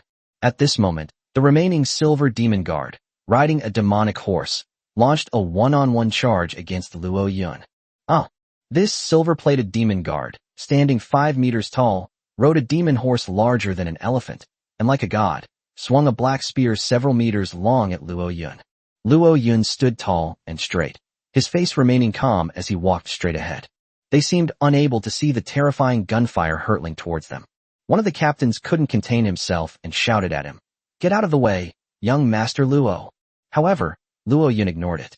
At this moment, in the sky, the fallen bat suddenly swooped down, throwing the Silver Demon Guard who was firing a spear off its horse and entangled with it. This fallen ghost bat had been corrupted by Luo Yun's corrupting power, making its life form incredibly powerful, even rivaling the Silver Demon Guard, which completely suppressed it. The demonic horse continued its charge, heading straight for Luo Yun. "I want to crush him." At this moment, Luo Yun's arm muscles began to darken, surging wildly like a black snake. The next instant, he swung his arms out suddenly, unleashing a sword wind formed purely of force using only his corrupted brute strength. Sizzle. The enormous demonic horse, as big as an elephant, was cleaved into several pieces by him, its remains shattered, blood and entrails scattered everywhere. Hiss. This. The surrounding captains and crew were all shocked by the overwhelming strength, their eyes wide with astonishment. They even forgot to attack the ancient demonic soldiers around them. At this moment, 6 tentacles suddenly extended from behind Luo Yun, coiling towards the Silver Demon Guard who was entangled with the fallen ghost bat. Swish. After a few sword strikes, the silver-clad demon guard was easily beheaded like a common soldier, his head turning into black flames that soared into the sky. Meanwhile, the fallen bat, who assisted Luo Yun in killing the old demon guards, noticed the captain and crew around him, and his frenzied bloodlust was ignited. It stretched out its ferocious body, preparing to attack these people. At this time, Luo Yun's icy gaze swept across it. It was drenched in sweat, and its chaotic killing instincts were instantly suppressed. Terrified, it prostrated itself before Luo Yun, bowing 3 times before turning and lunging at the nearest silver-clad demon guard. Luo Yun then turned and walked towards another Silver Demon Guard. The silver-clad demon guard was being besieged by numerous elite crew members. As if sensing impending death, a flicker of panic crossed its crimson eyes before it turned and leaped into the sea. At that moment, a gunshot rang out. Bang! Its head was blasted apart by a golden bullet, and its body transformed into billowing black mist in midair, drifting towards the approaching black god. Finished writing this at 3 p.m. Remember to like and subscribe, and give me a 5-star review. Thank you for your support. 3 more updates tomorrow. Chapter 101 Augustus. What amazing marksmanship! Ophir exclaimed in admiration, her beautiful eyes gazing at the black god not far away. On the ship's side, a 7-year-old girl had already reloaded her bullets and fired another shot. Boom. This shot had the effect of artillery fire, blasting the upper half of an old demon guard on the defensive line to pieces. Such destructive power left Ophidiel in awe. This little sister's golden battle aura is at least twice as strong as mine, and she has probably reached the same level as her brother. Her comprehension should be above 90 points, otherwise her battle chi could not be so powerful. It's a pity such a powerful crew member is not my comrade. At this moment, the black god had already approached the battlefield. Many of the old demon soldiers were immediately drawn to the enemy's aggro and abandoned their attack on the crew members on the defensive line, instead leaping onto the sea. They then launched an attack on the black god. Seeing this, Ophidiel shouted, "Stop these ancient demon soldiers quickly. They want to destroy Lord Luo Yun's warship. Lord Luo Yun has come to our aid. We must ensure that his warships are not attacked. Golden Lion Knights, go all out and hold off these demon soldiers." "Yes, miss." Kill. The numerous members of the Golden Lion Knights unleashed their fighting spirit, relentlessly pursuing the many demonic soldiers. Many demonic soldiers were instantly blasted to death, turning into billowing black mist that dissipated. However, nearly 200 demon soldiers still leaped onto the sea, riding the raging waves and rushing towards the black god. "Damn it! These ancient demonic soldiers can move across water, we can't." Run them over with your boat. Let the sea creatures snipe them. Tiger shark, attack. Wolffish, tear them apart. Octopus beast, attack now. Many of the Chosen One's pets are sea monsters, but these sea monsters are rarely useful in naval warfare. Now, the massive charge of ancient demon soldiers riding the waves has given these ferocious sea beasts a perfect opportunity. Hoo-hoo. Tiger sharks, wolffish, and other ferocious sea creatures leaped out of the water, biting and dragging the ancient demon soldiers back to the seabed. These demonic soldiers are ferocious on land, but clumsy in the sea, and can only be crushed by sea monsters and buried in the seabed. However, hundreds of ancient demon soldiers still rushed to the vicinity of the Black God. At this moment, Luo Yun had already ridden the fallen ghost bat and flown over these ancient demon soldiers. Chimu, it's up to you now. As he spoke, Luo Yun caught the little octopus from his shoulder and threw it towards the sea. Huff, huff. The thousand-eyed demonic octopus instantly expanded, transforming into a terrifying giant octopus over 10 meters tall. Eek! It emitted a deep hum, and its entire body radiated both black and gray light simultaneously. Buzz! The two beams of light contained mysterious properties, causing the air to vibrate and enveloping all the 100 ancient demon soldiers present. In an instant, these ancient demonic soldiers were all plunged into a negative state. They either go mad and start attacking their own kind around them. They were either intimidated and stood frozen in place, terrified and unable to move. Only a few ancient demon guards, numbering 7 or 8, could slightly resist these two types of light, and after going berserk for a few seconds, they returned to normal. They want to roar, using sound waves to awaken their subordinates from negativity. However, a series of spears imbued with arcs of lightning roared in. Thud, thud, thud. Hold head high. One by one, the ancient demonic guards were blown off their heads by spears, sparks flying as they transformed into plumes of black smoke that surged towards the Black God. In a short time, the charging legion of 200 ancient demon soldiers was completely crushed, waiting for death to reap the harvest. In the distance, the chosen ones who witnessed this scene were all shocked and dumbfounded. An elderly captain, around 60 years old, couldn't help but exclaim, "What a powerful fleet! Even a random soldier can unleash blue battle aura. This lineup is truly unmatched." A middle-aged captain nodded in admiration and said, "That giant octopus is really too abnormal. Its crowd control skills are invincible. With it around, there is no need to be afraid of the enemy's human wave tactics. If only my deep-sea octopus were half as strong as this." A boy of similar age to Luo Yun gazed at Luo Yun in the sky, his eyes filled with admiration, and said, "Young Master Luo's strength is also incredibly powerful. Even the ferocious silver demon guards are just easy prey for him. It seems that among the 2 gods and 1 demon, Luo Shun's strength should be ranked first." Some disagreed, shaking their heads and saying, "Luo Shun is definitely more powerful among the 2 gods, but when it comes to demons, I feel that corpse demon Jin Xiannan is more powerful. After all, that is a person who possesses the destiny of a divine fruit and has a complete understanding of the rules of power. If Luo Yun were to face the possessed Jin Xiannan, he might not be a match.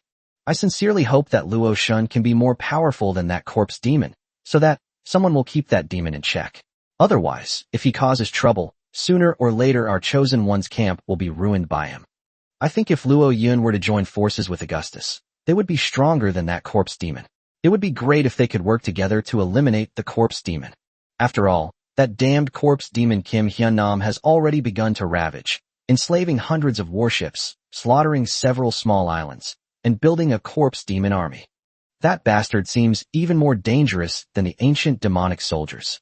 Indeed, the most deserving creature in the entire sea right now is undoubtedly the corpse demon Kim Hyunnam. At that moment, Affidel's voice came from the ship. "Golden Lion Knights, board the warship and come with me to support my brother." "Yes, miss." Upon hearing the vice commander's summons, the Lion Riders activated their battle aura, leaped high into the air, and returned to the Golden Lion. The other chosen ones also came to their senses and called out loudly, "Brothers, let's go. Move the warships and go support Augustus." If it weren't for Captain Augustus stepping forward and holding off the Golden Magic Guards, we definitely wouldn't have won so easily this time. Lord Luo Yun has already ridden over on his ghost bat. We can't be slower than him. Let's set sail and support our heroes. Salted Fish ship start. Led by the Lion, A large number of warships rammed through a series of silent, small demon ships and sped towards the black mist. At this time, Luo Yun had already piloted the fallen ghost bat and flown to the six-masted demon ship. He looked toward the giant ship and was astonished to find that the battle on board had already ended. The demon soldiers guarding the six-masted demon ship have all been wiped out.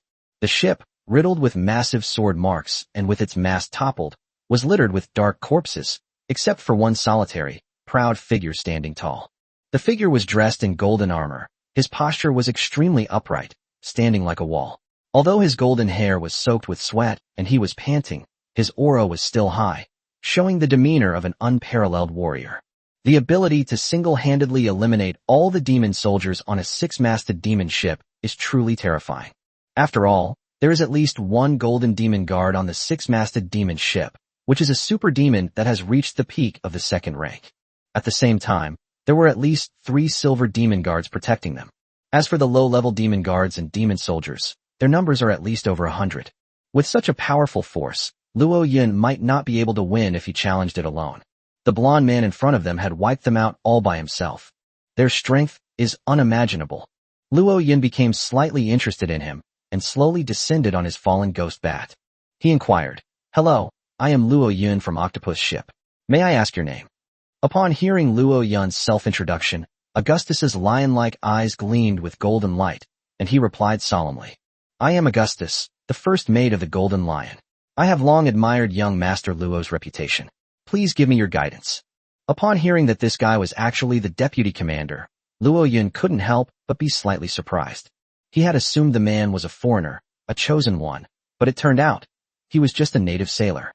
At this moment, Luo Yun couldn't help but feel a little envious of the captain who had recruited him. If he had such a powerful man under his command, and then corrupted him a bit, wouldn't he be able to defy the heavens? It might be able to catch up with Baal Izeb, who previously controlled Kawada's body. Chapter 102 Black Godship Advancement. Augustus bowed to Luo Yun again and said solemnly, "Thank you, Lord Luo Yun, for coming to support our allied forces. I just fought fiercely against the Golden Demon Guard and have exhausted all my battle energy, so I am unable to come to the aid of the allied forces. If it weren't for your excellency leading your troops to turn the tide, the allied forces would have suffered heavy losses. Please accept my humble greeting." Luo Yun dared not accept such a grand gesture.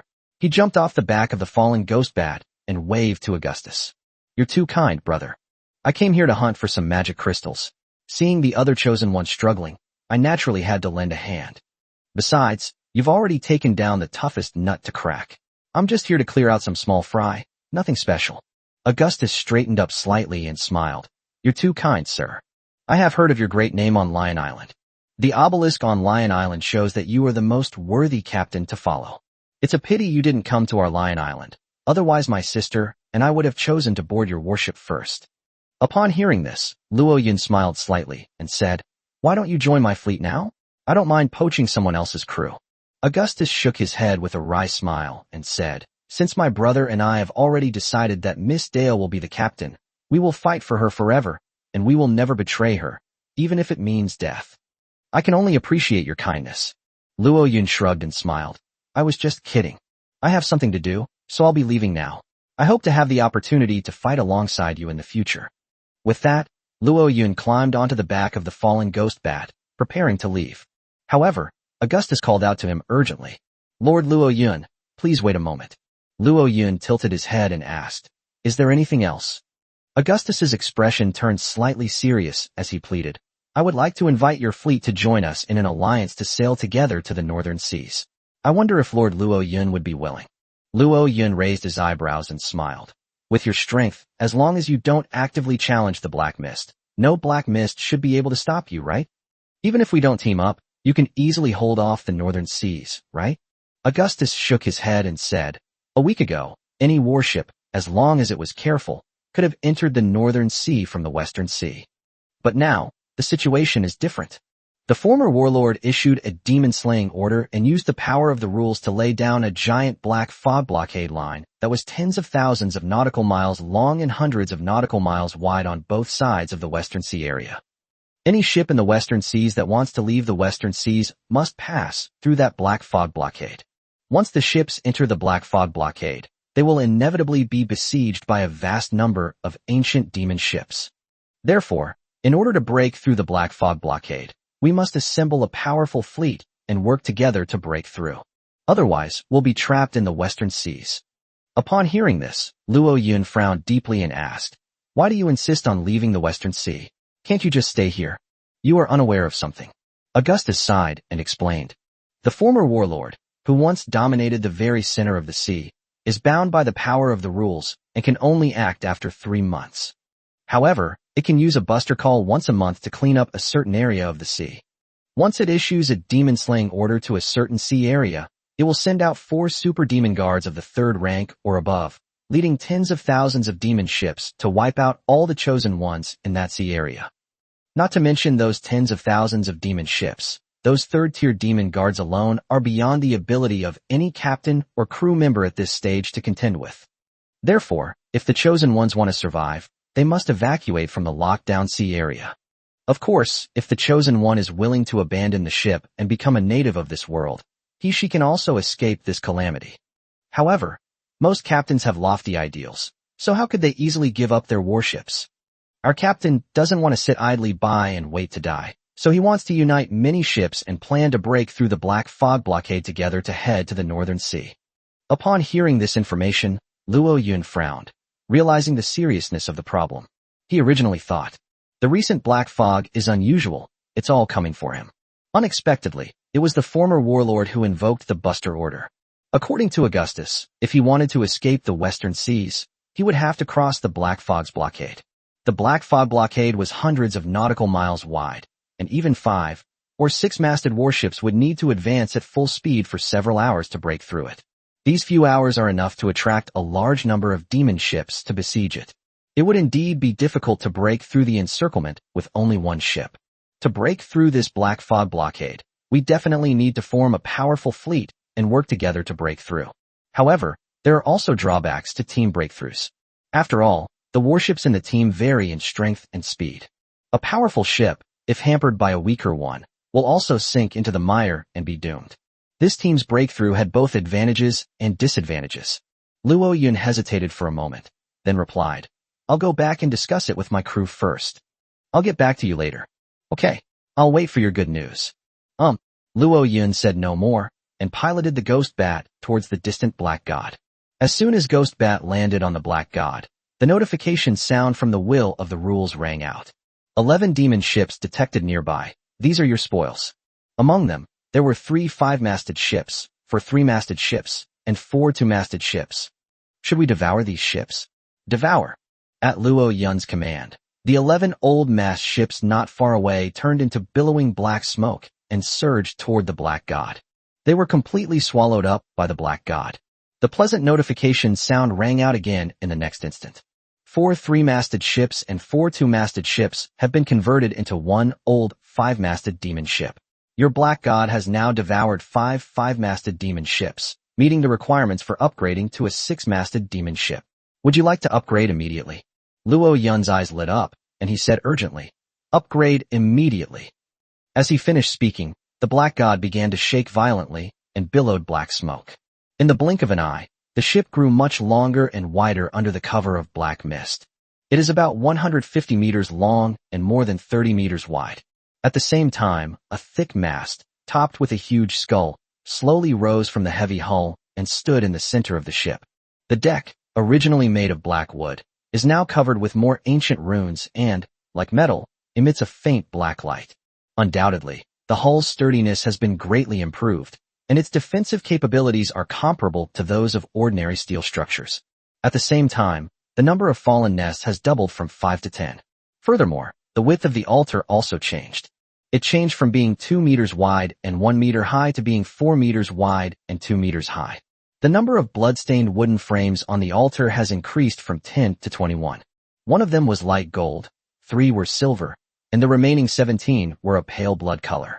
A completely new set of data also appeared before Luo Yun's eyes. Chapter 103 The Black Knight. The ancient demon ship, the 6-masted ship, Black God. Vote owner, Luo Yun. Tier, 6, sub-tier, Tier 1 ships, requirement, 6 6-masted magic ships. Durability, 50,000/50,000. Flag slot, none. Ship cannons, 2. Buff, reorganization, evil resurgence LV3, harboring filth LV3. Special buildings, 10x LV3 fallen nests, LV2 ancient altar. Speed, 120 knots. Brief description, this is a low-grade, ancient demon ship. There's not much to say about it. Status, perfect. The Black God's rank was upgraded to level 6, and all its stats improved significantly, which made Luo Yun very satisfied. If he were to upgrade the Octopus to level 6 now, it would be equivalent to having 2 six-masted ships, both traveling at full speed of 120 knots. Unless it is a warship, no one could catch up with him. This will greatly improve his navigation safety. However, these are all minor improvements. Luo Yun's main focus is on the LV2 ancient altar. The rank of the old altar has been upgraded from LV1 to LV2, and the data has also changed dramatically. Ancient altar. Collect the black mist that transformed from the fallen ancient demons. Regenerate a black knight within the altar to fight for you. Current rank, LV2. Can revive 100 tier 1 black warriors to fight for you. Additionally, 21 additional tier 2 black guards can be revived to fight for you. Note, the optimal composition of 21 tier 2 black guards is 1 gold, 3 silver, and 17 bronze. Note, to obtain gold guardians, silver guardians, bronze guardians, etc., you need to defeat them and have the altar devour the remnants of the corresponding guardian souls. Currently possessing 498 remnants of demonic army souls at the demonic soldier level, 37 at the bronze demonic guard level, and 3 at the silver demonic guard level. Do you wish to summon the Dark Knight? Summon. We must summon. Luo Yun, his face flushed, said, leave 1 spot for the golden demon guard, and summon the rest. Hold on. Summoning the Dark Knight for you. As the words of the will of the rules fell, billowing black smoke rose from the altar. At the same time, wisps of cold wind spread out, emitting eerie howls, making the entire Black God ship resemble a ghost ship, exuding a chilling aura. Seeing this, many crew members were not afraid, but instead curiously gathered around Luo Yun. Brother Luo Yun, what are you doing? Little girl Lu Yun asked curiously, her eyes wide, as she wiped the musket with a cloth. Luo Yun patted her head and smiled. I'm creating cannon fodder soldiers. From now on, with these cannon fodder troops charging into battle, you only need to provide ranged attacks from the rear, and your safety will be greatly guaranteed. Upon hearing this, Mao Yi and the others' eyes lit up, and they beamed with joy. It's not that they're afraid of death. They were simply happy for Luo Yun. After all, the more cannon fodder there are, the safer the captain is, and the happier they are. Buzz. As a whistling sound rang out, billowing black mist condensed into a vortex-shaped teleportation array. The next instant, a group of warriors, each about 2 meters tall and covered in black armor, stepped out of the teleportation array with imposing presence. He walked straight toward the open space on one side of the deck. These black warriors were all robust, with long swords hanging at their waists and ancient helmets and visors on their heads, obscuring their features. Only a pair of scarlet eyes could be vaguely seen, radiating an eerie light from their deep sockets. Its imposing and awe-inspiring presence is truly terrifying. Without waiting for Luo Yun's instructions or orders, these black warriors spontaneously formed rows of squares, standing before Luo Yun with their heads bowed and silent. They were like emotionless killing machines. A few moments later, all 120 warriors had been summoned. Leading the group were 3 silver warriors, each about 250 centimeters tall, their bodies covered in silver armor. Their weapons are swords and shields, and their bodies are ablaze with a faint blue aura, making them look like fierce warriors born for battle. With these 3 silver demon guards leading a large number of black warriors, even if Luo Yun doesn't need to personally take action, he can easily wipe out 3 to 5 old demon ships. When Xiao Liyun and the other crew members saw that the Black God had gained such a formidable steel army, excited smiles appeared on their faces, and they cheered for Luo Yun. Luo Yun was in a great mood and immediately explained Augustus's suggestion to everyone in detail. Upon hearing this, everyone reacted with varying expressions. Xiao Liyun laughed heartlessly. Brother Luo Yun, it's up to you. We'll support whatever you want to do. That's right. Miss Lu Yun is right. Captain, you decide for yourself. We will all listen to you. We are your dogs. Woof woof woof.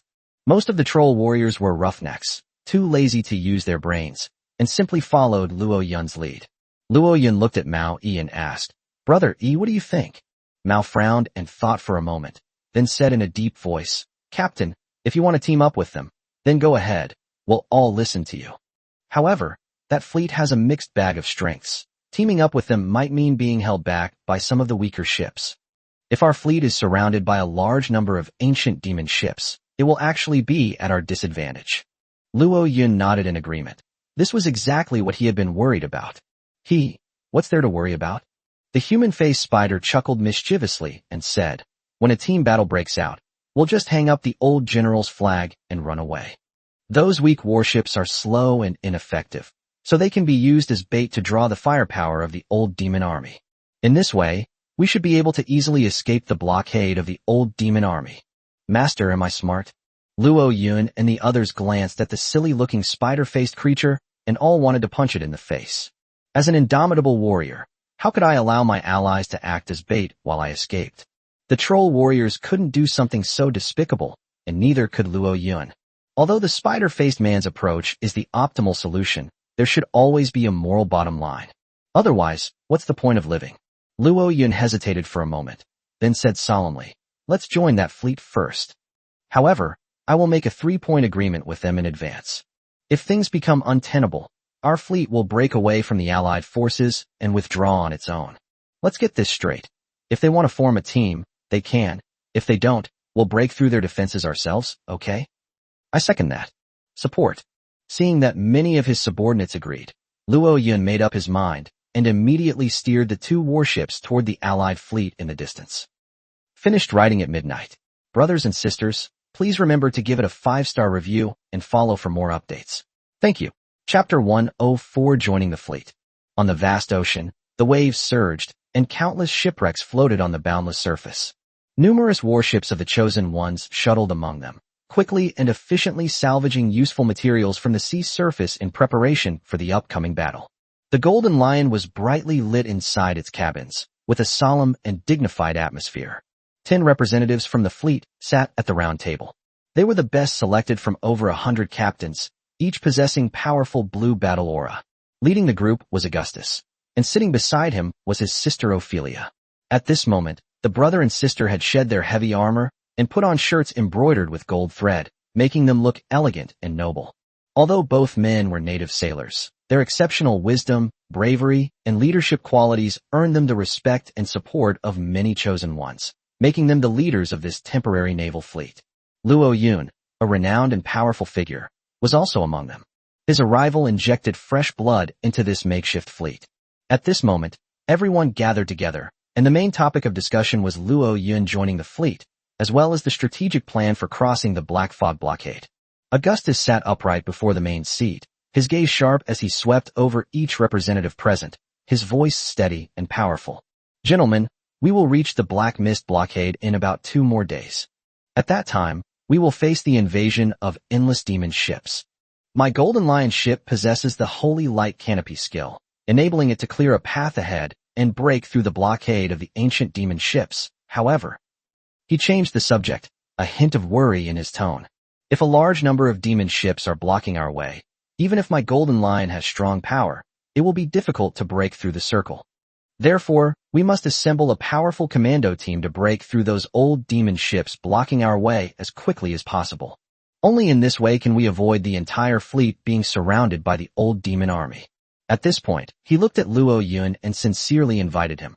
I would like to invite Lord Luo Yun to join our temporary naval fleet to face the impending crisis together. What are your opinions?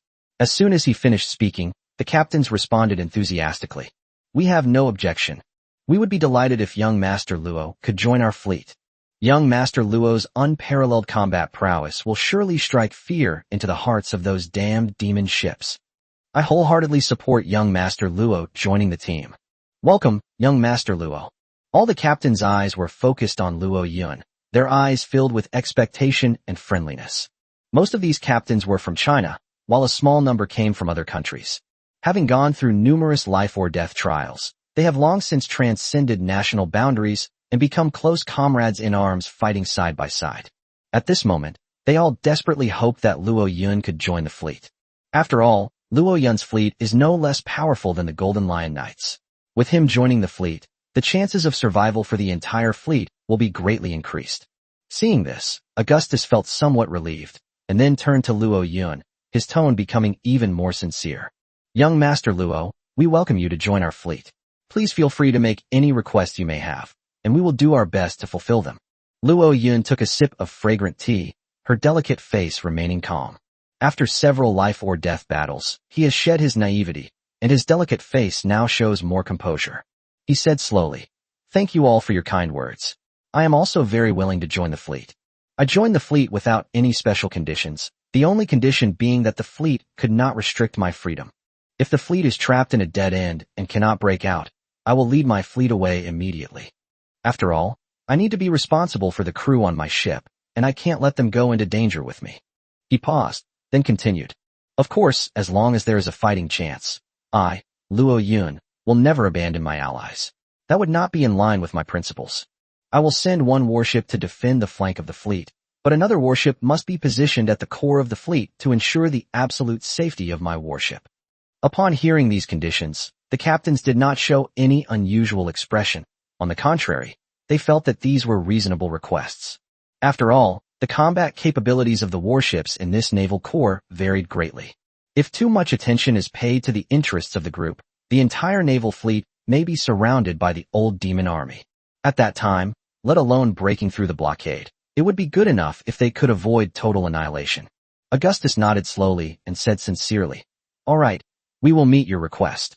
At that time, my Golden Lion will be in charge of charging and breaking through the enemy lines, while your warship will provide support on the flanks to defeat the demon ships.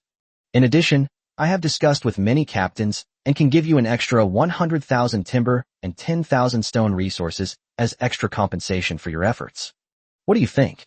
Luo Yun smiled slightly, nodded, and accepted the reward with a clear conscience. His fleet is incredibly powerful, capable of significantly boosting the overall combat strength of the fleet, so it's only natural that he would receive extra compensation. Otherwise, why would he be expected to put in the effort? After in-depth strategic adjustments and discussions, the captain's representatives formulated a new strategic policy. They then returned to their respective fleets and began busily adjusting their ships' positions in preparation for the upcoming challenge. Hundreds of warships, led by the Golden Lion, all converged together. They formed an arrowhead-shaped square formation and sped towards the North Sea region. Leading the pack was naturally the Golden Lion, which, like a mighty steel lion, braved the wind and waves, forging ahead without hesitation. Guarding the flanks of the Golden Lion were the Black God and another 6-masted warship. At this moment, the Black God is stationed with a group of troll warriors including Spear 1, as well as 121 black warriors and 3-headed ghost bats. This lineup was so powerful that it surpassed almost all other warships, only slightly inferior to the Golden Lion. Meanwhile, the Octopus, Luo Yun's flagship, was surrounded by numerous warships and followed behind the Golden Lion. This position is extremely advantageous, ensuring both the safety of the vessel and maintaining its maneuverability. They could break out from the flank of the Golden Lion at any time, rendezvous with the Black God, and break away from the fleet. At this moment, Luo Yun was also feeling slightly tired after a fierce battle. He was sitting on the deck of the Octopus, leisurely basking in the sun and enjoying a moment of peace. The shrunken thousand-eyed demon chapter remained wrapped around his neck, with tiny tentacles being stuffed into his mouth. Luo Yun could tell at a glance that the little thing was hungry. "Eat, eat, all you ever do is eat." Luo Yun laughed and cursed, then took out 2 boxes of sausages and began feeding his 2 little pets. These 2 little pets are naturally the thousand-eyed demon octopus and the little coffin. As for that idiot Spider-Man, Luo Yun really didn't want to see her, so he kicked her onto the Black God's ship, out of sight, out of mind. "Shinmu, eat slowly. There are plenty of sausages. Be careful not to choke." As he spoke, Luo Yun opened a box of sausages and put the miniature thousand-eyed demon octopus inside. As soon as the little guy entered the box, it was like entering paradise. He started showing off like crazy. In the blink of an eye, a box of 20-pound sausages was almost completely devoured. Luo Yun shook his head helplessly and could only open another box and place it aside. Since getting a fish worth 100 million for free, Luo Yun has straightened his back and is no longer stingy with snacks for his pets, letting them eat as much as they want. Moreover, after the thousand-eyed demon chapter is upgraded to the 2nd tier, its fishing ability becomes even more formidable. No matter how many snacks it eats, the value of the fish caught afterward far exceeds that of the snacks. Therefore, feeding this little creature is the most worthwhile investment. Click, click, click. Seeing that Luo Yun was only focused on feeding the little octopus, the coffin lid was about to burst open, so it frantically started banging on it. Luo Yun patted its coffin lid and laughed. All right, stop banging. Open the coffin lid, and I'll feed you. As he spoke, he took out 2 more boxes of sausages and dumped them all into the coffin. He dared not peek into the coffin again, fearing he might see something disgusting that would reduce his sanity to 0 and trap him in a deadly situation. After receiving 2 boxes of sausages in a row, the little coffin stopped fussing, slowly closed the lid, and began to feast. After feeding the 2 little pets, Luo Yun couldn't help but show a satisfied smile. He picked up a sausage, used the small coffin as a backrest, and leisurely ate it while opening the nautical manual. These past few days, in order to concentrate on his cultivation, he hasn't opened the nautical manual even once. Now that I have some free time, I can go into the chat area to check out various information and learn about the latest developments. As soon as I entered the chat area, a flood of private messages popped up. Luo Yun smiled slightly. Same as always, I won't look at anything that's not from my friends. I'll close all of them. He focused his gaze on the profile pictures of his only 2 friends, Zhou Zheng and Benjia Mei. He first clicked on Zhou Zheng's profile picture and glanced at the latest news time.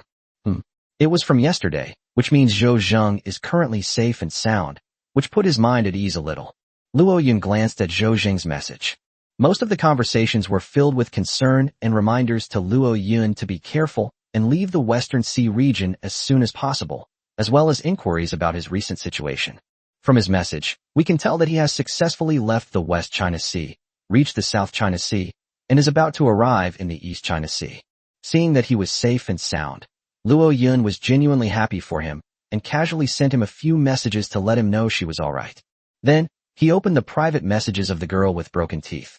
The broken-toothed girl's private messages were quite lengthy, even containing several pictures of mature women, some of which were rather explicit, surprising even Luo Yun. One of the photos features a tall, mature woman, her entire body enveloped in frost, radiating a chilling aura, as radiant and captivating as an ice goddess. Luo Yun knew that this was definitely not a photoshopped image. This icy effect must be due to this woman's ability. Chapter 105 Preparing to Cross the Black Mist Blockade. Luo Yun began to browse through the messages left by the girl with broken teeth. His eyes quickly scanned the screen as he read each message. Just as he expected, the woman in the photo was also a user of the god deity fruit. Her name is Yi Chong, and she is the captain of the Rose Sailing Group. Broken Tooth Girl is a member of her fleet. According to the information left by Broken Tooth Girl, 3 users of the god demon fruit have appeared in this vast sea area. They are Luo Yun himself, Yi Chong of the Rose Naval Group, and Jin Xiannan, the infamous leader of the Corpse Demon Naval Group.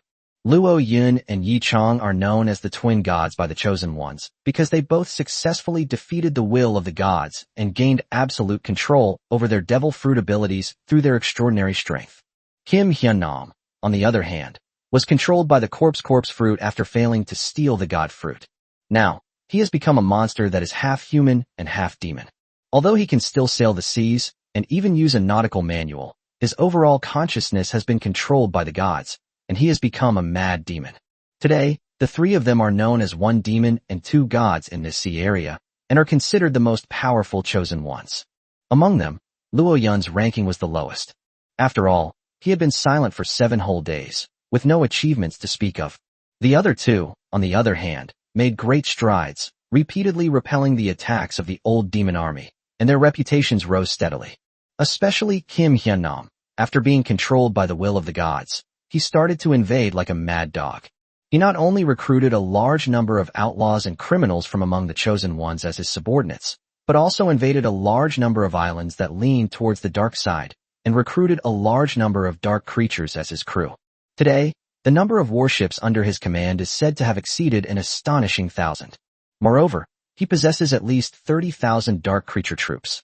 Such strength made him the supreme overlord of this sea area, and no one dared to oppose him. However, Kim Hyunnam never does anything decent. Those who obey him prosper, those who oppose him perish. His brutality instilled fear in the creatures of this sea. Therefore, he became the biggest scourge in this sea area, besides the old demon army. The message from Broken Tooth Girl also mentioned that Kim Hyun-nam seemed to have a grudge against Luo Yun and had repeatedly made public statements in group chats, saying he wanted to cause trouble for him. Broken Tooth Girl hopes that Luo Yun can come to the East Sea and form an alliance with her captain, Yi Chong, so that the two gods can become one. Then, together with many righteous chosen ones, they will fight against the demonized Kim Hyun-nam and completely eradicate this cancer from the sea. Luo Yun naturally had little interest in this. He only wants to quietly become stronger and protect his crew members. He has no desire to take risks or challenge dangerous things like corpse demons. While I was lost in thought, another message came from Broken Tooth Girl. Hey, old man with white hair, are you there? Stop playing dead and keeping quiet. Your new achievement has already spread throughout the group. You're something else, kid. You just showed up and you've already taken down dozens of demon ships and killed hundreds of demon soldiers. You truly deserve to be one of the two gods. Even riding a warship, I can't catch up with you now, damn it. Luo Yun smiled and replied with a message. It's just a small matter, nothing serious. How have you been? I eat and then sleep, and when I wake up I play games. I've gained a little weight. The girl with the broken teeth sent a playful tongue-out emoji along with a swimsuit photo of herself wearing a red bikini. Luo Yun examined her closely for a few moments.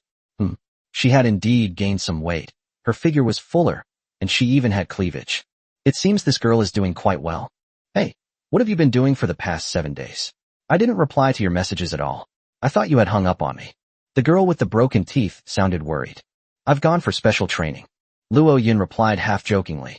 I was accidentally chosen by a stunningly beautiful female ghost, who cried and begged me to become her apprentice. I originally wanted to refuse, but seeing her stunning beauty and pitiful appearance, I had no choice but to reluctantly agree. Sigh, I can't help but be soft-hearted. Get lost. Do you think you're making a film called A Chinese Ghost Story? A female ghost is your master. You're just spouting nonsense. By the way, what do you think of my suggestion? What suggestion? Luo Yun feigned confusion. Join forces with our Rose Naval Fleet to deal with the Corpse Demon Naval Fleet. The girl with the broken teeth became serious. That bastard Kim Hyun-nam has already said that once he has assembled the Corpse Demon Naval Group, he will invade our East China Sea and wipe out the chosen one of our Dragon Kingdom. The bigwigs of the Dragon Kingdom have now joined forces, recruited soldiers, and stepped up preparations for war, ready to have a bloody battle with that bastard. You are one of the two gods of our Dragon Kingdom. How could you be absent? Luo Yun's lips twitched as he replied. Cough cough. Don't count on me. I'm still trapped in the Western Sea region, barely able to save myself. You're still in the Western Sea. I heard from my big-breasted bunny that the former warlord has probably issued a demon-slaying order against the West Sea. She said that at least 4 third-tier dark gold demon guards went to conquer the Chosen One. If you have the means, escape the West Sea region as soon as possible. Currently, the third-tier dark gold demon guards are invincible to us Chosen Ones. Even if you obtain the divine fruit, you will not be able to contend with them. Upon hearing this information, Luo Yun's expression turned extremely grave. Understood. I will escape the West Sea region as soon as possible. If nothing unexpected happens, you will hear from me in 3 days. If I can't hear you, it means I'm dead.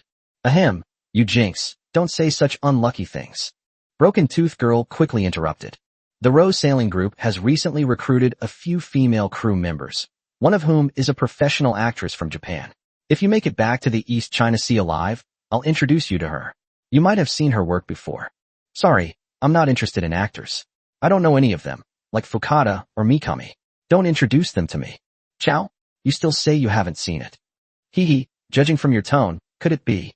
I'm not going to waste my breath on you anymore. I should head to the island. This island is amazing. It's a centaur island. I'll send you pictures after I get 2 sexy centaurs. Hee hee bye. Okay, I wish you success. After closing the chat with Broken Tooth Girl, Luo Yun began to check the trading area.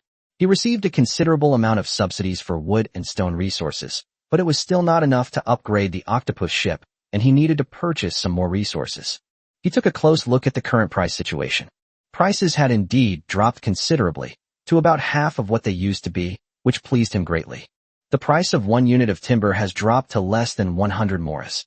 The price of a single stone has also dropped to around 200 mora. Upgrading a 5-masted ship to a 6-masted ship requires 500,000 units of wood and 50,000 units of stone. Based on current resource prices, it would require around 60 million mora. This is undoubtedly an astronomical figure, one that an average chosen one would likely never earn in their lifetime. But for Luo Yun, cough cough, actually there are quite a lot. However, he currently has about 80 million more on hand, and with the resources the fleet previously subsidized him, it's more than enough to upgrade the Octopus to Tier 6. Thinking that manhwa was useless to him, Luo Yun began to examine the goods in the trading area. They are preparing for a major shopping spree to upgrade their ship's class. After all, a great battle is imminent, and every bit of improvement in strength increases the chances of survival. In the blink of an eye, 2 days had passed. The weather was not good that day. The sky was covered by dark clouds, and the sea breeze was blowing, stirring up waves that were crashing against the Alliance fleet. The waves crashed against the warships, causing them to bounce and rock incessantly. At this moment, the atmosphere on the Golden Lion was oppressive and heavy. Many powerful figures gathered at the bow of the ship, standing tall and proud in the fierce sea wind, their brows furrowed as they gazed at the sea ahead. There, a long, narrow, and deep black mist, like a black dragon, stretched across the sea, exuding a chilling aura. At this moment, a captain, holding the nautical manual in his hands, said excitedly, "The Red Devil naval fleet, leading 300 warships, failed to break through the black fog zone 300 nautical miles away, and the entire fleet was annihilated. The battlefield over there should have drawn away a large number of the ancient demon ships. Now is the perfect time for us to break out. Please give the order, Your Excellency Augustus."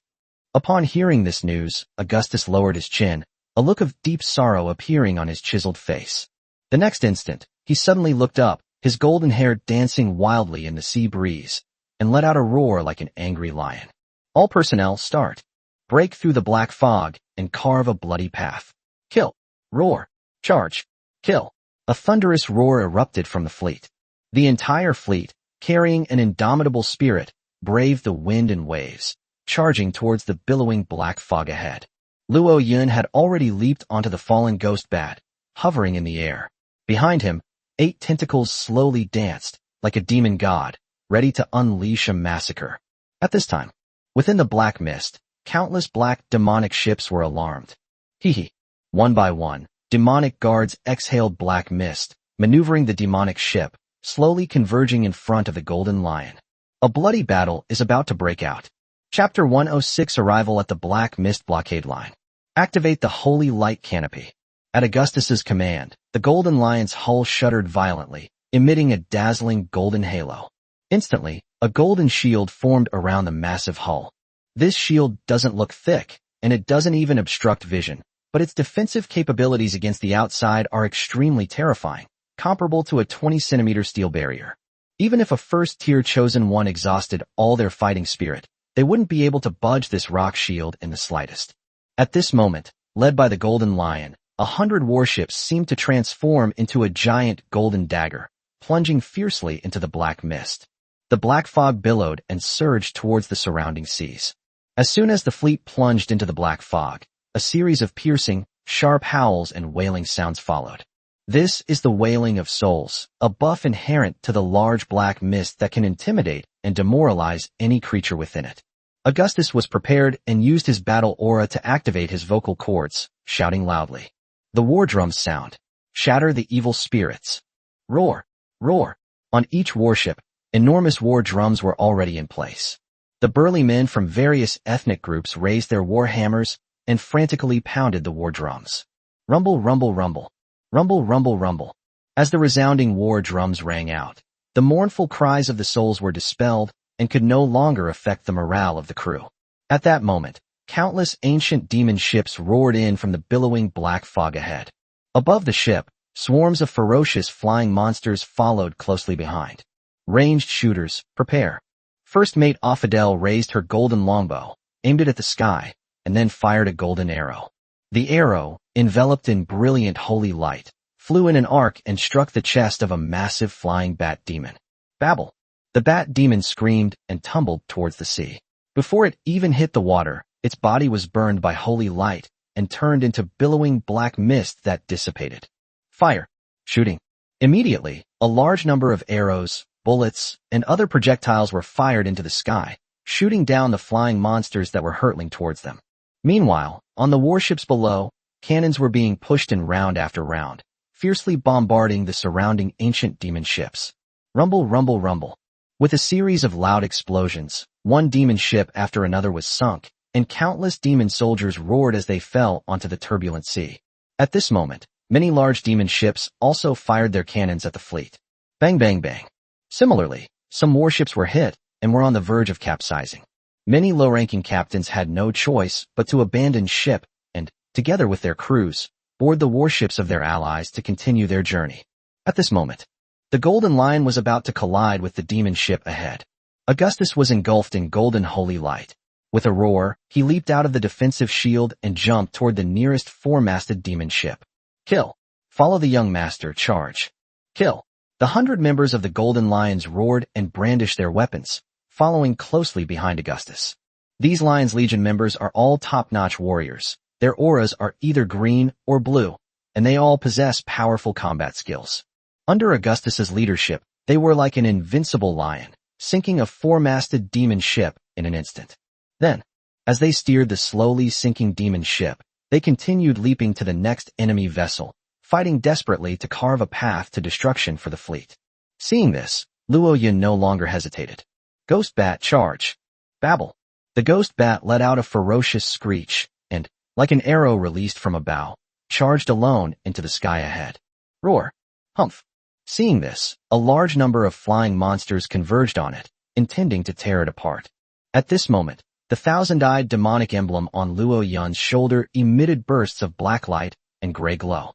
In an instant, these flying monsters went into a state of frenzy and terror. They howled and began to attack their companions, and even fled in panic, diving directly into the sea below. The 8 tentacles behind Luo Yun danced wildly, unleashing flashes of sword light and shadow. These flying monsters were like paper in front of him, sliced off piece by piece, and none of them could withstand a single blow. Such unparalleled power immediately shocked the many powerful figures on the Golden Lion. Everyone was shocked and exclaimed that the goddess of Luo was unparalleled. At this moment, not far ahead, a huge 6-masted demon ship, surrounded by a group of other demon ships, sped toward them. Luo Yun narrowed his pupils slightly and shouted to the Black God behind him. Silver Guards, lead the Black Warriors, charge with me. In an instant, the eyes of the 3 silver-plated guards on the Black God gleamed with an eerie black light. Then, like cold ghosts, they leaped off the Black God and sped across the sea like phantoms, heading towards Luo Yun's location. Luo Yun, meanwhile, rode the Ghost Bat straight towards the 6-masted demon ship. Chapter 107 Battle. What the hell are those Black Warriors? They can move across the sea as if it were solid ground, like ancient demonic soldiers. I saw them all pouring out of that black ship. They are all under the command of the goddess of the Luo River. The 3 silver warriors at the head are incredibly powerful. They were able to cleave the 3-masted demon ship in 2 with a single strike. Their rank must have reached the 2nd level. That's so cool. Many of the chosen ones stared wide-eyed, their faces filled with shock. Now, led by 3 silver guards, the numerous Black Warriors surged forward. Roar. Ah. Along the way, numerous ancient demon soldiers leaped from the sea aboard the many demon ships and charged towards these Black Warriors. The 3 silver guards at the front, wielding shields and magic swords, charged forward like 3 war gods, unleashing blue sword light as they charged. Along the way, the wind swept away everything in its path, and the low-level demon guards were no match for it. At this moment, Luo Yun had already descended from the sky and hovered above the heads of these Black Warriors. Thousand Eyes, clear the way. He threw the thousand-eyed demon badge off his shoulder. Huff, huff. The thousand-eyed demon octopus grew larger against the wind, instantly transforming into a colossal creature over 10 meters tall, which landed on the sea surface. The next instant, 8 tentacles danced, and their entire bodies shone with a black and gray light. In an instant, all the ancient demonic forces within a 300-meter radius were enveloped by a buff of intimidation and chaos, emitting cries of madness and terror. Awo. Ong ong ong. Wah. They either brandished their magic spears and black swords like madmen, killing each other, or huddled together in terror, trembling. In an instant, chaos erupted, and the army was utterly routed. On the Golden Lion, Affadel was thrilled to see this. She shouted in a sweet voice, "The ancient demon army ahead has been controlled by negative buffs and is nothing to fear. Focus fire on those ancient demon guards. They have high resistance, so take them out one by one. Yes, Miss Dale. Aim, fire. On the Golden Lion, a large number of captains and crew members skilled in ranged attacks gathered. They raised their muskets and longbows and fired at the demon guards on the demon ship ahead. Bang, bang, bang. Soaring. As gunshots and arrow whistles rang out, the old demon guards, still recovering from their negative state, were instantly killed. Meanwhile, the Golden Lion Knights on the magic ships swept away the other minor soldiers like a gentle breeze, leaving nothing behind. Seeing this, Augustus the Golden Lion was filled with fighting spirit and laughed loudly. With young Master Luo leading the way, we can push forward the old demon army as easily as cutting melons and vegetables. Let's go, follow young Master Luo's lead, and clear away all the demonic forces blocking our path. Yes, Commander. Kill. The Knights of the Golden Lion, their bodies ablaze with battle aura, leaped and attacked between the demon ships, surging towards the Luo Yun team at the forefront. At this time, Luo Yun has gone berserk with killing. With the 2 buffs from the Thousand-Eyed Demon chapter, he controlled the battlefield, and with the rampage of more than 100 black warriors, he could wipe out all the demon soldiers on a demon ship in an instant. 3-masted and 4-masted demon ships were like paper in front of him. When the black and gray light shone on them, the black warrior charged and wiped out the ships in an instant. The 5-masted magic ship is guarded by silver magic guards and surrounded by many low-ranking magic guards, making it quite powerful. However, Luo Yun's side has 3 silver warriors and 17 bronze warriors of a lower rank, which, in terms of high-end strength, even overwhelms the 5-masted demon ship. Even under the control of the Thousand-Eyed Demon chapter, it can still be easily defeated. In less than 20 minutes, Luo Yun had already destroyed more than 10 ships, and a large amount of black mist billowed into the sky, surging towards the black god behind. At that moment, the 6-masted demon ship had already approached. Boom, boom, boom. As cannon fire rang out, a large number of shells, trailing flames, bombarded Luo Yun's direction. Watch out, Thousand Eyes. Luo Yun rode the fallen ghost bat, flying in front of the Thousand-Eyed Demon Octopus. He swung out 8 tentacles, deflecting the cannonballs and preventing the Thousand-Eyed Demon Octopus from being injured. Huff, huff.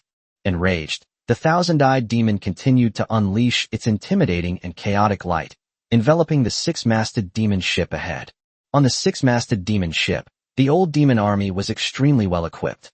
There was a peak-level demon guard whose body radiated dark gold light, plus 3 massive silver demon guards, and as for the low-level demon guards, there were more than 30 of them.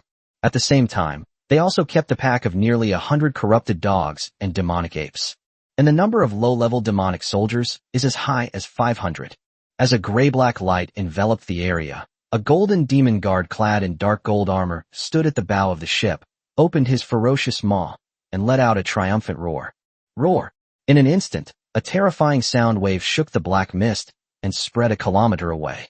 Amidst this roar, many demonic soldiers shrouded in negative buffs awoke and let out triumphant howls. Ah! Hoo-hoo! In an instant, countless demon soldiers regained their fighting power and launched a fierce counterattack. Oh no! The Golden Guards are about to make their move. Hold them off? I'm going to the front to support young Master Luo. Yes, Commander. Augustus leaped onto the back of a griffin and flew off into the distance. He had fought against the Golden Demon Guard and knew how powerful it was. With his current low-level cultivation as a chosen one, it would be difficult for him to contend with it. However, just as the griffin took off, a large number of flying monsters swarmed in and surrounded Augustus. Damn it! Augustus could only ride a griffin, wielding a 2-handed greatsword, and fight these flying monsters. Hurry and reinforce my brother. Fight your way through the enemy lines, and get to young Master Luo's aid. Odifil raised her golden longbow, and unleashed a barrage of golden arrows. Aim at the flying monsters in the sky, and shoot them all down. Brothers, fire. Bang, bang, bang. One captain after another led his crew in a frenzied barrage of bullets. However, these flying monsters are incredibly resilient, and will not die easily even if they are hit by several bullets. They clung tightly to Augustus, and he was unable to break free. And ahead, the Golden Demon Guard had already led his vast number of subordinates to surge towards the warship, riding the waves and charging toward Luo Yun. Seeing this, Luo Yun was not afraid at all. He jumped off the back of the corrupted ghost bat and landed at the bow of a 5-masted demon ship that had been cleared out, gripping his twin swords tightly, waiting for a powerful enemy to arrive. The black warriors had also surged forward, surrounding him. From all directions, a large number of demon ships surged in, and large numbers of low-level demon guards jumped off the ships, converging on Luo Yun's side like a tide. A cursory glance suggests there are probably several thousand people. If a spider with a human face saw this, it would probably be so frightened that it would want to hide in a crack in a boat. However, a fierce fighting spirit ignited in Luo Yun's eyes. He trained with the female ghost for 7 days, engaging in wild sex every night, exhausting himself countless times until he lay motionless on the ground like a dead dog. Today his special training finally came in handy. Kill. He let out a furious roar and slashed with his sword, killing a harpy that tried to attack from the air. At this moment, the golden demon guard had already charged close. Roar. It let out a roar like a wild beast, leaped high into the air, and slashed out with its sword. Buzz. The air was cleaved by it, and a golden sword beam more than 10 meters long stretched out, slashing down from above Luo Yun's head. At this moment, Luo Yun crouched down slightly, rapidly gathering his strength. His purple battle aura burned like a raging fire. The moment the golden sword light struck, Luo Yun's body trembled violently, and he swung both swords into the air. Slash through the air. Whoosh. A burst of purple sword energy suddenly erupted, intertwining with the golden sword light. Bang. With a deafening roar, the purple sword energy and the golden sword light shattered simultaneously, exploding into countless purple lights and yellow starlight that spread outwards. The resulting wind pressure exceeded level 12, causing the surrounding black warriors to stagger and fall. At this moment, the massive body of the golden demon guard, heavy as a ton, plummeted towards Luo Yun, its long blade continuing to slash towards his head. Luo Yun's eyes gleamed with a purple light, and he quietly stepped to one side. At the same time, 8 tentacles on his back surged like serpents, coiling around the falling golden demon guard. Bang! A deafening sound rang out as the golden demon guard cleaved through the air with his sword, landing on the deck of the 5-masted demon ship. The powerful force tore the 5-masted demon ship apart, creating a huge crack that stretched for tens of meters. Dust billowed and sawdust flew everywhere. However, such a powerful attack failed to strike Luo Yun. Meanwhile, Luo Yun's 8 tentacles were already wielding the cursed blade, launching a full-scale attack on the golden demon guard. Ding ding ding. The golden guardian possessed astonishing defensive capabilities. When the cursed blade struck it, it was easily blocked by its golden armor, sending sparks flying. Even if you hit its head or mask, it's still difficult to break through its defenses and hurt its vitals. If this were an ordinary demon guard, Luo Yun would have killed him more than 10 times over. However, the golden demon guard was terrifyingly powerful and easily withstood Luo Yun's deadly attacks. A faint golden battle aura burned on its body as it slowly straightened its 5-meter-tall body, like a steel golem, wielding its giant blade and slashing at Luo Yun. From its mouth came a frenzied roar. Hoo-hoo! As its roar resounded, waves of sound spread towards Luo Yun, making him dizzy and unable to concentrate. Luo Yun knew that this was one of the demon guard's skills. If an ordinary chosen one were to face such a roar, their composure would have been shattered long ago, and they would have been hit with a negative buff. However, Luo Yun was tortured by the female ghost for 7 whole days, being tortured to the point of exhaustion every night, and experiencing countless near-death experiences. How could a mere roar possibly intimidate it? His eyes flashed with purple light, allowing him to see through all the attack trajectories of the golden demon guard and dodge them with ease. At the same time, beneath his clothes, his strong muscles were beginning to darken, writhing like black snakes. His arms had long since turned to dark black, with bulging muscles, exuding terrifying strength. The instant the golden demon guard's sword missed its mark, a flash of black light appeared in his pupils.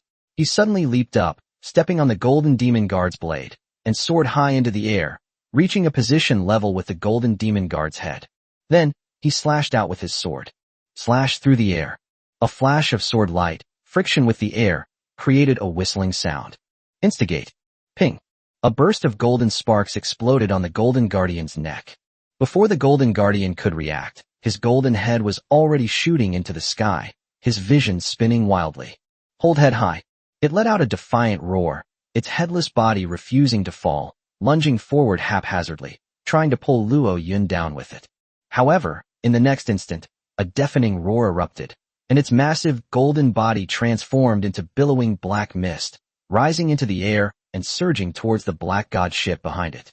Chapter 108 Battle 2. God. Young Master Luo instantly killed a golden demon guard. He killed a golden demon guard. Rear. Offadel, who had been observing the battle situation on Luo Yun's side, paled and exclaimed in surprise. She originally thought that Luo Yun's encounter with the golden demon guards would likely lead to dire consequences. Therefore, she mobilized all the ship's ranged archers to relieve her brother Augustus's predicament, hoping he could rush to the front and join forces with Luo Yun to deal with the golden demon guard. After all, she had heard her brother say that the golden demon guardian had extraordinary defensive capabilities, and even second-tier golden battle chi could hardly break through its defenses. It took him a long and arduous battle to finally defeat the golden demon guard. However, at this moment, Luo Yun was like a god possessed. He only exchanged 10 blows with the golden demon guard before beheading it with a single sword strike. Such power deeply shocked Offadel. What? How is that possible? This. The captains and crew members around them were stunned and shocked upon hearing this. Although they had never experienced the power of the Golden Guardians firsthand, they had seen many descriptions of them in the chat channels. Its near-impenetrable defense, coupled with its dazzling golden battle aura, makes it an absolute nightmare for all chosen ones at this stage.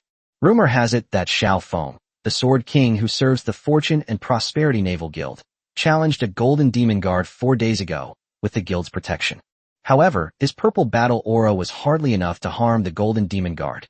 The two sides fought fiercely for about 3 hours before Sword King Xiao Feng, with the help of many powerful crew members, finally found an opportunity to kill the golden demon guard.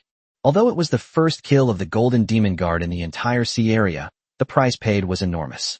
After all, the golden demon guard had tied down most of the main force of the wealthy sailing group, resulting in the defeat of many captains and crew members, causing heavy losses. Since that battle, some large naval fleets that were eager to challenge the 6-masted magic ship have become much more subdued. At this moment, the powerful golden demon guard was instantly cut down by Luo Yun. Such a record is simply astonishing. Many captains even forgot to attack the nearby demon ships and turned their attention to Luo Yun. However, the battle situation on Luo Yun's side had long been obscured by the surging black mist, making it impossible to see the battle clearly. An old captain exclaimed in amazement. Luo Shen has gone mad with killing. The black mist that surged out after the old demon army was wiped out has completely obscured the battlefield. He's incredibly fierce. Another young captain, his eyes gleaming with admiration, said excitedly. How could he not be fierce? He was the first man to defeat a god. With Luo Shen leading the charge this time, we will surely be able to break through the black fog and escape to safety. Brothers, don't just watch, shoot. The goddess of the Luo River is clearing the way for us. We can't slack off. Let's not let her efforts go to waste. That's right, attack. Kill. The captains and crew members were greatly encouraged and raised their long-range weapons to fight the enemy. Incredible. Young Master Luo truly deserves to be one of the 2 gods. Ha ha ha ha. Augustus also heard his sister's exclamation from behind. He rode on the back of the griffin, looked up at the sky and laughed, his heart filled with excitement. Let's go, brothers, speed up the advance and head to support young Master Luo. Don't let young Master Luo think we're trying to cheat or shirk responsibility. Yes, Commander. Charge. Kill. The members of the Lions were greatly encouraged, and under Augustus's leadership, they destroyed one demon ship after another and quickly advanced forward. In the blink of an eye, the Lion Clan members caught up with Luo Yun's Black Warrior army, and the two sides joined forces, going completely berserk. Golden Lion charge. Odiophile was filled with excitement as she steered the Golden Lion under her feet and propelled it forward. Thud, thud, thud. The empty demon ships were smashed to pieces as easily as paper, posing no obstacle whatsoever. The demon ships surging from both sides were mostly 2- or 3-masted demon ships. Under the bombardment of the Golden Lion, the Black God, and other large ships, they sank one after another, making it impossible to get close. In an instant, the entire Alliance fleet swept through the enemy lines as if they were in an empty field. Now, in the chat area of the navigation manual, countless messages about the killed demon soldiers were being refreshed at a frantic pace. Countless chosen ones put aside their own affairs to closely monitor the messages circulating in the group. The Crimson Demon Naval Fleet failed to break through the Black Mist blockade. All members perished. The Falcon Naval Fleet failed to break through the Black Mist blockade. All members perished. The Sea King pirates failed to break through the Black Mist blockade. All members perished. Wow, that's fucking brutal. So many naval groups have perished in one fell swoop. The Red Devil Naval Group is still a top-notch naval group. It is said that he organized more than 300 warships this time, but they all failed to break through and were killed in battle. Who can break through this Black Mist blockade? There will still be people. After all, there are quite a few powerful fleets in the Western Sea, such as the Golden Lion fleet that just killed the Golden Demon Guard a few days ago. And the Corpse Demon Kim Hyunnam's Corpse Demon Naval Fleet is also in the Western Sea area. If they can join forces, they should be able to break through the Black Fog blockade. It's not that easy. My crew told me that almost none of the previous chosen ones managed to break through during the first month of the Buster Call.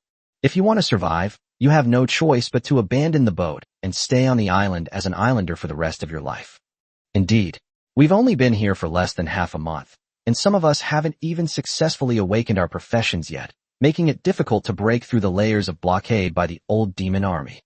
Staying on an island and being a local isn't a bad option. I wonder how many chosen ones will be sealed off in the Western Sea this time.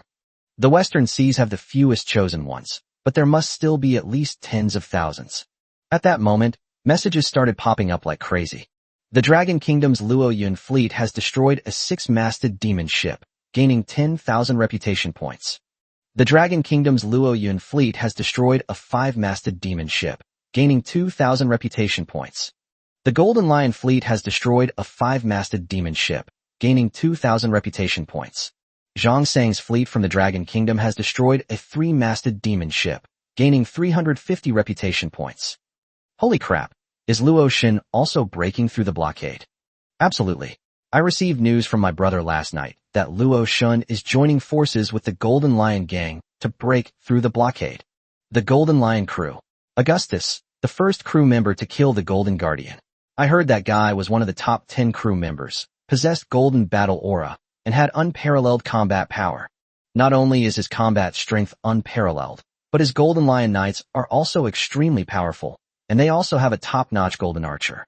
In terms of the strength of a single unit, they can definitely rank among the top 3 in the entire sea. I'm so jealous of the Golden Lion's captain. Everyone else recruits crew members one by one, but she just recruited an entire legion. What's there to be jealous of? Luo Shin started with just a small fishing boat, and she still managed to obtain the divine fruit through her own efforts. As long as we work hard, even if we can't become the goddess of the Luo River, we can still gain a place in this cruel sea. Stop spouting platitudes.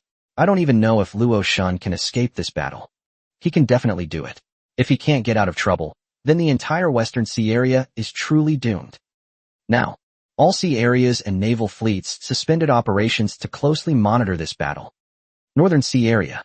In a ghostly and eerie sea, a super ship is leading a large number of massed ships toward a demonic island.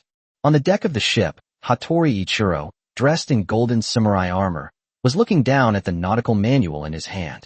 Long Luo Yun, has that kid started to break through the blockade? It is said that he wants to enter my North Sea waters.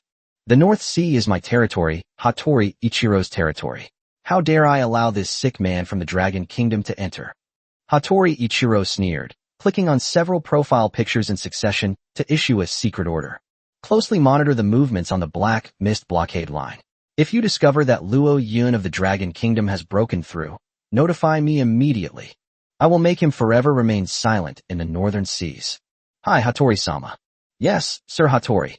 Following Hattori Ichiro's order, many low-tier mass ships headed towards the Black Mist blockade line. Eastern Sea Area. On the beach of Centaur Island. A Centaur Legion is boarding the Rose Naval Fleet's ships. The girl with the broken teeth, who was in charge of assigning this Centaur team to different groups, was not interested in managing affairs and was busy brushing through her nautical manual. Hey, Rongrong, what are you doing? Sister Xin is about to steal all your stallions. The pretty Lin Tide came over and reminded her. If she likes the stallion, let her have it. I can keep the mare. Lin Wanrong replied without looking up. What are you looking at so intently? Lin Tide leaned closer, glanced at her nautical manual, and immediately looked surprised. Has Luo Yun started his breakout attempt? Lin Wanrong nodded solemnly and said, he just had a 6-masted demon ship destroyed. Wow, that's intense. What kind of power does the corruption fruit he obtained have? It seems even more powerful than our captain's Logia-type ice fruit. My dear Shuang clearly said that the Logia-type god fruit is the most powerful fruit, but our captain isn't confident in defeating the golden demon guard, while that guy Luo Yun can. His corruption fruit allows him to control his muscles, giving his body explosive power for a short period of time. At the same time, his fruit can also corrupt his subordinates, granting them great power, but it will make them ugly. Furthermore, he said he has a pet sharing skill, and it seems he's planning to develop in the direction of the 8-sword style. What the hell is the 8-sword style? It means wielding 8 swords at once to attack the opponent simultaneously. Wow, that sounds incredibly awesome. No wonder netizens call him one of the 2 gods. I really hope he can escape the Western Seas successfully, so that our Rose Naval Group can form an alliance with him. With the 2 gods united, our Rose Naval crew will be invincible. I hope so. Lin Wanrong prayed silently in her heart. At this time, in the Western Sea, in front of a black fog blockade line, a large number of warships, numbering more than 3,000, have gathered. Many of the warships were piled high with rotting corpses, emitting a greenish stench that filled the air. On the surrounding sea, a large number of fish, seemingly poisoned, floated on the surface with their white bellies up and were pulled onto the boat by grappling hooks. Among them, the rotting figures of gigantic beasts appeared and disappeared on the sea surface, seemingly the culprits behind the deaths of these sea fish. On the lead ship, wearing a Western captain's uniform and with a face as white as paper, Kim Hyun-nam was reclining in a wrought-tan chair, holding a naval manual and reading it. His eyes were fixed on the information about Luo Yun that appeared on the screen, and a deep malice curled up at the corner of his mouth. You little brat from the Dragon Kingdom, I really hope you can escape alive. After all, your corruption fruit ability is exactly what this god needs. Kim Hyun-nam closed the nautical manual, then waved his hand, emitting a terrifying sonic boom. Charge. Break through the Black Mist's defensive line. Our Corp's Demon Naval Fleet must break through the blockade before that brat Luo Yun. Then, we'll set a trap and wait for that kid to walk right into it. Charge. Roar. On the ship, ghouls and abominations roared madly, their eyes filled with bloodlust. The sea around the fleet surged violently, and strange fish, corrupted by corpse energy, leaped from the surface, charging towards the Black Mist blockade ahead, clearing a path for the Corpse Demon Navy. Now, on Luo Yun's side, they had already advanced to within 100 kilometers of the Black Fog blockade line. There were countless demon ships, which they destroyed and sank to the bottom of the sea. However, more demon ships continued to attack. Hold on. Take some time to eat and maintain your energy. Hold on. We'll break through soon. The captains and crew encouraged each other, seizing every opportunity to rest in shifts before facing even fiercer battles. After Luo Yun and Augustus jointly sank 3 6-masted demon ships, many other demon ships, seemingly terrified of being killed, slowly retreated. This allowed the Golden Lion to move with impunity, significantly increasing its speed. However, a sense of unease lingered in everyone's hearts, because they discovered that the surrounding 3 or 4-masted demon ships were all silent, without making a sound. It was as if they were being suspiciously allowed to pass through the blockade. This unusual scene, like the calm before a storm, created an incredibly oppressive atmosphere. Luo Yun and Augustus, each riding their flying mounts, observed the surrounding sea, both with solemn expressions. They all had a strong premonition that some terrifying enemy was about to descend. At this moment, Luo Yun realized something and suddenly turned his head to look at the side of the fleet behind him. There, a gigantic vortex black hole suddenly appeared, slowly opening like a gaping maw of an abyss. What the hell is that? Luo Yun asked in surprise. Oh no, that's a vortex teleportation array. A powerful enemy is attacking. Augustus immediately steered his griffin toward the massive vortex. At this moment, the whirlpool surged wildly, the seawater violently pushed aside, and slowly spat out a huge warship that was entirely black. In terms of size, it was even larger than the Golden Lion. Chapter 109 Battle 3. What the hell is that? A captain stared at the massive warship emerging from the swirling whirlpool, his pupils shrinking to their tiniest point. The massive steel ship was entirely black, its hull covered with thick, dark red rust streaks that resembled dried blood, a truly shocking sight. At the bow of the ship hangs a huge skull of a sea monster, which looks somewhat like an ancient keel, ferocious and terrifying. The most chilling thing is, along the edge of the giant steel ship stood countless ancient demonic troops, numbering probably in the thousands. Among them are many silver magic guards, and even powerful gold magic guards. This terrifying demonic army was enough to terrify and even drive many chosen ones to despair. Many captains with weak wills were even so terrified that they screamed wildly. What level of demonic ship is this? With such a lineup, how can we possibly contend with it? Oh no, that demon ship is charging at us. It's so fast. We're all on the right flank, making us its primary target. What do we do? We're doomed. We're doomed. Stop crying, everyone. Speed up and get out of here. It's coming at our flank. Wah! It's too late. We can't escape. Help! Many captains and crew members were intimidated by the terrifying lineup. Their morale collapsed instantly, and they screamed incoherently. However, the demon ship did not stop because of their fear. Rumble, rumble, rumble. It was running at full speed, like a sea fortress, advancing madly in this direction. Its terrifying tonnage distorted the sea surface, spreading out into massive waves. Buzz. A deep whistle sounded from the demon ship, like a death knell from the abyss of hell, vibrating in everyone's eardrums. Many captains and crew members were terrified upon hearing the sound, covering their ears, trembling, and looking horrified. The timid ones simply threw away their weapons, squatted on the ground, curled up in a ball, and trembled. Clearly, the ship's whistle had a soul-shaking effect, completely shattering the morale of the Golden Lion fleet. Seeing that the morale of many crew members, and even the captain, had plummeted, Affadel gritted her teeth, quickly activated her battle aura, and shouted in a sweet voice. Cheer up. Quickly take control of your warships and move forward at full speed. Don't let that demon ship collide with your ship. Otherwise, your ship will surely be destroyed. Captain, pull yourself together and get the boat running at full speed. Captain, get up quickly. The demon ship is about to ram us. Encouraged by their crews, many captains rose to steer their warships, trying to avoid the ramming of the demon ship. However, the numerous demon ships that had been scattered ahead swarmed back in, blocking the path of many ships and slowing them down considerably. At this moment, the enormous demonic ship had advanced to a close distance, like a giant black blade, and slammed into the right flank of the Golden Lion naval fleet. Bang, bang, bang. A series of deafening collisions rang out, and at least 20 warships were smashed apart by the demon ship, turning into broken pieces of wood. The scene immediately descended into chaos. Help! Save the captain! Watch out, In an instant, the captains and crew members on these warships were thrown into the rolling waves, struggling in terror.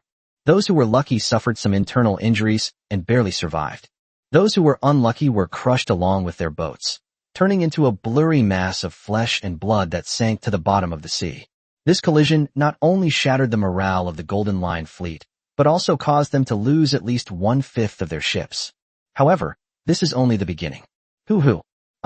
As a series of ferocious roars resounded, black mist billowed atop the demonic ship, and ancient demonic soldiers clad in armor leaped from the vessel like dumplings. Some landed on the sea surface and strangled the captain and crew who had fallen into the water. Some landed directly on the surrounding warships, launching attacks on the intact vessels in an attempt to destroy them and eliminate any chance of escape for the chosen ones. In an instant, the right flank of the entire naval fleet was breached, plunging them into a hellish inferno. Quickly assemble the entire regiment and support the ships on the right. Quick! Affadel shouted as she led the captains and crew to the starboard side of the ship. Immediately, they raised their ranged weapons and began firing at the ancient demon soldiers not far away. Hopefully, we can save more allies. However, the ancient demon army descended like locusts, numbering 2,000 to 3,000, and in an instant, they had destroyed dozens of warships on the right. The captains of these warships are mostly of average caliber, and many have only recently awakened their professions. Although some of them recruited decent crew members, how could they possibly resist the terrifying sheer size of the demon army? In a mere moment, the captain and crew of the naval fleet's right wing were almost entirely wiped out, their blood and flesh staining the sea red. At this time, Luo Yun and Augustus arrived just as they were riding their mounts. Looking at the horrific scene of blood flowing like rivers below, Luo Yun felt a surge of rage. Although these dead captains and crew members were not related to him. But, seeing so many allies being slaughtered by the old demon army, even he, in his indifference, could not suppress the anger in his heart. Roar! He roared, his black muscles twitching wildly, unleashing a terrifying burst of energy that shattered his shirt, sending fragments fluttering like butterflies. Then, he leaped off the back of the fallen bloodbat, transforming into a demonic Azura, and crushed a bronze demon guard. Upon seeing this, a dozen bronze demon guards led dozens of demon soldiers and converged on him. Cold spears and dark, demonic swords came stabbing at him from all directions. Luo Yun seemed to regard them as invisible, his muscles twitching incessantly, containing a terrifying power pulse, while the 8 tentacles on his back surged wildly, radiating sword light in all directions. Soaring. Oh, babble. One by one, the demon guards and demon soldiers were beheaded by him as easily as cutting melons and vegetables, and turned into billowing black mist. He crouched slightly, and then suddenly pushed off with both legs. Bang! He smashed through the black mist and swept towards a nearby, 3-masted warship. Before the ancient demonic soldiers on the ship could react, the tentacles on his back danced wildly again, decapitating them as easily as cutting melons and vegetables. Then, Luo Yun leaped onto the next warship. At that moment, he seemed to transform into a deathly phantom in the darkness, leaping rapidly across the wreckage of the warship. Wherever he went, the demon army vanished like ashes from burning paper. Babble. Oh, whether they are demon soldiers or demon guards. Whether it's the bronze magic guardian or the silver magic guardian. Before the corrupted Luo Yun, they were all like weeds, swept away into black mist with a single sword strike, with no one able to escape. In the blink of an eye, he had already slaughtered hundreds of demon soldiers and guards. Originally, the right flank of the fleet had been breached, the Allied forces had suffered heavy losses, and their morale should have plummeted due to the strange ship whistle. However, when the Allied forces witnessed Luo Yun's godlike killing prowess, their low morale was instantly reignited. Luo Yun's strength gave them hope for survival. With such a war god standing on the side of the Allied forces, what is there to fear? Let's just fight. Brothers, cheer up and charge forward with Luo Shun. Wipe out the demon army completely. Kill. Augustus raised his arms and shouted, his whole body burning with golden battle aura, riding a griffin low over the sky, his greatsword waving like holy light. Thud, thud. Any demonic soldier struck by his greatsword, even if not hit in a vital area like the head, was cleaved in two and burned to death by the holy light. At this moment, members of the Golden Lion Knights and the Black Knights army also arrived. Kill. War. They roared with excitement, transforming into an army of steel, following their respective leaders, and launching a counterattack against the ancient demonic soldiers. The captains and crew members who had been intimidated also recovered. They are either skilled with long-range weapons, providing crushing support from the rear. They are either skilled in close combat, leaping through the wreckage of ships to the right side of the fleet to provide support, and fighting alongside the vast army of ancient demons. In a short while, the arrogance of the thousands of ancient demons was suppressed, and they were forced to retreat in defeat, losing their previous unstoppable momentum. At this moment, on the demon ship, seeing Luo Yun unleash his invincible power below, the 10 golden demon guards could no longer suppress their rage and leaped high into the air. The moment they leaped into the air, 10 large bat dragons with wingspans of over 10 meters emerged from behind them, carrying them and rushing towards the battle below. Babble. The crazed, fallen ghost bat immediately spotted these powerful enemies and charged towards the bat dragons with a furious roar. However, the fallen ghost bat's rank is considerably lower than that of the bat dragon. Moreover, these bat dragons are all powerful second-tier high-level magical beasts. How could they be resisted by low-level corrupted magical beasts like the fallen ghost bat? Babble. As several bat dragons swept past, the several-meter-long body of the fallen ghost bat was instantly torn apart, its internal organs and blood gushing out. Watch out, the enemy general is coming. Augustus looked up at the 10 ferocious bat dragons that were descending, his handsome face extremely solemn. He faced extreme difficulty even when fighting a bat dragon and a golden demon guard alone. Now, 10 bat dragons carrying 10 golden demon guards have descended, and he is utterly powerless to resist them. He couldn't help but cast his gaze upon the corrupted Luo Yun, who resembled a demon. Now, only this young man had the ability to turn the tide and save the entire fleet. No one else could have done it except him. Chapter 1:10 The Golden Guard. A bat dragon was the first to swoop down. Luo Yun stood on the tilting hull, with 8 thick tentacles behind him, each holding a cursed blade, slowly writhing like giant pythons. Babble. The enormous bat dragon coiled around, opened its mouth wide, and spat out a burst of flames at Luo Yun. At the same time, its wings flapped, forming a blade of wind that swept towards Luo Yun. This bat dragon's combat power is no less than that of an ordinary silver demon guard. Luo Yun's dark eyes were fixed on the bat dragon's movements. With a slight sway, he leaped off another warship, easily dodging these deadly attacks. At this moment, the bat dragon seized the opportunity and let out a deafening roar at Luo Yun. Buzz! Luo Yun felt a sharp pain in his eardrums, and his head felt as if it had been hit by a hammer. At this moment, the bat dragon suddenly swooped down, its huge claws aimed straight for Luo Yun's head. Careful! Augustus rode his griffin to provide assistance, but two bat dragons swooped down and entangled him, leaving him unable to help himself.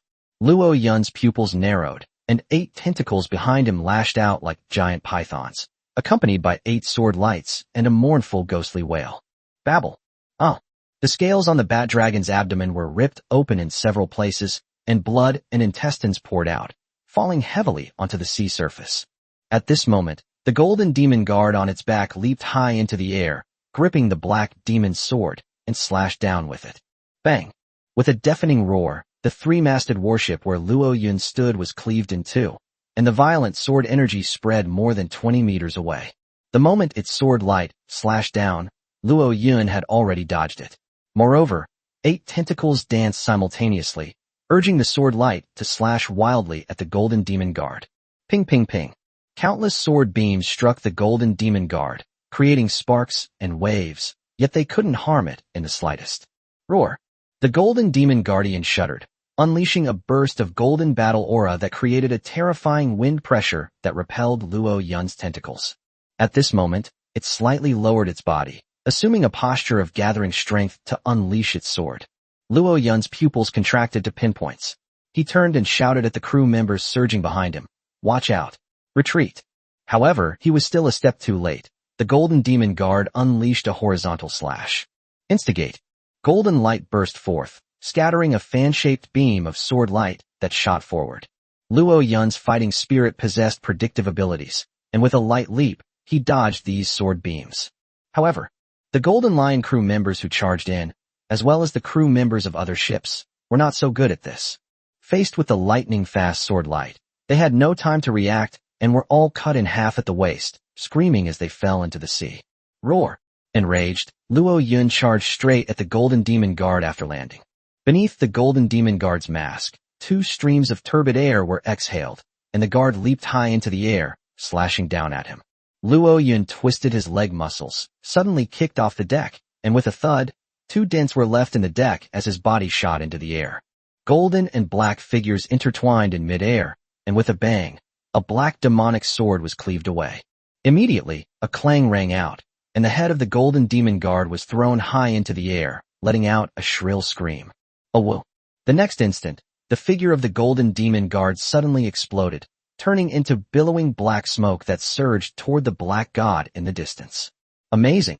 Young Master Luo has killed a Golden Demon Guard. Too fast, too strong.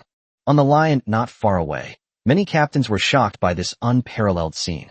At this moment, taking advantage of Luo Yun's momentary lapse in flight, the 2 bat dragons swooped down, intending to kill him. Watch out for a sneak attack. Affadel drew her golden longbow to its fullest extent and fired an arrow at one of the bat dragons. The golden arrow flashed by and instantly reached the bat dragon, nearly piercing its skull. At that moment, the Golden Demon Guard on its back swung its sword. Ping! The golden arrow was deflected and could not cause any damage to the bat dragon. Suddenly, 2 tentacles covered with fine scales emerged from the seabed, swept over a dozen meters high, and wrapped around the 2 bat dragons. Babble! The 2 bat dragons struggled fiercely, nearly throwing the 2 Golden Demon Guards on their backs off their feet. The next instant, a tremendous force erupted, dragging the Golden Demon Guard on the bat dragon's back along with it, as it slammed heavily onto the sea surface. Bang! 2 giant waves were smashed into the sea, surging outwards in all directions. Babble! Roar! The bat dragon and the Golden Demon Guard struggled to their feet, letting out frenzied roars in unison. As their roars rang out, the vast number of ancient demonic soldiers behind them surged toward Luo Yun as if they had been injected with chicken blood. The number was so large, it exceeded 1,000. Fire. Support Luo Shun. Shooting. Bang bang bang. From the ships behind, bursts of cannon fire and gunfire rang out, and a barrage of arrows came hurtling down, trying to relieve the pressure on Luo Yun. However, those ancient demon soldiers seemed to have gone mad, surging towards Luo Yun with no fear of the threat posed by these ranged weapons. Ignoring them, Luo Yun leaped through the shipwreckage, wielding his twin blades, his target the 2 golden demon guards that had fallen into the sea. At this moment, the 2 golden demon guards also stood up from the sea. The ancient demon army possessed the ability to stand on water. The turbulent sea was like flat ground to them. Roar. They roared, their figures blurred. They crashed through the waves and rushed towards Luo Yun. However, before they could take more than a few steps, 2 tentacles suddenly emerged from the sea beneath their feet and tightly bound their legs. The golden demon guards roared and were about to swing their swords to kill the tentacle monsters below. At this moment, Luo Yun had already used the wreckage of the ship to leap high into the air and unleash a powerful sword strike. Hold head high. One of the golden demon guards sensed the deadly danger and fiercely swung his demonic sword, intending to clash head-on with Luo Yun. However, the tentacles beneath its feet suddenly acted up, pulling it sharply and causing it to stagger. When the strong clash, victory or defeat can be decided in an instant. The moment the golden demon guard was disturbed, Luo Yun had already leaped in front of it and swung his sword. Hold head high. The golden demon guard roared and hastily raised his demonic sword to block. However, Luo Yun's right arm muscles writhed like snakes, unleashing unimaginable power. Ping! The ebony sword clashed with the demonic sword, creating a spark, and the demonic sword was actually slashed away. The ebony sword continued its trajectory, grazing the head of the golden demon guard. The terrifying force acted on the ebony sword, slamming it hard into the golden mask. Duong! With a muffled thud, the head of the golden demon guard was severed and exploded, turning into billowing black mist that surged outwards. The next instant, its 5-meter-tall golden body began to twist, hunch, and collapse rapidly. Roar! The other golden demon guard struggled to break free from the eerie tentacles, swung his demonic sword, and prepared to kill Luo Yun. However, after breaking free from one tentacle, 3 or 4 more tentacles spread upwards, wrapping around its body even more tightly. Meanwhile, tentacles extended from Luo Yun's back, wrapping around the waist of the golden demon guard and using its body as a fulcrum, pulling it towards him. Hold head high. The golden demon guard struggled desperately to break free from the tentacle's entanglement. However, a sword beam swept past, and its golden head exploded, its body turning into billowing black smoke that dissipated. The 2 bat dragons that had fallen into the water were terrified when they saw that their masters had been killed. They tried to escape from the sea. However, several tentacles spread up from the seabed, wrapped around their bodies and necks, and twisted them hard. Death coil. Click. In an instant, all their bones shattered, and blood gushed out, staining the surrounding sea red. At this moment, Luo Yun had landed on a floating mast and stood upright. He killed 3 golden demon guards as if it were nothing, not taking it to heart at all, his cold gaze fixed ahead. Ahead, a massive horde of ancient demonic soldiers surged forth, clearly targeting him as their primary objective. At the same time, several bat dragons were circling overhead, about to descend and strangle Luo Yun.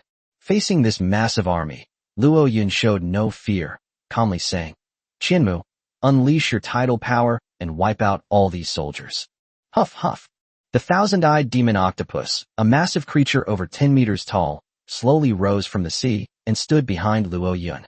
As it gazed upon the vast array of ancient demonic soldiers charging towards it, its compound eyes emitted an icy blue light.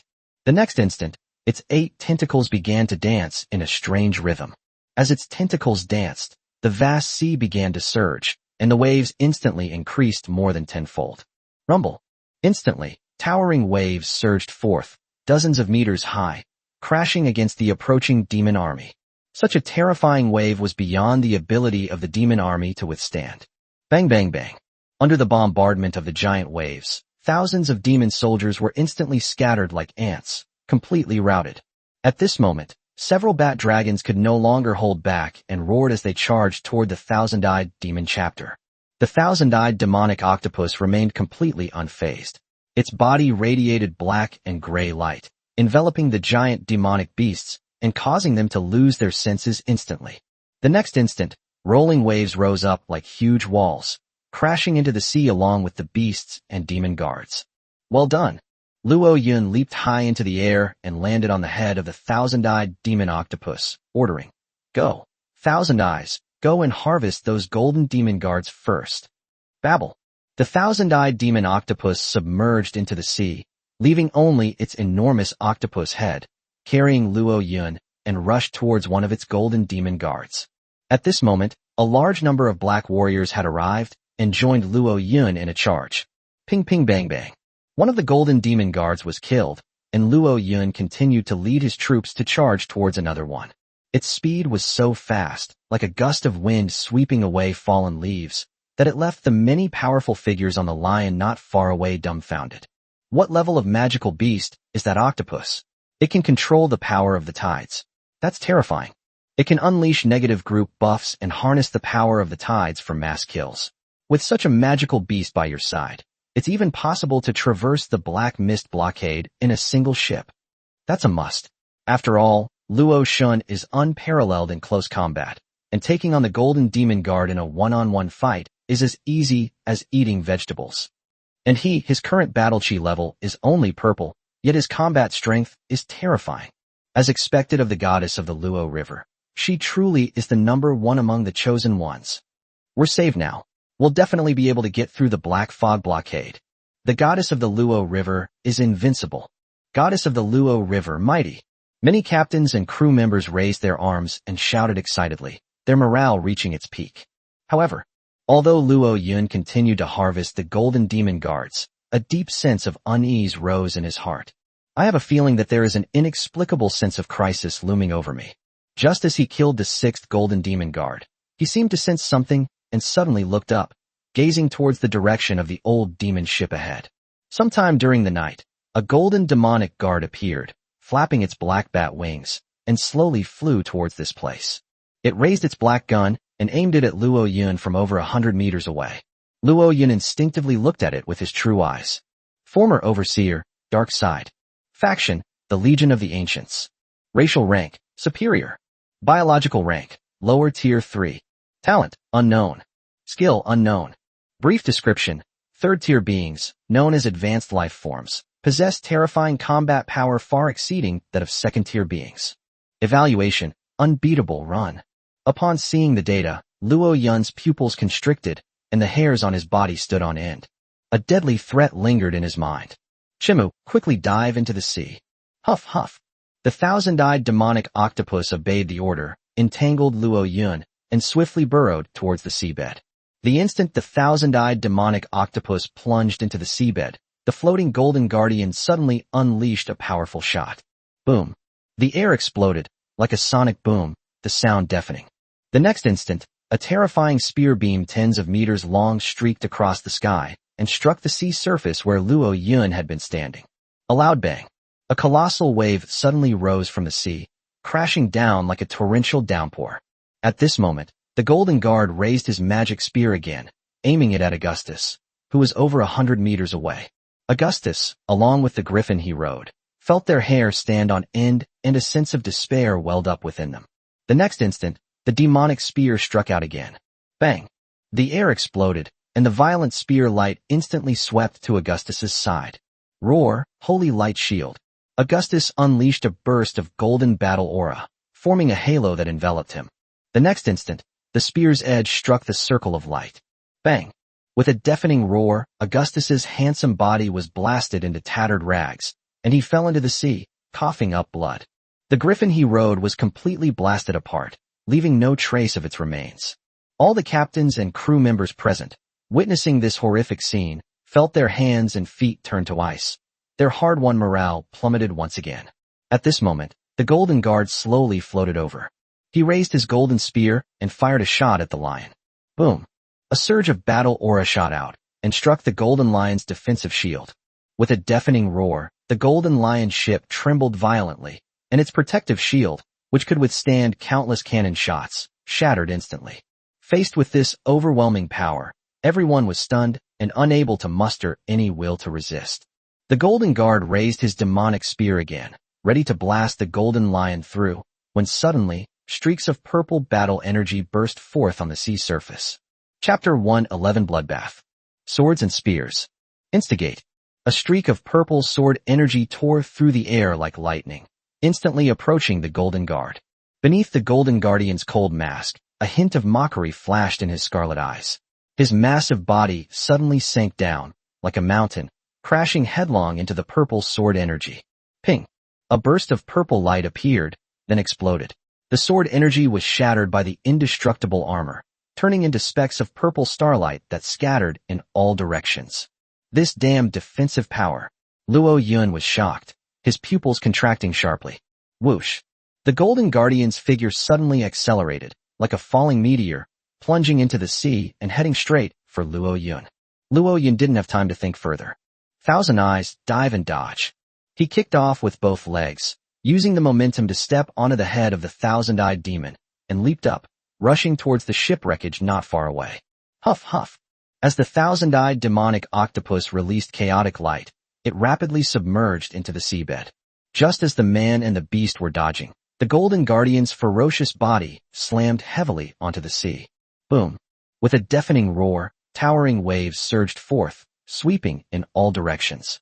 Luo Yun had just landed on the shipwreck a few meters away when he was suddenly struck by a surging wave, his body swaying precariously, almost falling into the sea. Before he could even get his footing, the Golden Guard spread his bat wings and soared through the air. One shot, and it's out. In an instant, Luo Yun felt a chilling aura, as if he were tightly shrouded in the shadow of death. A feeling of invincibility arose in my heart. But this feeling was shattered in an instant by his soaring fighting spirit. Roar Sky Slash. He let out a low growl, and 8 tentacles on his back surged like snakes, wielding countless blades to meet the fatal shot. Boom.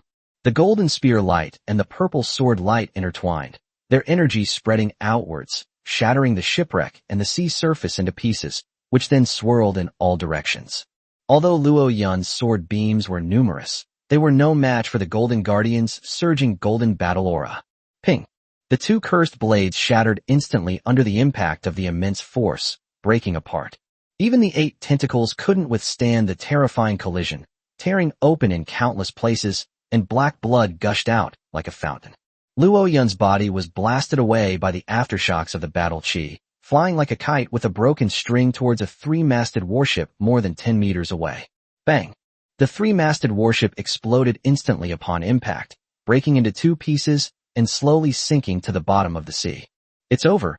Even the goddess of the Luo River has been defeated. What kind of monster is that? It's so powerful. How can we possibly defeat it? We're doomed. We're doomed. I should have listened to myself, abandoned the warship, and settled down as an islander. Wah! On board the Golden Lion, many captains and crew members witnessed this scene, their hearts filled with despair, and their desperate cries echoed throughout the ship. Luo Yun was the strongest among them. Killing the Golden Demon Guard was as easy as taking candy from a baby. However, faced with this bat-winged monster, he was unable to withstand even a single blow. The disparity in combat strength was so great that it caused utter despair. Many captains even took out their nautical manuals and began leaving their last words to family and friends. The entire fleet's morale collapsed, swallowed by endless despair. At this time, a large number of demon ships rushed in from all sides, forming layers of impenetrable blockade lines that stretched across the front of the Golden Lion. Without the shield of holy light, the Golden Lion was like a fish on a chopping board, unable to break through the encirclement by charging recklessly. They are now in a desperate situation. From all directions, countless ancient demonic soldiers surged forth from the sea, numbering in the tens of thousands. How can we break this deadlock? Cheer up. Concentrate your firepower and shoot at that Golden Guard. If we can kill it, we still have a chance to survive. Hurry up, make your move, assist young Master Luo in killing that Golden Guard. Ophelia called out loudly, but only silence answered her. The morale of the surrounding captains and crew members had collapsed, and they had no will to resist whatsoever. Ophir was so angry that she trembled all over. She could only raise her golden longbow and fire an arrow at the Golden Guard. Instigate. The arrow flashed like a golden meteor streaking across the sky, heading straight for the Golden Guard's mask. The Golden Guard didn't even glance at it, casually raising his demonic claw and lightly slapping it. Bang! The golden arrow, capable of easily piercing steel plates, shattered instantly, turning into scattered starlight that posed no threat to it. Seeing this, Affadel felt a sense of powerlessness rise in her heart, and her hand holding the longbow trembled. Such a powerful opponent is simply beyond her current ability to defeat. What to do? Roar. At this moment, numerous silver guards and black warriors roared and rushed forward, surrounding Luo Yun. You mere ants, you're courting death. A hint of mockery flashed in the golden guard's eyes, and he let out a low, hoarse laugh. Its bat wings suddenly unfurled, and its figure shot out like lightning, wielding its spear with impenetrable force, its golden battle aura raging wildly. Bang! Bang! Neither the silver guard nor the black warrior were a match for it. They were all crushed and turned into billowing black mist. In the blink of an eye, the hundreds of black knights had been almost completely slaughtered by the golden overseers. Even now, some people are still charging forward. It's the Knights of the Golden Lion Order. Kill. One by one, the Knights of the Golden Lions charged forward bravely, some riding griffins, others stepping on shipwrecks. Don't come any closer. Luo Yun, who had climbed out of the shipwreck, roared at them, unwilling to cause any more unnecessary casualties. However, these brave soldiers did not retreat, but continued to charge forward, ready to die for their cause. A massive army of ancient demons surged forth, intent on utterly engulfing them. At this moment, the Golden Guard sneered and mocked. Get out of here, all of you. This inspector will personally crush these ants, letting them know the unparalleled ferocity of my former demonic army. Roar! Roar! The vast number of ancient demon soldiers raised their weapons and roared madly, the sound waves shaking the sea and terrifying many chosen ones. The Knights of the Golden Lion were not intimidated by this momentum and continued their valiant charge. Like moths to a flame, they rushed toward the arrogant Golden Guard. The Golden Guardian let out a low, sinister laugh, like a demon god, speeding across the sea, his black spear wielding like a scythe of death. Whoosh! Whoosh! One by one, the members of the Golden Lion clan were easily killed by its spear, their bodies severed in two and falling into the sea. The sea was stained red with blood. It was a scene of utter carnage. Kill! The remaining knights continued to shout cold slogans as they surged toward the Golden Guard, like emotionless machines, fearless of death. The morale of the fleet plummeted. Someone has to step forward and ignite morale with their life, so that the flame of morale can continue to burn. Once morale is lost, everything is over. This bloody and cruel scene sent shivers down the spines of the many chosen ones on the warship. They had only recently transmigrated and had not experienced many life-or-death battles. Seeing such a brutal battle scene now had a great impact on their minds. Many of the more timid chosen ones had already broken down in tears, their minds filled with the horrific image of their bodies being torn apart, bringing them to the brink of collapse. The sacrifice of these valiant knights not only failed to inspire the morale of the many chosen ones, but instead made them even more fearful, unable to muster even the slightest will to resist. Not everyone is a warrior. Now, watching his valiant allies fall one by one, Luo Yun was completely enraged and let out a beast-like roar. Roar! He trampled over the ship debris, charging madly towards the Golden Guard like an arrow released from a bow. His eyes flashed with a wild purple light, demonstrating his ability to predict the future to its fullest extent. At this moment, the Golden Guard blasted the last knight to pieces, then suddenly turned around and flew towards Luo Yun. A fighting spirit even flickered in his eyes. Virtual images simultaneously appeared on the retinas of both individuals. All of this is about anticipating where the opponent's next move might land. Chapter 112: Fierce Battle with the Golden Guard. In the instant the two figures closed in, the tentacles behind Luo Yun surged, and the sword blade swung out, slashing towards the Golden Guard. At the same time, Luo Yun's arm muscles bulged, unleashing astonishing strength, and his two swords were swung out like lightning, carrying a sharp sword aura.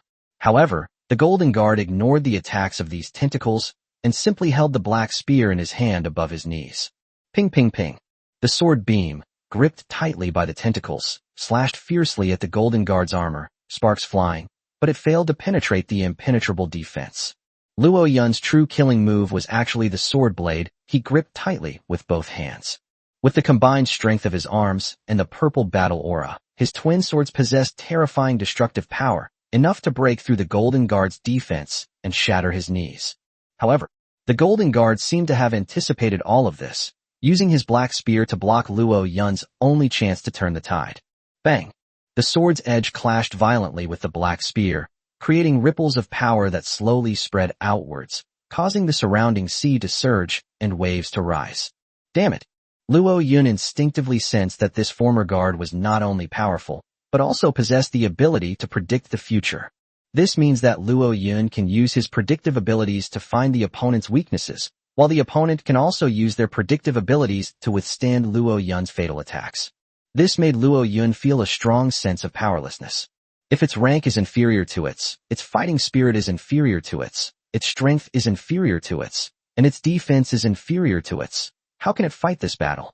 Just as Luo Yun was lost in thought, the Golden Guard's black spear suddenly trembled. Bang! Luo Yun was once again thrown back, flying out like a kite with a broken string, crashing heavily into the mast of a four-masted warship more than 30 meters away. Puff! He spat out a mouthful of blood and fell onto the deck in a disheveled state. Before he could even get his footing, the Golden Guard flashed past like lightning and appeared before him in an instant. The black spear in his hand, carrying earth-shattering power, slammed down towards his head, intending to kill him in one fell swoop. At this critical moment, a golden light tore through the sea and shot toward the head of the Golden Guard like a meteor. A hint of fear flashed in the eyes of the Golden Guard, who hurriedly raised his demonic spear to defend himself. Ping! A deafening roar shook the massive body of the Golden Guard, sending it sliding backward until it came to a stop on the side of the ship. Suddenly, the turbulent sea broke apart, and Augustus's majestic figure rose slowly from the sea, supported by the thousand-eyed demon chapter. Thanks. He bent down and gently patted the octopus head of the thousand eyes, then leaped up and landed steadily beside Luo Yun. Are you all right, young Master Luo? I'm fine. Augustus reached out and pulled Luo Yun up from the deck. The two turned around at the same time, their gazes fixed firmly on the Golden Guard, who was a dozen meters away. This guy is incredibly strong, and his battle aura has predictive abilities, making him very difficult to deal with. Luo Yun wiped the blood from the corner of his mouth and told Augustus what he had discovered. Augustus nodded solemnly. I'm afraid we are no match for him. However, I want to give it a try. Maybe we can win. That's what I think too. The two exchanged a smile, and without further ado, they moved swiftly, one to the left and one to the right, simultaneously charging towards the Golden Guard. Two ants. If you are given some time to grow, you may be able to threaten this guard. But, at this moment, you are nothing but ants before this inspector. Ants, trying to turn the world upside down? Humph. The Golden Guard sneered, his massive body swaying as he instantly rushed to Augustus's side. With a single thrust, the spear's light pierced the air, carrying unparalleled power and unstoppable momentum. Lion's fierce slash. Augustus's golden curls fluttered in the wind, and his two-handed swords shone brightly as he slashed headlong at the spear's edge. Duong. The golden sword light and the spear light collided violently, creating a terrifying sonic boom that distorted the surrounding air. The iron-hard deck beneath their feet was shattered, cracks spreading out like a spider web. Augustus could not withstand the powerful impact, and a trickle of blood spilled from the corner of his mouth. He pursed his lips tightly, his fighting spirit blazing fiercely, and a golden angelic phantom appeared on his body, its pure white wings soaring high, exuding a holy aura. His golden battle aura belongs to the transformation type, and the direction of transformation is the rare, Holy Spirit Angel. With the blessing of the Holy Spirit Angel, his fighting spirit, defense, and other abilities will be greatly enhanced. However, this also has its drawbacks. That would rapidly deplete his physical strength and battle aura. Furthermore, excessive use of battle aura would consume his life force, causing his body to age quickly. But at this moment, he couldn't care less about anything else. He must fight desperately to carve out a path out of despair and fight for his sister and the captain's survival.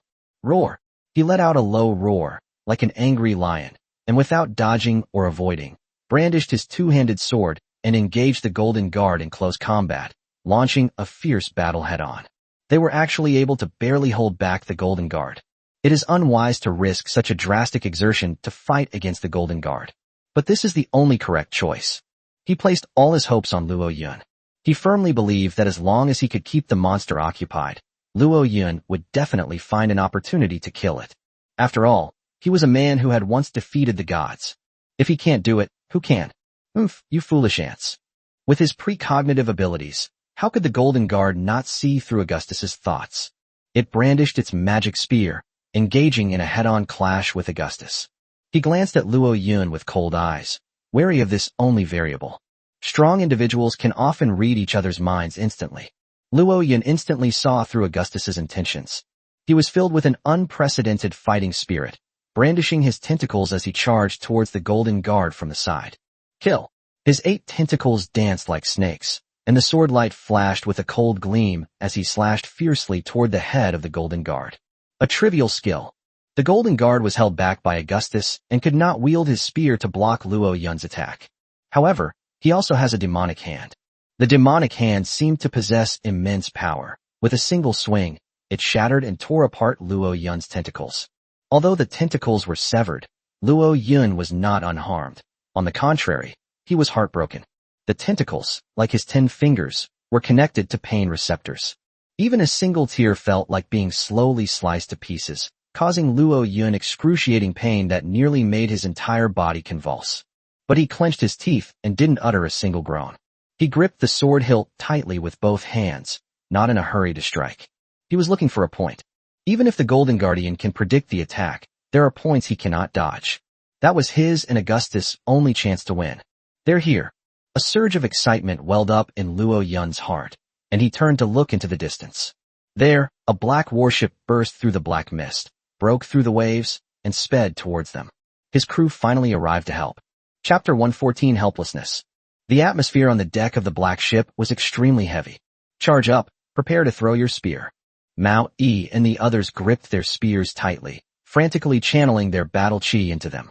The spears crackled and crackled, crackling with lightning and gleaming with dazzling light.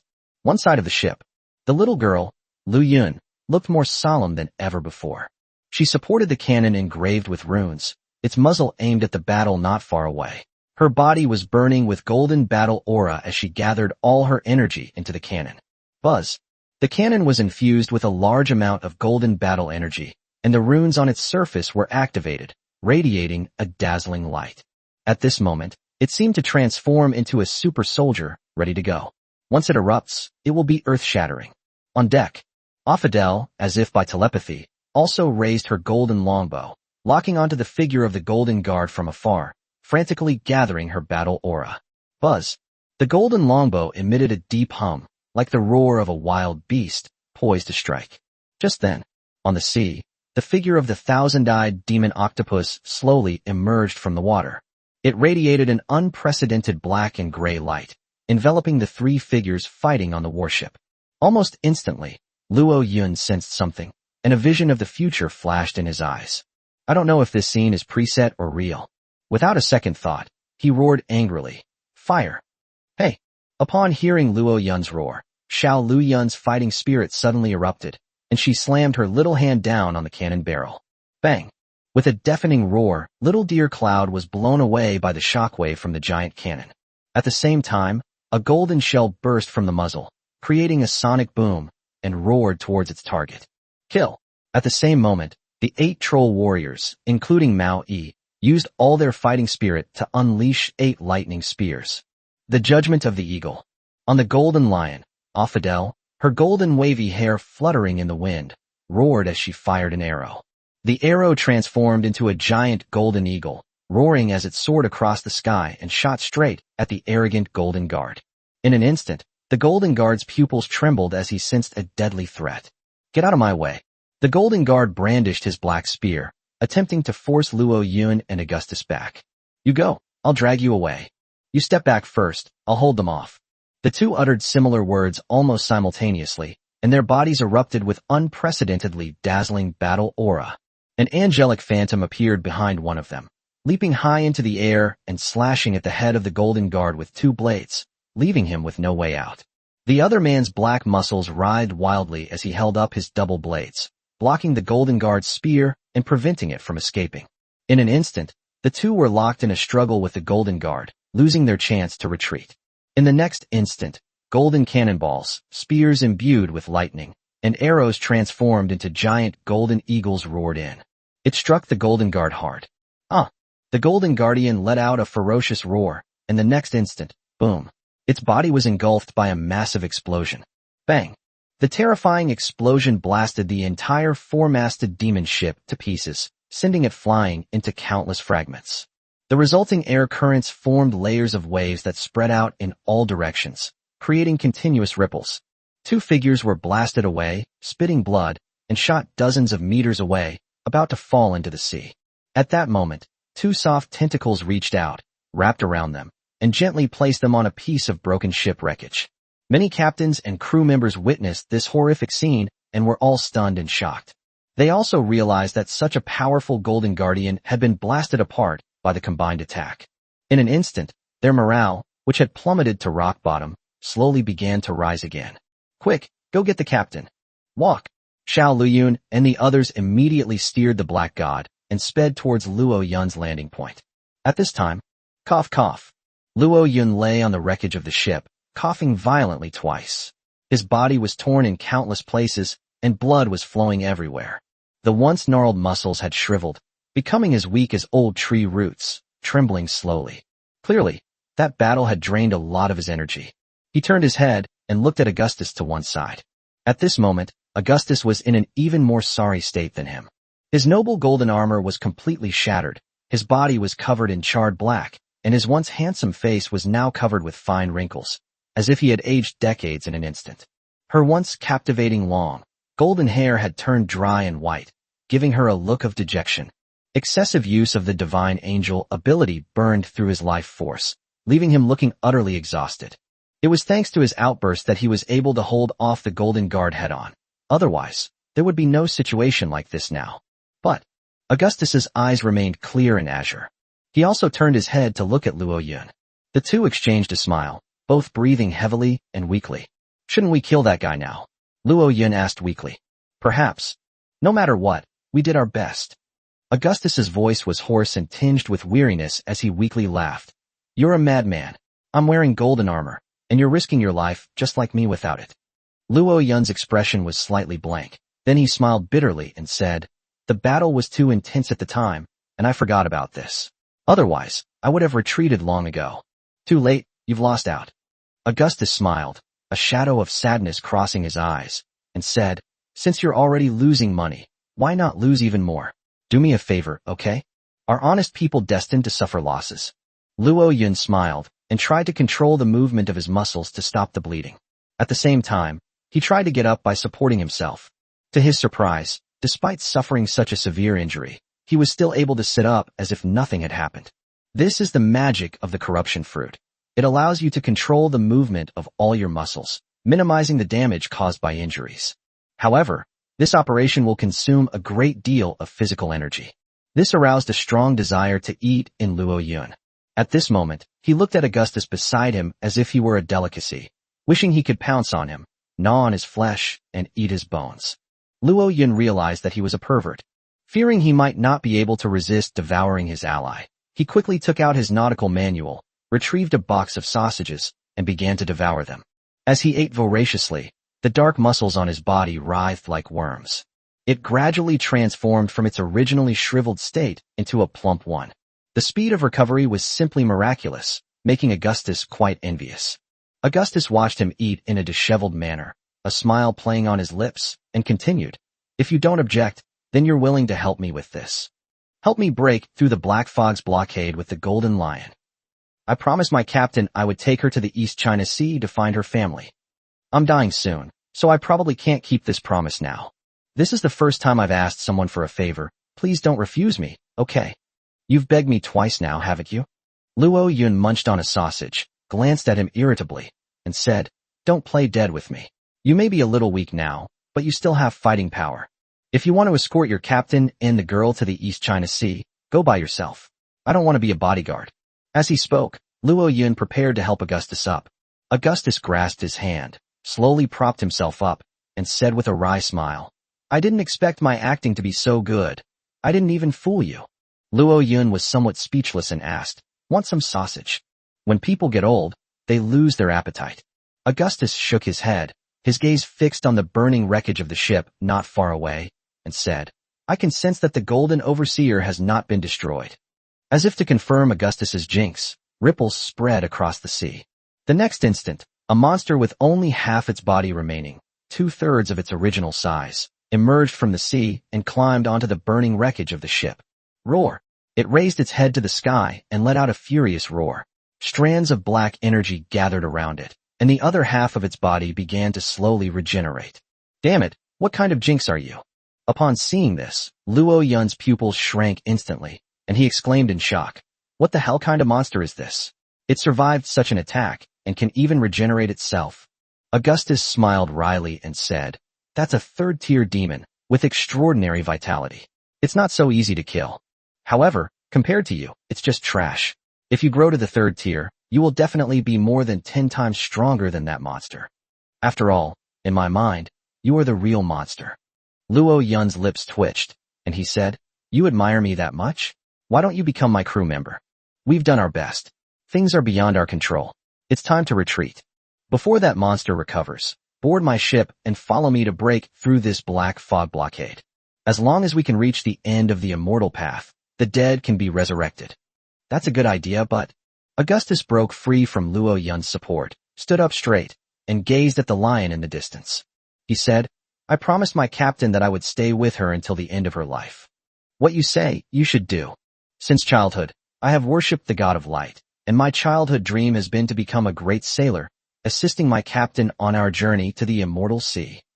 Alas, I am too weak. Now, I don't want faith anymore. I don't want dreams anymore. I just want my captain and my sister to safely break through this black fog blockade. Augustus turned and gave Luo Yun a knightly salute, saying earnestly, please corrupt me. You go, I'll stay. Chapter 114, The Mighty Augustus. Luo Yun remained silent, knowing full well that Augustus's mind was made up and could not be swayed by a few words. Now, all he could do was guide Augustus down the path of corruption, enabling him to acquire the immense power to rival the Golden Overseer. Only in this way could everyone have a glimmer of hope, including Augustus himself.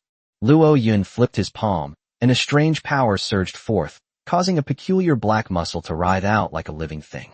By infuse this black muscle into your wound, you will gain control over the power of corruption. He said in a deep voice, however, your appearance may change drastically as a result, so you should be prepared. After saying that, Luo Yun casually tossed the black muscle, which flew towards Augustus like a serpent. Thank you. Without hesitation, Augustus pressed the black muscle directly into the wound.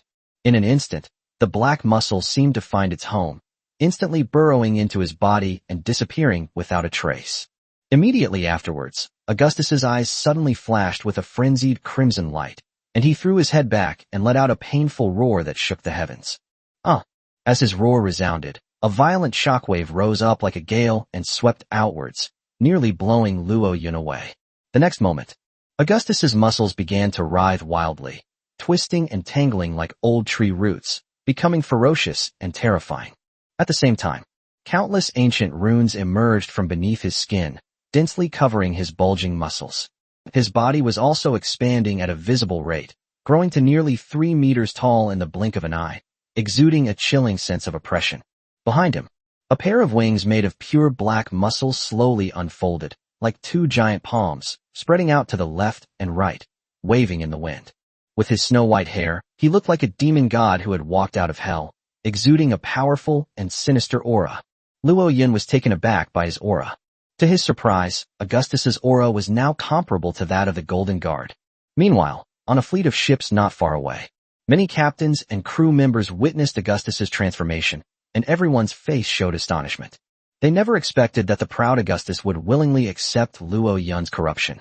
After corruption, you'll become a powerful half-human, half-demon monster. Ophelia covered her red lips, a hint of sadness flashing in her eyes. She knew her brother better than anyone else. She knew that he had believed in the god of light since childhood and hated all dark creatures. It was already quite an achievement that he was able to fight alongside Luo Yun. Yet now, for the sake of power, he willingly accepts corruption, transforming into a corrupted demon. Ophelia knew that her brother was prepared to fight to the death. Otherwise, he would never have abandoned his faith. He has sacrificed everything for the safety of the entire fleet. Thinking of this, Ophidel's eyes couldn't help but redden. She knew that after this battle, she might lose her loved ones forever. At the same time, Luo Yun quickly activated his Eye of Truth, and began to examine Augustus's data. Augustus, the fallen angel. Race rank, dark royal family. Faction, Luo Yun. Status, perfect corruption. Class, greatsword master. Realm level, lower cloud sea realm. Comprehension, 95. Talents, high spirits, might, immune to negative status effects. Battle aura level, dark gold overlord, transformation type. Recommended crew rating, 6 stars. Upon seeing Augustus's data, Luo Yun couldn't help but gasp. The data was so terrifying that it shocked him. Not only did their race reach the royal level, but their battle aura level also reached the dark gold overlord battle aura. This is already comparable to the state when the corrupted demon god controlled Kawada. Even Luo Yun's own data pales in comparison. Without a doubt, Augustus had undergone a complete transformation and become incredibly powerful. Most importantly, his current allegiance has shifted to Luo Yun's. This means, if Luo Yun wanted to forcibly enslave him, he would be unable to resist. After all, he had already accepted Luo Yun's corruption, becoming essentially Luo Yun's puppet. Now, Augustus lowered his gaze, staring at his grotesque palms, his crimson eyes filled with bitterness. I feel that my strength has increased at least tenfold. I, who yearn for the light, gained such pure dark power after my fall, and it is terrifyingly powerful. How ironic. Although he had become stronger, Augustus could not be happy at all. He turned to look at Luo Yun and asked, "Do I look a lot like the devil described in the Bible right now?" "I think it's pretty cool," Luo Yun said sincerely, shrugging. "Thank you." Augustus gave a bitter smile and said sincerely, "Thank you for the power you have given me. If there is an afterlife, I will definitely choose to be your crew member." Luo Yun casually replied, "The next life is too long. If you're sincere, do it now." "Not now." Augustus shook his head, looked at the golden guard that was about to be fully restored not far away, and said, "I have promised Captain Yinner that I would be her member for life. I must keep my word. Young Master Luo, please lead the fleet to break through the Black Fog blockade. As for that golden guard and the pursuers around them, leave them to me. Goodbye." Before Luo Yun could answer, Augustus suddenly flapped his wings. Bang! A sonic boom suddenly rang out, and the powerful thrust made his figure turn into a blur, instantly rushing to the front of the Golden Guard. The Golden Guard had been fully restored under the special power of the rules, and its golden armor was brand new. It was slightly taken aback when it saw Augustus rushing close in an instant, wondering why this ant had suddenly become so powerful. Before it could react, Augustus unleashed a burst of dark golden battle aura and slashed out with immense power. The sword strike was as fast as lightning. The Golden Guard didn't even have time to react before it slashed through his breastplate. Bang!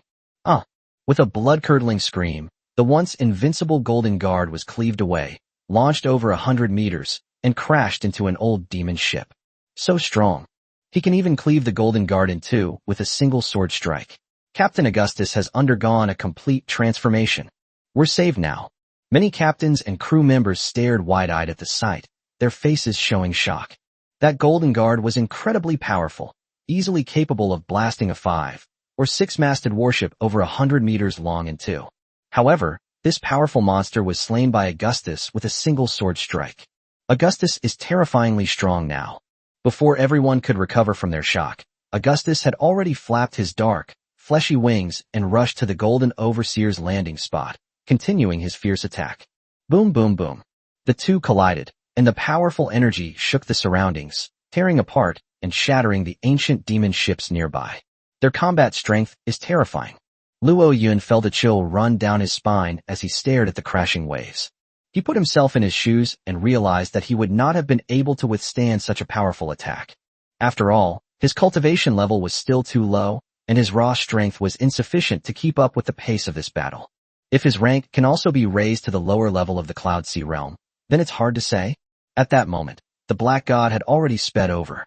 Chapter 115 Breakthrough. On deck, a clear, crisp voice called out from Xiao Lu Yun. "Brother Luo Yun, hurry up and get on the boat. Let's escape from here together." "Good." Luo Yun leaped high and landed on the deck. He turned his head and roared at the distant battle. "Augustus, I will be waiting for you outside the Black Mist blockade. You have already accepted my corrupting power, so you are now my subordinate. Whether you like it or not, you have to get on my ship. As for your former captain and your sister, I promise you, I will get them to safety. Consider this my welcome gift to you as you board the ship. From the distant battlefield, Augustus's voice rang out. Deal. It's a deal. Luo Yun immediately turned to Xiao Liyun and the others and said, Let's go. Move closer to the lion's side, and together we'll break through the black fog blockade. Yes, Captain. Yes, Brother Luo Yun. Without any objection, his men piloted the black god toward the lion. Luo Yun looked up and shouted to everyone on the lion. Augustus will hold off the pursuers. You all, follow me on the black god in charge. With everyone united in purpose, we can break through the black fog blockade together. Seeing that Augustus had held off the Golden Guard, and that Luo Yun was willing to lead the fleet, many captains and crew members saw a glimmer of hope. They responded enthusiastically. Yes, Captain Luo Yun. Goddess of the Luo River, we will listen to you. Charge. Ophelia couldn't bear to abandon her brother, but the situation was dire.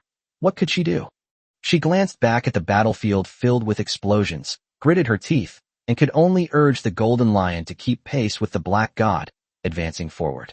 At this time, a large number of ancient demon ships are surging forward. Luo Yun stood on the deck of the Black God, staring intently at the surging fleet of ancient demon ships ahead. He knew that, without the holy light canopy, it would be almost impossible for the Golden Lion to break through these demon ships and escape. To break through the blockade of these demon ships, the only option is to blast them all away. Little Deer Cloud, you take control of the cannon and try to blast the demon ship in front of you to pieces. Yes, Brother Luo Yun. Xiao Liyun responded quickly, adjusting the cannon barrels in preparation for bombarding the demon ship. Luo Yun then gave the order. Brother E, lead your brothers to guard the ships and protect Xiao Liyun's safety.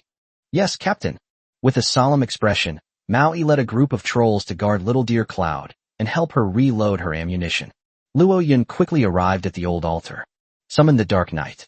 1 gold warrior, 3 silver warriors, 17 bronze warriors, and 100 black warriors. At Luo Yun's command, the altar began to shake violently. At the same time, a cloud of dark energy gathered and condensed into a vortex teleportation array. The next instant, a magnificent golden figure shot out from the teleportation array and condensed beside Luo Yun. Luo Yun glanced at it. Golden Guardian, summoned creature. Racial rank, high. Faction, Luo Yun. Class, gunner. Realm, peak of the cloud sea realm. Talent, immense strength, pain immunity. Battle aura level, gold. This golden warrior was summoned by Luo Yun after he killed several golden demon guards, and it possesses combat power no weaker than that of an ordinary golden demon guard. With these warriors assisting him in the charge, Luo Yun's confidence increased considerably. Charge. Annihilate all the demon ships ahead. Roar. Yes, sir. One after another, the black warriors responded with a dull thud, and led by the golden warriors, they charged toward the ancient demon ships surging forward. Luo Yun immediately summoned a ghost bat, flipped onto it, and then soared into the air, charging towards the old demon ship ahead. At the same time, he shouted to the surging sea. Thousand Eyes, unleash the power of the tides to capsize and force back all the demon ships ahead. As Luo Yun finished speaking, the already turbulent sea surface suddenly surged with huge waves. A single wave can reach a height of 30 or 40 meters. That's equivalent to the height of a building of about 10 stories. Such surging air currents surged forward wave after wave. How could those old 3 or 4-masted demon ships possibly withstand them? In the blink of an eye, many old demon ships were capsized by the waves, and countless old demon soldiers on board fell into the sea, looking utterly disheveled. Afadel was still worried about how to break through the magic ship's blockade. At this moment, seeing the demon ships being overturned by the surging waves, her beautiful eyes couldn't help but gleam with a fierce light. With an excited expression, she ordered the captains and crew around her. Everyone, prepare for battle. Artillery, prepare to assist young Master Luo in bombarding the demon ship. Musketeers and archers, aim at those ancient demonic soldiers and fire. Don't let them get close to the warship. Yes, first mate. Understood, Miss Dale. Fire. Boom. The sound of cannons rang out, and a large number of cannonballs, bullets, and arrows were fired into the sea ahead. A large number of demon ships and demon soldiers were killed, and black mist billowed up, with shrill screams echoing throughout the sea. However, the old demon ships, would not give up easily. They bypassed the surging waves and surrounded the fleet from the flanks. Each of the demon ships was filled with dark creatures of various shapes and sizes, emitting low growls and their eyes gleaming with bloodlust. Some abandoned ship and roared as they surged toward the fleet. Black Knights charge. At a command, Luo Yun rode his ghost bat to meet the demon soldiers. Kill. The black warriors followed closely behind, their battle cries deafening. While unleashing the power of the tides, the thousand-eyed demon chapter also scattered patches of black light and gray glow to assist Luo Yun in the battle. With the negative buff from the thousand-eyed demon chapter, Luo Yun's army once again displayed terrifying combat power, killing wave after wave of old demon soldiers, advancing unstoppably and entering an uninhabited land. Fire. Repel these ancient demonic soldiers. Ophir was energized once again, and she drew her bow and shot an arrow at the bow of the ship, leading her men to fight bravely against the enemy. In an instant, the vast army of ancient demons was like paper, being defeated piece by piece, and they were no match for the fleet. The fleet also advanced at an extremely fast speed, getting closer and closer to the North Sea area. The situation is extremely favorable. However, at this critical moment, a deep roar suddenly came from the black fog ahead. Immediately afterwards, a gigantic, dark creature slowly emerged from the sea and lay across the front of the fleet. Chapter 116 Trap. What the hell is that? One of the crew members responsible for surveying the sea area ahead took out his binoculars and looked out, and was immediately startled. A giant, dark green crocodile, over 20 meters long, was suspended on the sea surface, its ferocious jaws agape, spewing out plumes of black mist. On the back of this giant demonic crocodile stood a golden demonic guard, whose entire body exuded a cold aura. What a huge crocodile! If it climbs onto the ship, who can stop it? Fire. Attack it with artillery fire and kill it. Don't let it get near the ship, quick. Beware of the demonic guard on its back. It's a golden demonic guard that can easily cut through 3 or 4-masted warships. Its strength should not be underestimated. Bang bang bang. As cannon fire rang out, a large number of shells flew in arcs and slammed into the giant crocodile. Boom boom boom. Thick, black smoke billowed from the crocodile's body as it thrashed about, baring its fangs and claws and emitting frantic screams of pain. However, he never suffered any fatal injury. Hoo-hoo. It began to wag its massive tail and wave its webbed, fish-like paws as it charged toward the fleet. Many captains and crew members, upon seeing this, were terrified and panicked, firing incessantly at it. However, the powerful defenses were unstoppable. Upon seeing this, Luo Yun immediately rode his ghost bat over and used his true eye on the demonic crocodile. Deadly crocodile, growth stage. Status, mania. Faction, the ancient demon army. Racial rank, superior. Biotype level, peak tier 2. Talent, unknown. Skill, unknown. Brief description. This is a corrupted magical beast with powerful defense and strength. However, it only knows how to use brute force, and its overall strength is average. Comment. Useless. Just get it done. This demonic crocodile is quite good. It'll be perfect for replenishing my troop's strength. Having seen the data of the demonic crocodile, Luo Yun was immediately confident. He jumped off the ghost bat's back and landed on it. Roar. It was piloted by a golden demon guardian at the peak of the 2nd tier. This thing is not weak, but compared to the golden guard, it is trash. Luo Yun doesn't even take it seriously. Kill. Luo Yun's tentacles were shattered in several places, and he was no longer in good condition, but dealing with this small fry was still a piece of cake. He used his predictive abilities to easily dodge a battle aura blade from the golden demon guard. He immediately seized the opportunity and swung his sword. Bang. The golden demon guard's head was instantly chopped off, letting out a shrill scream as it dissipated into billowing black mist. At this moment, the death crocodile below attempted to use a death roll to throw Luo Yun off its back. However, the thousand-eyed demonic octopus continued to roam, its thick tentacles extending out to tightly envelop it. The thousand-eyed demon octopus was much smaller than the demon crocodile, but its strength was surprisingly great, and it was able to perfectly bind the demon crocodile's huge body.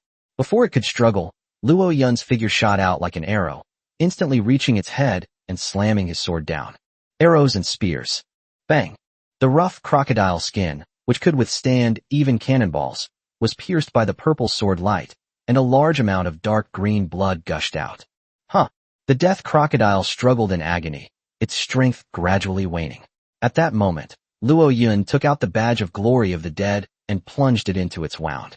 Immediately, a large amount of black mist spread out, forming patches of black runes that covered the entire body of the death crocodile. In an instant, this enormous creature was actually transformed into an undead creature by Luo Yun. Go! Charge! Babble! The undead crocodile roared madly and charged towards the sea ahead under Luo Yun's control. On the lion, the captains were shocked to see Luo Yun subdue a demonic crocodile with such overwhelming force. They finally realized just how powerful Luo Shun, one of the two goddesses, truly was. At this moment, the sea ahead was churning, and some more demonic crocodiles, carrying golden demonic guards, rose from the seabed. One after another, they charged menacingly toward the fleet. However, Luo Yun did not take them seriously. He rode the undead crocodile, the thousand-eyed demon octopus, and a large number of black warriors who had arrived, and engaged them in a fierce battle. In an instant, the giant beasts clashed and collided, their battle aura spreading in all directions, causing the sea ahead to churn endlessly. On the lion, the captain and crew raised their arms and shouted when they saw this. Young Master Luo is invincible. Fire! Fire now! Help young Master Luo kill the enemy. Charge! Break through the encirclement, and do not let Commander Augustus' sacrifice be in vain. Charge! The entire fleet advanced rapidly, assisting Luo Yun in suppressing these demonic crocodile sea monsters. Rumble, rumble, rumble. After a fierce battle, the swarm of crocodiles that had appeared were all killed, their white bellies rolling and scattered around the sea. The fleet, disregarding the spoils of war, pressed onward toward the northern seas. After that, the blockade of the old demon ship began to decrease dramatically. Everyone knew that the giant sun demon army's defenses were about to be breached. After all, there is still a large number of naval groups trying to break through the blockade. Those fleets could also attract a large number of old demon ships to surround and intercept them. If the ancient demon army wants to blockade the western seas and separate them from the northern and southern seas, it must disperse its forces. This requires a massive number of troops. With this dilution, the battle lines of the old demon army will be stretched infinitely, and there will be very few demon ships that can deal with the breakout of the Chosen One's naval fleet in time. Since the beginning, the Golden Lion naval fleet has destroyed at least several hundred ancient demon ships, which is a considerable loss for the Ancient Legion. Nowadays, there are not many demon ships left in this area, and they can no longer stop the Golden Lion Navy's advance. All of this is thanks to Loyan and Augustus. If it weren't for Luo Yun charging into battle, and if Augustus hadn't held off that terrifying overlord, the fleet would likely have been blasted apart and annihilated in the rolling black tide by now. At this moment, all the captains were thrilled, some even opening their nautical manuals, intending to announce their unparalleled feat to their online friends in the chat area. However, Luo Yun, who was leading the way at the front of the group, was restless at this moment. He turned his head, gazing at the billowing black fog behind him, his brows furrowed deeply, and muttered to himself. A considerable amount of time has passed, and Augustus still hasn't arrived. That Golden Guard is stronger than I imagined. That guy, he probably won't be able to break through the defenses. Well, with a deep sigh, Luo Yun turned his head and looked towards the sea ahead. A sense of unease also arose in my heart. He speculated that the old demon army's execution of the Demon Slayer order might be related to his acquisition of the corrupted fruit. If that's the case, then the old demon army should be focusing their efforts on dealing with him. He had a premonition that the ancient demon army would not let him break through the blockade so easily. The journey ahead is unlikely to be peaceful. As he expected, hundreds of kilometers ahead, there were actually two super powerful warships blocking the waterway. Surrounding the demon ship were countless other demon ships. The sheer number is staggering, no less than 10,000. Chapter 117, The Final Blockade. The ants are coming. That MOing guy is a complete waste, letting these ants venture so far into the wilderness. That Mo Ching is a fool too, getting bogged down by another naval group. Luckily, we're here to guard this place. Otherwise, if those ants were to break through, the warlord would surely annihilate us. On the rolling waves, a golden-robed guard with two long blades hanging from his waist stood on the waves and spoke coldly. This time, the former warlord dispatched 4 golden guards to besiege the many chosen ones. Mo Ching, Mo Ing, Mo Long, and Mo Lai. The guardian that fought against Luo Yun and the others earlier was named Mo Ing. It was skilled in using a long spear, and its battle aura was characterized by foresight. Therefore, it could anticipate the enemy's moves and was difficult to hit. Luo Yun could not do anything to it. The Golden Guardian who spoke was named Malong. Its fighting spirit is super enhanced, so the killing moves it unleashes will be extremely terrifying, even far surpassing Moing. On one side, another Golden Guard replied hoarsely, that ant, like the warlord, devoured the corrupted fruit, so its strength is naturally extraordinary. It's not surprising that they were able to escape the pursuit of the Demon King. However, he cannot break through this last line of defense. There are 20,000 ancient demonic beasts and 100,000 elite demonic soldiers here. Unless they receive divine assistance, they will have no chance of escaping. This Golden Guardian is named Moriel, and his weapon is a black harpoon covered in dark runes. Its battle aura is of the transformation type, which allows its golden battle aura to transform into various magical beast forms, unleashing astonishing combat power. It is also considered one of the rare battle aura characteristics. Both of these golden demon guards are at the lower third rank, equivalent to the lower level of the sea condensation realm of a chosen one. At this stage, neither the chosen ones nor the outstanding crew members of the various islands are likely to be their match. After all, their cultivation time or the time spent breaking the seal was too short, and their cultivation level was too low. Even with exceptional talent and bloodline, it's difficult to bridge the gap in levels. Behind these two demonic guards stood countless ancient demonic armies and various other demonic creatures, arranged in rows of steel matrices that stretched across the sea. With such a powerful golden guard and such a large force, even if all the chosen ones of the Western Sea were gathered together, it would be difficult to break through. This is a dead end, difficult to break. At this moment, the two Golden Guardians sensed something and simultaneously looked up, gazing at the black mist several kilometers away. There, a fleet of ships is speeding towards them, braving the wind and waves. The Black God and the Golden Lion were sailing side by side through the black fog, heading towards the sea ahead. The thick black fog obscured everyone's vision, making it impossible to see anything a kilometer away. No one knew what awaited them ahead. All they could do was forge ahead. On the Black God, Luo Yun was still eating voraciously to replenish his strength and recover from the exhaustion of the previous bloody battle. After a short rest, his tentacles have basically recovered, and his condition has returned to about 70% of what it was before. It has to be said that after eating the corruption fruit, his physical functions became even stronger and more abnormal than those of magical beasts. Previously, he had taken several blows from that Golden Guard. Although he wasn't directly hit in the body, the terrifying shockwave caused him severe internal injuries. You should know, the Golden Guard is capable of piercing a warship with a single shot. Each of its attacks was equivalent to the power of a missile.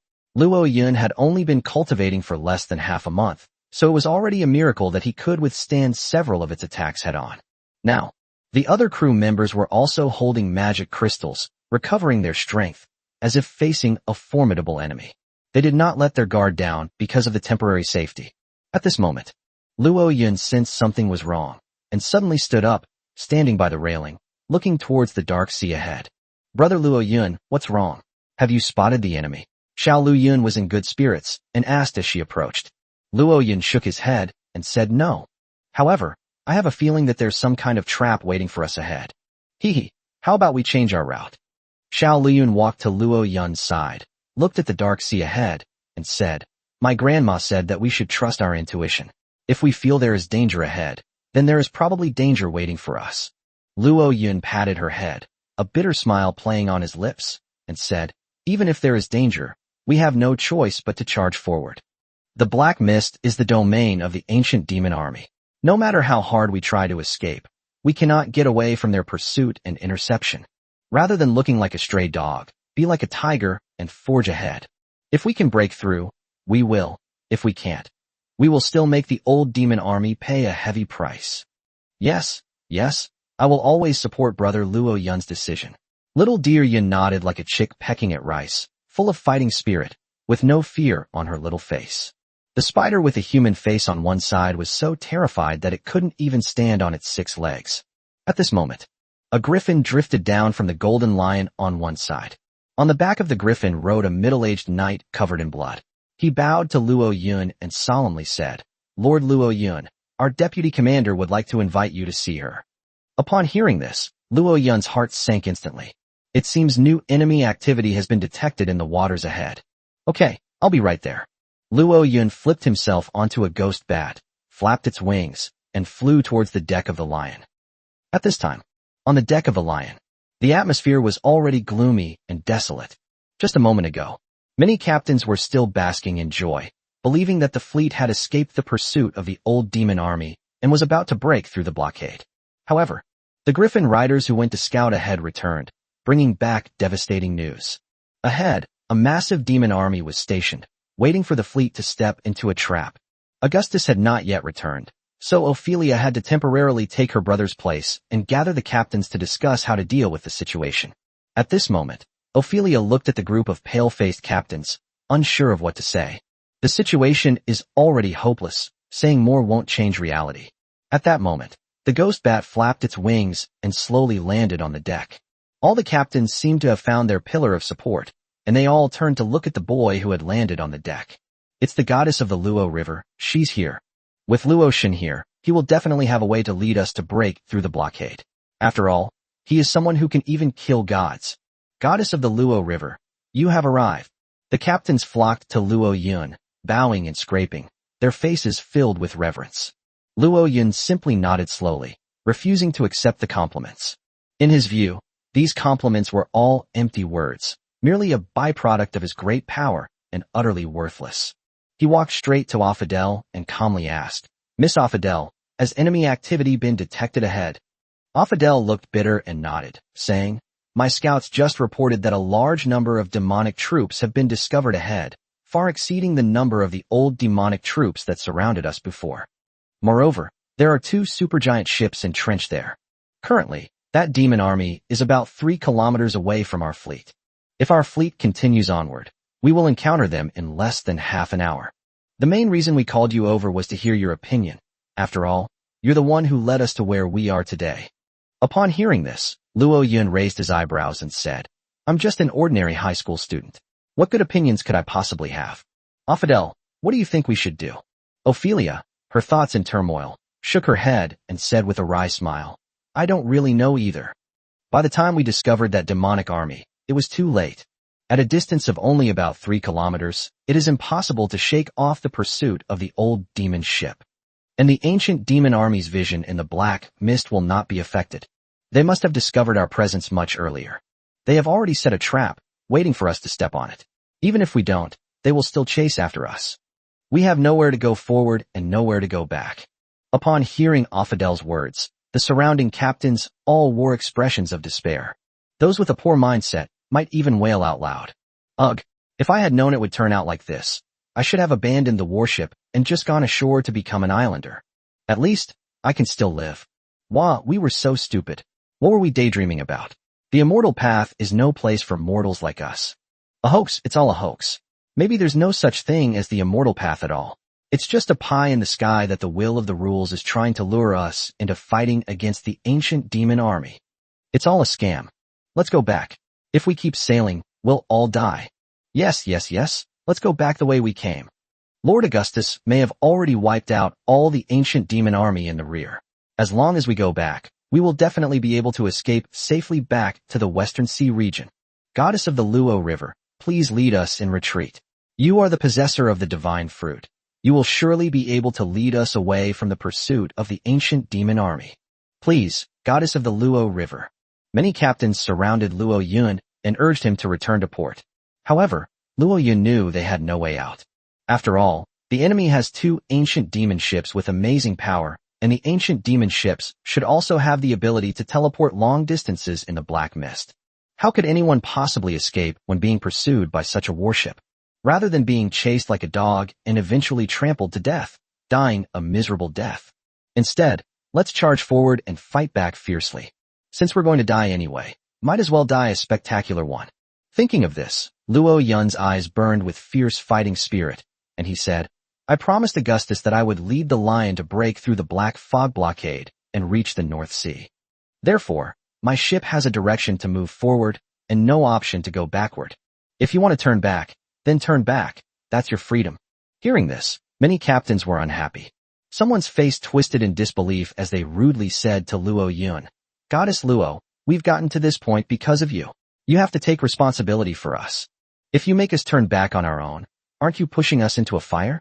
We can fight off the ancient demons along the way. That's right. If we hadn't trusted you and Augustus, how could we have stayed with you until now? Now that Augustus is gone, you must guarantee our safety. Young Master Luo, you are still too young and don't understand many things. Just listen to us and turn back. You continue to lead the charge, and we will follow behind you. With our joint efforts, we will definitely be able to escape. That's right. Luo Yun, you're just a high school student. How would you judge the situation? You should listen to us. Yes, we're all older than you, old enough to be your uncles and elders. Listen to us, you won't regret it. Despite everyone's earnest attempts to persuade Luo Yun, his gaze remained firm, fixed solely on Affidel.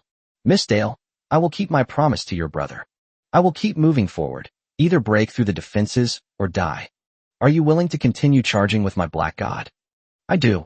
Affidel nodded firmly and said, this opportunity was bought with my brother's life, and it is already the best outcome.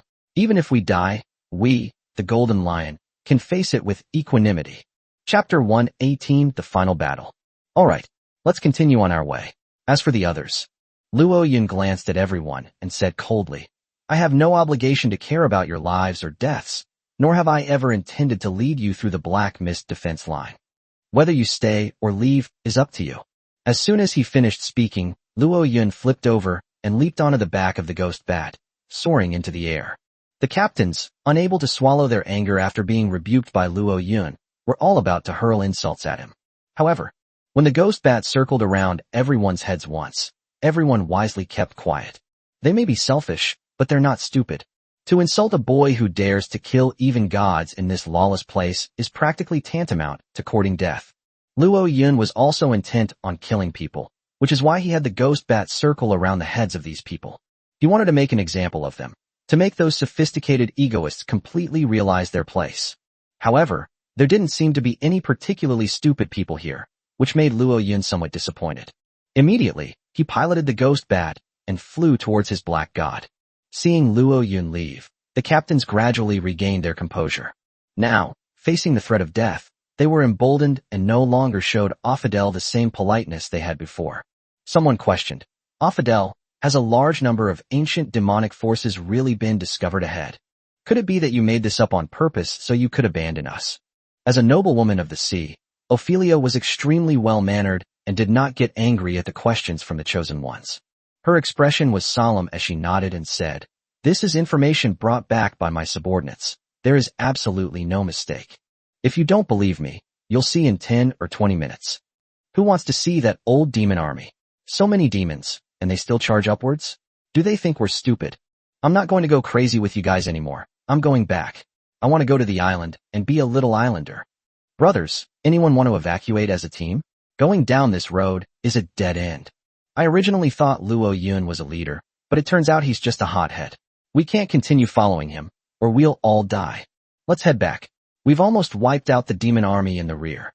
If we turn back now, we might still survive. That's right. We're leaving and heading back. Walk. Many captains were preparing to return to port and evacuate. However, their elite crew members chose to stay. Captain, if you want to return to the islands and become islanders, then return. We've already left the island and won't be going back. That's right. We set sail to break free from the curse on us. Even if it means death, we will keep going. Since you all want to hide in the Western Sea and even give up your status as chosen ones, then let's go our separate ways. You're all insane. You'll die if you stay. Damn it, are you guys out of your minds? Didn't you hear what Affidel was just saying? Forget about these native crew members. They're just like Luo Yun, all single-minded. Hurry up, or it'll be too late. Many captains jumped off the Golden Lion and returned to their own warships, then turned their ships around and headed towards the sea behind. Whether the crew members went with them or not was of no concern to them. After this battle, their fighting spirit was completely shattered, and they no longer had the courage to engage in such a bloody battle. Of the remaining approximately 50 warships, about 40 left, leaving only about 10 to continue following behind the Golden Lion. These ships were mostly rescued by the Golden Lion. The captain, grateful for the kindness shown to him, was still willing to charge into battle with the Golden Lion even knowing it was a dead end. Now that the bulk of their equipment was gone, the fleet's speed increased once again, heading straight for the sea ahead. Everyone knew that this fleet was probably doomed. But there was no turning back, we could only move forward. Rumble, rumble, rumble. As they drew closer, the fleet could hear the deep, resonant sound of drums coming from the darkness ahead. At the same time, wisps of eerie white ghosts drifted past the bow of the ship with the rolling cold wind, emitting chilling howls. The scene was extremely terrifying. However, at this moment, no one in the fleet showed the slightest sign of fear. Since everyone is prepared to fight to the death, mere intimidation will no longer have a negative impact on them. They're here. Luo Yun stood at the bow of the Black God, gazing at the sea ahead. The black mist thinned with distance, revealing a terrifying ancient legion. A vast army of demons lay across the turbulent sea, a sight that was suffocating. Behind them, countless demon ships were speeding towards both sides. Luo Yun knew that these demon ships were not there to surround them. Instead, they should bypass them and pursue the fleeing ships. Once you step into the black mist domain, you are essentially falling into the clutches of the ancient demon army. Unless you can break through their clutches, how is it possible to escape by relying on your cleverness? Luo Yun took a deep breath, turned to look at the crew members, and said apologetically, "I'm sorry. You've only been with me for half a month, and I've already got you all in a deadly predicament." "Captain, we don't like hearing you say that." "That's right. Why don't you say it's us jinxes who harmed you?" "Alas, it's all our fault for being too weak. If we were as strong as Augustus, you wouldn't be facing such a desperate situation. If I could be given another chance to be reborn, I would definitely risk my life to cultivate so that you could meet the best version of me at the right time. Brother Luo Yun, we are not afraid. Being able to fight alongside you is the luckiest thing in our lives." "Captain, they're just the old demon army. Let's just fight them. As long as we have a breath left, there's always hope." "That's right. You are a young man who can even defeat gods. What are the mere ancient demon army compared to you? Captain, cheer up and lead us on. We'll definitely reach the North Sea." Many crew members gathered around, comforting Luo Yun and encouraging him in their own ways. Luo Yun smiled slightly, feeling that getting to know these crew members made his life worthwhile. He didn't want to say anything discouraging anymore. He straightened his chest and solemnly said, "Fine. Then let's charge together and smash through the old demon army. Kill. Full speed ahead." The Black God charged like a madman toward the vast army of ancient demons ahead. The captains on board the Golden Lion were dumbfounded. They're so enthusiastic about flying into the flame like moths to a flame. How much chicken blood did they drink to achieve this effect? At that moment, Affadel stood at the bow of the ship and shouted loudly, "Full speed ahead. Follow Lord Luo Yun. Charge. Charge. Kill these old demon soldiers. Kill." Since they were all going to die anyway, none of the captains wanted to be cowards, so they shouted with excitement. Many of the crew members were also filled with passion, letting out bursts of roars, and their momentum only made them move forward. Now, on the opposite side of the sea, the two golden guards looked at the weak fleet with mocking expressions. "Ants are just ants, naive and insignificant. Go drown them." Mo Long raised his hand and waved it, and the dark mass of old demon soldiers and monsters surged toward the fleet like a black tide. Behind him were about 20 long-armed demon guards dressed in black armor, holding supergiant bows 3 meters long, slowly drawing the bowstrings to their full extent. The next instant, they all released their fingers, unleashing a barrage of huge arrows as thick as an adult's arm. These arrows, like siege bolts, were imbued with blue battle aura as they streaked across the sky and fell toward the Black God and the Golden Lion, which were speeding ahead. Bang! Bang! Bang! Both warships were hit by these arrows, blasting huge craters in them, as if they had been bombarded by cannonballs. The ship's speed was greatly reduced. Without further hesitation, Luo Yun mounted the Ghost Bat, soared into the air, and rushed towards the vast army of ancient demons ahead. He roared like a raging beast. Kill.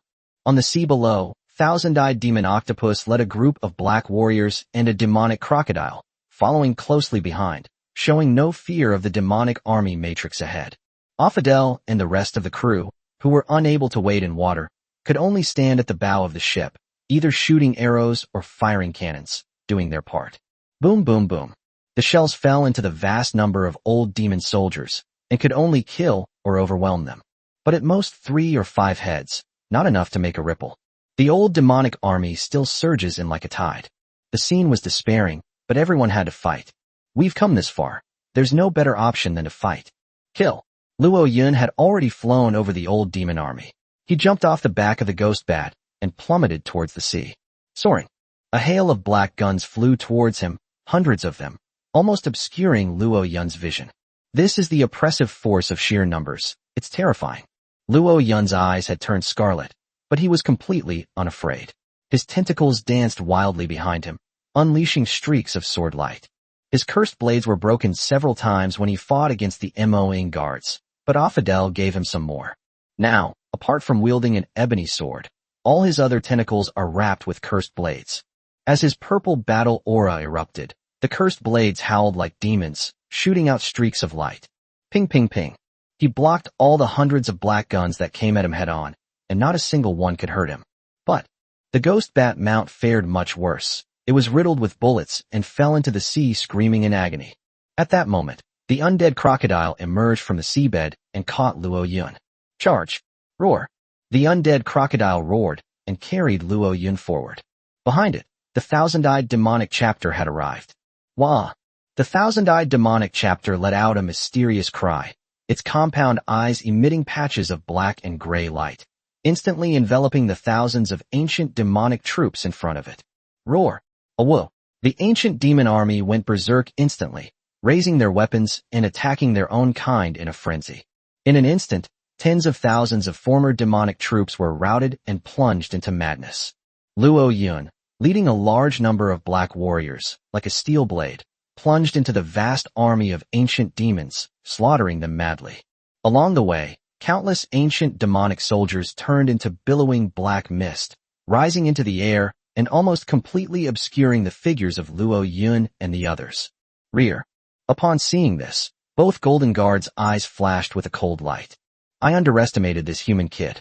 Since he's trying to put up a last-ditch effort, let me crush him and present his head to your majesty the overlord.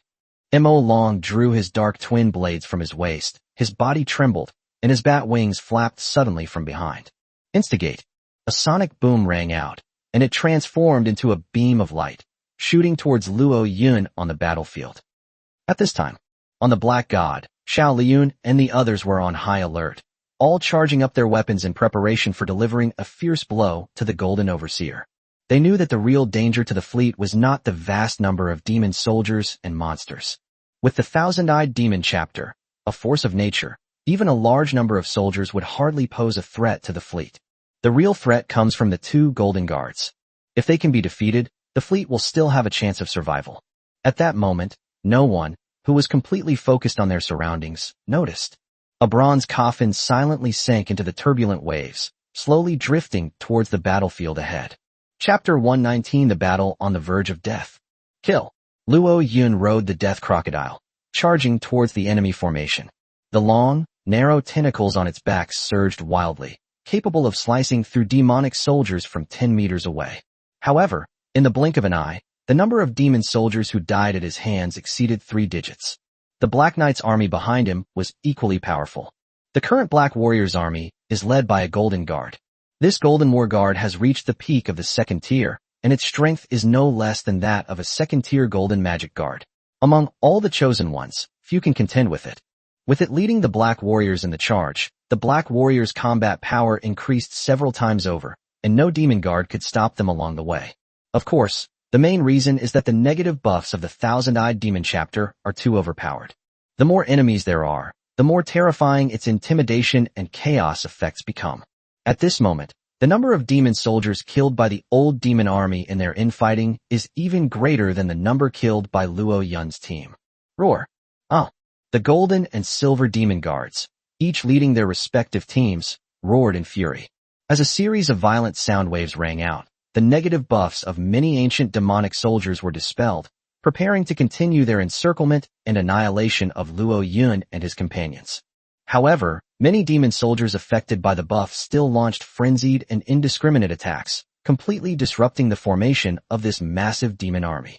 For a time, the approximately 100,000 old demon troops were no match for Luo Yun's mere 100 or so warriors. On board the Lion, many crew members were thrilled to see this. The outburst from Luo Yun's team gave them hope of breaking through the encirclement. At this moment, someone noticed that a terrifying figure seemed to be rapidly approaching the battlefield from within the demon army's ranks. What the hell is that? Someone pointed to a cluster of golden light in the distance, their voice trembling. Many crew members looked in that direction, their pupils shrinking to pinpoints, their faces showing horror. A golden light shot towards Luo Yun at an alarming speed. Boom, boom, boom. As it passed by, the sea was shattered by its rapid momentum, creating huge waves that surged outwards to both sides. This was the first time the crew had ever encountered such a formidable enemy, and they couldn't help but feel their scalps tingle and their hearts tremble. At this moment, Luo Yun also realized something and turned to look at the golden light that was rushing towards him. Golden Overseer, are you getting restless? His eyes immediately flashed with purple light, anticipating the impending attack from a powerful enemy. The next moment, he seemed to have foreseen something. His face darkened, and he instinctively gave the demon crocodile an order. Demon crocodile, dodge to the right, quick. However, the speed of the golden light exceeded his expectations. It covered the distance of 100 meters in an instant, revealing a ferocious figure. Its eyes narrowed, as if mocking Luo Yun, while it raised a black, demonic blade high in its left hand. He slashed down with a single stroke. Bang! A golden blade of light, tens of meters long, erupted instantly, cleaving the sea in two. Damn it! Luo Yun pushed off with both legs and leaped high off the back of the death crocodile. The next instant, the enormous blade of light swept past him, cleaving the death crocodile, which even cannonballs could not penetrate, in half. Black, foul-smelling blood mixed with entrails floated onto the sea surface. Ghost bat! Luo Yun, disregarding his shock, shouted out. Babble! A ghost bat swooped down, its sharp claws hooking around his shoulders to prevent him from falling into the water. At this moment, Luo Yun had a thought, and, controlling the death crocodile whose upper body could still move, pounced on the golden guardian. As a monster resurrected by the badge of glory of the dead, the death crocodile can maintain its powerful combat strength unless its head is severed. However, before this golden guardian, it was nothing but an ant. As a massive blade of light swept across, the death crocodile's head was instantly cleaved in two, and it sank to the bottom of the sea with a mournful cry. Receive! Luo Yun gave a deep shout, and the badge of glory of the dead flew out from the crocodile's broken head and returned to Luo Yun's hand. Before Luo Yun could even put away the badge of glory of the dead, suddenly, a golden light flashed by and hovered in front of Luo Yun, maintaining a distance of about 5 meters from him. This was a terrifying monster clad in dark gold armor, its eyes glowing crimson, radiating a bloodthirsty killing intent.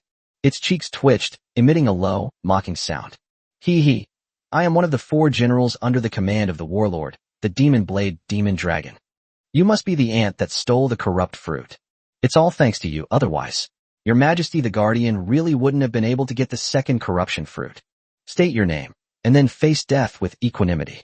This is the last bit of dignity I will give you. Luo Yun showed no fear, his sword-like eyebrows furrowed, and he coldly said, My name is Luo Yun. You want to kill me? Let's see if you have the ability. As soon as he finished speaking, 8 tentacles surged behind Luo Yun, and 8 cursed blades were swung out simultaneously, unleashing a domineering sword light. Wah! Gray, ghostly phantoms flew out from the cursed blade, emanating a negative aura as they surged towards the demon dragon along with the sword's edge. A trivial skill. Shock! With a cold shout, Mo Long unleashed his golden battle aura, creating a terrifying explosive force. Bang! In an instant, both the purple sword light and the gray ghostly phantoms were shattered. At that moment, Motaki suddenly swung his left hand, which was holding the sword, and casually slashed out with his sword. Instigate. The air was cleaved, and a huge blade shot out like lightning. Luo Yun's pupils contracted, and he had already made Ghost Bat release its claws, letting it fall freely into the sea.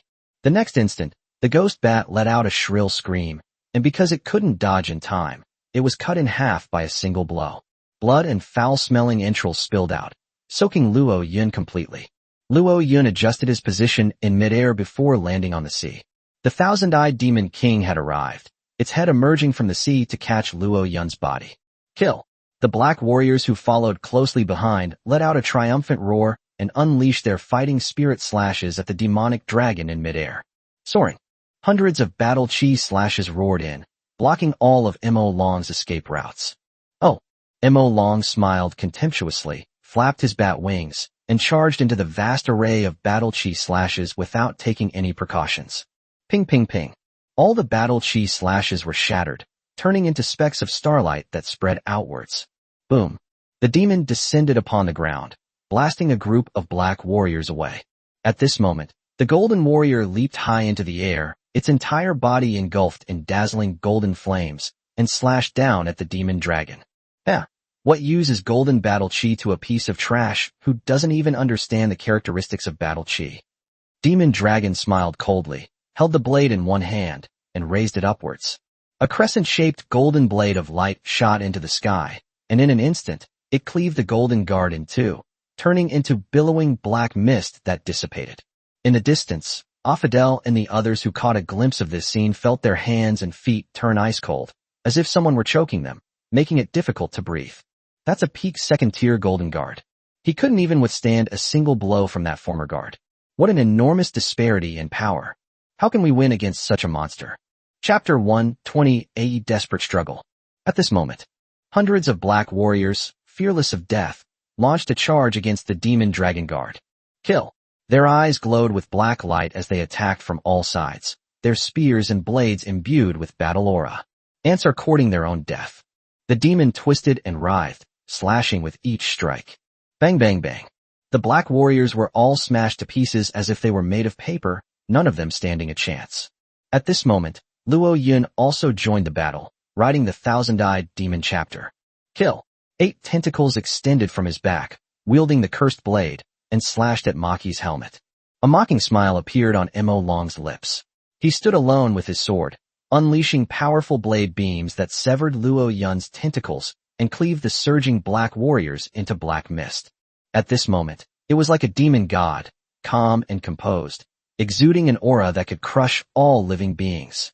At this moment, the black god and the golden lion, leading a number of warships, had already approached and were only about 50 meters away from the battle zone. Such a distance is dangerous. After all, Demon Dragon's aura slash can easily shatter objects hundreds of meters away. If it were to strike the fleet with its blade, the fleet would suffer unpredictable and devastating damage. However, the coalition now has no other choice. Everyone was only thinking about helping Luo Yun defeat the Golden Guardian. Whether they could break through the black mist blockade was completely forgotten. Phoenix. Afidel drew her golden longbow to its full extent and unleashed a powerful arrow. The moment the arrow left the bowstring, it emitted a clear, ringing sound, and a burning phoenix slowly emerged, crying out as it charged towards the demon dragon. Her fighting spirit extension characteristic is the transformation type. It can transform the fired arrows into various shapes and increase the power and speed of the arrow's beam, even allowing it to change direction and track targets, etc. Bomb it. Fuck it. Shoot it. Many captains and crew members also put in their best effort, blasting bullets and arrows at the demonic dragon. Mo Long merely glanced at the phantom of the phoenix flying towards him, then unleashed a slash that extended 10 meters in width, easily shattering the arrow's edge. As for the other bullets, arrows, and so on, it didn't even bother to look at them. It treads on the waves, wielding a blade with one hand, shattering one black warrior after another, and heads straight for Luo Yun. Luo Yun, wielding the ancient demon chapter, commanded hundreds of black warriors to besiege it, but was instead suppressed and forced to retreat while fighting. Whoosh. Whoosh. 2 of the old demon's tentacles had already been severed, causing the old demon to twitch in pain, but it kept its mouth tightly shut and did not make a sound. It didn't want to distract Luo Yun. Luo Yun's tentacles were almost all severed. He knew that the former guard was deliberately toying with him. Otherwise, given its powerful explosive force, even if Luo Yun could predict its attack in advance, he would definitely not be able to withstand it. After all, this was at sea. He had absolutely no room to dodge. In the blink of an eye, all 8 tentacles on Luo Yun's back had been severed. Meanwhile, Mo Long had already pressed down on Luo Yun, and was even about to step on Thousand-Eyed Demon Chapter's head. Its massive body was like a giant mountain, its gaze looking down at Luo Yun with disdain, and it mocked. Human, do you still want to struggle? Close your eyes, and I'll make sure you die a quick death. I'll fuck your mother. Luo Yun let out a roar like a raging beast, leaped high into the air, and slashed his sword towards Mo Long's neck. The thousand-eyed demon octopus also emitted black and gray light, enveloping him, and at the same time, it stretched out all its tentacles and wrapped them all around him. Almost simultaneously, a deafening roar finally rang out from the black god behind them. Boom. The deafening roar shook the soul of the demon dragon, giving it a strong sense of crisis. It suddenly turned around and looked behind it. A golden light, like a dazzling star, pierced through layers of black mist and instantly shot towards the former guard. At the same time, nearly 10 spears wrapped in lightning transformed in midair and fell towards it. The former guard's face was contorted with rage, feeling its authority challenged, but it dared not be careless. It raised the demonic blade in its left hand and held it in front of it. With lightning speed, he drew another long sword from his waist, ready to block Groyan's killing move. However, its right hand was tightly bound by the tentacles of the thousand-eyed demon octopus, making it unable to defend itself effectively. It panicked and suddenly let out a furious roar. In an instant, a terrifying aura suddenly spread out, shaking off the octopus tentacles of the thousand-eyed demon octopus. At the same time, a golden light shield, similar to a protective barrier, formed around its body. Kill. At this moment, Luo Yun let out a furious roar, his whole body burning with purple light to the extreme, and swung his twin blades at the golden light shield. Almost simultaneously, starlight cannonballs arrived, accompanied by 8 thunderous spears, slamming heavily into the golden light shield. Boom! With a deafening roar, flames, thunder, and battle aura intertwined, creating a terrifying sonic boom that shattered the surrounding sea surface. The waves rose 3 or 4 stories high and surged outwards in all directions. Luo Yun and thousand-eyed Demon Zhang were both thrown back by the terrifying explosive force, their black blood mingling with the spray. Maki was also having a hard time. The powerful artillery barrage, combined with Luo Yun's all-out slash and the falling thunder spear, were all extremely powerful killing moves, enough to pose a fatal threat to it. The 3 deadly attacks were unleashed simultaneously, not only shattering its protective light shield, but also several of the scattered golden shrapnel pierced its armor and embedded themselves deep inside its body, knocking it back and spilling a patch of black blood. Although it does not threaten its life, it can bring it pain and humiliation. One of the 4 generals under the former warlord was injured by ants of a much lower rank than himself. This was even more painful than killing him. It was about to raise its head and let out a violent roar to vent its rage. However, before it could make a move, a black snake shadow appeared in front of it and slithered toward its eye socket. Its eyes gleamed red, seeing through the black snake's true nature. This wasn't a black snake at all, but an arrow wrapped in a faint gold color. Was that the female archer from that ship? Damn it, I underestimated her. Maki tried to dodge, but it was too late. The arrow was less than an arm's length away from its eye socket, and its body had already suffered a severe injury, so how could it react in time? If that golden arrow were to pierce its eye socket, it would surely die. Just as it was falling into despair, a flash of spear light passed by, blasting the arrow that had transformed into a snake shadow into dust and scattered it. Mo Long turned his head and saw another guard, the demon spear Mo Lai. Chapter 121 The Little Coffin Makes a Move. Mo Lai stared at it coldly and said indifferently, "Don't underestimate your enemy. I must retrieve the corrupted fruit, or His Majesty the Warlord will not forgive us. You deal with that kid. I'll go destroy those 2 warships and crush all their hopes." After saying that, Mori flapped his wings and flew towards the golden lion, which was dozens of meters away. Hearing his companion's warning, Maki slowly came to his senses, his crimson pupils now twisted in a distorted way. "No, I will not give these ants another chance." As soon as it finished speaking, it rushed towards Luo Yun, who had been thrown more than 20 meters away. At the fleet's location, the Allied forces, despite employing such deadly tactics, failed to kill Mo Long. A profound sense of powerlessness washed over everyone, plunging them into an abyss of despair. Everyone was working very hard and risking their lives. Even Luo Yun risked his life to hold off the monster at close range. However, at the critical moment, another monster struck, nipping all hope in the bud. At this moment, everyone felt deeply aggrieved. It wasn't about whether they could escape or not. It was simply because they hadn't killed those monsters, and they felt a deep sense of regret. At that moment, seeing Mo Lai flying towards them with a harpoon in his hand, everyone knew they were doomed. However, they did not bow to death. Everyone raised their weapons, aimed them at Mo Lai, and prepared to fight to the death. On the sea, Luo Yun was severely injured in the explosion. His body was riddled with shrapnel, leaving fist-sized craters, and blood was flowing out continuously.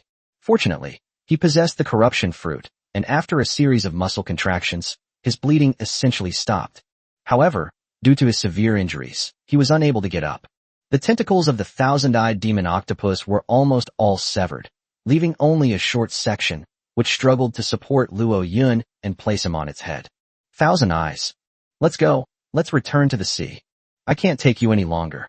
At this moment, Luo Yun felt an unprecedented calm in his heart. He knew his death was imminent. However, he had no regrets. In just half a month, he gained a group of loyal followers and pets, and also got to experience being a super soldier. This life has been worthwhile. The fact that he's never had a girlfriend is something he regrets a little. At that moment, the image of the female ghost involuntarily came to his mind. I wonder who will pick up my blanket after I die. Huff, huff. The thousand-eyed demon octopus, carrying Luo Yun, showed no intention of leaving. It opened its mouth wide, bit Luo Yun's shoulder, and dragged him towards the seabed. However, several enormous crocodiles swam up from the seabed and forced it to the surface. At this moment, Motaki had already swept close. Trying to escape? Hand over your corrupted heart. It raised its twin blades and slashed at the man and the beast. A dazzling burst of battle aura erupted, like the scythe of death, slashing towards the sea. Seeing this, Luo Yun closed his eyes helplessly, hoping that after his death, Qianmu could escape to safety. At that moment, a wave burst open beside him, and then a dark green coffin leaped out, blocking the blade's edge. Boom! A deafening roar resounded as the powerful blade, capable of slicing through warships, was shattered by the coffin. What is that? Mo Long was shocked and retreated swiftly. The combined attack from Luo Yun and the others had almost killed it, and now it felt a sense of fear at the sudden turn of events. With a thud, the coffin landed beside Luo Yun and floated slowly. Luo Yun turned his head and was immediately stunned. Unexpectedly, at the crucial moment, this coffin came to my rescue. But it doesn't seem to be of much use. Luo Yun turned his head and glanced at the surrounding sea. A large number of ancient sea beasts were gathering around. Clearly, they've even blocked Luo Yunhai's escape route beneath the sea. Let's go, little coffin. Take Thousand Eyes with you. From now on, you'll be friends. Luo Yun smiled at the small coffin, his voice filled with helplessness. The small coffin fell silent, slowly floating beside him, without sinking to the bottom of the sea. The thousand-eyed demonic octopus did not sink to the bottom of the sea. It simply stayed by Luo Yun's side, as if accompanying him on his final journey. Luo Yun didn't say anything more. He turned his head and looked towards the black god. A powerful battle aura erupted from the fleet's location. Everyone is engaged in a fierce battle with another overseer. Well, he sighed deeply, then propped up his broken body, preparing to stand up from the top of the thousand-eyed demon octopus. He had already resigned himself to closing his eyes and waiting for death. But the crew was still fighting, and as the captain, how could he give up? Even if I die, I want to die standing up. Otherwise, how could he face those who risked their lives for him? Luo Yun took out the nautical manual as if no one else was around, and then took out the peachwood sword that he had acquired first. This is the last sword he has left. All the other weapons were blown away in the massive explosion. By this time, Mo Long had also figured out the truth about the small coffin that had suddenly appeared.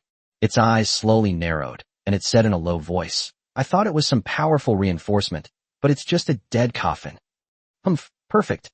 I'll chop you up and put your body in that coffin as a final act of respect. With that, Motaki waved his hand and said, Go. Tear that octopus under that kid's feet to shreds first. That octopus cost me at least 10,000 men. Upon receiving the order, numerous sea beasts charged toward the thousand-eyed demon octopus. At this moment, the thousand-eyed demonic chapter's tentacles were forbidden. How could it possibly withstand them? Luo Yun, severely injured and wielding a peachwood sword, possessed a fighting prowess nearly equal to that of the thousand-eyed demon Zhang. However, neither master nor servant showed the slightest fear, but instead adopted a final fighting stance, ready to fight to the death. At this time, the lid of the small coffin suddenly began to tremble. Click, click, click. The cold, metallic clanging sound rang out, like a warning, telling these demonic beasts not to push their luck too far. However, ignoring the small coffin's warning, the demon army continued to surge towards Luo Yun and his servant. Kill! Luo Yun let out a roar and was about to pounce off the top of the thousand-eyed demon octopus. At this time, the little coffin finally couldn't hold on any longer. Bang! It suddenly split open with a crack about 10 centimeters wide, and in the next instant, a small, white arm emerged from it. The moment the arm reached out from the coffin, The originally turbulent sea surface suddenly stopped, and then, as if injected with chicken blood, it stirred up even bigger waves. At the same time, terrifying thunder rumbled in the sky. What the hell? Mo Long was startled and looked up at the sky. Instantly, its pupils contracted, and a look of horror appeared on its face. Its massive body began to tremble violently. The sky, shrouded in billowing black mist, was filled with swirling winds and surging clouds. Purple lightning crackled wildly and slowly split open, forming an enormous chasm. Immediately afterwards, a huge scarlet eye flashed through the opening, and a strange child's laughter rang out. Hee hee. The next instant, an enormous dark hand emerged from the crack in the sky and stretched towards the sea. The palm was terrifyingly wide, spanning tens of thousands of feet, with endless black scales covering both the palm and the back of the hand, like an insurmountable chasm pressing down on the sea. The terrifying sense of oppression, like divine punishment, smoothed out the waves of the entire sea. In an instant, both the giant sun demon army and the numerous allied forces were shocked by this legendary scene. Everyone stopped fighting, looking up at the palm that had descended like a catastrophe, their eyes filled with deep fear, their bodies trembling uncontrollably. Chapter 1, 22 Chains of Order. What is that? Is this divine punishment? Ophir looked at the terrifying demonic hand slowly descending from the sky, trembling all over, her face deathly pale, and she collapsed onto the deck. She was not afraid of the Golden Guard, nor of death, but faced with such overwhelming divine power, a look of terror still appeared on her face. This is the awe and instinctive fear that lower-level beings have for higher-level beings. The other captains and crew members were thinking of fighting desperately to besiege the Golden Guard of the Black God. But upon witnessing this horrific scene, they all ceased their attacks, their souls trembling, their faces filled with terror. What a terrifying demonic hand, capable of covering the sky with a single hand. This is the hand of God. Is God angry, and he wants to destroy this sea? Who can withstand such terrifying divine power? We're doomed, and the ancient demon army is doomed too. Either way, I'm going to die, so what's there to be afraid of? God, bring down divine punishment. We're all going to die anyway. Might as well drag these ancient demon armies down with us. That's right, unleash divine punishment and reduce this damned ancient demon army to ashes. Some daring captains or crew members even prayed to the descending demonic hand, hoping that it would do as they wished and annihilate all the ancient demonic forces in the sea area. Now, the Black God had been riddled with holes by the Mori Guard and was on the verge of collapse. Xiao Liyun was injured and unable to withstand the onslaught of Mo Lai's guards. Mao Yi was also severely injured and unable to get up. As for the other 7 forest trolls, 2 have already died in battle, while the other 5 are either critically wounded or have fallen into a coma. The human-faced spider was also knocked into the sea, its fate unknown. At this moment, the Black God was completely destroyed. If Overseer Morley made even the slightest move, the Black God would be completely blasted apart, and all the crew members on board would be killed. However, the sudden appearance of the colossal hand that blotted out the sky filled even the Mori Guard with terror. What is that? This is not the power that should belong to this sea area. It looked up at the terrifying giant hand that was slowly pressing down, its demonic soul trembling. It was even more terrified than an ordinary human captain, and it fell to its knees on the sea, too scared to raise its head. As a former overseer, it has a very strong sense of hierarchy. Faced with such an supreme being, it regarded itself as an ant and dared not resist in the slightest. They didn't even dare to fart. The crew members on the Black God, however, showed no fear as they stared at the descending giant hand. All that remains is tragedy and indomitable spirit. What a terrifying hand. If that slap landed, we'd probably all be crushed into mincemeat. We're definitely doomed now. However, those despicable ancient demon armies are going to die too. Brother Luo Yun has the corruption fruit, so maybe he can survive. Thinking about it, Xiao Luyun propped herself up, held onto the railing, and looked towards the sea not far away, her gaze falling on Luo Yun. A serene smile graced her crimson lips. Her grandmother had warned her that once she was on a warship, she must follow the captain's lead and uphold this principle even at the cost of her life. Only in this way can we hope to assist the captain in reaching the end of the immortal sea route. She firmly believed this. As a loyal crew member, she valued the captain's life and death more than anything else. At this moment, The descending demonic hand might claim the lives of all living beings in this sea area, but it would also give Luo Yun a glimmer of hope.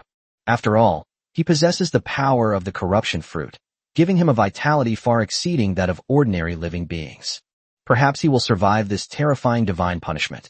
At this moment, all the trolls had lost their fighting ability.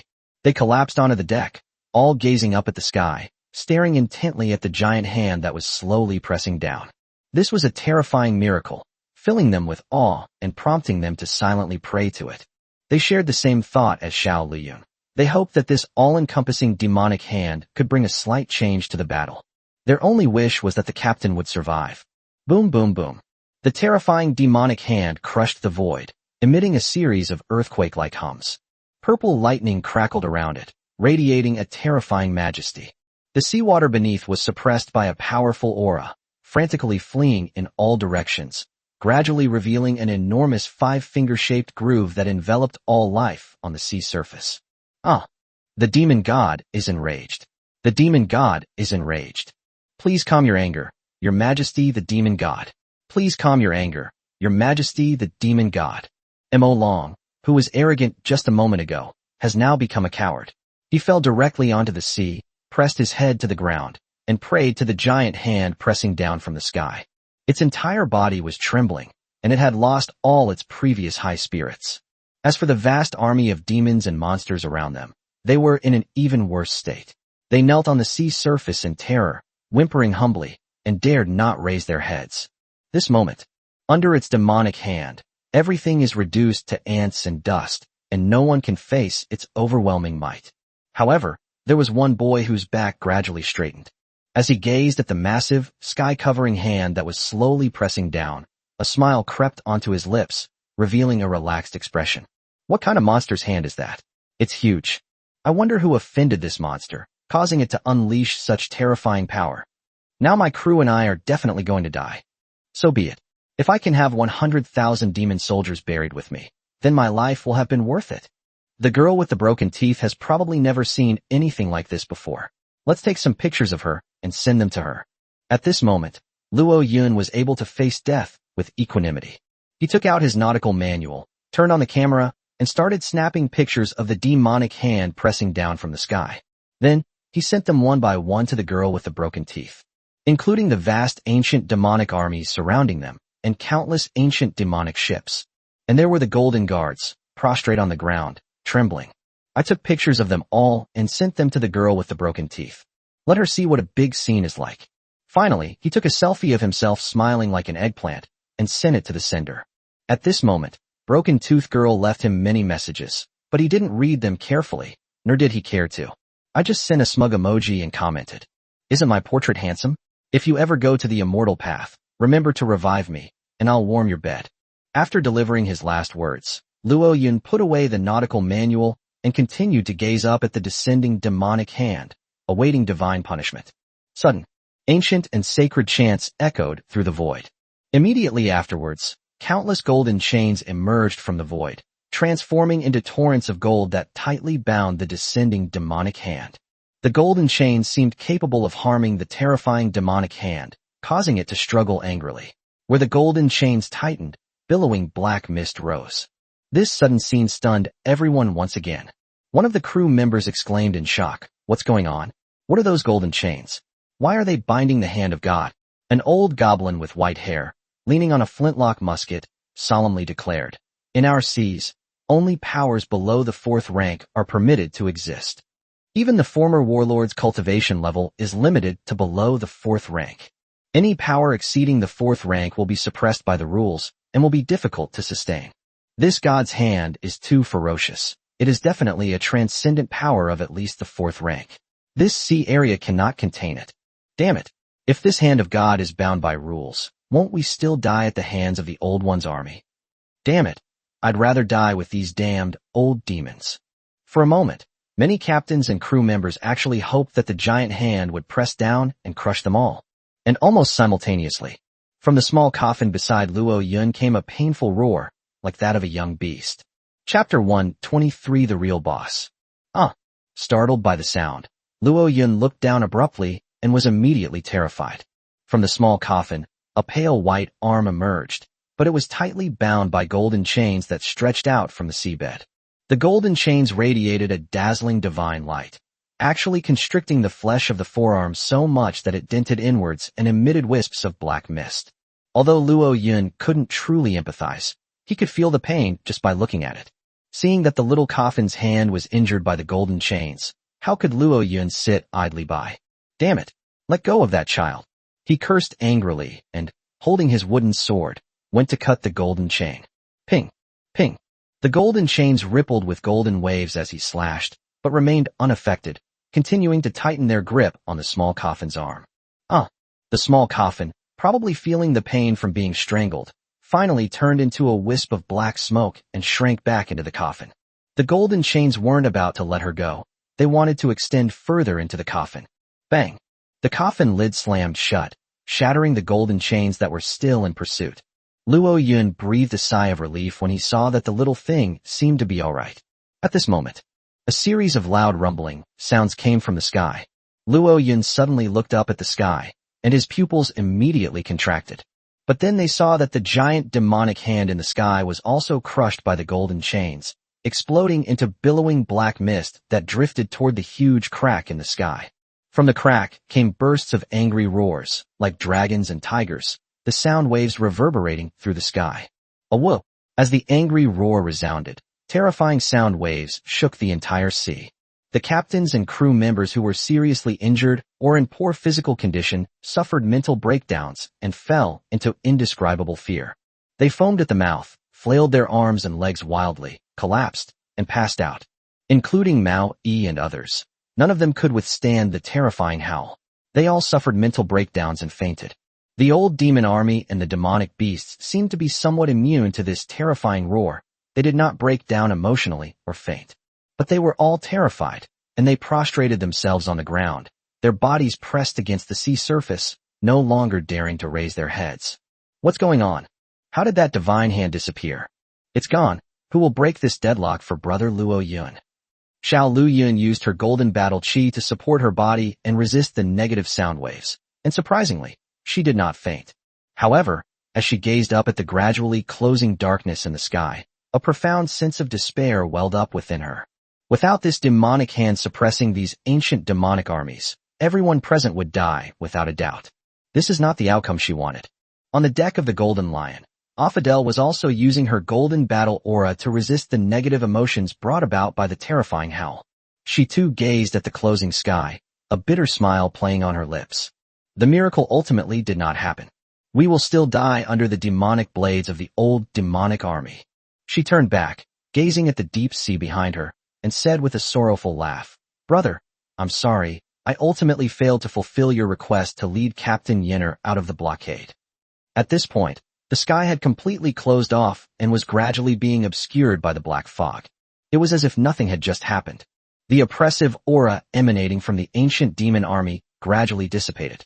Numerous ancient demonic warriors, their cold armor gleaming, slowly rose from the sea, the fierce light flickering in their pupils intensifying once more. Haha, what a pity. Mo Long slowly rose into the air, looking down at Luo Yun with disdain, and laughed wildly. It's a pity that the hand of God didn't come down. Otherwise, this inspector might have to be buried with you, you damned ant. It seems even the gods think you're not worthy to die alongside this guard. You ant, do you have any last words? Luo Yun gave it the middle finger, making his attitude extremely clear. Mo Long narrowed his eyes and sneered. You dare to be arrogant even when you're about to die? You human brat, you deserve to die 1,000 deaths. To avoid any unforeseen complications, Mo Long said no more and sped off towards Luo Yun. At this moment, the small coffin suddenly sprang up again, blocking the way for the demon dragon. Roll! With a swing of his twin swords, Mo Long unleashed a terrifying golden aura, sending the small coffin flying dozens of meters away. Without this hindrance, Ma Long can finally rip out Luo Yun's heart. However, just as it flew close to Luo Yun, something suddenly shot out from under the sea. Snort! With a low snort, Mo Long slashed his demonic sword towards the sea. Bang! The sea was cleaved open, and patches of silver spiderwebs were torn in two. Squeak! Two terrified cries echoed from beneath the sea surface, and a dark shadow darted swiftly towards the ocean floor. Upon hearing the voice, Luo Yun knew it was that idiot, the human-faced spider. In such a desperate situation, she didn't run away, but instead came to help him. This made Luo Yun's lips curl into a slight smile, and a warm feeling welled up in his heart. At the same time, he felt extremely guilty. If he could turn back time, he would definitely treat the spider-faced woman better. At the very least, he would feed her a few sausages. He gripped the wooden sword tightly, his muscles twitching as he gathered all his fighting spirit, preparing to unleash his final strike. Kill! He let out a low roar, took a step forward, and slashed out with his sword. The purple battle aura blade sliced through the air and struck towards the demon dragon guard.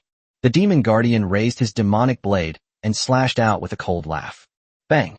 The golden, enhanced battle aura tore apart Luo Yun's purple battle aura without any suspense. The gap in strength between the two sides is too large.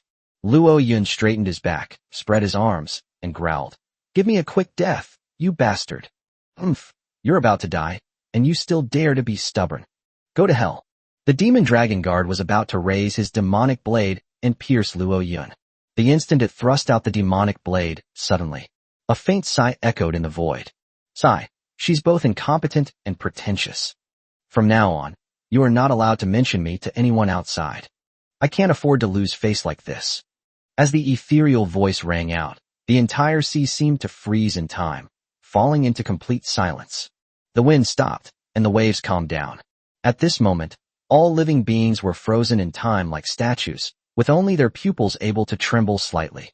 Before any living creature could react, a graceful figure, wearing red high heels, slowly stepped out of the octopus's cabin. The moment her high heels touched the ground, a crisp sound rang out as the heels struck the deck. Go for it. Boom.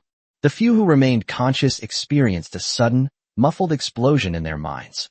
Unable to withstand the sound waves, they all collapsed, foaming at the mouth. Even Luo Yun couldn't withstand the invisible sound wave and immediately fell into a coma. Only the vast army of the old demons remained, still conscious, standing like statues. At this moment, a deep sense of despair rose in their hearts. It's like encountering death itself, awaiting the death sentence. The graceful red figure continued her elegant steps, instantly flashing onto the black god and heading straight for its bow. Knock, knock, knock. As she passed by the guard Moriel, a strand of her hair fluttered up and touched Moriel's armor. Instantly, a look of extreme terror appeared in Mo Lai's eyes. It opened its mouth wide, as if trying to let out a frantic scream to express the terror in its heart. However, a loud bang. Its body was shattered by that single strand of hair, turning into billowing black mist that dissipated. At this moment, the graceful red figure continued walking forward until she reached the bow of the ship before stopping. Her cheongsam skirt fluttered even without wind. She smoothed a strand of hair behind her ear, looked up in the direction of Luo Yun, and her face, shrouded in illusory mist, revealed no emotion. After looking at Luo Yun for a few seconds, she shifted her gaze to the coffin dozens of meters away. He muttered to himself, "It seems to be the city of the end. That's interesting." Clang, clang, clang. At this time, the entire sea was shaking violently, and countless golden chains emitted a piercing sound as they pierced through the void once again, sweeping towards the black god from all directions. The number of chains was thousands, even tens of thousands of times greater than the number that had just bound the demonic hand. As she watched the rolling golden chains approach, the woman raised her chin slightly, a hint of disdain flashing in her eyes. She gave a soft hum, and with a light leap, landed on the sea. The instant her high heels touched the smooth surface of the sea, boom, an invisible ripple suddenly spread out, vibrating in all directions. Wherever the ripples passed, all the ancient demonic armies and ships, even the billowing black mist shrouding the sea, were shattered into particle fragments and disintegrated. At this moment, the golden chains arrived, like countless golden dragons, coiling towards the woman. Clang, clang, clang. Chapter 124: Overcoming the Crisis. Endless golden chains converged into giant golden dragons, roaring and swirling towards the woman. This is a chain of order formed by rules, which will stifle all forces that should not exist in this world. The woman gazed calmly at the approaching golden dragon, her demeanor serene and composed. She crossed her arms and turned to look ahead. At this moment, she had completely swept away the black fog in the surrounding sea, revealing a deep starry sky. Although the night was dark, her gaze seemed to traverse endless distances, landing on an impenetrable black mist in the center of the ancient sea. At this time, in the old demon army's main camp, shrouded in endless black mist, countless old demon soldiers suddenly awoke, turning their heads in terror to look towards the direction of the western sea. Their demonic eyes trembled, and their armor trembled uncontrollably, making cracking sounds, as if they were terrified to the extreme. Not only were these demonic soldiers terrified, but even the former warlord on the super-demonic ship in the center of the black mist was trembling with his black muscles, as if he were shaking and could not calm down. It sensed something and abruptly stood up from its throne made of dragon bones, gazing towards the western sea. It could only see the billowing black fog and nothing else. But his soul seemed to be gripped by an invisible hand. If that hand moved even slightly, the former warlord suspected he would die instantly. At this moment, it was truly terrified, its whole body trembling violently, and it couldn't help but kneel down, bowing towards the direction of the western sea. This was the first time it had felt fear since it had fallen from the chosen one to the old warlord. It knew that it had probably offended an unparalleled being. It didn't need to figure out how it had offended that supreme being. All it could do was kneel down and beg for mercy, pleading for forgiveness. As it knelt down, the indescribable sense of threat slowly dissipated. At this time, the boundary between the western and northern sea areas, countless dragon shadows formed by chains of order roamed about, emitting low growls and angry howls. Hold head high. Instantly, the sound of the great Tao's rules resounded throughout the entire sea area, causing the void to tremble violently and buzz incessantly. The woman in the Cheongsam was considering whether to take a step and shatter the black mist in the center of the sea thousands of miles away.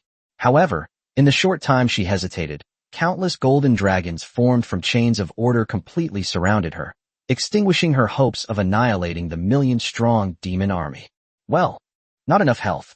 Taking this step could save this kid from future troubles, but it wouldn't be a good thing for him. True strength is earned through one's own efforts. This kid is the only man who has ever touched me. No matter what, he can't be a piece of trash.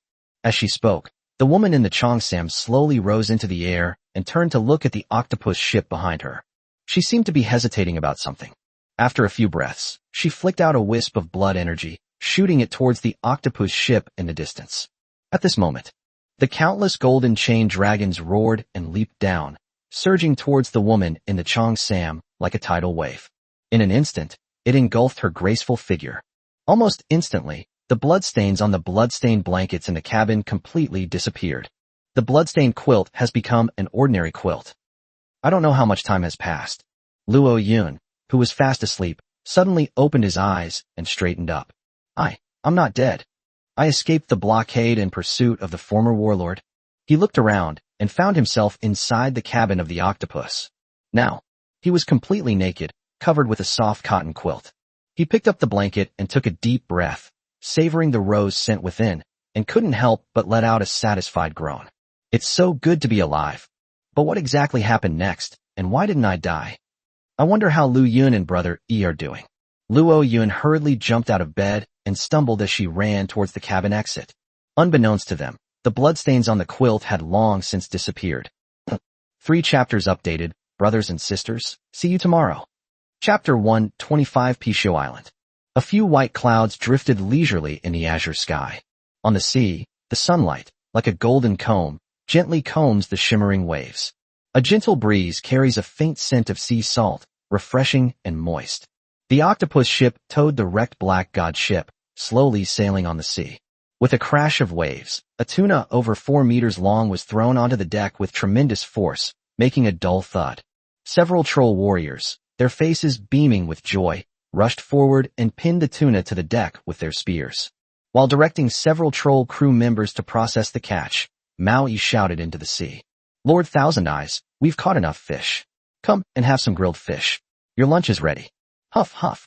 The next instant, the thousand-eyed demon octopus leaped high from the sea, creating a splash, and landed steadily on the wet deck. Mao Yi looked at Xianmu Mahjong with reverence and said respectfully, Lord Xianmu, Mao'er has already grilled the giant grouper, and it's on the stern deck of the ship.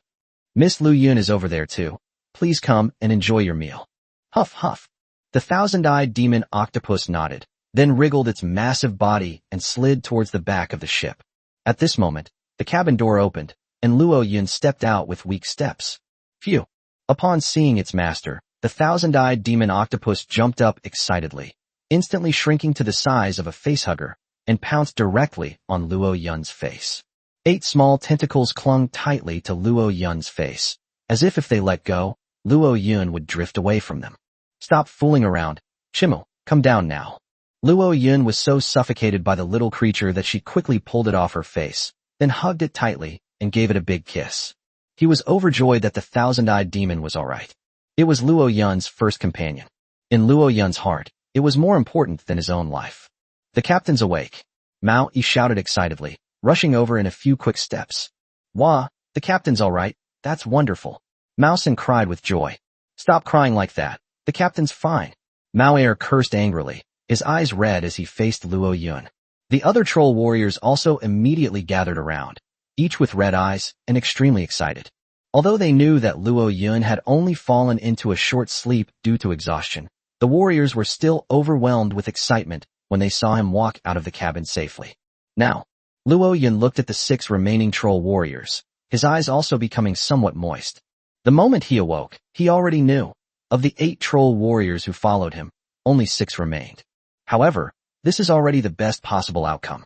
After all, the battle to break through the Black Fog blockade was too brutal. It was a miracle that they were able to break through at all, and the fact that only 2 soldiers died was already a miracle. Looking at these loyal soldiers, Luo Yun had nothing to say, but simply nodded to them and asked gently, Are you all right? Captain, we're all right. As soon as the spear stepped forward, it said respectfully, We have the divine power bestowed upon us, and when we awoke, our injuries had basically healed. Mao Yi did not mention the deaths of his 2 subordinates, knowing that Luo Yun already knew and there was no need to elaborate. Luo Yun nodded and asked, Where's Xiao Lu Yun? Miss Lu Yun is having lunch behind the deck with the human-faced spider. Hearing that Lu Yun and the human-faced spider were all right, Luo Yun secretly breathed a sigh of relief, then asked, How many days was I unconscious? You've probably been asleep for about 5 days, Mao Yi said truthfully. She had been asleep for so long. Luo Yun was also somewhat surprised. But thinking about it, it seems normal. After all, he had gone through a series of bloody battles and suffered extremely terrible injuries when he broke through the Black Mist blockade. Although he could use the power of corruption to control his muscles and suppress his injuries, it placed a tremendous burden on his mental state. A long sleep can greatly restore his mental state, preventing him from falling into a state of madness due to weakness and exhaustion. He paused for a moment, then asked, How did we escape the Black Fog blockade? Mao shook his head and said, This subordinate doesn't know either. My subordinates and others were also unconscious for 2 days before they woke up. At that time, our warships had already left the area of Black Fog and separated from the Lion's Fleet's fleet. I asked a Destiny's warship we encountered along the way, and learned that we had all been unconscious for 2 days. I learned from that chosen one that the Black Fog blockade in the Western Sea region has been completely dispelled, and the first month of the old warlord's demon-slaying order has come to an end. Is that so?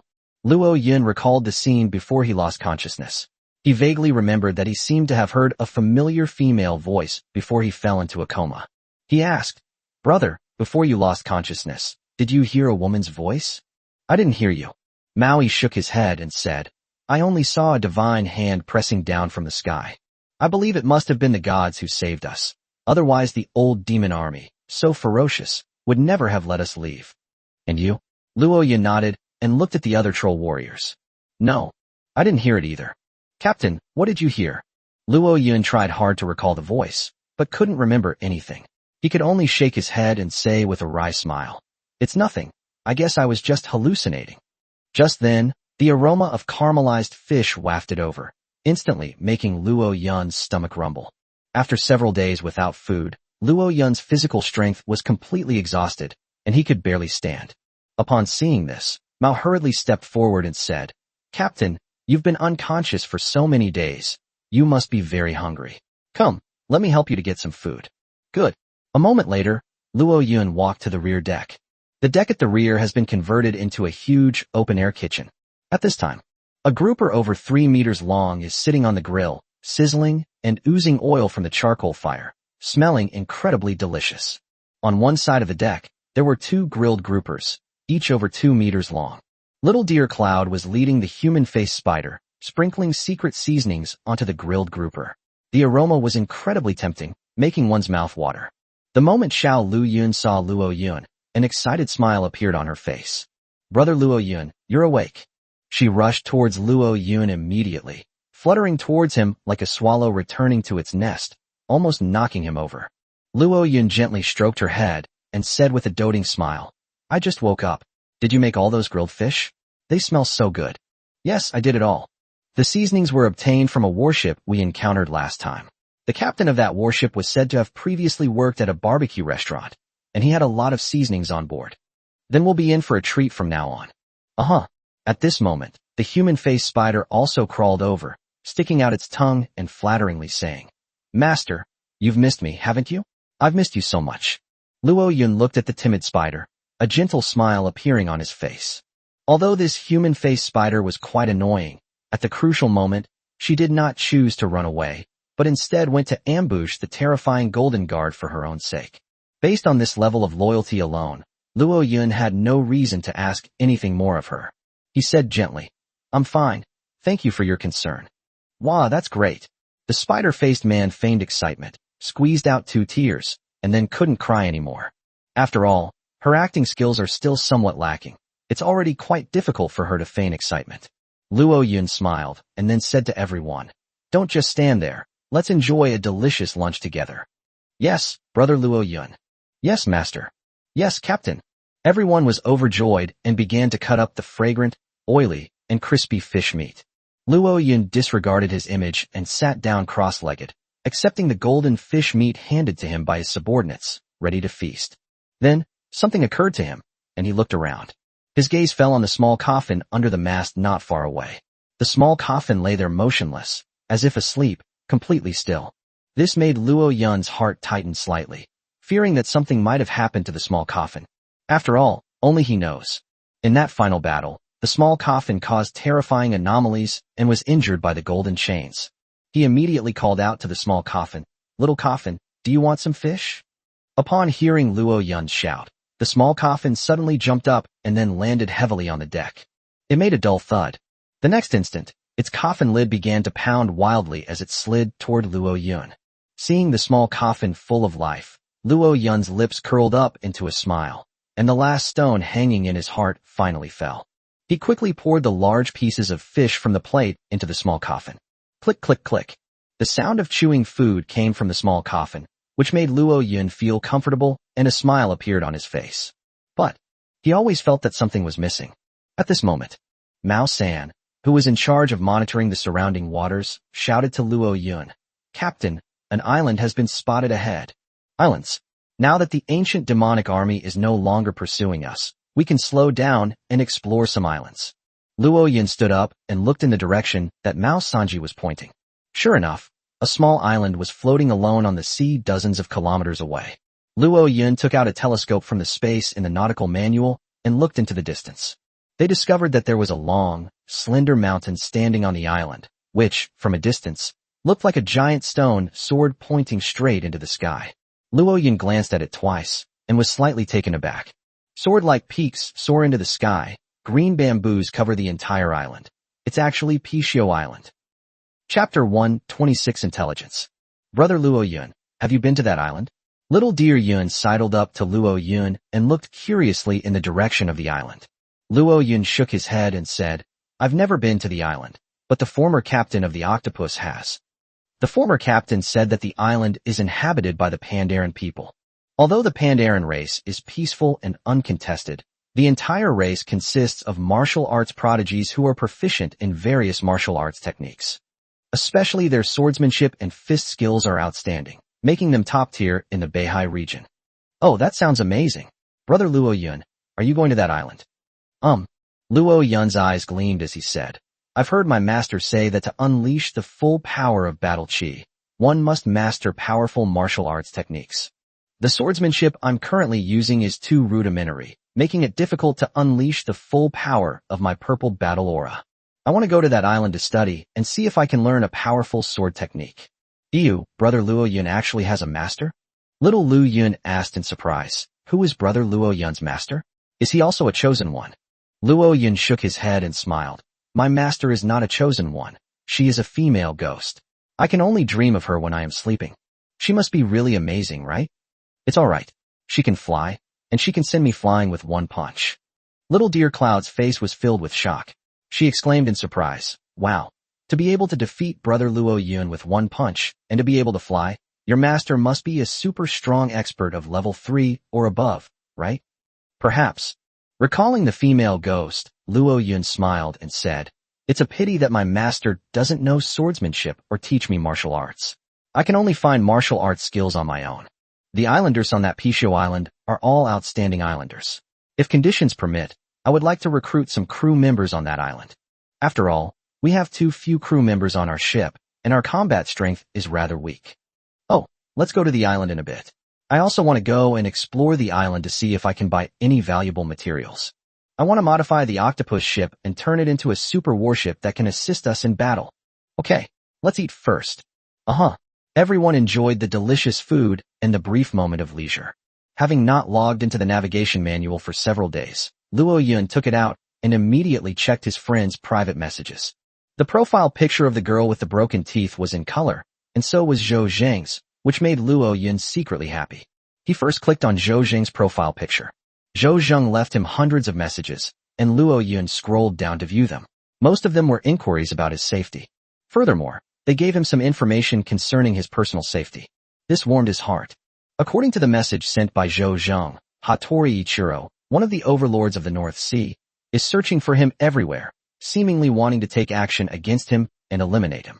The aim is to weaken the overall strength of the Dragon Kingdom in this sea area. After all, the Dragon Kingdom has produced 2 users of god-level devil fruits, and at the same time, many outstanding experts have emerged. As one of the Dragon Kingdom's greatest enemies, the Cherry Blossom Kingdom naturally does not want the Dragon Kingdom to grow stronger.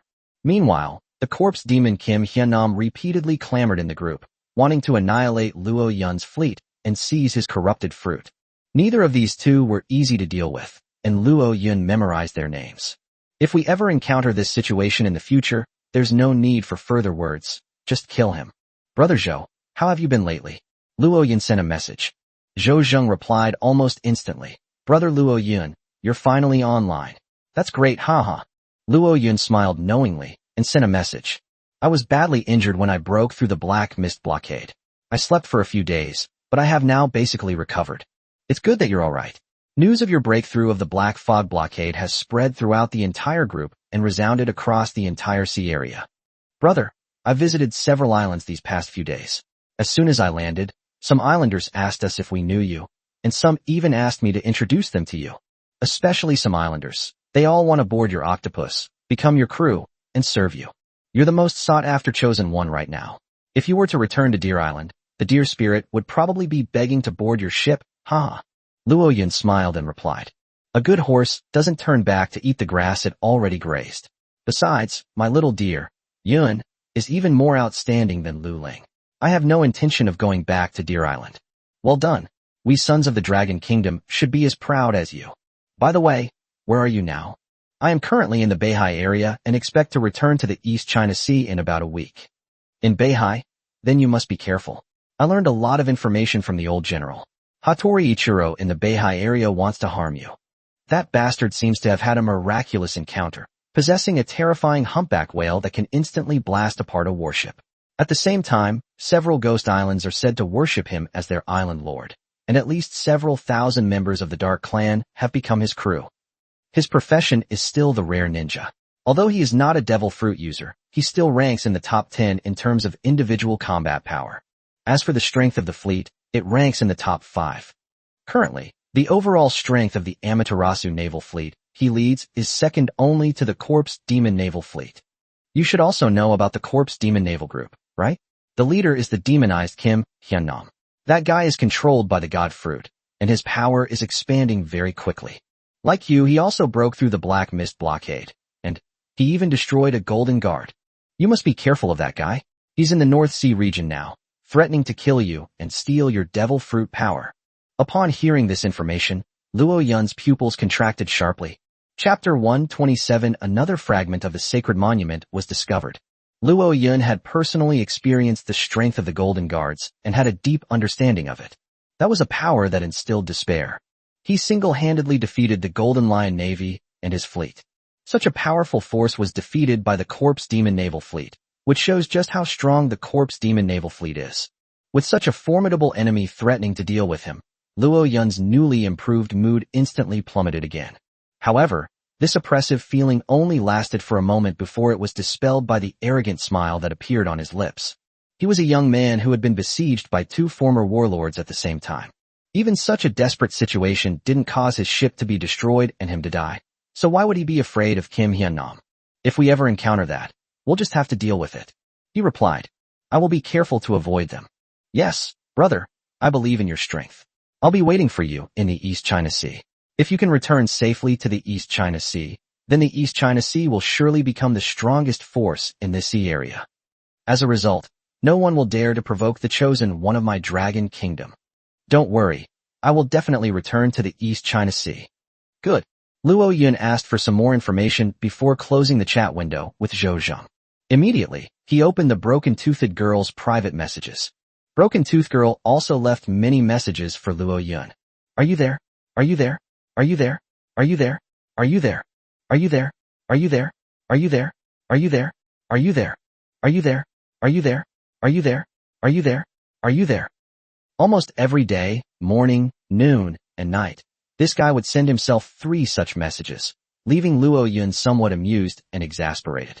He took a bite of the golden fish skin and sent a message back. I slept for a few days and just woke up. How have you been lately? Have you attracted any other big-breasted monsters?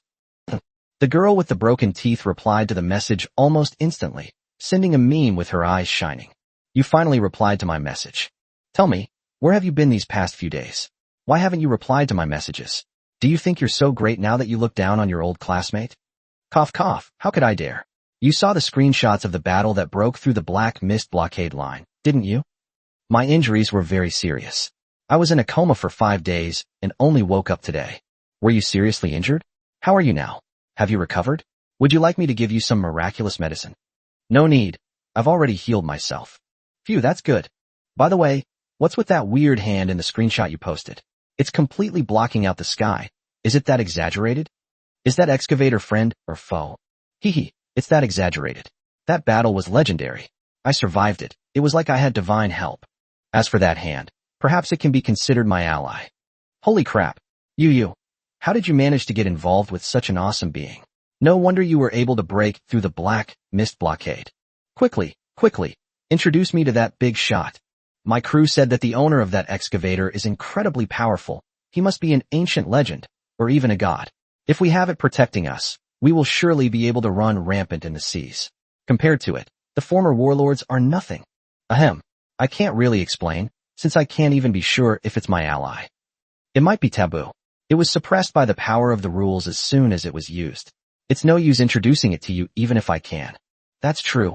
My crew said that in this sea area, any creature above the 3rd rank will be suppressed by the rules of heaven. But your luck is just too incredible. You've got such amazing connections. I'm so envious. Ahem. I'm quite envious of the crew you recruited. After all, I'm also a fan of ball sports. Get lost. Don't talk dirty to me like that. I'll cut up your little bastard and harvest her like chives. Well, alright. I'm relieved to see you're alright. I've stumbled upon a witch's hut and have to go do a quest. Let's chat sometime. The witch's hut. You're really lucky. What's the witch's name? The witch is called Scarlet Witch. She's a very gentle and mature woman. Would you like to see her picture? If so, I'll take one and send it to you later. No need. If you ever encounter the Blue Witch in the future, please give her my regards. Okay, that's all for now. I've reached the entrance to the ruins. Okay, be careful. After closing the chat window, Luo Yun switched to the public channel and browsed through the information of various people. More than half a month has passed since the person chosen by fate crossed over to this sea area. The conversation has shifted from fishing and showing off to conquering the Black Fog and exploring various islands. As individuals destined for greatness, most are blessed with strong fortune, and many have gained various opportunities, leading to rapid rise in status. Some of them were unknown just half a month ago, but after a series of extraordinary encounters over the past half month, they have gained great strength and crew members. Some of them were riding high on their ships when they first arrived, But now, they're all dead. For example, the Red Devil naval fleet, which had fought alongside Luo Yun, has been completely wiped out by the Black Mist blockade, and its leader, Park Bom, has also perished. Luo Yun scrolled through a large number of chat logs and found that they were mostly meaningless boasting and bragging messages, so he couldn't be bothered to look at them anymore. He closed the chat window and then checked the trading area information. Prices of basic necessities are still falling. People born under the heavenly mandate have an extremely strong ability to adapt. Once they adapt to the world environment, they will start to engage in various forms of involution and collect massive amounts of resources. Resources that are easy to collect, such as wood and stone, will only decrease in price as their quantity increases. However, Luo Yun has no plans to purchase supplies at the moment, so he skipped it. He swiped the screen to the item trading area. After browsing through all sorts of strange goods, he unexpectedly discovered a fragment of a sacred monument. Chapter 128 heading to Pisho Island. There's even a fragment of a sacred monument. This thing looks just like an ordinary stone tablet, nothing special. Without the eye of truth, you wouldn't be able to discover its value. Luo Yun's eyes lit up as he checked the price. It was priced at only 10,000. Luo Yun placed an order without hesitation and bought it. Immediately, he took out the fragments he had bought to check the information. Unknown fragments of the holy monument. Item level, legendary. Ability, unknown. Brief summary. This fragment of the sacred monument isn't actually mysterious, but it seems mysterious because you're a noob. It really is a fragment of the holy monument. I only got it for 10,000 mora. What a bargain. Luo Yun put it away, then browsed the trading area for a while and bought several white steel swords. After traveling for more than half a month, many of the chosen ones have acquired life skills and learned secondary professions such as forging and alchemy. These low-level, unsold weapons are very cheap, costing only around 10,000 mora each, which is a small amount for Luo Yun. His cursed blades were all broken or lost, leaving only the ebony sword. Buying a few steel swords can temporarily make up for his lack of weapons. Luo Yun then asked his subordinates if they needed anything, and offered to purchase it for them. Everyone shook their heads and refused. They did not want to increase Luo Yun's financial burden. At this moment, as Luo Yun's fleet approached Pisho Island, a pungent and unpleasant stench filled the air, instantly diminishing the crew's appetite. What smell? It stinks. Little Deer Cloud covered her nose, almost spitting out the grilled fish she was chewing. Captain, there are many corpses floating around here. That's why it smells so bad, said Mao San, who was in charge of lookout, looking at the surrounding sea. Luo Yun frowned, quickly got up, and looked around at the sea. Sure enough, just as the lookout Mao San had said, the sea around Pisho Island was filled with a large number of fish and even the rotting corpses of humanoid creatures. The number is likely in the thousands. The corpses emitted wisps of green smoke, emitting an unbearable stench that Luo Yun could hardly stand. Luo Yun used his eye of truth to examine the corpses. Demonic corpses, contaminants. Item grade white. Brief description. These are the corpses of demonized zombie soldiers, containing plague toxins. If not handled properly, they will trigger a plague. Demonic corpse soldiers. How did these ghostly things appear near Pisho Island? Luo Yun seemed to be deep in thought, and looked up at the port of Pisho Island, not far away. There, several warships of the Chosen Ones were moored, all of them badly damaged. Something seemed to be burning by the dock, with thick black smoke billowing into the sky. The pungent smell of burning could be smelled from several kilometers away. Beside him, Maui said in a solemn voice, Captain, it seems that Pisho Island has been attacked. These corpses must be the demons that attacked Pisho Island. Luo Yun nodded in agreement and said, let's go take a look. Everyone, be prepared for battle in case anything happens. Yes, Captain. Everyone quickly gathered the food on the deck, packed up their gear, and were ready for battle in no time. Immediately, the two warships sped forward, heading towards the port of Pisho Island. At the port of Pisho Island, several warships belonging to the Chosen Ones were moored. This was a hastily assembled sailing group, with captains mostly from the Western Sea region and various countries. At this time, the captains were gathered on a 5-masted warship, engaged in a heated discussion. A tall, thin captain said in a low voice, I don't want to get involved in this mess anymore. I'm going to leave now. You've all seen the strength of the Corpse Demon Naval Group. Just a small team can control nearly 1,000 demon corpses and almost wiped us out. To make an enemy of such a powerful naval force is simply suicide. I'd rather not take in any crew members from Pisho Island than risk my life. Another burly captain nodded and said, The corpse demon naval group is indeed terrifying. It is said that there are several islands nearby that they have already taken control of.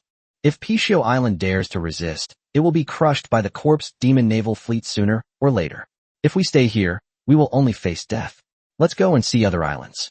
Some people looked regretful and said, but the crew of Pishio Island are really strong. Their swordsmanship is extraordinary, and they can fight against 100 people at once. Any random islander you pick out has blue battle aura and can easily kill a second-tier magic guard. If we can recruit 1 or 2, it will greatly enhance our strength. Moreover, the old island lord also said that all we need to do is sail our boats to take their islanders to nearby islands for help. We don't need to directly participate in the battle. The tall, thin captain glared at the man and said, even if the pancake looks delicious, you have to be alive to eat it. We were attacked by the corpse demon naval group as soon as we arrived at the dock, and we have already lost many brothers. We absolutely cannot take such a risk. Those Pandaren say they want us to help them request reinforcements, but aren't they actually relying on our warships to transport their troops? Without ships, how can they fight a naval battle and counterattack the corpse demon naval fleet? If we act as transport ships for their army, won't we still provoke the corpse demon naval fleet? We can't do something so stupid. Since we're already out of the West Sea, we don't need to form a group anymore. If any of you are after the islanders of Pishio Island, you can stay. I'm leaving now, goodbye. After saying that, the tall, thin captain turned around and walked towards one of the warships. Just then, someone shouted, look, there's a demon ship coming this way. Everyone turned to look and was immediately taken aback. That's strange. Why isn't that demon ship shrouded in black mist? TCH, don't be so surprised. That should be an ancient demon ship that has been subdued. Many of the chosen ones who follow the lone wolf mode have won. It's nothing special. Both warships are 6-masted ships, so the ship owners must be quite powerful. Someone took out binoculars and pointed them at the people looking at the 2 warships. The next moment, his pupils contracted sharply. It's Luo Yun, the man who escaped from the Black Fog blockade. What? The goddess of the Luo River has arrived? The captains were all shocked and picked up their binoculars to look in the direction of the Octopus. Sure enough, Luo Yun's figure was spotted. Because Luo Yun's battle with the god of corruption, Baal-i-Zeb, was broadcast live to the entire group, those who watched that battle could generally recognize his appearance. Damn, it really is Luo Shun. This guy's strength is terrifying, supposedly only below the corpse demon Jin Xianan. I heard his fleet is extremely powerful overall, but why are there so few people? Logically, if his fleet is ranked in the top 10 of the strength list, he should have hundreds of crew members, right? They're probably all dead. Didn't someone mention in the group chat before that when Luo Yun crossed the Black Mist blockade, he encountered a sniper attack from the main force of the old demon army and was attacked by 2 golden guards? His crew members were probably all killed, which is why there are so few left. Perhaps, but even if Luo Shin only has this few people left, we still can't catch up with her.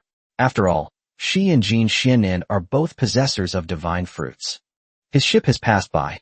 Should we say hello to him? Of course I want her. She's a super hot commodity. You can lick your own boots if you want. I'm not going to play along. This guy is also on Kim Hyunnam's kill list. Kim Hyunnam is now in the North Sea region, and I don't want to be his enemy. Me too. I'll go first. You guys have fun. I'm coming too. Wait for me. Many crew members did not want to provoke Kim Hyunnam, so they turned around and left before the Octopus could get close. At this time, at the dock, dozens of panda people were enduring the stench as they retrieved rotting corpses and threw them into a fire to burn. As the Chosen One's warships departed, a look of anger flashed across the face of a Pandaren clad in tiger skin. Chapter 129 Arrival at Pishio Island. These Chosen Ones are truly cowards who cling to life and fear death. Previously, they begged the islanders of Pishio Island to board their warships. Their attitude was extremely obsequious, as if we were their lifeline. They kept saying that as long as we boarded their ship, they would lead us to conquer all directions and create a new world. Now that our Pishio Island is in danger and we need their help, these so-called Chosen Ones are running away faster than rabbits. Humph. The Chosen Ones of humanity are indeed inferior to the blue-blooded people of the previous generation. Alright, Panhu, stop complaining. Everyone has their own ambitions, and you can't blame them. Beside him, the white-haired old panda sighed softly and said, the ones who attacked our island this time were the Chosen One's fleet controlled by the god Fruit. They are powerful and even more troublesome than the ancient demon soldiers. These escaped chosen ones are weak. If they stay to fight, they will only face certain death. Let them be. By preserving their bodies, they may still have a chance to reach the next level of the sea. Panda's words revealed a hint of helplessness, but more importantly, a clear understanding of reality. He knew that these chosen ones didn't lack the desire to fight, but were simply powerless to resist the powerful enemy controlled by the god fruit. However, not all islanders are as tolerant as Panda. One of the islanders scoffed angrily. Humph. With their character, they think they can even reach the next level of the sea? The previous generation of blue-blooded people were far stronger than them, yet they still failed. How could these cowards possibly defeat that monster, the former warlord? That's right. A coward can never defeat a former warlord. Another islander chimed in. That warlord is the strongest warlord in history.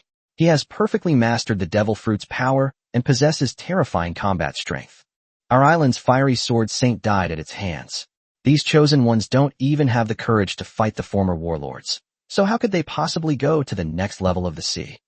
I despise this generation of chosen ones even more than the old demon army, an islander said indignantly.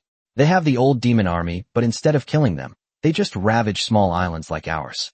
I really hope that these damned humans are wiped out by the old demon army. The islanders' anger and disappointment spread through the crowd like an unstoppable torrent. They once held hope in the chosen ones, hoping they could lead them in battle, escape their cursed fate, and reach a wider world. However, those hopes have now vanished, replaced by endless disappointment. Alright, that's enough. Seeing this, the old island Lord Panda spoke up to comfort them, saying, that corpse demon naval fleet is merely controlled by the gods and cannot represent the attitude of a chosen one. We cannot negate the entire group of those destined for destiny because of the actions of a few. You must not, because of this, hate this generation of chosen ones. Panda continued. After all, the curse on us can only be lifted by boarding the ship of the chosen ones. Only the chosen ones can allow us to return to our homeland. This is the destiny of our Pandaren race, and a reality we cannot change.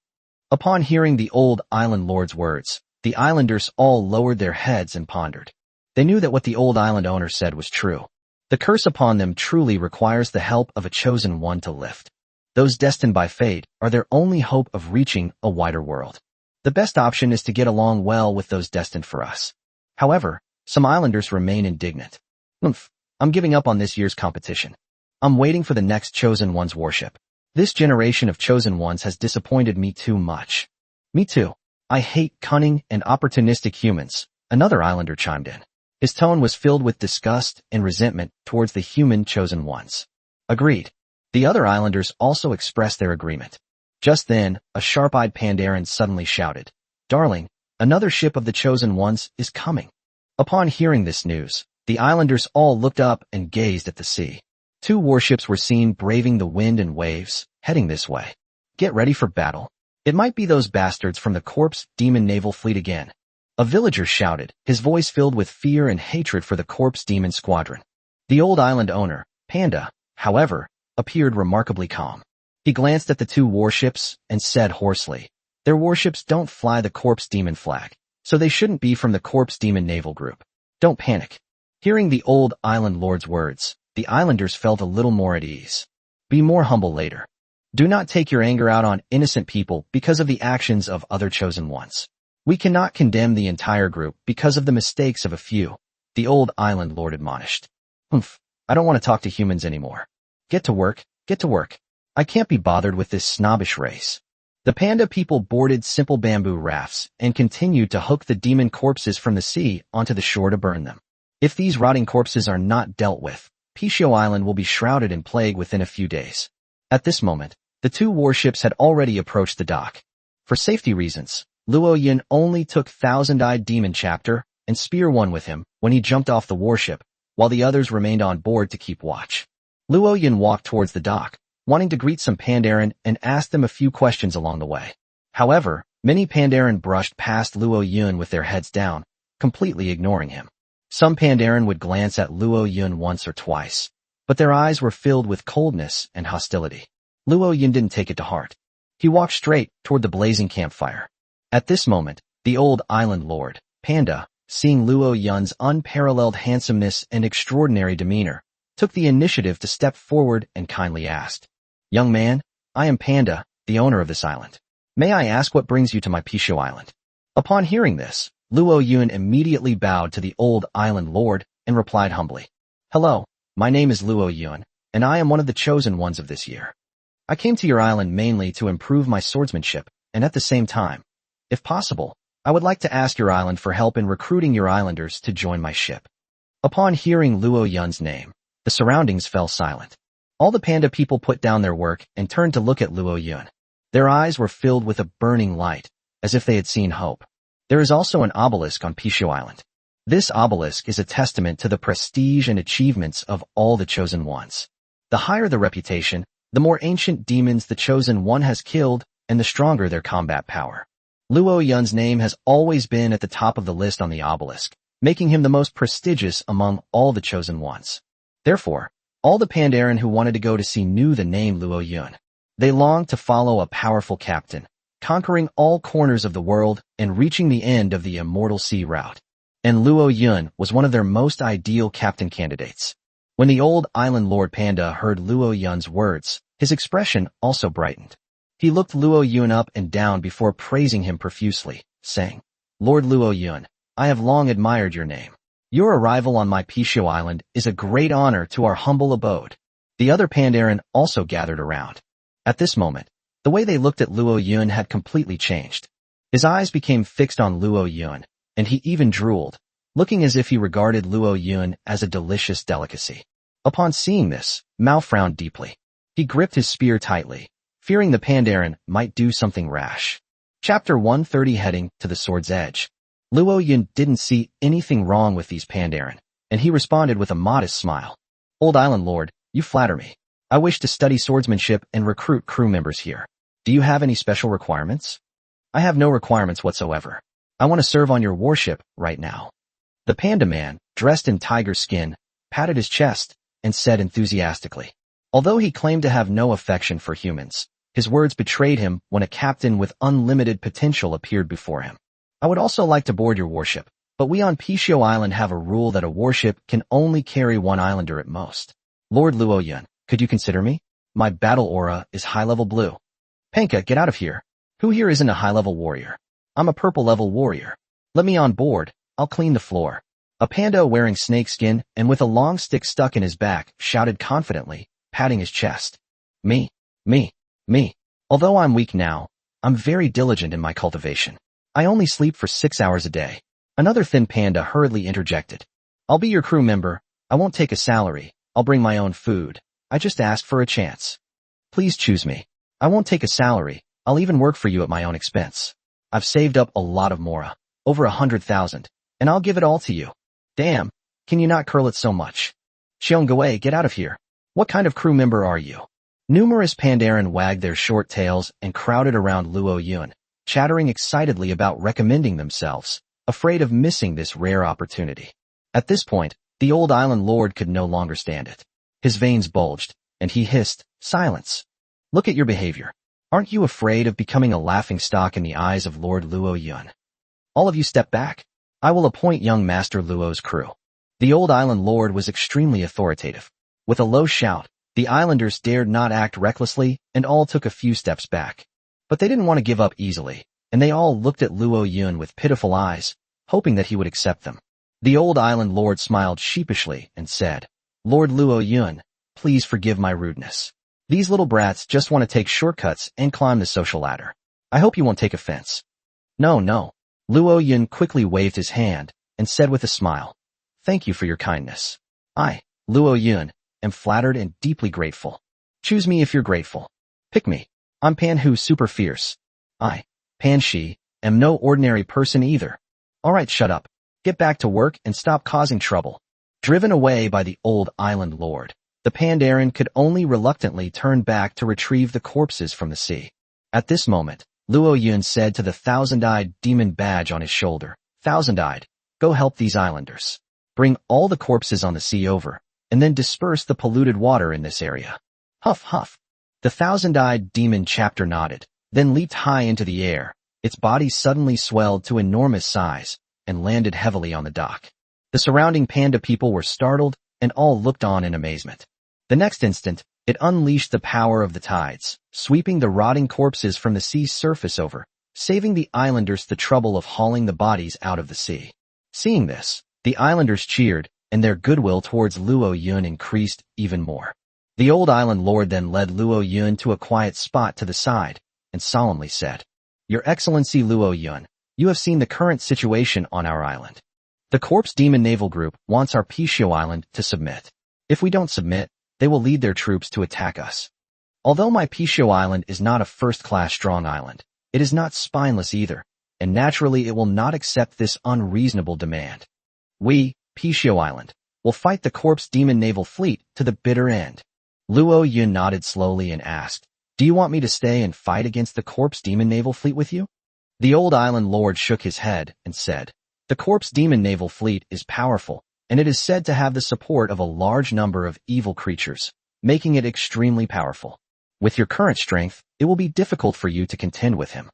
I don't want to force you to confront him head-on. I only hope that you can sail the ship and help contact the nearby islands so that they can send out their strongest warriors to form a coalition to fight against the Corpse Demon Naval Fleet. In return, I will arrange for you to meet the island's strongest swordsman. Currently, the strongest swordsman on our island should be Lu Yun. His master is the Blazing Sword Saint, who was once the strongest swordsman on our Pishio Island and was renowned far and wide.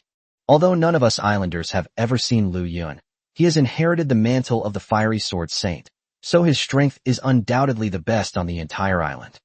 If you can get him on your warship, you will not only gain a powerful crew member, but also a highly skilled swordsman. It's a win-win situation. Of course, if you don't want to take any risks, you can simply pick a crew member here to board the ship and then leave. I will have no complaints whatsoever." Upon hearing this, Luo Yun's expression turned slightly solemn, and he said with a firm gaze, "The Corpse Demon Naval Group has openly declared that they want to kill me, and I will fight them to the death. Regardless of whether I can recruit crew members from you, I will stay and fight alongside you against the Corpse Demon Naval Fleet." Upon hearing this, the old island lord's eyes lit up, his joy overflowing. "With you joining our allied forces, we will surely be able to crush the Corpse Demon Naval Fleet. There's no time to lose. Get on Sword's Edge now. Go and pay a visit to Lu Yun, and while you're at it, invite him down the mountain to help us deal with the Corpse Demon Naval Fleet. By the way, there are several mountain apes living on that sword blade. Their skin is made of rock, and they are extremely ferocious. You must be careful. Also, you can only go to visit him alone. This is the rule of Sword's Edge and cannot be violated." "Okay." Luo Yun nodded, adapting to local customs without the slightest hesitation. At this moment, the old island lord took out a palm-sized red token, handed it to Luo Yun, and solemnly said, "This is the fiery token, a token left to me by the Fiery Sword Saint when he followed the previous blue-blooded people to fight against the old warlord. Give it to Lu Yun, and he will surely obey his master's orders and join your fleet. However, I do not wish for you to force him onto your warship in this manner. Do you understand what I mean?" "I understand. I will use my own abilities to persuade Master Lu Yun." Luo Yun accepted the red token with both hands and then bowed to the old island master. Guided by him, Luo Yun headed towards the towering mountains on the island. A moment later, long, drawn-out ape cries echoed from the sword's edge. Startled, flocks of birds took flight, scattering into the sky. Chapter 131 Flowing Clouds. Roar. From the sword peak came the roars of mountain apes, the sound waves echoing throughout the entire Pishio Island. Many panda people stopped what they were doing and looked towards Sword Peak, discussing among themselves. "I wonder if Lord Luo Yun is able to defeat those mountain apes." Those mountain apes are native creatures of the old sea. Their rank was not suppressed by the curse. Each of them reached the peak of the second rank. They are incredibly strong, with hides as hard as rock, and extremely powerful. Almost none of us ordinary islanders can defeat them. Over the past 100 years, at least 10 chosen ones have landed on my Pishio Island and gone to Sword Peak to pay their respects, but they were almost all repelled by the mountain apes and thrown to the foot of the mountain like dead dogs. The only one to reach the summit of Sword Peak was a member of the blue-blooded royal family from the previous generation. When that blue-blooded royal came to my Pishio Island, more than a month had passed since the time travel, and his cultivation level had already reached the Cloud Sea realm. The level displayed on the stone tablet for Lord Luo Yun is the peak of the initial sea realm. He is a whole level below the mountain ape, so it's unlikely he can climb the mountain. It doesn't matter if we can't reach the summit. I, Pan Hu, am willing to be Lord Luo Yun's crew member. With me, Pan Shi, around, what chance do you have? Who do you think you are, daring to compete with me? Pan Hu, for the captaincy. You deserve a beating. Pan Shi is nothing. But you, Pan Hu or something? Stop arguing. I'm determined to be Lord Luo Yun's crew member. Stop arguing, all of you. Let's draw lots. If Lord Luo Yun fails to climb the mountain later, whoever draws the winning lot can board his warship. How about it? That's a great idea, hee. A group of panda people gathered in a circle, discussing how to draw lots. At this moment, Mao Isu said solemnly, "You don't need to draw lots. Captain Luo Yun will definitely reach the top of Sword Peak. After all, he can kill a second-tier peak golden demon guard as easily as cutting melons and vegetables." The old island lord gazed at the Sword Peak and nodded in agreement, saying, "I also believe that Lord Luo Yun is capable of reaching the summit." He was one of the very few people who managed to escape the Buster Call during the first month. In previous years, the first month's demon slaughter order would often mean that the chosen ones in a certain area would be wiped out. A mere mountain ape is no match for Lord Luo Yun. At this time, Luo Yun had already set foot on the narrow path of Sword Peak. Jianfeng Peak is extremely high, with an altitude of about 2,000 meters, and the mountain road is steep and covered with thorns. This might take ordinary people several hours to climb, but for professionals, this height is nothing. Holding the ebony sword, Luo Yun cut through the thorns and brambles, quickly heading towards the mountaintop. A moment later, he had already rushed to the halfway point of the mountain, only slightly sweating, which meant he had finished warming up. At that moment, he sensed something and looked up at the steep mountain path above. Dozens of meters away, 9 monsters with bodies as strong as oxen and human-shaped bodies stood across the mountain path. Clinging to ancient trees or lying on their sides on mountain paths, their eyes are all deep-set, gleaming with a ghostly green light, exuding a cold malice. The monster looked somewhat like an ape, with a silvery white body, but it was much larger than an ape. Almost every one of them was over 4 meters tall as a building. Their bodies are covered with undulating muscles, like the folds of mountains, especially their arms, where the muscles are knotted and full of explosive power.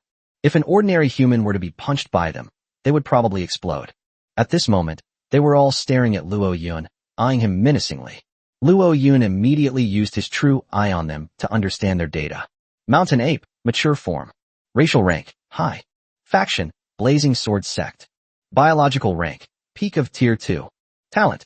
Skill. Brief description. This is a group of ferocious ape-like beasts with extremely powerful strength and defense. If you cannot challenge them beyond your level, it's best not to provoke them.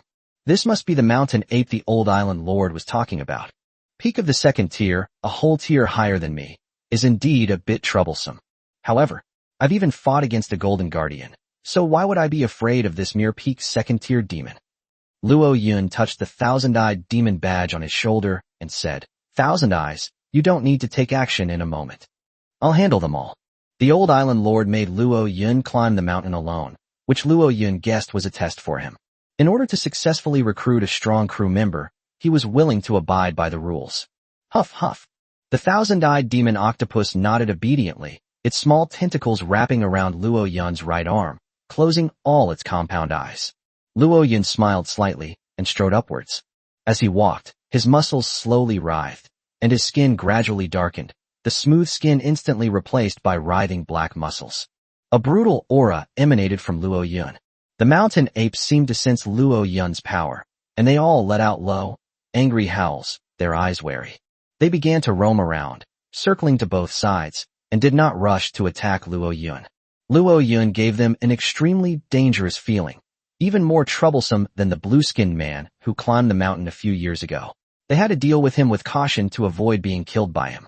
However, as guardian beasts cultivated by the flowing fire sword sect, they will not easily allow any chosen one to enter the mountain.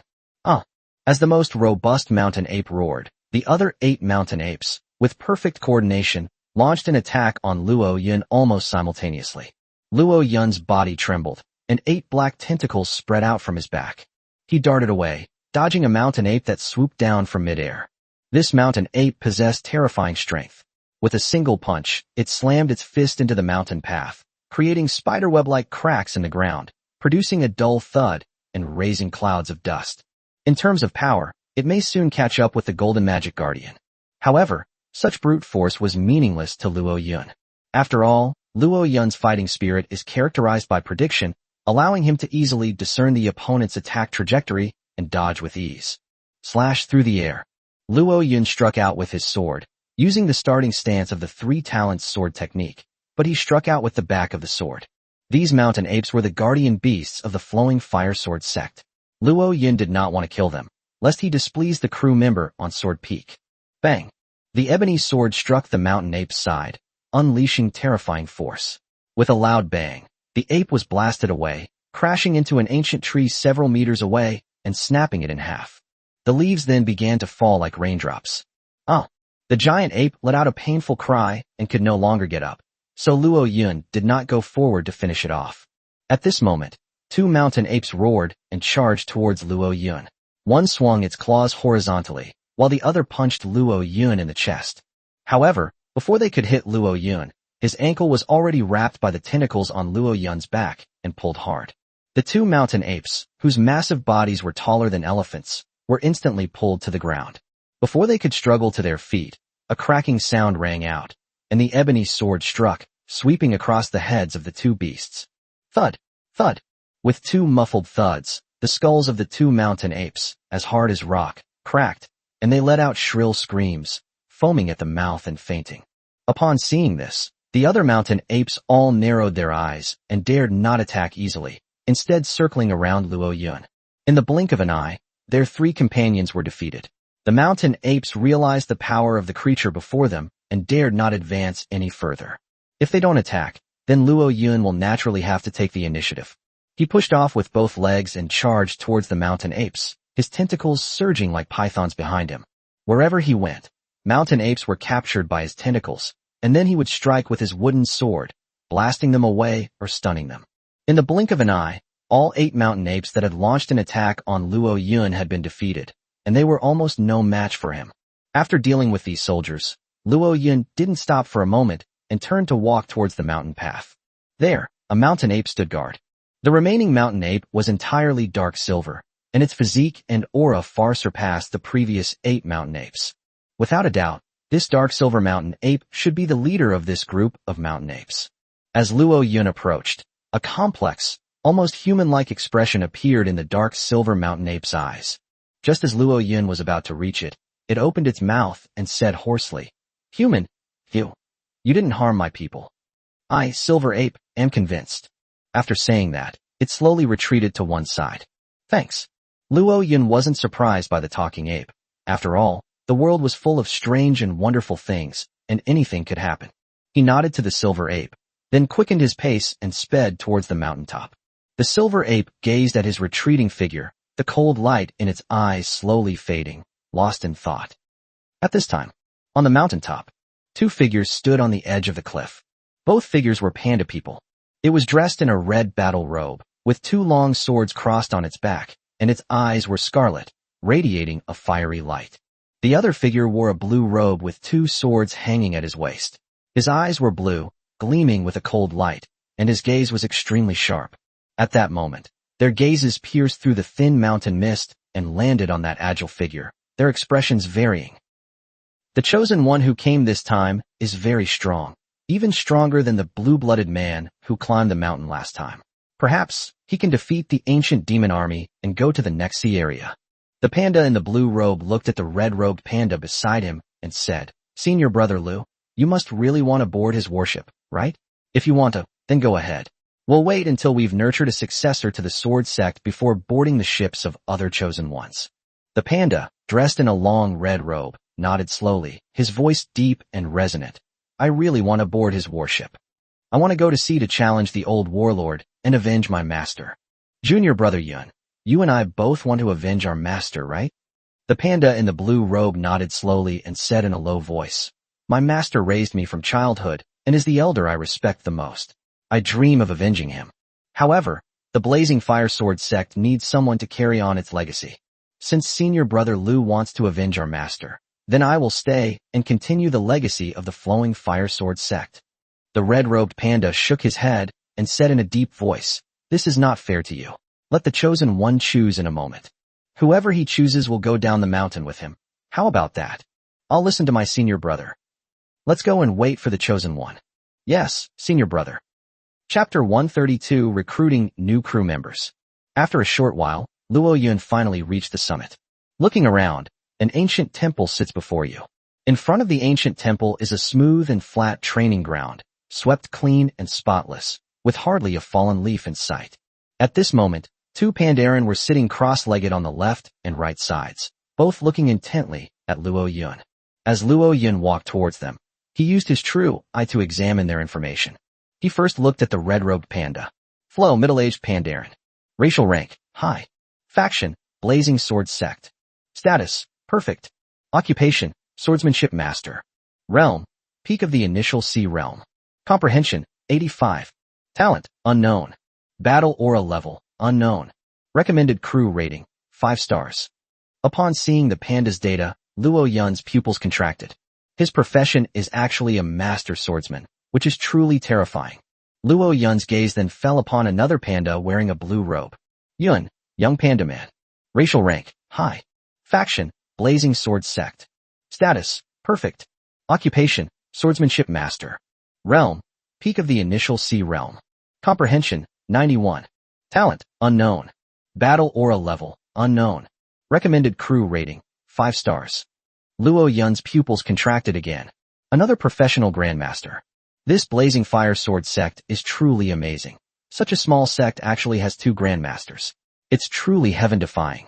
Luo Yun walked up to the 2 grandmasters, first bowing to the older Pandaren, and then bowing to the Pandaren in green robes. He then introduced himself. Junior Luo Yun, captain of the Octopus, greets the 2 grandmasters. This time, I wish to invite a master swordsman from your sect to join me on this mountain climb, to become my mentor, and together we will explore the immortal path. I wonder if the 2 masters would be willing to condescend to board the ship with me. As for the conditions, you 2 grandmasters may name whatever you wish. If it is within my ability, I will do my utmost. Lu nodded slowly, his tone deep and mysterious. It is I, Lu, the senior brother of the Lu Hua sword sect. I am proficient in swordsmanship and can meet your requirements. Now that you have climbed the mountain, according to the rules of my blazing sword sect, we must send someone to board your warship and fight alongside you against the old demon army. However, I hope you will also consider my junior brother. My junior brother Yun is a master of swordsmanship. If you learn swordsmanship from him, your future achievements in swordsmanship will be no less than those in swordsmanship. The other party's sincere attitude made Luo Yun's eyes light up. It seemed that recruiting crew members this time was a sure thing. He asked, "May I invite you both to board my warship?" Lu slowly shook his head and said, "Only one person can go up. We need to leave one person behind to maintain the sword sect's legacy." Luo Yun nodded in understanding, then turned to look at the panda in the green robe. This blue-robed Pandaren is more talented than the red-robed Pandaren and is also younger. Luo Yun asked humbly, "Senior Yun, would you be willing to board my warship?" Yun's eyes were bright as she slowly nodded and said, "Of course I'm willing. After all, I'm always thinking about going to sea to avenge my master. However, my senior brother is older and more mature than me. If you choose him as a crew member, your fleet will become stronger." "You'll do." Luo Yun smiled and said, "I have already learned some swordsmanship, and I would like to learn some knife skills as well to improve my martial arts." "Good." Yun stood up from the ground and bowed to his senior brother, Lu Xing. "Senior brother, I'm going to sea. I'll leave the Lu Yun sword sect to you to carry on its glory." Lu also stood up from the ground and slowly nodded, saying, "Don't worry, junior brother, I will select outstanding disciples to continue the sword sect. Senior brother believes in you. You will definitely be able to defeat the former warlord and avenge our master." Yun nodded solemnly and said, "I will definitely do it. Please rest assured, senior brother." At this moment, Luo Yun couldn't help but interject, "Seniors, our purpose in setting sail is not just to conquer the ancient demon army, but to reach the legendary immortal sea route. That's our only goal." As they spoke, Luo Yun took out the token given to him by the old island lord and showed it to Lu. "When I first arrived on the island, the old island lord told me that this was your sect leader's token. With this token, I could invite senior Lu Yun to board the ship and become a junior member of the crew." This junior originally thought that senior Lu Yun was one person, but I didn't expect that there were actually 2 of them. I have successfully ventured into the mountains and forests on my own. According to the rules, one of you two seniors should join my fleet. Now that I have presented the token of the sword sect master, I wonder if I may invite Senior Lu to join my fleet? Upon hearing this, Lu frowned deeply and said coldly, I am willing to go to sea to fight the old demon army, but the legacy of my Luhua sword sect must be passed on. If you want to choose me, I will go on the ship with you, but my junior brother will stay behind. Of course, if you insist on having all of us fellow disciples on your warship, that's fine too. After all, that's the rule of the sword sect. But if that happens, we, your fellow disciples, will have negative feelings towards you. Seeing that Lu was being so direct, Luo Yun smiled slightly and said sincerely, Senior Lu, life is only once. As a chosen one, my only goal is the immortal path. I firmly believe that I will reach that waterway. I also hope that you will have confidence in yourselves and be able to rely on your own strength to help me reach the end of the immortal path. If you don't think I can reach the end of the immortal path, then you might as well not board my warship at all. This junior has no need for crew members who lack confidence in their future. Farewell. After saying that, Luo Yun turned and left. At this moment, Lu hurriedly called out to Luo Yun, etc. I take back what I just said. My junior brother and I will both board your warship and fight for you without any complaints. Upon hearing this, Luo Yun turned around and smiled. Senior Lu, are you abandoning your sword sect's legacy? Lu slowly exhaled and solemnly said, You're right. Rather than staying here guarding this lonely peak and living a miserable life, we should take a gamble and fight alongside you on the immortal path. Once we reach the immortal path, all our dreams will come true, including bringing glory to the blazing fire sword sect. Senior brother is right. Yin nodded, his fighting spirit soaring. Thank you both for your trust. Luo Yun bowed deeply to the two of them. With these two grandmasters joining the fleet's strength will surely increase significantly. At this time, in front of the dock, many Pandaren had finished cleaning up the rotting corpses and were looking expectantly towards Sword Peak. It's been quiet for quite a while. I wonder if Lord Luo Yun has defeated those mountain apes and reached the summit of Sword Peak. He should have already climbed up, otherwise the mountain ape would have thrown him down to the foot of the mountain long ago. Hey, Brother Maui, if Lord Luo Yun fails to conquer the mountain later, why don't you recommend me to be your boatmate? A panda said to Maui. Mao glanced at him and said coldly, An excellent crew member, no matter the circumstances, must have complete faith in his captain. If you have so little faith in my captain, why did you even get on the ship? Our captain's goal is the end of the immortal sea route. If you think our captain can't even make it to the small Pishio Island Sword Peak, what are you doing boarding our warship? Let's wait for other warships. After being confronted by Mao Yi, the surrounding panda people were immediately speechless. Just then, a sharp-eyed panda shouted, Look, why is that mountain ape leader running down the mountain? Is it because Lord Luo Yun failed in his attempt to conquer the mountain and is about to be thrown down to the foot of the mountain?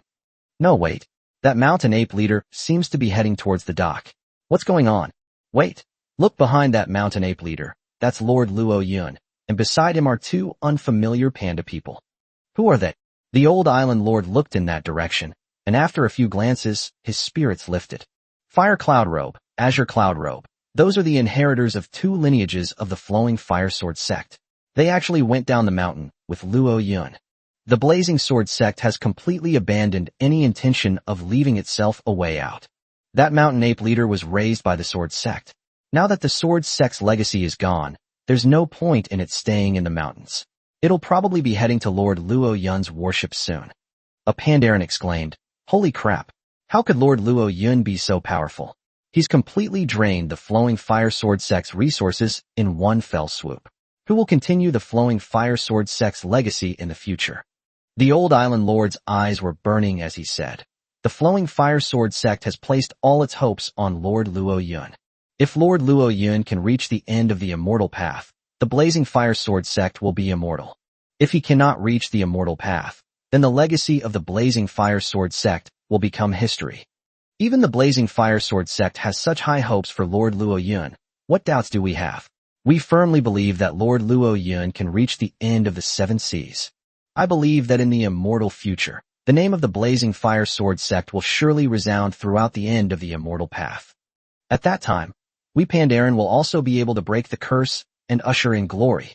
Come, Follow me there, and congratulate Lord Luo Yun. Yes, Island Master. The Pandaren were all in high spirits, following the old island lord as they surged towards Luo Yun. At this time, dozens of nautical miles away, a dilapidated warship, flying a flag with a rotting skull and crossbones, is hastily sailing into a gloomy harbor. At the bow of the ship, a man whose body was rotting all over roared angrily at the guards at the harbor. Quickly go and report to the deputy commander. Damn Pishio Island. How dare they resist our corpse demon naval group's offer of amnesty, and even join forces with a bunch of chosen ones to destroy our 10th fleet. Pishio Island must be destroyed. Absolutely. Oh whoa. The captain, seemingly possessed by a madman, roared and screamed, green blood gushing from his gaping wounds, emitting a pungent stench of death. Although the captain is still a chosen one, he is no longer purely human. He has accepted the zombification of the zombie demon Kim Hyun-nam, and has completely transformed into a zombie demon. Chapter 133 heading to Dragon Island. Bloodbath Island, a forbidden land shrouded in mist year-round, is a place of terrifying legends that strike fear into the hearts of surrounding islands. The island's overall shape resembles a giant bat about to take flight, ferocious and eerie, surrounded by steep cliffs covered with sharp stalactites. At the heart of the island lies a deep and mysterious forest. The trees are tall and twisted, with lush foliage that blocks out the sky year-round, leaving the forest perpetually shrouded in a gloomy mist. Under the shade of the trees hung countless bats, resembling rats. These are the lowest-ranking creatures on Bloodbath Island. The island is covered with an intricate system of caves, deep and dark, like entrances to hell, and covered year-round with a thin layer of blood-like liquid. It emitted a nauseating, fishy stench. The cave is inhabited by a large number of large, bloodthirsty bats. They come in various shapes and sizes, possess enormous membranous wings, and are able to traverse islands to hunt animals and weak islanders. They are known as bat demons. Every night, swarms of bat demons, like dark clouds, blot out the sun and fly to nearby islands, bringing death and fear with their claws and fangs. However, they were merely slave beasts of vampire nobles. The true masters of this island are intelligent vampire nobles. These immortal creatures feed on the blood of intelligent beings, resemble humans in appearance, but can switch between human and bat forms. They can fly and dive into the sea, possessing immense strength and vitality, making them the most powerful race among the nearby islands. At this moment, thousands of vampire nobles gathered in the dark vampire castle. They hung upside down in every corner of the castle, like bats, waiting for the outcome of the negotiations. The castle was filled with a suffocating and eerie atmosphere. In the dimly lit hall of the castle, Count Dracula, the leader of the vampire clan, sat at the head of the long table. He wore a black cloak with gold threads trimmed along the edges, shimmering with an eerie light. His face was as pale as paper, his lips were as red as blood, and his eyes were deep and sinister, as if they could devour all light. 2 demonic wolves were crawling on either side of Dracula. These 2 demonic wolves were enormous, like African elephants, their bodies shrouded in a hazy black mist, and their eyes gleamed with a bloodthirsty light. Their fangs are incredibly sharp, capable of easily tearing through steel, making them terrifyingly powerful. At this moment, the 2 demonic wolves were staring menacingly at the other side of the long table, their foul-smelling saliva slowly dripping down, sending chills down one's spine. On the other side of the long table sat a burly, middle-aged human who exuded an eerie green aura. This man's name is Lin Huang, a Chinese national who possesses exceptional fighting talent. At this moment, he is serving under Kim Hyun-nam. After being turned into a zombie, he serves as the vice captain of the Corp's Demon Naval Corps, making him second only to Kim Hyun-nam. Across from him, Count Dracula swirled the tall wine glass in his hand, the crimson blood inside swaying gently with his movements. A graceful smile played at the corners of his lips as he said, "Does Commander Kim Hyun-nam intend to seize all the islands in the North Sea? What a grand ambition. You should know that there are more than 10,000 islands in the North Sea, many of which are home to ancient races whose strength is no less than that of our vampire race. The chosen ones have changed countless times, but this Earl has never seen a chosen one who can unify all the islands in a certain sea area." Lin Huang smiled confidently. "Count Dracula, our commander Kim Hyun-nam is no ordinary man. He is a god. He possesses divine power, which allows him to easily transform ordinary humans into nearly immortal corpse demons, granting them power far exceeding that of ordinary humans. Under his wise leadership, not only would it be easy to seize all the islands in the Northern Sea, but it would also be easy to control all the islands in the entire sea area. So, he is absolutely qualified to be your captain, isn't he? Count Dracula took a sip of crimson blood and smiled, saying, "Our vampire clan has plenty of manpower and can help Captain Kim Hyun-nam achieve this grand ambition. However, what benefits will our vampire clan gain? We can't just give our efforts for nothing, can we?" Lin Huang was prepared. He took out a scroll and handed it to the vampire guard beside him. The guard took the scroll and carefully handed it to Count Dracula. Lin Huang said, "Our captain said that you can register your name on his warship to remove your curse. He will not restrain you, but at the same time he will make 100 captains obey your command and accept your orders. In other words, you can establish your own vampire naval fleet, commanding 100 ships of the chosen ones, and sail across this cursed sea. At that time, you can do whatever you want, and no one can stop your vampire army." That's a good suggestion. In the past, there have been chosen ones who came to the island, trying to persuade me, but those fools made such stupid demands that they only deserve to become steaks on my plate. This Earl is willing to accept Lord Kim Hyun-nam's offer to become his crew member. Count Dracula glanced at the contents of the scroll, then bit his finger and pressed it onto the scroll. The next instant, the level curse placed on him vanished. Roar! He let out a low roar, and black mist rose from his body, bursting forth with golden battle aura. A powerful aura belonging to a Cloud Sea realm expert suddenly erupted, forcing the attendant to retreat in a sorry state. After years of accumulating experience, Dracula was able to break free from the shackles of his cultivation level and immediately enter the ranks of second-tier professionals. Golden battle aura, as expected of Lord Dracula. Lin Huang exclaimed, his eyes shining. With such a powerful ally joining the corpse demon naval fleet, dominating the four seas will be a piece of cake. Count Dracula's lips curled into a smug smile as he asked, "By the way, where is Commander Kim Hyun-nam? Why hasn't he come to talk to me in person?" Lin Huang smiled and replied, "The captain has gone to meet with Hattori Ichiro to discuss an alliance to deal with the chosen ones in other sea areas. The commander is very busy, otherwise he would have come to visit you in person long ago. Please forgive me." It's all right." Count Dracula waved his hand and said with a sinister smile, "Commander Kim Hyun-nam is really ambitious. He actually wants to unify the four seas within 3 months. It is truly admirable. Since Commander Jean has taken a liking to this Earl, then this Earl will certainly not disappoint him. Cheers. Cheers." The two exchanged a smile and drank the blood in their cups in one gulp. At that moment, a harpy flew to Lin Huang's side and whispered a few words in his ear. Lin Huang's eyes narrowed slowly, a murderous aura appearing on his face. He said in a deep voice, "I understand. I will get my revenge on the 10th Division." Count Dracula smiled and asked, "Lord Lin Huang, have you run into trouble?" Lin Huang nodded slowly and said, "I previously sent the captain of the 10th Division to persuade Pishio Island to let the panda people on the island join our corpse demon naval fleet. Unexpectedly, not only did they refuse to join, but they also colluded with the chosen ones from other forces to launch a surprise attack on our 10th Division, resulting in heavy losses for the 10th Division.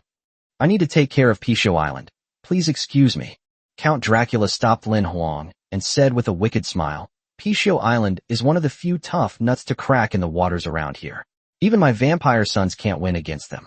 Let me, the Earl, lend you a hand to settle old scores and new grudges. However, we must wait until night to act. The scorching sun will greatly diminish the fighting power of our noble vampires." Lin Huang's eyes lit up. He hadn't expected Count Dracula to offer his help. He laughed loudly. "Ha ha, good. Then let those stupid bears on Pishio Island live for another half a day. Come, Count Dracula, let's continue drinking." Count Dracula raised his glass and chuckled sinisterly. Cheers. May our cooperation be fruitful." Both men downed their drinks in one gulp, a fierce glint flashing in their eyes. It was afternoon. The Octopus and the Black God are cruising on the shimmering sea. The two ships, one after the other, moved forward like giant sea monsters, cutting through the waves. Luo Yun stood on the deck of the Octopus, looking at a small island in the distance through binoculars. "Old Island Master, is that small island Dragonman Island?" Island Lord Panda nodded slowly and said wistfully, I visited Dragon Island once when I was young, and 50 years have passed in the blink of an eye. I wonder if the dragon cubs on the island still remember me. Luo Yun smiled and said, Old Island Master, would the half-dragons on Dragon Island be willing to become crew members? Island Lord Panda shook his head and sighed. Lord Luo Yun, you may not know this, but the islanders of Dragonman Island are descendants of the dragon god and possess powerful cultivation talents and physiques. However, they are extremely xenophobic and very few can board the ship of the Chosen One. Our main purpose in coming here is to persuade them to join forces with us to deal with the Corpse Demon Naval Fleet. As for recruiting crew members, you will have to work hard to persuade them yourself. I can't help you with that. Luo Yun nodded knowingly and smiled. It's my fortune to gain it, and my fate to lose it. If any islanders join my fleet, I will naturally be overjoyed. It doesn't matter if they don't join us. I'm already very satisfied with the addition of seniors Lu and Yun. Island Master Panda smiled approvingly and said, Contentment brings happiness. After a short voyage, the ship slowly docked at the shore. Luo Yun and Island Lord Panda led their group off the ship and onto the land of Dragonman Island. Just then, a group of strangely shaped humanoid creatures walked towards them. They all had rugged, chiseled faces, bare upper bodies covered in blue scales, and two strange, forked horns on their heads. Luo Yun could tell at a glance that these intelligent beings were probably half-dragons. Chapter 134 Assembling an Alliance to Subdue Bloodbath Island. Chosen Ones, descendants of the Panda clan, what brings you to my Dragon Island? The leader, a half-dragon, questioned in a cold voice, his tone sharp and grating, like metal rubbing against metal. This half-dragon was towering, standing about 250 centimeters tall. Luo Yun, standing in front of him, appeared as small as a child, despite being 180 centimeters tall. His aura was incredibly powerful. Just by calmly gazing at Luo Yun felt a heavy pressure like a mountain, and the hairs on his body slowly stood on end. The pressure exerted on Luo Yun by this half-dragon was even stronger than that of Augustus. Old Island Lord Panda stepped forward and said with a gentle smile, I am Panda, the Lord of Pishio Island. The main reason I have come to your island is to form an alliance with your island and other islands to jointly fight against the Corpse Demon Naval Fleet that is ravaging the seas. That evil sea juncture ran rampant in this sea area, ravaging countless islands. If we do not defeat them, they will sooner or later extend their clutches to our islands, and then our islands will face an unforeseen crisis. Luo Yun also spoke up, saying, I am Luo Yun, and I will also participate in the expedition to subdue the Corpse Demon. Upon hearing this, many of the half-dragons looked surprised. This kid is Luo Yun? He looks like just a greenhorn, yet he's ranked higher than Lord Xiaofeng. It's unbelievable. What's even more incredible is that he was able to defeat Balzeb and seize the corruption fruit. It's simply a miracle. There is an old saying among humans. Heroes emerge from among the young. There are always some geniuses who can achieve things that many adults cannot at a young age. Indeed, appearances can be deceiving, and one cannot judge a book by its cover. His strength has nothing to do with age. This is a chosen one worthy of following. Many half-dragons stared intently at Luo Yun, pondering to themselves. So you are Luo Yun? The half-dragon looked Luo Yun up and down, a look of surprise appearing on his face, as if he found it hard to believe. He shared the same thought as his clansmen behind him. They all believed that Luo Yun was too young, with an immature appearance, and it was difficult to associate him with a powerful figure. What's wrong? Is there a problem? Luo Yun smiled slightly, his body trembled slightly, and a burst of purple battle chi burst forth, causing the surrounding sand and dust to swirl fiercely. Sensing Luo Yun's powerful battle aura, Longu nodded approvingly and said, Your battle aura is remarkable. You are the second strongest chosen one I have ever seen, and you are indeed qualified to be ranked first among the obelisks. My name is Longu. Please give me your guidance. Luo Yun, it's a pleasure to meet you. The two shook hands, thus formally becoming acquainted. At this moment, Longu solemnly said, My clan leader is already aware of what you have said, and he also intends to unite with the islands to jointly attack the Corpse Demon Sea Fleet. Come with me. I will take you to see our chieftain. Thank you for your help. Upon hearing this, Luo Yun and the old island lord's eyes lit up, and they followed Longu into the island. A moment later, the group arrived at a hollowed-out mountain. The walls of the mountain are inlaid with unknown minerals, emitting a soft white light that illuminates the spacious cave. The group continued on their journey and finally stopped in front of an elegantly decorated grotto. Longu turned to Luo Yun and the other two and said, "My clan leader is entertaining the Chosen One and the island lords. Please wait a moment while I go in and inform them." "Good. Thank you for your help." About half a minute later, Longu emerged from the cave and said coldly, "My clan leader invites you in." "Thank you." The two entered the cave one after the other. As soon as they stepped into the cave, a spacious hall appeared before them. At this moment, more than a dozen intelligent beings from different races were discussing matters around a huge round rock table. These intelligent beings all exuded a powerful aura, clearly indicating that they were not ordinary beings. Upon seeing the two enter, everyone turned to look at them, their gazes all focusing on Luo Yun, their eyes gleaming with an unusual light. Clearly, they had all heard of Luo Yun's reputation. After all, decent islands usually have obelisks that clearly record various information about the current chosen ones. A prodigy like Luo Yun naturally attracts the keen attention of many islands. Luo Yun's gaze swept over the island representatives present, eventually settling on a middle-aged man. At this moment, the middle-aged man was also looking at Luo Yun, with a half-smile on his face. He slowly stood up and smiled at Luo Yun. "Luo Yun, right? I am Xiao Feng, also a citizen of China. Please give me your guidance." Upon hearing the name, Xiao Feng, Luo Yun's pupils contracted slightly. This guy's name is extremely famous. He is respectfully called the Sword King.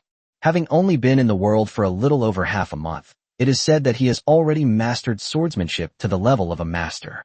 Moreover, it is said that he also possesses purple battle aura, making him incredibly powerful in combat. He is also the only chosen one besides Luo Yun to be listed on the combat power ranking as the Lone Wolf Captain, making him one of the strongest among the chosen ones.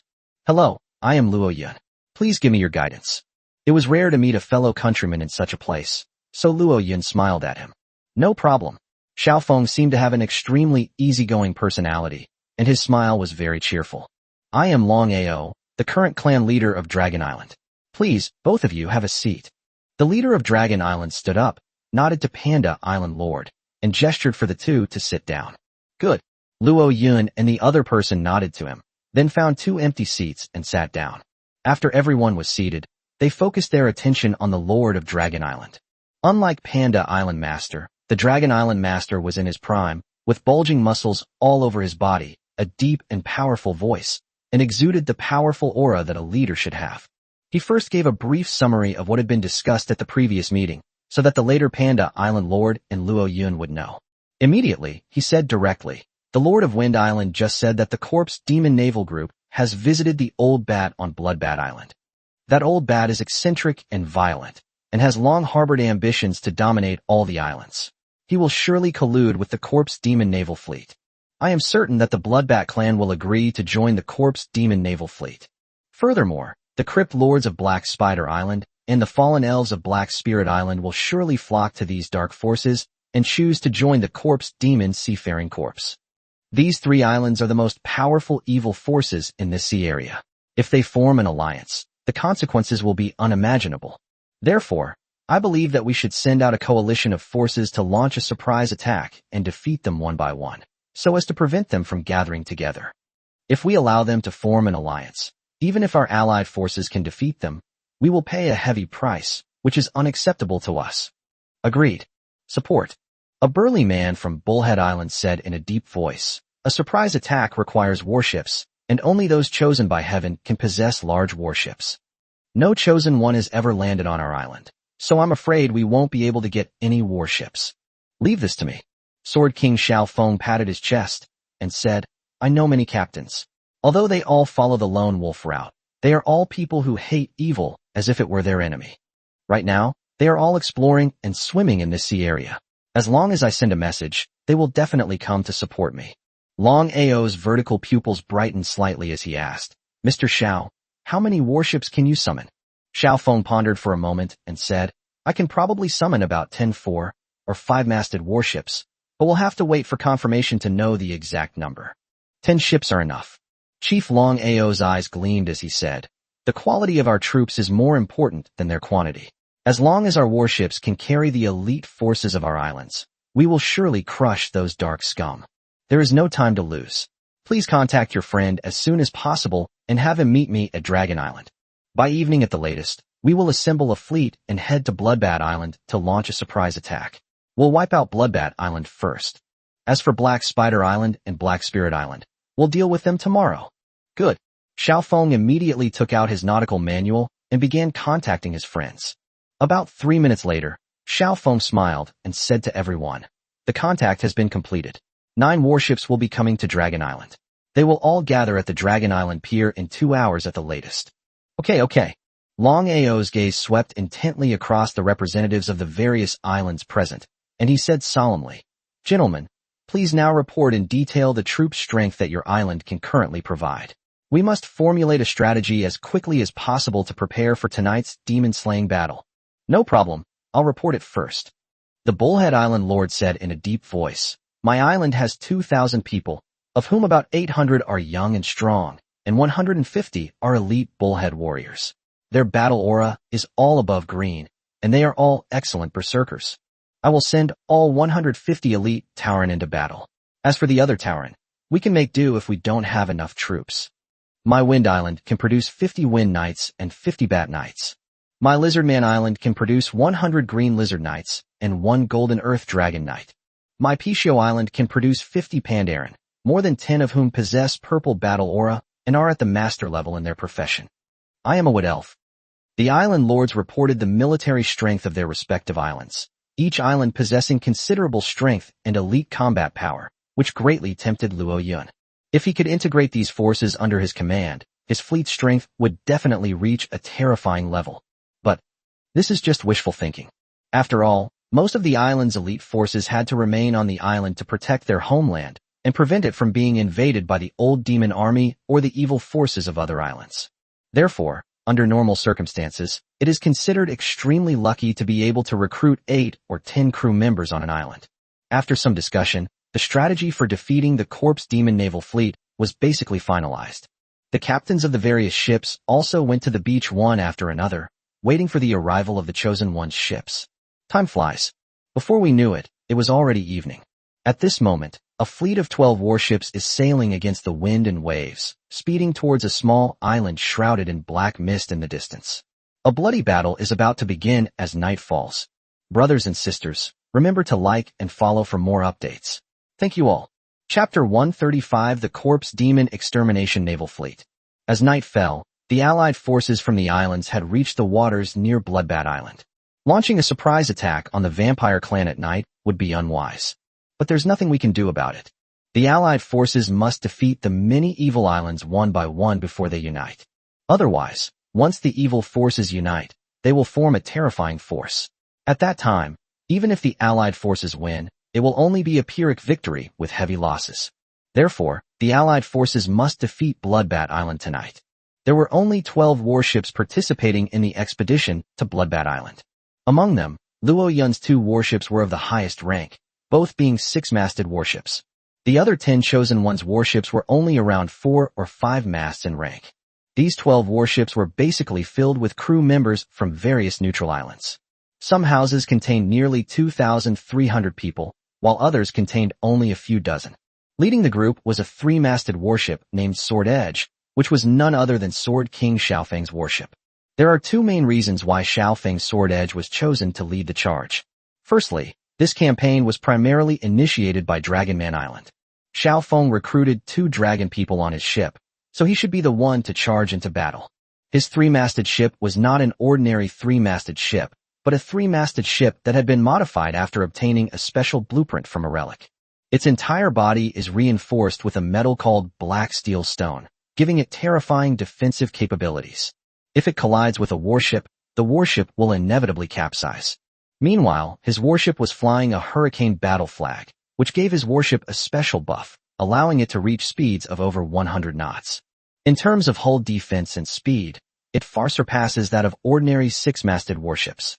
His warships leading the charge were truly deserving of the honor. On the left flank, Zhang Yun's 2 warships were positioned to protect him. On the right flank was a warship filled with Minotaurs. Minotaur Island played a significant role in this campaign against Bloodbath Island. Not only did they send out all 100 elite troops, but they also brought along 300 ordinary Minotaur warriors and 50 bull-like beastmen. The so-called elephant bull beast is a war beast that is about the size of an elephant, with a blue face and fangs, and possesses terrifying charging power. In a head-on charge, it can even contend with a regular second-tier magic guard. The reason why Bullhead Island sent so many troops was mainly because Bullhead Island was closest to Bloodbat Island and was frequently attacked by the bat demons of Bloodbat Island. Once Bloodbat Island grows strong, it will launch an invasion against Bullhead Island immediately. Therefore, regardless of whether Bloodbat Island was allied with the Corpse Demon Naval Group, Minotaur Island hoped for its destruction. At this time, Bloodbat Island is in sight, and many of the chosen ones participating in the expedition are using the Nautical Manual to establish small groups for communication.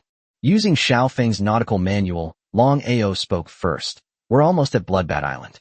According to the intelligence sent by the Wind Clan, a large number of sea beasts near Bloodbat Island have been corrupted by corpse energy and turned into crazed corpse beasts. When we land on the island, we need to eliminate all the corpse beasts guarding the waters around Bloodbat Island to prevent our warships from being threatened. At the same time, we must also be wary of air strikes from Bloodbat Island. Besides thousands of vampires, Bloodbat Island is also home to a vast number of bat-like beasts. Once we engage in fierce combat with the corpse demons in the sea, those bat beasts will arrive to provide support immediately. Therefore, we must eliminate the corpse beasts in the nearby sea area as soon as possible, to avoid being attacked from both sides. As soon as the message was sent out, the leader of the Wind Clan followed up, saying, "This time, I have brought a total of 50 Wind Knights, 50 Bat Knights, and 100 Azure Eagles. Our air force can be the main force when we face those bats later." The Lizard Island Lord also sent a message. "I have brought 100 Green Lizard Knights and a Golden Earth Dragon Knight, who can assist you with air defense with bows and arrows. At the same time, we can also snipe the zombie sea monsters swimming in the sea. With the combined forces of our two islands, there shouldn't be any problem in preventing the bat beasts from invading." The leader of the elves on Elf Island said, "Let my Wood Elf clan be included. Bloodbat Island is home to a huge number of bat beasts. With just your two islands, it will be difficult to defend against the air force." At this moment, Luo Yun also sent a message, saying, "My pet has the ability to apply area of effect negative buffs, which are very effective against both air and sea targets. Later, I will let it use its power to put the enemy army into a state of intimidation and chaos.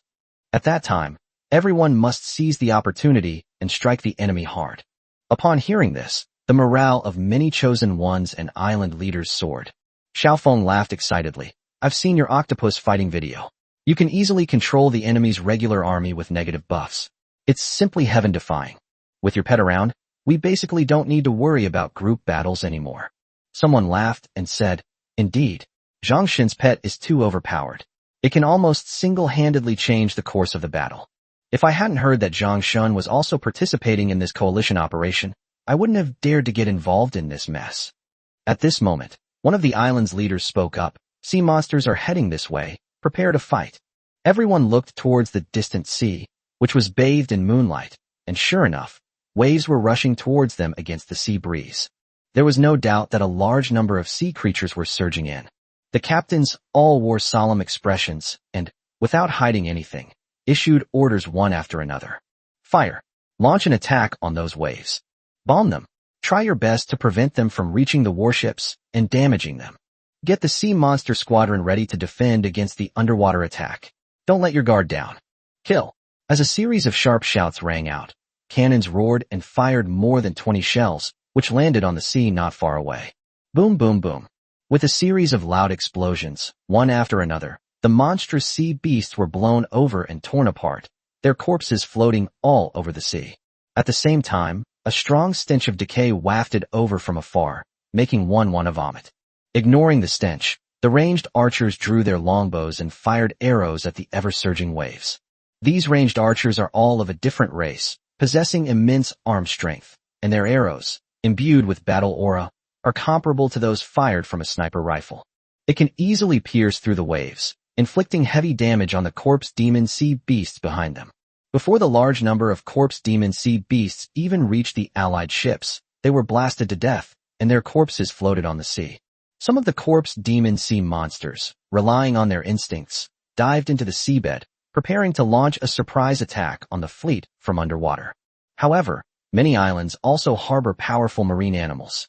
There was even a super humpback whale that was over 50 meters long. Led by this humpback whale, a large number of sea beasts surged towards the vast sea of corpse demons and fought fiercely, showing no signs of being at a disadvantage.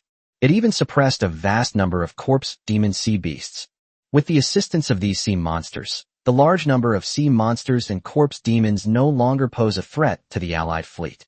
The Allied fleet's morale soared, war drums beat, and they sailed straight towards the port of Bloodbath Island. Chapter 136: Imminent Arrival on the Island. At this time, the many corrupted chosen ones anchored at the port also noticed the sudden attack by the Allied forces. Immediately, they sounded their horns and went into battle preparedness. These corrupted chosen ones numbered in the hundreds and possessed over 100 warships.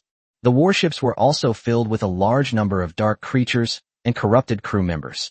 For example, dark elves, dark minus, ghouls, and so on. At this moment, watching the approaching alliance team, their eyes gleamed with bloodlust, waiting for their prey to come to them. At the bow, many corrupted chosen ones peered through binoculars at the Allied fleet, their faces displaying a mixture of madness and contempt. On a six-masted warship, a middle-aged man with a rooster-like hairstyle, who was at the head of the fleet, looked contemptuous and sneered. With only 10 warships, you dare to launch a surprise attack on the second fleet of our corpse demon naval group? Ignorant and fearless. The night elves prepare for ranged attacks. Let's riddle them with bullets first. Artillery, prepare. These fools will be buried in the sea and become food for the sea monsters and corpses. Get the Harpy Squadron and the Gargoyles airborne, ready to suppress the enemy from the air at any time. This middle-aged man, named Sokka, is from Durian country. Because he initially possessed a six-masted warship and was completely obedient to Kim Hyun-nam, he was promoted to the second squad leader by the corpse demon Kim Hyun-nam. His main responsibility is to follow the vice captain Lin Huang, assist him, and recruit more dark creatures to join the corpse demon naval fleet. A captain shouted, "Hey, Captain, should we notify the vice commander? He's still negotiating with the vampires on Bloodbath Island." Sokka sneered and said contemptuously, only 10 warships. Why bother notifying the vice commander? We can easily annihilate them. Let the juniors give it their all. Don't let them embarrass me." "Yes, Captain Sokka." Fire. As the orders of the corrupt captains fell, cannons roared, their sonic waves shaking the entire Bloodbath Island. At this time, in the eerie old castle, Lin Huang was soaking in the blood pool with Dracula, enjoying the service and massage from the vampire beauty. Upon hearing the muffled sounds of cannon fire, both men frowned slightly. At this moment, a group of blood-red bats swooped in, and after a brief gathering, they transformed into a voluptuous vampire woman who knelt down on one knee. "My lord, a fleet is launching a surprise attack on our island and has engaged in combat with Lord Lin Huang's fleet." Dracula narrowed his crimson eyes slightly and asked, "What is their lineup and background?" The vampire woman replied respectfully, "The enemy consists of a total of 12 chosen one warships, the two largest of which are six-masted ships. The vast majority of the crew members on the ship were islanders from the surrounding islands. The half-dragons of Dragonman Island, the Minotaur army of Minotaur Island, and the pandas of Pishio Island, etc., have all arrived." Upon hearing this, Dracula's face hardened with murderous intent, and he growled, "These damned alien races dare to launch a surprise attack on my Bloodbath Island. They're utterly audacious. Since they want to die, then this Earl will grant their wish. Give the order to unleash all the bats on the island to encircle and annihilate that rabble. Let the sons of my clan seize the opportunity to kill all those damned trash and turn their corpses into walking corpses for the use of my noble vampire clan. Go." "Yes, Your Excellency." The vampire woman transformed into a flock of red bats and flew towards the outside of the castle. At this moment, Lin Huang also stood up from the blood pool, revealing a strange, rotting, blue body. He smirked and said coldly, "Those islanders were quite farsighted, knowing that we were going to attack them, so they formed a coalition and launched a surprise attack on us. They did have some insight. My lord, to avoid any unforeseen circumstances, let us all head towards the dock together. Strive to completely crush those ants and give them no chance to rise again." Since the vice commander has said so, then this count is naturally happy to warm up and taste the sweet blood of the chosen one. "Please, walk." The two exchanged a wicked smile, leaped out of the blood pool, donned their armor and robes, and strode out of the castle. At this time, the Allied ships, braving artillery fire, advanced rapidly and were already approaching the beach of Bloodbath Island. The 2nd Division of the Corpse Demon Naval Fleet was enormous, consisting of about 100 warships, nearly 30% of which were large-mast ships equipped with cannons. As cannon fire rang out, a large number of shells, trailing fiery tails, rained down on the Allied fleet. At this moment, one by one, the strong crew members stepped forward and used their strength to block the bombardment of these shells. The Island Lord of Dragonman Island, Long Ao, is extremely powerful. His body is burning with golden battle aura, and he can leap high into the air and catch incoming cannonballs with his bare hands. Although his cultivation level is only at the peak of the initial sea realm, his actual combat strength is no less than that of the Golden Demon Guard. Xiaofeng's abilities are equally extraordinary. His battle aura had even reached the purple level. As he swung his ancient sword, cannonballs were blasted apart in midair, posing virtually no threat to the warship. On the other warships, the powerful members of the Minotaur clan and the Wood Elf clan, among others, were all able to intercept the cannonballs using their own methods, which was truly extraordinary. These islands are mostly powerful islands, so the islanders all possess formidable fighting capabilities, far superior to insignificant islands like Troll Island. At this time, the Black God and the Octopus were also bombarded by a large number of shells. The newly added streams and clouds are responsible for defending against the shells. Lu's fighting spirit attribute is fire, and his sword technique is flowing blade like fire. He wields twin flaming swords, which surge like heavenly fire and brutally shatter the cannonballs falling from the sky. Yun's fighting spirit is wind-based, and his sword technique is called floating cloud sword technique. When the sword is swung, it can create gusts of wind that affect the trajectory of the cannonballs, causing them to miss. The other Pandaren who participated in the battle were equally formidable. They each used their swordsmanship, knife skills, staff techniques, and so on, working together with Lu and Yun to intercept a large number of cannonballs, ensuring that not a single one landed on the two warships. With the help of these powerful allies, Luo Yun no longer needed to defend against the artillery fire.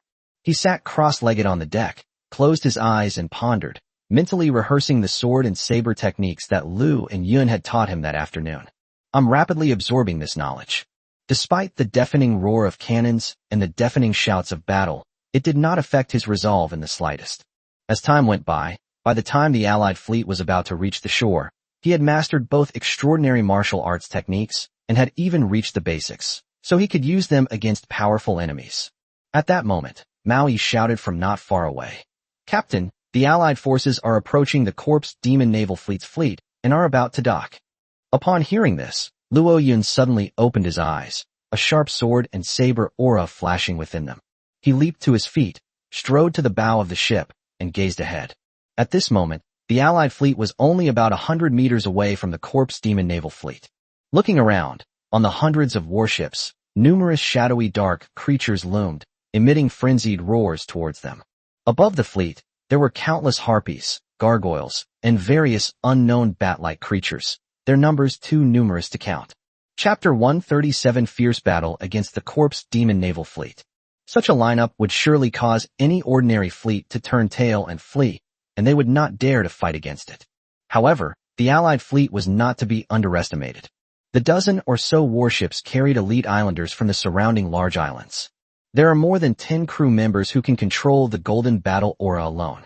Why would they take these rabble seriously? Luo Yun remained calm and addressed the numerous crew members who had gathered around him. Senior Lu, Senior Yun, once the ship docks, feel free to do as you please. Lu Yun, Brother E, and many troll brothers, as well as the ghost-faced spider and the mountain ape leader, are responsible for guarding the two warships to prevent Lao Lu from attacking them. As for me, I will lead the Black Knight Legion into battle. Do you have any objections? Lu shook his head and solemnly replied, "No, I will follow the captain's instructions." Yun nodded without saying anything. The little girl, Lu Yun, looked solemn and said earnestly, "Brother Luo Yun, don't worry, we will protect the warship." Chirp, chirp, chirp. The mountain ape leader bared its teeth and brandished its claws, indicating that it would not disappoint Luo Yun. All right, since everyone agrees, let's prepare for battle. I'll charge ahead. Without wasting any more words, Luo Yun turned around, walked to the front of the warship, took the thousand-eyed demon badge off his shoulder, and threw it towards the sea ahead. Thousand Eyes, reveal your true form, and lead me into battle. Huff huff. The thousand-eyed demon octopus suddenly expanded, transforming into a colossal creature over 10 meters long. It landed on the sea surface and waved its tentacles at Luo Yun. Luo Yun's lips curled slightly, and with a gentle push of his legs, he leaped more than 10 meters away, landing steadily on its head. Immediately, he waved his hand and shouted, "Black Knight Legion, follow me into battle!" Roar! With a chilling roar, a large number of black warriors surged out of the black god, leaping directly onto the sea and lining up behind Luo Yun. These dark warriors possessed the same characteristics as the ancient demon army, moving across the sea as if it were flat land. Leading the group was a golden battle guard, whose strength was no less than that of the golden demon guard. In addition, there are 3 silver demon guards, each possessing formidable strength. The combat power of the more than 100 Black Mist warriors should not be underestimated either. After all, these are all fearless and iron-blooded warriors. Shima, let's go. At Luo Yun's command, the thousand-eyed demon octopus let out a low roar, its tentacles dancing rapidly as it rushed towards the coast ahead. Behind them, the many black warriors moved even faster, leaping over the thousand-eyed demon chapter and rushing towards the warships. As these black warriors charged forward, the thousand-eyed demonic chapter also began to unleash its talent, wielding the power of the tides. Giant waves suddenly surged up, crashing down on the enemy warships anchored on the shore like massive walls. Boom boom boom. The massive waves violently rocked many enemy warships, making it almost impossible to stop the allied fleet from charging forward with ranged attacks.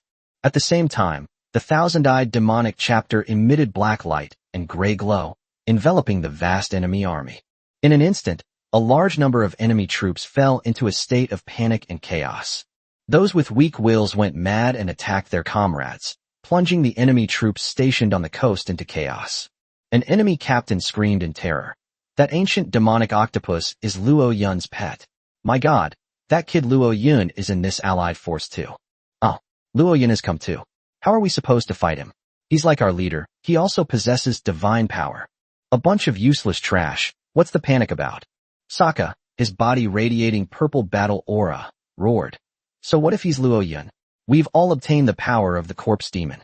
Even if our hearts are pierced, we won't die. Why would we be afraid of that brat? We outnumber them and have that secret weapon.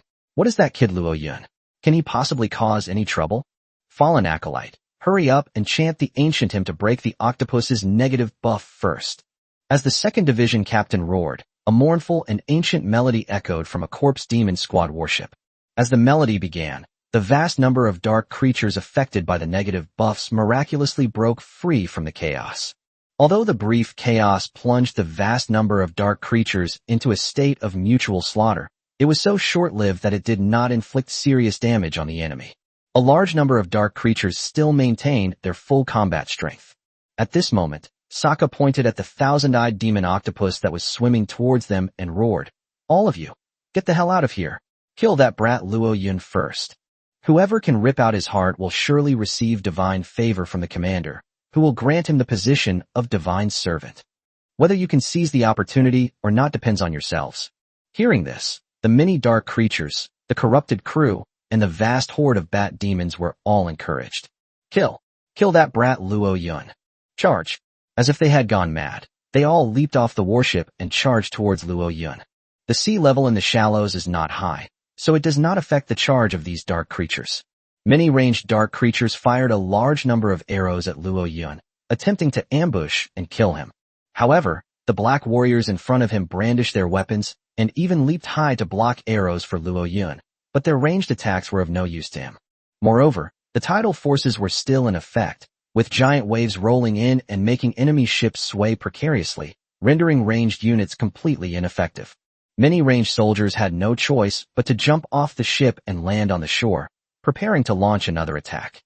Now, the dark creatures charging ahead have already entangled with the Black Knight Legion. These dark creatures are numerous, including dark minotaurs, corpse demons, and fallen werewolves, each possessing considerable combat power, no less than that of ordinary ancient demon soldiers.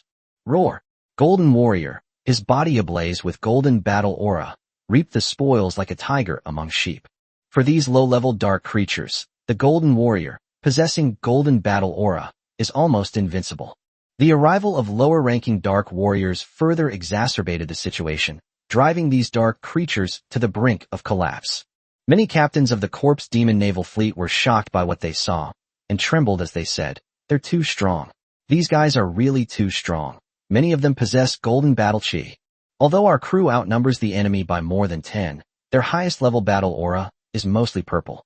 How can we possibly fight back? Stop talking nonsense.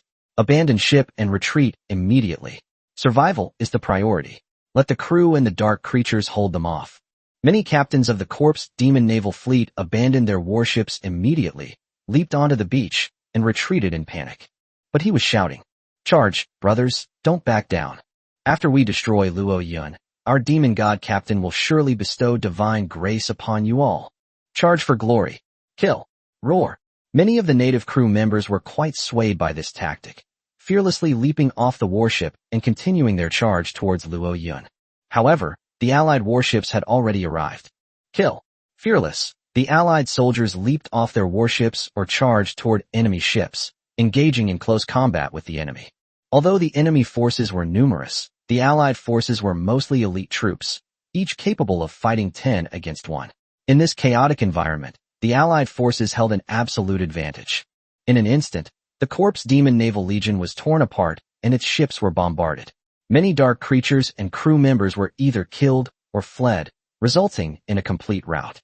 At this point, Luo Yun had gone berserk. He held an ebony sword in his right hand and a steel knife in his right, swinging the double blades with wide, sweeping motions. Along the way, they encountered no enemy who could withstand their attacks. As two golden lights flashed by, Lu and Yun leaped to his side, forming a golden triangle with him, and advanced forward. In an instant, they were unstoppable, cutting through the enemy's army and charging onto the warships. First, destroy these warships and disqualify these fallen chosen ones from being captains. As soon as he finished speaking, Luo Yun unleashed a sword strike, cleaving a four-masted warship in two, shattering it into 2 pieces. Yes, sir. Lu and Yun also took action to destroy the ship. In the blink of an eye, nearly half of the hundreds of warships were destroyed by the 3 men, terrifying the captains so much that they turned tail and fled back to the island. Meanwhile, a large amount of information was also displayed in the chat group. When Luo Yun makes a move, it's a massive operation that leaves the group members completely stunned. At this moment, a thick black fog rolled in from the island, its menacing force obscuring the bright moonlight. Long Ao looked up and roared in a low voice. They are the elite of the vampire clan. They have finally shown themselves. Chapter 138 Fierce Battle on Bloodbat Island. The allied forces all looked up at the dark sky. A large flock of bats flew in from afar, forming a huge black curtain that obscured the moonlight. The leading group of bats were all scarlet, their bodies radiating an eerie blood-red light and emitting piercing ultrasonic waves. Squeak, squeak, squeak. As waves of ultrasonic vibrations emanated, all the alliances, dark creatures, and corpse demons present were negatively affected. Everyone felt their ears ringing, their heads were throbbing, and they were on the verge of collapse. Some of the allied troops couldn't even withstand the sound waves and collapsed, foaming at the mouth. Some of them let out loud roars, attempting to use their loud sound waves to resist the eerie ultrasonic waves. However, this is ultrasound, which cannot be cancelled out by ordinary sound waves. Luo Yun, possessing a corrupted body, was not afraid of these mere ultrasonic waves, but his allies could not withstand them. He immediately ordered Thousand-Eyed Demon Chapter. Thousand Eyes, unleash the light of intimidation and the light of chaos. Huff, huff. The Thousand-Eyed Demonic Chapter shimmered with brilliant black and gray light, enveloping the sky. Instantly, the endless bats were enveloped in light, emitting frenzied cries as they began to attack each other indiscriminately. The swarm of blood-red bats flying ahead was not affected by the negative light. They emitted sharp cries in an attempt to awaken the bat army's consciousness. At that moment, with a deafening roar, a dazzling golden light shot into the sky like a shooting star flying in reverse. Boom. Another deafening roar erupted as a small group of blood-red bats were struck by the golden light. Countless golden sparks spread out like sparks, severely injuring the blood-red bats. Squeak, squeak, squeak. These blood-red bats screamed shrilly, coalescing into golden-haired, fanged vampires that plummeted from midair. Some flapped their wings, tumbling awkwardly in midair, regaining their balance, and swooping down to the ground. More than a dozen of them coughed up blood, screamed in agony, and fell to the ground, breaking into pieces. That blast was fired by Lu Yun, and with the added power of her super-enhanced battle aura, it possessed terrifying power that ordinary vampires would find difficult to withstand. At that moment, another loud bang rang out, and Little Deer Cloud once again fired a golden cannonball at the swarm of bats in the sky. The target remained the leading swarm of red bats. Bang! Another group of vampires were blasted out of their true forms, screaming in agony as they crashed to the ground, turning into corpses. With the release of these two shells, the ultrasonic offensive was immediately shattered. The coalition forces, skilled in long-range attacks, began to unleash their power. The leader of the Wood Elves raised his purple longbow and shouted, "Aim at those red bats and fire." "Yes, chieftain." Shooting. One after another, the gentle female wood-type spirits followed, firing a barrage of sharp arrows. The arrow pierced the air and struck the blood-red bats hard. Although vampires can transform into bats to avoid damage, they are not immune to it. Each bat they transform into is part of their body. If they are killed by a bat, they will also be injured, or even severely injured. Squeak. Swarms of blood-red bats were shot dead, causing the vampires to coalesce into human form, only to fall to the ground screaming in agony, resulting in heavy losses. Upon seeing this, Count Dracula gathered his bats and revealed his true form. He looked toward the allied fleet and roared in a low voice. "Roar! You damned, lowly race! How dare you kill the people of Benboju? I, the Earl, will kill you all. Charge! Destroy those 10 warships first." Babble. Squeak. A vast number of vampires and giant bats flapped their wings and rushed toward the ship. "Damn it! These dark creatures are trying to cut off our retreat." "Retreat first. Hold the warships first. Walk." Many of the captains, islanders, and others who were charging forward turned back and rushed toward the warship. Luo Yun also turned around and shouted to Lu and Yun. "Lu, Yun, go back and help Brother E and the others defend the warship. Don't let them destroy it. Okay, be careful. Leave it to us." The two figures moved like the wind, leaping across the sea. One landed on the Black God, and the other on the Octopus. At this moment, dozens of bat demons, each over 3 meters tall, swooped down and launched the first attack on the Octopus ship.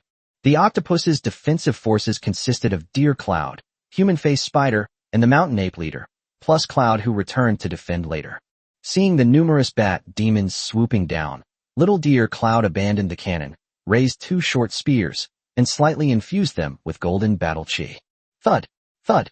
With 2 gunshots, she blew the heads off 2 bat demons, their headless corpses stumbling and crashing down, staining the deck crimson.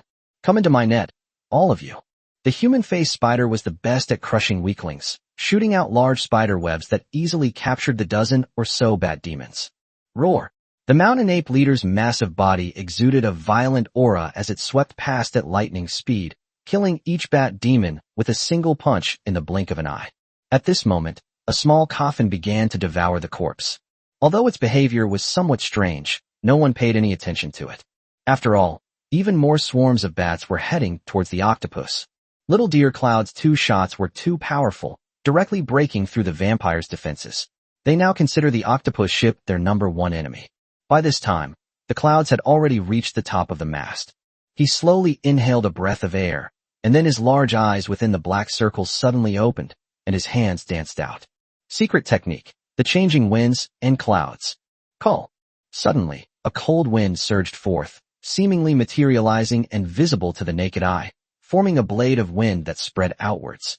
Swish, swish, swish.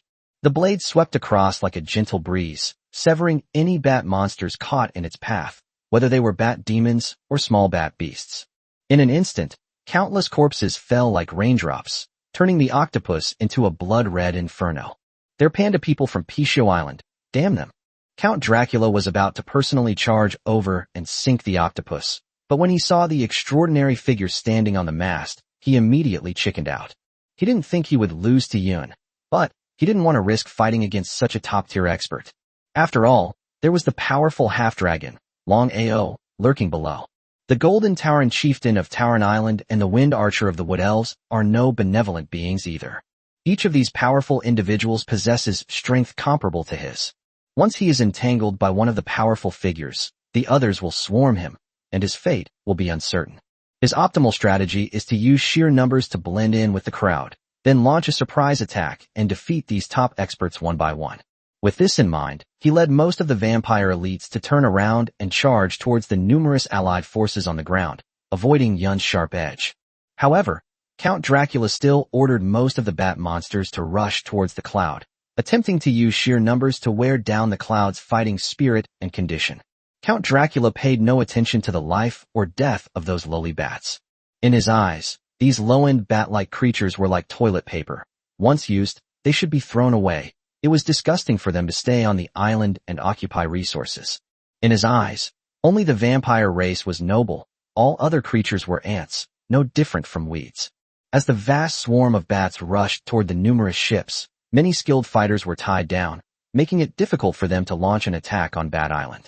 However, some skilled melee fighters boarded the Corpse Demon Naval Fleet's warships and began bombarding them relentlessly. Among them, Long Ao is the most powerful. Long Ao is the strongest dragon warrior among the younger generation on Dragon Island. At the same time, because he boarded Sword King Xiaofeng's warship, he was freed from the shackles of the curse and broke through to the Cloud Sea realm. At this moment, he was a humanoid destruction machine. 4 or 5-masted warships were blown in two with a single punch from him, displaying unparalleled power. The surrounding dark creatures and corpse demons were all intimidated by his violent aura and dared not approach. They either abandoned ship and fled or turned to attack the other allied forces. On the other side, the Minotaur race was equally powerful. Their thick totem poles granted them immense strength. With a single strike, the entire mass ship was smashed to pieces and slowly sank. This equally formidable and terrifying powerhouse caused the dark creatures and corpse demons to avoid its attacks and charge towards the other allied forces. However, the morale of these dark creatures and the corpse demons had long been broken, and without the command and control of their captains, they were thrown into complete chaos. Although the other allied forces did not have any gold-level experts in command, they were all led by experts with purple-level battle aura, which easily blocked their counterattacks. The combined forces of the various allied armies advanced towards the largest ship in the distance, sinking enemy warships along the way. And Luo Yun. He then led the Thousand-Eyed Demon chapter and a legion of over 100 black warriors, advancing unstoppable towards the other side of the coastline, aiming to sink warships along the way, with almost no one daring to stop him. At this moment, a ferocious bat-like behemoth swooped down from the sky, and an arrogant voice came from its back. "So you're Luo Yun, kid? Dare to fight me one-on-one." Chapter 139 Fierce Battle on Bloodbat Island 2. Luo Yun looked up and gazed at the newcomer. A middle-aged man with skin as green as the Hulk was looking down at him, a grin on his face revealing a set of sharp teeth. "Who are you?" Luo Yun asked. "Lin Huang, Vice Captain of the Corpse Demon Naval Fleet, and the #1 General under Lord Jin Xianan. Get down here and die." Luo Yun didn't waste any more words and beckoned to him. "Ha! What a boastful tone." Lin Huang laughed wildly, leaped off the giant bat's back, and thrust out a purple spear in midair with his right hand. Boom! A thunderous sound suddenly rang out, and a long purple snake shot out, biting at Luo Yun. Luo Yun's eyes flashed with purple light, and he dodged to the side with a swift movement. The purple dragon spun around once and continued shooting towards Luo Yun, as if it were a living creature. Upon seeing this, Luo Yun's pupils contracted slightly. He had previously learned a lot about cultivation from the female ghost. This naturally includes the various attribute extensions and variations of battle chi. One of the extensions and variations of battle aura attributes is the transformation system. It can transform its fighting spirit into various forms. For example, Yun's fighting spirit is of the transformation type, which can extend into the form of wind and possesses powerful natural characteristics. The guy in front of us, named Lin Huang, was transforming his fighting spirit into that of a snake beast. In other words, he can transform his battle aura into a snake-like beast to assist him in battle. And this is only the initial stage. As his battle aura power and grade increase, he will likely be able to conjure even more snake beasts from his battle aura. When he unleashes his spear, it will be as powerful as 10,000 snakes devouring him, a truly terrifying sight. However, in Luo Yun's eyes, he was already dead, and there was no future for him. Sword breaking style. Luo Yun, His right hand, gripping a steel blade imbued with purple battle aura, slammed it down, striking the purple lightning serpent's head with pinpoint accuracy. Bang! The purple lightning snake was blasted apart, turning into a purple arc of electricity that spread outwards.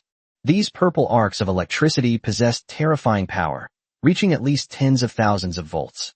Luo Yun's skin was only slightly touched by them, but he immediately felt numb all over, and his movements became sluggish.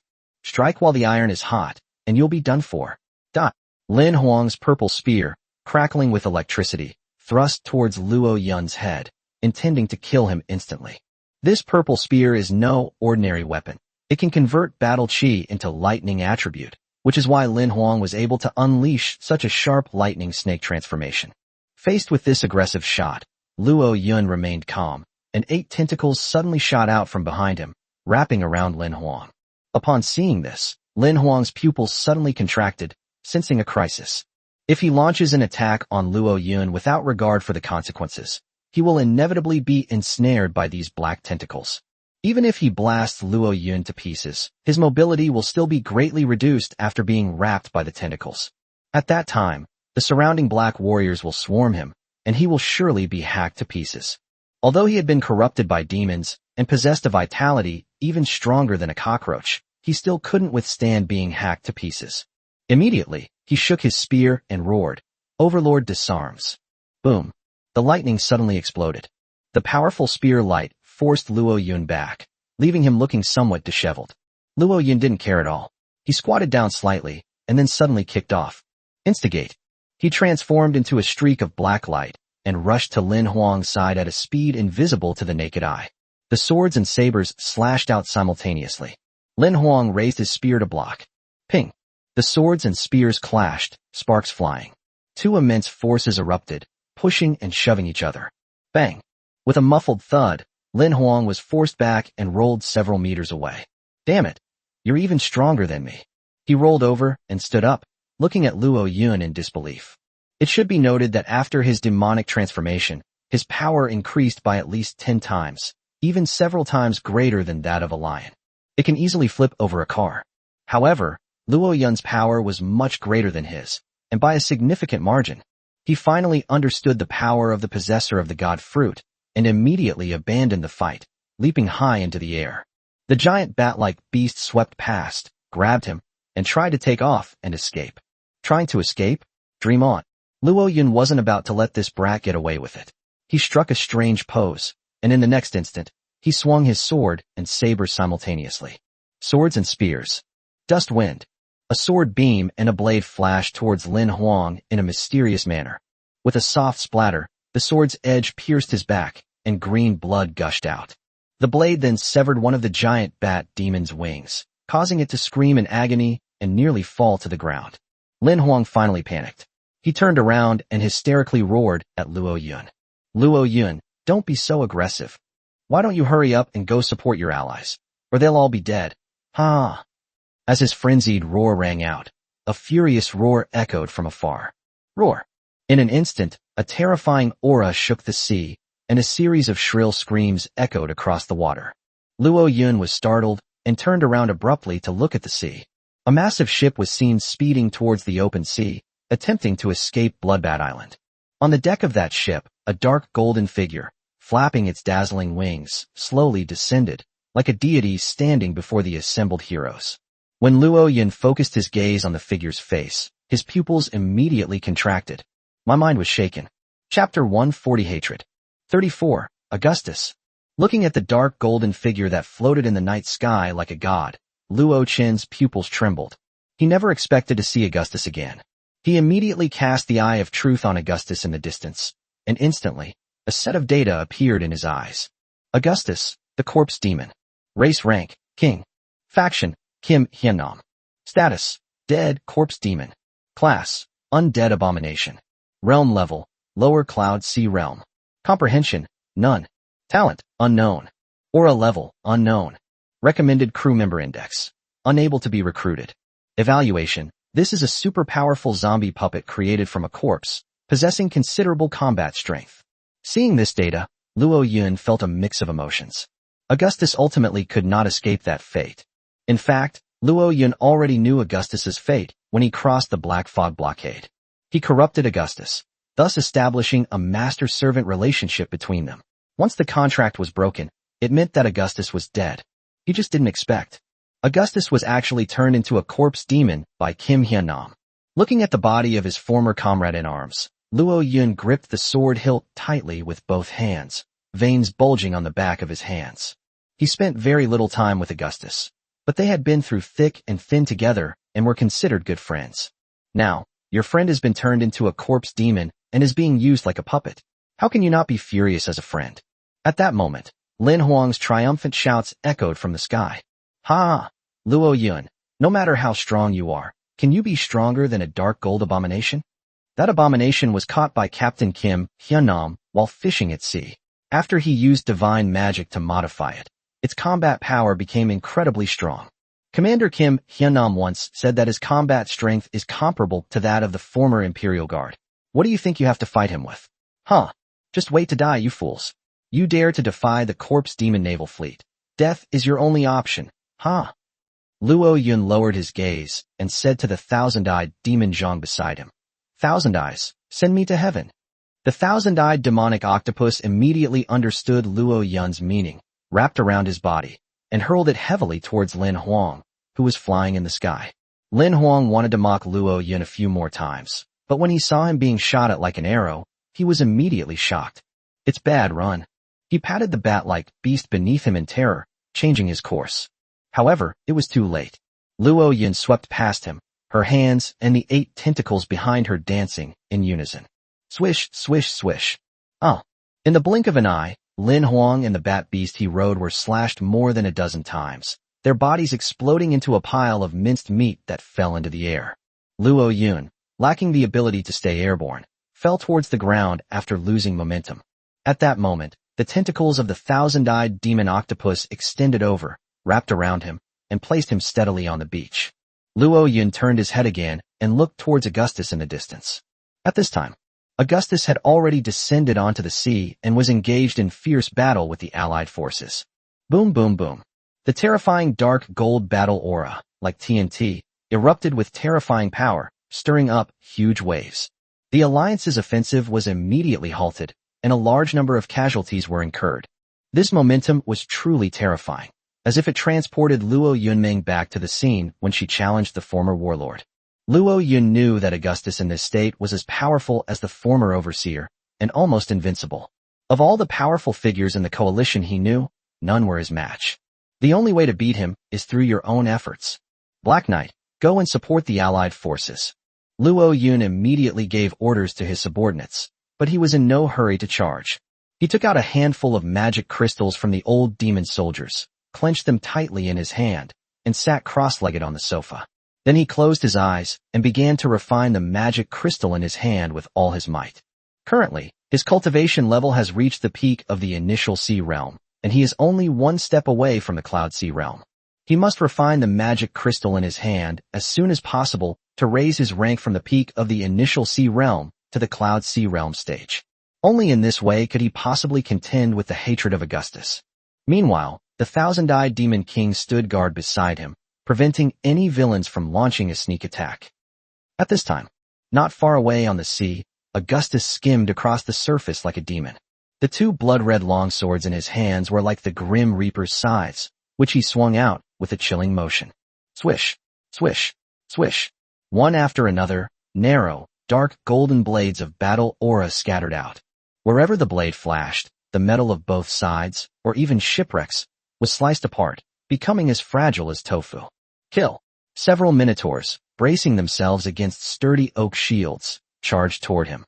10 lizard riders charged in from all directions, trying to coordinate with the minotaurs. However, as streaks of dark gold light swept across, these fearless warriors fell one by one like harvested wheat. He couldn't even touch the hem of Augustus's clothes. Step back, you are no match for him. Long Ao roared, his body burning with a dazzling golden aura, and a dragon-shaped phantom hovered and roared above his head, adding to his violent power. He rushed in at lightning speed, crashing through the waves, his figure like a dragon, his aura extraordinary. Lord Long Ao is about to make his move. Get out of the way. Lord Long Ao is the strongest warrior on Dragon Man Island.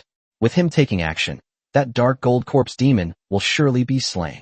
Lord Long Ao, it's up to you now. The allied forces were invigorated, raising their arms and shouting encouragement for Long Ao. Long Ao charged forward rapidly, covering more than 100 meters in the blink of an eye, and arrived in front of Augustus. Dragon Fang.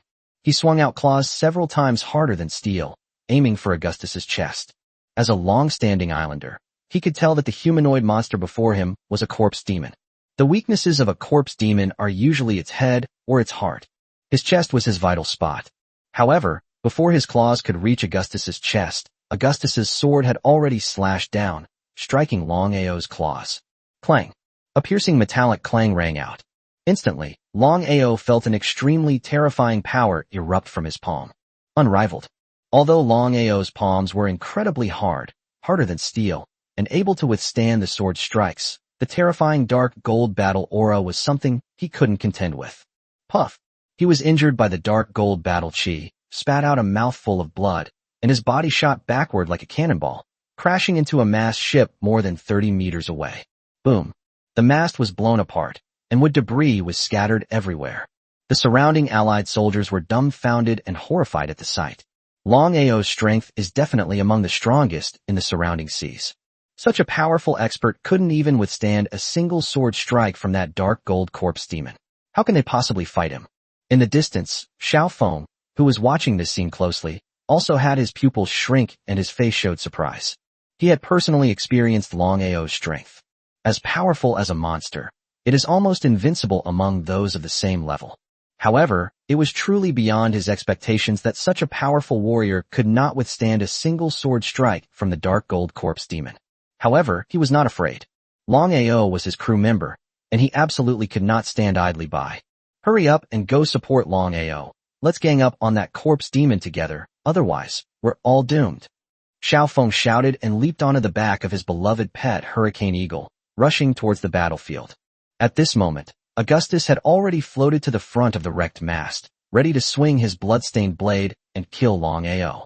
At this moment, a large number of black warriors rushed forward, leaped high into the air, pounced on him, and held him tightly.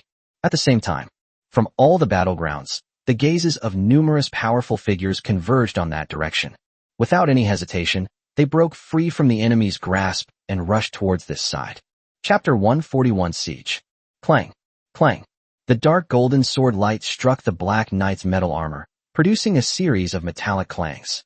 One after another, the burly black warriors were as fragile as paper under Augustus's sword light, easily sliced in half and turned into billowing black mist. In the blink of an eye, he had almost wiped out hundreds of black warriors. At this moment, the Golden Guard, his body ablaze with golden flames, charged toward him and thrust out with his spear. Augustus's face was cold as he swung his blood-red blade, sending the Golden Guard's spear flying with a clang. Immediately, he swung his sword again. The head of the Golden Warrior was tossed into the air, and like many of the black warriors, it dissipated into billowing black mist. In an instant, all of Luo Yun's more than 100 black warriors perished in battle. Meanwhile, thanks to the Black Knight's ability to buy time, the top experts from various islands had already gathered around. More than a dozen powerful figures, including the Golden Minotaur of Minotaur Island, the Red Lizard Man of Lizard Island, the Green Demon of Wind Island, the Flame Sheep Lord of Flame Sheep Island, and Lu Yuyun, were all present. These powerful individuals are all island lords or chief warriors of large islands, each of whom has awakened golden battle chi and possesses combat power far exceeding that of their peers. Let me take on this dark gold abomination. You will cover my retreat. The Golden Bull, with its straightforward nature, carried the ancient totem pole and charged towards Augustus. A woo, heaven-shaking pillar. The Golden Bull's head gripped the totem pole, which was as thick as a kidney, and swung it forcefully from bottom to top. Bang! Unable to withstand his violent power, the waves suddenly surged up, carrying billowing sand and dust, and rushed toward Augustus in midair. However, it was suppressed by Augustus's surging dark gold battle aura and could not even touch the hem of his clothes. Augustus's eyes gleamed with an eerie green light as he raised his right hand and slashed down with his sword. Bang! The dark gold sword blade collided with the ancient totem pole, forming a transparent energy halo that spread outwards. It shattered all the surrounding waves, which then spread out over tens of meters. The golden bull's head couldn't withstand the sword strike and was forced to kneel on one knee on the beach, creating a huge crater in the surrounding sand. At this moment, the island lord of Lizard Island, Red Lizard, rode a 3-meter-long black war lizard at breakneck speed.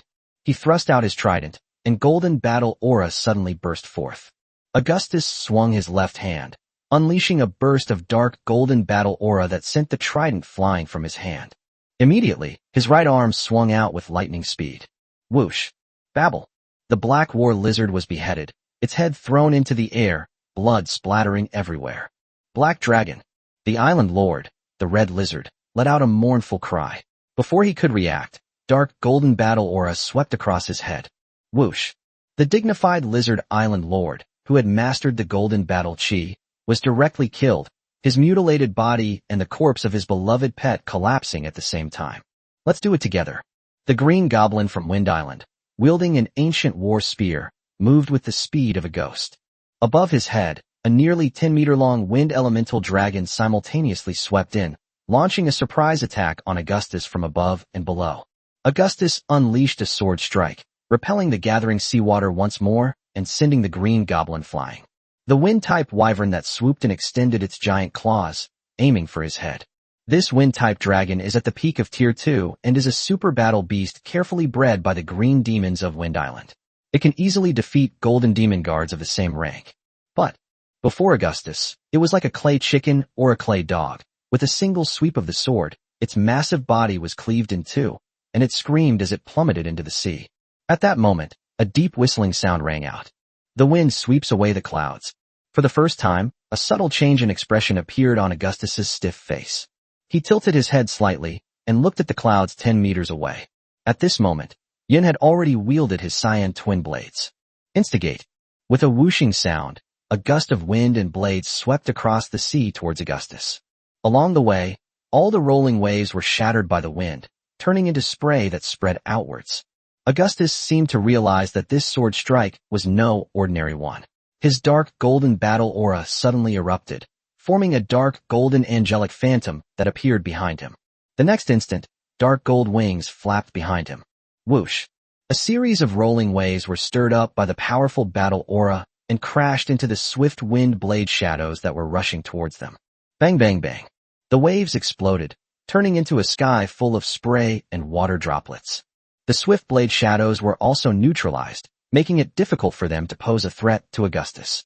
At this moment, two figures leaped high into the air, like shooting stars, and crashed down on Augustus, who was flying close to the sea. One person is afloat. His body was engulfed in golden battle aura and red flames as he unleashed a powerful killing move, slashing out two super flame blades several meters long. Flowing blade like fire. One of them is Long Ao.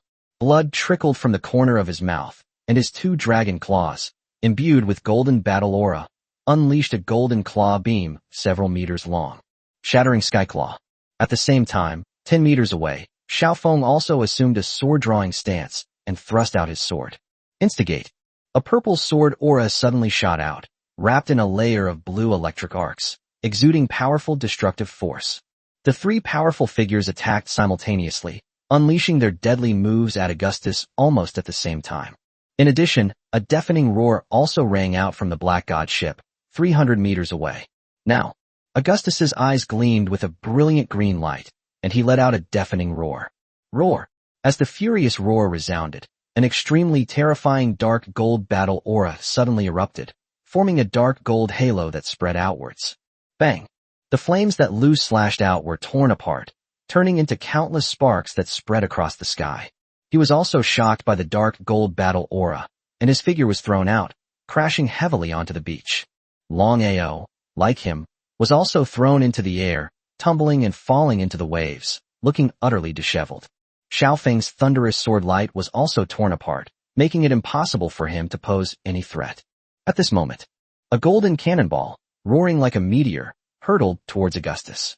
This golden cannonball was naturally fired by Lu Yun. She had been observing the battle situation here and chose the most opportune moment to unleash this powerful shot. However, Augustus did not dodge at all, but instead slashed his sword down at the golden cannonball. Bang! The golden cannonball was cleaved in two, flying towards the beaches on either side. Boom. The two halves of the cannonball landed on the beaches on either side, unleashing a terrifying force that knocked down all the powerful allies. Augustus, unable to withstand the force of the terrifying cannonball, was sent flying backward, drifting dozens of meters before finally coming to a stop.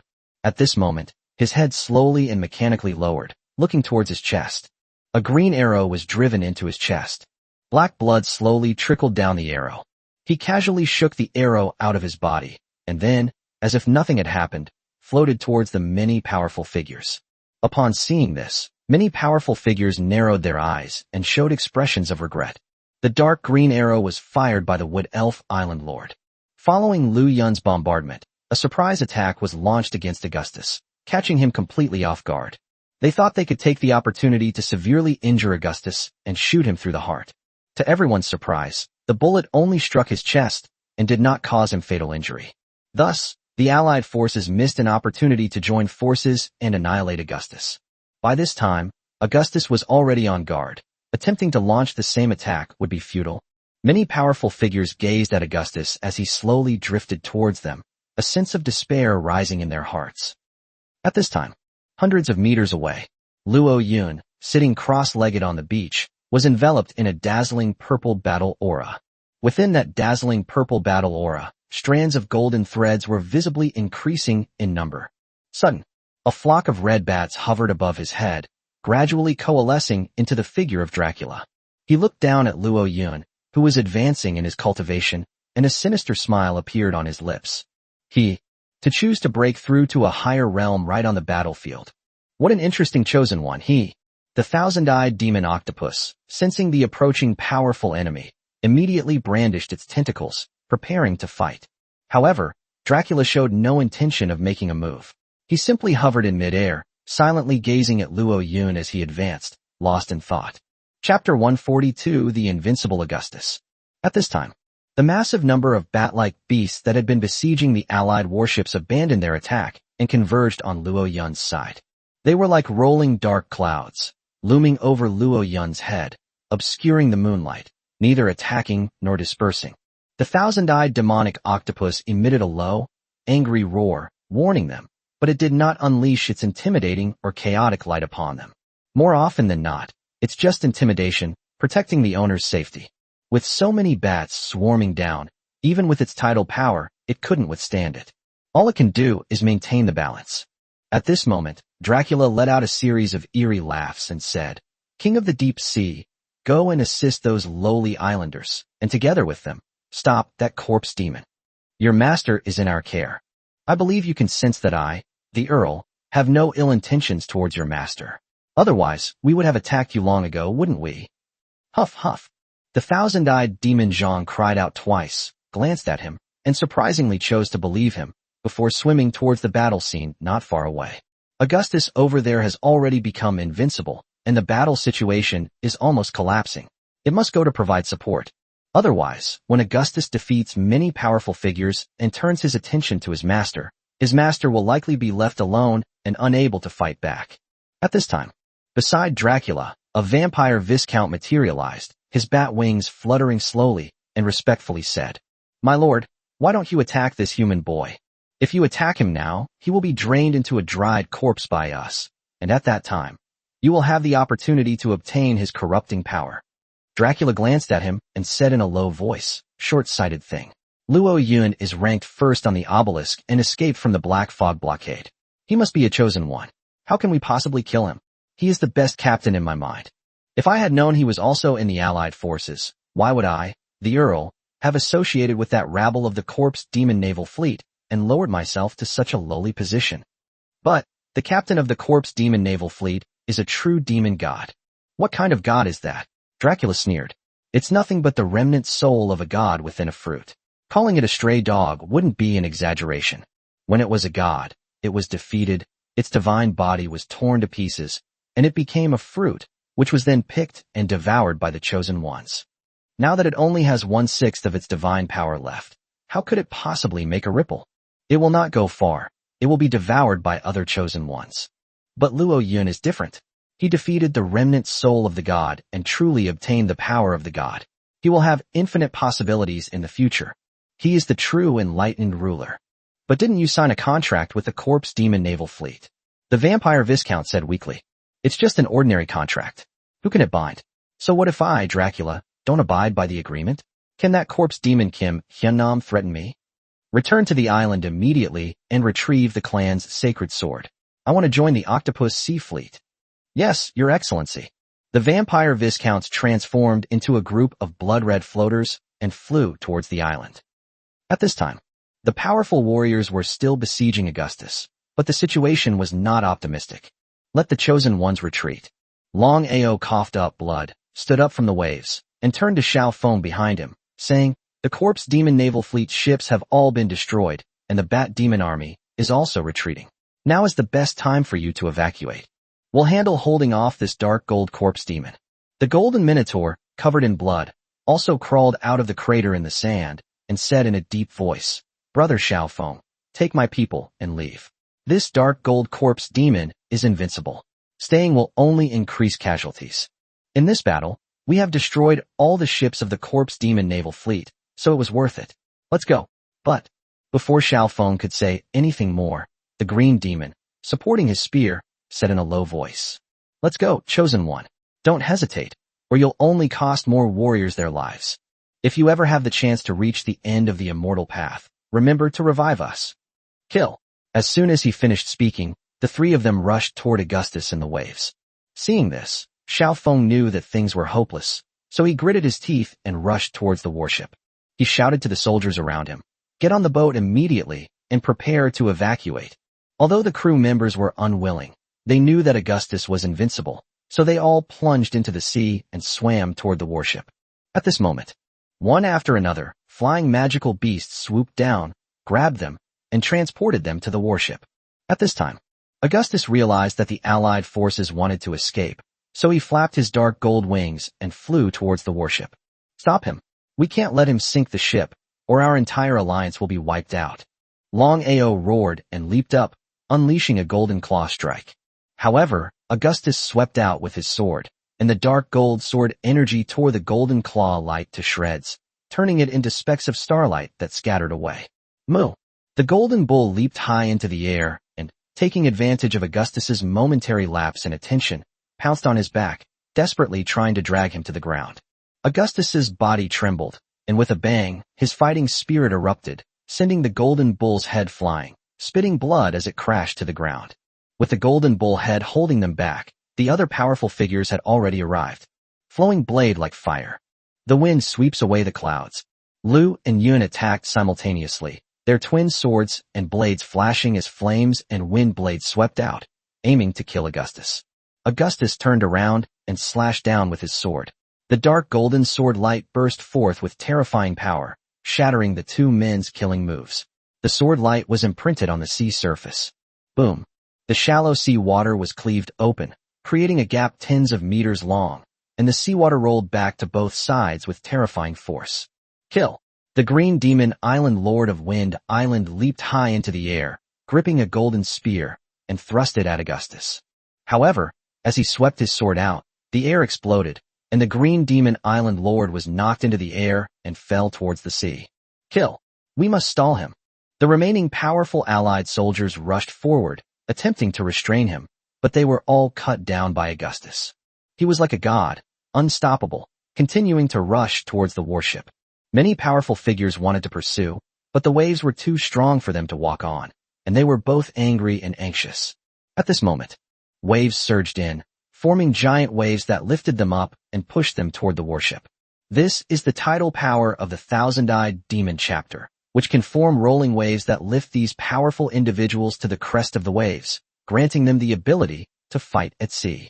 At this moment, Augustus had already flown over the numerous warships and unleashed a dark golden light blade. Boom. He struck a four-masted warship, which split open and slowly sank. Chapter 143 advanced.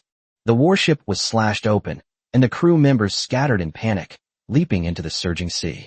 The surrounding warships were terrified upon seeing this, and while swerving away, they all shouted, Where are the archers?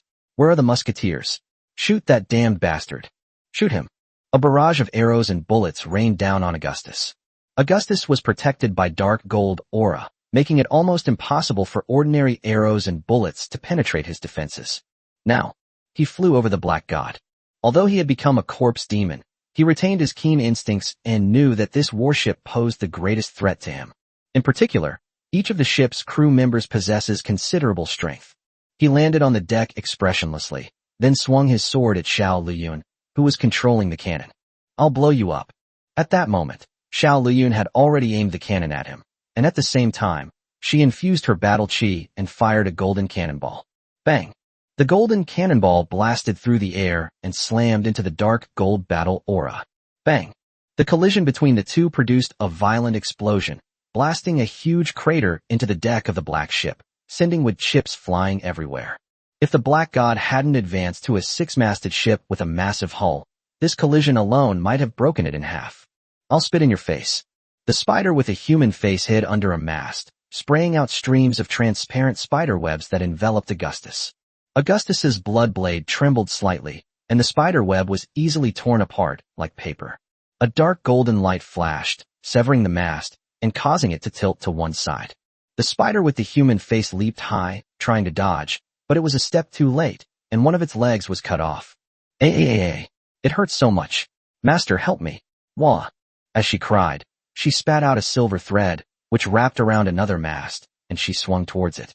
Augustus, probably annoyed by her crying, raised his blood-stained blade, ready to cut her down from midair. At that moment, several claps of thunder sounded. Augustus's pupils contracted to pinpoints as he raised his blood-stained blade to defend himself. Thud! Thud! Long spears, crackling with lightning, slammed into his blood-red blade, the powerful force forcing him back several meters. The ones who made the move were none other than Mao Yi and his troll warriors. They rushed to Lu Yun's side immediately and protected her. "Little dear Cloud, you step back and provide support from a distance. We'll charge. The captain is breaking through to a higher realm.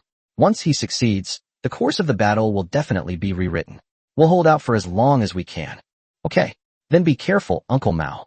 As Lu Yun retreated, he took out two short guns from his waist, preparing to fire from a distance. At that moment, Augustus's figure blurred as he charged toward Mao Yi and the others. "Kill!" With a roar, Mao went berserk, his eyes turning crimson and his body swelling to nearly 3 meters in size. Immediately, he charged toward Augustus with both guns in his hands. The combination of berserk and corruption granted Mao Yi immense power. He leaped high into the air and unleashed 2 powerful spears, their force rivaling that of the top experts on the Great Islands. However, his cultivation level or battle aura level was far inferior to Augustus's. Even with the enhancements of demonization and berserk mode, it was still not enough. Augustus swung his sword, sending him flying and smashing a mass to pieces. "Team leader, shoot him." The other 5 troll warriors knew they would die in close combat, so they did not rush forward blindly. Instead, they swung their blue lightning spears, aiming straight for Augustus's vital points. Thud! Thud! Augustus, expressionless, swung his sword and easily deflected their attacks. Furthermore, he unleashed a blade of light, slicing horizontally towards them. "Watch out, get out of the way." Lu Yun shouted in a crisp voice from behind and pulled the trigger of the pistol in his hand. Bang! Bang! 2 golden bullets flew out and struck Augustus's blade, weakening it slightly. However, it still couldn't withstand the terrifying dark gold blade light. As the blade flashed, the trolls scattered in all directions, trying to avoid it. However, 2 troll warriors were a step too slow and lost a leg, collapsing to the ground in a sorry state. At that moment, Augustus rushed in, his blood-stained blade mercilessly striking down his men. "Hold! Let's give it our all." The other 3 trolls roared and charged forward, fearless of death. "Don't worry about us, back off." The 2 trolls shouted at them, but it was no use. With bloodshot eyes, they thrust their spears at Augustus. Augustus's face was cold as he swung his blood-red blade at the 3 troll warriors. Just as his blade was about to tear the 3-headed troll apart, suddenly, a huge wave crashed down. Bang! The group was hit by the waves and scattered in all directions. Roar!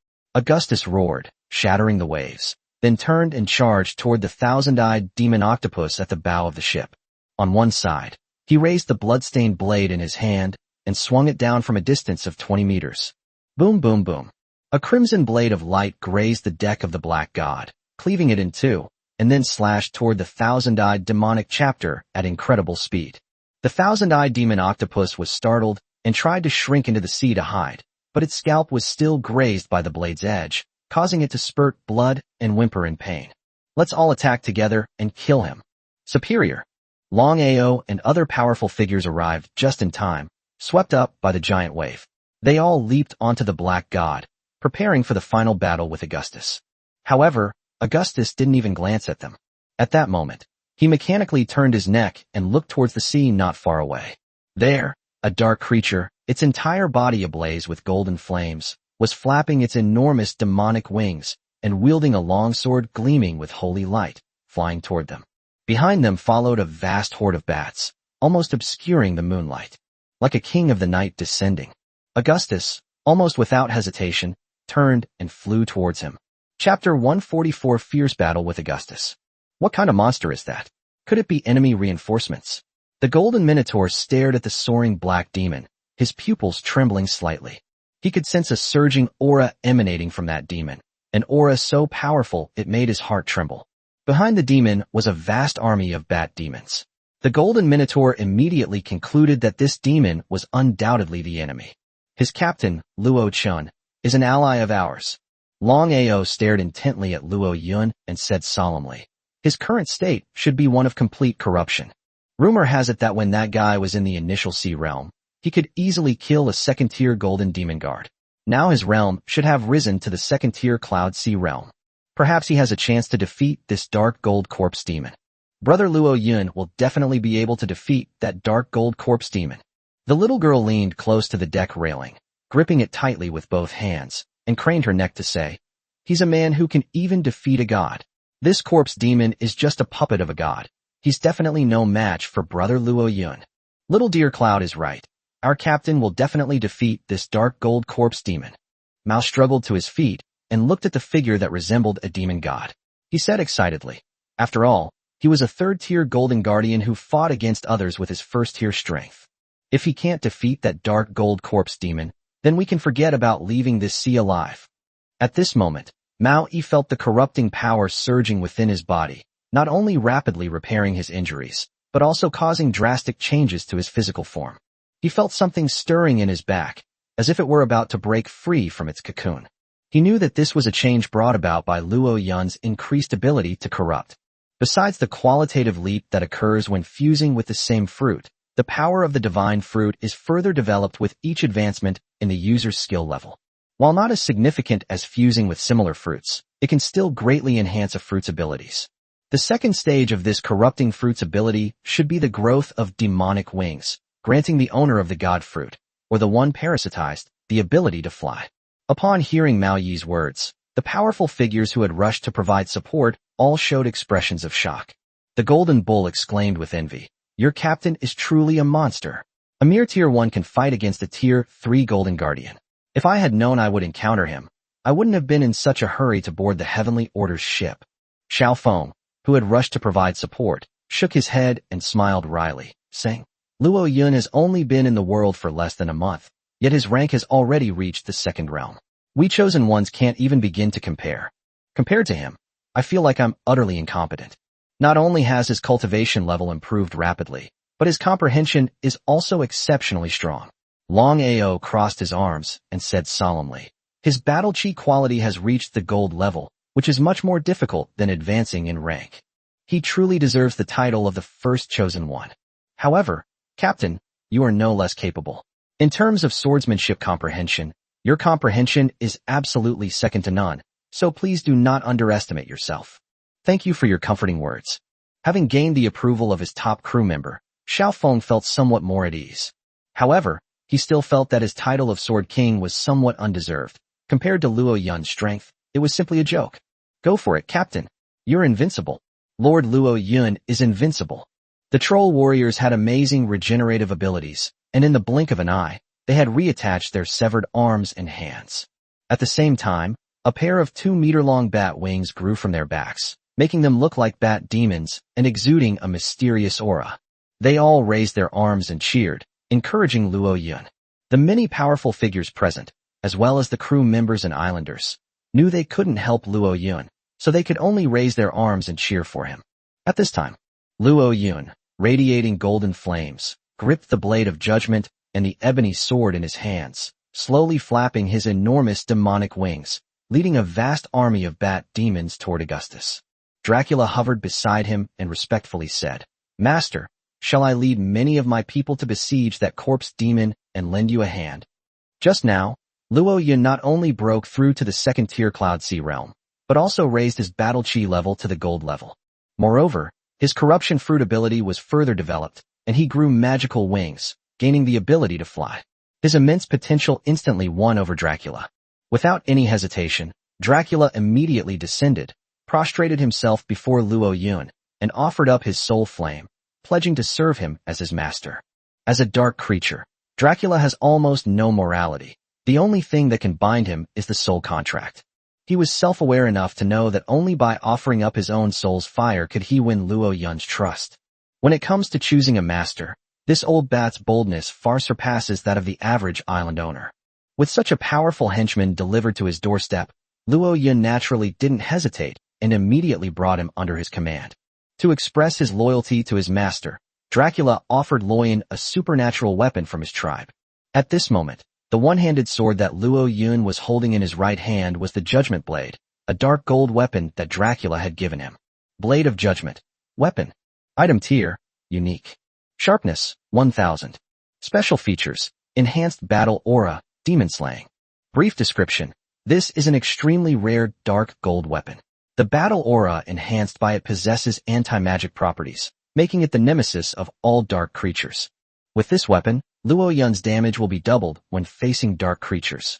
This weapon is perfect for dealing with Augustus, that dark gold corpse demon. No.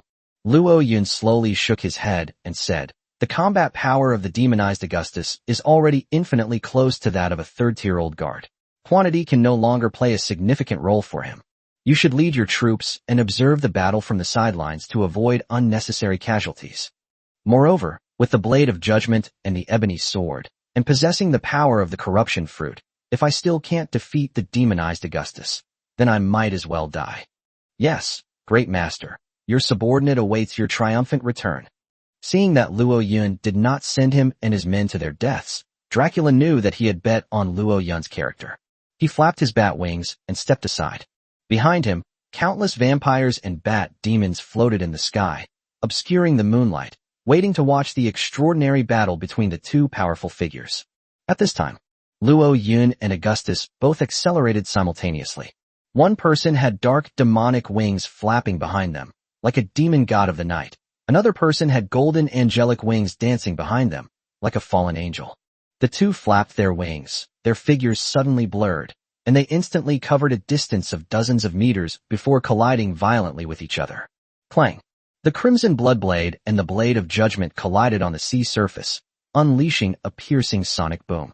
This was unbearable for many crew members with fragile eardrums, as well as the vampires, who covered their ears tightly. A powerful shockwave formed on the sea beneath their feet, propelling the waves to roll outwards in all directions.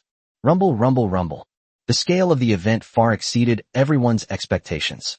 At this moment, Long Ao, Golden Bullhead, and other powerful figures clenched their fists, deeply shocked, and couldn't help but exclaim, "Such immense power!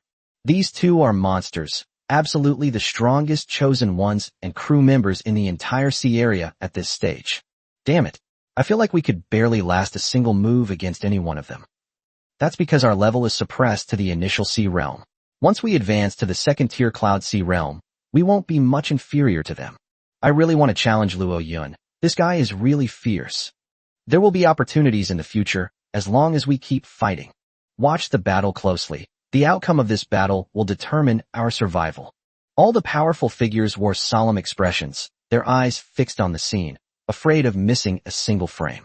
At this time, the two people on the sea had their wings flapping wildly behind them, desperately resisting the shockwave from the collision. They each brandished their long blades, showing no intention of retreating even a step. Clang, clang, clang.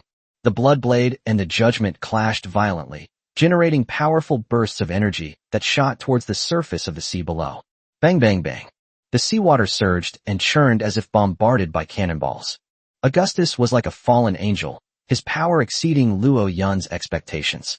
After all, his battle aura is at the dark gold level, and he has undergone perfect transformation by the corpse demon. His power is probably comparable to that of an earth dragon. Luo Yun is no weakling either. The blade of judgment enhanced his fighting spirit, and the ebony sword boosted his power. Although he had only recently reached the Cloud Sea realm, the power he unleashed was enough to cleave a six-masted warship in two with a single strike. Neither side was easy to deal with. Neither was willing to give an inch, and both wanted to force the other to retreat. If the opponent retreats, either side will unleash their full power to annihilate the other. Chapter 145 has attracted widespread attention. At this time, in the chat area, many of the chosen ones were excited and engaged in heated discussions. Just now, a large number of messages flooded the group chat, all of them reporting that the captain of the corpse demon naval fleet had been killed or that their ship had been destroyed and that they had been kicked out of the group chat. This alarmed the entire group of chosen ones. The corpse demon naval group has an extremely low reputation throughout the entire sea area and is considered a universally recognized evil organization. Regardless of which country's chosen ones are, everyone hopes they will perish as soon as possible. Now, seeing so many members of the corpse demon naval fleet die late at night, the entire group was overjoyed and started spamming firework emojis. That was awesome. That bastard Lin Huang is dead. He was one of the two vice captains of the corpse demon naval fleet, a villain who deserved to die. That's pretty exciting. Young Master Luo actually joined forces with Sword King Xiao Feng to deal with the corpse demon naval fleet, resulting in a chaotic massacre of the corpse demon naval fleet's crew members. When people are arrogant, heaven punishes them. When dogs are arrogant, people punish them. The corpse demon naval fleet has been acting perversely and should have been wiped out long ago. I wonder if they can defeat the corpse demon Kim Hyun-nam. That guy is the true root of all evil. You're probably going to be disappointed. Kim Hyun-nam isn't on this fleet. Brother, how did you know? Of course I know. After all, I am one of the captains who participated in this battle. A chosen one named Li Si sent 2 smug emojis and replied, "If you don't believe me, you can check the announcement information above and see if my name, Li Si, is on it." Damn, it really is. Brother, your luck is off the charts right now. You've actually recruited a golden bull. With such a powerful figure joining your fleet, your future is bright. Hey, stop praising me. Compared to young Master Luo, I'm nothing. I can't even compare. It's a waste for the golden minotaur to be with me. Brother C, how come you have time to send messages? Is the battle over now? Not yet. A 1v1 final battle is underway, with young Master Luo facing off against the dark gold corpse demon. Li Si casually posted a screenshot. On the surging sea, 2 demonic beings are locked in fierce battle, while above them, an endless swarm of bats obscures the sky. This screenshot is quite impressive, exuding a majestic aura that has shocked countless group members. Holy crap, what kind of monsters are fighting each other? They all have wings. Even though it's a still image, those 2 monsters look really terrifying. They could probably slice a ship apart with a single sword strike, right? Who is Luo Yun? The one with black skin and black magical wings, Captain Li Si said. Who is he fighting? The corpse demon naval fleet. That's right. Captain Li Si explained. That was a dark gold corpse demon. It was very powerful. Even Xiao Feng and the other big shots couldn't withstand 3 of its moves. Now only young Master Luo can go toe-to-toe with him. At that moment, someone recognized Augustus in the photo and sent a message saying, "That white-haired man is Augustus. He is the first mate of the Golden Lion." A few days ago, when he broke through the Black Mist blockade, he activated his dark gold battle aura and stopped an old guard, which is how our ships managed to survive. We thought he was dead. We never expected him to appear here. What happened? Why did he fight with young Master Luo? Upon hearing this, many group members were instantly shocked. What? That person is Augustus the Golden Lion, one of the top 10 crew members. This is insane. My crew member is the 9th rank Shadow Watcher, and compared to him, we feel completely outmatched. Nonsense, didn't you hear what that guy upstairs said? Augustus can take on a 3rd-tier old guard in one-on-one combat. Even if the top 10 crew members joined forces, they might not be able to do it. At this moment, Li Si sent another message. That monster is no longer Augustus. He is just a corpse demon created by that birdman Jin Xianan. He has no emotions and only knows how to kill. Just now, all of our allied forces leaders were defeated by him, some dead and some wounded. Now, only young Master Luo can turn the tide. If young Master Luo wins, our allied forces live. If young Master Luo loses, we die. After all, that dark gold corpse demon is really powerful. If you were there, you'd probably be scared out of your wits. Would you die if you didn't brag? Last time someone recorded the process of slaughtering a 10-meter-long earth dragon, and it didn't scare anyone. What kind of monster is the dark gold corpse demon? How could it be more powerful than an earth dragon? You don't believe me? Then I'll do a live stream for you. By the way, it's dark at night, so the live stream quality won't be good. Don't curse me. After sending the message, the man named Lee C pointed the captain's manual at the distant sea. A live stream message popped up in the group chat. Many chosen ones, upon seeing this, immediately clicked to watch. However, after only a few glimpses of the battle, many of the chosen ones were completely shocked. On the sea, two figures, like war gods, flapped their wings and clashed and fought each other repeatedly. The powerful force blasted the surrounding sea surface, creating waves that were tens of meters high. Despite the great distance, the piercing sound of clashing swords could still be heard from the live stream, making the eardrums of many viewers buzz. Someone immediately exclaimed, "Did young Master Luo really transmigrate at the same time as us? How come he seems to be more than 100 times stronger than us? I'd believe it if you called him Superman." The battle between Luo Yun and the dark gold abominations of the Corpse Demon Naval Fleet is so cool. It feels like watching a fantasy movie. I hope young Master Luo can win. If he loses to the Corpse Demon Naval Fleet, then no one in the vast ocean will be able to withstand the Corpse Demon Naval Fleet. Don't worry, young Master Luo is sure to win. After all, I still vividly remember the scene of him strangling the corrupted demon god. How could someone so ruthless be defeated by a dark gold corpse demon? Go for it, Luo Yun. Young Master Luo, you're invincible. At that moment, a large number of group members started sending out emojis, all in support of Luo Yun. This even includes those destined for greatness from countries like South Korea and Japan. After all, the Corpse Demon Naval Group has been acting recklessly recently, incurring the wrath of both heaven and man in the entire sea area. Therefore, everyone hopes that Luo Yun can win. Give the Corpse Demon Naval Fleet a good slap across the face. Clang, clang, clang. The two sides, relying on their formidable strength, exchanged approximately several hundred blows. Each of them had wounds on their bodies, long and deep, gruesome from the blade's edge. However, both sides have extremely strong vitality, and they will hardly die unless they are hit in a vital spot. After exchanging dozens of blows, suddenly, Lu and Yun, who were watching from afar, both lit up. They knew the outcome was about to be decided. Therefore, Luo Yun seized an opportunity to defeat Augustus and launched his skill into action midair. Lu and Yun knew that Luo Yun was about to unleash the profound technique they had transmitted to him. Meanwhile, on a huge ship in the North Sea, at a long negotiating table, Hattori Ichiro, dressed in a red ninja robe, was holding a captain's manual and closely watching the battle. On the other side of the long table, the corpse demon Kim Hyunnam sat solemnly. Like Hattori Ichiro opposite him, he was holding the captain's manual, watching the live stream in the group chat, his face ashen.